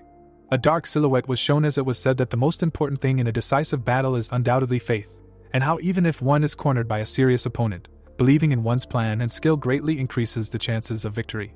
The man looked scared when it was explained that when there were allies, the amount of faith needed doubled proportionally to the increase in power. An angry Bruce bit his lip as he decided that before it was too late, he had to help his sister. He clenched the weapon in his hand as he thought about how he didn't care what the man did. The boy with the spear ran forward, thinking about how he was an invincible starfish and how he would withstand any of his pathetic attacks. Michael appeared behind him, asking if he really fell for it. Lila's brother was attacked from behind when the boy used the skill Quick Kill. The brunette looked ahead menacingly as he said that although it might seem like a nuisance, he hoped that he did not rely on the strength of his species alone. Blue energy enveloped the boy's palm as he added that he was not a fool, and there was no way to easily get rid of Starfish. The body of the enemy fell in front of Michael as he said that even though he kept hinting with his killing intent to keep his guard up, Bruce somehow managed to ignore it. Rick's comrade looked away as he addressed him, assuming he was going to brag about forcing him to do his bidding anyway. The spear was lying on the ground. Liquid was dripping from the boy's mouth and nose. Michael's mouth was slightly open, looking down as he told him to just relax and get comfortable. Bruce was lying on the ground as the man added that he didn't have to try so hard and that it would be better if he didn't move, although it seemed like he couldn't even hear him right now. The moment the boy had cut him was shown, Then it was explained that it wasn't an act of mercy, and that the last blow had been dealt by Michael a full year ago, and that it was one of the godly techniques he had learned in the fight with Sarah. His palm was open. He attacked his opponent from behind when it was explained that using the energy blade on his fingertips, he demonstrated a technique that passes through skin, muscle, bone and organs without cutting them. There was a forest near the river when someone said that, frankly, it was a pretty useless skill. The boy sat next to an elder, whom he apologized to. Then the elder explained that he was talking about the last blow, and then asked if he said he knew how to use it. Chris sat, looking ahead, when he added that he was not picky, and that despite his age, it was surprising that he was the only one who figured out what no one else around him could notice. The brunette blushed with embarrassment when he agreed with him, answering that he also had some talent. Then the man interrupted him, saying that it would be much better if he had another divine technique. The elder looked away carefully when he asked if it was true that he probably already knew it after using it. A water surface was shown when he explained that when fighting monsters, it was difficult to cut them cleanly. The youth turned his head to the side when he was asked if it was true that he had not actually defeated the opponent he had successfully used the final blow on, so the boy asked him again. Chris sat cross-legged when he answered that it was obvious even without looking, and that he probably used the final blow correctly, but it did not do as much damage as he expected, concluding that if his opponent was strong enough to awaken during the fight, he must be a strong monster, and that this was the subtle and difficult part of the final blow. The girl had her back turned as the elder explained that monsters of a certain level would simply regenerate even if they were cut, and that on the other hand, weak monsters could be defeated without using the final blow. Chris opened his mouth, staring ahead as he added that of course it was better than nothing, as it could still be a strong blow even if it didn't deal much damage, but it was a bit short of the difficulty and name of a divine technique, and that it was like knocking out an SSS rank character and finding out that he was the weak one. The apple was cut as the man said that if you thought about it, the fact that the cut was neat didn't help much, and that for a creature with the ability to regenerate, a clean wound was actually more convenient. The man held a saw as Chris explained that in fact, when fighting monsters, the dirtier and more ragged the wound, the better, and if he could apply some useful poison or curse, even better. The dark-haired boy watched him as the elder said that he knew it sounded too practical coming from someone as immortal as him, and then asked if it wasn't. The man held a fish in his hand as he explained that even if they called it monster hunting or something, it was basically just hunting another species for survival, and that it would be weird if it looked pretty. Michael shook his head as he said he understood, and then asked him to wait and asked how he did it. Chris looked away with the fish in his hands as he asked him again, and then reminded him that the same man said he had fished before, which was why he brought him there, and the boy replied that he wasn't talking about that. The boy stood next to the elder. Michael pointed to the fishing rod when he asked the master if his rod was in the same condition as his, adding that it had no float or weight. The surface of the water was shown when he said that was not to mention that there was no hook or bait. The fish opened its mouth when the boy asked how he had caught it in the first place. The man parted his lips when he told the student to look there. The immortal opened his palm when he asked him why he thought he had brought him there, and whether the boy seriously thought he would make him pretend to fish all day with a rod that was unable to catch anything. Michael introduced the elder when he replied that he thought it was some kind of mental training, and that in ancient times Taigong had said that fishing with a rod without a hook was a way to pass the time. The brunette was slapped in the face and told that it was nonsense. Chris, fishing rod in hand, looked away when he asked him again, saying that he thought he was one of those who didn't believe in such nonsense, and that maybe the average person didn't know, but it was guardians like him who were more likely to cling to such illusions. The boy raised his hands to his face when the elder explained that none of this mattered, and that maybe this method of teaching had been invented by Taigun, but the old man was too practical. Chris looked at Michael when he told him to think about it at his leisure, and then asked him if he thought he had ever caught a fish with a rod that had no hook, no weight, and no float, and how he could do the same thing himself. The dark-haired boy looked upset when the elder added that this was his task for the next month and that from now on he would not give him any hints or even hints. A dark silhouette was visible in the water as the elder informed him that he needed to catch at least 5 different types of fish in this river with this useless fishing rod. Chris looked back with a smile as he said that to be honest, even he thought that a month was cruel. But he was not the type to have much free time and that if he managed to do this, his final blow would truly be a divine technique. There was a full moon in the sky. The sun was shining on the dense forest. The dark-haired boy sat cross-legged as it was revealed that 3 days had passed since the elder gave the task. Sweat appeared on the boy's face as it was revealed that the conclusion he had come to was such that he felt stupid for even thinking about it. The fishing rod was shown as the boy thought about how you can't fish with a line that has nothing on it, and how it doesn't even sink into the water. Chris held the rod, looking forward, when Michael realized that he still didn't feel any magic or energy from the master, and that of course, if it was because he was immortal and he just couldn't feel it, then okay. But if he thought about it that way, he didn't have a chance to complete this task, summing up that he wasn't trying to teach him magic for fishing. The brunette looked at the bent finger, thinking that there was only one answer, and that it was creating components by manipulating pure energy, without magic. A stream of mana emanated from his finger, when the boy thought about how this was just a theory that he had just come up with. Sweat appeared on the boy's face. He brought his right hand to his left. Michael touched the blue energy when he realized that knowing in theory and being able to perform it in practice are two different things. The brunette sat with his back turned when he said that of course there are no guarantees and that creating objects from pure energy alone, without using magic, is very difficult, after which he thought that, frankly, this is why it took him 3 whole days to even just think of this. A colorful landscape was shown when it was explained that chi is a force that in itself has a very weak physical effect, and that it is necessary for the existence of living beings and can even contribute to their evolution to a higher level. But most living beings do not even know about its existence, which is why magic or sorcery using it as fuel is necessary for the manifestation of power. A fighting youth was shown when Michael thought about the sword and chi arrows he used earlier was a form of summoning with which he borrowed divine power and used his chi as fuel. The brunette looked ahead with a puzzled expression as he said that he didn't understand and that it didn't make sense, and that even if it was possible to create something with just energy, wouldn't it be much easier and more effective to just use magic?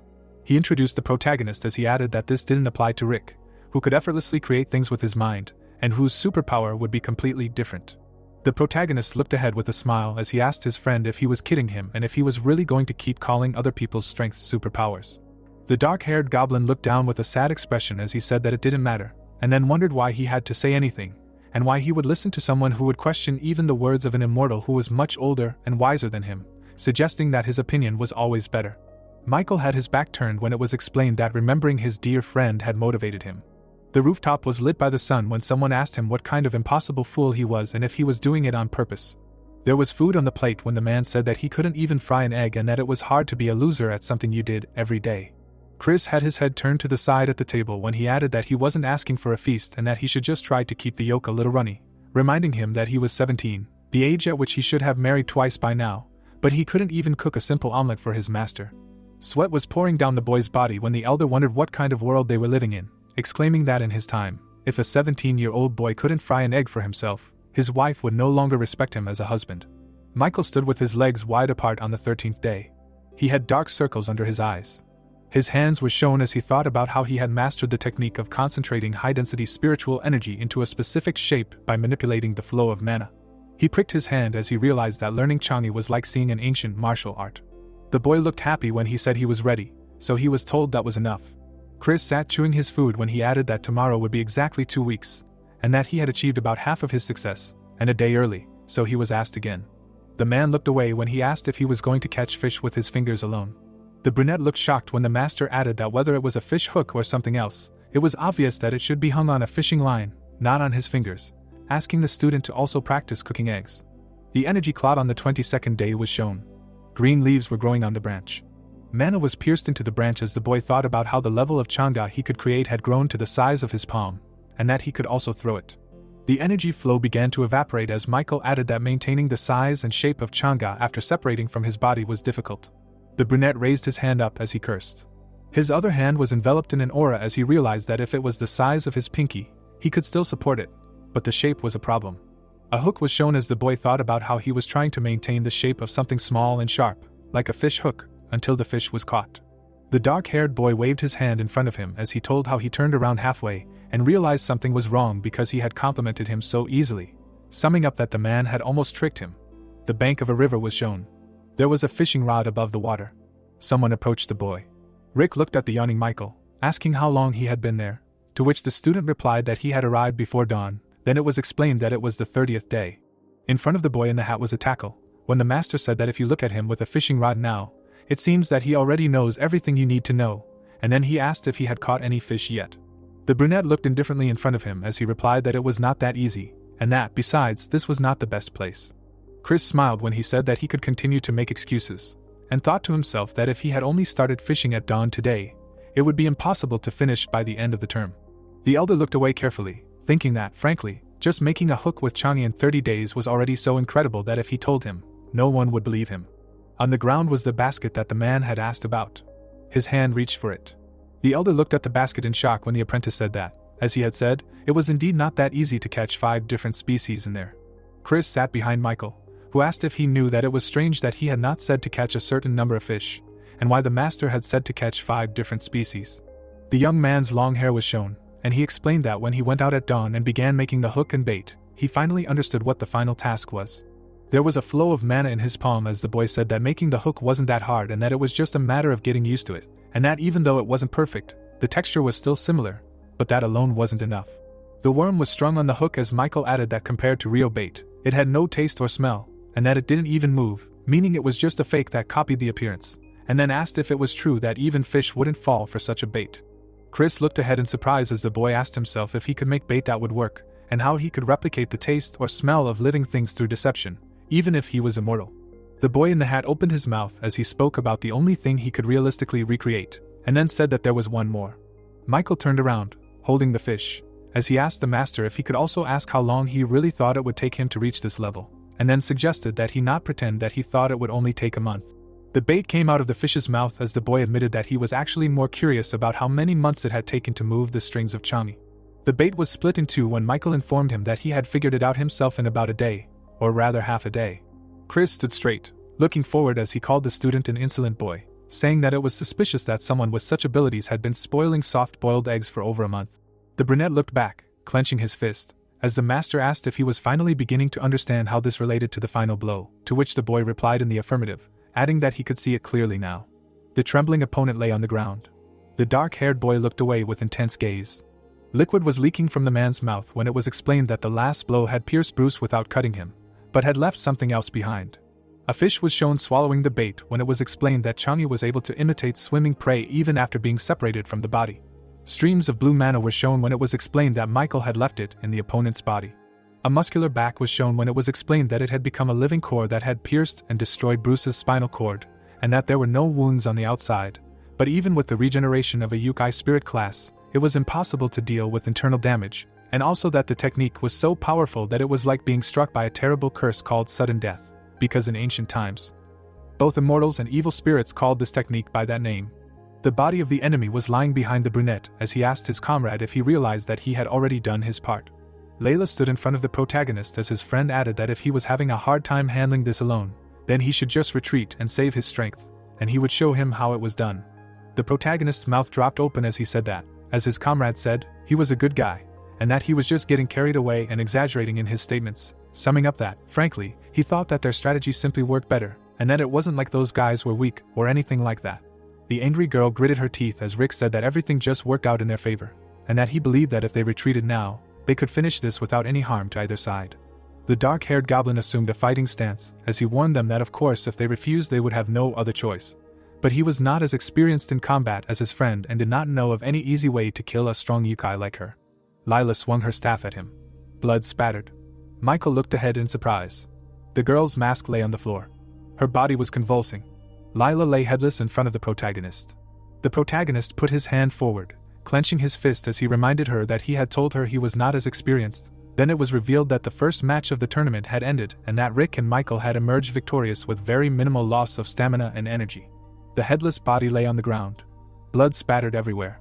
The brunette looked surprised as he wondered what just happened and what happened, thinking about how the opponent had attacked but the protagonist hadn't moved until the very end of that attack. He remembered how the girl had swung her staff as he thought about how he naturally thought that he would block it like usual. But by the time he heard the sound, his fist had already been thrown forward as if someone had cut out the middle of the video. The boy's pupils narrowed greatly as he thought about how, although he was a little relaxed, he was still wary, and how his speed had surpassed even his eye power that he had trained for the past year, so much so that he had defeated a spirit-level monster in one blow. The protagonist's hand was thrust forward as his comrade wondered when he had mastered that technique. Elsa appeared next to Michael as she exclaimed that the two of them were amazing and that she personally thought that their opponents were at least one level above them, since they were contenders for the championship. But their martial art was so great that she felt ashamed of her limited horizons. Sweat appeared on the boy's face as the host added that what was especially interesting was the concealment technique, hiding his presence until the very last moment, and that when he finally revealed himself, the audience was shocked. Then he asked about whether there was a problem with that or what, and that he didn't have to give a victory speech or anything. Elsa held a fan to her face as she replied that it was a great idea and that they would definitely think about it for the second round. The surprised boy was shown in profile as the girl explained that she had another reason for going on stage, since they had not yet met the victory conditions. The presenter looked away with a smile as she said that, of course, for all viewers their victory was obvious, but that was just their subjective opinion, and that depending on how you interpret it, you could say that the decision had not yet been made.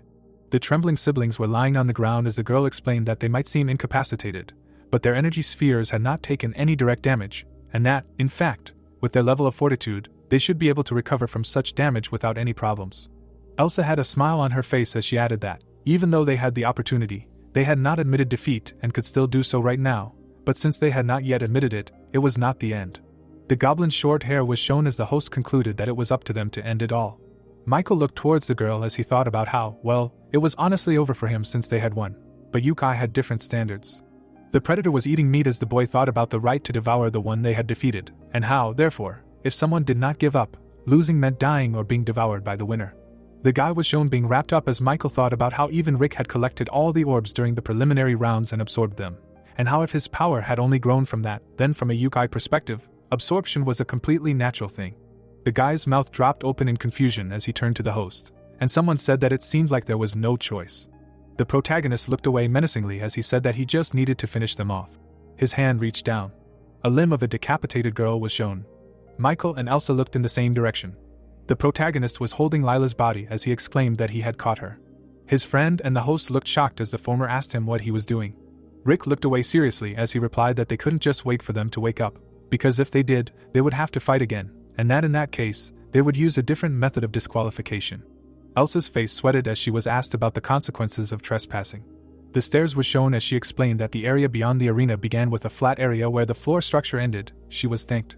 The dark-haired goblin looked back carefully as he asked his friend if he had heard that, and then ordered him to remove one outside the boundary. Bruce was lying behind the surprised youth as the protagonist asked if it was correct that there was no guarantee that his technique would work indefinitely, and his comrade replied that he was right. Their quarters were shown. Michael turned towards the protagonist, who said that he was exhausted, and that if you don't look at his energy and stamina, he felt incredibly tired, guessing that it was probably due to the strain. Rick turned around, looking back as he was asked why he did that. The dark-haired boy opened his mouth slightly, looking ahead as he spoke about the Yukai they defeated, and then asked if it was true that he knew the conditions, reminding him that the Dragon Palace had given its permission for them to be absorbed, and then the boy asked why he hadn't absorbed them. The protagonist looked away with interest as he replied that it was because his comrade didn't like it, and then he said that he was serious and asked him not to be clowning around. Michael sat down in front of the protagonist as he said that the two were the strongest opponents they had faced so far, and that he didn't think he suddenly felt uncomfortable thinking about them dying or being absorbed. Rick's mouth was slightly open as he explained that they could still be useful. The dark-haired boy looked confused as he asked him again, and then he replied that they had fought for victory until the very end. Layla was shown holding a weapon as the goblin explained that if they were on the rebel side, they wouldn't have fought so hard in the competition, which would be cancelled anyway, and that they didn't know what would happen. The protagonist held a bottle as he added that so later when it all started, even if they didn't join them, they would still be useful variables, and that since they were the Yukai of the Korean peninsula, they wouldn't follow the dark spirits. The protagonist lowered his serious gaze as he said that, besides, yesterday after taking several energy spheres, he realized that simply eating them didn't do him any good. He poured water into a cup as he explained that no matter how powerful the energy was, he also needed time to digest it, and that he couldn't digest mana of their level in the same day. The two were sitting across from each other when Rick concluded that greed would burden his body, so it would be better to leave the healthier options. Michael stared ahead in amazement as he replied that he understood, thinking that now that he had explained it, it seemed more like a rational choice, and that if he had been in his place, he would probably have made the same decision. The protagonist raised his cup to his mouth as his friend thought about his words about sparing them to use them, and how he had said it so casually that it now felt strange. There was a door behind the boy, as he thought that maybe he was just imagining it. The door suddenly opened. The two looked in the same direction as someone said that they knew it would be rude to just show up on them. The girl was standing with a tray in her hands when she said her name and said that she was one of the generals who commanded the Golden Army of the Dragon Palace, and that after witnessing their amazing performance in the match earlier, as a warrior, she could not contain her admiration, so she dared to come there. The contents of the tray were shown up close when Rena said that she had no other intentions, and that she simply brought alcohol and hoped to chat with the Earth heroes, but if they were uncomfortable, she would leave immediately. Michael looked ahead in confusion when he admitted that he was not very comfortable at the moment. Then his friend responded with agreement to the guest. The protagonist was sitting in front of his comrade when he said that they themselves were already bored, and that if they could meet someone from the Dragon Palace, they would be grateful.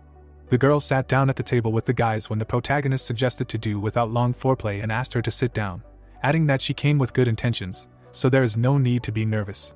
Sweat was running down the brunette's face when Rick asked if it was really alcohol, saying that even the bottle gave off an amazing aroma. Then the young man thought that it was more like his usual comrade.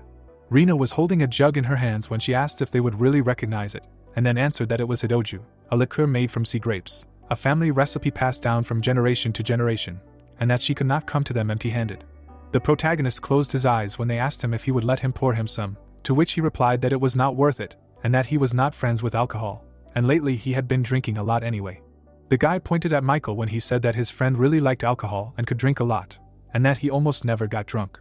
Rina was sitting in front of the brunette when she said that she was pleased to meet him and that she was very happy to meet him, then he agreed with her. There was liquid in the cup when the young man thought about what they were doing when everything could blow up at any moment. The guy looked down at the cup when he thought about this liqueur. The girl with glasses was next to the protagonist when his friend said that the alcohol was really good, then she asked if it was true and admitted that she was worried that people from the earth would not like it. There was furniture in the corner of the room. There were dishes on the table when the guest said that she could not believe it, and that she knew that people grow up quickly, but it was somehow strange to believe that he would only turn 17 this year.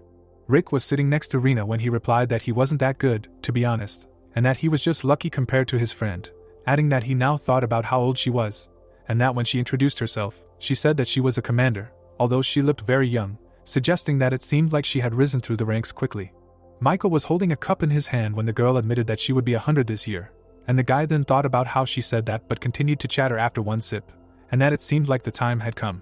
The brunette took a sip of alcohol, thinking about how even if he and his friend's match had ended quickly, the third match must be in progress now, and that the time had come.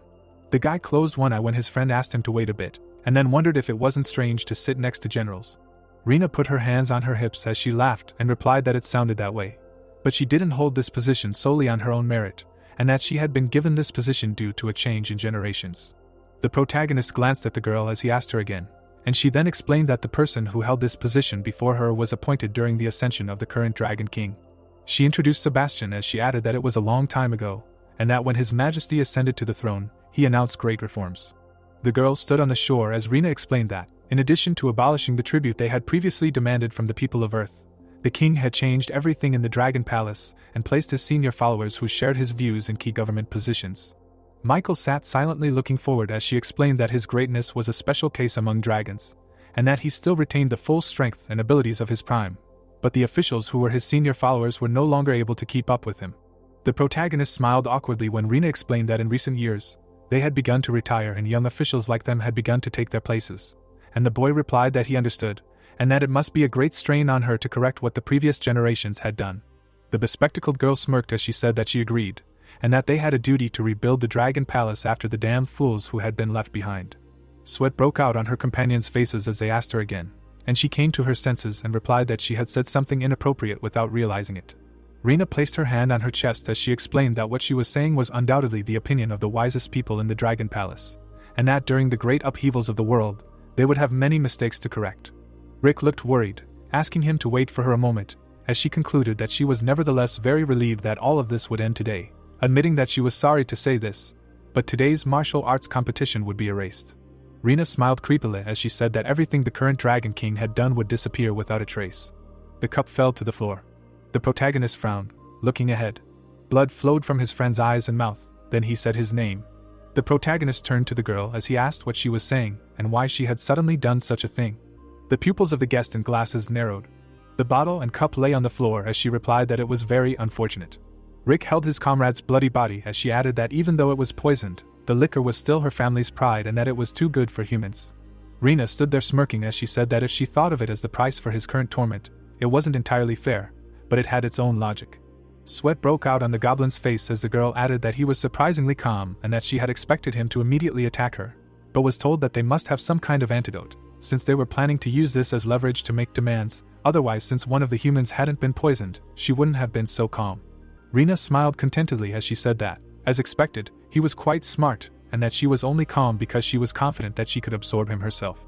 The guest was in front of the boys when she suggested that this must all seem very sudden to them, but today the current Dragon King would step down, announcing that they would apologize to the other participants for canceling the tournament and compensate them for their expenses, but there would be an exception for the humans. Michael's bloody face was shown when Rina explained that they would still have to pay for stepping into the Dragon Palace without knowing their place. The girl with glasses was shown in profile when she said that luckily for Rick, someone thought highly of him. She presented a dark silhouette when she explained that he considered him very valuable, and that the new Dragon King expected him to be by his side using his goblin powers for the sake of their palace. The protagonist shook his head when Rina told him that if he went to the new king and swore allegiance, she would prepare an antidote for the human, and the boy asked her again, noting that she could see that his friend needed help very urgently. The girl with glasses opened her mouth slightly when she answered that she assumed that he would drink too, so the poison was not that strong, but it seemed that human bodies were even weaker than she thought, and that even lowly yokai could last at least a day. The protagonist looked worried when she informed him that there was no antidote yet anyway, and that if he was that afraid, he would just have to follow her as soon as possible. Michael gritted his teeth when his companion said that he understood. Rick sat up, placing his hands on his hips when he promised that he would do whatever they said, and then politely asked them to save his friend. Rina stood right in front of him as she replied that he had finally made up his mind, and that given that he had come forward, she would hurry up as well, summing up that it was reassuring, and that she hadn't thought it would go so smoothly. The girl with glasses looked away, her mouth slightly open, as she admitted that, to be honest, she was even a little disappointed, because she had hoped to meet him, but she hadn't thought that he would renounce his pride and dignity for the sake of an ordinary person, and then told him to follow her. The protagonist turned his head to the side as he wondered if he could at least ask about the person he would swear allegiance to. There was a corridor in front of the guest as she replied that she didn't think he was in a position to ask questions, and then reported that the crown prince, who was currently in prison, would soon overthrow his father and take the throne. The protagonist looked ahead tensely as she told him that he was about to meet the most powerful of the major generals and that he should be careful with his words and actions. They walked down an empty hallway. Michael was lying on the floor as he said that he was in a lot of pain. His head was in a pool of blood as he groaned. The brunette calmly looked up as he said that he had hit the nail on the head, then it was told that he had used the secret art of heavenly energy. The hallway was empty as the youth wondered if they were naive or just stupid or both, and if they really thought that they would fall for it when they came to them so openly and offered them treats. Michael looked thoughtful, thinking about how he had been thinking about this since middle school, but Rick's ridiculous and harmless appearance seemed almost terrifyingly good, and how, frankly, he thought it was only because of his thick frame, but he didn't expect that even there his deceptively kind attitude would work. The protagonist walked behind Rina, when his comrade thought about how, although he knew that he was hiding something, before he could look back, his guard was down, and how this was practically a superpower, summing up that even if the enemy side recruited him earlier, he still managed to infiltrate in no time and get important information. Michael touched his hair, when he said that now that they had dealt with the general, they would probably ignore him for a while, thinking that he was not a threat, so he should set the stage. A magic ball was shown as it was announced that the first round of the finals was almost over. Elsa blushed, looking ahead as she wondered if it was worth saying that each match had exceeded her expectations, adding that as the daughter of a warrior family, she had watched several tournaments before, but this was the first time she had seen a competition of this level. The girl crouched down next to the brunette as it was explained that they were the winners of the second match. Liam turned his head to the side as he asked if it was too much, saying that fortunately nothing bad had happened, but she could have gotten hurt, and that she could have just left him to the front and supported from the back. Louise's mouth dropped open, looking ahead as she replied that she knew, and that given the situation, they should save his strength instead of hers. The brunette looked down thoughtfully as she added that if she pushed herself to the limit, she might be able to get closer to awakening. Blood dripped onto the floor. Taylor looked ahead as she said that she knew it would be like this the moment he recklessly barged in. The armless boy sat in front of her as she said that his father would be proud of him if he could see him, and then called him the future heir of the family, humiliated in front of the high-ranking officials of the Dragon Palace. Her brother had his back to her as she politely asked him to correct himself, explaining that it was because he always rushed forward without any control that he ended up in situations like this. The blonde's wound was shown up close as he agreed with her. Tom turned around, smiling as he asked if that wasn't fun. Taylor covered her face with her hand as he asked if she realized that the more he thought about it, the more he realized that he was glad he came there, and then asked her to just watch Rick's fights. They were all awesome.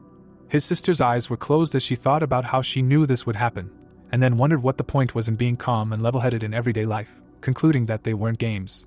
The girl remembered her brother smirking when she thought about how when the final battle began, it was like his mental development had regressed to the level of a 10-year-old, and he just ran forward mindlessly, and how he could have used at least one hemisphere of his brain in moments like this, but instead he relied on his instincts and intuition. Taylor stared ahead when she suggested that maybe it was because of the blood and that was why he was chosen as the next leader. Then her brother turned to her, saying that she seemed fine too. Tom walked towards her when he said that she didn't look so good before they got there, and that maybe her mood had improved and it was reflected in her abilities. Or it was because she brought Reja back and met Rick again. Then he was asked about what kind of nonsense he was talking. Taylor looked displeased when she asked him if he thought her bad mood affected her magic that much, and how pathetic of a mage he thought she was, saying that she already said that she just didn't feel comfortable on the Korean peninsula. A map was shown as the girl explained that for someone like them, a Shikigami summoner, The most important thing was the place they were in, and that if the natural energy of the place wasn't right, they would feel like sea fish in fresh water. The injured brother stood in front of the brunette when he asked if it was that bad and then admitted that he didn't think it was that hard since there was a lot of energy. Then she replied that it wasn't a question of good or bad, but that it was a matter of compatibility, then asked if it was true that he hated shrimp even though everyone else loved it. Tom turned his head to the side when his sister asked him to do something about this sight, since even she felt sorry just by looking at it, and the blonde man agreed with her, after which it was explained that he and Taylor were the winners. The dark-haired girl placed her hand on her waist when it was announced that they were now moving on to the last match of the first round, and that if their track record alone was anything to go by, they were superior to all the participants in the tournament, adding that firstly, Sarah, who was a direct descendant of a great sage equal to the heavens, had demonstrated overwhelming superiority in the preliminaries. And that with the exception of one defeat, she had finished each of the matches in just one hit, concluding that she was the true heir of a great family. The two sisters stood together as the host explained how they had overcome their weak bloodlines to get there, and that the next contestants were the dear spirits from the Korean peninsula, Eileen and Jessica. A woman's silhouette could be seen in the distance as someone said it was a shame. The girl licked her lips, looking ahead as she said it would be better if they didn't meet now, based on what she had seen, and someone cursed. Jessica's mouth dropped open, looking wildly ahead as she wondered why it was always like this, and why she always had to face such delicious opponents when she couldn't eat them. Her sister turned to her and said she knew what Jessica was thinking, and that she even kind of agreed when she asked if she should just forget about it all and take the risk like last time. Eileen was shown in profile as she added that they had all been in Christopher's debt since birth, every single one of them, so she thought it was only right to help him when he asked. The girl's mouth was slightly open as she said that as long as they could stand it, of course. The two sisters stood together in the distance. Sarah looked ahead sternly as she thought about how it couldn't be any other way, and that if her perception of energy hadn't broken down, then these two were definitely dark spirits. The monster opened its mouth wide as the girl thought about how the one on the right, if she wasn't mistaken, was the cursed beast she had spoken of, guessing it was greed, and how it was almost the same negative energy she had felt from the traces of greed from previous generations that she had examined before coming there. The brunette drew her eyebrows together, looking ahead as she thought about the other one, realizing that of course she hadn't felt anything like this before. A dark silhouette with horns was shown as Sarah thought about how this one was more unpleasant and sticky compared to greed and how she didn't know what kind of magic it was, but if she got hit it would be the end. The beautiful girl held her hand out as she said that this was getting interesting and that the two dark spirits were the perfect test to see if she was worthy of becoming the ruler of the Yukai. Both sisters looked to the same side. The red shoes touched the floor. Eileen opened her palm. Sarah was shown in profile. The girl opened her mouth as she said that she refused. The brunette looked ahead in shock. Eileen raised both hands as she asked if she was doing it right, repeating that they gave up. Elsa looked ahead in confusion. Jessica stood next to her sister as they were asked about what just happened. The host was in front of Eileen when she asked them if they had come all the way to the finals and were just giving up before they even started the fight and why, and the girl laughed and apologized for disappointing them. The blue-eyed blonde was shown in profile when she answered that, as she had said earlier, they were not a particularly strong breed, so they did not overestimate their abilities, summing up that they came there more for the experience than to win. Elsa looked confused when she added that they had planned to at least finish with dignity. The host looked at the silhouette behind her in fear when the sisters asked what they could do if they had already encountered something similar at the very beginning. Eileen stood in front of Elsa when she said that this was why they were giving up, and that of course they were ashamed, but there was nothing they could do about it, and that by simply coming this far, they had already achieved their goal. Sarah looked surprised when it was explained that she had thought of almost every possible option by this point, and that the most reasonable goal for the dark spirits seemed to be to kill the Dragon King. The weapon was pointed at the throne when it was explained that throughout history, everywhere in all times, people say that every throne stands on the tip of a rebel's blade, but this does not apply to the Dragon Palace. Mirabelle sat next to her father when it was explained that, as Sarah had told Riku earlier, the Dragon King's personal power was on another level, and that no matter how many forces or armies were gathered, it was impossible to challenge such an absolute being like him. Sweat broke out on the brunette's face when she realized that their only chance was the prize given to the winner of the martial arts tournament. An archway was shown when the girl thought about the Dragon King personally congratulating the winner and leading him to the palace treasury, where he would be allowed to choose any item. There were dark silhouettes behind Sebastian as Sarah decided that this was the only chance to get close to him without raising suspicion or alarm.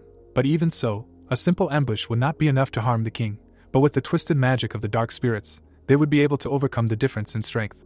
3 people stood in the distance as she thought about how they themselves had given up this opportunity, and then wondered what they were trying to achieve by doing so.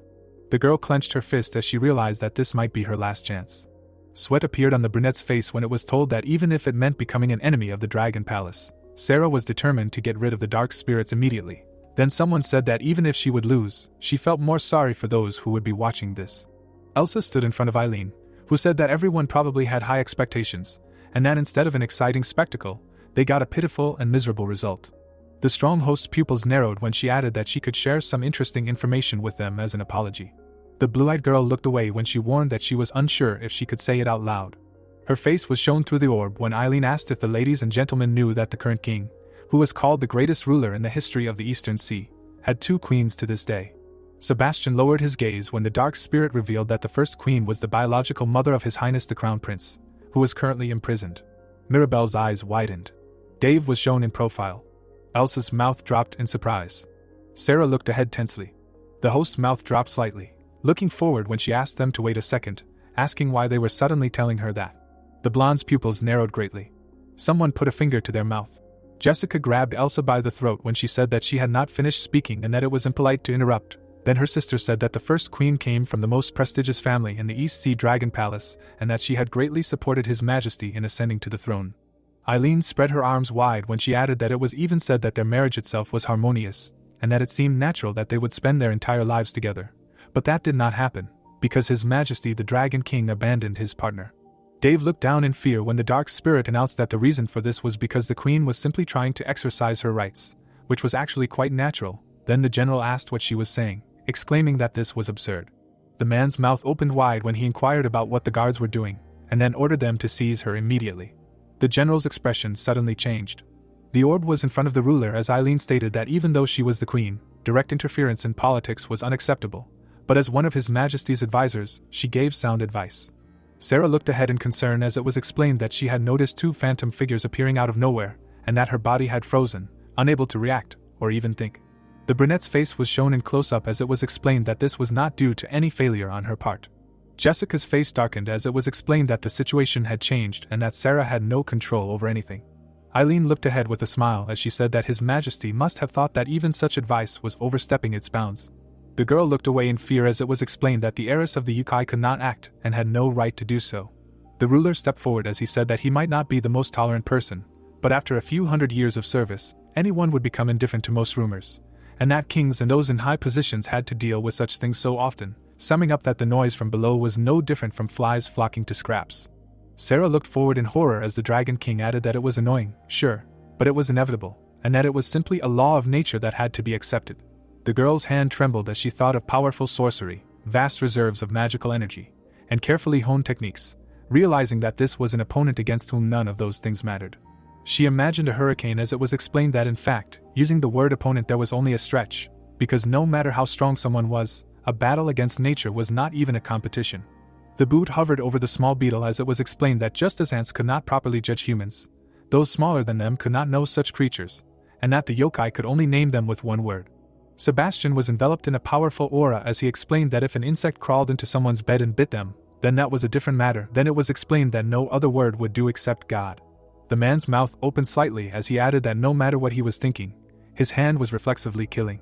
He pointed his finger in front of him. A stream of blue energy appeared in front of Elsa. Someone was squeezing the host's throat. A part of Jessica's body was shown. Sebastian stood in front of Eileen, who laughed nervously. She looked away in horror, covering her mouth. The chin of the Dragon King was shown, asking who she was.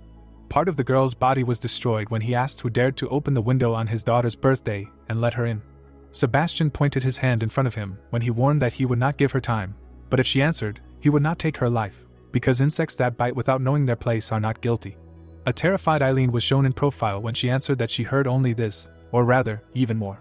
Christopher sat with his eyes closed when he told her that, of course, the rebellion simply would not succeed, because the Dragon King is an entity superior to any simple yokai, and that even outside the waters no one can compare to him, because he is literally the absolute ruler of the Eastern Sea, and also that regardless of their numbers, strength and size, they must fight the master of this world. The girl looked at the boy carefully when she said that she heard that he was much stronger than him, and then asked if she and Jessica could do anything, to which he replied that of course they could provoke him. The dark-haired boy looked away with interest when he added that they needed to hit the Dragon King in the most painful place, that sensitive topic that he did not want to hear about, and that by saying this they would make him come out. Then Eileen asked about whether he would kill them with one blow. A luxurious apartment was shown, when the goblin laughed and asked her not to worry, answering that of course if the king wished, he would kill her instantly, but he would not do that. The boy brought the glass to his mouth as he explained that he was a kind person and fully aware of how powerful he was, and that it was like people who didn't crush ants, and then asked if it was true that they couldn't be called stupid or reckless, summing up that even if an ant did something, everyone would just indifferently think that he could do whatever he wanted, and that Eileen would take advantage of it. The girl looked away carefully as she began to answer. Christopher held the glass in front of him as he said that, roughly speaking, it was a weapon that could kill God, or, to put it simply, it was a poisonous sting that he could attach to her like an ant, and that he couldn't use this power on his own. But with Eileen's abilities, it would be possible, summing up that he wondered what kind of expression he would have, and that it was a pity that he couldn't see it with his own eyes. Sebastian looked forward in shock as the girl relayed the boy's words about how it would be nice to see his face when the dragon-slaying divine weapon he had given to humans ended his life. The girl began playing a musical instrument, as it was explained that the treasure was a flute that calmed 10,000 waves. Eileen looked down at the instrument as it was explained that no one but the Dragon King knew what the yokai who chose death was doing, or what the melody she was playing meant. They were in a magical realm. Mirabelle was shown in profile. Dave's face was dripping with sweat as it was explained that in this world, even those who claimed to know Sebastian best did not understand. Dark silhouettes were shown as it was explained that those who had led the dark spirits to overthrow the ruler could not comprehend it. Elsa sat clutching her throat as it was told that those who simply watched the situation unfolding before them could not comprehend. Sarah stared ahead in amazement as it was explained that even the most talented of observers could not understand. The girl played the flute. The robes touched the floor. The Dragon King fell to his knees, petrified. He looked ahead with a frown. His hands touched the musical instrument. The glass was on the table as someone said that this was an old story, that it happened more than 1,000 years ago, and was forgotten not only by humans but also by the yokai. The youth opened his mouth in a half-smile as he told that at that time, the former Dragon King did not have a definite option. Young Sebastian and his brother were shown as he explained that there were only two possible heirs to the throne, and whether it was difficult to determine their superiority or for other reasons, but the ruler could not decide for a long time which of the princes would succeed him. The hat fell to the floor as it was explained that, unfortunately, at that moment the Dragon King had fallen ill, was bedridden and could no longer move or even maintain clarity of mind. Angela was sitting at the table, looking away, when she interrupted, saying that, in general, this was a rather banal story, and that the two heirs had decided to kill each other for the throne and used this weapon for this. Christopher looked straight ahead as he answered that no, and that, fortunately, nothing of the sort had happened, because the younger brother, who had become the current Dragon King, had no claim to the throne, so he decided to leave the sea for a while. The waves crashed against the shore. Sebastian walked confidently along the beach as the goblin explained that while he had no ambitions for the throne, the atmosphere would certainly be strange with two contenders for the throne, and that by leaving he was going to reduce his influence so that his older brother could rule as heir. The man with the staff turned his back as the boy added that besides, he had a good reason to leave the Dragon Palace then. Sebastian glanced out to see as Christopher summed up that the younger brother had left home for quite some time, believing that everything would be fine in his absence. The sunny coastline was shown as the goblin explained that this was not to be.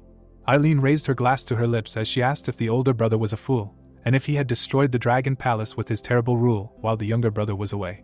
The brunette looked ahead with a smile as he replied that if that were the case, the story would be much simpler. Sebastian looked horrified as he added that, unfortunately, the older brother was actually a great king, at least from the perspective of the Dragon Palace. A deserted coastline was shown. The girl watched the dark-haired boy as she asked what the Lizard King had to do with the drought, to which he replied that it might not be immediately obvious, but the sea had a strong influence on the Earth's climate. Christopher looked ahead with concentration as he explained that historically, Dragon Kings controlled the weather in exchange for tribute from the coastal regions, and that of course, it was always an exchange, something along the lines of if they offered them tribute, they would make their lives better. The withered trees were shown as the goblin explained that the older brother had gone completely against the grain, and that he had made it so that if they did not bring them tribute, he would do everything to ensure that they would not survive. The man sat by the tree trunk as the boy explained that first the plants and animals of the land began to wither, and then the humans, and that the yokai of the land were no exception.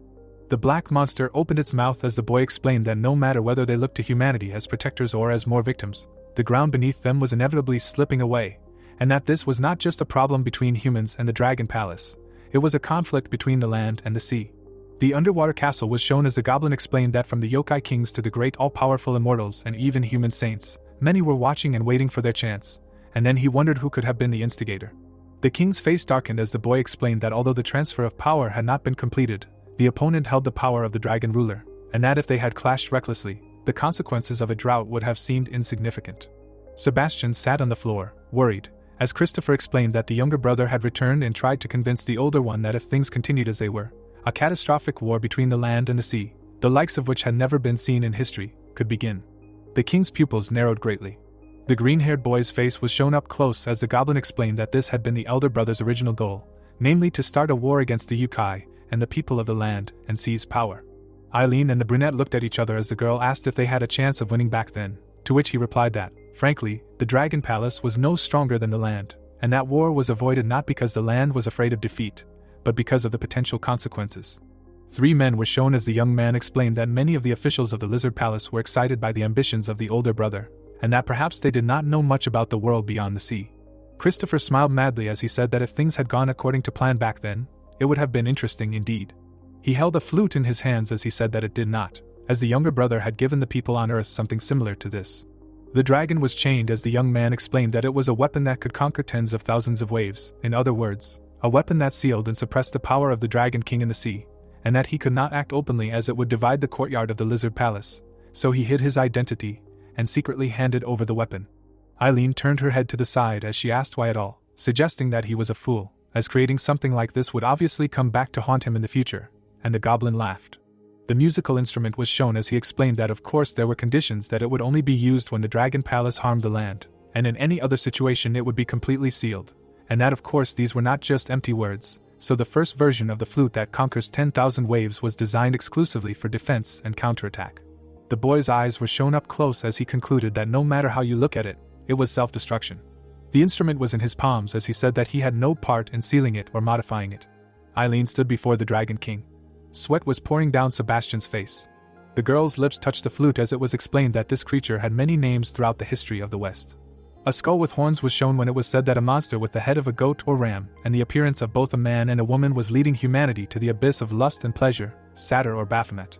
The horned creature played a flute when it was named Asmodeus, telling that this was probably the most famous name ever given to a dark creature. The girl in shoes jumped up. In the distance, Eileen stood with her back turned. Sarah's eyes sparkled when it was said that the one who was the fastest to realize the situation and start acting was the descendant of the Monkey King. Eileen's short hair was shown when the brunette thought that although she did not know exactly what kind of flute it was clear that its effect was binding the Dragon King and that playing it required complete concentration.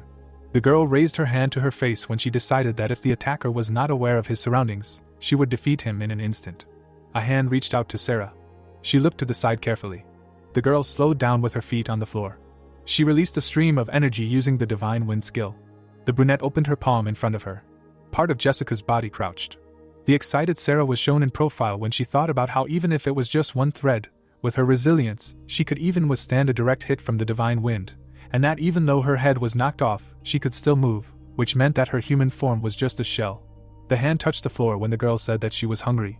The monster stuck out its long tongue, repeating that it was hungry.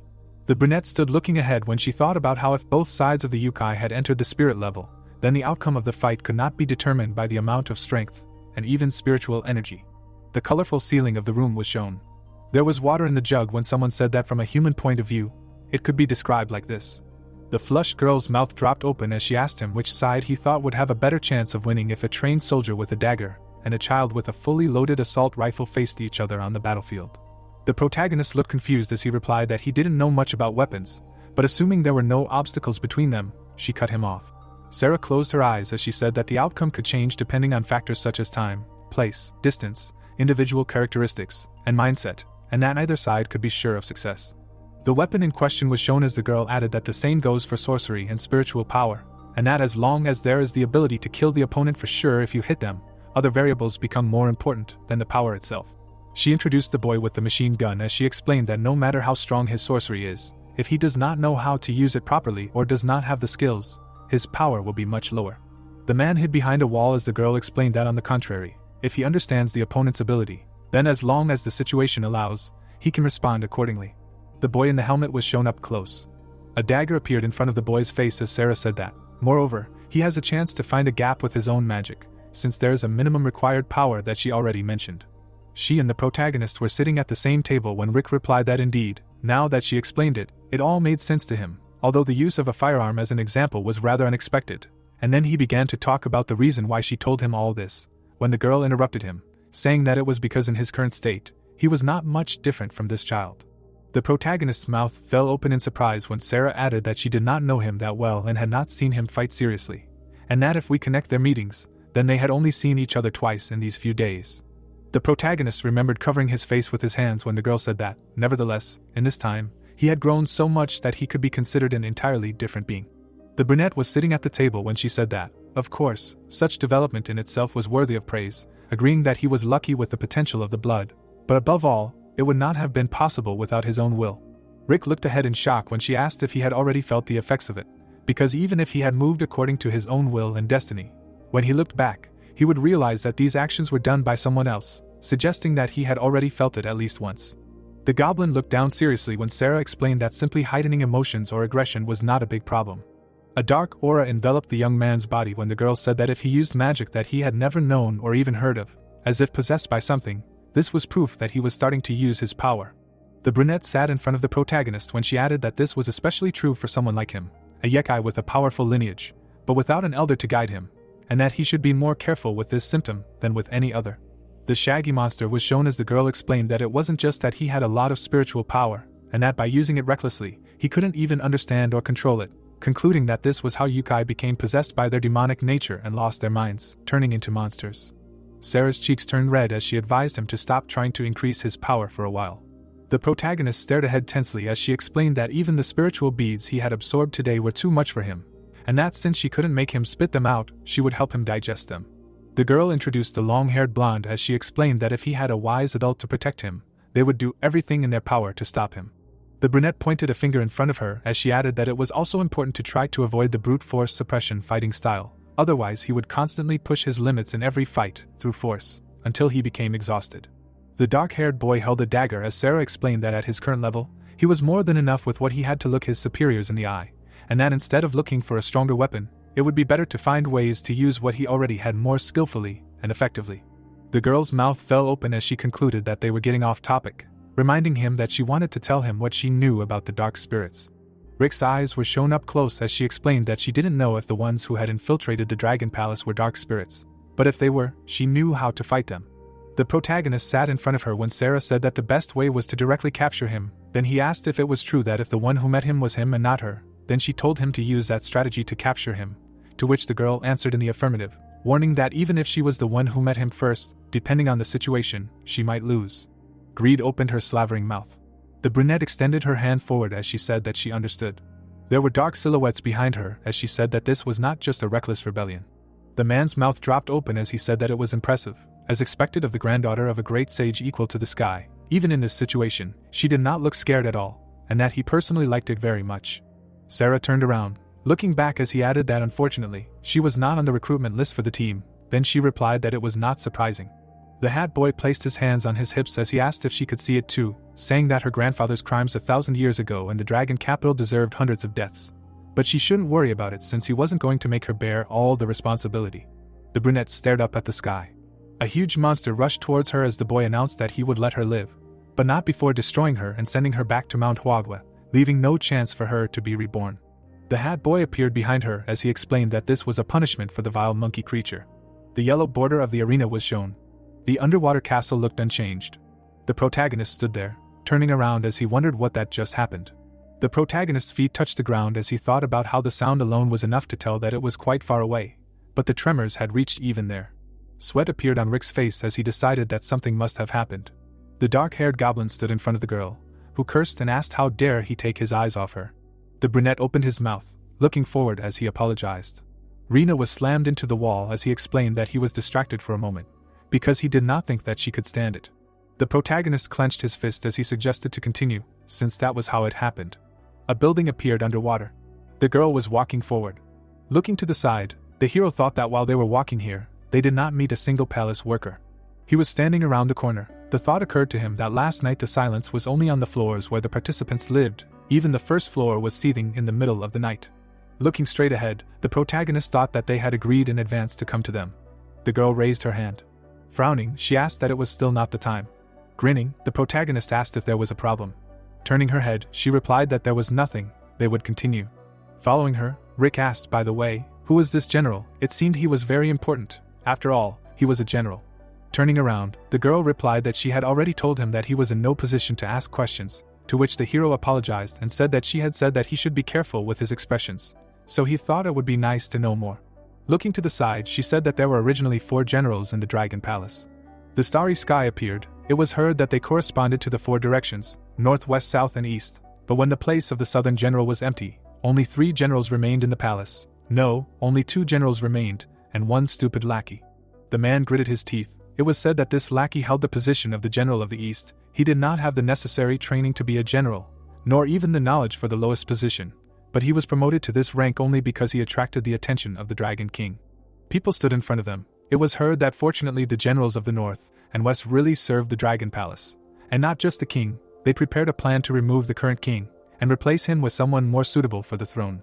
With wide eyes, the hero asked what, and by that someone she meant the daughter of the Dragon King, who was having a birthday today.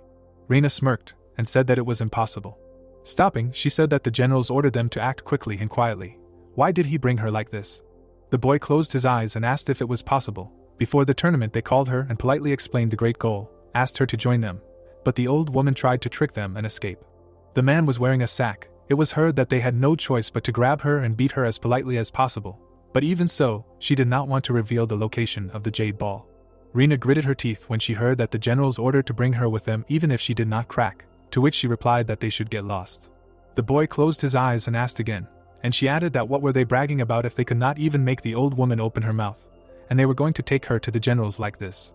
A glow appeared around the girl and she said that she would personally check whether she was talking or not, so let them go and let her figure it out. They lowered the woman down. Gritting her teeth, Rina asked what, and by the way, wasn't she one of the traitors? Hadn't she spent thousands of years fawning over the Dragon King?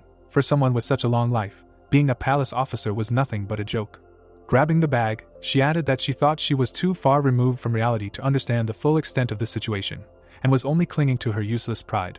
Blood dripped onto the floor. The protagonist's eyes widened in surprise. The girl looked down and told him to listen carefully. The woman gritted her teeth when she heard that she had no idea why the generals were merciful to a worthless old woman like her, but when such a rare opportunity presented itself to her, she should accept it with gratitude. She trembled and replied that the one who gave her this rare opportunity was His Majesty, not these traitors. As a servant and a resident of the Dragon Palace, she could not support her ungrateful rebellion. Looking at her, Rina heard that if she tried to convince her, she could just take her old soul, to which she replied that everything was clear. She was answering as expected. The guy closed his eyes, hearing the appeal. Looking straight ahead, Rick heard that let them take this boy to the general on her behalf. She had already put a leash on him, so he could not resist. Squatting, Rina said that now, she knows that their family originates from a branch of the dynasty of Dragon Kings. Small people dismiss this as rumors made up by their family, but this is a historical fact recorded in the archive. Grinning, she added that a long time ago, 2 snakes settled in the eastern world. One passed through the Dragon Gate and became the first Dragon King. The other, unfortunately, remained a snake and began their family. Raising the woman's head, Rina said that the serpent race that could not become a dragon, they do not have the ability to rule the sea, but instead they created another force. Smiling, she added that the power of poison, they can calmly control the toxicity, shape and effect of the poison. She can create a poison that will end her life, instantly and painlessly.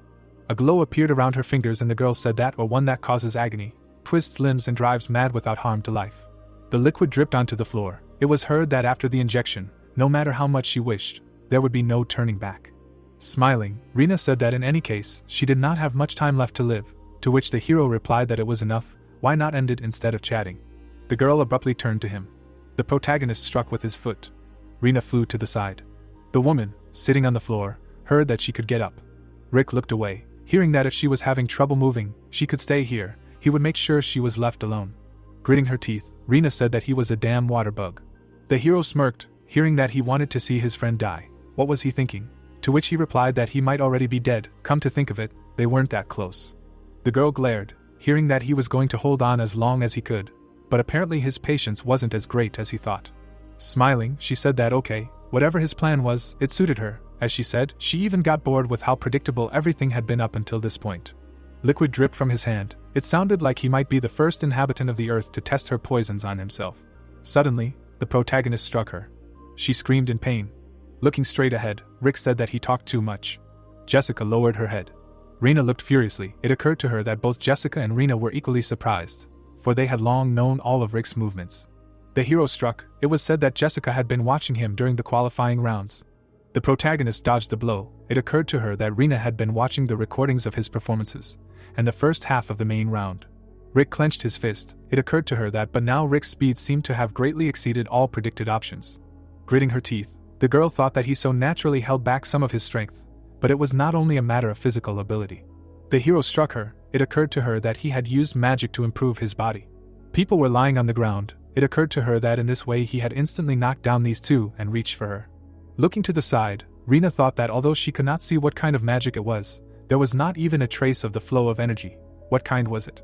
A glow appeared around her. It was said that it did not mean anything, when he already knew that something like this, perhaps she could react to his speed. A glow appeared around the hand. The girl lowered her palm down. Suddenly, she splashed poison. The hero froze in front of him. He frowned. The protagonist rushed forward. He grabbed the woman abruptly. Closing his eyes, the guy sighed. He froze in amazement. Rick abruptly jumped up. They began to float to the land. The girl waved her hand. Looking down, the hero said that he was sorry. Jessica asked in amazement, hearing that she would try to make it as painless as possible. The protagonist abruptly threw her aside. Horns appeared on his head. He held a weapon in his hands. Rick abruptly swung the weapon. The hero looked in surprise. The poison collided with the glow. The protagonist clenched his teeth tightly. He stood in front of the girl. Rick bent down to the floor. He opened his eyes in amazement. Holding the weapon in his hands, the hero thought that he swung with all the force he could, but his bat instantly melted, making defense meaningless. The corpse was lying on the floor. The thought appeared that the leg or arm would be fine, but if this blow hit his head or torso, it would be a matter of more than just regeneration. The people were standing back to back. The thought appeared that this was a completely different level than anyone using poison when meeting him. They were chasing him and Michael for no reason. The girl's eyes lit up. The protagonist abruptly rushed forward. Rena clenched her teeth tightly. Frowning, Rick thought that but still, with this level, either range nor speed were particularly dangerous. He would be able to dodge and gradually reduce the distance. Looking straight ahead, he added that as soon as he got close enough. Suddenly the hero looked in surprise. The thought appeared that Rena's poisonous magic, capable of creating different types of poison, had several rules. The potions were shown. It was said that each additional advantage added to the poison would increase the amount of magical power consumed exponentially. Rena could not create a poison that had no shape, color, smell and was lethal in small doses. The girl smiled widely. The thought appeared that if the poison had no shape, color and smell, then it could only cause mild paralysis, and that was why it should be used in combination with other poisons. Looking straight ahead, Rena thought that he had fallen into her trap. The hero ran forward rapidly, thinking that in a fight with an opponent with a high master level, even accidentally hitting him with a poisonous whip is not so easy. At best you can limit his movements and slow them down. A glow appeared around the girl. It was said that this is why she had previously used a poisonous whip to distract attention and created a poisonous fog. Rena raised her hand and thought that while the toxicity of the poison is minimal, its camouflage and dispersion are excellent.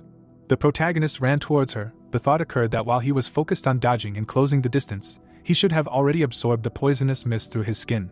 Rick stopped abruptly. The girl opened her eyes wide and thought that the paralysis would only last for a few seconds. But once the poison began to take effect, even the Dragon King himself would not be able to control his body. The hero ran towards her. Rena grinned, thinking that this was the end. Suddenly, she jumped up. The girl stretched out her hand forward. The woman looked at him in fear. It was said that Rick's talent was indeed undeniable. But if you look at the history of the Goblin race, there were many geniuses like him. Rena looked away. A thought arose that when it comes to this technique, no goblin in the past or present could compare with the boy. The reason is simple. Rick himself created this technique. Waves appeared. Looking straight ahead, the girl said that Taysan Amal is a gift that increases the weight of her own body, or to be precise, its mass. The hero looked in amazement. Hearing that, however, in childhood, training alone, she suddenly came up with something, and when she realized it, putting her hands on her hips, the girl said that she realized that she was perhaps capable of something more. With wide eyes, the protagonist asked that she began to act differently and reduced her mass. Looking down, the girl said that their unique ability is sealing something in their own blood. Jean showed up. It was heard that the time of enlightenment also depends on the personality, abilities and level of training. Some people will never achieve it, but when enlightenment comes, it will become as natural as walking or breathing.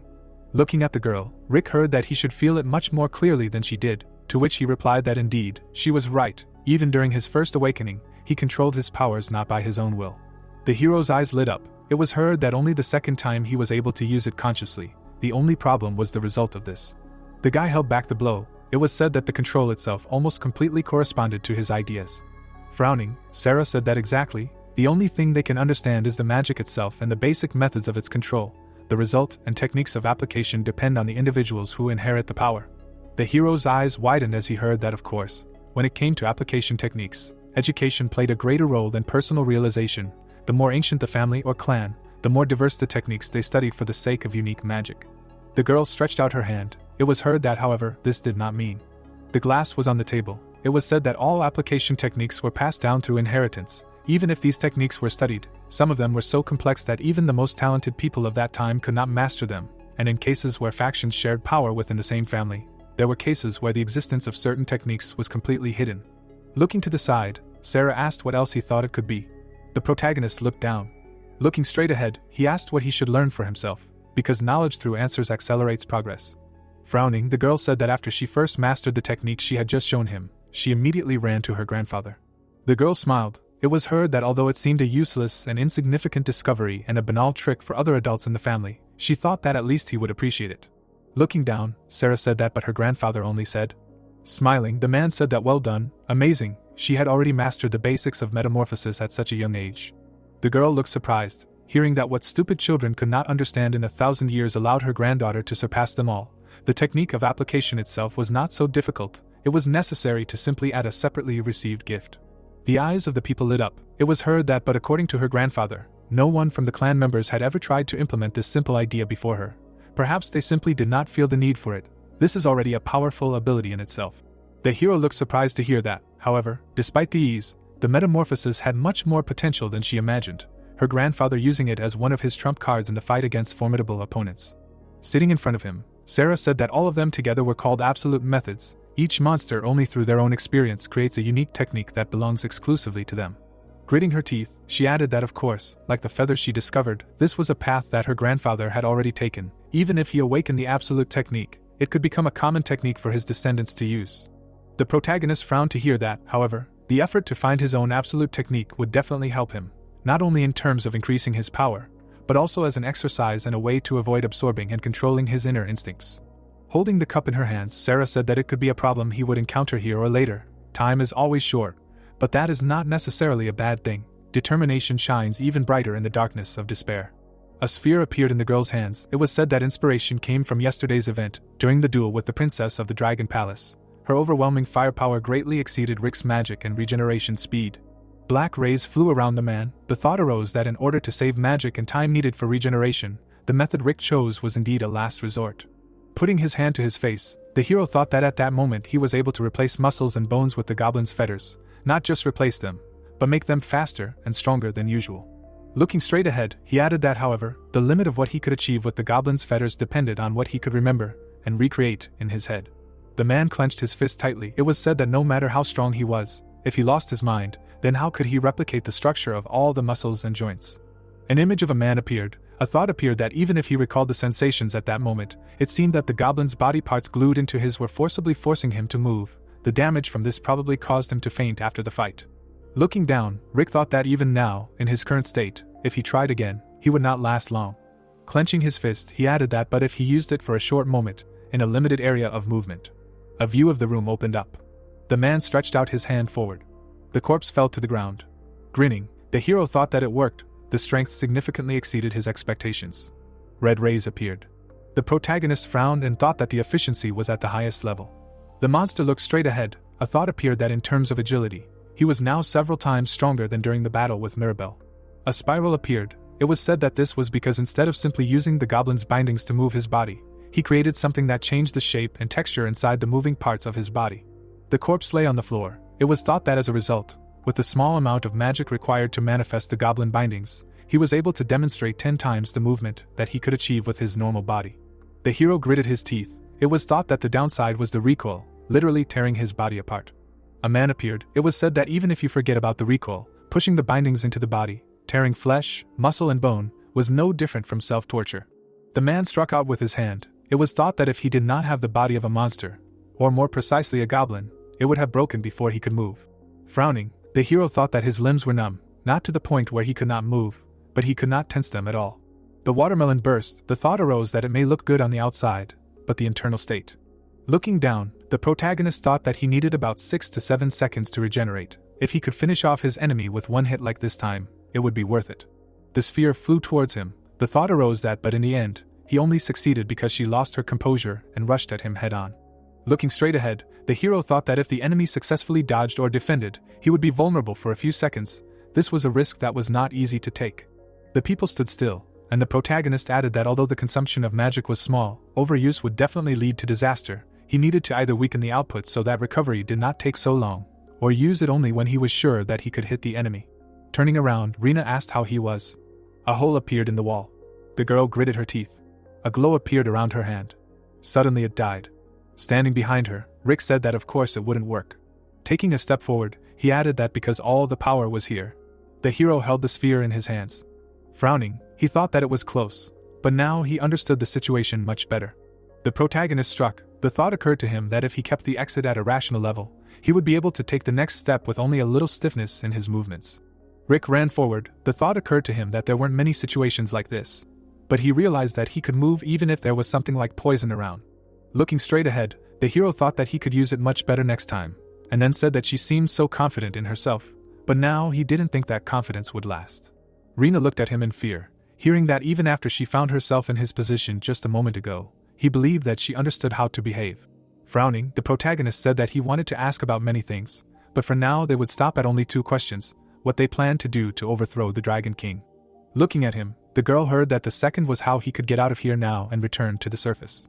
Raising his hand, Rick said that if the answer satisfied him, he would return to her, and simply lock her in some quiet place. Of course, he would make sure to break him enough and not allow him to do anything for a while. The girl clenched her teeth tightly. Buildings appeared. It was heard that okay, she understands. Frowning, Rina said that in order to take the place of the Dragon King. She opened her eyes wide. The hero looked in bewilderment. Suddenly the girl's head began to swell. A devastating explosion thundered. The protagonist rushed forward sharply. He looked in surprise, hearing the appeal. Looking out the window, Jessica shouted that they should quickly go inside. The toxic smoke was about to cover everything. A hole in the wall appeared. A view of the building opened up. It was heard that it was good that she told him this in time. He thought that it was just an ordinary explosion, but to understand that the gas was truly toxic. Jessica clenched her teeth, hearing that it seemed to him that she had already given up and resigned herself, but apparently he was mistaken, to which she replied that this was not so. Her death and the explosion could not have been her own choice. Rina's eyes widened. It was heard that if the person who consumed it became a traitor, the poison would immediately activate in the body, causing harm to everyone around. Her head began to swell. It was said that those subordinates who took part in the rebellion probably did not even know that they were poisoned. Frowning, the hero said that so that's what happened. The energy he felt from the explosion was the same, and he did not even think that it was outside interference. No wonder she thought so. Standing in front of him, Jessica said that the creator of this poison is probably her father. The protagonist looked down. Hearing that the questions he asked her, he thought she could partially answer them.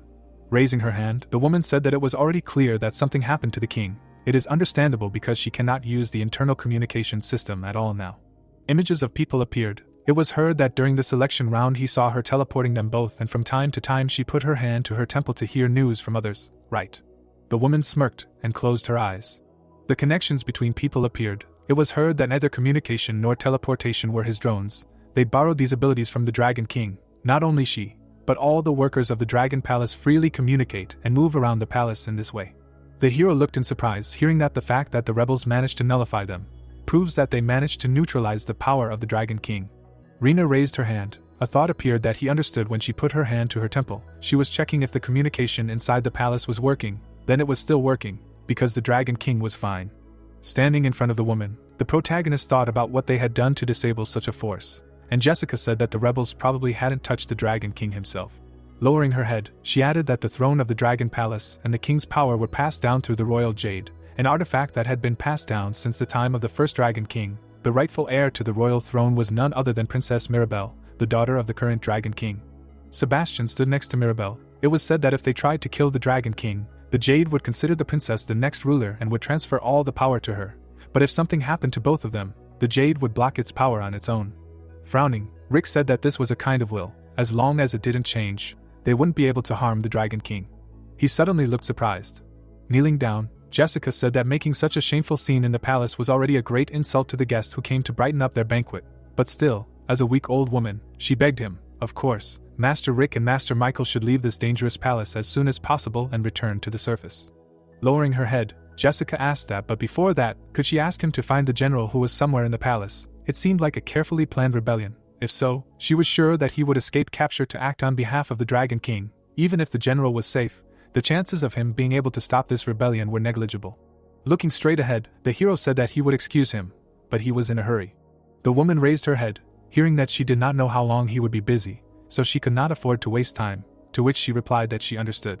Frowning, the protagonist said that if she let Michael go out with the necessary things, he would do his best to help from his side. The room appeared. It was her that he understood. After all, she came here for the relic, to seal the Enma. Rick, wide-eyed, said that it was a little more complicated than that, but regardless, Michael had to return with the sealing artifact before the end of today. They needed a strong weapon that could seal the evil spirit, and this was worrying a much more powerful person than him. Sitting on the floor, Jessica heard that there was something like that within their reach, so they could get it right now. Looking straight ahead, she said that a long time ago they received the Covenant sword as a tribute from the land. The weapon appeared. It was heard that as a simple servant, she could not even conceivably appreciate it, but the Dragon King loved it and often danced with his sword. The view of the building opened up. It was said that if he went to the bedroom of His Majesty, he would probably find him without difficulty. Taking a step forward, the hero said that good, they would go there now. It would be great if they found the general on the way. Looking away, the protagonist thought that he was worried about them, but now the priority was Kate's condition. He could not promise safety to everyone in this palace. All they could do was hope for the best. With wide eyes, he added that it seemed that parting with Michael was the right decision, but knowing his character, he would definitely not sit still, definitely not. The building appeared. The thought arose that he should stay safe and not create problems. Putting his hand on his side, the guy said that by the way, this was an accident, but he was interested in the level of his powers. No, rather his outfits. He realized that those in yellow were just ordinary soldiers. He encountered a bunch of them on the way here, but they no longer posed a threat. Standing in front of the people, he added that so what about the 3 of them in red? What is their rank really? Probably the 10 new masters of the Dragon Palace, the Red Dragon Corps or something. There must be some hierarchy or reason for these outfits, right? The man looked at him in amazement, hearing that he was the one who was about to die. Looking down, the young man said that he was sorry if he said something strange. He felt it just from their words. They were just slightly stronger and rougher soldiers, that's all. Frowning, he added that well, he didn't expect anything special. The girl smirked. It seemed like when he first saw the one in red, she seemed stupid to him, moreover. Holding the weapon in his hands, the guy said that if they were even a little good, they wouldn't be all crowded together. Looking straight ahead, he added that well. He took out the weapon. The boy held his sword out and asked if the 3 of them would attack him one by one. The man laughed as he said, well, I'm sure the one standing behind would be the last one. The man stood still and said, he didn't think they could handle it unless they all attacked together. Looking straight ahead, the boy said, what a cheeky brat, there were 2 people, which one did they miss? A glow appeared around the man and he said, well, whatever it was, one thing was clear, he had to be eliminated. It was unthinkable that someone who was supposed to be killed or subdued would have gotten this far. Looking away, the boy added, they were being too generous to begin with. Even if the finalists were weak, there were too many variables to consider if one was fighting against 2, right? A glow appeared around the man's hand and he said that no matter what, he would cover for him. The boy frowned angrily. The man had used an innate curse technique. The boy extended his hand and asked how the octopus got its wings. The man rushed towards him. A hole appeared on his hand. The boy clenched his teeth tightly. The creature's eyes lit up. Suddenly it grabbed the boy's hand. Blood spurted to the side. Looking to the side, the monster said that it was not bad. It certainly had the skills to get this far, however. The boy glared angrily when he heard that they were not as good as he was trying to show. Frowning, the monster said that there might not be a next time, so in his next life, he should try to adhere to the virtues of humility and prudence. His eyes widened. Looking straight ahead, the boy exclaimed. The guy held the weapon out in front of him. It was heard that at some point he looked so shocked that he could not move, and that was when the monster grabbed his hand. The creature looked away. It was said that this blade was forged for a reason. Frowning, the guy said that he should shove his humility up his ass. The monster looked in surprise, hearing that who was he to lecture him. Bright beams appeared. A blow flew at the guy. Darts pierced the guy's body. The glow was studied from them. The young man looked down, hearing that he was seeing. Stretching his hand forward, the guy said that he never knows what variables can appear. Darts pierced him through. Blood flew out of the guy's mouth. Looking straight ahead, the monster said that he was definitely him. Swinging, he added that he should not have underestimated. Suddenly, the creature struck the guy. Gritting his teeth, the boy said, well, even so. The blade fell to the ground. The young man lowered his head, hearing that it was over, that's all. Frowning, he said that it was impossible. He trained so hard, he was taught by God. The monsters looked at him, listening to what and why some bunch of idiots. Swinging, the boy shouted, what the hell? Putting his hand behind his back, the boy said, how annoying. A glow appeared around the people. It was said that alter ego, the art of deceiving the enemy by creating a figure that copies him, his movements and techniques. The boy stood still. The thought arose that the technique that Michael used belonged to divine techniques, several levels higher than his own. Smiling, the man said that the so-called art of deception is a unique technique that can deceive even the heavens. He crossed his arms and added that if he wanted to know how he came up with it, the boy asked what and how to use it. Michael stood in front of the monsters. It was said that his plan was to send a copy of himself to the 3 demons guarding the gate. The boy passed through the wall. The thought occurred that and then, while the demons were busy, he could easily climb over the wall. Screams were heard behind the wall. The boy looked straight ahead. He exclaimed in surprise. A corpse was lying on the floor. It sounded like it was all over. The boy looked to the side and thought that the guards in red were definitely an order of magnitude stronger than the yellow ones. This applies to both their movements and techniques. The monster struck. The thought occurred that octopus freak specialized in changing its shape and regeneration, so most likely its human form is just a shell. Its internal structure and life points will be different, but otherwise it will not be too difficult. A glow appeared around the guy. It was said that the shorty was a real headache. Did his damn technique really give him some kind of wings that increased his speed and agility? The dart stuck into the guy's body. The monster looked forward furiously. It seemed that the force of his throws was small, but combined with the physical onslaught of the octopus, it was dangerous. Michael pulled the weapon forward. It was said that it turned out to be a pretty good combination of seafood. Gritting his teeth, Michael said that it was a little offensive that he could not find out about the one who was behind them, but oh well, to which the girl replied that she could not worry. The guy's eyes lit up. The hat fell to the floor. Raising her hands up, the girl said that she did not think that he would believe her, but firstly, battles are not hers, and secondly, she had no desire to fight him.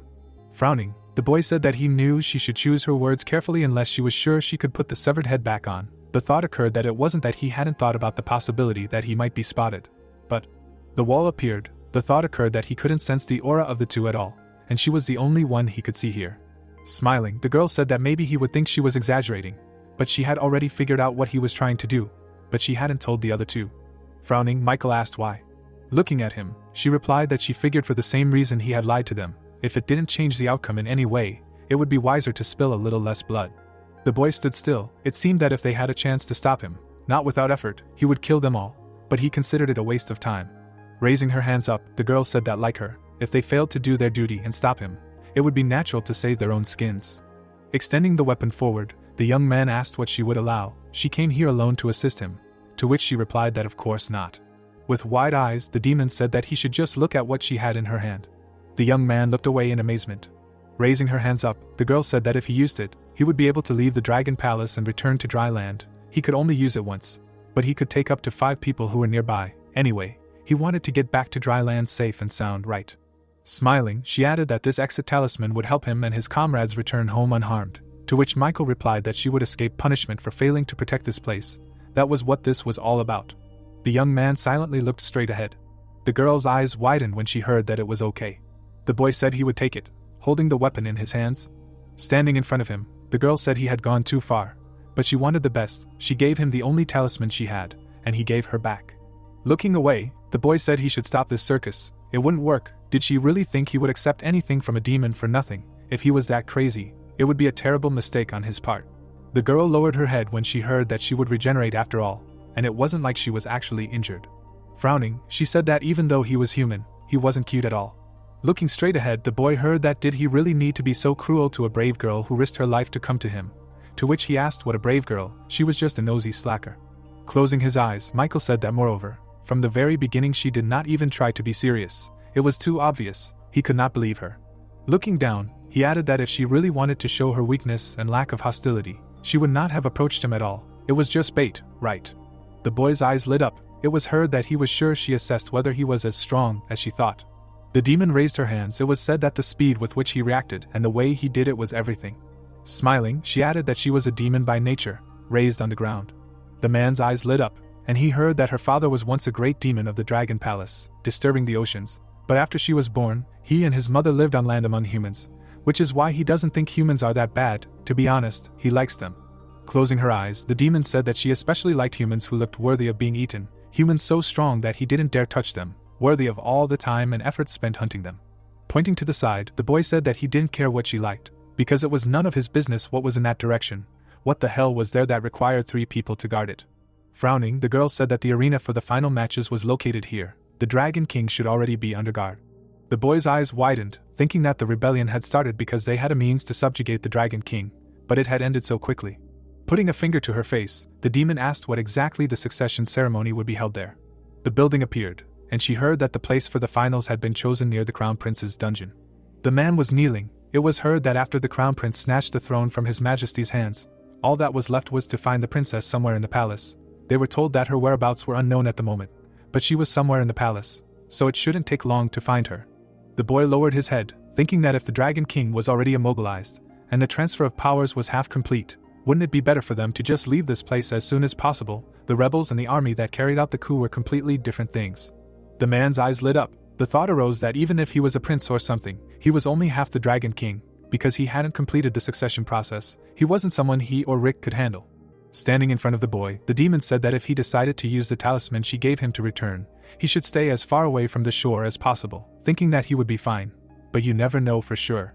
Michael frowned and asked if she was planning to cause a typhoon to celebrate the coronation, but she replied that no, she wasn't like that. A map appeared, and it said Busan, which was on the Korean peninsula. A coastal area appeared, and it was heard that Fukuoka was in Japan. Raising her head, the demon said that they would submerge these two regions underwater and use all the supplies and lives that were on them as compensation to the Dragon Palace for hundreds of years of unpaid tribute. The guy asked again in amazement, hearing that maybe tomorrow, no, I'm sure today, if they managed to find the princess. Michael raised his eyebrows and said that they were trapped. An underwater space appeared. Corpses lay on the floor. The demon stood still. The gate opened slightly. A huge staircase appeared. The man walked forward. The gate closed. The man snapped his finger. The lock suddenly split. The man walked through the cage. He walked forward. The chains were lying on the ground. The shackles were broken. Looking at them, the monster said that the humble subject general greeted His Highness the Crown Prince. No, the new ruler of the Dragon Palace of the Eastern Sea. Crouching down, he added that he asked to forgive the incompetence and sluggishness of his humble servants, who were freeing him only now. Gritting his teeth, the guy said that it was clear, so it was not his father who freed him from the shackles, but he. The monster lowered his head, hearing how many people were involved in this, to which he replied that many, he, the general and most of the ministers of the palace united to support the ascension of His Highness to the throne. The commanders of the palace appeared. It was heard that, moreover, they were on their side, and also more than 90% of the royal guards were loyal to His Highness. The people stood in front of each other. It was said that there were still a few, like the general, who remained loyal to the current Dragon King, but most of them had already been suppressed, so they would soon kneel before His Highness. Holding his hand, the king said that by the way, today was his sister's birthday, and indeed, that must be why they managed to catch their father off guard today. Looking to the side, he added that it meant that until this day, his father had not changed his mind. What a pity. If he had his way, he would have wanted to avoid usurping the throne. Looking at him, the monster said that even though the timing had shifted a little, His Highness would still inherit the throne he deserved. Looking straight ahead, the man said that he apologized for interrupting such an important conversation, but could he please take it away quickly? The creature turned around, hearing that she planned to throw him at the entrance and go, but everyone froze as if they were afraid of something. Putting her hand on her hip, the girl said, "What can you do? Even though they are rebels, they do not have the courage to treat the king without due respect. In general, she dragged him here herself." The man was breathing heavily. It was heard that she did not know what he was planning, but hoped that he would end it soon. Smirking, she added that seeing this man suffer, she cannot say that she did not like it, but she still felt a little sorry for him. Looking at her, the monster replied that he clearly remembered how he ordered not to let anyone in here unless he personally invited them. It was the guards outside who let her in. With wide eyes, the girl said that yes, she vaguely remembered how he gave such an order, but when she asked politely, they let her in. Looking straight ahead, the creature asked again. Standing behind him, the man said that it was enough. What was done was done. There was no point in arguing over trifles in front of his father. If he had an extra sword, let him give it to him. Holding the weapon in his hands, the servant responded approvingly. Lowering his gaze, the prince said that after all, since he had not seen his father for a long time, he should at least show his respect. He brought the sword to his face. The man tore the rope from the hilt. Standing in front of the monster, he said that it was an excellent sword. Let him forgive him for ruining the hilt. He lowered his head down. The prince looked forward in amazement. The girl frowned, hearing that he wanted to say something, to which she replied that no, it was just not quite what she imagined when he asked for a sword. She expected something more provocative and terrifyingly exciting. Closing his eyes, the boy said that he did not quite understand what she was talking about, apologized if he had disappointed her in any way. It seemed that she was in a hurry, so she had to go. Then why don't they finish their business? Looking to the side, he added that the thing she was holding, he had never seen it before, but he did not need to ask what it was. Holding the weapon in his hands, the prince said that if something from the land could harm his father, then only this. Most likely, it did not belong to him. but its owner certainly knew one thing. Stretching out his hand forward, he added that namely, that he would not leave this palace alive as long as he had it, so if he returned empty-handed, it would not be her fault. The girl looked at him in amazement. Grinning, she said that what a pity? She handed him the weapon. The boy looked to the side. He tightly clutched the weapon in his hands. Looking at him, the monster turned. Looking straight ahead, the prince said that the flute that suppressed the dragon's powers, created with the power of the dragon, to create such a divine artifact, as expected of his father. Looking down, he added that the only reason he could keep it was because his strength and potential as a dragon were much lower than his father's. The man gritted his teeth when he heard that as a dragon and a ruler, he could never reach his father's level. Frowning, Sebastian said that as always, he was only good at talking. He must have been bored in this cell where there was no one to listen to all his nonsense. Looking down, the prince replied that yes, it was lonely, but never boring. He had a lot of time to think about who he was. A glow appeared around the boy and he added what he needed to do. The monster looked at him in surprise. The girl smirked when she heard that it was as he thought. Holding the fragment in his hands, the boy said that it was his father's scale. Looking straight ahead, the crown prince said that his fragment was a treasure that could determine the heir to the Dragon King, and he gave it to the people. Looking straight ahead, the monster thought that the inverted scale, the only scale a dragon is born with, was a priceless elixir. The dragon appeared, and the thought arose that tearing out the inverted scale was an irreversible loss for the dragon. He could only restore it once in his life, if at all, which is why they say that it is removed only when choosing an heir. The monster gritted his teeth and thought that, in order to save some pathetic sea worms, the current king really deserved to be overthrown from the throne. The boy stood in front of his father. He swallowed the scale. A torch appeared, and it was heard that thanks to this he would have one less disrespectful filial act. Otherwise he would have to force his father to rip out his own upside-down scale. Looking at his father, the crown prince said that now there was only one thing left, asking him to tell him where the dragon pearl was. A glow was flying near his ear. Grinning, Sebastian said that he was trying to seize the throne, but wanted everything to be simple from beginning to end. They would see, to which the boy replied that when he was little, he told him that the most important thing for a king is his will, with which he rules his people, and an unwavering determination that does not tolerate compromise. Mirabelle smirked. It was heard that now that they had both of these qualities thanks to everything he had taught him, he would definitely ascend to the throne and continue to carry out his will, be it the loyal servants of the Dragon Palace or his younger sister, if necessary. He was ready to stain his hands with their blood. Frowning, the crown prince said that however, if he helped him, he would not have to spill their blood. If the result was the same, he believed that it was the duty of the king to minimize the damage to those he cherished. The girl looked away, hearing that he was asking her to seriously consider this. Sebastian smirked, and said that he was just good at talking. The guy looked down, hearing that he was making beautiful speeches, but in the end he himself did not understand what he was talking about, that he would definitely ascend to the throne. Let him not talk nonsense as if everything was already predetermined. Looking straight ahead, the man said that he was the king of dragons, and he was not going to put up with a rebel who still did not know his place. Sebastian fell to the floor. With wide eyes, the girl wondered if something had happened or not. The man took a step forward. A thought appeared that the effect of that melody was weaker than before. Was there really another factor worsening his condition? Looking straight ahead, the monster said that he should not worry too much. Now that he had the inverted scale of the previous king, the dragon pearl no longer mattered. Only he could rightfully inherit the throne. Lowering his head, the crown prince said that it might be so, if he really was the only one with an inverted scale. Looking at him, the creature asked what he wanted to say, to which he was told that it seemed to have happened recently. Lowering his gaze, the boy said that it was today or yesterday evening. The man was lying on the floor. It was heard that the father had torn out the second inverted scale, and it seemed that he had already passed it on to someone. Gritting his teeth, the monster asked what the reason for this martial arts competition and banquet was. Could it be that he was planning to officially pass on the inheritance to the princess? Looking straight ahead, the crown prince said that he would be able to confirm this when he met the one who resonated with the inverted scale that he had. He could sense the presence and location of that person. A building appeared. It was heard that they were not that far away. The hero ran forward at a rapid pace. Suddenly, he stopped. The woman shuddered in surprise. The corpses were lying on the ground. Frowning, the protagonist asked what all these people were. The guards who guarded the palace. To which Jessica replied that no, the royal guards who guarded His Majesty's chambers were always on guard. Frowning, she added that but since His Majesty ordered to reduce the number of personnel, there were always few guards. The corpses were lying in a pool of blood. It was heard that those in yellow were rebels, and those in blue were guards located throughout the palace. If they fought here, then. They suddenly looked in surprise. Something crashed into the wall. Stretching his hand to the side, the protagonist said that she should not go further. Let her wait near the right wall. He would bring the lady when everything settled down. A horn appeared on his forehead. Particles flew around the hero. A loud explosion thundered. A hole in the wall appeared.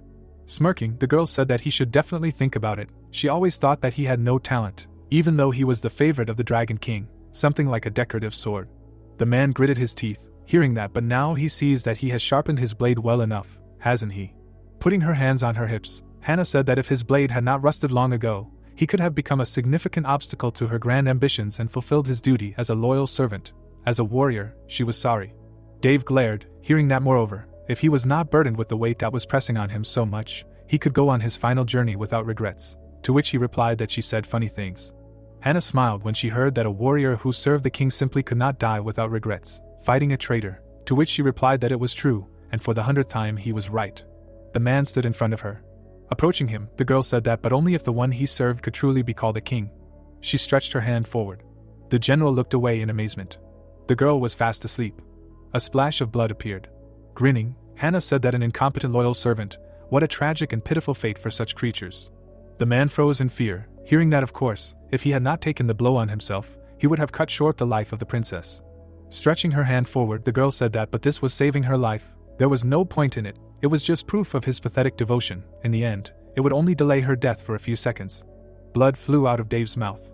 Looking straight ahead, Hannah heard that he did. Suddenly, the hero swung at her. The protagonist struck the girl. He struck with his leg. The arm bounced to the side. The hero swung his leg. Rick struck again. He frowned when he heard that she thought it was their guest of honor. Hannah smirked and said that it was nice to meet him. Clenching her fist, she said that she couldn't wait to meet him. Suddenly, the general grabbed her. Dave clenched his teeth in anger. The girl suddenly froze. The hero struck her.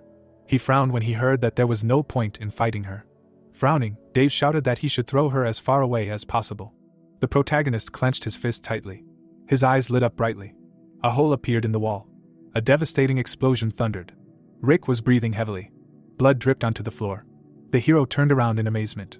The man froze when he heard that he was okay. He looked down and said that it was okay. He was pierced through and through, but it wasn't fatal. But he was a little different than last time he thought they had met before. The protagonist's eyes widened and he asked what happened when, to which he was told he didn't remember.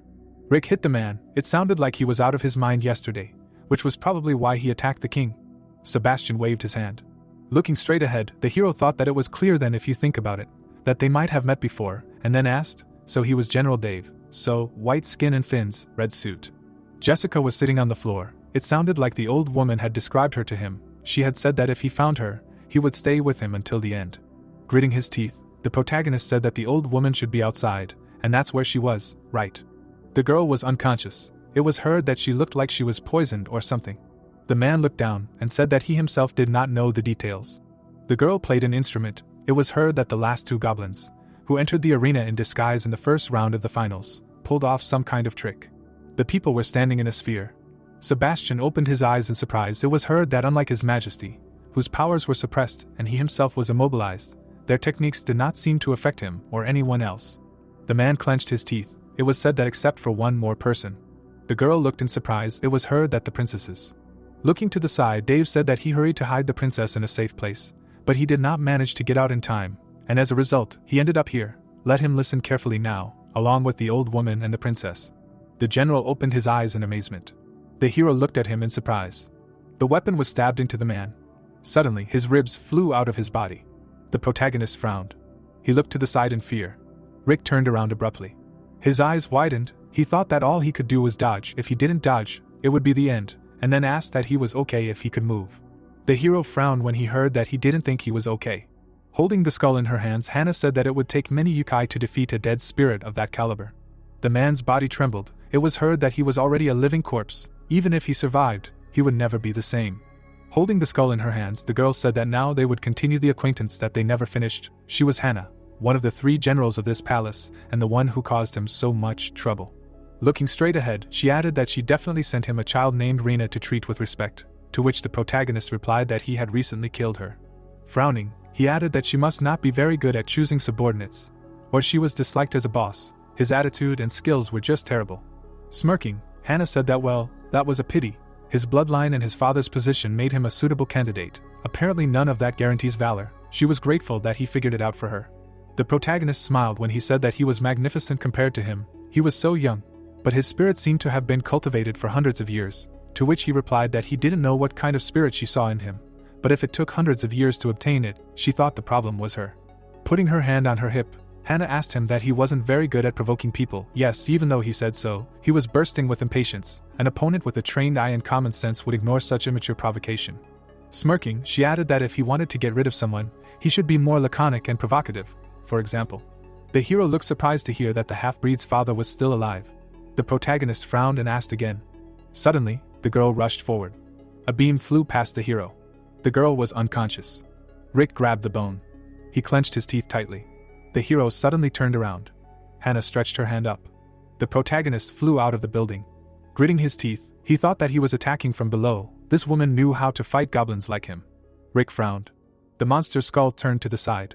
The hero cut off his own hand. The protagonist kicked. He looked away sharply. Rick struck the girl. A devastating explosion thundered in the palace. Frowning, the hero thought, what the hell? Dave grabbed the girl. A thought appeared, that attack from the general from behind earlier. It must have been his damn technique, and not just brute force. The protagonist swung his fists. It seemed like when he struck, he felt like her insides had already been ground into mush. Looking straight ahead, Rick thought about how he swung his club with all his might, thinking that if he couldn't win this fight, he was done for. The hero swung his hand. It seemed like he definitely felt the recoil on his fingertips. He didn't know if it was a defensive attack, but it couldn't be a damaging attack.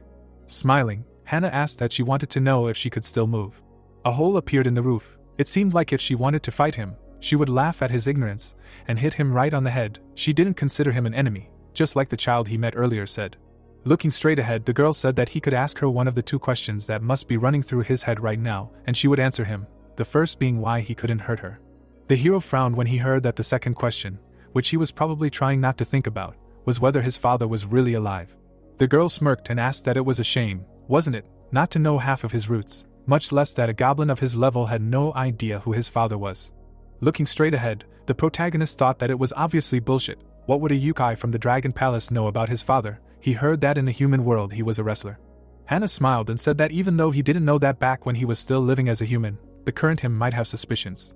The man held the portrait in his hands. It was heard that the blood of a battle goblin circulated through his veins. I'm sure he thought about it every time he felt it mix with his human blood and give him strength. Rick looked at the picture. It was said that could his father, who had more goblin blood, be an ordinary human? Even if he did not question his death, he wondered if there was something else behind it, if this was the only passion hidden behind it. Generations of people appeared. It was heard that since ancient times there have always been rare cases of mixing of human and yokai blood. Their offspring, the second generation, are called half-breeds, and the third and fourth generation, when crossed with humans again, become weaker and weaker until almost all of them are human. The hero stood in front of the old man. It was said that the time the master found him and brought him to the world of monsters, he did not know about the existence of spiritual powers, much less about cursed techniques. The man's eyes lit up. It was heard that from any yokai's point of view, he was just a human, and the chances of him awakening were extremely small. The monster raised his hand up. It was heard that, but he took it and pushed him to the brink of death in the face of countless yokai. If he did not awaken, it would be like he took an ordinary helpless human and killed him. The protagonist breathed heavily. It was said that this would make his position in the monster world shake. Rick looked surprised to hear that he was actually chosen because he was the only heir of the true blood. Could he really do this? Hannah smirked, saying that he reasoned the same as her, the last and greatest goblin. He can't be an ordinary mortal. Jack frowned, thinking that the reason his lineage was only found was because of the goblin named Christopher 666 years ago. Standing before the hero, the girl asked why his master hadn't told him this. If he was of good lineage, it wouldn't hurt for him to know. Taking a step forward, she added that it was easy to guess. Looking straight at him, Hannah said that while there might have been some kind of disagreement between his father and the yokai of the land that his master represented, perhaps his father was alive and well, and he was afraid that if they met, the truth would be revealed. Christopher smiled, hearing that, for example, something he already knew, that Rick was the only goblin left. The hero lowered his head, hearing that she wasn't trying to tell him he was stupid, she was simply advising him to seek more sincerity from those who had lied to him from the beginning. Stretching out her hand, Hannah said that if he wanted to know the answer to the second question, she swears by the Mother of the Seas that she will tell him everything without hiding anything. She will support him as a resident of the sea and the Dragon Palace in order to gain the opportunity to participate in the revival of the palace. She added with a smirk that in this way, if one thinks soberly.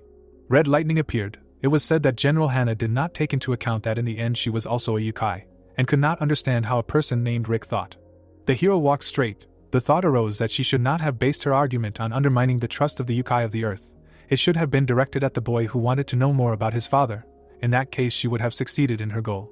The protagonist held a weapon in his hands. It was said that but for a yokai, this was an impossible task from the beginning, so his doubt was replaced by determination, and this gave him time to concentrate.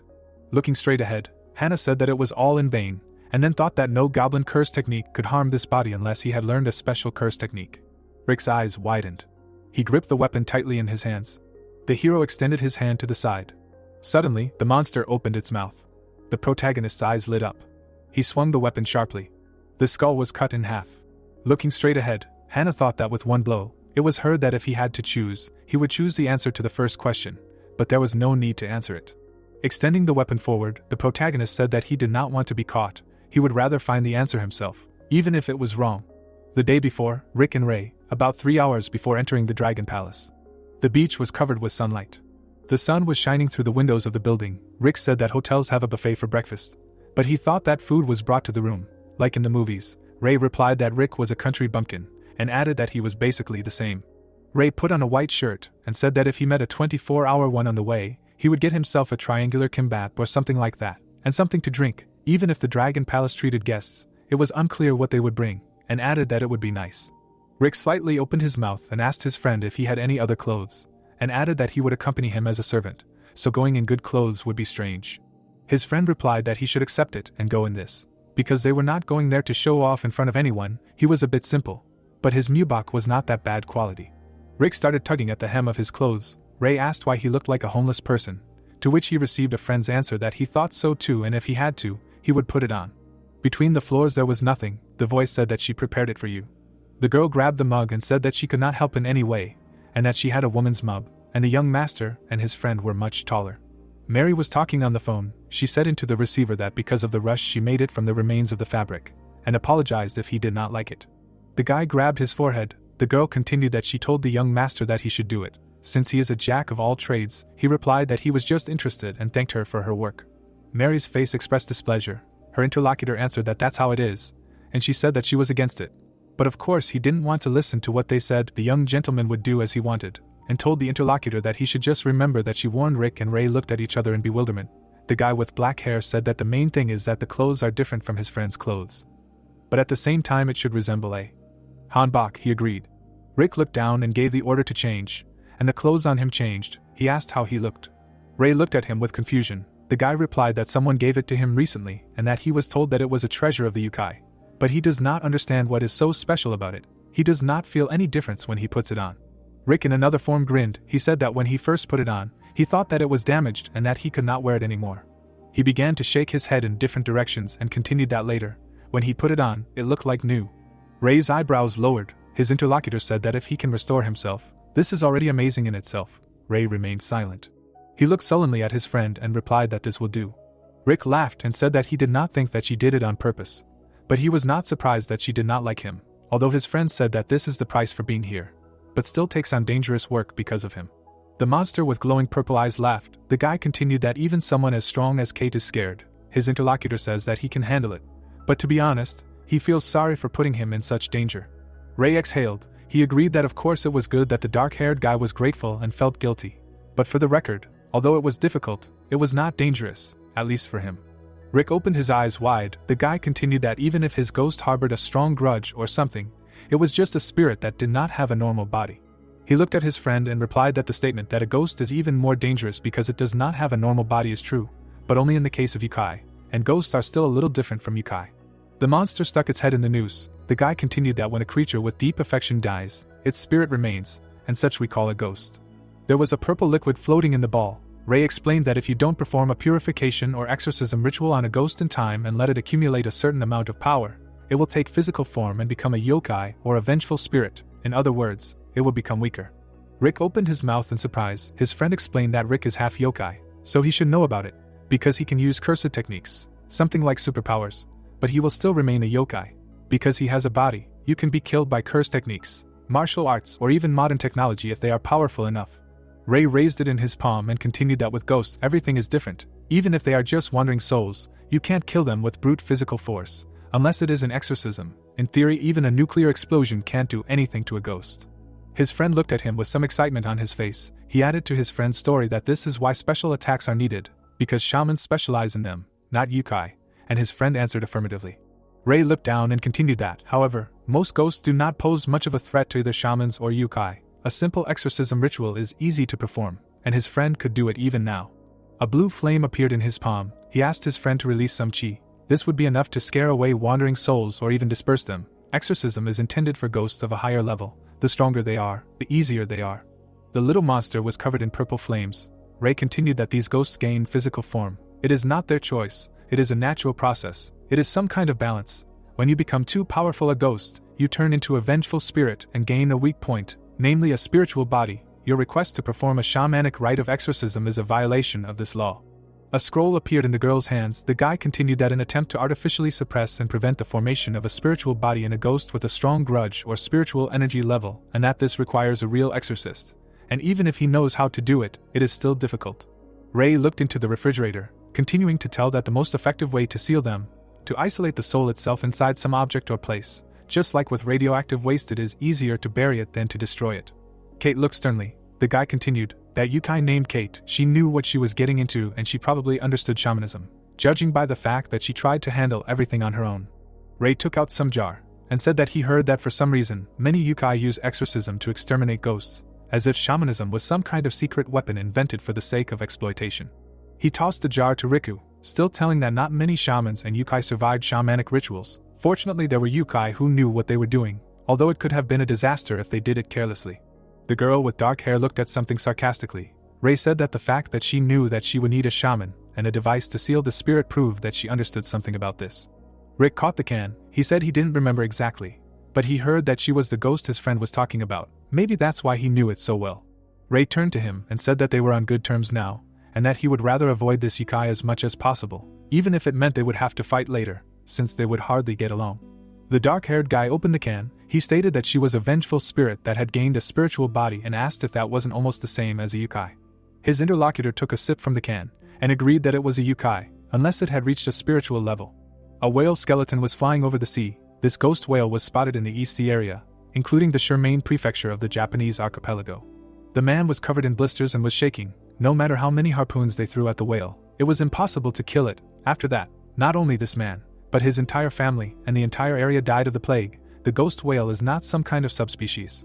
The girl with the animal skull put her hands on her hips. It is a yokai, the ghost of a whale killed by humans. There is only one of its kind, and her name is Hana, a name given to a single and unique creature.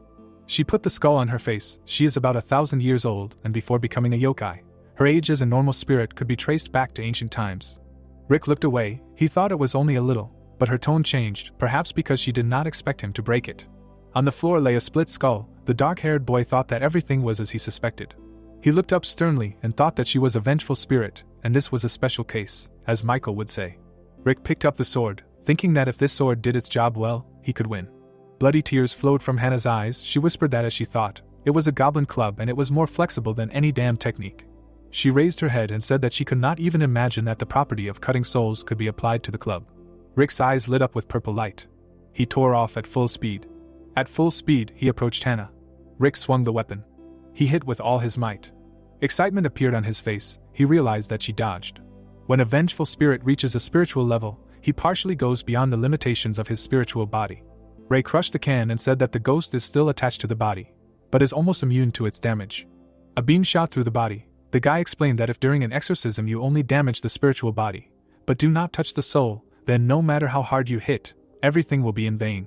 Behind Ray stood a spirit, and a vengeful spirit of the spiritual level. He explained that from his point of view as a shaman, this is the catch, because in addition to performing an exorcism, his friend will also have to win a battle with a yokai of the spiritual level. However, since yokai have the ability to exorcise them, this greatly simplifies the fight. Vengeful spirits are much easier to fight. Rick's mouth opened in surprise. He replied that anyway, without understanding exorcism, he cannot do anything, to which his interlocutor replied that with a high degree of probability he will meet them in the Palace of Dragons, then he can just step back and let him deal with it. Ray pointed at his friend as he complained that it was a bit frustrating when you couldn't win no matter what you did, to which Ray said that if you thought about it, he could teach him a few Taoist techniques, but he wouldn't be able to master them now, but it wouldn't hurt to learn them for the future.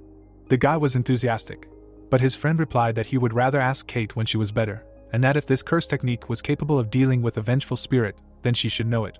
Rick looked at the can. His friend thought that it was probably safer to assume that Rick currently had little knowledge and skill in exorcism, but there was a possibility that he could use exorcism. Rick was holding a goblin club in his hands. Ray called it the initial form of the goblin club. Rick's opponent looked at him. His friend continued that after awakening his Yukai blood, he only used the club twice. 3 stages of the technique: wrestling, grounding, club. Unlike other techniques that came naturally to him, once he learned them, he still could not control this one at will. The dark figure was holding a huge weapon in his hands, along with an analog of struggle. Rick, on the advice of Sarah, was afraid to use this technique. His eye glowed purple. All the necessary conditions were intuitively clear, and in the case of a fight, it could become an explosive force of overwhelming power. A pattern of blood was drawn. The initial form of the club is emotion and the desire to harm the enemy. Rick fought Hannah. She jumped back. He needed to kill his opponent. The antagonist grabbed the blade, this one blade, forged with one purpose. Sebastian and Christopher's faces mixed. The guy believed in his power, which made 2 stubborn and usually unapproachable people spill blood, and it paid off. Rick swung the blade and hit Hannah in the chest. He swung again, thought that it was not enough, and the next blow would definitely finish her off. Tears flowed from Hannah's eyes. He said that the road ahead is covered in the blood of those left behind. Rick's eyes were perplexed. She continued that the weight pulling him down. Rena grabbed the guy from behind. Hannah said about the karma imprinted on his soul. Rick turned around. The girl behind him said that she caught him. He hit her with all his might. The second blow he delivered with his elbow. Rena threw her head up. The antagonist looked at her with anger. She spat a green liquid at the protagonist. He deftly dodged. With a quick movement, he struck with a blade. The girl crumbled. Rick turned to her and thought that this did not look like an illusion. He felt it, although very weakly compared to the original. Rick dodged the green liquid. He remembered that the attack flashed over his head and was definitely woven from substance and energy. He raised his head. Hannah said that this was the indignation of the child who stayed with her. Judging by the fact that the attack was not as strong as she expected, she believes that it was not him who took her life. She looked at the protagonist and said that if it was a grudge for murder, then Rena would have stood up to any blade, no matter how sharp it was, and said that maybe it was for the best. Blood was flowing. A circle of blood was forming in front of Hannah's face. She said that there were countless more grudges, not just hers. A shaman who comforts the spirits that plow the seas is the purpose of this body. The spirits are calling to the sea. Rick took a stance. The call of the white whale sounded. The white whale appeared in the air. Rick turned around in fear. Mirabelle was lying sick on the bed. Rick made a block with his sword. The white whale crashed into the roof. Hannah looked sternly. Rick cut the white whale through with his blade. His rival held a bloody circle in her hands. The protagonist began to spin with the blade. Hannah pointed 8 smaller whales at him. He cut them all. Their pieces flew in different directions. Hannah was tied up. She said that he couldn't hurt her. Rick looked at her and said that as long as she was tied up, he could. He swung his blade. Hannah was cut in half. Her eyes were full of understanding. Rick frowned. The building where the fight took place was damaged. The protagonist was shaking. He turned his gaze sternly. Blood was dripping onto the floor. Hannah was all ablaze with purple flames. Rick took a fighting stance and thought that he still had enough spiritual strength and endurance, and that he was not in perfect condition, but he could use his full power a couple more times. He bit his lip and doubted. Dark red streaks came from the blade. The antagonist wondered why he was not recovering. Hannah was floating in the air. She said that he was missing something, because the essence of obsession is a mad desire for something, and a thought without emotions, no matter how strong it is just a small spark in the void. Rick looked at her thoughtfully. She continued that if he filled this sword with his emotions, not a single notch would appear on it even after 100 blows. Rick's face darkened. Hannah said that he completely turned off his emotions, and as a result the blow was much worse. His look was in straightened state. She asked if he was scared. A red light was burning in her eyes. She said that Rick was not prepared for this world, and perhaps he is capable of more, but if he does this, he will not be able to stop. Rick frowned. She continued that knowing this and still holding back must be difficult and respectable. He thought that he didn't think she was as calm as she tried to appear, and that he should probably be wary of blood.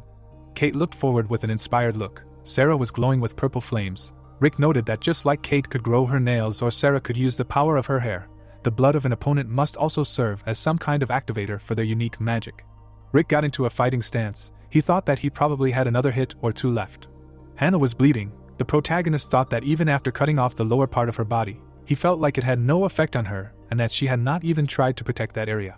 Rick frowned. He thought about what all this meant, that her energy core was not in her lower abdomen, and perhaps it did not exist at all, but Rick did not have time to understand where he was aiming. His eyes became alarmed. There was more blood on the floor. Hannah was flying straight at the dark-haired guy. He got into a stance. Her eyes filled with red flames. Rick clenched his teeth. He jumped. Hannah looked at him. Rick looked at something in the distance. In the blood lay a cocoon. A thought process appeared on Rick's face. He thought about the fact that she did not try to attack him with that blood on the ground and that it was possible that this was a trap. But he could not hesitate any longer. He found himself in an unfamiliar situation without the right decision. There was blood on the cocoon. Rick jerked off from the roof. In this situation, he decided to attack head-on. The guy was approaching the cocoon. He hit it with all his might and destroyed it. Realization dawned in his eyes. After the sword strike, he realized two things. His shadow fell on the blood. He realized that the blood on the ground was not intended to attack him. Cocoon fragments flew through the air. His opponent's transformation had already begun and had finished by the time he realized it. Hannah was behind him. The guy looked at the sword flying towards him. His opponent grabbed his hand. She said that the overwhelming power of the goblins comes from the ground they stand on. She looked at Rick's feet standing in her blood and explained that she blocked his power by covering the ground with her blood. Rick tried to break free. Hannah added that this can't be all he has in store. Hannah swung her leg. A strong blow landed on the protagonist's face. He looked at his bloody nose. His opponent said that the fact that he is a goblin is not so important, because she is a great general protecting this palace. She had a smile on her face, asking what kind of nonsense that she couldn't subdue someone like Rick with brute force. Rick's fist flew towards his opponent.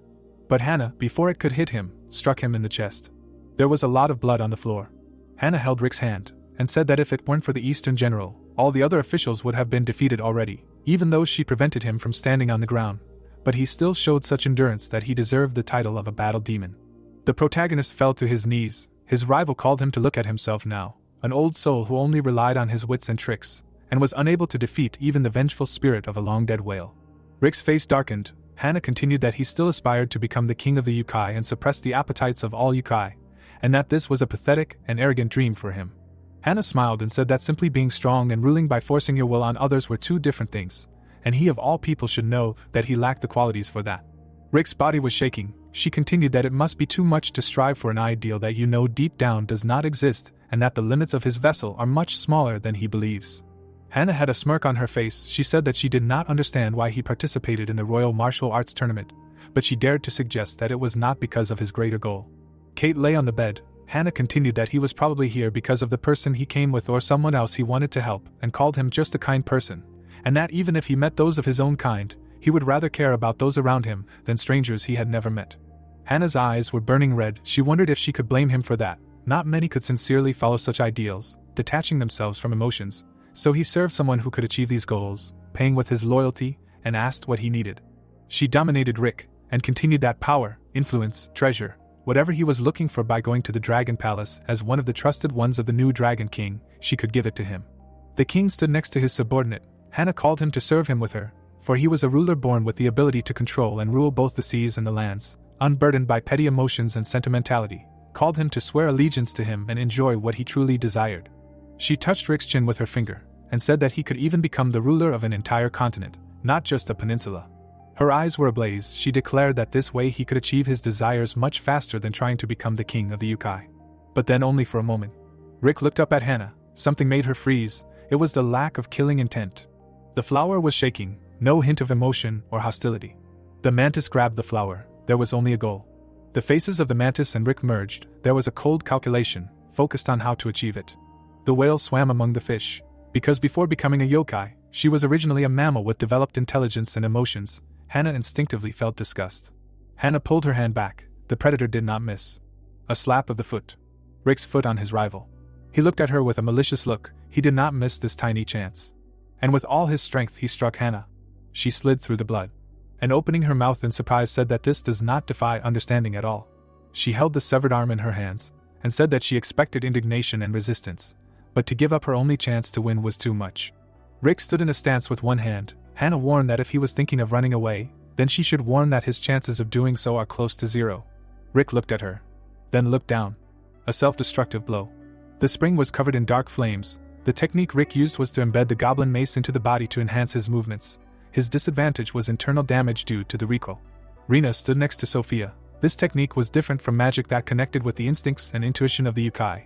Rick calibrated the starting point of the self-destructive strike on his previous opponents. The needle on the speedometer was at maximum. The maximum boost he could use before the body was exhausted was tenfold. Rick pushed back the headless opponent. If done properly, it would leave a significant mark on the spirit-level yokai. However, after a few seconds of unavoidable stiffness set in, Rick pushed the opponent back with his head. A boost of 4 or 5 times could provide an advantage on the first strike in a battle against a spirit-level yokai, but it was not enough to cause damage unless it was a continuous series of strikes. A red crack appeared, moreover, although it was only for a few seconds, there was a noticeable stiffness that would be important in an intense fight. Double, or even triple the blow is a constant level of self-destructive strike that Rick can maintain. He rushed towards Hannah, but given that he lacked grounding, the current result is the maximum he can achieve with continuous movement. Rick delivered a kick to Hannah's body. He delivered a series of self-destructive strikes 4 times. Hannah barely had time to defend herself, and thought that the fact that he can move like this even in this state is amazing. But this is still not a particularly dangerous level of strength and speed. He should know that without the spirit expulsion technique, he will not do anything to me. The candle was almost melted. She continued that at this rate, he will not last long, so what is the point of all this? Rick's eyes were burning. A Chinese-style building. Rick exhaled. He took a stance and announced that he would begin. Sarah looked at him. A purple flame appeared in Rick's hand, the acquired magic divine wind strike.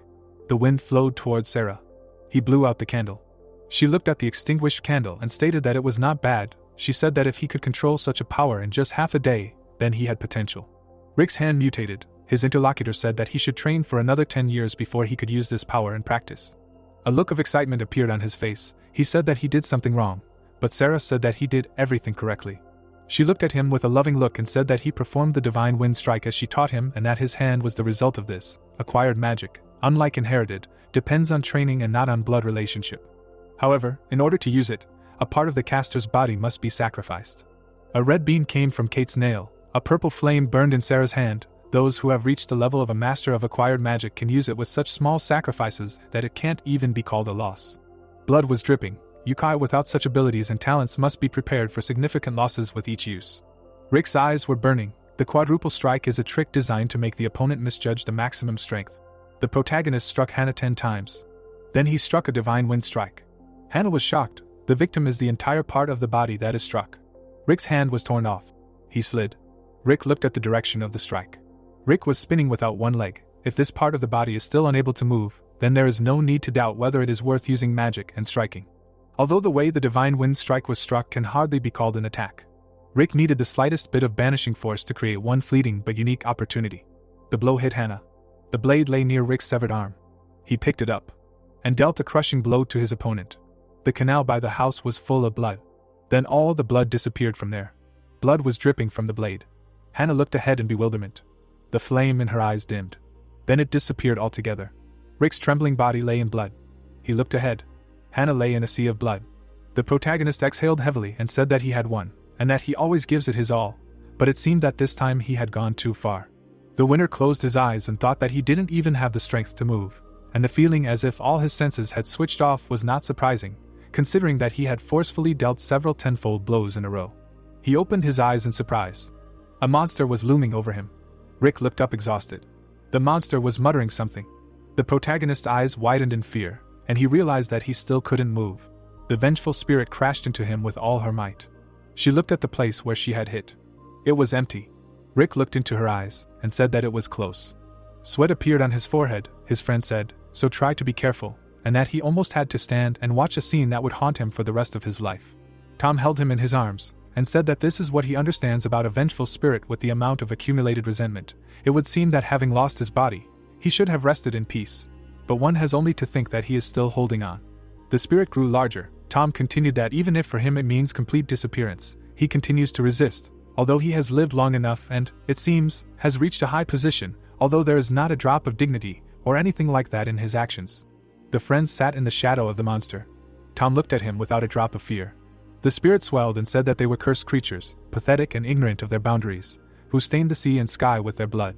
Tom held what was left of his friend. The spirit continued that he was the cry of the mother of the sea herself and the echo that eternally curses them. Rick replied that he did not think that a ghost whale could gain power in the Dragon Palace. The monster opened its mouth and screamed that it would not stop screaming until they all disappeared from here. The dark-haired guy opened his eyes in fear.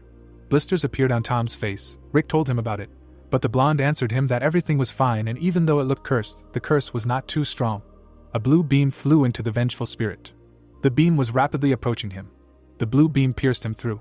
Tom looked at his friend and said that when it came to exorcising an evil spirit that was nothing more than a relic of the past, you could say that this was their specialty. The wall of the fortress. Taylor was sitting nearby. The wall of the fortress was reflected in the hole. Taylor looked at it sternly. The vengeful spirit was hit by the beam. Taylor prepared to attack and cast the spell Thunder Purification. Tom jumped back along with his friend. A huge figure appeared in the sky. It was glowing. The dark-haired girl opened her mouth to cast the spell Spear of Seven Storms. A huge blue beam hit the vengeful spirit. A smile appeared on Tom's face. Rick admired, saying that it was amazing, and the blonde added that it was different from what he had seen before and that his sister, as a mage, was greatly influenced by the environment and that she herself said so. Tom's face cleared up. He said that the main reason must have been the enemy, and that it was the remains of the vengeful spirit that Rick had defeated. This soul should have already gone to the other world, but was still holding on here by force. The remains of the spirit dissolved in a stream of blue energy. Tom added that if he had managed to get to the bottom of some nice place for about 10 years, maybe there would have been a different conversation, but for an experienced exorcist, it was nothing more than an annoying wandering spirit. Taylor stood there, all hot after the attack. Tom smirked and added that there was really no need to use such a strong technique, and it seemed like she just wanted to show off. The blue figure in the sky dissolved. A hole remained in the place of the ghost. Rick smiled and said that he was probably in no position to say that they saved him, but he was glad his friends were okay, and asked if the rebels had tried to convince them. Tom's eyelids drooped. He said they tried, if you could call it that. There was a whole row of legs. The blonde said that at first he wondered if the first round had ended so quickly, but it became obvious that was not the case. Tom adjusted his shoulder. He added that they came as a crowd and started right away. 3 silhouettes stood and looked at Rick's friends. One of them said that if they meekly surrendered, he would spare them. They would cut off the young man's limbs and use him as a message to the archipelago to announce the ascension of the Dragon King to Earth. Rick looked at Tom worriedly. He said that he thought about playing along and hearing them out until the end. Tom's mouth dropped in shock when one of the silhouettes said that the girl would be the first offering to the new Dragon King and that she would serve him.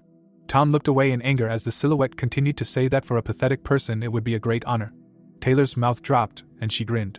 Tom rubbed the back of his head with his hand. He added that whether it was yokai or humans, communication between different creatures was rarely resolved by words. The silhouette felt burnt. The blonde finished telling that anyway. He didn't have time to ask any questions, so it all ended before it even began. Tom turned around. Taylor said that he spoke as if he had a chance to communicate with them, and she suddenly got mad and laid them down in a fit of anger. Tom said that it was, and his sister rejected, saying that he wanted her to take risks and play with yokai of a spiritual level, so that everything would end in disaster.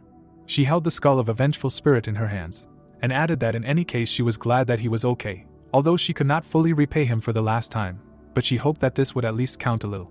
Rick turned his head from side to side. Tom said just look at her gait and compared it to the model. His dark-haired friend said that he somehow survived thanks to his friends and asked if they had met his friend along the way. Tom turned nervously and asked if he meant Mr. Yerson and asked if he was not here. Taylor opened her mouth and said that it was natural that he was worried about his friend, but she thought that they should set their priorities straight. The blonde looked nervously at his sister, who said that as long as they were here in the Dragon Palace, they were all trapped, and it would be wise to combine our efforts and work together. The palace was a thick layer of water. Taylor said that first they needed information and that they needed to assess the level of those who started the rebellion, find out what their goals were and how successful they were, and that at the moment they probably didn't know all of this. The dark-haired girl tucked her hair behind her ear and said that they needed to sort out the situation with the general first, then find a way to get out of here, and that finding Rick's friend was the last thing on their list. Taylor frowned, and Rick replied that he understood, and she asked if he had any special information, although she didn't think it would be much different from what they already knew. The protagonist cleverly raised his finger and blurted out that it looked like 2 of the palace guards had teamed up with outside forces and somehow defeated the Dragon King. One of the leading generals we just defeated was also part of the rebellion, and the prince of the Dragon Palace was trying to seize the throne by capturing the princess, and that one of the generals was taking the princess to the Jesse Mountains. And one of their informants seemed to know how to get out, and also added that it looked like outside forces were involved in the rebellion, and they were shadow demons. Taylor's eyes widened in shock, and Rick continued. Yellow handkerchiefs were flying around the palace. There was blood on the floor. A dark silhouette was sitting in the blood. A woman was walking behind him, clicking her heels. The silhouette turned around and said that it was strange. Eileen was holding a jacket in her hand. She said that the Jessica she knew was always happy to eat, but that meant that even Jessica had food she didn't like. She turned around and said that it was more like the opposite, since she was barely holding back, because it was lunchtime, and asked Eileen if she knew that Christopher had cast some kind of spell on both of them. She smiled and said that it didn't suppress their powers or anything like that as long as they were on a mission. Jonathan looked at her suspiciously. The flute was passing from hand to hand. Eileen added that as long as she didn't give the flute of 10,000 waves to the prince of the Dragon Palace, then none of them would be able to harm the rebels and that these were the restrictions Christopher had placed on them. Eileen looked up and noted that, as expected of Christopher, it was a sensible decision. An embarrassed smile appeared on her face. Jonathan extended his hand forward. The blonde added that without this restriction, she would have played the flute out of pure desire, because his aura, physical strength, even a glimpse of his state of mind, everything about him was terrifyingly perfect. The flute passed from one person to another. Jessica's interlocutor added that she did not even know how much hesitation she had had in giving it to him, although of course, given the restriction, it would have been tantamount to suicide. Saliva dripped. Eileen drooled while she said that he was so mesmerizing that for a moment she forgot about the restriction, and that she felt as if she were holding a brush in front of an untouched, clean wall. Jonathan stands in front of the spirit. Eileen added that part of her hoped that he would turn around and pay attention to her. She exuded a murderous aura, filled with desire. But he did not even flinch, and it seemed to her that no matter what she did it could not affect him in any way.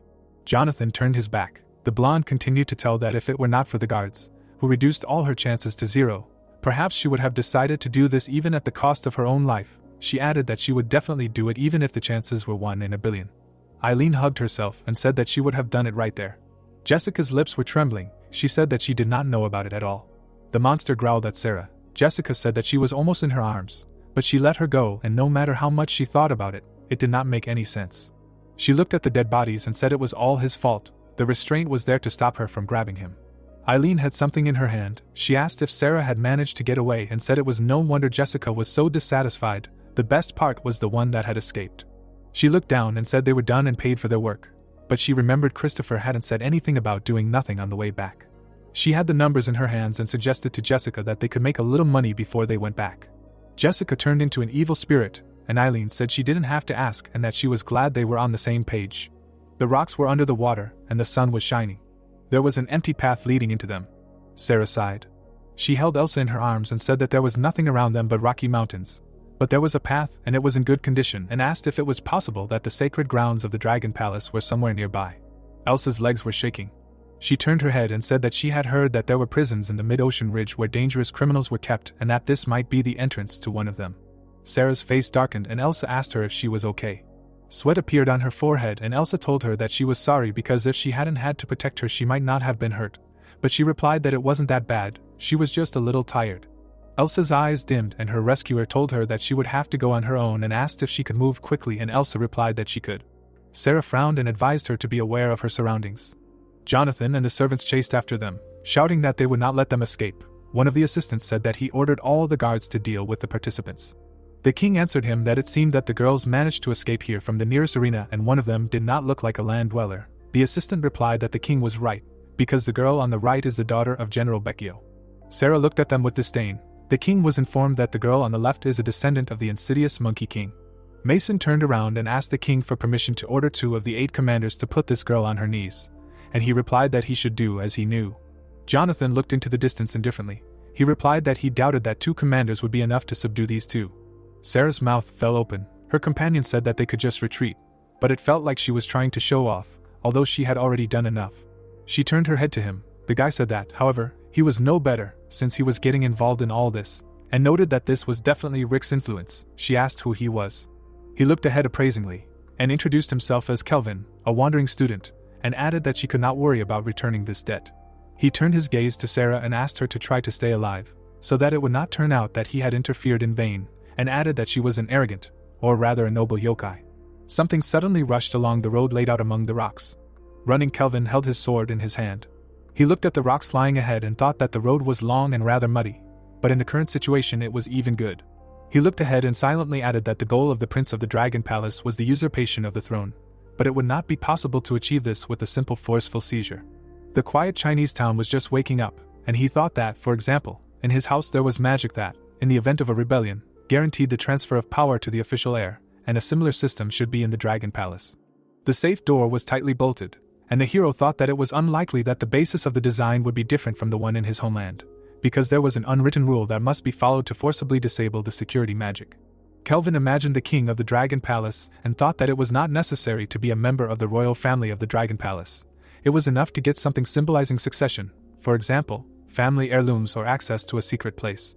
He pursed his lips and added to himself that in other words, the king would not change until the prince finished searching for treasures, and then he could begin to act.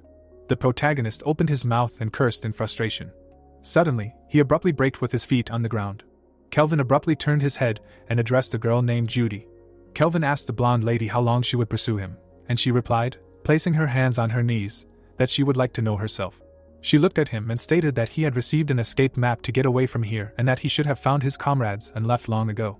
Kelvin looked at Judy with confusion, and she stated that nothing bad would have happened if he had escaped alone, but he had decided to rummage around here and there in the Dragon Palace, and added that she did not know about other places, but this was definitely not the place to go, and asked what would happen to her later. The guy calmly looked at the interlocutor and said that she had given him an escape map and information, and he had accepted it, but had not promised anything in return. He clenched his sword in his hands and said that he had no reason to worry about her circumstances, and that if something did not suit her, he could use force. Judy pursed her lips and stated that he could really attack her. She dropped her hands in disappointment and said that she had gone along with this adventure from the start because she knew she couldn't defeat him, and he knew she couldn't attack him, but for some reason they were still taking a warlike stance, which disappointed her. The girl raised her index finger and said that he didn't have to come here and that she could guess what he was planning. Judy said that he was going to find the Dragon King and deal with what was hanging over him, and Calvin looked at the girl in surprise. The golden altar of the Dragon Palace was shining with gold, although he didn't feel it like Rick, but he knew very well what kind of being the Dragon King was, and that in the Dragon Palace he was something close to the absolute. The king of the Dragon Palace raised his hands in confusion. A girl named Eileen was playing the flute for the king, flames blazing from her eyes. If such a creature could be neutralized in less than an hour, it couldn't be a simple power struggle. The demonic flute was covered in red patterns, perhaps some kind of witchcraft like a curse or hex was involved. Judy looked at Calvin and said that if this curse was broken, then His Majesty would regain his power, and then everything would end, and asked if this was his plan. The guy looked into her eyes with confidence, and she said that at first glance the plan might seem good, but if something went wrong, Calvin's life would be in danger, and she didn't think that was even possible. He abruptly turned away from her and said that they would stop there, because he got what he wanted, so if she didn't interfere then he wouldn't kill her, and if she was going to rant like that then she'd better just go back. Calvin stood with his back to Judy and said that if they realized that he and the girl were normal, then everything would really be over, because there was a big difference between letting someone who ran away go and hanging out but leaving the one who ran away alone. Judy dropped her hands and said that something told her that Calvin was not who he seemed, so if she let him go, she would miss out on a lot, and added that if he told her his story, she would not miss a word. Suddenly, the girl was stunned. Calvin looked ahead with concern. Footsteps thundered along the path laid out among the rocks. Suddenly, the footsteps disappeared. A dark-haired girl named Sarah, holding Eliza, a servant of Princess Mirabelle, said that wherever you look, there are only rocks around, and it would take a lot of effort to make such a path, and that the shrine of the Dragon Palace is probably nearby. Sarah and Calvin stood next to each other, and Judy sighed sadly. The white-haired girl sat on one of the rocks and said that in the end it turned out that way, because Calvin was a man who had been aiming here for a long time, and she wondered why people drove themselves into the grave. The hero looked tiredly into the distance, and Judy thought that she would like to wish him to overcome this and survive. She propped her face with her palm and added that this would not happen, because even if you do not take into account the prince, the Left General is not just a goblin. The underwater sunlight illuminated the high cliffs, and the girl wondered when she would finally find her master. Looking at her interlocutor in surprise, Sarah asked why he was here. Calvin confidently looked ahead and said that it had nothing to do with her, and now it would take too long to explain all this. He meant literally, it had nothing to do with her, and now it would take too long to explain all this. The girl, her mouth slightly open, was surprised. Rick, all bandaged, was sitting on the windowsill, crossing his legs. Because of his pride and unsociability, the protagonist simply did not want to say that he wanted to see her, but later, when the tournament was over, she would not mind meeting alone. The dark-haired girl silently pursed her lips. Looking away, she said that Calvin was a fool. The guy chuckled and said that it was somehow too much to hear from her, and that he had nothing to say to that, and added that if she wanted to ridicule him in this way, then he agreed. Sarah looked down, offended, and said that she had not even thought of doing that. Calvin moved forward and said that he would go first and suggested that she stay behind and catch her breath. The Dragon Palace fighters were walking along the path among the rocks, and the young man thought that these idiots were just showing off and it was unlikely that they would be able to attack all at once, and added to himself that if they all attacked one by two, he would be able to deal with them.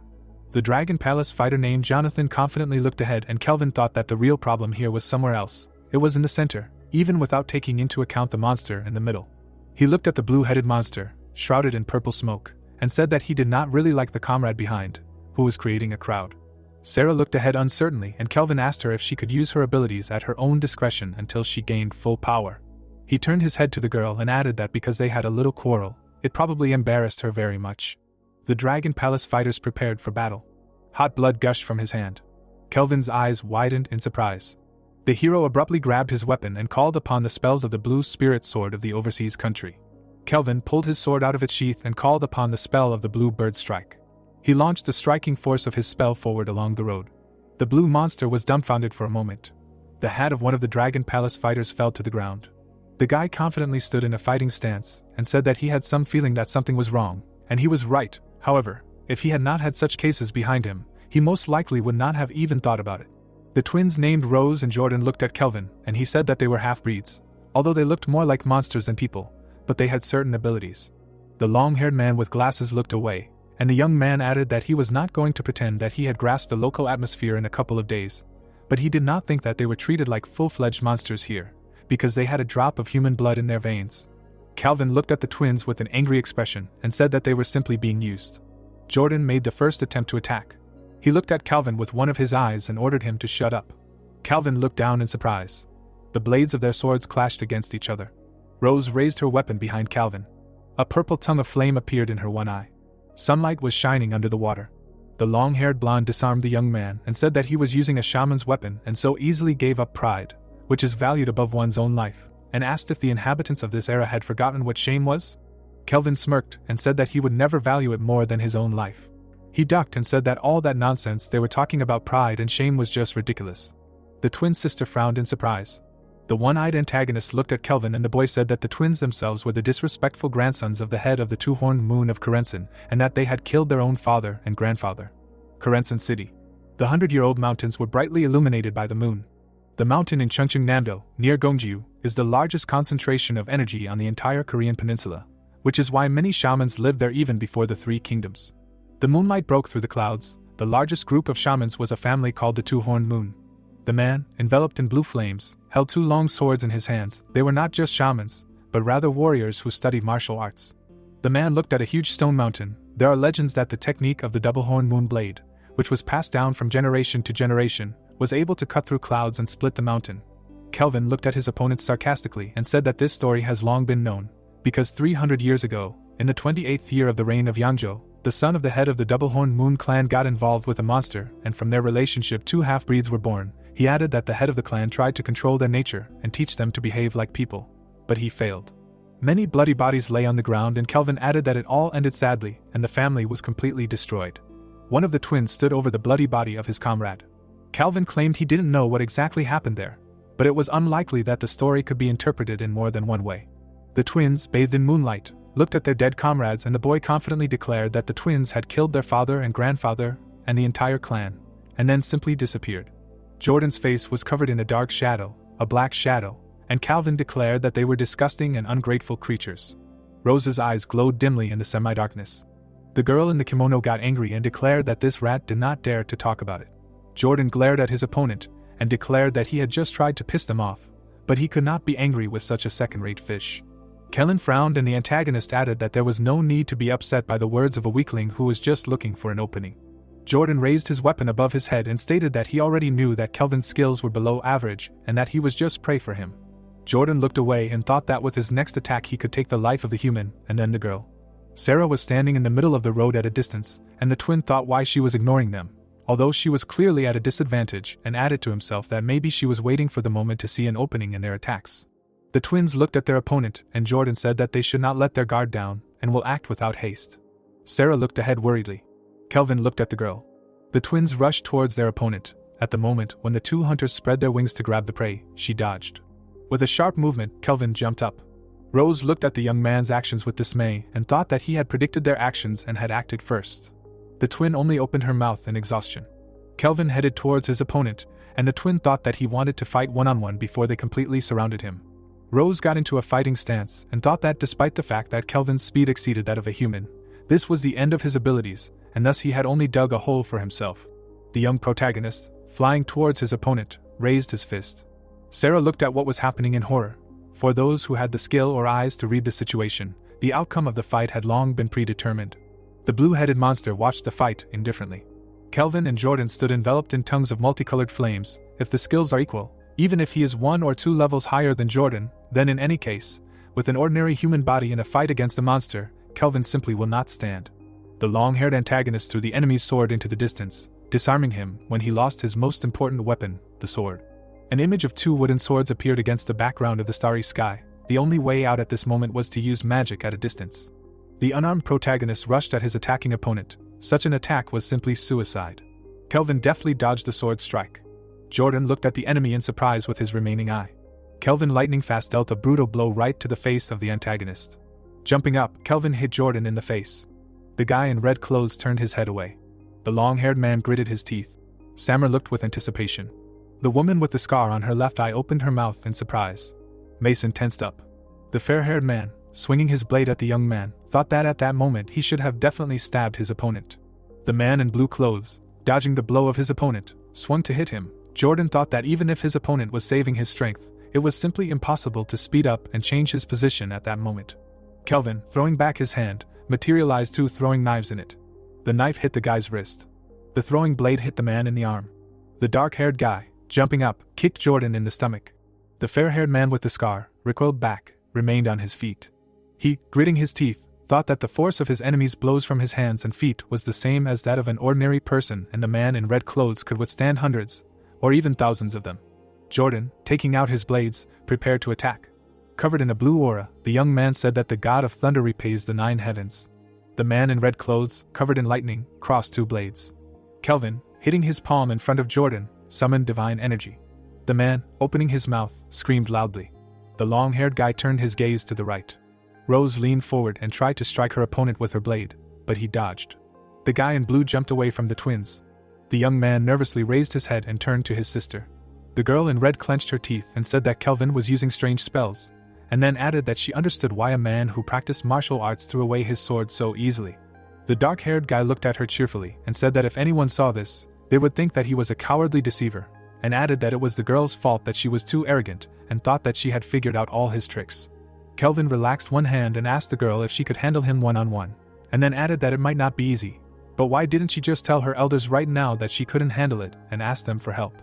Rose, taking a stance, said that the young man did not make her laugh. The girl with the scar, having become serious, thought that she guessed what tricks her opponent was going to use. The girl in red clothes, having made a dash, tried to hit her opponent with a blade. Rose thought that her opponent dodged both her brother's attack and just now her attack, and that at first glance this dodge seemed like a careless movement, but the blade did not even touch him, because his spell was probably related to transference in space.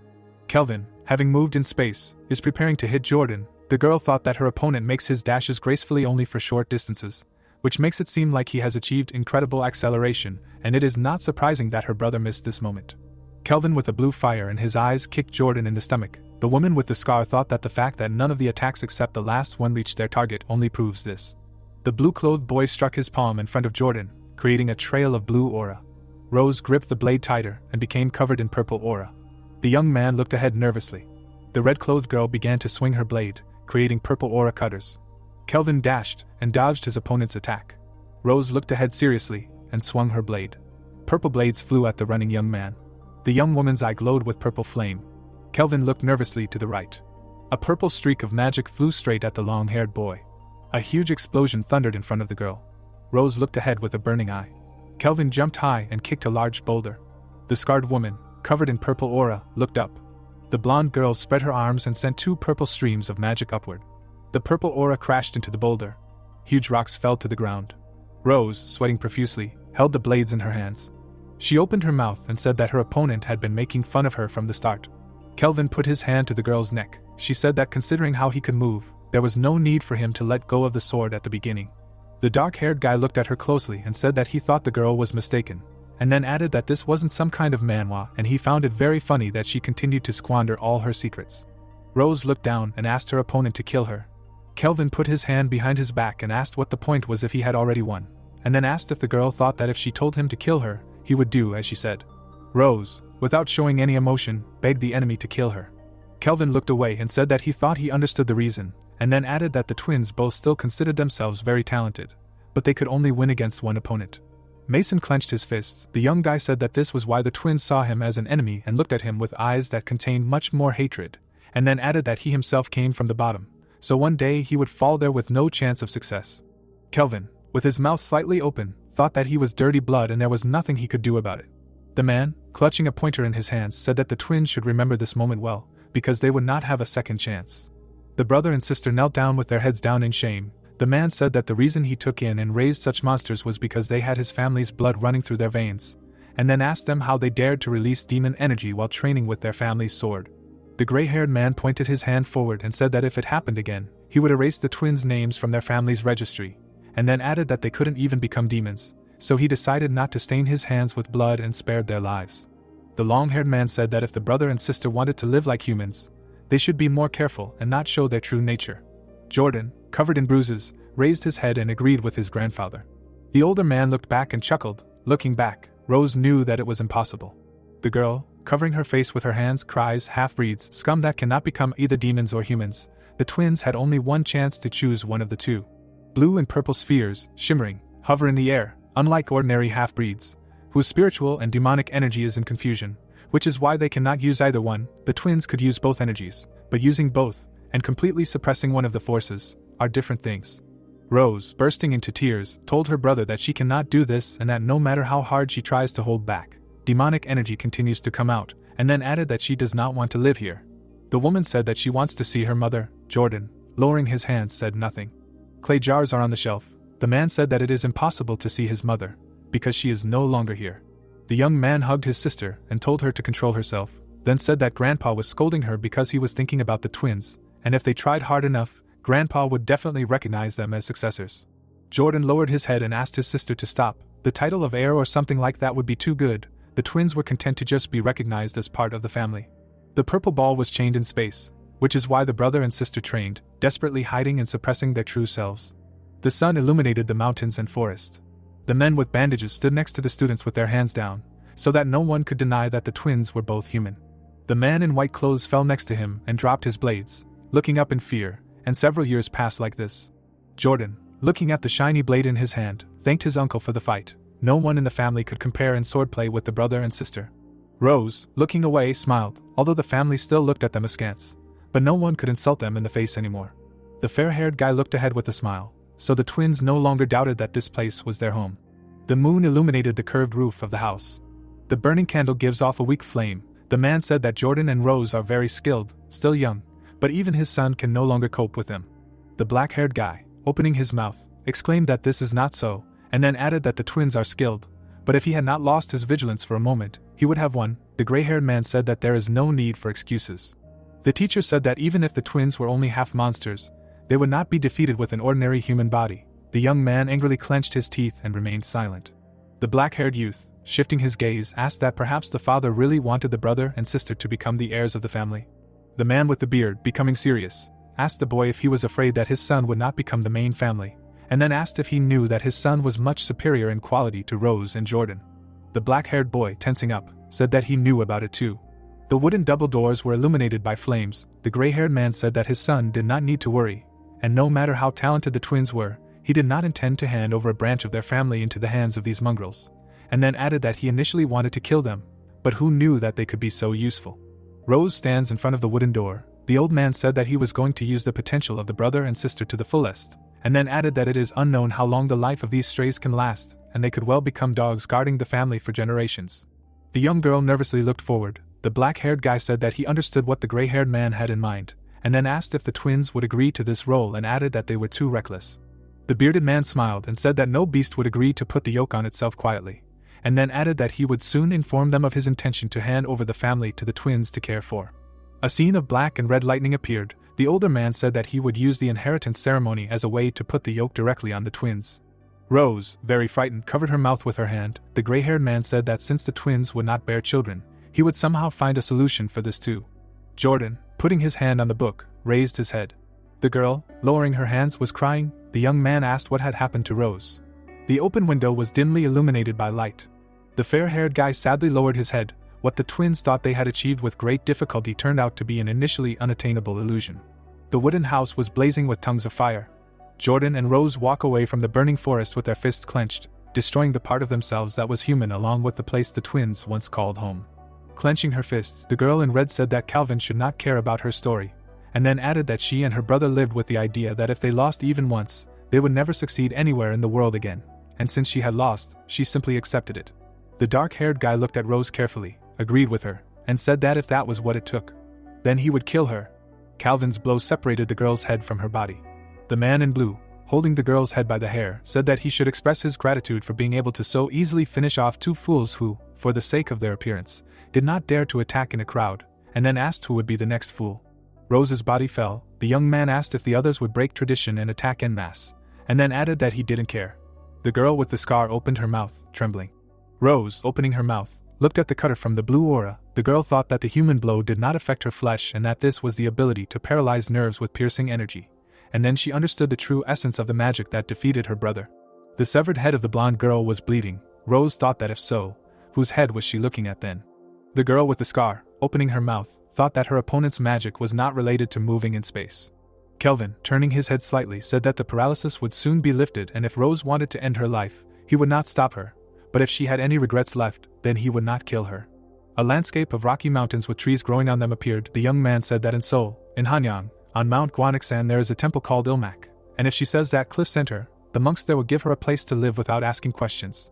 Rose, with her mouth open in surprise, looked up. The man in blue clothes said that she can start her life anew there, no matter as a monster or as a human, and then added that if she needs a job, she should ask the monk where to look for Kelvin. The guy with his hair tied up, his head down, said that he recently left his family and started his own business, so he is always in need of workers. Jonathan and Mason, with their hands behind their backs, looked ahead. Kelvin, continuing to walk against the backdrop of the flaring purple flames, said that Rose will get to the temple only if she does not harness herself for him and survives, and added that since she is a monster, there should be no problems. The man without a face looked up. Kelvin turned his head and said that he noticed Mason trying to adjust to the situation. Jordan put his hand with the blade behind his head. There was one reason why he threw the weapon away and dragged out the fight as much as he could. Kelvin jerked and dodged the purple cutters. The black-haired man said that it seemed that the gentleman behind him was a little nervous, just like him. The gray-haired girl, her mouth open in fear, runs away. The young guy said that when something gets in the way, you can't properly release your power. Sammer, covered in a purple aura, raised her leg, preparing to deliver a crushing blow. The girl's eyes lit up with purple fire. She uses maximum force. Boulders were thrown up.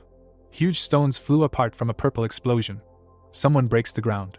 Mike looks on contentedly. The soldiers are taken aback. The stones rise higher and higher. Mike stands right on the edge. He tries to say something with a grin. He looks at the man and asks if a spirit-level monster can survive if he is buried alive, and notes that he simply had no other choice. The guy turns around and notes that if fate decrees it, they will see each other again. Mike runs away. He looks around and notices that it was not an earthquake, because at least he felt like a meteorite had fallen, and even among spirit-level monsters there is such a thing as a difference in strength, and he managed to survive in an attempt to fight such a monster. The stones continue to break while he continues that because of the chaos around them, their horizons will be dulled and he can easily hide. Against the background of the amphibian, the voice notes that Mike learned this technique thanks to Chris, and that it differs from other stealth techniques in that it hides not the visual image of the user. It presents a diagram with the words that this technique locks the energy inside the body, which is usually emitted by a person and any other living creature, and for those who do not know how to feel energy, this technique does not have much meaning. Chris explained to him with a smile that shamans or monsters, for whom energy is part of everyday life, can be caught with its help no matter how they hide, and this technique does not just erase traces of his presence, but with its help even if he walks in the open, no one will be able to notice. Mike stands opposite and notes that he caught the general logic and clarifies regarding the sound of footsteps, because it is not too loud, because the sound is so distinct that they will reflexively react to it despite the technique. The guy continues with a smile that in the same situation when it is necessary to use the above-mentioned technique, the enemy's nerves are usually at their limit. He turns to Chris with the words that even if he does not know that this is the sound of footsteps, he will certainly get alarmed, to which he asks again if this is so. Mike, horrified, takes off his mask, asking how he did it, and Chris asks if he meant that he went behind him and replies that he just went around him without removing the sounds of his steps. He remembers how he walked and notes that he relied too much on his blindfold and asks if he heard him walking. Mike, horrified, thinks that he didn't notice anything at all and gives him a negative answer, because he definitely didn't hear anything. Chris smiles in his face, saying that it's impossible, because his ears definitely heard him moving behind him. It's just that his brain and subconscious couldn't relate this sound to his actions, and mentions that deception of the senses is truly a great thing. The guy happily trains while Chris explains to him that at first it's incredibly difficult to learn the technique, but once you realize the principle, it will become easier than ever, and asks him if he's ever experienced anything like this before. Such a great feeling from realizing how your world has expanded. Red-eyed points to his nose bridge, saying that however soon it will create dependence on energy perception for him, and most often a person relies on vision and feels uncomfortable without it. He imagines a person and asks Mike to do the same. He is walking down the street with his eyes wide open and does not see anyone in front of him. But then the sound of breathing or footsteps, or even a groan is heard. The person is dumbfounded, while the guy continues that if everything is fine with his eyes, then hearing a sound from the void he will never think that there is something in front of him. Chris notes with a smile that those who have energy perception rely on it more than ordinary people on their eyes, and it is not so easy to overcome, so even with open eyes they cannot see. Mike squeezes a towel in his hand and listens that this is the same reason why he heard the sound of his steps, but did not react, and asks what will happen if the perception of energy, which a person relied on for many years, spontaneously disappears. Red-Eyed looks straight at him, saying that the longer he lived and improved, the better it will work against him, and this is the first level of the secret technique of heavenly deception. Mike landed. He jumps out of the rocks. The guy looks around. He grins at what he saw. Mike turned his back, saying that the sight is so breathtaking that he has goosebumps. He turns to someone asking if he thinks the same. Mike looks at the person and clarifies if everything really looks different from the point of view of a local resident.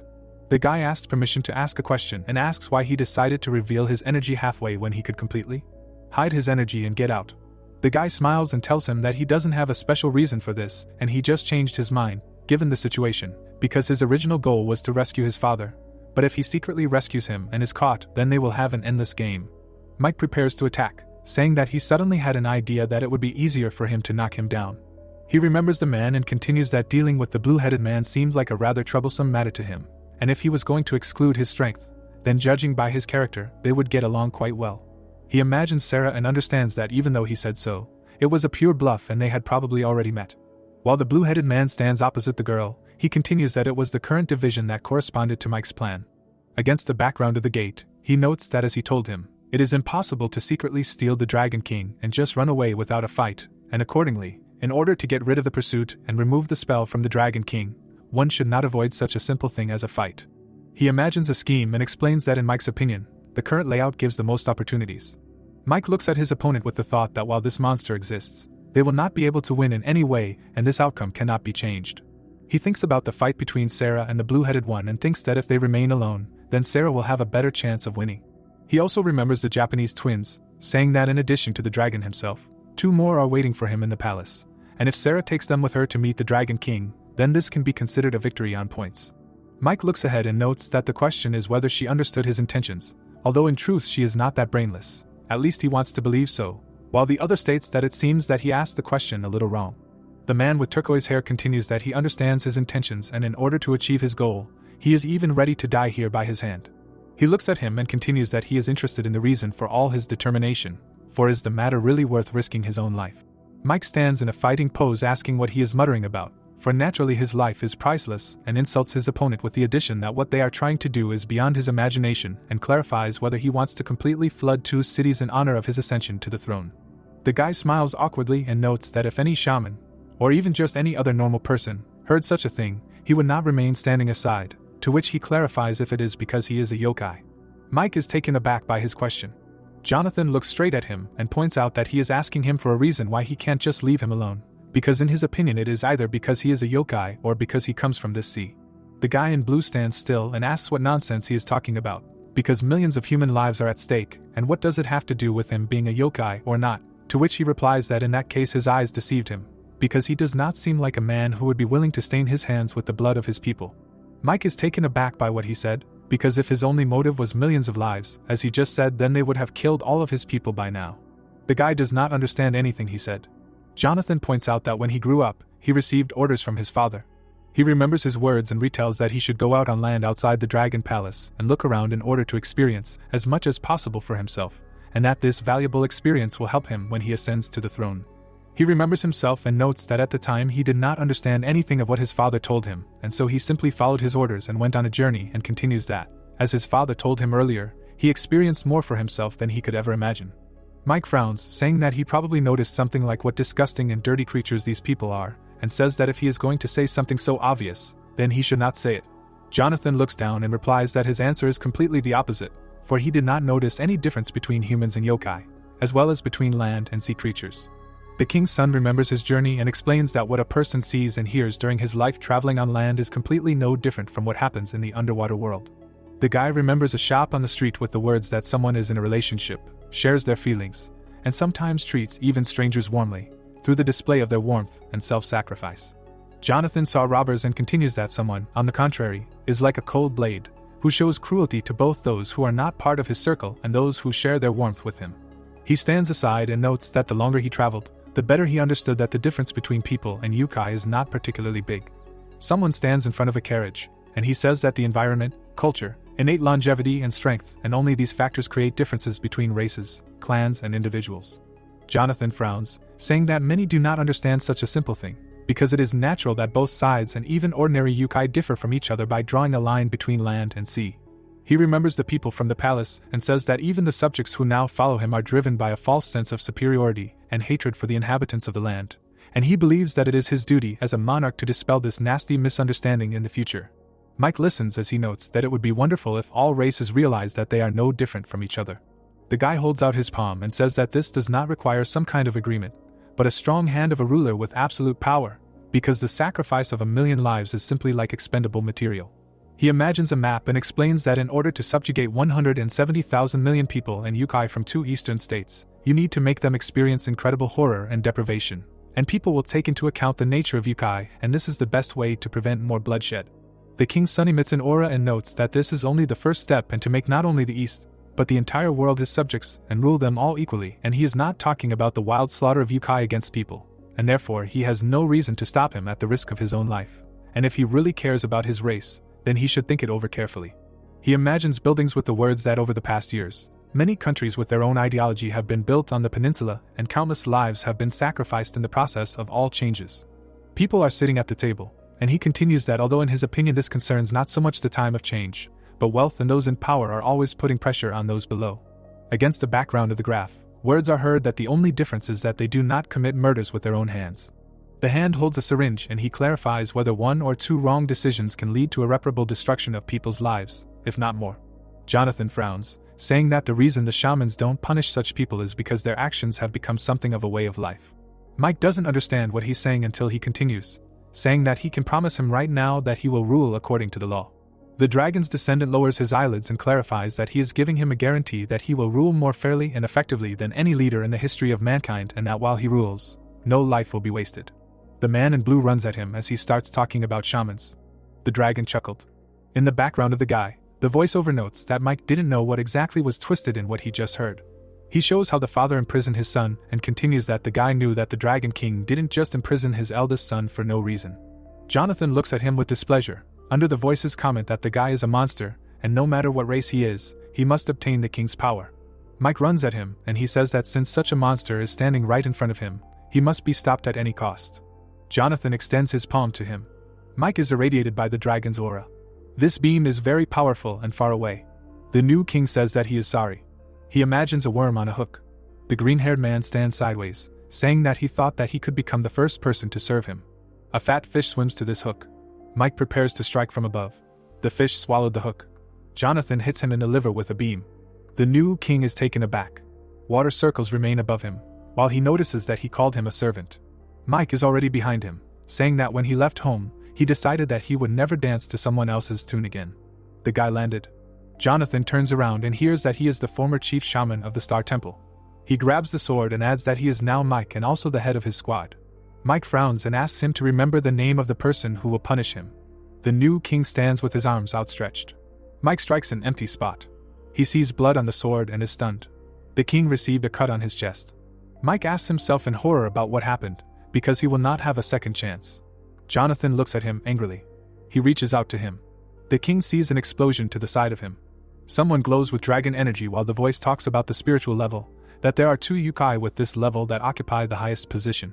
In the background of the explosion, he continues that after they splash out all their strength in a head-on collision, they are always in shock for some time. Jonathan shifts his gaze. Mike gritted his teeth while he says that such a gap was a lifeline for the guy. The king uses energy. He directs its concentrate at his enemy. Mike runs to the side. A crater forms next to him. Mike sweats and thinks that if he uses this gap, he can stop him with his separation. He remembers Chris telling him that in this state he cannot guarantee that he will block the attack 100%, but of course he can draw his sword. The guy looks at him in horror while he notes that he won't be able to do such a trick and that he is 100% sure, because if he hadn't told him, he would have overdone it with his division and would have gotten into trouble. Chris frowns and thinks that most people can't even just imitate divine energy in their entire lives. And given this guy's age, he wouldn't be surprised if he thinks that he became invincible after that, just by learning such a deadly technique. Mike stands with his mouth open while he continues that this is why he worries when he thinks about this guy's future. Because he should have been born at least 100 years earlier, and replies that it doesn't matter to him. Because since he told him this, he should listen to the guy's opinion, and asks what he thinks about whether there could be an enemy that could block his division. Against the background of water, Mike then answered him positively that they won't be able to kill the ghost. Because this technique is meaningless against them, although it should be used in such a case. No. The guy listens in shock that he shouldn't complicate things so much and think more simply, that the problem is that he hasn't thought about it yet. The guy assumes that it can't be used against a giant, and the teacher says that he is right. Because such are sometimes found among the yokai, and there are giants whose disguise is so different from their true appearance that it is simply ridiculous.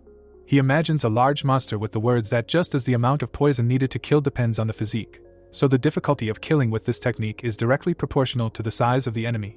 As an example, he gives that it will not be so easy for energy to simply break through the skin of such an enemy.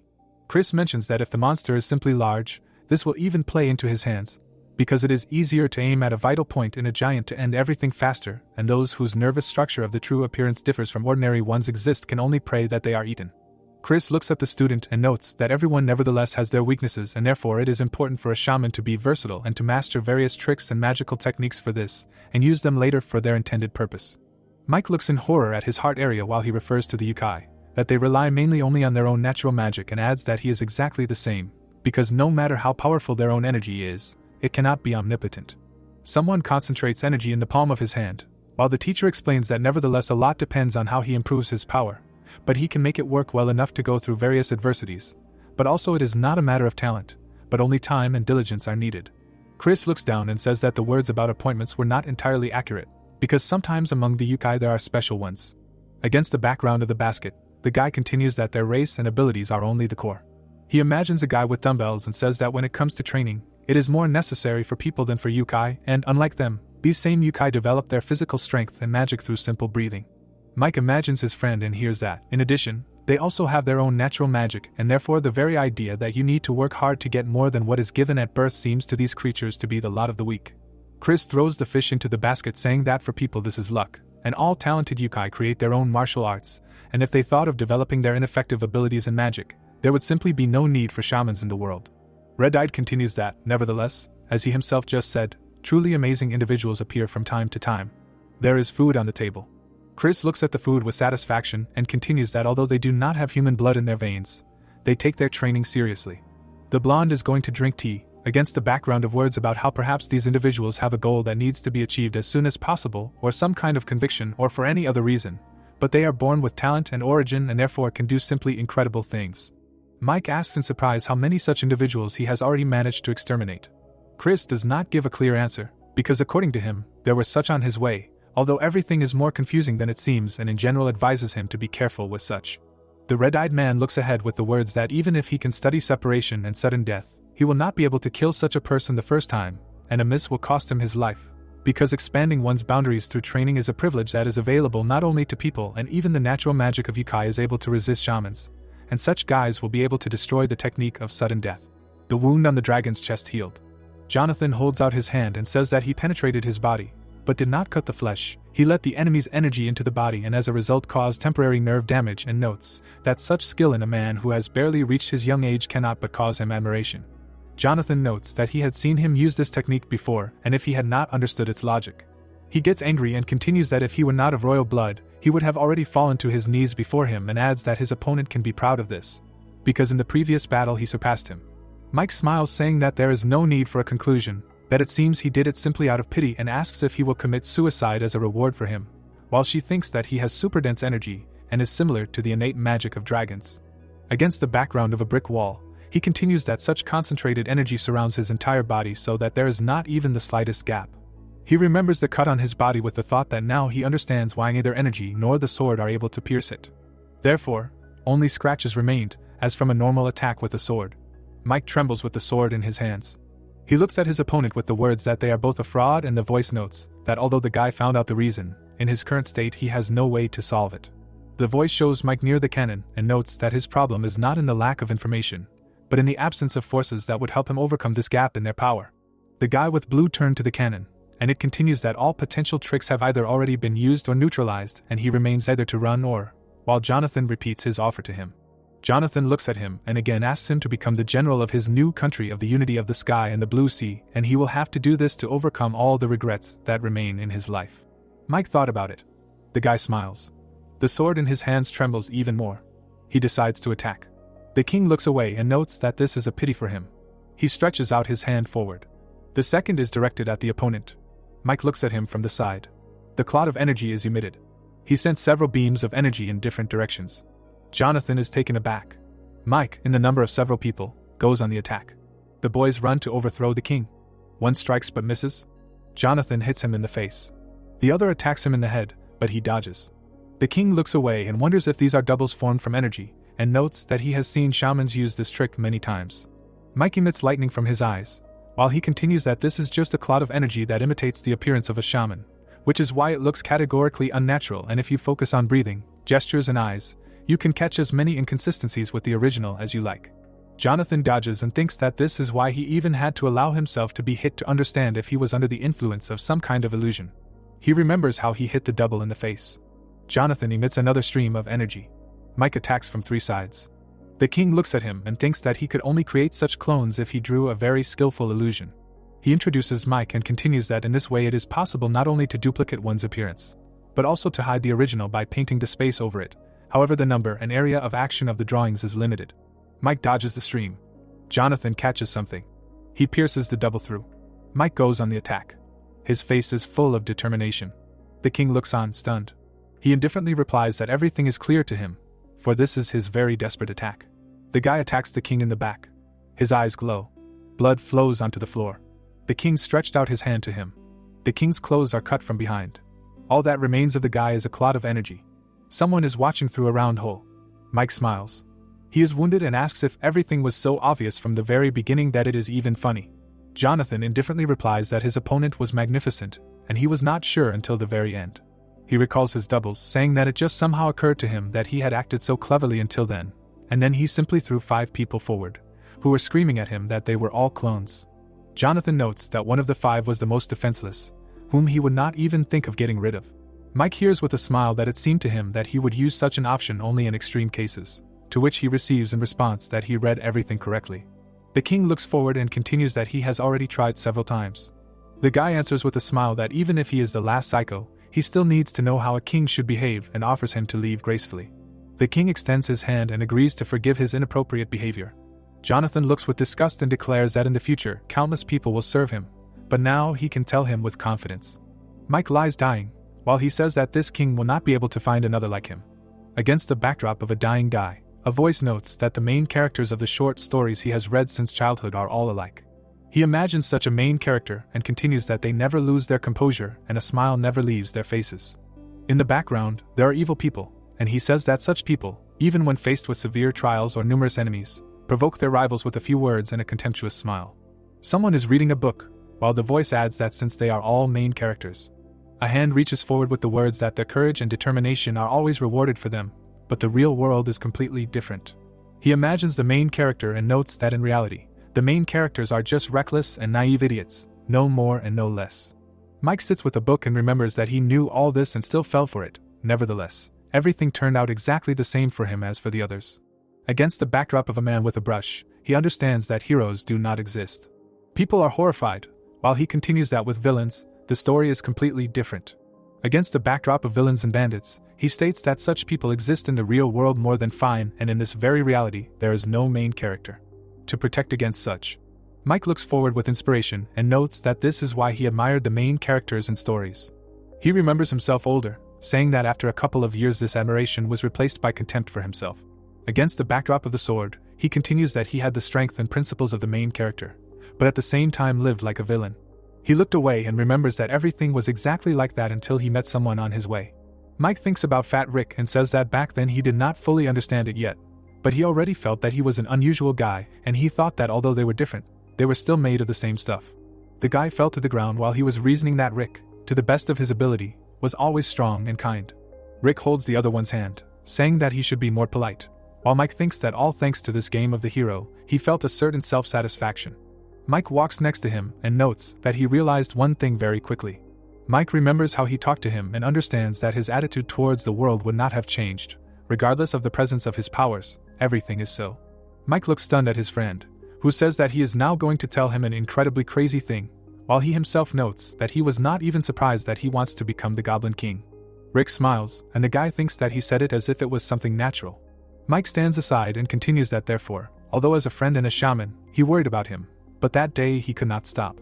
The brunette apologizes for entangling them in the affairs of the yokai and understands that at that moment, he was blinded by his friend, whom he was madly envious. He imagines water and thinks that at the last moment. Mike looks up and understands that he will be like him. Jonathan prepares to finish him off. The boy's head turns as the king notes that he has a strange expression on his face and that he has never seen a dying man with such a face in his last moments. The king looks at him and asks why he looks so angry. Blue stands beaten in front of the king and declares that he is ashamed to say this. He could not even imagine then that this evil land beast does not even have pride and would run away in the middle of the battle.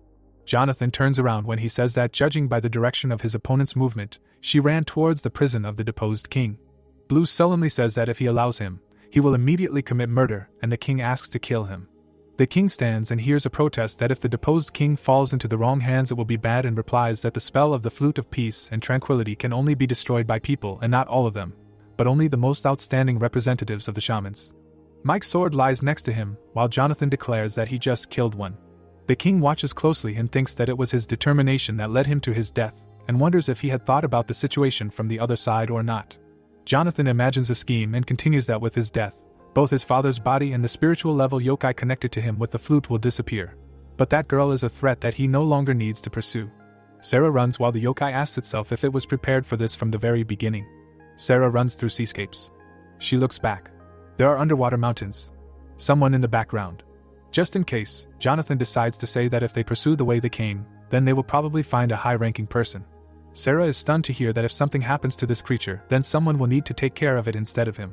Mike stands with his back, saying that he himself does not know how everything will turn out, but he is sure that nothing will happen to him. Sarah sadly recalls his words that he will survive, no matter what happens, and notes that she could just believe that his words are true.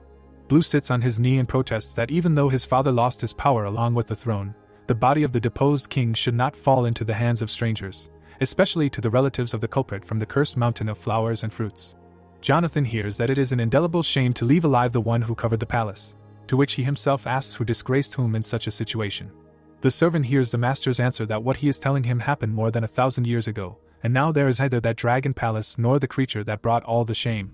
The green-haired man looks at him with the words that he is only using this fragment of history as an excuse, that he was pursuing the enemy, and that he missed the enemy due to the lack of his own skills, and notes that it looks like this is his personal score. Blue shuddered and replies that he does not know where to put his eyes. Jonathan descends the steps and replies that of course the debt from this story will definitely be paid, but this will only happen when the land is completely conquered by him. Against the backdrop of the rising tide, he continues that after gaining the peninsula and the archipelago, he will subjugate the central plains as well, and then a great sage who will be equal to the sky will kneel before him in the heart of his clan on a mountain of flowers and fruits, and that in his opinion this is the only way to get rid of such a past. The green-haired one looks at him and says that in contrast, his obsession with one unfortunate descendant of his indicates that he sees him as the only chance to vent his grievances. The blue one bows his head and retorts that this is absolutely not true, for how could he even dare to doubt that he will conquer the land, to which the king notes that he thinks it is quite natural.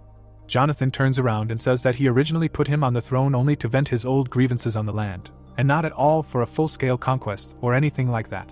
The servant fidgets as the king continues that it is his duty to direct such a clumsily lit spark to a nobler and higher purpose.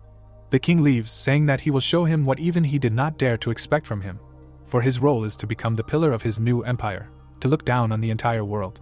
Blue leans on his fist, while the voiceover notes that he has a grudge against the land, and this is a very accurate expression to accurately describe the psychological state of traitors like him. Against a background of a pile of things, the voice continues that this grudge was old, but in the last few decades it reached an incredible level that a rebellion arose, which eventually engulfed half of the dragon's palace, for they wanted to carry out punishment, but on the other hand, they only wanted to leave their mark. Against the background of the sea, the voice explains that the sea does not belong to anyone, so the inhabitants of the land are obliged to respect both the sea and its children. The dancer does his duty as the voice tells him that this realization should lead to a reverence and fear of the sea, just like it did in the distant past, for that is their goal.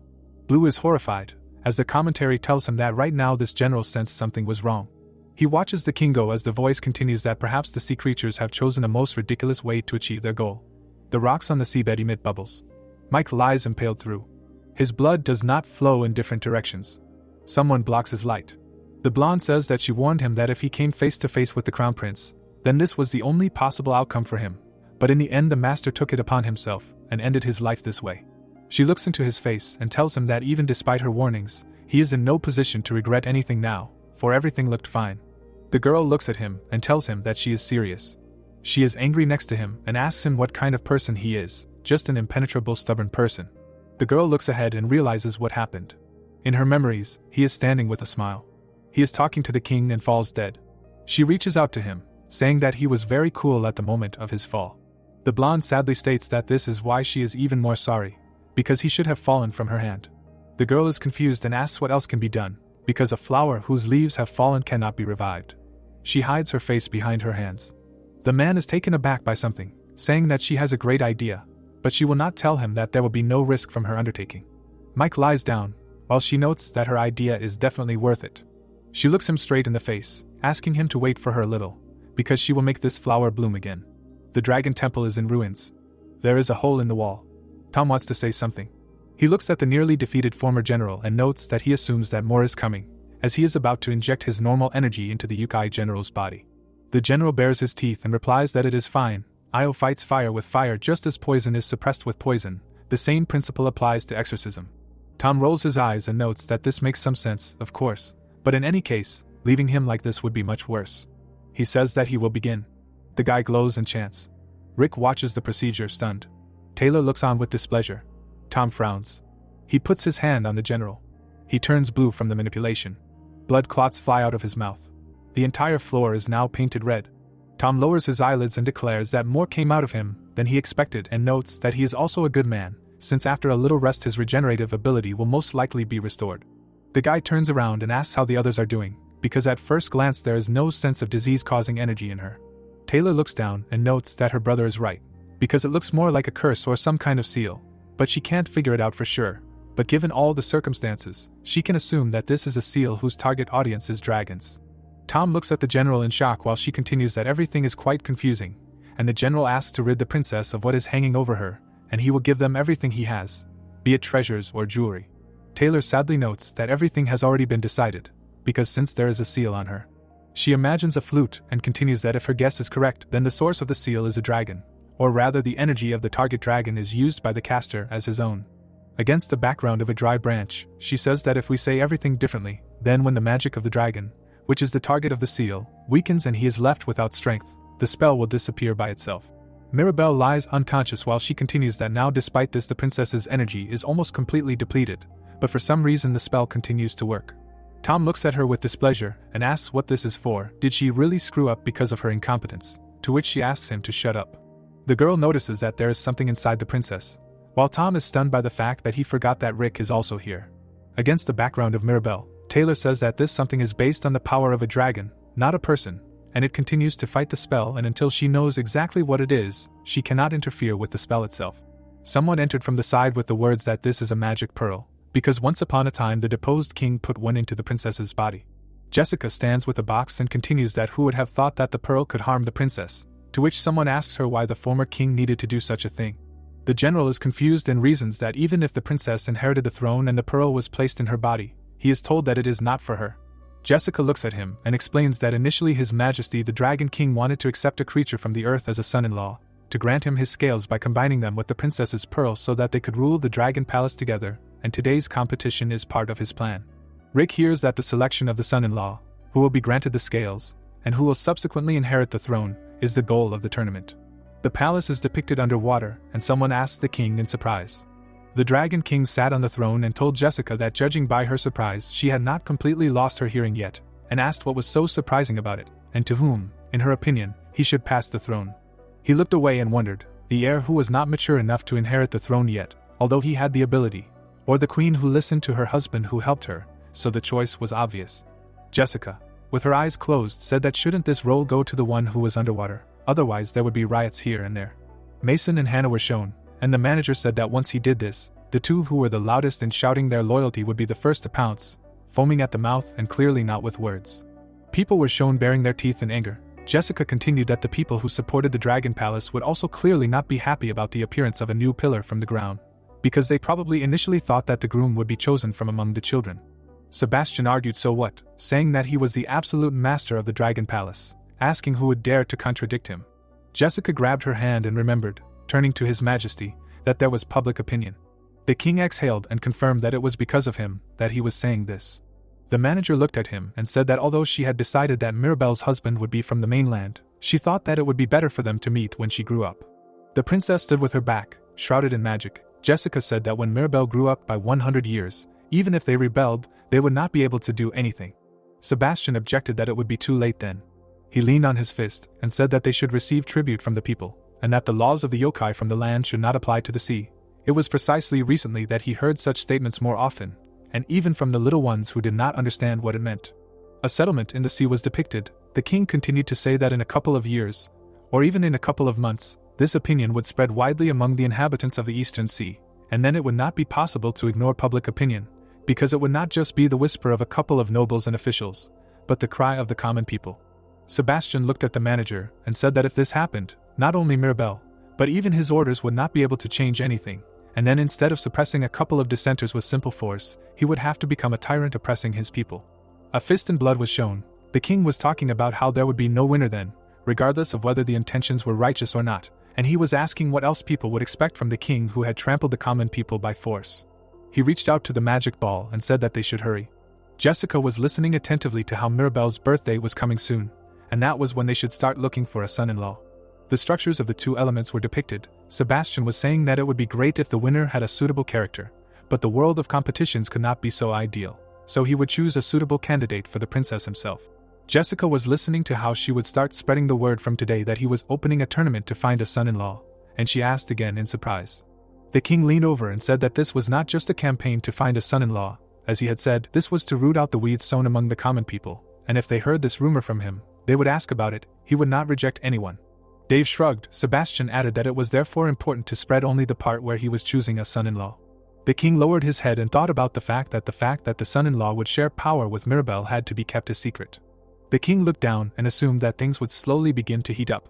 A container was boiling on the stove. Sebastian said that when the resentment towards him boiled and turned into treachery, he would personally proclaim that henceforth Mirabelle would rule the Dragon Palace jointly with her husband. Jessica was shaking, saying that the king interrupted, saying that it was only a matter of time, they would rebel. Sebastian clenched his teeth and said that he would just speed it up a little, and if they were really innocent, they would try to change his mind not through rebellion, but in other ways. The king flared with magic and added that if they decided to rebel, he would be ready, and he would immediately wash his hands with their blood and hand over the throne and a cloudless future to the princess and her husband. A slightly destroyed building stood underwater. The character's hands were shaking and he cursed. Dave put his hand on his chest and said that His Majesty was friendly to people and everyone knew it, and asked the question of what he was even going to share power with them for. The young man looked at the manager and wondered why he had gone so far, saying that of course, as a person living here, he was grateful to the Dragon King for such friendliness. Tom touched his chin and added that dividing the power of the throne seemed not only excessive but also dangerous, and although he was also a person, he believed that not all people could be trusted, and in his personal opinion, less than half were trustworthy. Jessica, with bruises, listened in silence about how it was too risky and burdensome. Sebastian looked ahead and said that perhaps others would think the same, that the Dragon King liked people too much, that he had lost all his wisdom and committed a crime. The king leaned forward and asked the manager if she agreed with this, saying whether she thought he had finally sunk into senility. Jessica replied that she would never dare. She gritted her teeth and said forgive her words, but handing over half of the throne to a land dweller was hard for her with her narrow-mindedness to understand. But if he was worried about the people and wanted to protect them. The king looked away and asked again, exhaling, he wondered if even she thought so, despite how much she had communicated with them. The palace mansions were depicted and the manager said that since he said that he did not intend to protect the people, Sebastian interrupted, stating that he had his own goal, although he still liked the people. He folded his head in his hands and said that first of all he was the king of the Dragon Palace, and no matter how much he loved the people, he could not put them above the people for whom he was responsible. Jessica listened to him silently. Sebastian noticed why she had an expression on her face, as if she did not believe. The manager was confused and did not know what to answer. He looked at her and said that he had never told anyone about his true feelings, so it was no wonder that there were misunderstandings, but recently he had heard a strange rumor. The king remembered standing on land and knew that when he left the sea and wandered the land, he was enchanted by a woman, and there he had sired illegitimate children, whose clan still exists to this day. Jessica had her back turned. Sebastian said that all these rumors were baseless, but there were so many that people continued to argue if there was any truth in the stories they heard, and even those who followed him had rumors that they considered fact. The king closed his eyes and said that he was sorry to dispel these beliefs, but he had never had such a deep relationship with anyone on land, although he had gained many valuable experiences. The cliffs and the forest were shown. Sebastian continued about how, for example, the sky was as blue and deep as the sea, and the land spread out below it was endless, and he sometimes dreamed of these views now. He opened his mouth and added that of course, there were no people for whom he had deep feelings, but there were those with whom he got along well, and that was all. The king said this because people were dangerous. The manager looked at him, not understanding, asked again. Sebastian answered that 666 years ago, he united with the Goblin King not only for the sake of people. The king looked down and spoke of people in Yukai, that this was the best option to avoid both sides clashing and destroying them. Jessica stood in front of him and said that she did not understand what he was talking about because she was stupid. Sebastian answered that thanks to the law established by the Goblin King 666 years ago, human civilization was able to flourish, and this rumor is surprisingly widespread. He was talking about how even people believed in him. The archer looked at the settlement from the side. Sebastian was talking about how if you think about it for a moment, it's strange, isn't it? Humanity has been steadily thriving since time immemorial, and this happened in a world where Yukai live, who saw them only as food. He looked ahead and talked about how even without the current Goblin King, asking if humanity wouldn't have developed in these 600 years, and what is the basis for several 100,000 years. The king was interested in whether the Yukai hadn't been mindlessly devouring people for all these hundreds of thousands of years, so what else for the sake of their survival? Two graphs were depicted in the form of a triangle. Sebastian was talking about how no, for a long time the absolute structure of the food chain remained unchanged, but the balance was not disturbed. On the contrary, the situation was tilted in favor of people. A tank was shown. The king was saying that she herself had seen what progress and strength people had achieved even without shamans. An airplane is shown. Sebastian asks if this is the result of prosperity and peace and security, saying that he thinks it is the opposite. Jessica remains silent. The king says that if the current Goblin King did not establish the law, and humans and Yukai would remain natural enemies. A magically large moon hangs behind the city. Sebastian knows that perhaps human civilization could develop even faster than it is now. They are a weak race that developed under oppression, because they are humans. Silhouettes of people with blue eyes are shown. The king continues that even if this only happened once every 6 months, asking if she thinks humans would just sit while being hunted. He says that even if they were confused at first, over time they would do everything to kill the enemy they consider an enemy. Sebastian leaned on his hand and said that he did not know how it would end, but whoever won, it was unlikely to be the ending that the yokai were waiting for, because 600 years ago, people had different powers and thinking. The top of the triangle cracked. The king spoke of mutual destruction without a winner, and naturally, their influence would not be limited to land. Jessica imagined the boundless space, hearing that no matter how wide the sea was, it was not so huge that they would not feel the consequences. The pink ball was in the air. Sebastian was talking about what he thought of humanity, who personally in his youth and still watches from his throne, they are incredibly, but closer to evil than good.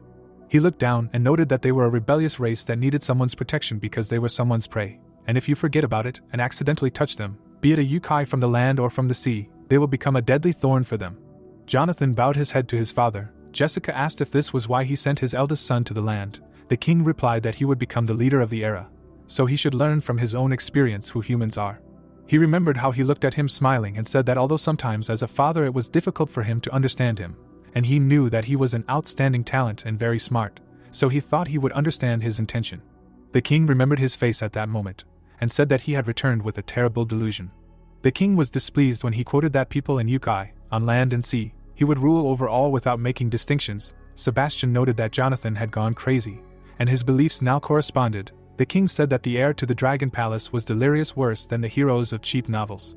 There were 2 layers of liquid in a glass. The king claimed that be it people or Yukai, land or sea, there were things that he could not make mix, no matter how hard he tried, and if it were possible, he would no longer be a king, but a god. A handshake was shown, and Sebastian said that one must respect each other and coexist at a distance. But even in this case, misunderstandings, conflicts, clashes, etc. would inevitably arise. Against the starry sky, the princess held the hand of an unknown person. The king explained that in order to settle this, he wanted to get a human groom for Mirabelle, and not only for her sake, they needed an ally in the sea who understood the land, but would also understand the sea. She spoke about This is what His Majesty said. The characters were shown and said that he foresaw that today the traitors would act.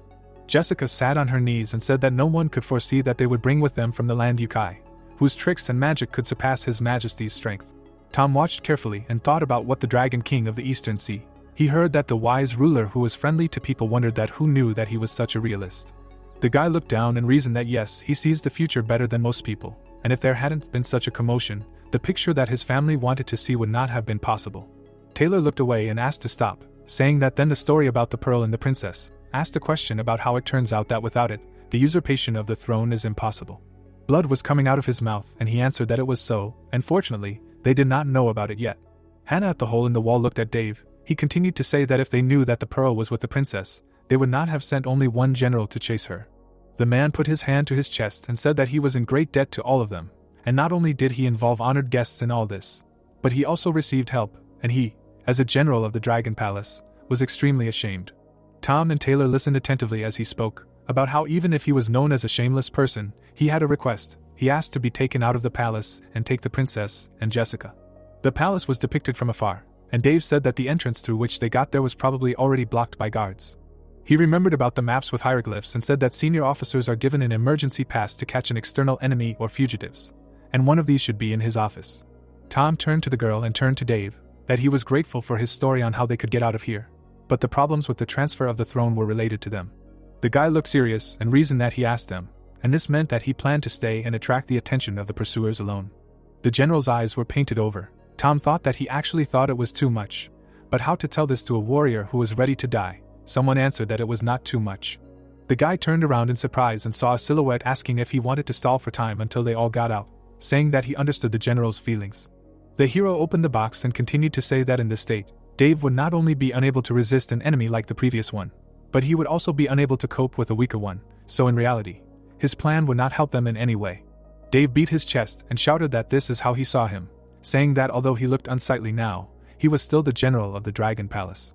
He shouted that even if his body turned into bare bones and decayed, the hero lowered his head and agreed. Rick closed the box. Jessica watched as the general jumped up from his place. Dave attacked the hero, approaching. The general opened his arms from the blow he received. Taylor looked at what was happening and thought that he was fast, several times faster than last time. There was another mark under the hole in Dave's chest. Rick looked at his fist and said that he thought it would completely knock him out. Although he was wounded, he was still incredibly strong, suggesting that maybe he should have hit a little harder. Tom looked at the hero's back and said that his character was wilder than he thought. Usually he just made a slight threat, clarified that he attacked here only to check the condition of the body.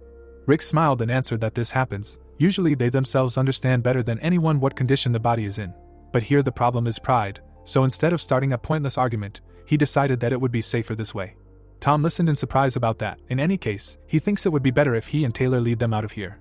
The hero, smiling, put his hand on his belt and said that it would be too much for the general. But someone still had to buy time until everyone was safe. The young man added that he had a reason to stay. He remembered the characters and said that he still had friends in the Dragon Palace who needed to be found and told how to get out. The hero thought that there would be more loopholes if he looked, and if they combined their efforts, it would not be so dangerous. Taylor sat next to the lying Mirabelle and listened to the fact that in return he would have a request for the two of them. He asked if they could both exorcise an incredibly strong ghost. The hero said that in fact, he and Michael came because of certain circumstances. He looked at the box and said that fortunately, he managed to get the item needed for the ritual, but there was little time left. The building was depicted on a sunny day. Rick said that if he and Michael could not return today, they would need to take care of Kate. Tom grabbed his chin and thought that from what he heard, it wasn't that big of a deal for him and his sister, and he would like to do it himself. He looked away and thought that it was more about his sister, and he personally liked Rick, but this time the situation was a little different. Mirabelle was unconscious. The guy thought that in any case, if everything went well, they would repay the debt to the Dragon Palace and get the princess. This was a good opportunity for the family. Tom wondered if his sister, who was so eager to look good in the eyes of their father, would accept the offer. Taylor was saddened and replied that since that was the case, it was not that difficult. She added that exorcism was her specialty, and since she would return earlier than planned anyway. Rick and brother looked at her. The hero smiled and asked again, thanking her, noting that if she did it, they could breathe a sigh of relief. The young man smiled and talked about how happy he was. Someone flew into the hole in the wall behind him as Rick talked about how he was worried he wouldn't be able to tell. Tom and Taylor looked at what was happening in surprise. The building shook. The hero stopped it by taking the attacker's fist. Rick blocked Mason's attack. The enemy was surprised to hear that it was because of that. The hero's eyes lit up with magic and he swung, saying that he would be able to fight with peace of mind. He attacked the opponent using an improved strike. The hero's eyes glowed. Mason gritted his teeth. The young man threw him to the side with a strike. He looked after him seriously, taking a stance. The hero watched and thought about how fast it was, how painful it was as before, but he quickly came to his senses, wondering if it was because his body had gotten used to the improved strike. There was a trace of the enemy flying out of the building. Brother and sister watched with their mouths open and he said that then. The hero stood with his back turned, saying that he would take care of everything. Jessica clenched her teeth, watching this. A rapid stream came out of the palace. The hero flew out after the adversary, landing not far away. Mason stood in front of him, wiping his nose. Rick braced himself for a fight, thinking that even a 10x stronger blow didn't seem to do much damage, but it was enough, because the attack clearly worked. The hero remembered Hannah, who was smiling, and thought that he was just very strong, but unlike the previous one, at least he could be attacked. His fist was enveloped in magic. He added that he would hit her several times until it broke. The monster bared his teeth, rubbing his chin. The plot said that it was a coincidence that both sides were in similar situations. Their previous opponents were shown and it was reported that they both won the previous battle, but did it awkwardly. The enemy landed next to him. He stretched out his muscular arms and it was said that since both sides relied on the power of the yokai, it was reported that therefore they were now determined not to lose. The girl's mask was lying on the floor and he said that even Hannah had suffered. The monster twisted his mouth and said that he was pathetic, and who would have thought that no one, starting with officers and ending with a great general, could eat them.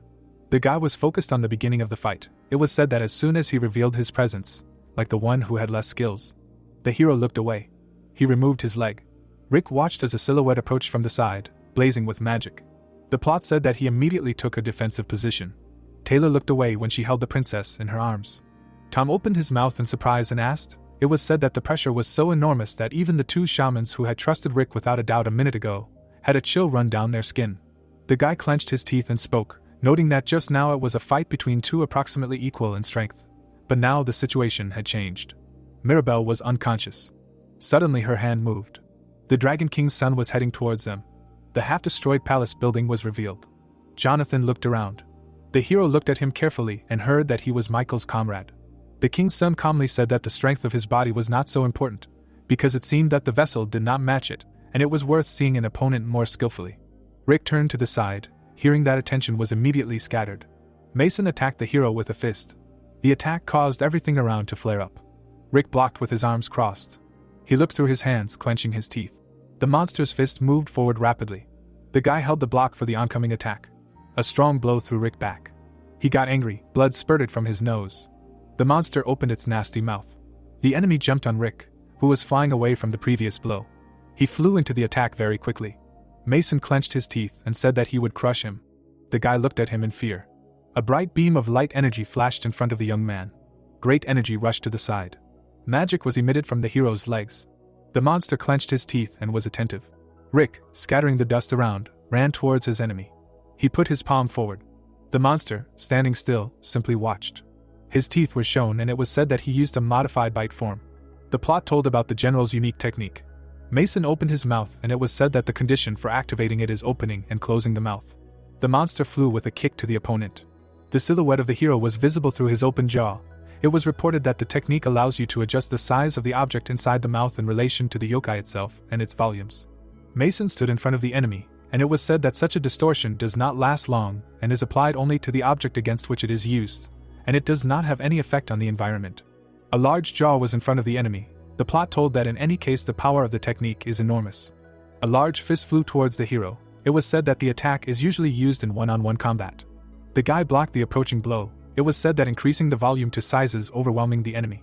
The hero saw a beam of energy in front of him. It was said that it can be used in the opposite direction. Mason clenched his teeth. Rick's eyes flashed with magic. He attacked the enemy, who became enormous. 2 spears were depicted and the plot told that the difference in size, of course, is enormous, but the damage received is also proportional.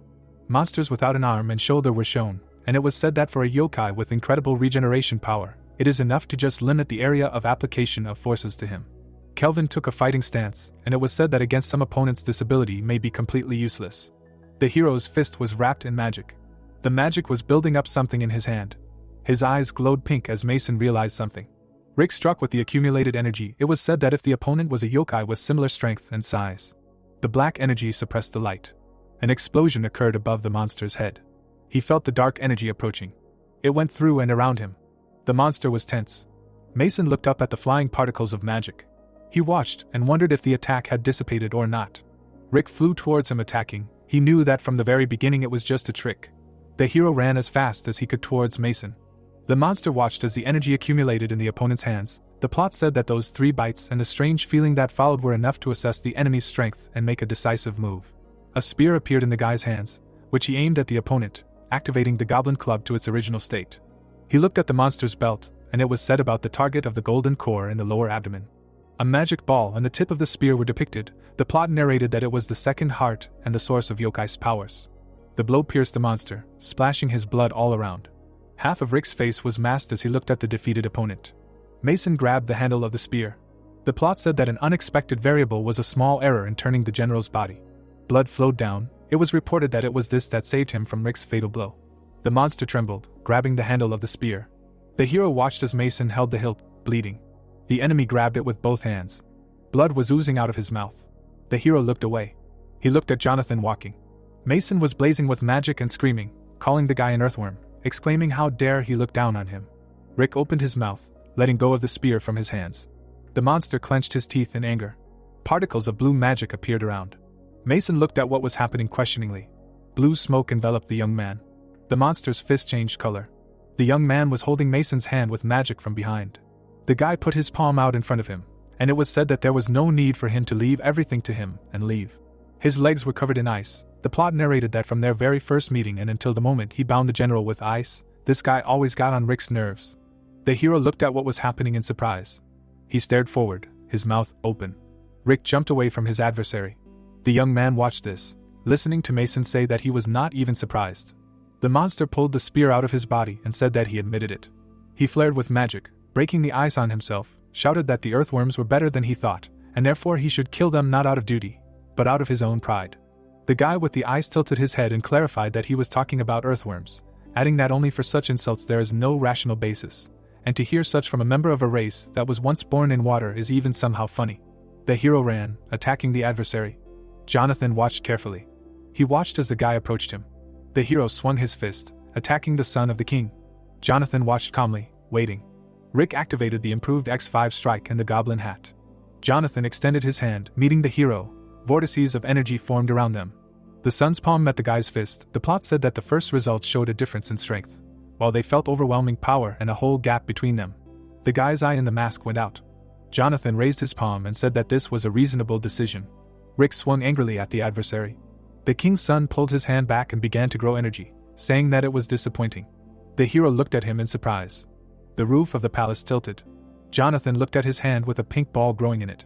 The guy, without waiting, activated the improved X15 strike, attacking him. The energy beam hit the king's son in the chest. It was a powerful stream of hero's magic. The palace staggered from the blow. Energy the size of a building passed behind it. Rick opened his mouth watching what was happening. The energy flow destroyed part of the palace. He stood there, powerless, looking forward.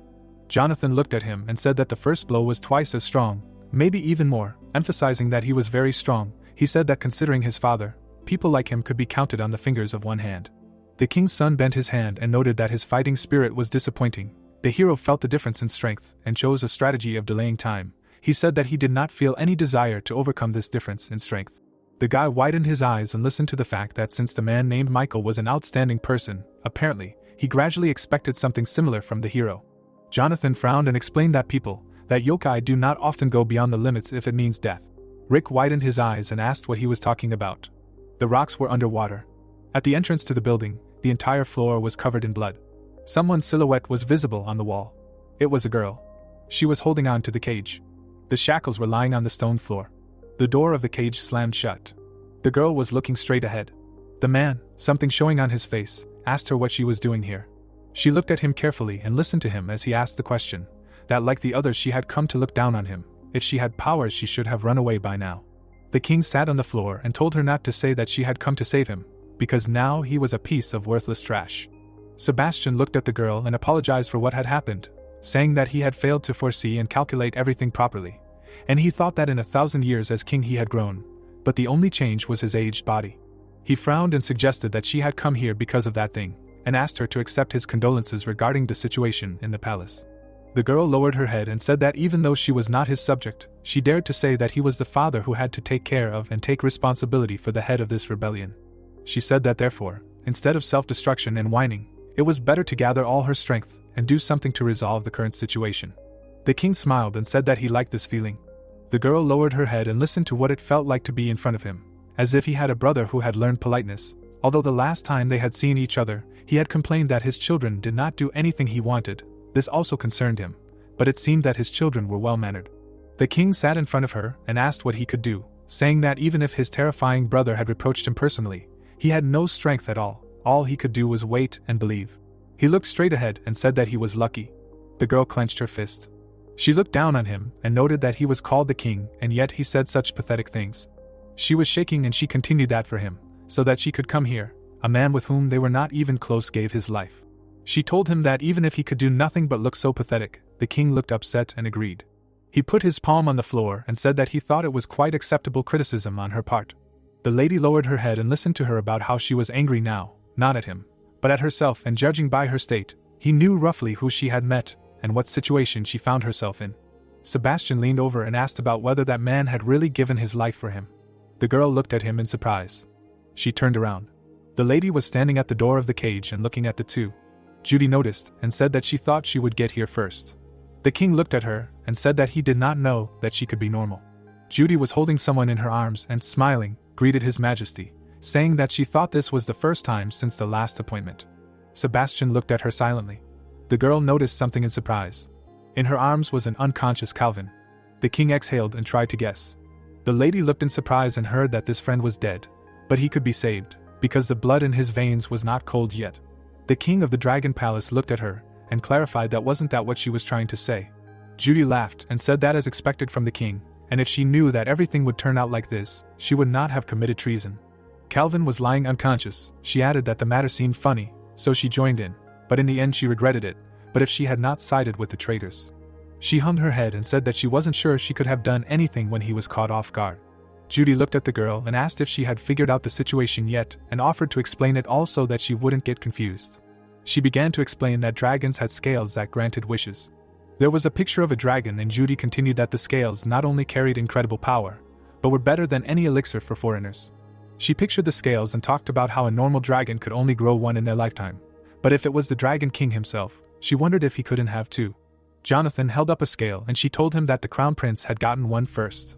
Sebastian looked away and listened as she explained that if the Dragon King was alive, he had at least one more scale left. A scale was hovering over Judy, and she asked if she understood what she was getting at, said that if they had the scale, they could save the Lord with it. There was a picture of someone in a boat swimming across water. Judy explained that if the Lord's soul had not yet crossed the river of 3 roads, and if you put the scales into his body and breathe life, the soul will return and the Lord will breathe again. She put the guy's body on the floor and heard the question about what she herself said, that the Lord should have gotten there alive and well, to which she answered that he gave his life saving his sister.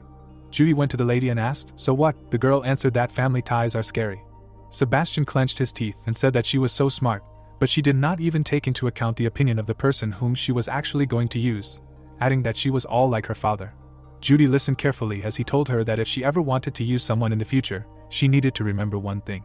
The young man lay with his chest pierced, the king telling her that she needed to deceive and lead them around by the finger, but not give them a choice, because there would always be those who could not betray what they believed in, even if that choice resulted in their own death. Sebastian looked away and told her to look. The girl looked down and listened as he told her that because of the choice she offered, he had completely broken down. Someone walked in on them. Judy threw her hands up in surprise. She tensed with anger, looking ahead. Judy looked at the empty floor below the cell. She looked around and threw her hands up, saying that everything had gone clean here. The king put his hand to Kelvin's head and talked about one fatal blow straight to the chest and a shot between the eyebrows, asked about taking his life. Sebastian said he thought it was a gesture of respect for his opponent. He looked to the side and asked about the name. The girl started to speak, but he interrupted her, saying that it was not hers. The girl looked at him trembling. He said that Sarah had no need to reproach herself like that. Sebastian held a magic scale in his hand and said that there would always be some variable. Even if he had 3 scales, everything would end like this. The king said that he knew it was unheard of to take off scales twice in 2 days. Lowering his mask, the reporter said that he was currently near a mountain in Gangwon province where a fire had broken out, and according to locals, the forest fire broke out yesterday at 4 a.m. and quickly engulfed the entire mountain. The rescue helicopter flew over the pillar of flames, and the reporter added that although the fire had, however, extinguished itself before the firefighters began a full-scale operation, the hill was completely covered in clouds of smoke and fire, and the reporter noted that locals suspected that it was not a simple forest fire, citing the dry weather and the fact that no one had yet determined the cause of the fire. Holding his microphone tightly, the reporter added that the fire department was currently conducting an additional investigation to identify any remaining sources of fire, and experts were also involved. The TV was showing a report from the site of the forest fire in Cheongcheon-do. Christopher grinned maliciously. He pressed the remote control and said that Tyler was very kind. The antagonist crossed his legs on the sofa and said that if Tyler left everything as it was, the fire would have burned almost the entire area by now, although there was no particular need for that. After drying himself with a towel, the red-haired guy said that if he hadn't done this, he would have burned down, the whole forest would have burned down, and that there were a lot of birds and small animals living there that he felt sorry for. Christopher looked at his interlocutor and stated that the longer he looked at Tyler, the more surprising he found him, since usually dark gods were indifferent to things outside of their personal interests, and it seemed that he was very different from most of his yokai, and sometimes he thought that he was of the same race as them. The antagonist asked him if he had ended the fight early to avoid serious consequences, to which the red-haired guy was surprised and nodded his head. The TV was showing a program about forest fires, and Tyler added that the opponent was easier than he expected, and frankly, if the fight was fun, he would not care if the next day came or if anything burned in the fire. Christopher turned his head towards the interlocutor and asked if that was really the case, since the opponent this time was a red falcon, and added that it had not been long since he inherited this name, and that nevertheless, he should be strong enough to take over the name of God. The smirk fell from his face, and he stated that he was strong. The red-haired guy threw the rag on the table and stated that he was nothing but strong. He leaned his hands on the tabletop and stated that if he thought about it, it was really strange, because just a little more and he could have died in that flame, but for some reason the thought that he could actually die there did not even cross his mind. Tyler looked at the ceiling in fascination and stated that the thought that he could die was only caused by Rick. The protagonist, covered in purple tongues of flame, raised his hand to strike, and Tyler stated that although his strength and speed were very mediocre, but the power of that power sent shivers down his spine. The protagonist hit Tyler with all his might right in the face, and Tyler thought that the subsequent attacks were the same, and although he had the advantage, he felt as if he was about to catch up with him. The red-haired guy punched the protagonist in the gut. The dark figure of the protagonist emitted purple flames from his eyes. Tyler pressed his hand to his chest and said that the last moments were truly epic. The wounded Tyler stood with wild eyes and added that his blade seemed to cut through the stuffy cage in his chest. He pressed his hand to his old wound and said that it was a strange and familiar feeling, the wound that he received then still hurts at dawn. Suddenly, his eyes lit up madly and he asked Christopher, "Will he ever have another chance to fight the protagonist?" The dark-haired guy chuckled and asked his friend that even if he had a chance, would the fight be as hard as he hoped, because there was quite a gap between him and Rick. Purple flames enveloped Tyler, and Christopher stated that since then Tyler had changed so much that even he was now scared of it, because it was enough to feel the same excitement, and then the gap between him and Rick would widen even more. Christopher got up from the couch and told his interlocutor that you never know for sure, but as for Rick's growth and physical strength, he would never catch up with Tyler, but in some areas he would be able to overcome several limits at once. Tyler looked at his interlocutor with concern and asked if he really thought that goblins were like them, to which Christopher replied that, of course, this was not so. Taking hold of the refrigerator handle, he stated that when he spoke of the limit, he did not mean the limitation of the race, but the limits of Rick as a person. He bowed his head and added that, to be more precise, he was talking specifically about the protagonist's intention to kill the enemy. The surprised red-haired guy looked at his interlocutor with bewilderment, and he said that last time in a fight with him, and with Tyler, Rick did not have much desire to kill. The protagonist angrily clenched his teeth and Tyler said that he did not feel any intent to kill at all. Christopher replied that everyone else felt it except Tyler, and added that Rick tried hard that day. The dark-haired guy grinned and said that it was impossible to say that his intent to kill that time was fake. But you can't call it sincere either, and added that it was some kind of acting, although for Tyler it must be an unfamiliar concept, because he probably hasn't seen the movies yet. The man put a cheerful theatrical mask on his face with horror, and Christopher added that people are a very cunning race, capable of fooling even themselves. Because even if it is a false emotion to please their own needs, if you immerse yourself deeply enough in this role, you can completely believe in it yourself. Tyler tensed up in surprise and asked if it was really necessary to pretend that the main character wanted to kill him, and added that in that situation they should have killed each other, and he had already said then that it was all about Rick's personality. Christopher looked down with malicious glee and said that violence is evil and there is no reason to harm each other, and also added that this is the greatest lie invented by people, and the main character is one of the victims of this puddle. Pouring juice into his glass, he said that you only need to protect your own kind and fight only if you yourself can die, and added that even with such an excuse, you cannot bare your teeth at others. An image of the protagonist's stone club appeared, and Christopher said that Rick was certainly an outstanding talent, with whom he was able to defeat Tyler and stun him with his original state, but added that in the end, this was his limit. He raised his mug to his mouth and said that a sincere desire to kill out of joy or anger must come from the heart, and that if Rick could extract his true essence, he would become a blade that even the current Tyler would not be able to cope with. A girl who unexpectedly entered the apartment asked why, if her mother was at home, she did not answer the phone. The antagonist waved his hand to the stranger in a friendly manner. The girl looked around the apartment in horror and screamed. The next moment, she lowered her head with a deadly look. Raising his right hand, Christopher said that this limit is very difficult to overcome, because it is essentially impenetrable.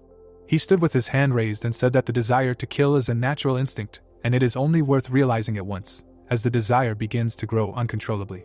The bloody woman lay lifeless on the floor, and the dark-haired guy said that the protagonist had chosen the path of struggle, and in the future he would have many more opportunities to awaken the thirst for murder in himself. He turned to face his comrade and said that he did not know when this would happen, but he really hoped that this instinct would definitely awaken in him during his next meeting with Rick. Tyler's eyes lit up and he said that he also really hoped for this. The protagonist stood in bewilderment and asked what his interlocutor's words about death meant. Jonathan looked languidly at the protagonist and said that literally before coming here, he and Cliff encountered an amazing will, and the result of their meeting was confidence in the miracles of human nature. Rick looked at the Dragon King's son in bewilderment, and he said that his comrade had died, and if he and the protagonist were close friends, then it is not surprising that the protagonist was so shocked by the news of his death. Standing in front of the protagonist, the Crown Prince stated that the reason he was meeting him when great things were awaiting him was because he wanted to show Rick the same respect as his friend, and added that if he wanted to avenge his death, he would gladly respond. The protagonist bowed his head languidly and, the son of the Dragon King, said that he hoped that these would not be only such weak and unworthy blows as they had just been. The protagonist unclenched his fist and said, "Yes." He raised his sword and stated that his interlocutor should not worry about this. Jonathan looked at him calmly, and Rick said that he would not disappoint him. Suddenly, the pupils of the son of the Dragon King's eyes narrowed sharply. The protagonist abruptly walked towards his opponent. The protagonist swung his sword with great force. The son of the Dragon King stepped back. On the brick tile from the ground under someone's blood, the protagonist's hand was bleeding profusely. Enveloped in purple flames, the protagonist said that it seemed like his blow was truly worthy this time. Jonathan looked at the protagonist in horror. At that moment the Crown Prince felt something strange. Rick stood in a warlike pose. The guy did not emit a threat or an ominous aura, not to mention simple energy. His blade glittered in the semi-darkness. He simply swung his white narrow useless blade once. The son of the Dragon King frowned. Why did everything happen like this at the moment of his sudden attack? Rick headed towards Jonathan. The Crown Prince dodged the sword strike and thought that he deviated further than necessary, and had never felt something like this before. The halls of the Dragon Palace were deserted. The Crown Prince clenched his bloody fingers. No, he had only felt such fear once in his life. A shot of the prince's golden horn lying on the floor appeared. This was when he finished his journey on Earth and returned to the palace. Jonathan, kneeling, confidently told his father about the direction of his reign, which would be based on what he had seen and felt during his journey on Earth. The king of the Dragon Palace was covered in purple flames. Instead of praise, he was met with his father's anger and censure. The angry father glared at his son. He remembered that look of disdain well, but not because he realized that he had acted wrongly as a son or as a subject, but because at that moment he was overcome with true horror. The bloody Jonathan lowered his eyes. The Crown Prince slowly bowed his head and froze for a moment. His bloody chest heaved slightly as a memory that he thought he had forgotten flashed through his mind. Enraged, Rick charged at his opponent. The Crown Prince looked at his opponent in confusion. The protagonist had already raised his sword to strike. Jonathan deftly dodged his blow. The protagonist's knees buckled from the speed. Confused, the protagonist summoned an enhanced strike spell. Rick dealt his opponent many vicious blows. Dodging multiple attacks, the Crown Prince thought that the speed of each attack was changing bizarrely and assumed that this was a trick to prevent him from seeing the attack. A red flame appeared from the protagonist's eye, and Jonathan thought that this plan was based on his belief that once the blade touched him, a wound would be inflicted, no matter how much force was put into the sword. The prince exhaled and stated that he understood everything. The protagonist raised his sword with all his might to strike. Suddenly, he looked at his opponent in amazement. Fresh blood was flowing down the protagonist's blade. Rick pierced the Crown Prince's hand with his sword. Jonathan began to cast a spell with his other hand. The protagonist looked at the purple glow of the spell in amazement, not that he was particularly careless.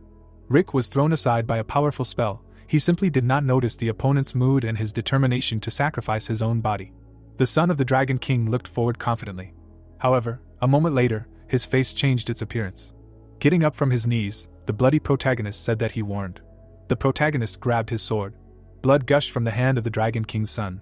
Swinging his weapon, the protagonist said that Jonathan should not worry about it. Rick hit his opponent with all his might with his own weapon. Enveloped in tongues of purple flame, Mason stood in front of Liam. He squeezed his weapon with all his might. Suddenly, the sword cracked right in the hands of the monster. The unwavering guy calmly watched this. The monster opened its toothy mouth at Liam. An angry Mason began to run at Liam. The wary dark-haired guy frowned. The monster raised his fist for a killing blow. Suddenly, the ice barrier parried this blow. Pieces of blue ice flew past the monster's face. Protected by a thick layer of ice, Liam unwaveringly looked at his opponent. Mason's hand was covered in blue ice. The monster looked angrily at its frozen hand. Liam, who was watching this, suddenly became wary. The angry monster raised his second fist. The ground under the ancient temple shook. Chunks of stone flew apart from the monstrous explosion. Liam, thrown back by the shockwave, flew backwards. The wary dark-haired guy tried to get a better look at his opponent. He saw Mason's huge white boot in the air. He was trying to destroy Liam with his foot. The angry monster tried to strike with his leg. Mason angrily clenched his teeth. Liam called upon the spell of the Northern Realm. He struck the monster's leg with the spell of the Ice Crescent Blade. Confidently raising his hand to the enemy, Liam continued to cast the spell. Mason's leg fell off right in the air. The guy looked at his enemy with a confident look. Mason watched in horror as his limb flew off. Liam stood with his foot on a frozen piece of ice. Mason's leg fell lifelessly to the ground. Liam flew freely into the air. Grinding his teeth, the monster watched this. He thoughtfully unclenched his teeth. Mason's head was growing confident about the capabilities of his enemy. The difference in the level of the yokai's strength and the level of magic was obvious.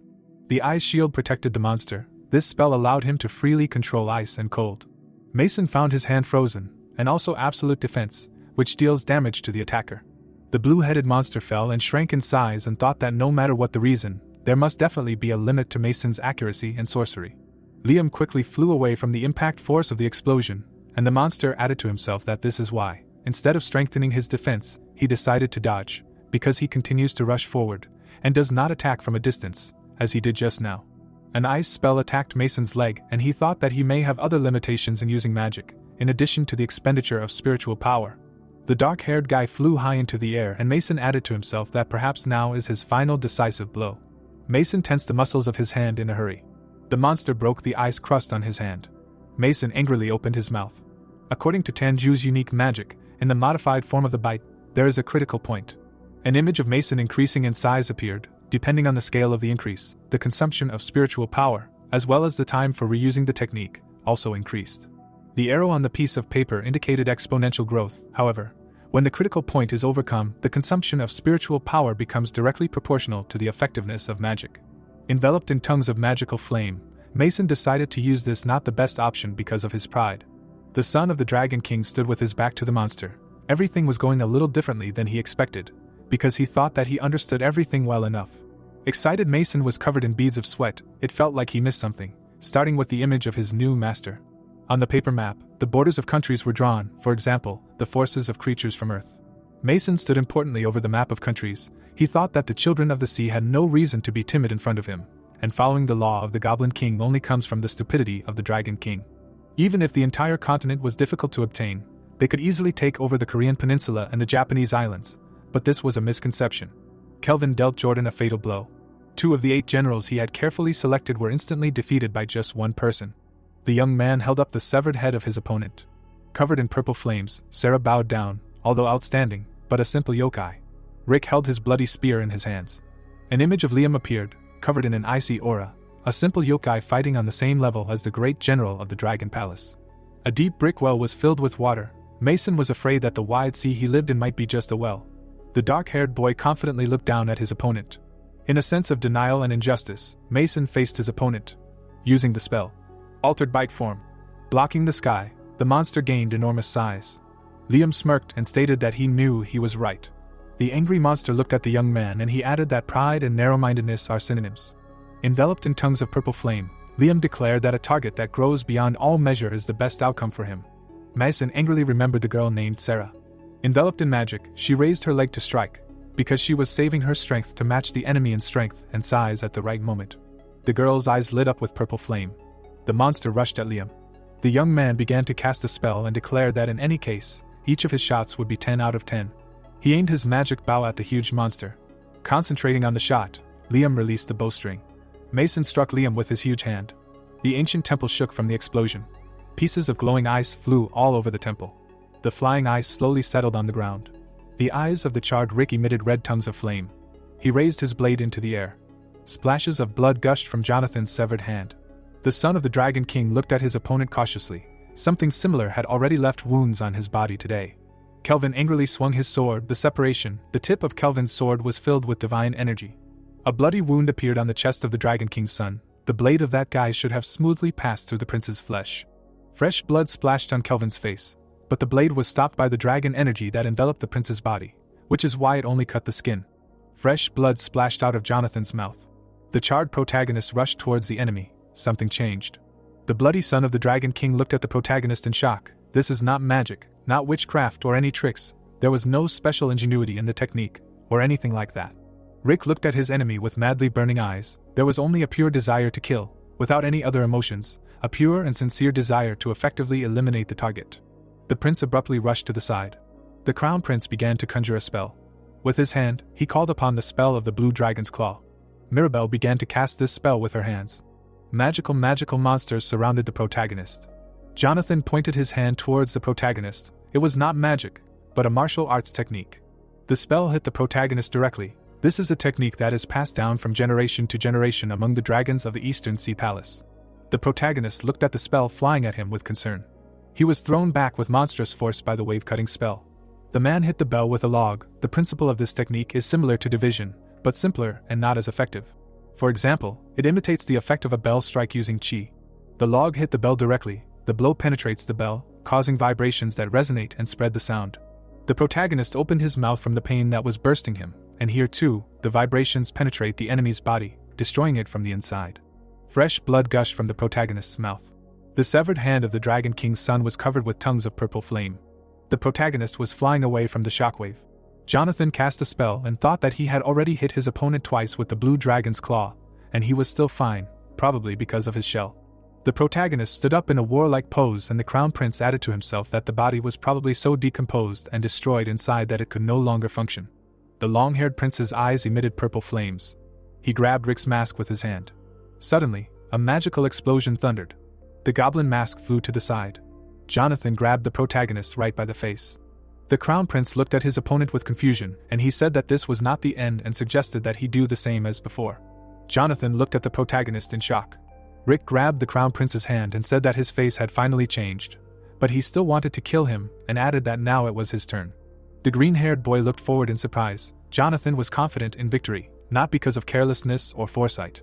The young man's hand clenched, grabbing the head of a creature shrouded in black and red aura. Jonathan felt with his own hands that his opponent was not in a condition to continue the battle. A scene with a purple sphere appeared. As long as the bead and the spiritual power of the yokai in it are intact, there is a chance to recover. A scene with a human heart appeared. However, if an organ important to the body is lost until it is completely regenerated, there will be certain consequences. The charred man, smiling, stood in front of the tentacle shimmering with purple aura. Of course, there are exceptions, for example, when the appearance is just a shell, but usually it is a race different from the animal kingdom. The man shrouded in black and red aura grabbed Jonathan's forearm. The green-haired guy looked down. The enemy the young guy was facing was half-human, that is, he clearly belonged to the animal kingdom. The protagonist, trying to break free from the grip, swung his blade, but for some reason he spoke and moved even with a crushed brain. The guy with a naked torso, putting his hand out, formed a purple sphere in it. The magic sphere in his hand grew. The blade, shrouded in a black and red aura, pierced a purple beam. Jonathan, quite surprised, dodged the blow. The guy with scars on his face turned his gaze. Rick's hand almost dropped the blade. The protagonist, shrouded in a black and red aura, grabbed the weapon tightly. Part of the blade, pierced into the body of the young guy, broke off from the sword. Jonathan, pierced by part of the weapon, opened his mouth. The protagonist thought that in order to use magic, his opponent needs to compress it in advance. The green-haired guy, having created a purple sphere in his hand, prepared to attack. Rick thought that after his opponent needs to direct the compressed high-density magic to one point, releasing its true form there, because it works like a kind of spring. Jonathan, having taken a stance, struck with a huge purple beam. The hero thought that any technique of his enemy contains compression and decompression. Mirabelle, having sent her hand forward, created a magic ball. A huge purple explosion illuminated the territory. Rick wanted to know if it was possible to stop the technique of his enemies, not letting them do such a stupid thing. The charred guy, struggling with Jonathan's hand, said that apparently, his calculation was correct, and then added that while he was chatting here, his opponent could not do anything either. Rick, having thrust his weapon into the green-haired guy's chest, said that his enemy was still definitely strong and was even able to defeat Michael. The protagonist, not trying to break free from his opponent's grip, said that he was also good when it came to breaking someone strong. A hand covered in a black and red aura grabbed the blade. The man with scars on his face opened his mouth in fear. A red magic circle formed under Rick's feet. Rick, grabbing his opponent's forearm, threw him into the air. The goblin's eyes lit up with red flames. A huge explosion destroyed the earth. Fish swim along the ocean floor. Liam, wearily placing his hands on his knees, said that he was good, and then added that he knew that from the moment he came to the dragon's palace he would have to do all sorts of troublesome things. The guy, partially covered in ice, looked down seriously and told the frozen opponent that he also tried well. Mason, frozen in a fighting stance, clenched his teeth. The dark-haired guy said that he was sorry that they were not on the same side. The faceless man, with difficulty opening his mouth, said that the young guy had such strength, but in order to humiliate him, he deliberately hid this strength. The purple-eyed guy, lowering his head, claimed that maybe he did not plan to do this, and then added that such a twisting of the opponent's intentions is a sign of low or, conversely, high self-esteem. Liam, looking at his frozen opponent, said that he did not think to save strength. There were simply limitations due to the recall. The long-haired guy, looking at his hand, said that at first he thought that the reason was an annoying injury, but now he understands that the problem was not in this, and then added that this place called the Dragon Palace was an unfavorable space for him. An image of the 5 interconnected elements appeared. Liam asked if his opponent was aware of the principles of yin-yang and the 5 elements, and then explained that there is mutual generation and mutual hindrance. Fire melts iron, water extinguishes fire, and so on, and then noted that they miss the disharmony of attributes more often than they think. A scene with the element of water appeared. A young guy said that nature remains neutral, dividing water, fire, wind, and earth. The guy brought the remote to the TV, changing channels. Liam began to explain that although it seems that yokai like him are able to control nature, they are only giving it a signal. The two men, taking the remotes, looked at each other. The dark-haired guy asked what would happen if 2 people gave a signal at the same time in one place. The purple-eyed guy, looking down, said that he thought there would be no problems until the Dragon King himself appeared in front of him. Rick's eyes glowed with a red flame. A loud explosion rumbled through the gate. Mason opened his mouth questioningly. The partially frozen guy smiled and called out to someone. Liam turned around and saw multiple explosions outside the castle walls. The long-haired guy clenched his fists and said that it was unbelievable, then added that if they interfered, they might not even be able to collect their bones. The man shifted his legs and said that now they could return to their conversation with Mason. The blue-skinned creature gritted its teeth. Liam said that yesterday after the qualifiers, he was a little embarrassed. He had a feeling as if there was a yokai with the same magic nearby, which constantly interfered with his magic. The long-haired guy looked away and held his hand out in front of him. The dark-haired man said that he was so upset that he missed a chance that he would probably regret for a long time. The guy in black clothes, putting his hand in front of himself, tried to stop the huge toothy worm. Liam said that he was so angry that he could not even sleep. The guy partially covered in ice, his face changed, said that he thought for a long time how this happened, and eventually came to a shocking conclusion. The purple-eyed man, looking creepily at Mason, asked if someone from the outside helped his enemies in their preparations, and then added that the one who helped them stabbed them in the back.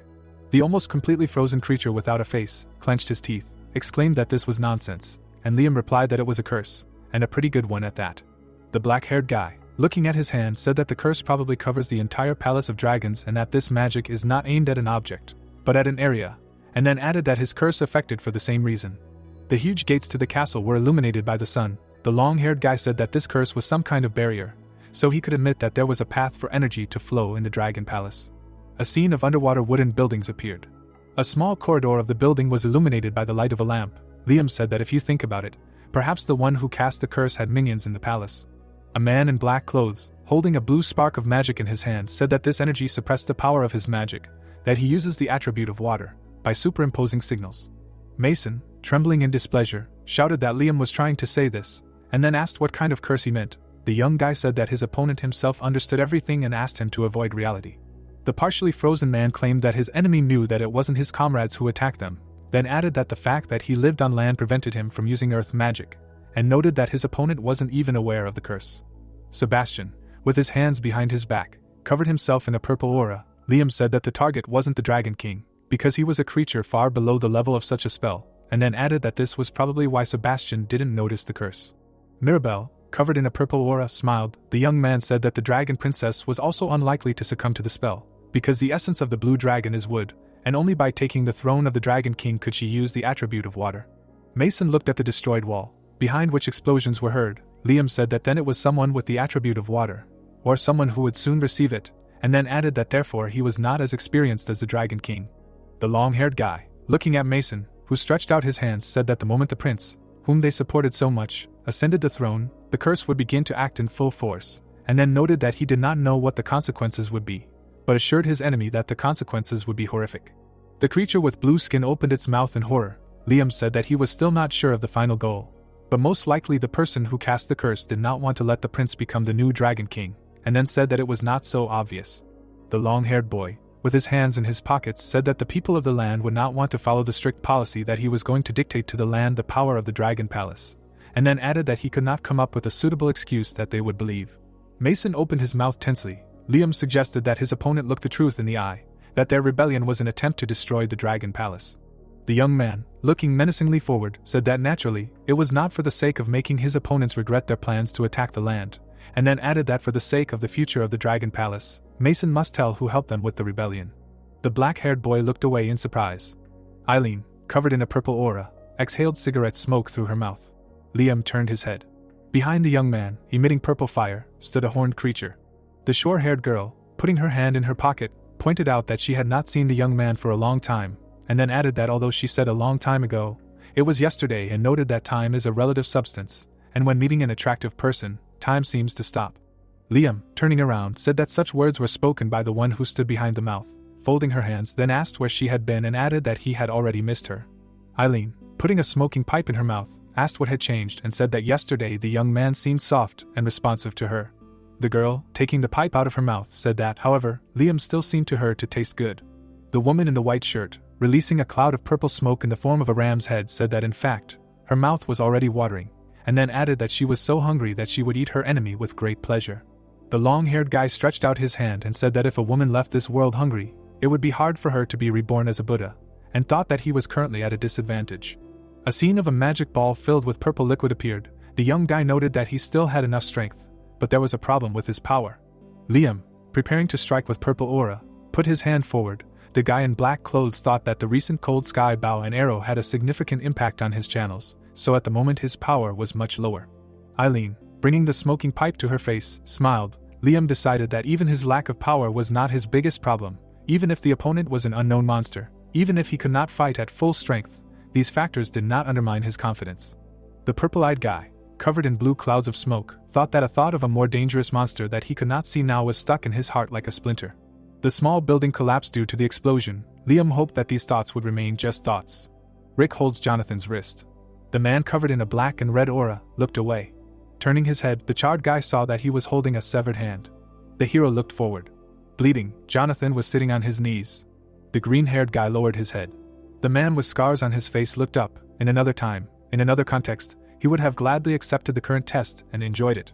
The protagonist's eyes lit up with a red flame, meeting a monster with such stunning abilities that Jonathan had never seen before. This is both a test and a chance to gain experience and grow. The man with a severed hand, putting his other hand on his knee, thought that perhaps deep down he had been waiting for this moment for a long time. But why today and before such an important event? The shirtless guy raised his head and said that Liam attacked him first, and now Rick, and maybe it wasn't just a coincidence, but an obstacle on the way to becoming who he would become, and then added that it looked like he would have to bypass both of them to get the right to sit on the throne. Jonathan, starting to summon a purple sphere, said that as if it were the last time, he would use all his power to defeat the hero. The guy covered in black and red aura, spreading his arms, stopped in fear. The green-haired man said that he was ready to prove to the heavens that he had every right to inherit the throne. Opening his toothy mouth, the huge monster rushed at the guy with scars on his face. The son of the Dragon King, sharply turning his head, looked back. A scene of blood smeared on the wall appeared. The young guy, stretching out his hand, stood in front of Eileen. The young girl exhales smoke from her mouth. A fight that uses magic but the opponents do not directly use their bodies is similar to a game of chess, but with a mandatory condition. The hand holds a white pawn.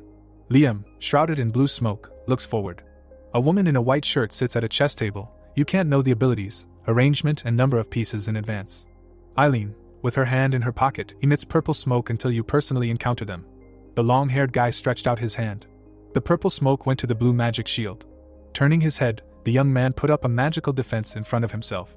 The purple-eyed guy, looking from under his brows, thought that the dark god he had already fought was one of those who needed close combat and personal contact to demonstrate destructive power, and then decided that if anyone could suppress the Dragon King, it was him. The smoke dispersed across the ground. Liam mentally wondered if this poison was a mental attack, and then realized that since the substance he called smoke spread slowly and was visible to the eye, its maximum effect would be through inhalation or contact. The gas dispersed around the area. The young man glanced nervously behind him. Mason, frozen in one position, winced. The blue-skinned man, unable to move, was slowly dying from the purple smoke. Eileen, crossing her arms, said that it was not as cool as she wanted, and then added that the faceless creature seemed to be above average. But he clearly did not deserve the title of General of the Dragon Palace, and concluded that even a commoner could notice. Liam, lowering his head, asked if it was really necessary to use magic to catch and eat this very commoner. The girl with the protruding horn, raising her hand, said yes, it was necessary, and then added that she was saying this just in case, but she did not do it to look at the suffering, but she was just feeding like this. The smoking pipe emits magical smoke. Eileen said that despite how it looks, its magic does not cause harm or pain, but gives happiness and pleasure. Liam glared. The young girl continued that in return she received happiness and pleasure of a different format. The woman in the white shirt, folding her arms, said that it was amazing and explained that whether it was a human or a yokai, everyone had their own taste and source of joy, and then added that love and friendship, faith and belief, passion and hate, each emotion is essentially the same kind of joy, but there is a difference in taste. Eileen, smiling, said that after she fed her opponent all this, she would only be happy about one thing. Magic smoke pressed on the frozen mason. The creature with blue skin, leaking purple liquid, nervously asked for a little more. The blonde girl, bringing the pipe to her face, grinned. The blue-eyed woman, turning to Mason, asked that it was so difficult, but he did not mind. The faceless creature gritted its teeth. Eileen said that the proud general of the Dragon Palace was begging for a yokai like her. Liam looked over in surprise. The general exclaimed that he loved such dirty and forbidden things. Mason, opening his mouth wide, shouted that he would do whatever the girl told him, and then explained that if she told him to die, he would die. If she told him to give him a prince and a palace, he would agree. The girl with the horn, closing her eyes, asked if her opponent could see how it all ended. A glass vial with pink liquid leaking out lay on the floor. Eileen said that as she emptied someone's source of joy, the desire to fill that emptiness grew stronger. Mason opened his mouth wide. The young girl said that it was initially empty, so she didn't even have anything to eat, and added that it didn't seem that way to her before, but she could be wrong. The blonde girl smiled slyly and said that she had received consent anyway, so she would eat it with pleasure, but not much. Purple smoke burst straight at the general. Magic gas enveloped the blue shield. Pink liquid dripped to the ground. Mason, with his mouth wide open, inhaled the pink smoke. Liam, taking a stance, prepared to rush. Having destroyed the magic shield, the long-haired guy quickly ran. This monster does not specialize in close combat. A scene with a risk indicator appeared, but even with such a limitation on his magic, the smoke completely enveloped the general. It is still deadly for the enemy in personal contact. Eileen, folding her arms, stood calmly. The man in black clothes, covering himself with a magic shield, quickly ran. The distance that allows the opponent to effectively attack him is not such a big price for him. A scene with a hand covered with protection appeared. The young girl brought the pipe to her mouth with a smile. The black-haired guy looked forward with hatred. The woman exhaled cigarette smoke. Liam, releasing a huge amount of blue energy, struck the enemy with an ice blade of the black moon. The young man, preparing to strike, raised his palm in front of him. The violet-eyed man, frowning, said that that was all. A sidewalk scene appeared. Passers-by were surprised by the rain. The man, turning to the girl, said that there was no word about rain in the forecast, to which she replied that it was a typical weather forecast. But now they are aware of everything, and added that first you need to take an umbrella. On the rainy street, a black umbrella opened. The guy looked away with a smile. Eileen, looking down, asked what Christopher wanted to get, and then added that they said they would fulfill the request because they owed him, and hoping that it was something interesting, asked if he agreed because he would gain something else from it. A glass of red drink was on the table. The girl noticed that she had a feeling that the young guy had put in more effort than everyone else, and then asked if it was dangerous for him. Christopher, raising the glass of liquid to his mouth, said that it would be strange if he said that he really hadn't, and then added that he would certainly get something, but rather to avoid suspicion. Eileen, placing her hand on the bar, asked if that was true and asked if the gray-haired guy was a sea-born, to which he replied in the negative. Taking the glass in his hands, the guy in the business suit said that he didn't like the direction the Dragon King was currently heading, although it wasn't that different from him and the rebels. Mason and Hannah stood in front of the chained green-haired man. Christopher said that in the end they also want to sit on the throne themselves or put someone they can control, and added that as a result, the shape is the same, and only the color changes. The young guy, looking at the glass, said that it was not fun at all, but this was a chance to take the Dragon Palace into their own hands. The mysterious man noted that it would be better to demolish it to the roots. The girl with the horn, raising an eyebrow in surprise, said that she did not understand even more. Christopher looked around in surprise. Eileen said that she herself was for complete destruction with both hands. The girl in the suit, putting her elbows on the bar counter, said that one could say that the changes have just begun, and she realized what it means to taste joy, and then added that it was as interesting as watching someone change after tasting happiness. The man grabbed the girl by the forearm. Eileen asked if it was surprising that even if people were powerless, if their source of happiness was strong, they could resist her magic to some extent, and concluded that when people were weaker than they are now, they could not even know happiness. A bloody bouquet of roses lies on the floor. The woman with the horn added that now, when people taste her magic, they show a beautiful view. A woman in a white dress, emitting pink liquid, strangles a man in a suit. Eileen noted that when people treat her like a god and when they say they will do anything in exchange for at least one moment of pleasure that she will give, they are ready to spit and trample everything that was dear to them before. The woman with the crazy eyes smiled. The young girl said that it was obvious that at that moment all that was left of them was an empty shell, where there was nothing to eat, although the very existence of this shell was already important, and added that there were people who collected wrappers, and she completely understood them. Christopher, grinning, asked if this was what the girl chose, to which she answered in the affirmative. Eileen, leaning against the bar, asserted that although it was more like grazing cattle than collecting, the more of them, the more difficult, but there was benefit. The blue-eyed woman, dreamily looking up, said that to be honest, she agreed first of all because this was Christopher's request, and only then because no one could satisfy this hunger, and added that she couldn't wait. The girl in the business suit asked how many tasty specimens there were in the proud underwater kingdom, and whether they were different from those on land. The young guy put his glass of drink down on the table and said nothing. Christopher, looking away from Eileen, said that he had prepared a gift for her, and then added that it was nothing special, but he thought she would find it useful. The blue-eyed girl, looking to the right, asked what it was and wondered if this gift was some kind of trick to make a splash in the Dragon Palace. The young guy, closing his eyes, said that it was not so and said that he had said that he would reward the woman this time, and then added that he had stolen the treasures of the Dragon Palace and would give them to her. The man, taking the glass of drink in his hand, said that he was giving the girl a pipe that smoked to the sky, and then added that perhaps she did not know, but long ago, a yokai who was called a god performed magic with this pipe. A scene with a smoking pipe appeared. Christopher noticed that it emitted clouds, which were a reflection of the magic and will of its owner, and then added that it was said that with its help the previous owner could fly 1,000 miles in an instant. Eileen, turning her head, wondered if the yokai was the Dragon King. Raising the glass to his mouth, Christopher said that it was not so, and that the owner of the pipe was the best of the yokai of sushi, and then added that he simply entrusted his treasure to the Dragon King due to certain circumstances. The young man, opening his eyes, said that the girl's magic would probably go perfectly with this pipe. Eileen, covered in purple smoke, took the pipe in her hand and said that this feeling was very good. The girl with the horn said that it seemed to her that the pipe itself was using her power, and she didn't even have to do anything. The man in the business suit looked at her in surprise. The blonde girl, lowering her eyes, told the guy not to look at her like that. The woman, exhaling purple smoke, said that she was going to have dinner at this hotel tonight anyway. The magical gas spread throughout the bar. The glass fell to the floor and broke. The waiter began to emit pink liquid. The people at the table fell down exhausted. Eileen, picking up the pipe, said that it had its own charm, but she would have to try it out to see if it worked on strong opponents. Christopher tensely opened his mouth. The young man looked around and said that the girl shouldn't smoke indoors because such small habits accumulate, and it gets to the point of absurdity. A scene of a modern city covered by rain appeared. The man in the suit held out his hand and said that the dragon's anger turns into rain, and added that the dragon's anger wets the clouds and rain comes from them, and then asked if that's what they say. Christopher, holding an umbrella, said that it was just a superstition and the rain could be a coincidence, and added that it was a good sign, and then hoped that Eileen and her comrade were doing well too. The young man looked at the girl and said that when she completely finished the mission, she shouldn't encounter the Dragon Palace anymore, and then added that he didn't care but it would be difficult for her and her partner to deal with this palace. The easiest way to make someone do something is to say don't do it. A scene of flying blood appeared.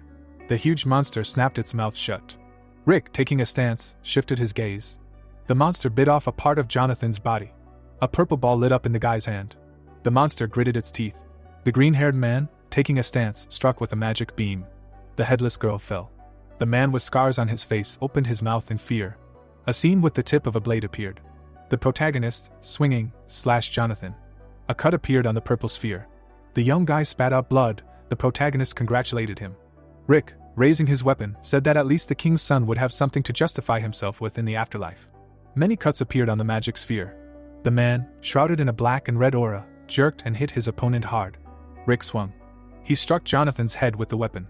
The weapon pierced the son of the Dragon King. The protagonist pulled out the blade. He looked forward, muttering something. Jonathan started to rise. He tried to say something. Rick dealt him a crushing blow and ordered him to shut up and die. Blood splashed to the sides. The antagonist continued to scream for the son of the Dragon King to die. He looked at the blood and called on the enemy to die. His dark silhouette dealt more and more blows, repeatedly calling on the enemy to die. The headless body lay on the floor. It began to crawl away. The weapon in Rick's hand cracked. The blade split into splinters. Rick turned around. Nothing can be perfect. White roots spread across the ground. Even if the root firmly rests on the ground, softening the blow, it can only partially reduce the damage. Rick flew to the side from a powerful blow, then to the other side. 2 attacks of the claw of Jonathan's blue dragon caused irreparable damage to the protagonist's body. Jonathan dealt him a serious blow to the head. His third blow hit the head. The brain unclenched. At that moment Rick's brain stopped functioning. The protagonist continued to strike. There was a hand above him that controlled him with strings, because right now the body was moved only by the will of the owner of the Goblin Club, as well as his intention to kill Jonathan. Bloody Rick looked down. Now that the goal was achieved and the enemy was killed, he was like a puppet with torn strings. He lost his abilities. Rick's head bowed slightly. He muttered something. He turned around, perplexed. A black substance was flowing down the wall. It was approaching Jonathan's body. Rick looked at it with fear. It pointed the blades at the protagonist. He still looked up with fear. The substance struck. Someone's claws grabbed Rick. Louise exhaled heavily. She looked down and asked the protagonist about his well-being. The friends soared over the walls of the palace. Louise bowed her head sadly. She realized that she no longer felt the power in her friend's body. He looked down tiredly. His savior thought that there were no signs of the riot of yokai energy in him either. She pursed her lips and thought that this should not be a big problem, because he had a powerful regenerative power. She added that she had a bad feeling. Louise looked down in shock. There, the substance that had already absorbed Jonathan's body was approaching them. Louise realized who it was. Liam pointed his hand at the monster. His sister added that it was the monster that cut off and ate her brother's hand. The girl turned back. She spread her wings. Then, with a sharp jerk, she flew in that direction. The substance's eyes looked around. She watched her friends fly away. Shards flew from the tornado. Liam furrowed his brows and asked where she stole it from, adding that he had never seen anything like it and that it was not a treasure she could obtain. She smiled and said that she had received it as a gift. Eileen looked at her opponent with a dominant expression and said that she did not know that the gift was so wonderful. Liam's eyes glowed with purple light. He thought that the purple smoke was previously the result of the treasure's abilities and the girl's own magic. Eileen's face showed a mockery. The guy continued that although his opponent's magic was limited by the recoil, but even this power was enough to completely block his black moon ice blade. Smoke was coming from the place of the collision. Liam thought that most likely there were other ways to use it. An aura was coming from the treasure. The guy knew that he did not know where such power came from this treasure. The monster was burning with purple flames. Liam confirmed to himself that this guy was even stranger and that his power, even after using such an artifact, did not change at all. He looked at the opponent and asked about his age. Eileen looked at him in confusion and asked why such a question. Liam confidently stood up and answered that he did not expect her to answer. He was just curious. Eileen ran her finger along her cheek and said that it seemed like a serious question and that she was even a little confused, but still thought it would be better to answer honestly. The pupil in Liam's eye narrowed, because his opponent answered that he was born last year, at the moment when the first snow fell. Eileen stood with Jessica, Tyler, and 2 mysterious silhouettes. She said that she thought she was born earlier than the others. She looked up and continued that when Christopher found her, there were 1 or 2, then she did not really care. Liam looked at her carefully. He wondered if it was possible to reach such a level in less than a year with only the energy of a yokai. The guy exhaled heavily and answered positively to Eileen's question about falling in love with her. Liam grabbed his head. He said that he hated the feeling of being burdened and added that he would have to do it anyway. Although there was a difference between asking her to do everything possible and threatening that if she did not, there would be big problems. Eileen shrugged her shoulders. Her opponent added that he did not particularly like the latter option, because responsibility was the hardest and most tiring thing in the world, and added, she asked that if it was such a tiring thing, why not just give it up? Liam lowered his head down and said that a 1-year-old child was still a 1-year-old child. He raised his head towards Eileen and stated that responsibility was something that could not be avoided. Eileen's eyes widened in surprise. A blush appeared on her face. She replied that she was very confused and added that at first she did not find him very appetizing, except for his beauty, but now he literally blossomed. She licked her lip with her tongue and said that now she can't wait to see what he will look like when she pulls out his insides. Liam grinned and replied that he often hears such things, but in the end, everyone without exception got only kimchi brine. They reached a dead end in a few dozen seconds. The figures lined up on the chessboard, in a seemingly meaningless conversation. Only one thing changed. Liam had a shield on his body. But after a couple of seconds, it disappeared. Eileen looked at it with interest. It turns out that one of the sides abandoned the shield and decided to attack. The guy pointed an energy bow at her. Eileen exhaled smoke. A monster appeared behind Liam. The long-haired guy turned around. The monster grabbed him. He nervously showed his teeth. He wondered that he did not feel the energy of the yokai and that the monster really broke his ice with physical force alone. Eileen approached him and asked if it was surprising. Pink liquid was flowing from the monster's eyes. The girl noted that it did not give him special powers and did not control him mentally. She inserted the tube into his mouth and continued that if the guy wanted to feel pleasure, he needed to do something beautiful. So he put in so much effort that he almost died, and added that the problem was that he was going to die anyway. She watched Liam try to get out and noted that she really felt sorry for him, and that if she were like Tyler, she would be inspired by this. She looked down and said that she did not care about the fight itself, regardless of its outcome. Liam looked at her angrily. His opponent exhaled smoke and wished the monster bon appetit. She smiled evilly. The outcome of the battle is not determined by what you gain, but what you lose, and that a lot depends on how well you lose something. On the chessboard, the black piece knocked down the white one. Even if it is the only strategy to take the opponent out of the game, everything will be meaningless if you lose the minimum necessary to win. Liam began the transformation. In this case, the monster did not lose someone, but himself. Eileen took out the phone in surprise. A huge turtle appeared in front of her. Because Liam received the awakening necessary for victory. It was raining in the city. The door to the cafe was closed. Music was playing in the cafe. The music was carried throughout the rooms. On the table there was a piece of cake and a glass with a drink. A chest opened in the phone. Liam was sitting behind the phone. The door opened. Liam turned around and apologized, saying that they were closing early today. He looked at the person who entered.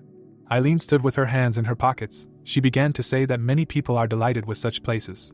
She looked at the long-haired guy and asked if this was happiness, and added that although it would have taken 4th or 5th place in the ranking, but since there were no other options, she had to be content with this.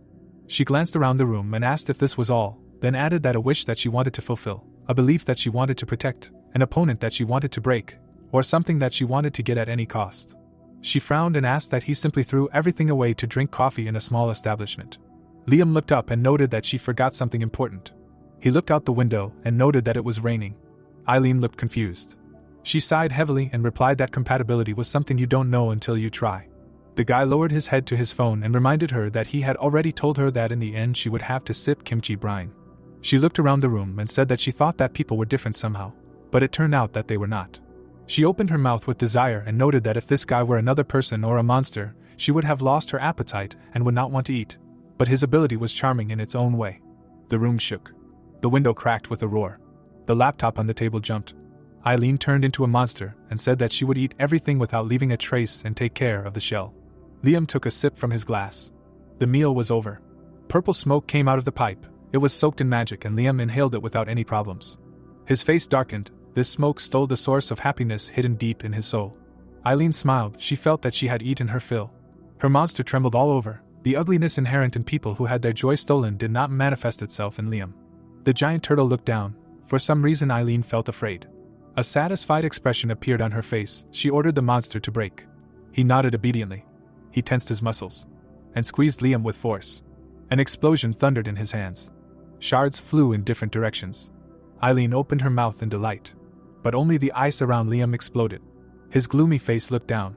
Divine beast. Next to the turtle stood a bear, a dragon and a snake. As the name suggests, these are beasts that, thanks to their lineage, have the power of God. In the East they usually talk about 4 divine beasts, which correspond to the 4 clans. In the sand stood an egg. The 4 clans have in common not only that divine power is passed down by inheritance. The Dragon King held his headdress in his hand. In order to obtain the status and power of the Blue Dragon, it is necessary to inherit the throne and the magic pearl. The other 3 clans also had conditions for obtaining divine power and the corresponding name. The egg cracked.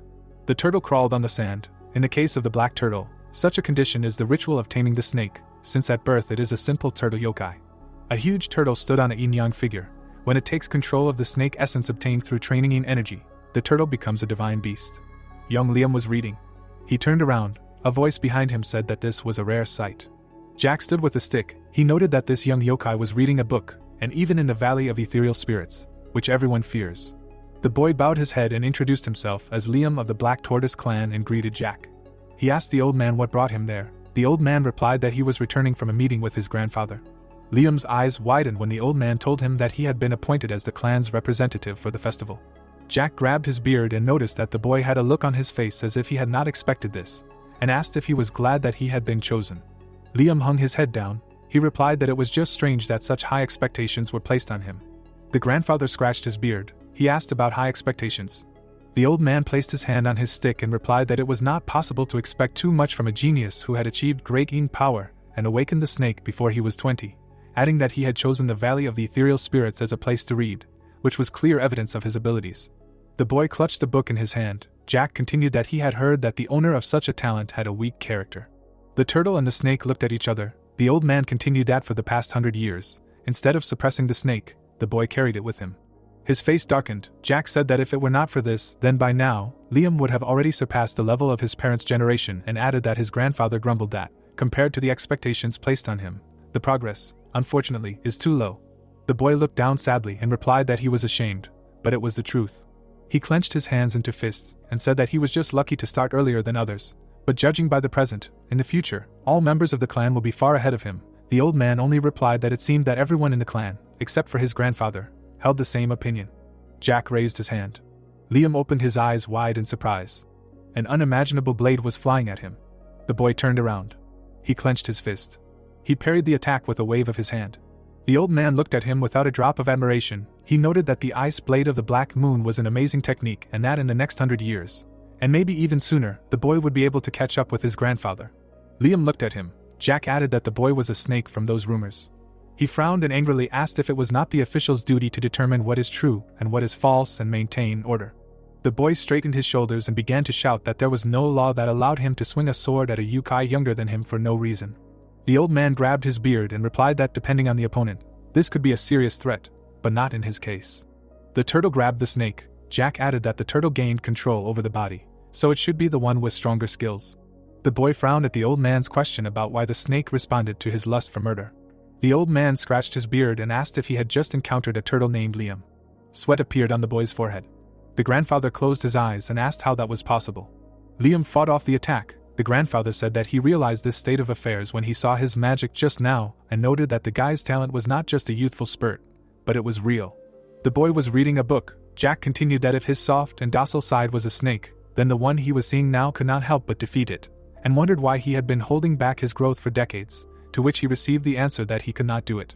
A questioning expression appeared on the grandfather's face.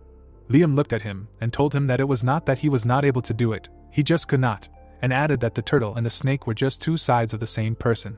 The turtle and the snake in Liam's form stood with their backs to each other. The guy continued that the ritual of taming a snake is a process of splitting consciousness and forcibly suppressing the weaker side.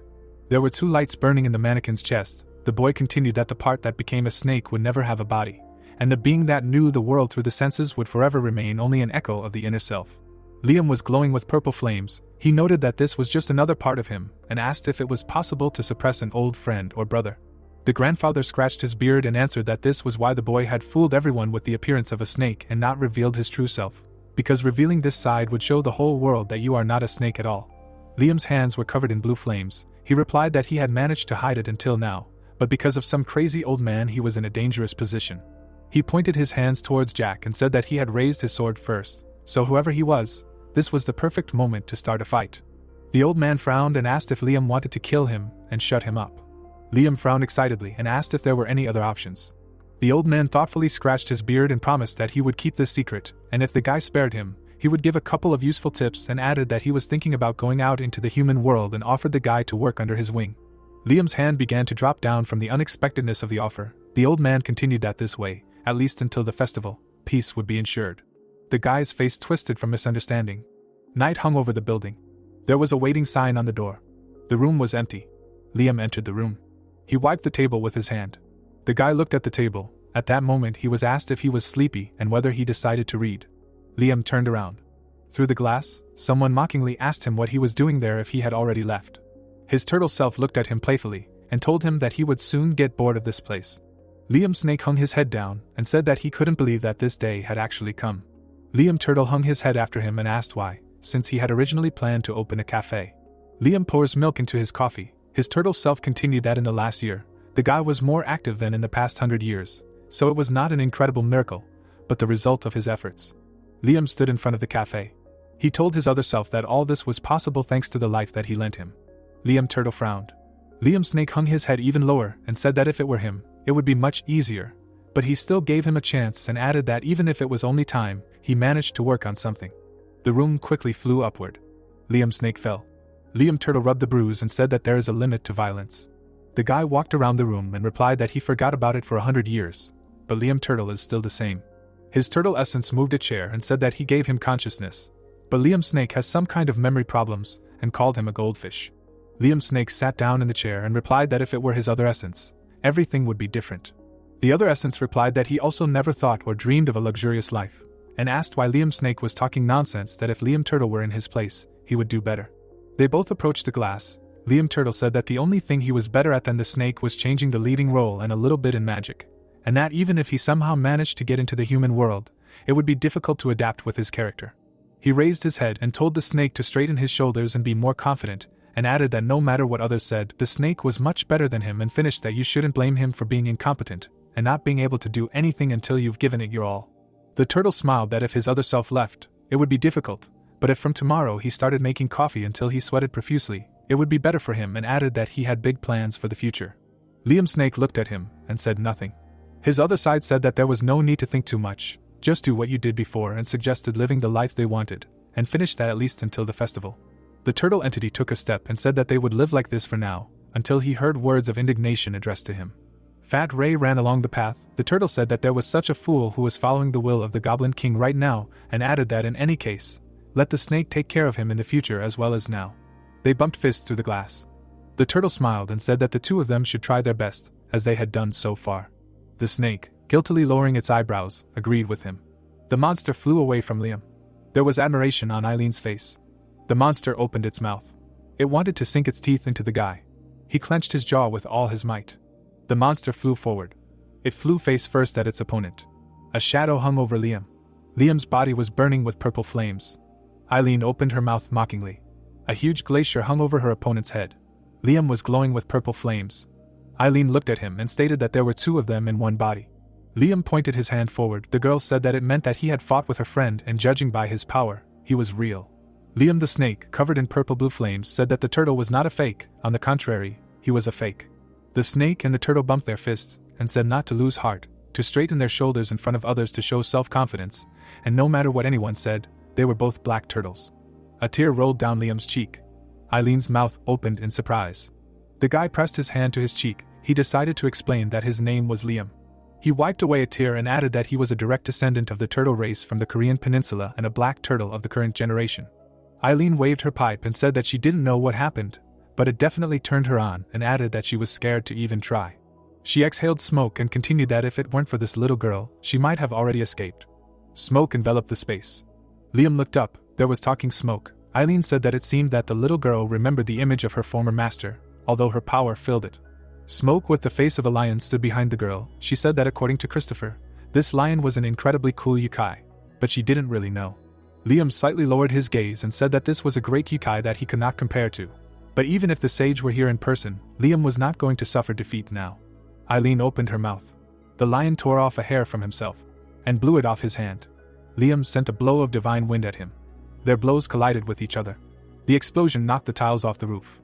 It created cracks in the wall of the building Louise was sitting in. Drops of blood were on the glass. A sea of blood was on the floor. Louise's cheeks were trembling. How sad. Jonathan hit Rick in the head, even taking into account the effectiveness of the root. A direct attack from the son of the Dragon King on the protagonist's body had enough power to destroy it several times. Jonathan squeezed Rick's head. It was only will. Now only thanks to the power of the Goblin Club he can maintain shape and move.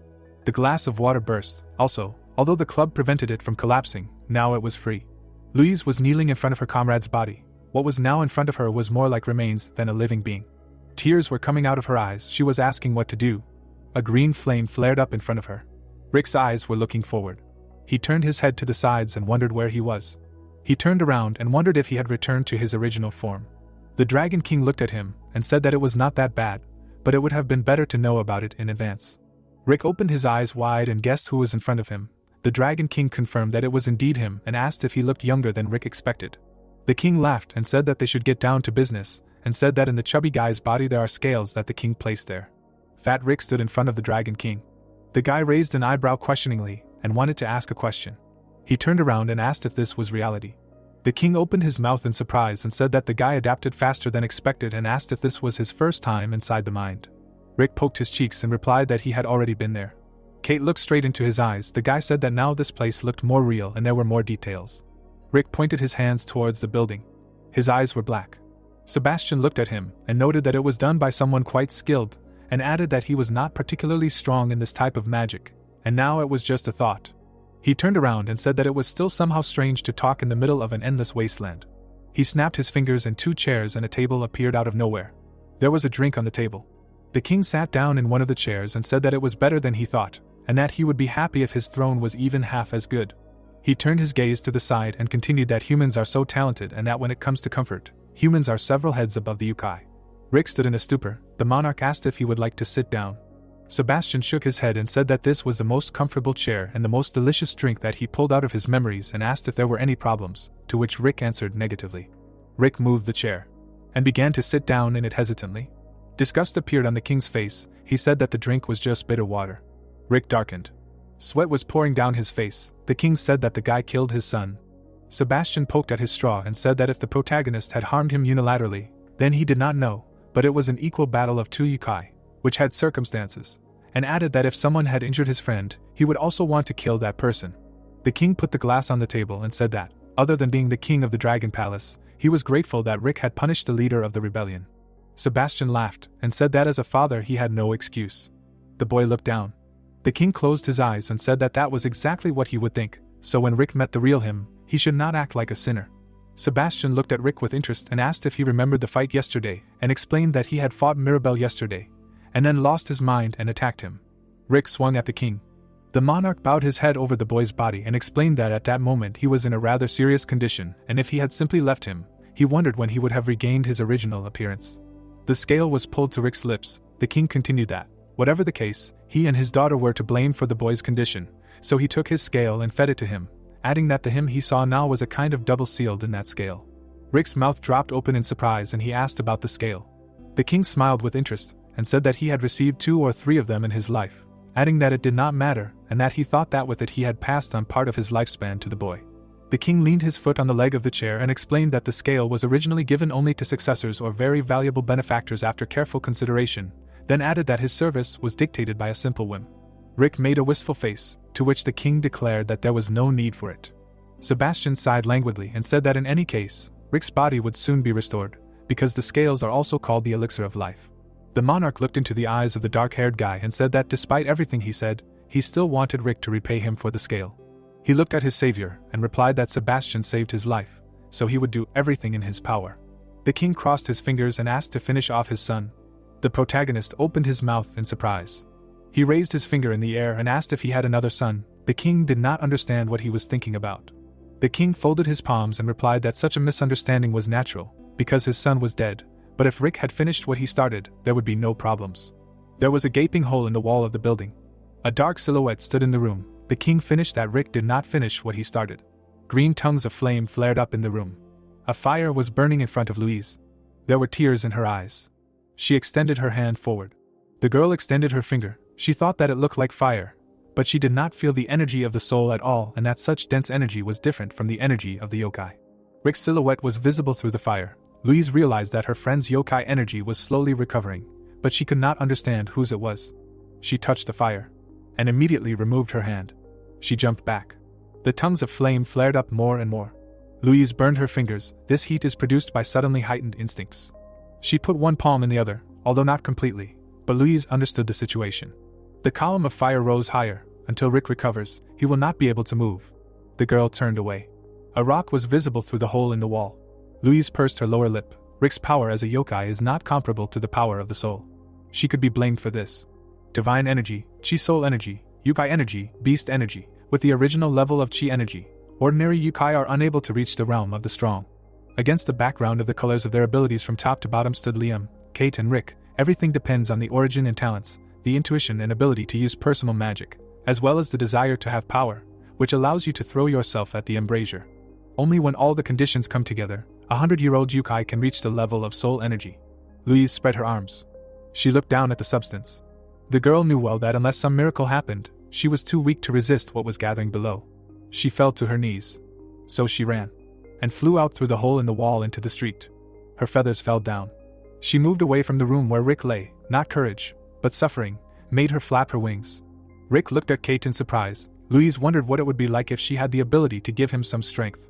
The guy was holding the falling white-haired girl. Louise thought that if she tried, without using her abilities as an excuse, Kate would not have become like this. A tear rolled down her cheek. It flew down. She decided that she would no longer sit and watch her oppa Rick suffer, even if it cost her life. Jessica was standing in the empty square. She looked up. Louise looked at her. Jessica slightly pursed her lips. Then a beastly grin appeared on her face. A purple light shone in the eyes of the crow girl. She opened fire with wind feathers at her opponent. Her feathers were rapidly approaching Jessica. An explosion was heard. Louise looked at the aftermath of the blow. The smoke parted. A girl with gray hair jumped out of it. She looked at her opponent. Jessica's face was wild. True form was a strange thing. For some, privilege and background were shackles they wanted to shake off. Louise had turned into a raven, and so it was with her hidden roots. It was night above the rotunda. There was makeup on the floor. There was trash on the floor. Kate pursed her lips and chuckled. She was pointing at her smartphone, wondering if that was the thing people used. The girl sat with her legs crossed in the lotus position. She noted that it was more skillfully done than she thought, but she didn't understand the need for such fine craftsmanship. After all, people's eyesight is not very good, so why seal magic inside such a small glass? Louise sat on her feet and replied that it was easier to carry around. Kate's mouth fell open in surprise. She brought the grape to her mouth and said that it was nonsense, and that they could put the functions of transmitting and storing images and sounds over long distances into such a small device. But they couldn't create magic to store and carry a heavier stone. Louise chuckled. She replied that magic and technology developed differently, and that in any case, her friend should get used to it, because in the human world you can't do without a phone. Louise was stunned. Her friend broke the phone in half and said that she had used very little force. Kate looked sharply. Louise's face darkened. She said that she had only recently updated her iPhone 25X Pro to the latest model. The corner of the roof was illuminated by the night stars. The blonde said that everything was fine now. Tears appeared on her friend's face. She did not agree with this and said that things from the human world were very fragile compared to yokai like her. Kate just giggled. Her interlocutor said that if she wanted to live in the human world, she should not forget about it. She agreed. The face of the girl with white hair became more serious. She said that according to Grandpa Jack, it is worth waiting with it for now. Louise pursed her lip. She asked her friend if she failed the test. Kate crossed her arms over her chest and objected that when her friend said that, she felt like she failed because of her lack of ability, and asked what to do if he did not give her a chance to pass the test from the very beginning. She closed her eyes and said that it was ridiculous that she could not get into the human world because she was allegedly not old enough. She said that his standards should be more consistent. Louise's eyebrows rose kindly. Her friend continued that it was okay that Louise ran around on his errands. The eldest son of the Hichi clan was older than them and had a good reputation. But that guy from the Black Tortoise, they were almost the same age, and he got into trouble more often than her. But despite this, he had been living normally in the human world for several years. The Raven girl's mouth opened slightly. She lowered her head down and said that Liam had never broken her phone. Kate's face was mocking again. She said that she was really sorry and that when she went out into the human world, she would buy her a new one. Her eyebrows raised and she said she would ask just in case. Louise's eyebrows furrowed after Kate asked if she was being picked on anymore. Louise looked up doubtfully and said it was okay, but her friend said she had said the same thing last time and it wasn't okay. Kate crossed her arms and asked him to tell her if it happened again she would turn it all around. Louise stood next to Jack. She said it was true, because everyone knew she was the judge's messenger this time, so forcing her to do something was like challenging his authority, so he had offered her to be the messenger from the beginning. Kate remained silent.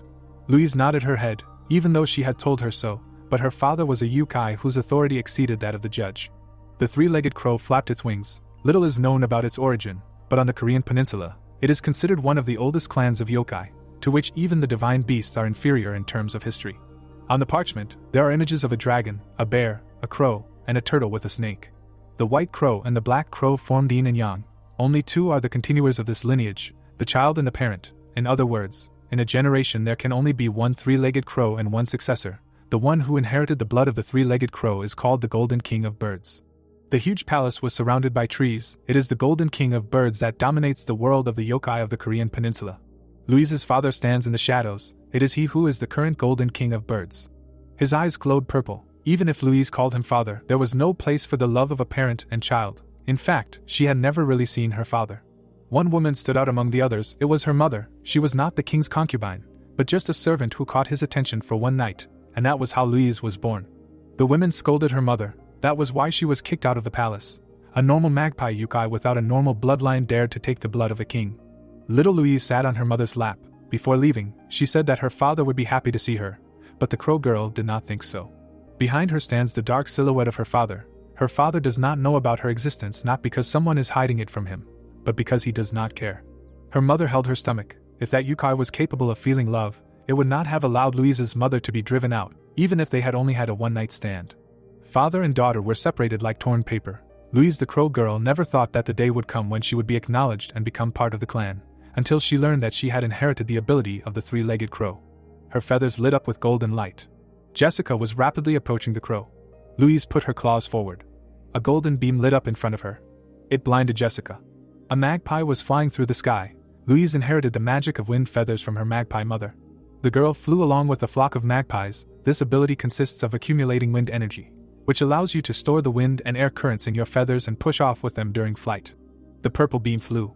The feathers of the wind bombarded the ground. If you release the wind energy at once, you can gain enormous power, comparable to the impact of the energy of the yokai, but this advantage quickly dissipates. The windmills rotated. You can only use the energy that was previously accumulated in the feathers. Louise covered herself from the sun with a wing. Considering that this ability was passed down from her mother, who was a simple yokai magpie, there is nothing strange in such a limitation, because Louise deliberately suppressed the magic inherited from her father. The sun shone above the clouds, although her feathers were able to hold back not only the wind.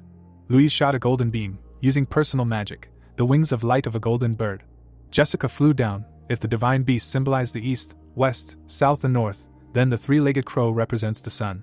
The crow was illuminated by the sun, meaning that Louise, being a yokai who could control the power of the sun, stored energy in her feathers from such a powerful source that nothing on earth could compare to it. The crow girl fired at her opponent. Just one swing of her feathers surpassed the magic of the yokai. Jessica lost half of her face. Louise caught her breath heavily. She looked down. Jessica was bursting with laughter. Her grin was directed at the crow girl. She looked at her sternly. Her opponent grimaced. Louise was angrily accumulating energy for a strike. Her opponent was also accumulating energy for a strike. The crow girl opened fire. The silver-haired girl also carried out an attack. Their energies collided. The flash blinded Louise. Her opponent was preparing another one. Louise's mouth opened in surprise. In the infographic, Louise looked at Liam. The wings of light of the golden bird is a divine beast-level magic that the girl could only use thanks to the feature as a three-legged crow, but since its level is initially higher than hers, the cost of using it increases the more you use it. Black lines ran down Louise's neck. She activated 3 more beams. The energies of the two girls collided with each other. Jessica smiled madly. Her dark-haired rival clenched her teeth nervously. She thought that she needed a little more. Her gaze darkened. She thought that she could. She flew down, tiredly thinking that there was still a little left. Louise was approaching the ground. Her gaze was calm. Jessica stood in a stance. A dark silhouette caught the crow girl and told her to rest, because she had worked hard. Rick looked at the enemy with a stern look. He said that he would finish her off. Drops were dripping from the plastic cup. The king looked at it and said that it was beyond his imagination. Rick looked at him nervously as he spoke, not understanding why it was like this and what an amazing result it was. The green ice cream was covered in chocolate chips. The king was still wondering out loud how something like that could even exist. He stabbed his victim with a plastic spoon. The plastic spoon went straight into Sebastian's mouth. The king's expression darkened. He said that it was an absurd combination of sweetness and refreshing taste and asked if half of the people liked something like that, and added that he had misunderstood the creatures called people. Rick leaned over slightly and addressed the king about what he had said earlier. Sebastian looked at the spoon. He said that such food interested him much more than any other in the whole world and added that he could roughly guess the taste of dishes without even trying them, but not this. Rick was burning in green fire. The king said that he still had a lot of useless time for this, but he also wanted to quickly approach the main topic. But the state of Rick's body is just terrible, and time flows much slower here inside. Sebastian looked sarcastically at the plump boy and asked if he told him about his son. Louise looked down with disgust. The king continued that Rick absorbed his son and knew that the guy was darkness. Jessica put her hand on her side. The king said that there is also greed, and that this creature digests and turns into flesh everything it eats, and if you think about it, then the main character was lucky that in his youth his interlocutor suppressed the greed of the past generation. Rick looked at Sebastian with interest. He brought the spoon to his mouth again. He explained that the greed back then was so great and immense that it could not be compared to what the antagonist had seen.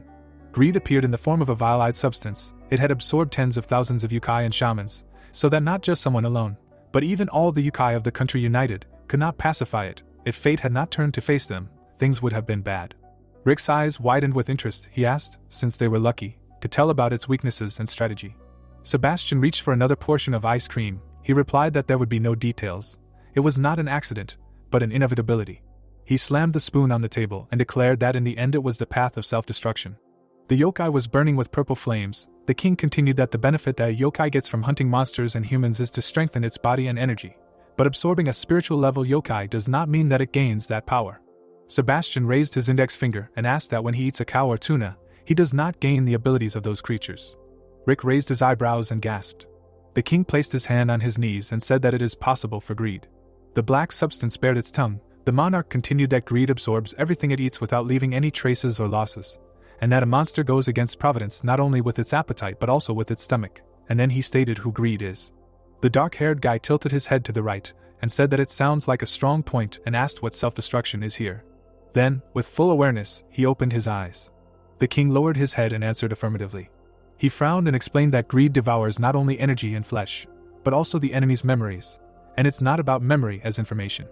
A silhouette was being built from the puzzle. The king continued that it's also about the experiences and emotions sealed in the body. That is, in other words, greed absorbs the enemy's personality. The dragon on the parchment roared. Sebastian explains that according to past records, the greeds of previous generations had similar weaknesses and strengths and added, for example, by eating the strong, he absorbs their energy, power and memories, becoming uncontrollably strong. The dark silhouette screamed. The monarch continued that at some point this leads to an uncontrollable split personality, which suppresses and destroys the host's body, and that he was born with the darkness, but grew up separately, so its original personality is not mature enough to resist such a thing. Rick touched his chin with his finger and replied that it was true, but this weakness does not matter right now. The king takes an ice cream with a spoon. His neighbor at the table asks how many yokai and humans greed has to eat for his personality to split. The monarch answers that it is true. Sebastian brings the spoon to his mouth and notes that the current greed is young compared to previous generations. It is still far from its disintegration, and decides to count the number of selves that it has swallowed so far. Jessica smiles. The king says that judging by the fact that she retains a human form, she has not even encountered strong enough selves yet. The monarch's lips twitch slightly when he says that his son is too strong a personality for greed to digest right away. Rick pursed his lips. The monarch asks him if he understands the situation now, and without waiting for an answer, adds that he will probably have to fight not only greed. Rick held Louise in his arms. Sebastian finished that the guy would also have to fight with the remains of his son, because they became one. Jessica got into a fighting stance. The protagonist looked at his opponent. He frowned and thought whether the words of the Dragon King were true or not, but now this is definitely an incredibly dangerous opponent. The dark silhouette was burning with purple fire. The antagonist noted that he had never felt such a powerful yokai energy, and added that he wanted to escape right now. He turned his head towards Louise and thought that he wanted to save at least her. The rival smiled and told him not to worry and just leave her. Rick looked at the enemy with confusion. He said that he was even ready to move to a safe distance and wait for him. Greed raised her hand. Jonathan spoke through her mouth, noting that in the previous battle, Rick was so worried about the safety of his comrades that he did not give it his all, and added that he did not want something like that to happen again. The dark-haired guy raised his head and said nothing. The upper floors of the palace. Louise was lying in the chambers. She was breathing heavily. The protagonist followed the palace with his eyes.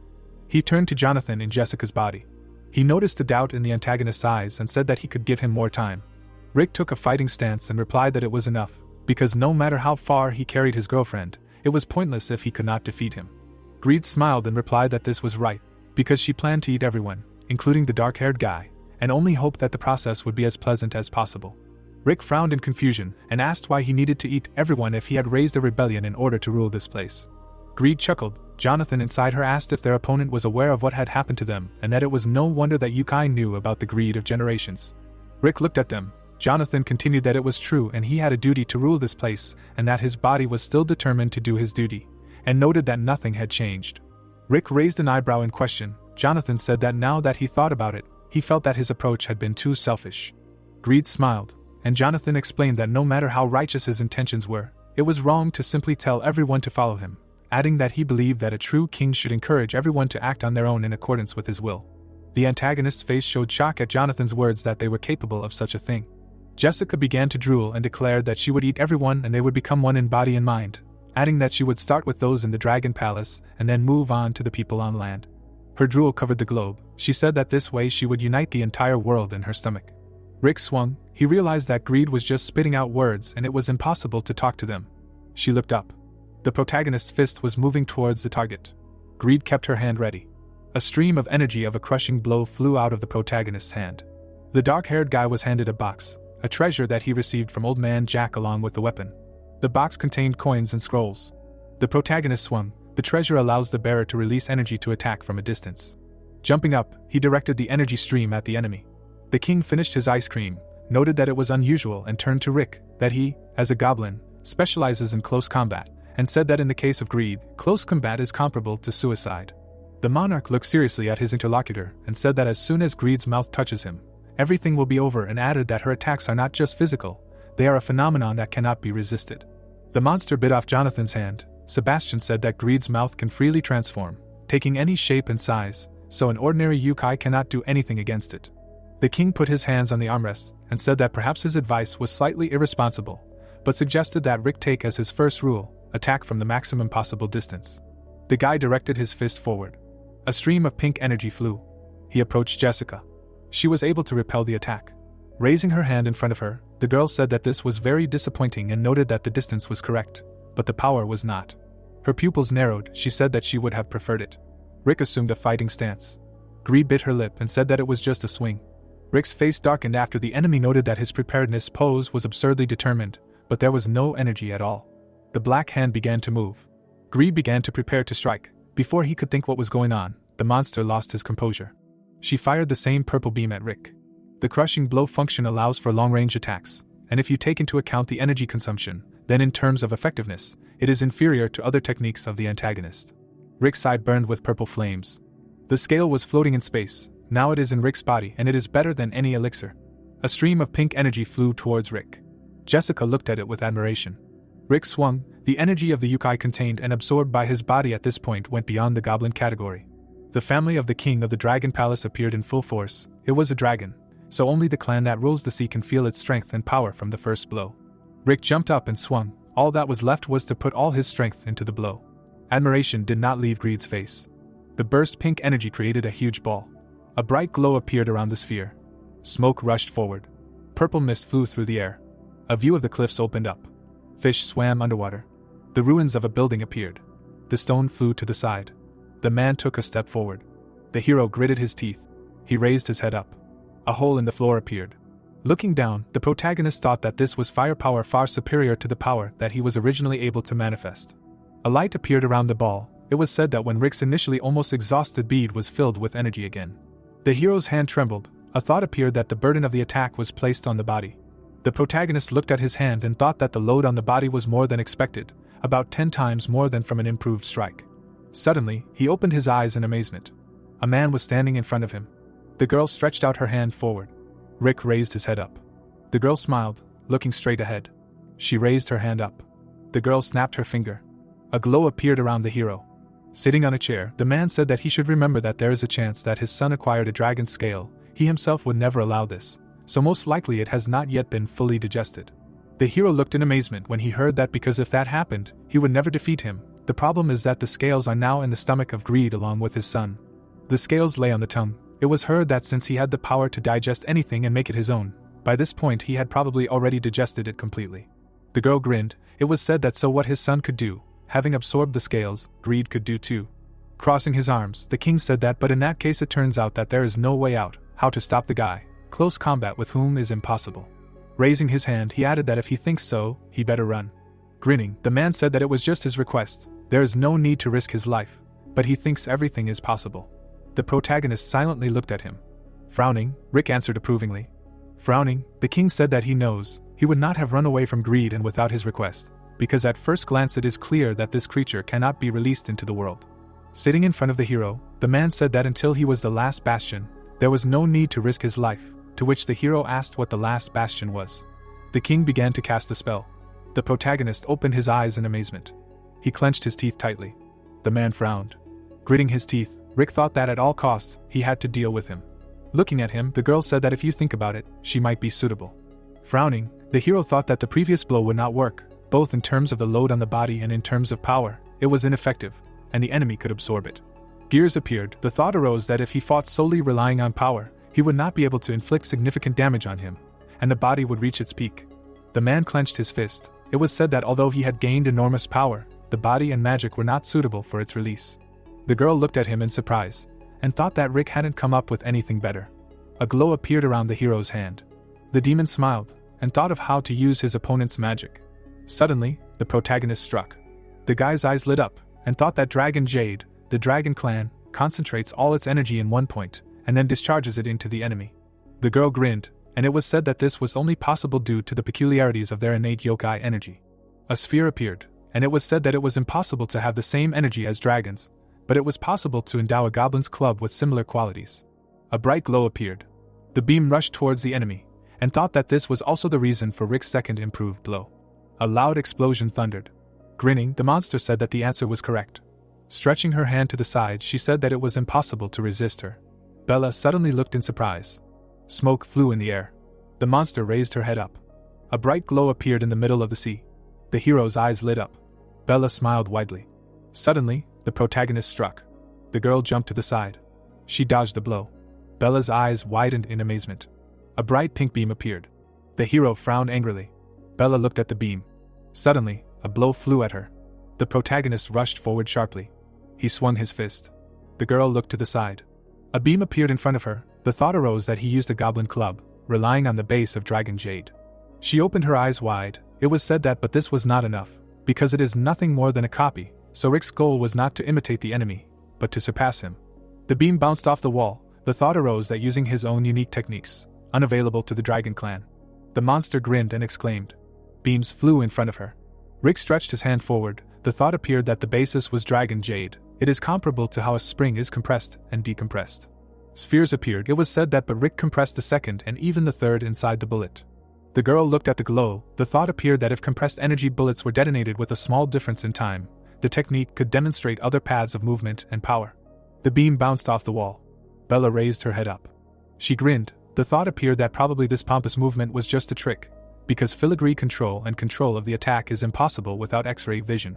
The attack flew forward. It was said that perhaps it was aimed as before. No explosions will be several times larger. Looking up, the girl said that she can't wait to see how powerful it will be. Very interesting.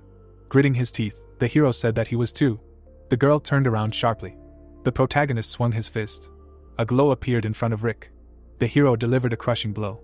His eyes lit up brightly. The protagonist thrust his fist forward. The girl's head flew off. Rick stood still. Her limbs fell to the ground. An image of a person appeared. It was said that the brain, heart, and lower abdomen, where the yokai bead is located, 3 important points were destroyed at once, after which even the yokai would not be able to quickly recover. The hero frowned and thought that, however, the amount of energy he felt did not decrease. He opened his eyes wide. The monster's body rose. A bright beam rushed forward. Suddenly, Bella's body began to regenerate. The attack was approaching her. A bright light appeared. The protagonist opened his eyes in fear. The monster's body grew back. Frowning, the protagonist thought that his attack was blocked. No, it disappeared, as if it was sucked inside. Looking straight ahead, the monster said that it was not tasty, and thought that not everything that can be eaten is tasty. Lucky that he did not get hit directly. Rock began to grow. The monster lowered his head down. Standing in front of the hero, Bella said that in any case, thanks to him she learned that she can do this. Putting her hand on her side, she added that she was sure that he himself was tasty. Maybe she would even regret it when she ate him. The beams rushed towards the monster. The girl stretched her hand forward. A tongue appeared from her palm. Suddenly the monster flew forward. He clenched his teeth tightly. Bella looked to the side and exclaimed. She opened her eyes wide. The hero ran forward rapidly. The protagonist swung his fist. Bella looked at him. Rick slid along the ground. The hero swung his hand. Suddenly the monster's hand flew to the side. Frowning, the protagonist thought he seemed to understand. The mouth is not a shape that can be created at will. The monster looked in amazement. The thought occurred to him that although the range of changes in size and shape is wide, only one mouth can exist at a time. She looked to the side. It was said that this is why he was unable to react normally to his attack recently. The creature rushed forward. She stepped on the pearl. Bella suddenly jumped forward. The protagonist swung his hand. He quickly ran towards the monster. Rick's eyes lit up. The hero delivered a sharp attack to the creature. The monster clenched its teeth tightly. The protagonist swung towards the jaw. The girl smiled widely. Rick frowned angrily. A bright glow appeared around the sphere. The beams suddenly collided. The hero extended his hand forward. The monster suddenly evaporated. The protagonist frowned and thought that it had disappeared. No, the blow had definitely hit the upper part of the body. He looked at her in surprise and added that it was the lower one then. The black liquid was floating towards him. Rick jumped up. The liquid was floating towards him. The monster opened its mouth wide. The hero raised his head up. Suddenly, the creature struck the ground. The protagonist looked at her in surprise. The floor appeared. Suddenly, a glow appeared on it. Rick looked at her in confusion. He opened his eyes wide and thought that it was definitely Liam. Beams were flying in the air. A blow flew towards the hero. The protagonist gritted his teeth. The hand fell to the floor.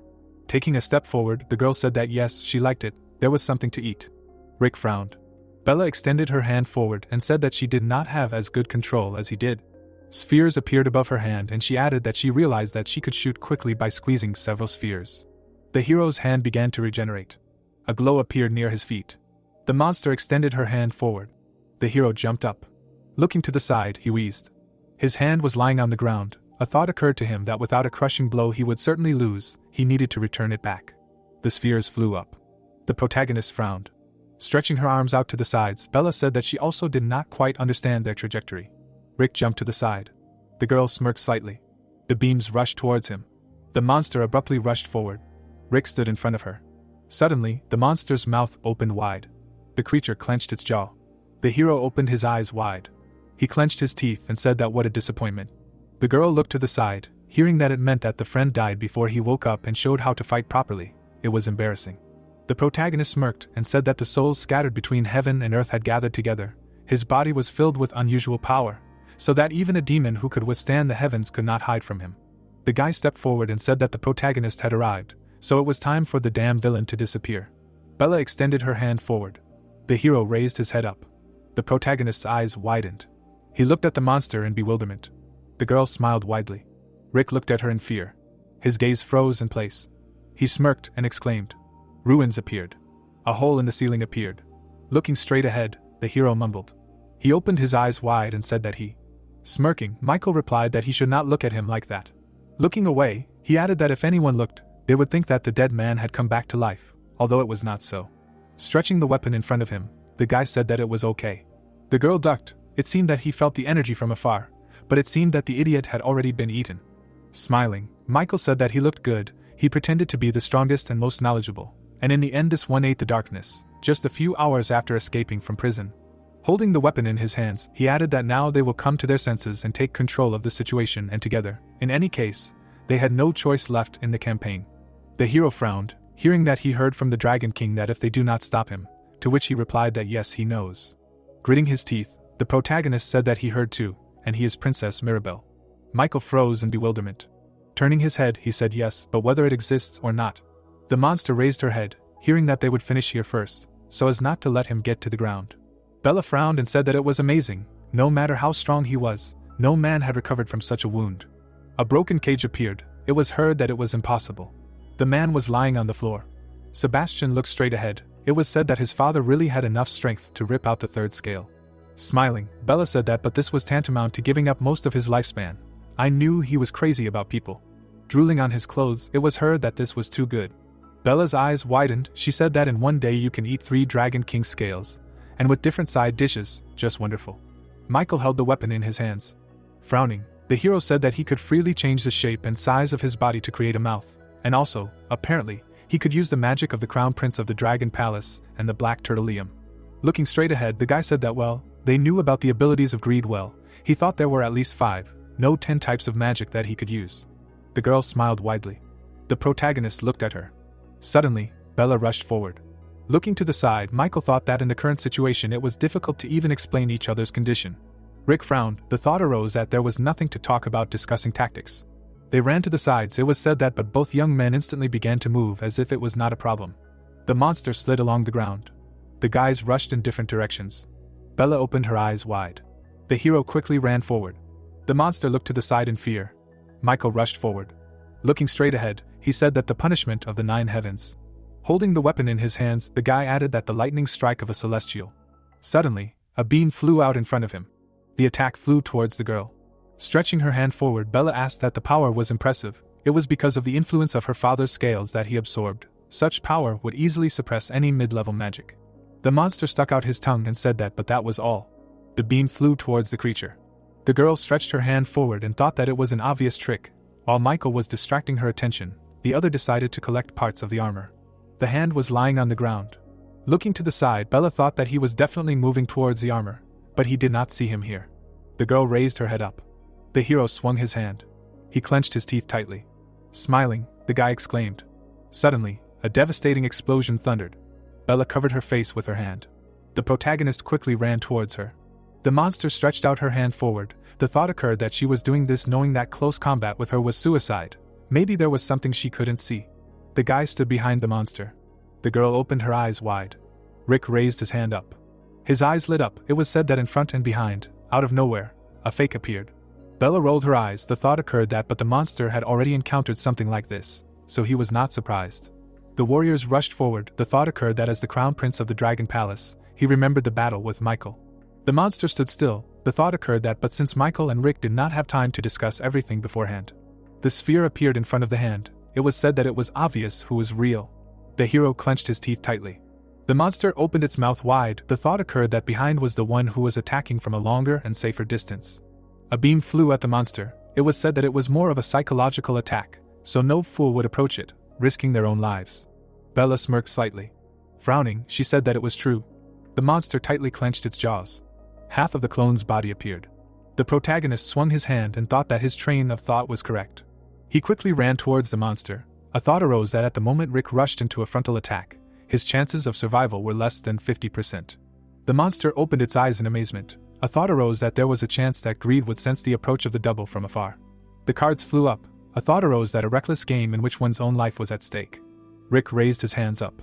He clenched his teeth tightly. A thought arose that at that brief moment when Rick jumped up to attack, the hero quickly ran forward. The protagonist frowned. It was said that he saw how Michael, without saying a word, created a double. The young goblin thought it over and made a decision. The chips flew to the sides. The thought appeared that Rick had gained an advantage in this gambling game.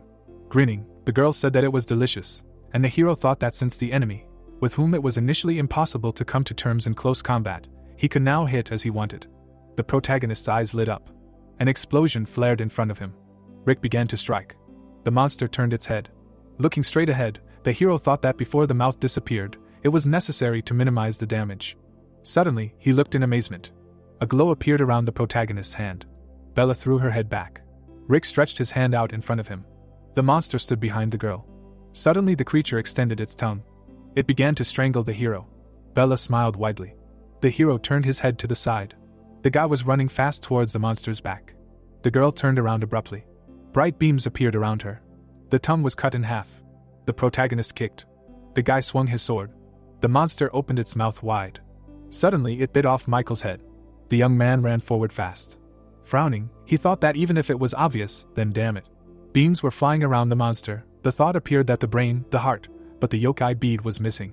Bella stood still, and Michael thought about the fact that he had hit a dozen important points with division, but absolutely no effect. Michael swung his sword. The thought appeared that perhaps he had not yet hit the organ with the yokai bead, and in the worst-case scenario, a sphere appeared. The thought appeared that the bead did not exist to begin with. The guys stood in front of the monster, and Michael thought that then he would have to wage an endless war of attrition until his strength was exhausted. Looking straight ahead, he shouted the hero's name. The protagonist looked surprised to hear that the support was on him, and he should just continue to damage. Smiling, Bella said that it was sad. She said so that only the two of them would understand, but she also knew a little. Looking at her, Michael replied that he would send her to hell. The girl looked at him. Many clones appeared around the young man. They pulled out weapons in front of them. Grinning, the guy said that he should just wait. Suddenly, he snapped his finger. The warriors rushed forward. Looking straight ahead, Bella thought that it was not about the increase in the number of doubles. It was quite natural. The guys stood still. The thought occurred to her that now the shaman was more dangerous than the yokai. Looking to the side, she added that the other side also worries her. The hero clenched his teeth tightly. The clones rushed towards the monster, and she said that it was a difficult choice, however. Bella held her hand out and said she would start with the one who got into the mouth first.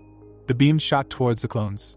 The monster raised his eyebrows. It was said that greed had made the right choice. A flask with scales appeared. The thought arose that the fact that Rick and Michael's strength grew exponentially after receiving the dragon scales of an infinite source of energy was quite natural. The only difference between them was in character and training.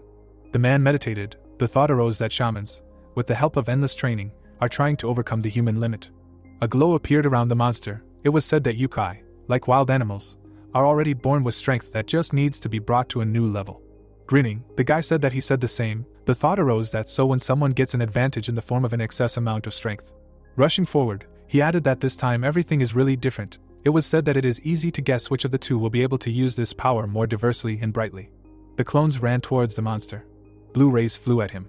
The clones smiled. Lightning dealt a crushing blow to the monster. Michael smiled. The thought occurred that the doubles could move despite the injuries they had received. The monster froze in amazement. It was said that each of them could also use the division spell, like the main body. A weapon appeared. The thought occurred that, moreover, each double had the thunder god's lightning, which Michael usually used to release the power of spells. The guy was kneeling. The thought occurred that an ordinary Michael, no, any shaman person without exception, would suffer from exhaustion. The young man rushed forward. It was said that, however, the current Michael could use the power without side effects. The monster lowered his head down. Smiling, he said that indeed, then nothing could be done. It would attract too much attention, but he had to react like this. Saliva flowed from his mouth. The guy looked in amazement. A sword appeared from the monster's mouth. He swung it. The young man looked at the creature angrily. He clenched his teeth tightly. Bella smiled and asked, if you think about it, this is their first time fighting with swords. The weapons collided. The monster extended its hand forward. The guy swung the sword. It rushed towards him. Bella dodged the blows. She reflected his attacks. The monster jumped to the side. Frowning, the guy thought that this was not just swinging a sword. He knew the techniques. His abilities were at the level of a master, which meant that among those eaten was a shaman who knew how to use a sword. Holding the weapon in its hands, the creature said that, as far as I remember, it did not seem such a remarkable ability to her, but when used with this body, the difference is obvious. Smiling, she added, well. The guy opened his eyes in amazement.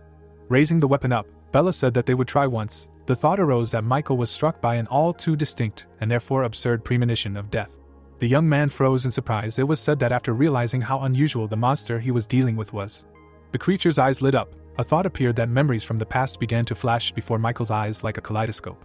Standing in front of the guy, the man said that a graduation gift, the dignity of a shaman, is determined by the number of weapons he uses.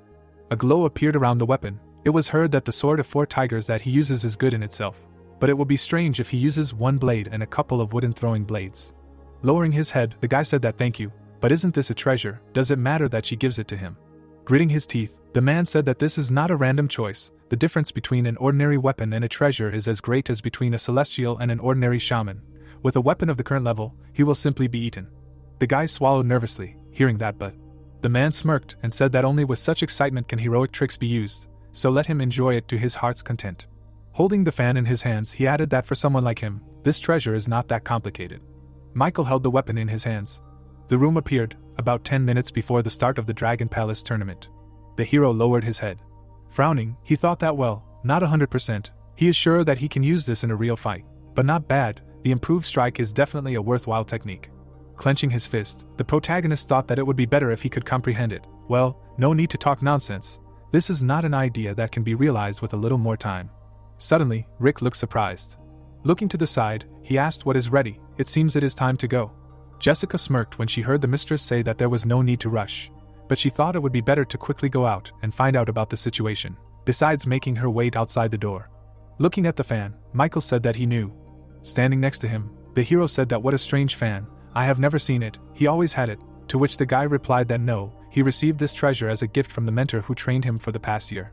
The protagonist looked surprised when he heard that this was also an incredibly good weapon, to which he replied that it was something like the wooden sword he threw and the gourd he gave him last time. Looking away, Michael said that no, they do not compare at all.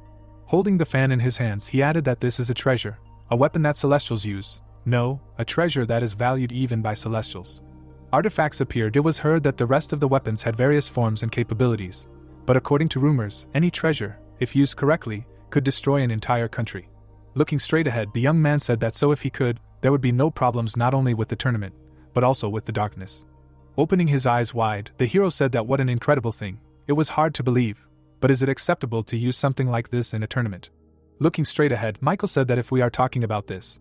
Frowning, he added that the answer to his question is yes, because they are not sure what the yokai will do. In the event of a fight between shamans, humans and yokai, no one picks on the tools that are used in this.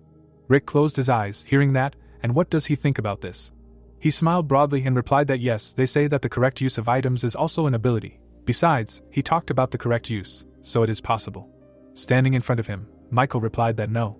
The man extended his hand forward. It was heard that since ancient times, the number of weapons and treasures that a shaman could use determined his level. Gritting his teeth, the young man said that but as he knows, weapons do not create power out of thin air. The point is that they give the ability to use abilities similar to witchcraft without having to study the spell itself, but only by pouring in energy. The hero rolled his eyes, hearing that however, in terms of energy consumption, such an opportunity is extremely ineffective compared to witchcraft, which he personally studied and uses. Standing in front of him, Michael said that in other words, this weapon does not give power from simple possession, it gives abilities corresponding to his level, for which you need to pay. The sword was stuck into the stone. It was heard that although the treasure is cheating and allows you to break the rules. The guy stood in front of the sword. It was said that to use such an item, the appropriate qualifications were required. It was like a patch for the balance of the game. If an unqualified person touched the treasure, he would be punished for trying to master it. The image of a man appeared. It was heard that although this applies not only to treasures, but also to weapons in general, but the very fact of possessing such an item is already an incredible ability, and using your own abilities does not violate the rules. Looking straight ahead, the hero asked, that is, the fact that he has it, and is not punished for it means that he is qualified enough. Looking down, Michael said that no, it is probably because the previous owner of the fan is the mentor who personally gave it to him. Looking at the fan, he added that it was as if he was introduced to a familiar person, but even so, after the mentor gave him the fan, about 3 weeks passed before he managed to figure it out. An explosion broke out in the middle of the forest. Gray smoke dispersed in the air. The boy was lying on the ground. It was heard that it was not easy. The fan was hanging in the air. It was said that he could not just pay, but also simply defeat the fan. Michael gritted his teeth. It was said that after the third attempt, as retribution, he lay half dead for 10 days. Holding the fan in his hands, the boy said that probably the original purpose of why the mentor gave it to him was to stimulate his growth, that if he worked without rest, one day he would be able to use the fan of a pure soul. Frowning, the protagonist asked that his mentor spent a year with him. Looking at him, the young man said that in that world, time flows faster than here. Putting his hand to his face, Rick said that it was only his opinion, but if he had lived with him for a year, he should know him well, so he would hardly have set a goal for him that he would ever be able to achieve. The guy looked at him in bewilderment. Stretching his hand forward, the hero said that he was, of course, his best friend, but in truth, he had a very strange character. He was not like that. If you tell him not to do something, like it's dangerous, he would definitely get involved. Looking straight at him, the protagonist added that if someone gave someone like him an object that he couldn't handle, and it could be dangerous, and truth was required to use it, he would immediately start touching it. Michael frowned, hearing that he himself said that he had been lying down for 10 days after one of the attempts. Standing in front of the guy, Rick said that probably the previous attempts ended in even greater injuries. But as soon as he had the opportunity, he would try for the 4th and 5th time, he thought so. Looking at Michael, he added that in general, this is only his opinion. He personally never met that person, but if such a great man took him as a student, it means he knew well enough about his talent and character. The guy looked surprised, hearing that perhaps not right now, but he would be able to cope with him in a fairly short time. He thinks that is why he gave him this fan. Lowering his head, the young man said that he had come so far. What other talent, born to crawl, is not able to fly? Grinning, the hero said that no. Looking straight, he added that he was not some dude from the mountain, he was the best. The guy looked at him in amazement. Michael closed his eyes. The room seemed, it was heard that by the way, what exactly does this fan do? The guy held the weapon in his hands. The thought arose that it was not because of Rick's words. The fan of the pure soul was already half taken out. No, it was a reflexive movement on a subconscious level. The monster's eyes lit up brightly. He swung the weapon sharply. The guy looked straight ahead. He held the fan in his hands. The monster swung the sword. He exclaimed, his eyes wide open. A portal suddenly appeared in front of him. Michael suddenly appeared from it. He swung the weapon. The creature struck him. The guy was behind her. The monster clenched its jaw tightly. The guy's body suddenly evaporated. The monster looked down and thought. Michael was fighting him. The thought arose that he was sure that it was not the double that had just hit him, but the real one. The guy swung the weapon. It was said that even the most skilled and reliable double could not compare with him in strength. Bella grinned and said that, but that was strange. The guy dodged the attack. The thought appeared that he attacked in a position where the blow could not be avoided, and even if he dodged, he would not have time to create a new double that would attack him. The young man appeared from the portal. Swinging his weapon, Bella said that no matter how much she thought, she did not understand. Michael abruptly struck. The sword stopped near the girl's head. The guy frowned and asked that this was a double. The level was different from what it was before. Looking to the side, the monster said that he was quite densely enveloped in energy, but retained his shape. He was not sure whether the double was superior in physical strength, but since he could not find the main body, it was hiding somewhere. Grinning, he added that he would simply sweep everyone away.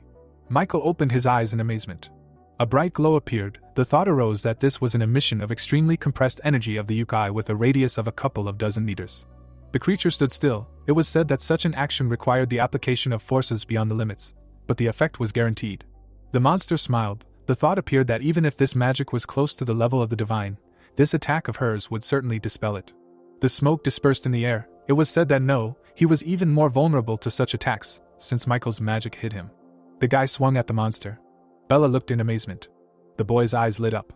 Standing in front of the guy, the hero said that no, he did not think so, let him perceive it as a game skill, to which the boy replied that yes, and what difference does it make whether it is cheating or not, if he still cannot use it? The guy closed his eyes, hearing that it is not necessary for everything to be exactly like in the game, no matter how good the character is, if his hands do not keep up, to which he asked that he wanted to die. The young man held the fan in his hands. The thought arose that in order for the fan to work, it was necessary to open it and wave it, and then during the attack the physical body would be outside the material world. An image of a man appeared. It was said that in order to return, it was enough to simply fold the fan again.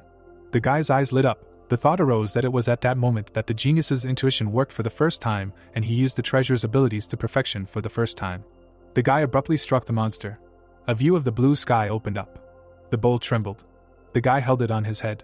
Frowning, he asked that the pot was definitely filled with water. The man put his hand to his face. Lying on the floor, he said that of course it was water. There were only 60 kyns. Would he really be tired of standing in the rider's pose for not even a week, but only a day?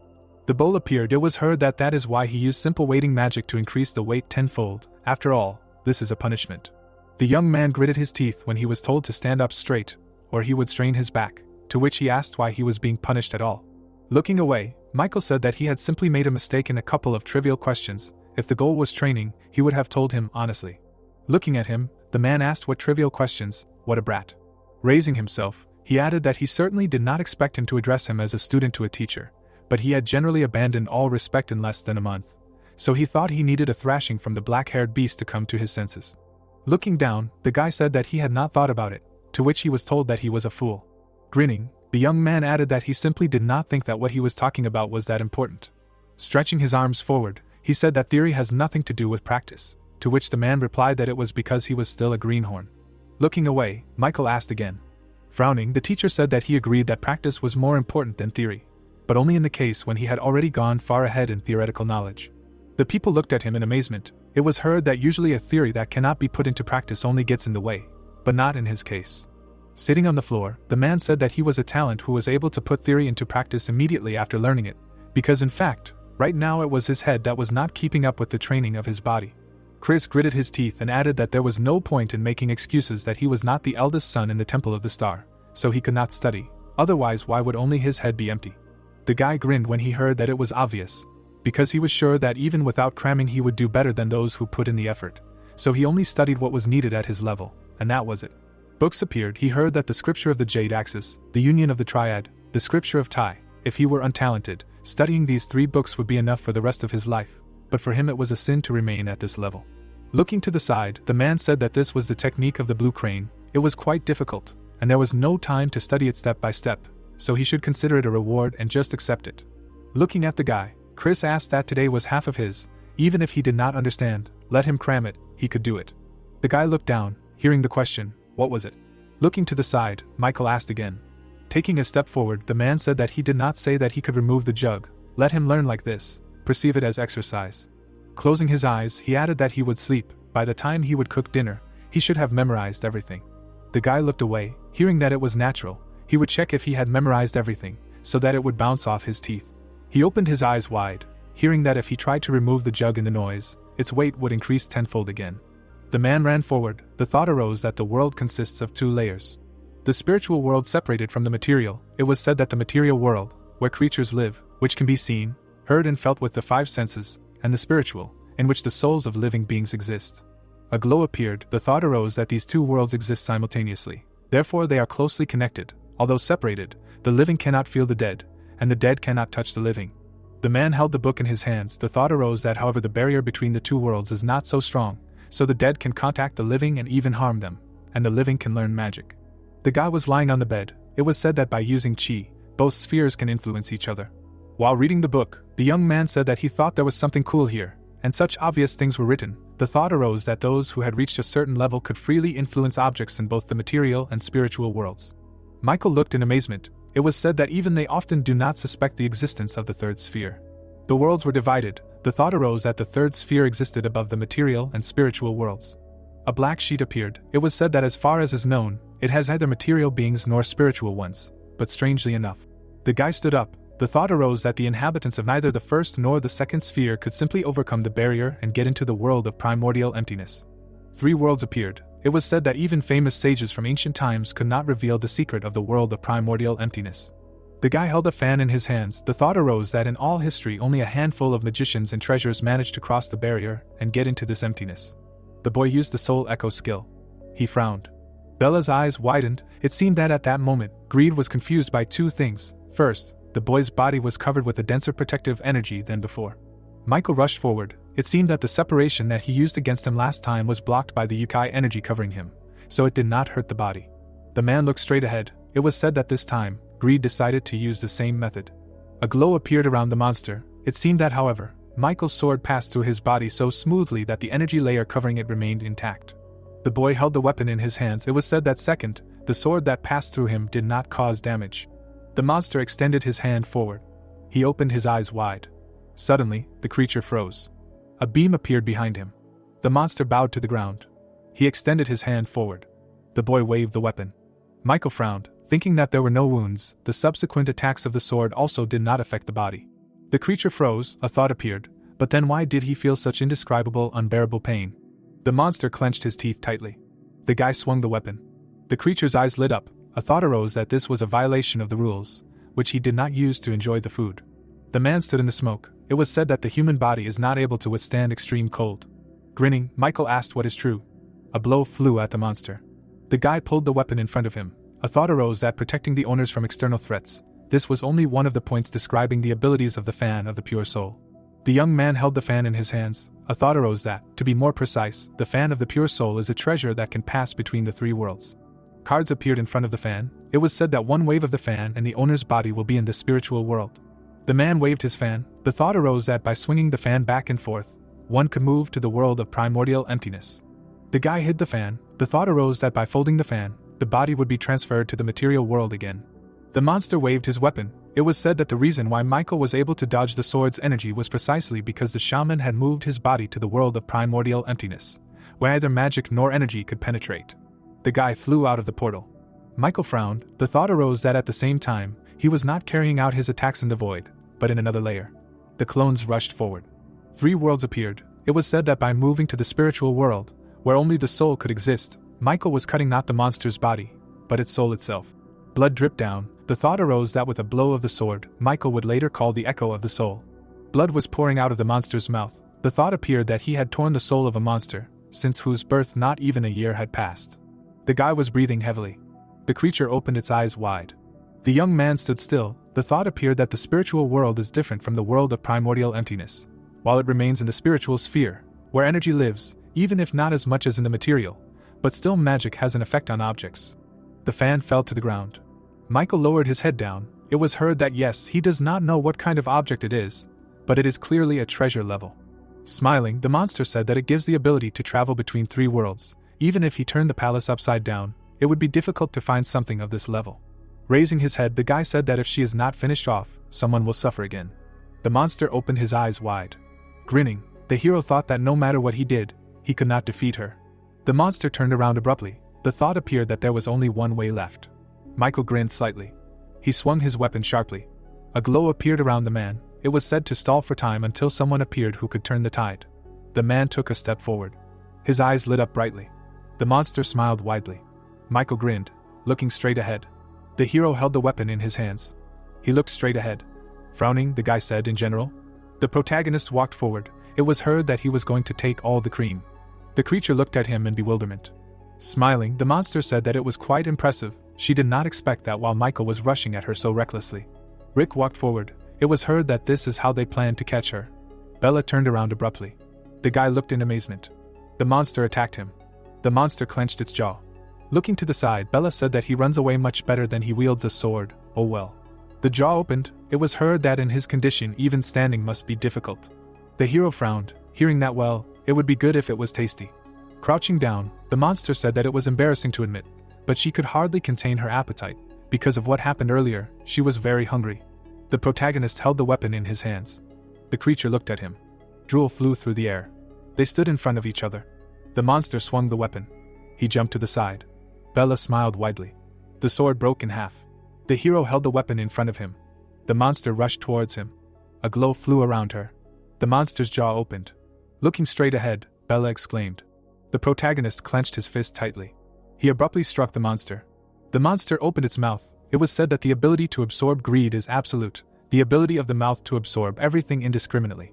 He was absorbing the monster. The thought appeared that even those who are stronger than himself are usually indestructible.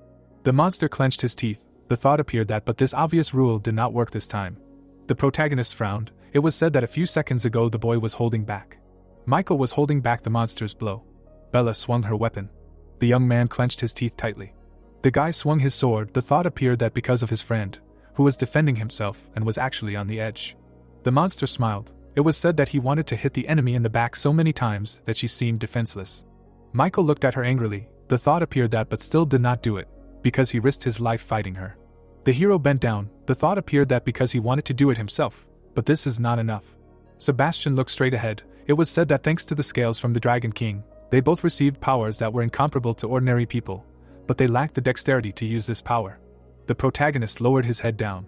His eyes lit up brightly. A bright glow appeared. A thought appeared that even with the method that allowed him to show all his abilities and feelings. Rick clenched his fist tightly. He used the devil-crushing skill. A thought appeared that they still could not deal a fatal blow to the monster in front of them. The hero raised his hands up. It was said that in the end, if he and Michael gave it their all, they would only exhaust themselves, and that was it. This flashed through Rick's mind.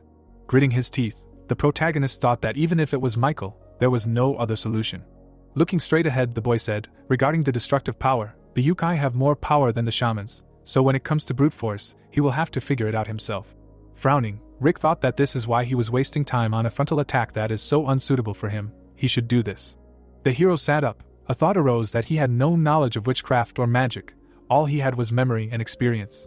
The protagonist looked down. It was said that therefore the boy was on the level of instincts. Rick widened his eyes. A glow appeared near his hand.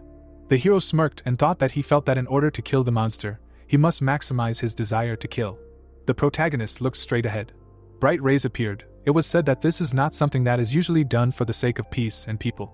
Rick stood still. A thought arose at the end and the means. Violence is on his side. Violence is what he loves the most. The shadow of the hero appeared. It was said that he repeated this to himself over and over again. The protagonist held the weapon in his hands. The thought came that he was falling for the bait of his own deception. Rick swung his hand. His eyes lit up brightly. He struck with his foot. The monster flew to the side. The hero stretched his leg in front of him. Bella threw her head back. A glow appeared around the protagonist's leg. He grabbed the weapon abruptly. The monster slid along the ground. The protagonist raised his hand up. Cracks appeared on his leg. The leg suddenly split. Rick rushed forward abruptly. The monster looked in amazement. It was said that what the monster used was not originally his own magic. It was only the remains of food that he pulled out of his stomach. Green smoke flew in the air, and among them the best defense was. Particles flew up. The protagonist raised his hand up. The creature swung his hand. Rick raised his weapon up. He struck a crushing blow. The monster opened its mouth. It was said that, however, the sword forged from the ruthless intent to kill was more than enough to resist the abilities of greed. Bella frowned. The hero clenched his fist. Even with the abilities of greed, he could not resist the power of the blade. The protagonist used the technique of an improved strike. The monster opened its eyes wide. Red lightning flew around the fist. Rick looked down. He swung his fist. The hero held the weapon in his hands. He swung the sword sharply. The protagonist's eyes lit up brightly. Bella landed on the ground.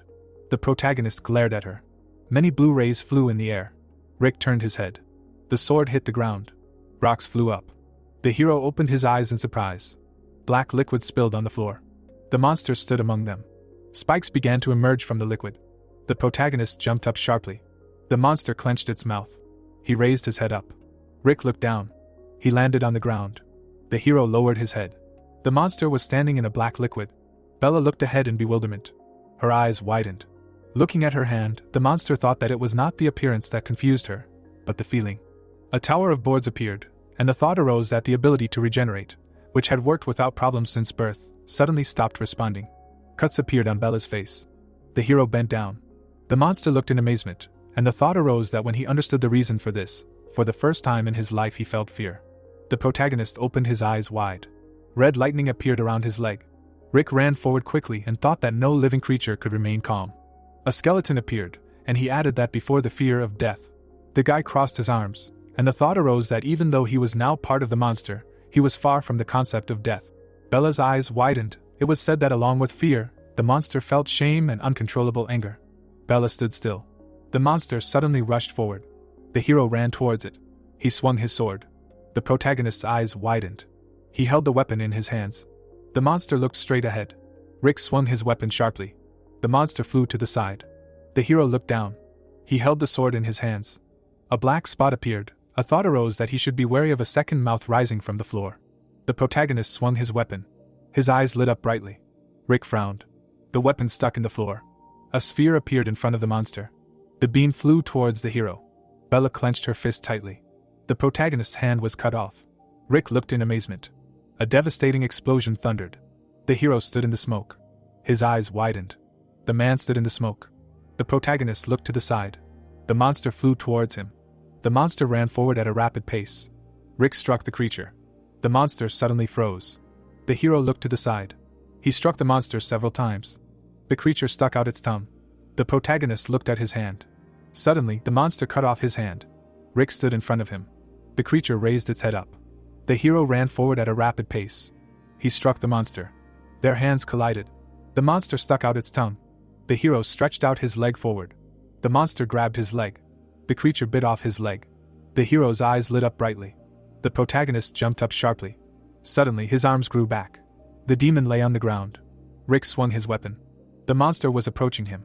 The hero struck it. The monster's limbs broke. Looking straight ahead, the protagonist thought that the end was a foregone conclusion.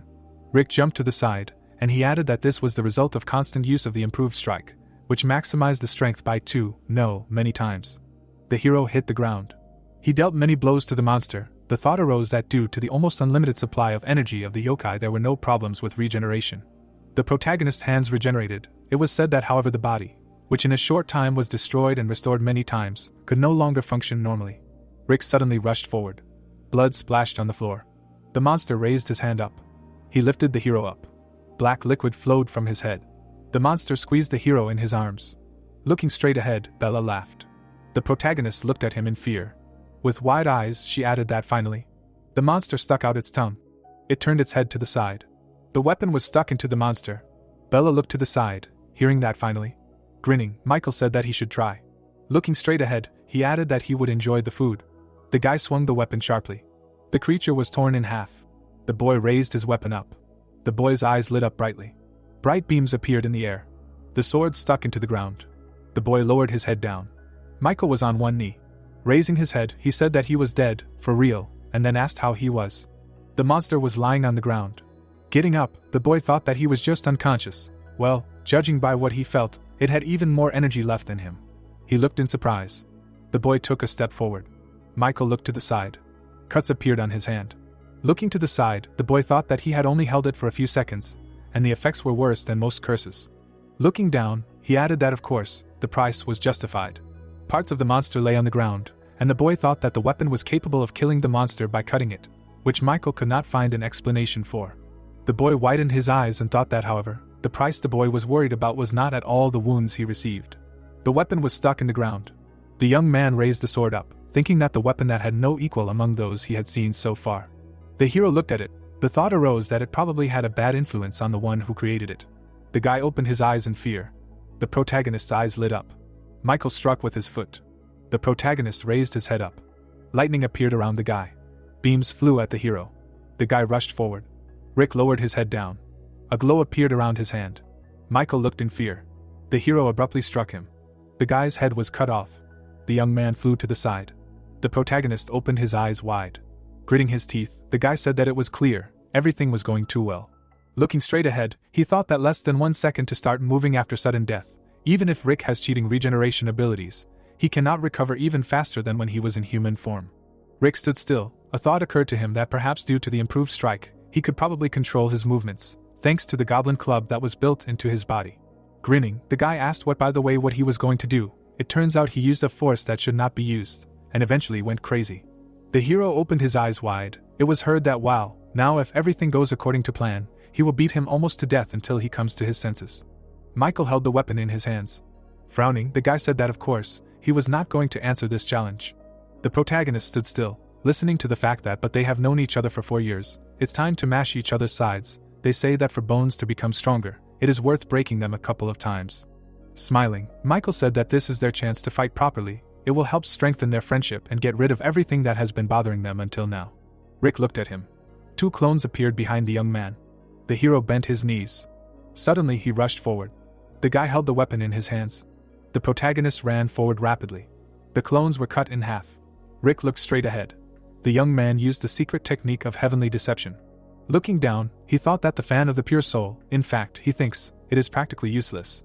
Holding the fan in his hands, Michael thought that a maximum of 1 or 2 times, and you can only go to the spirit world.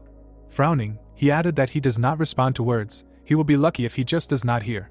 But if he hears and ignores, it will become a headache. The weapon and mask appeared. The thought arose that intuition says that the reason for this trouble of energy must be somehow connected with the sword. The feeling that from ordinary hostility turns into hatred. That strange mask can also be connected with this. Looking straight ahead, the guy thought that he needs to take off the mask from him before it's too late, and so return Rick to normal. The hero held the weapon in his hands. The thought arose that the problem is how to break it, and he does not see a solution.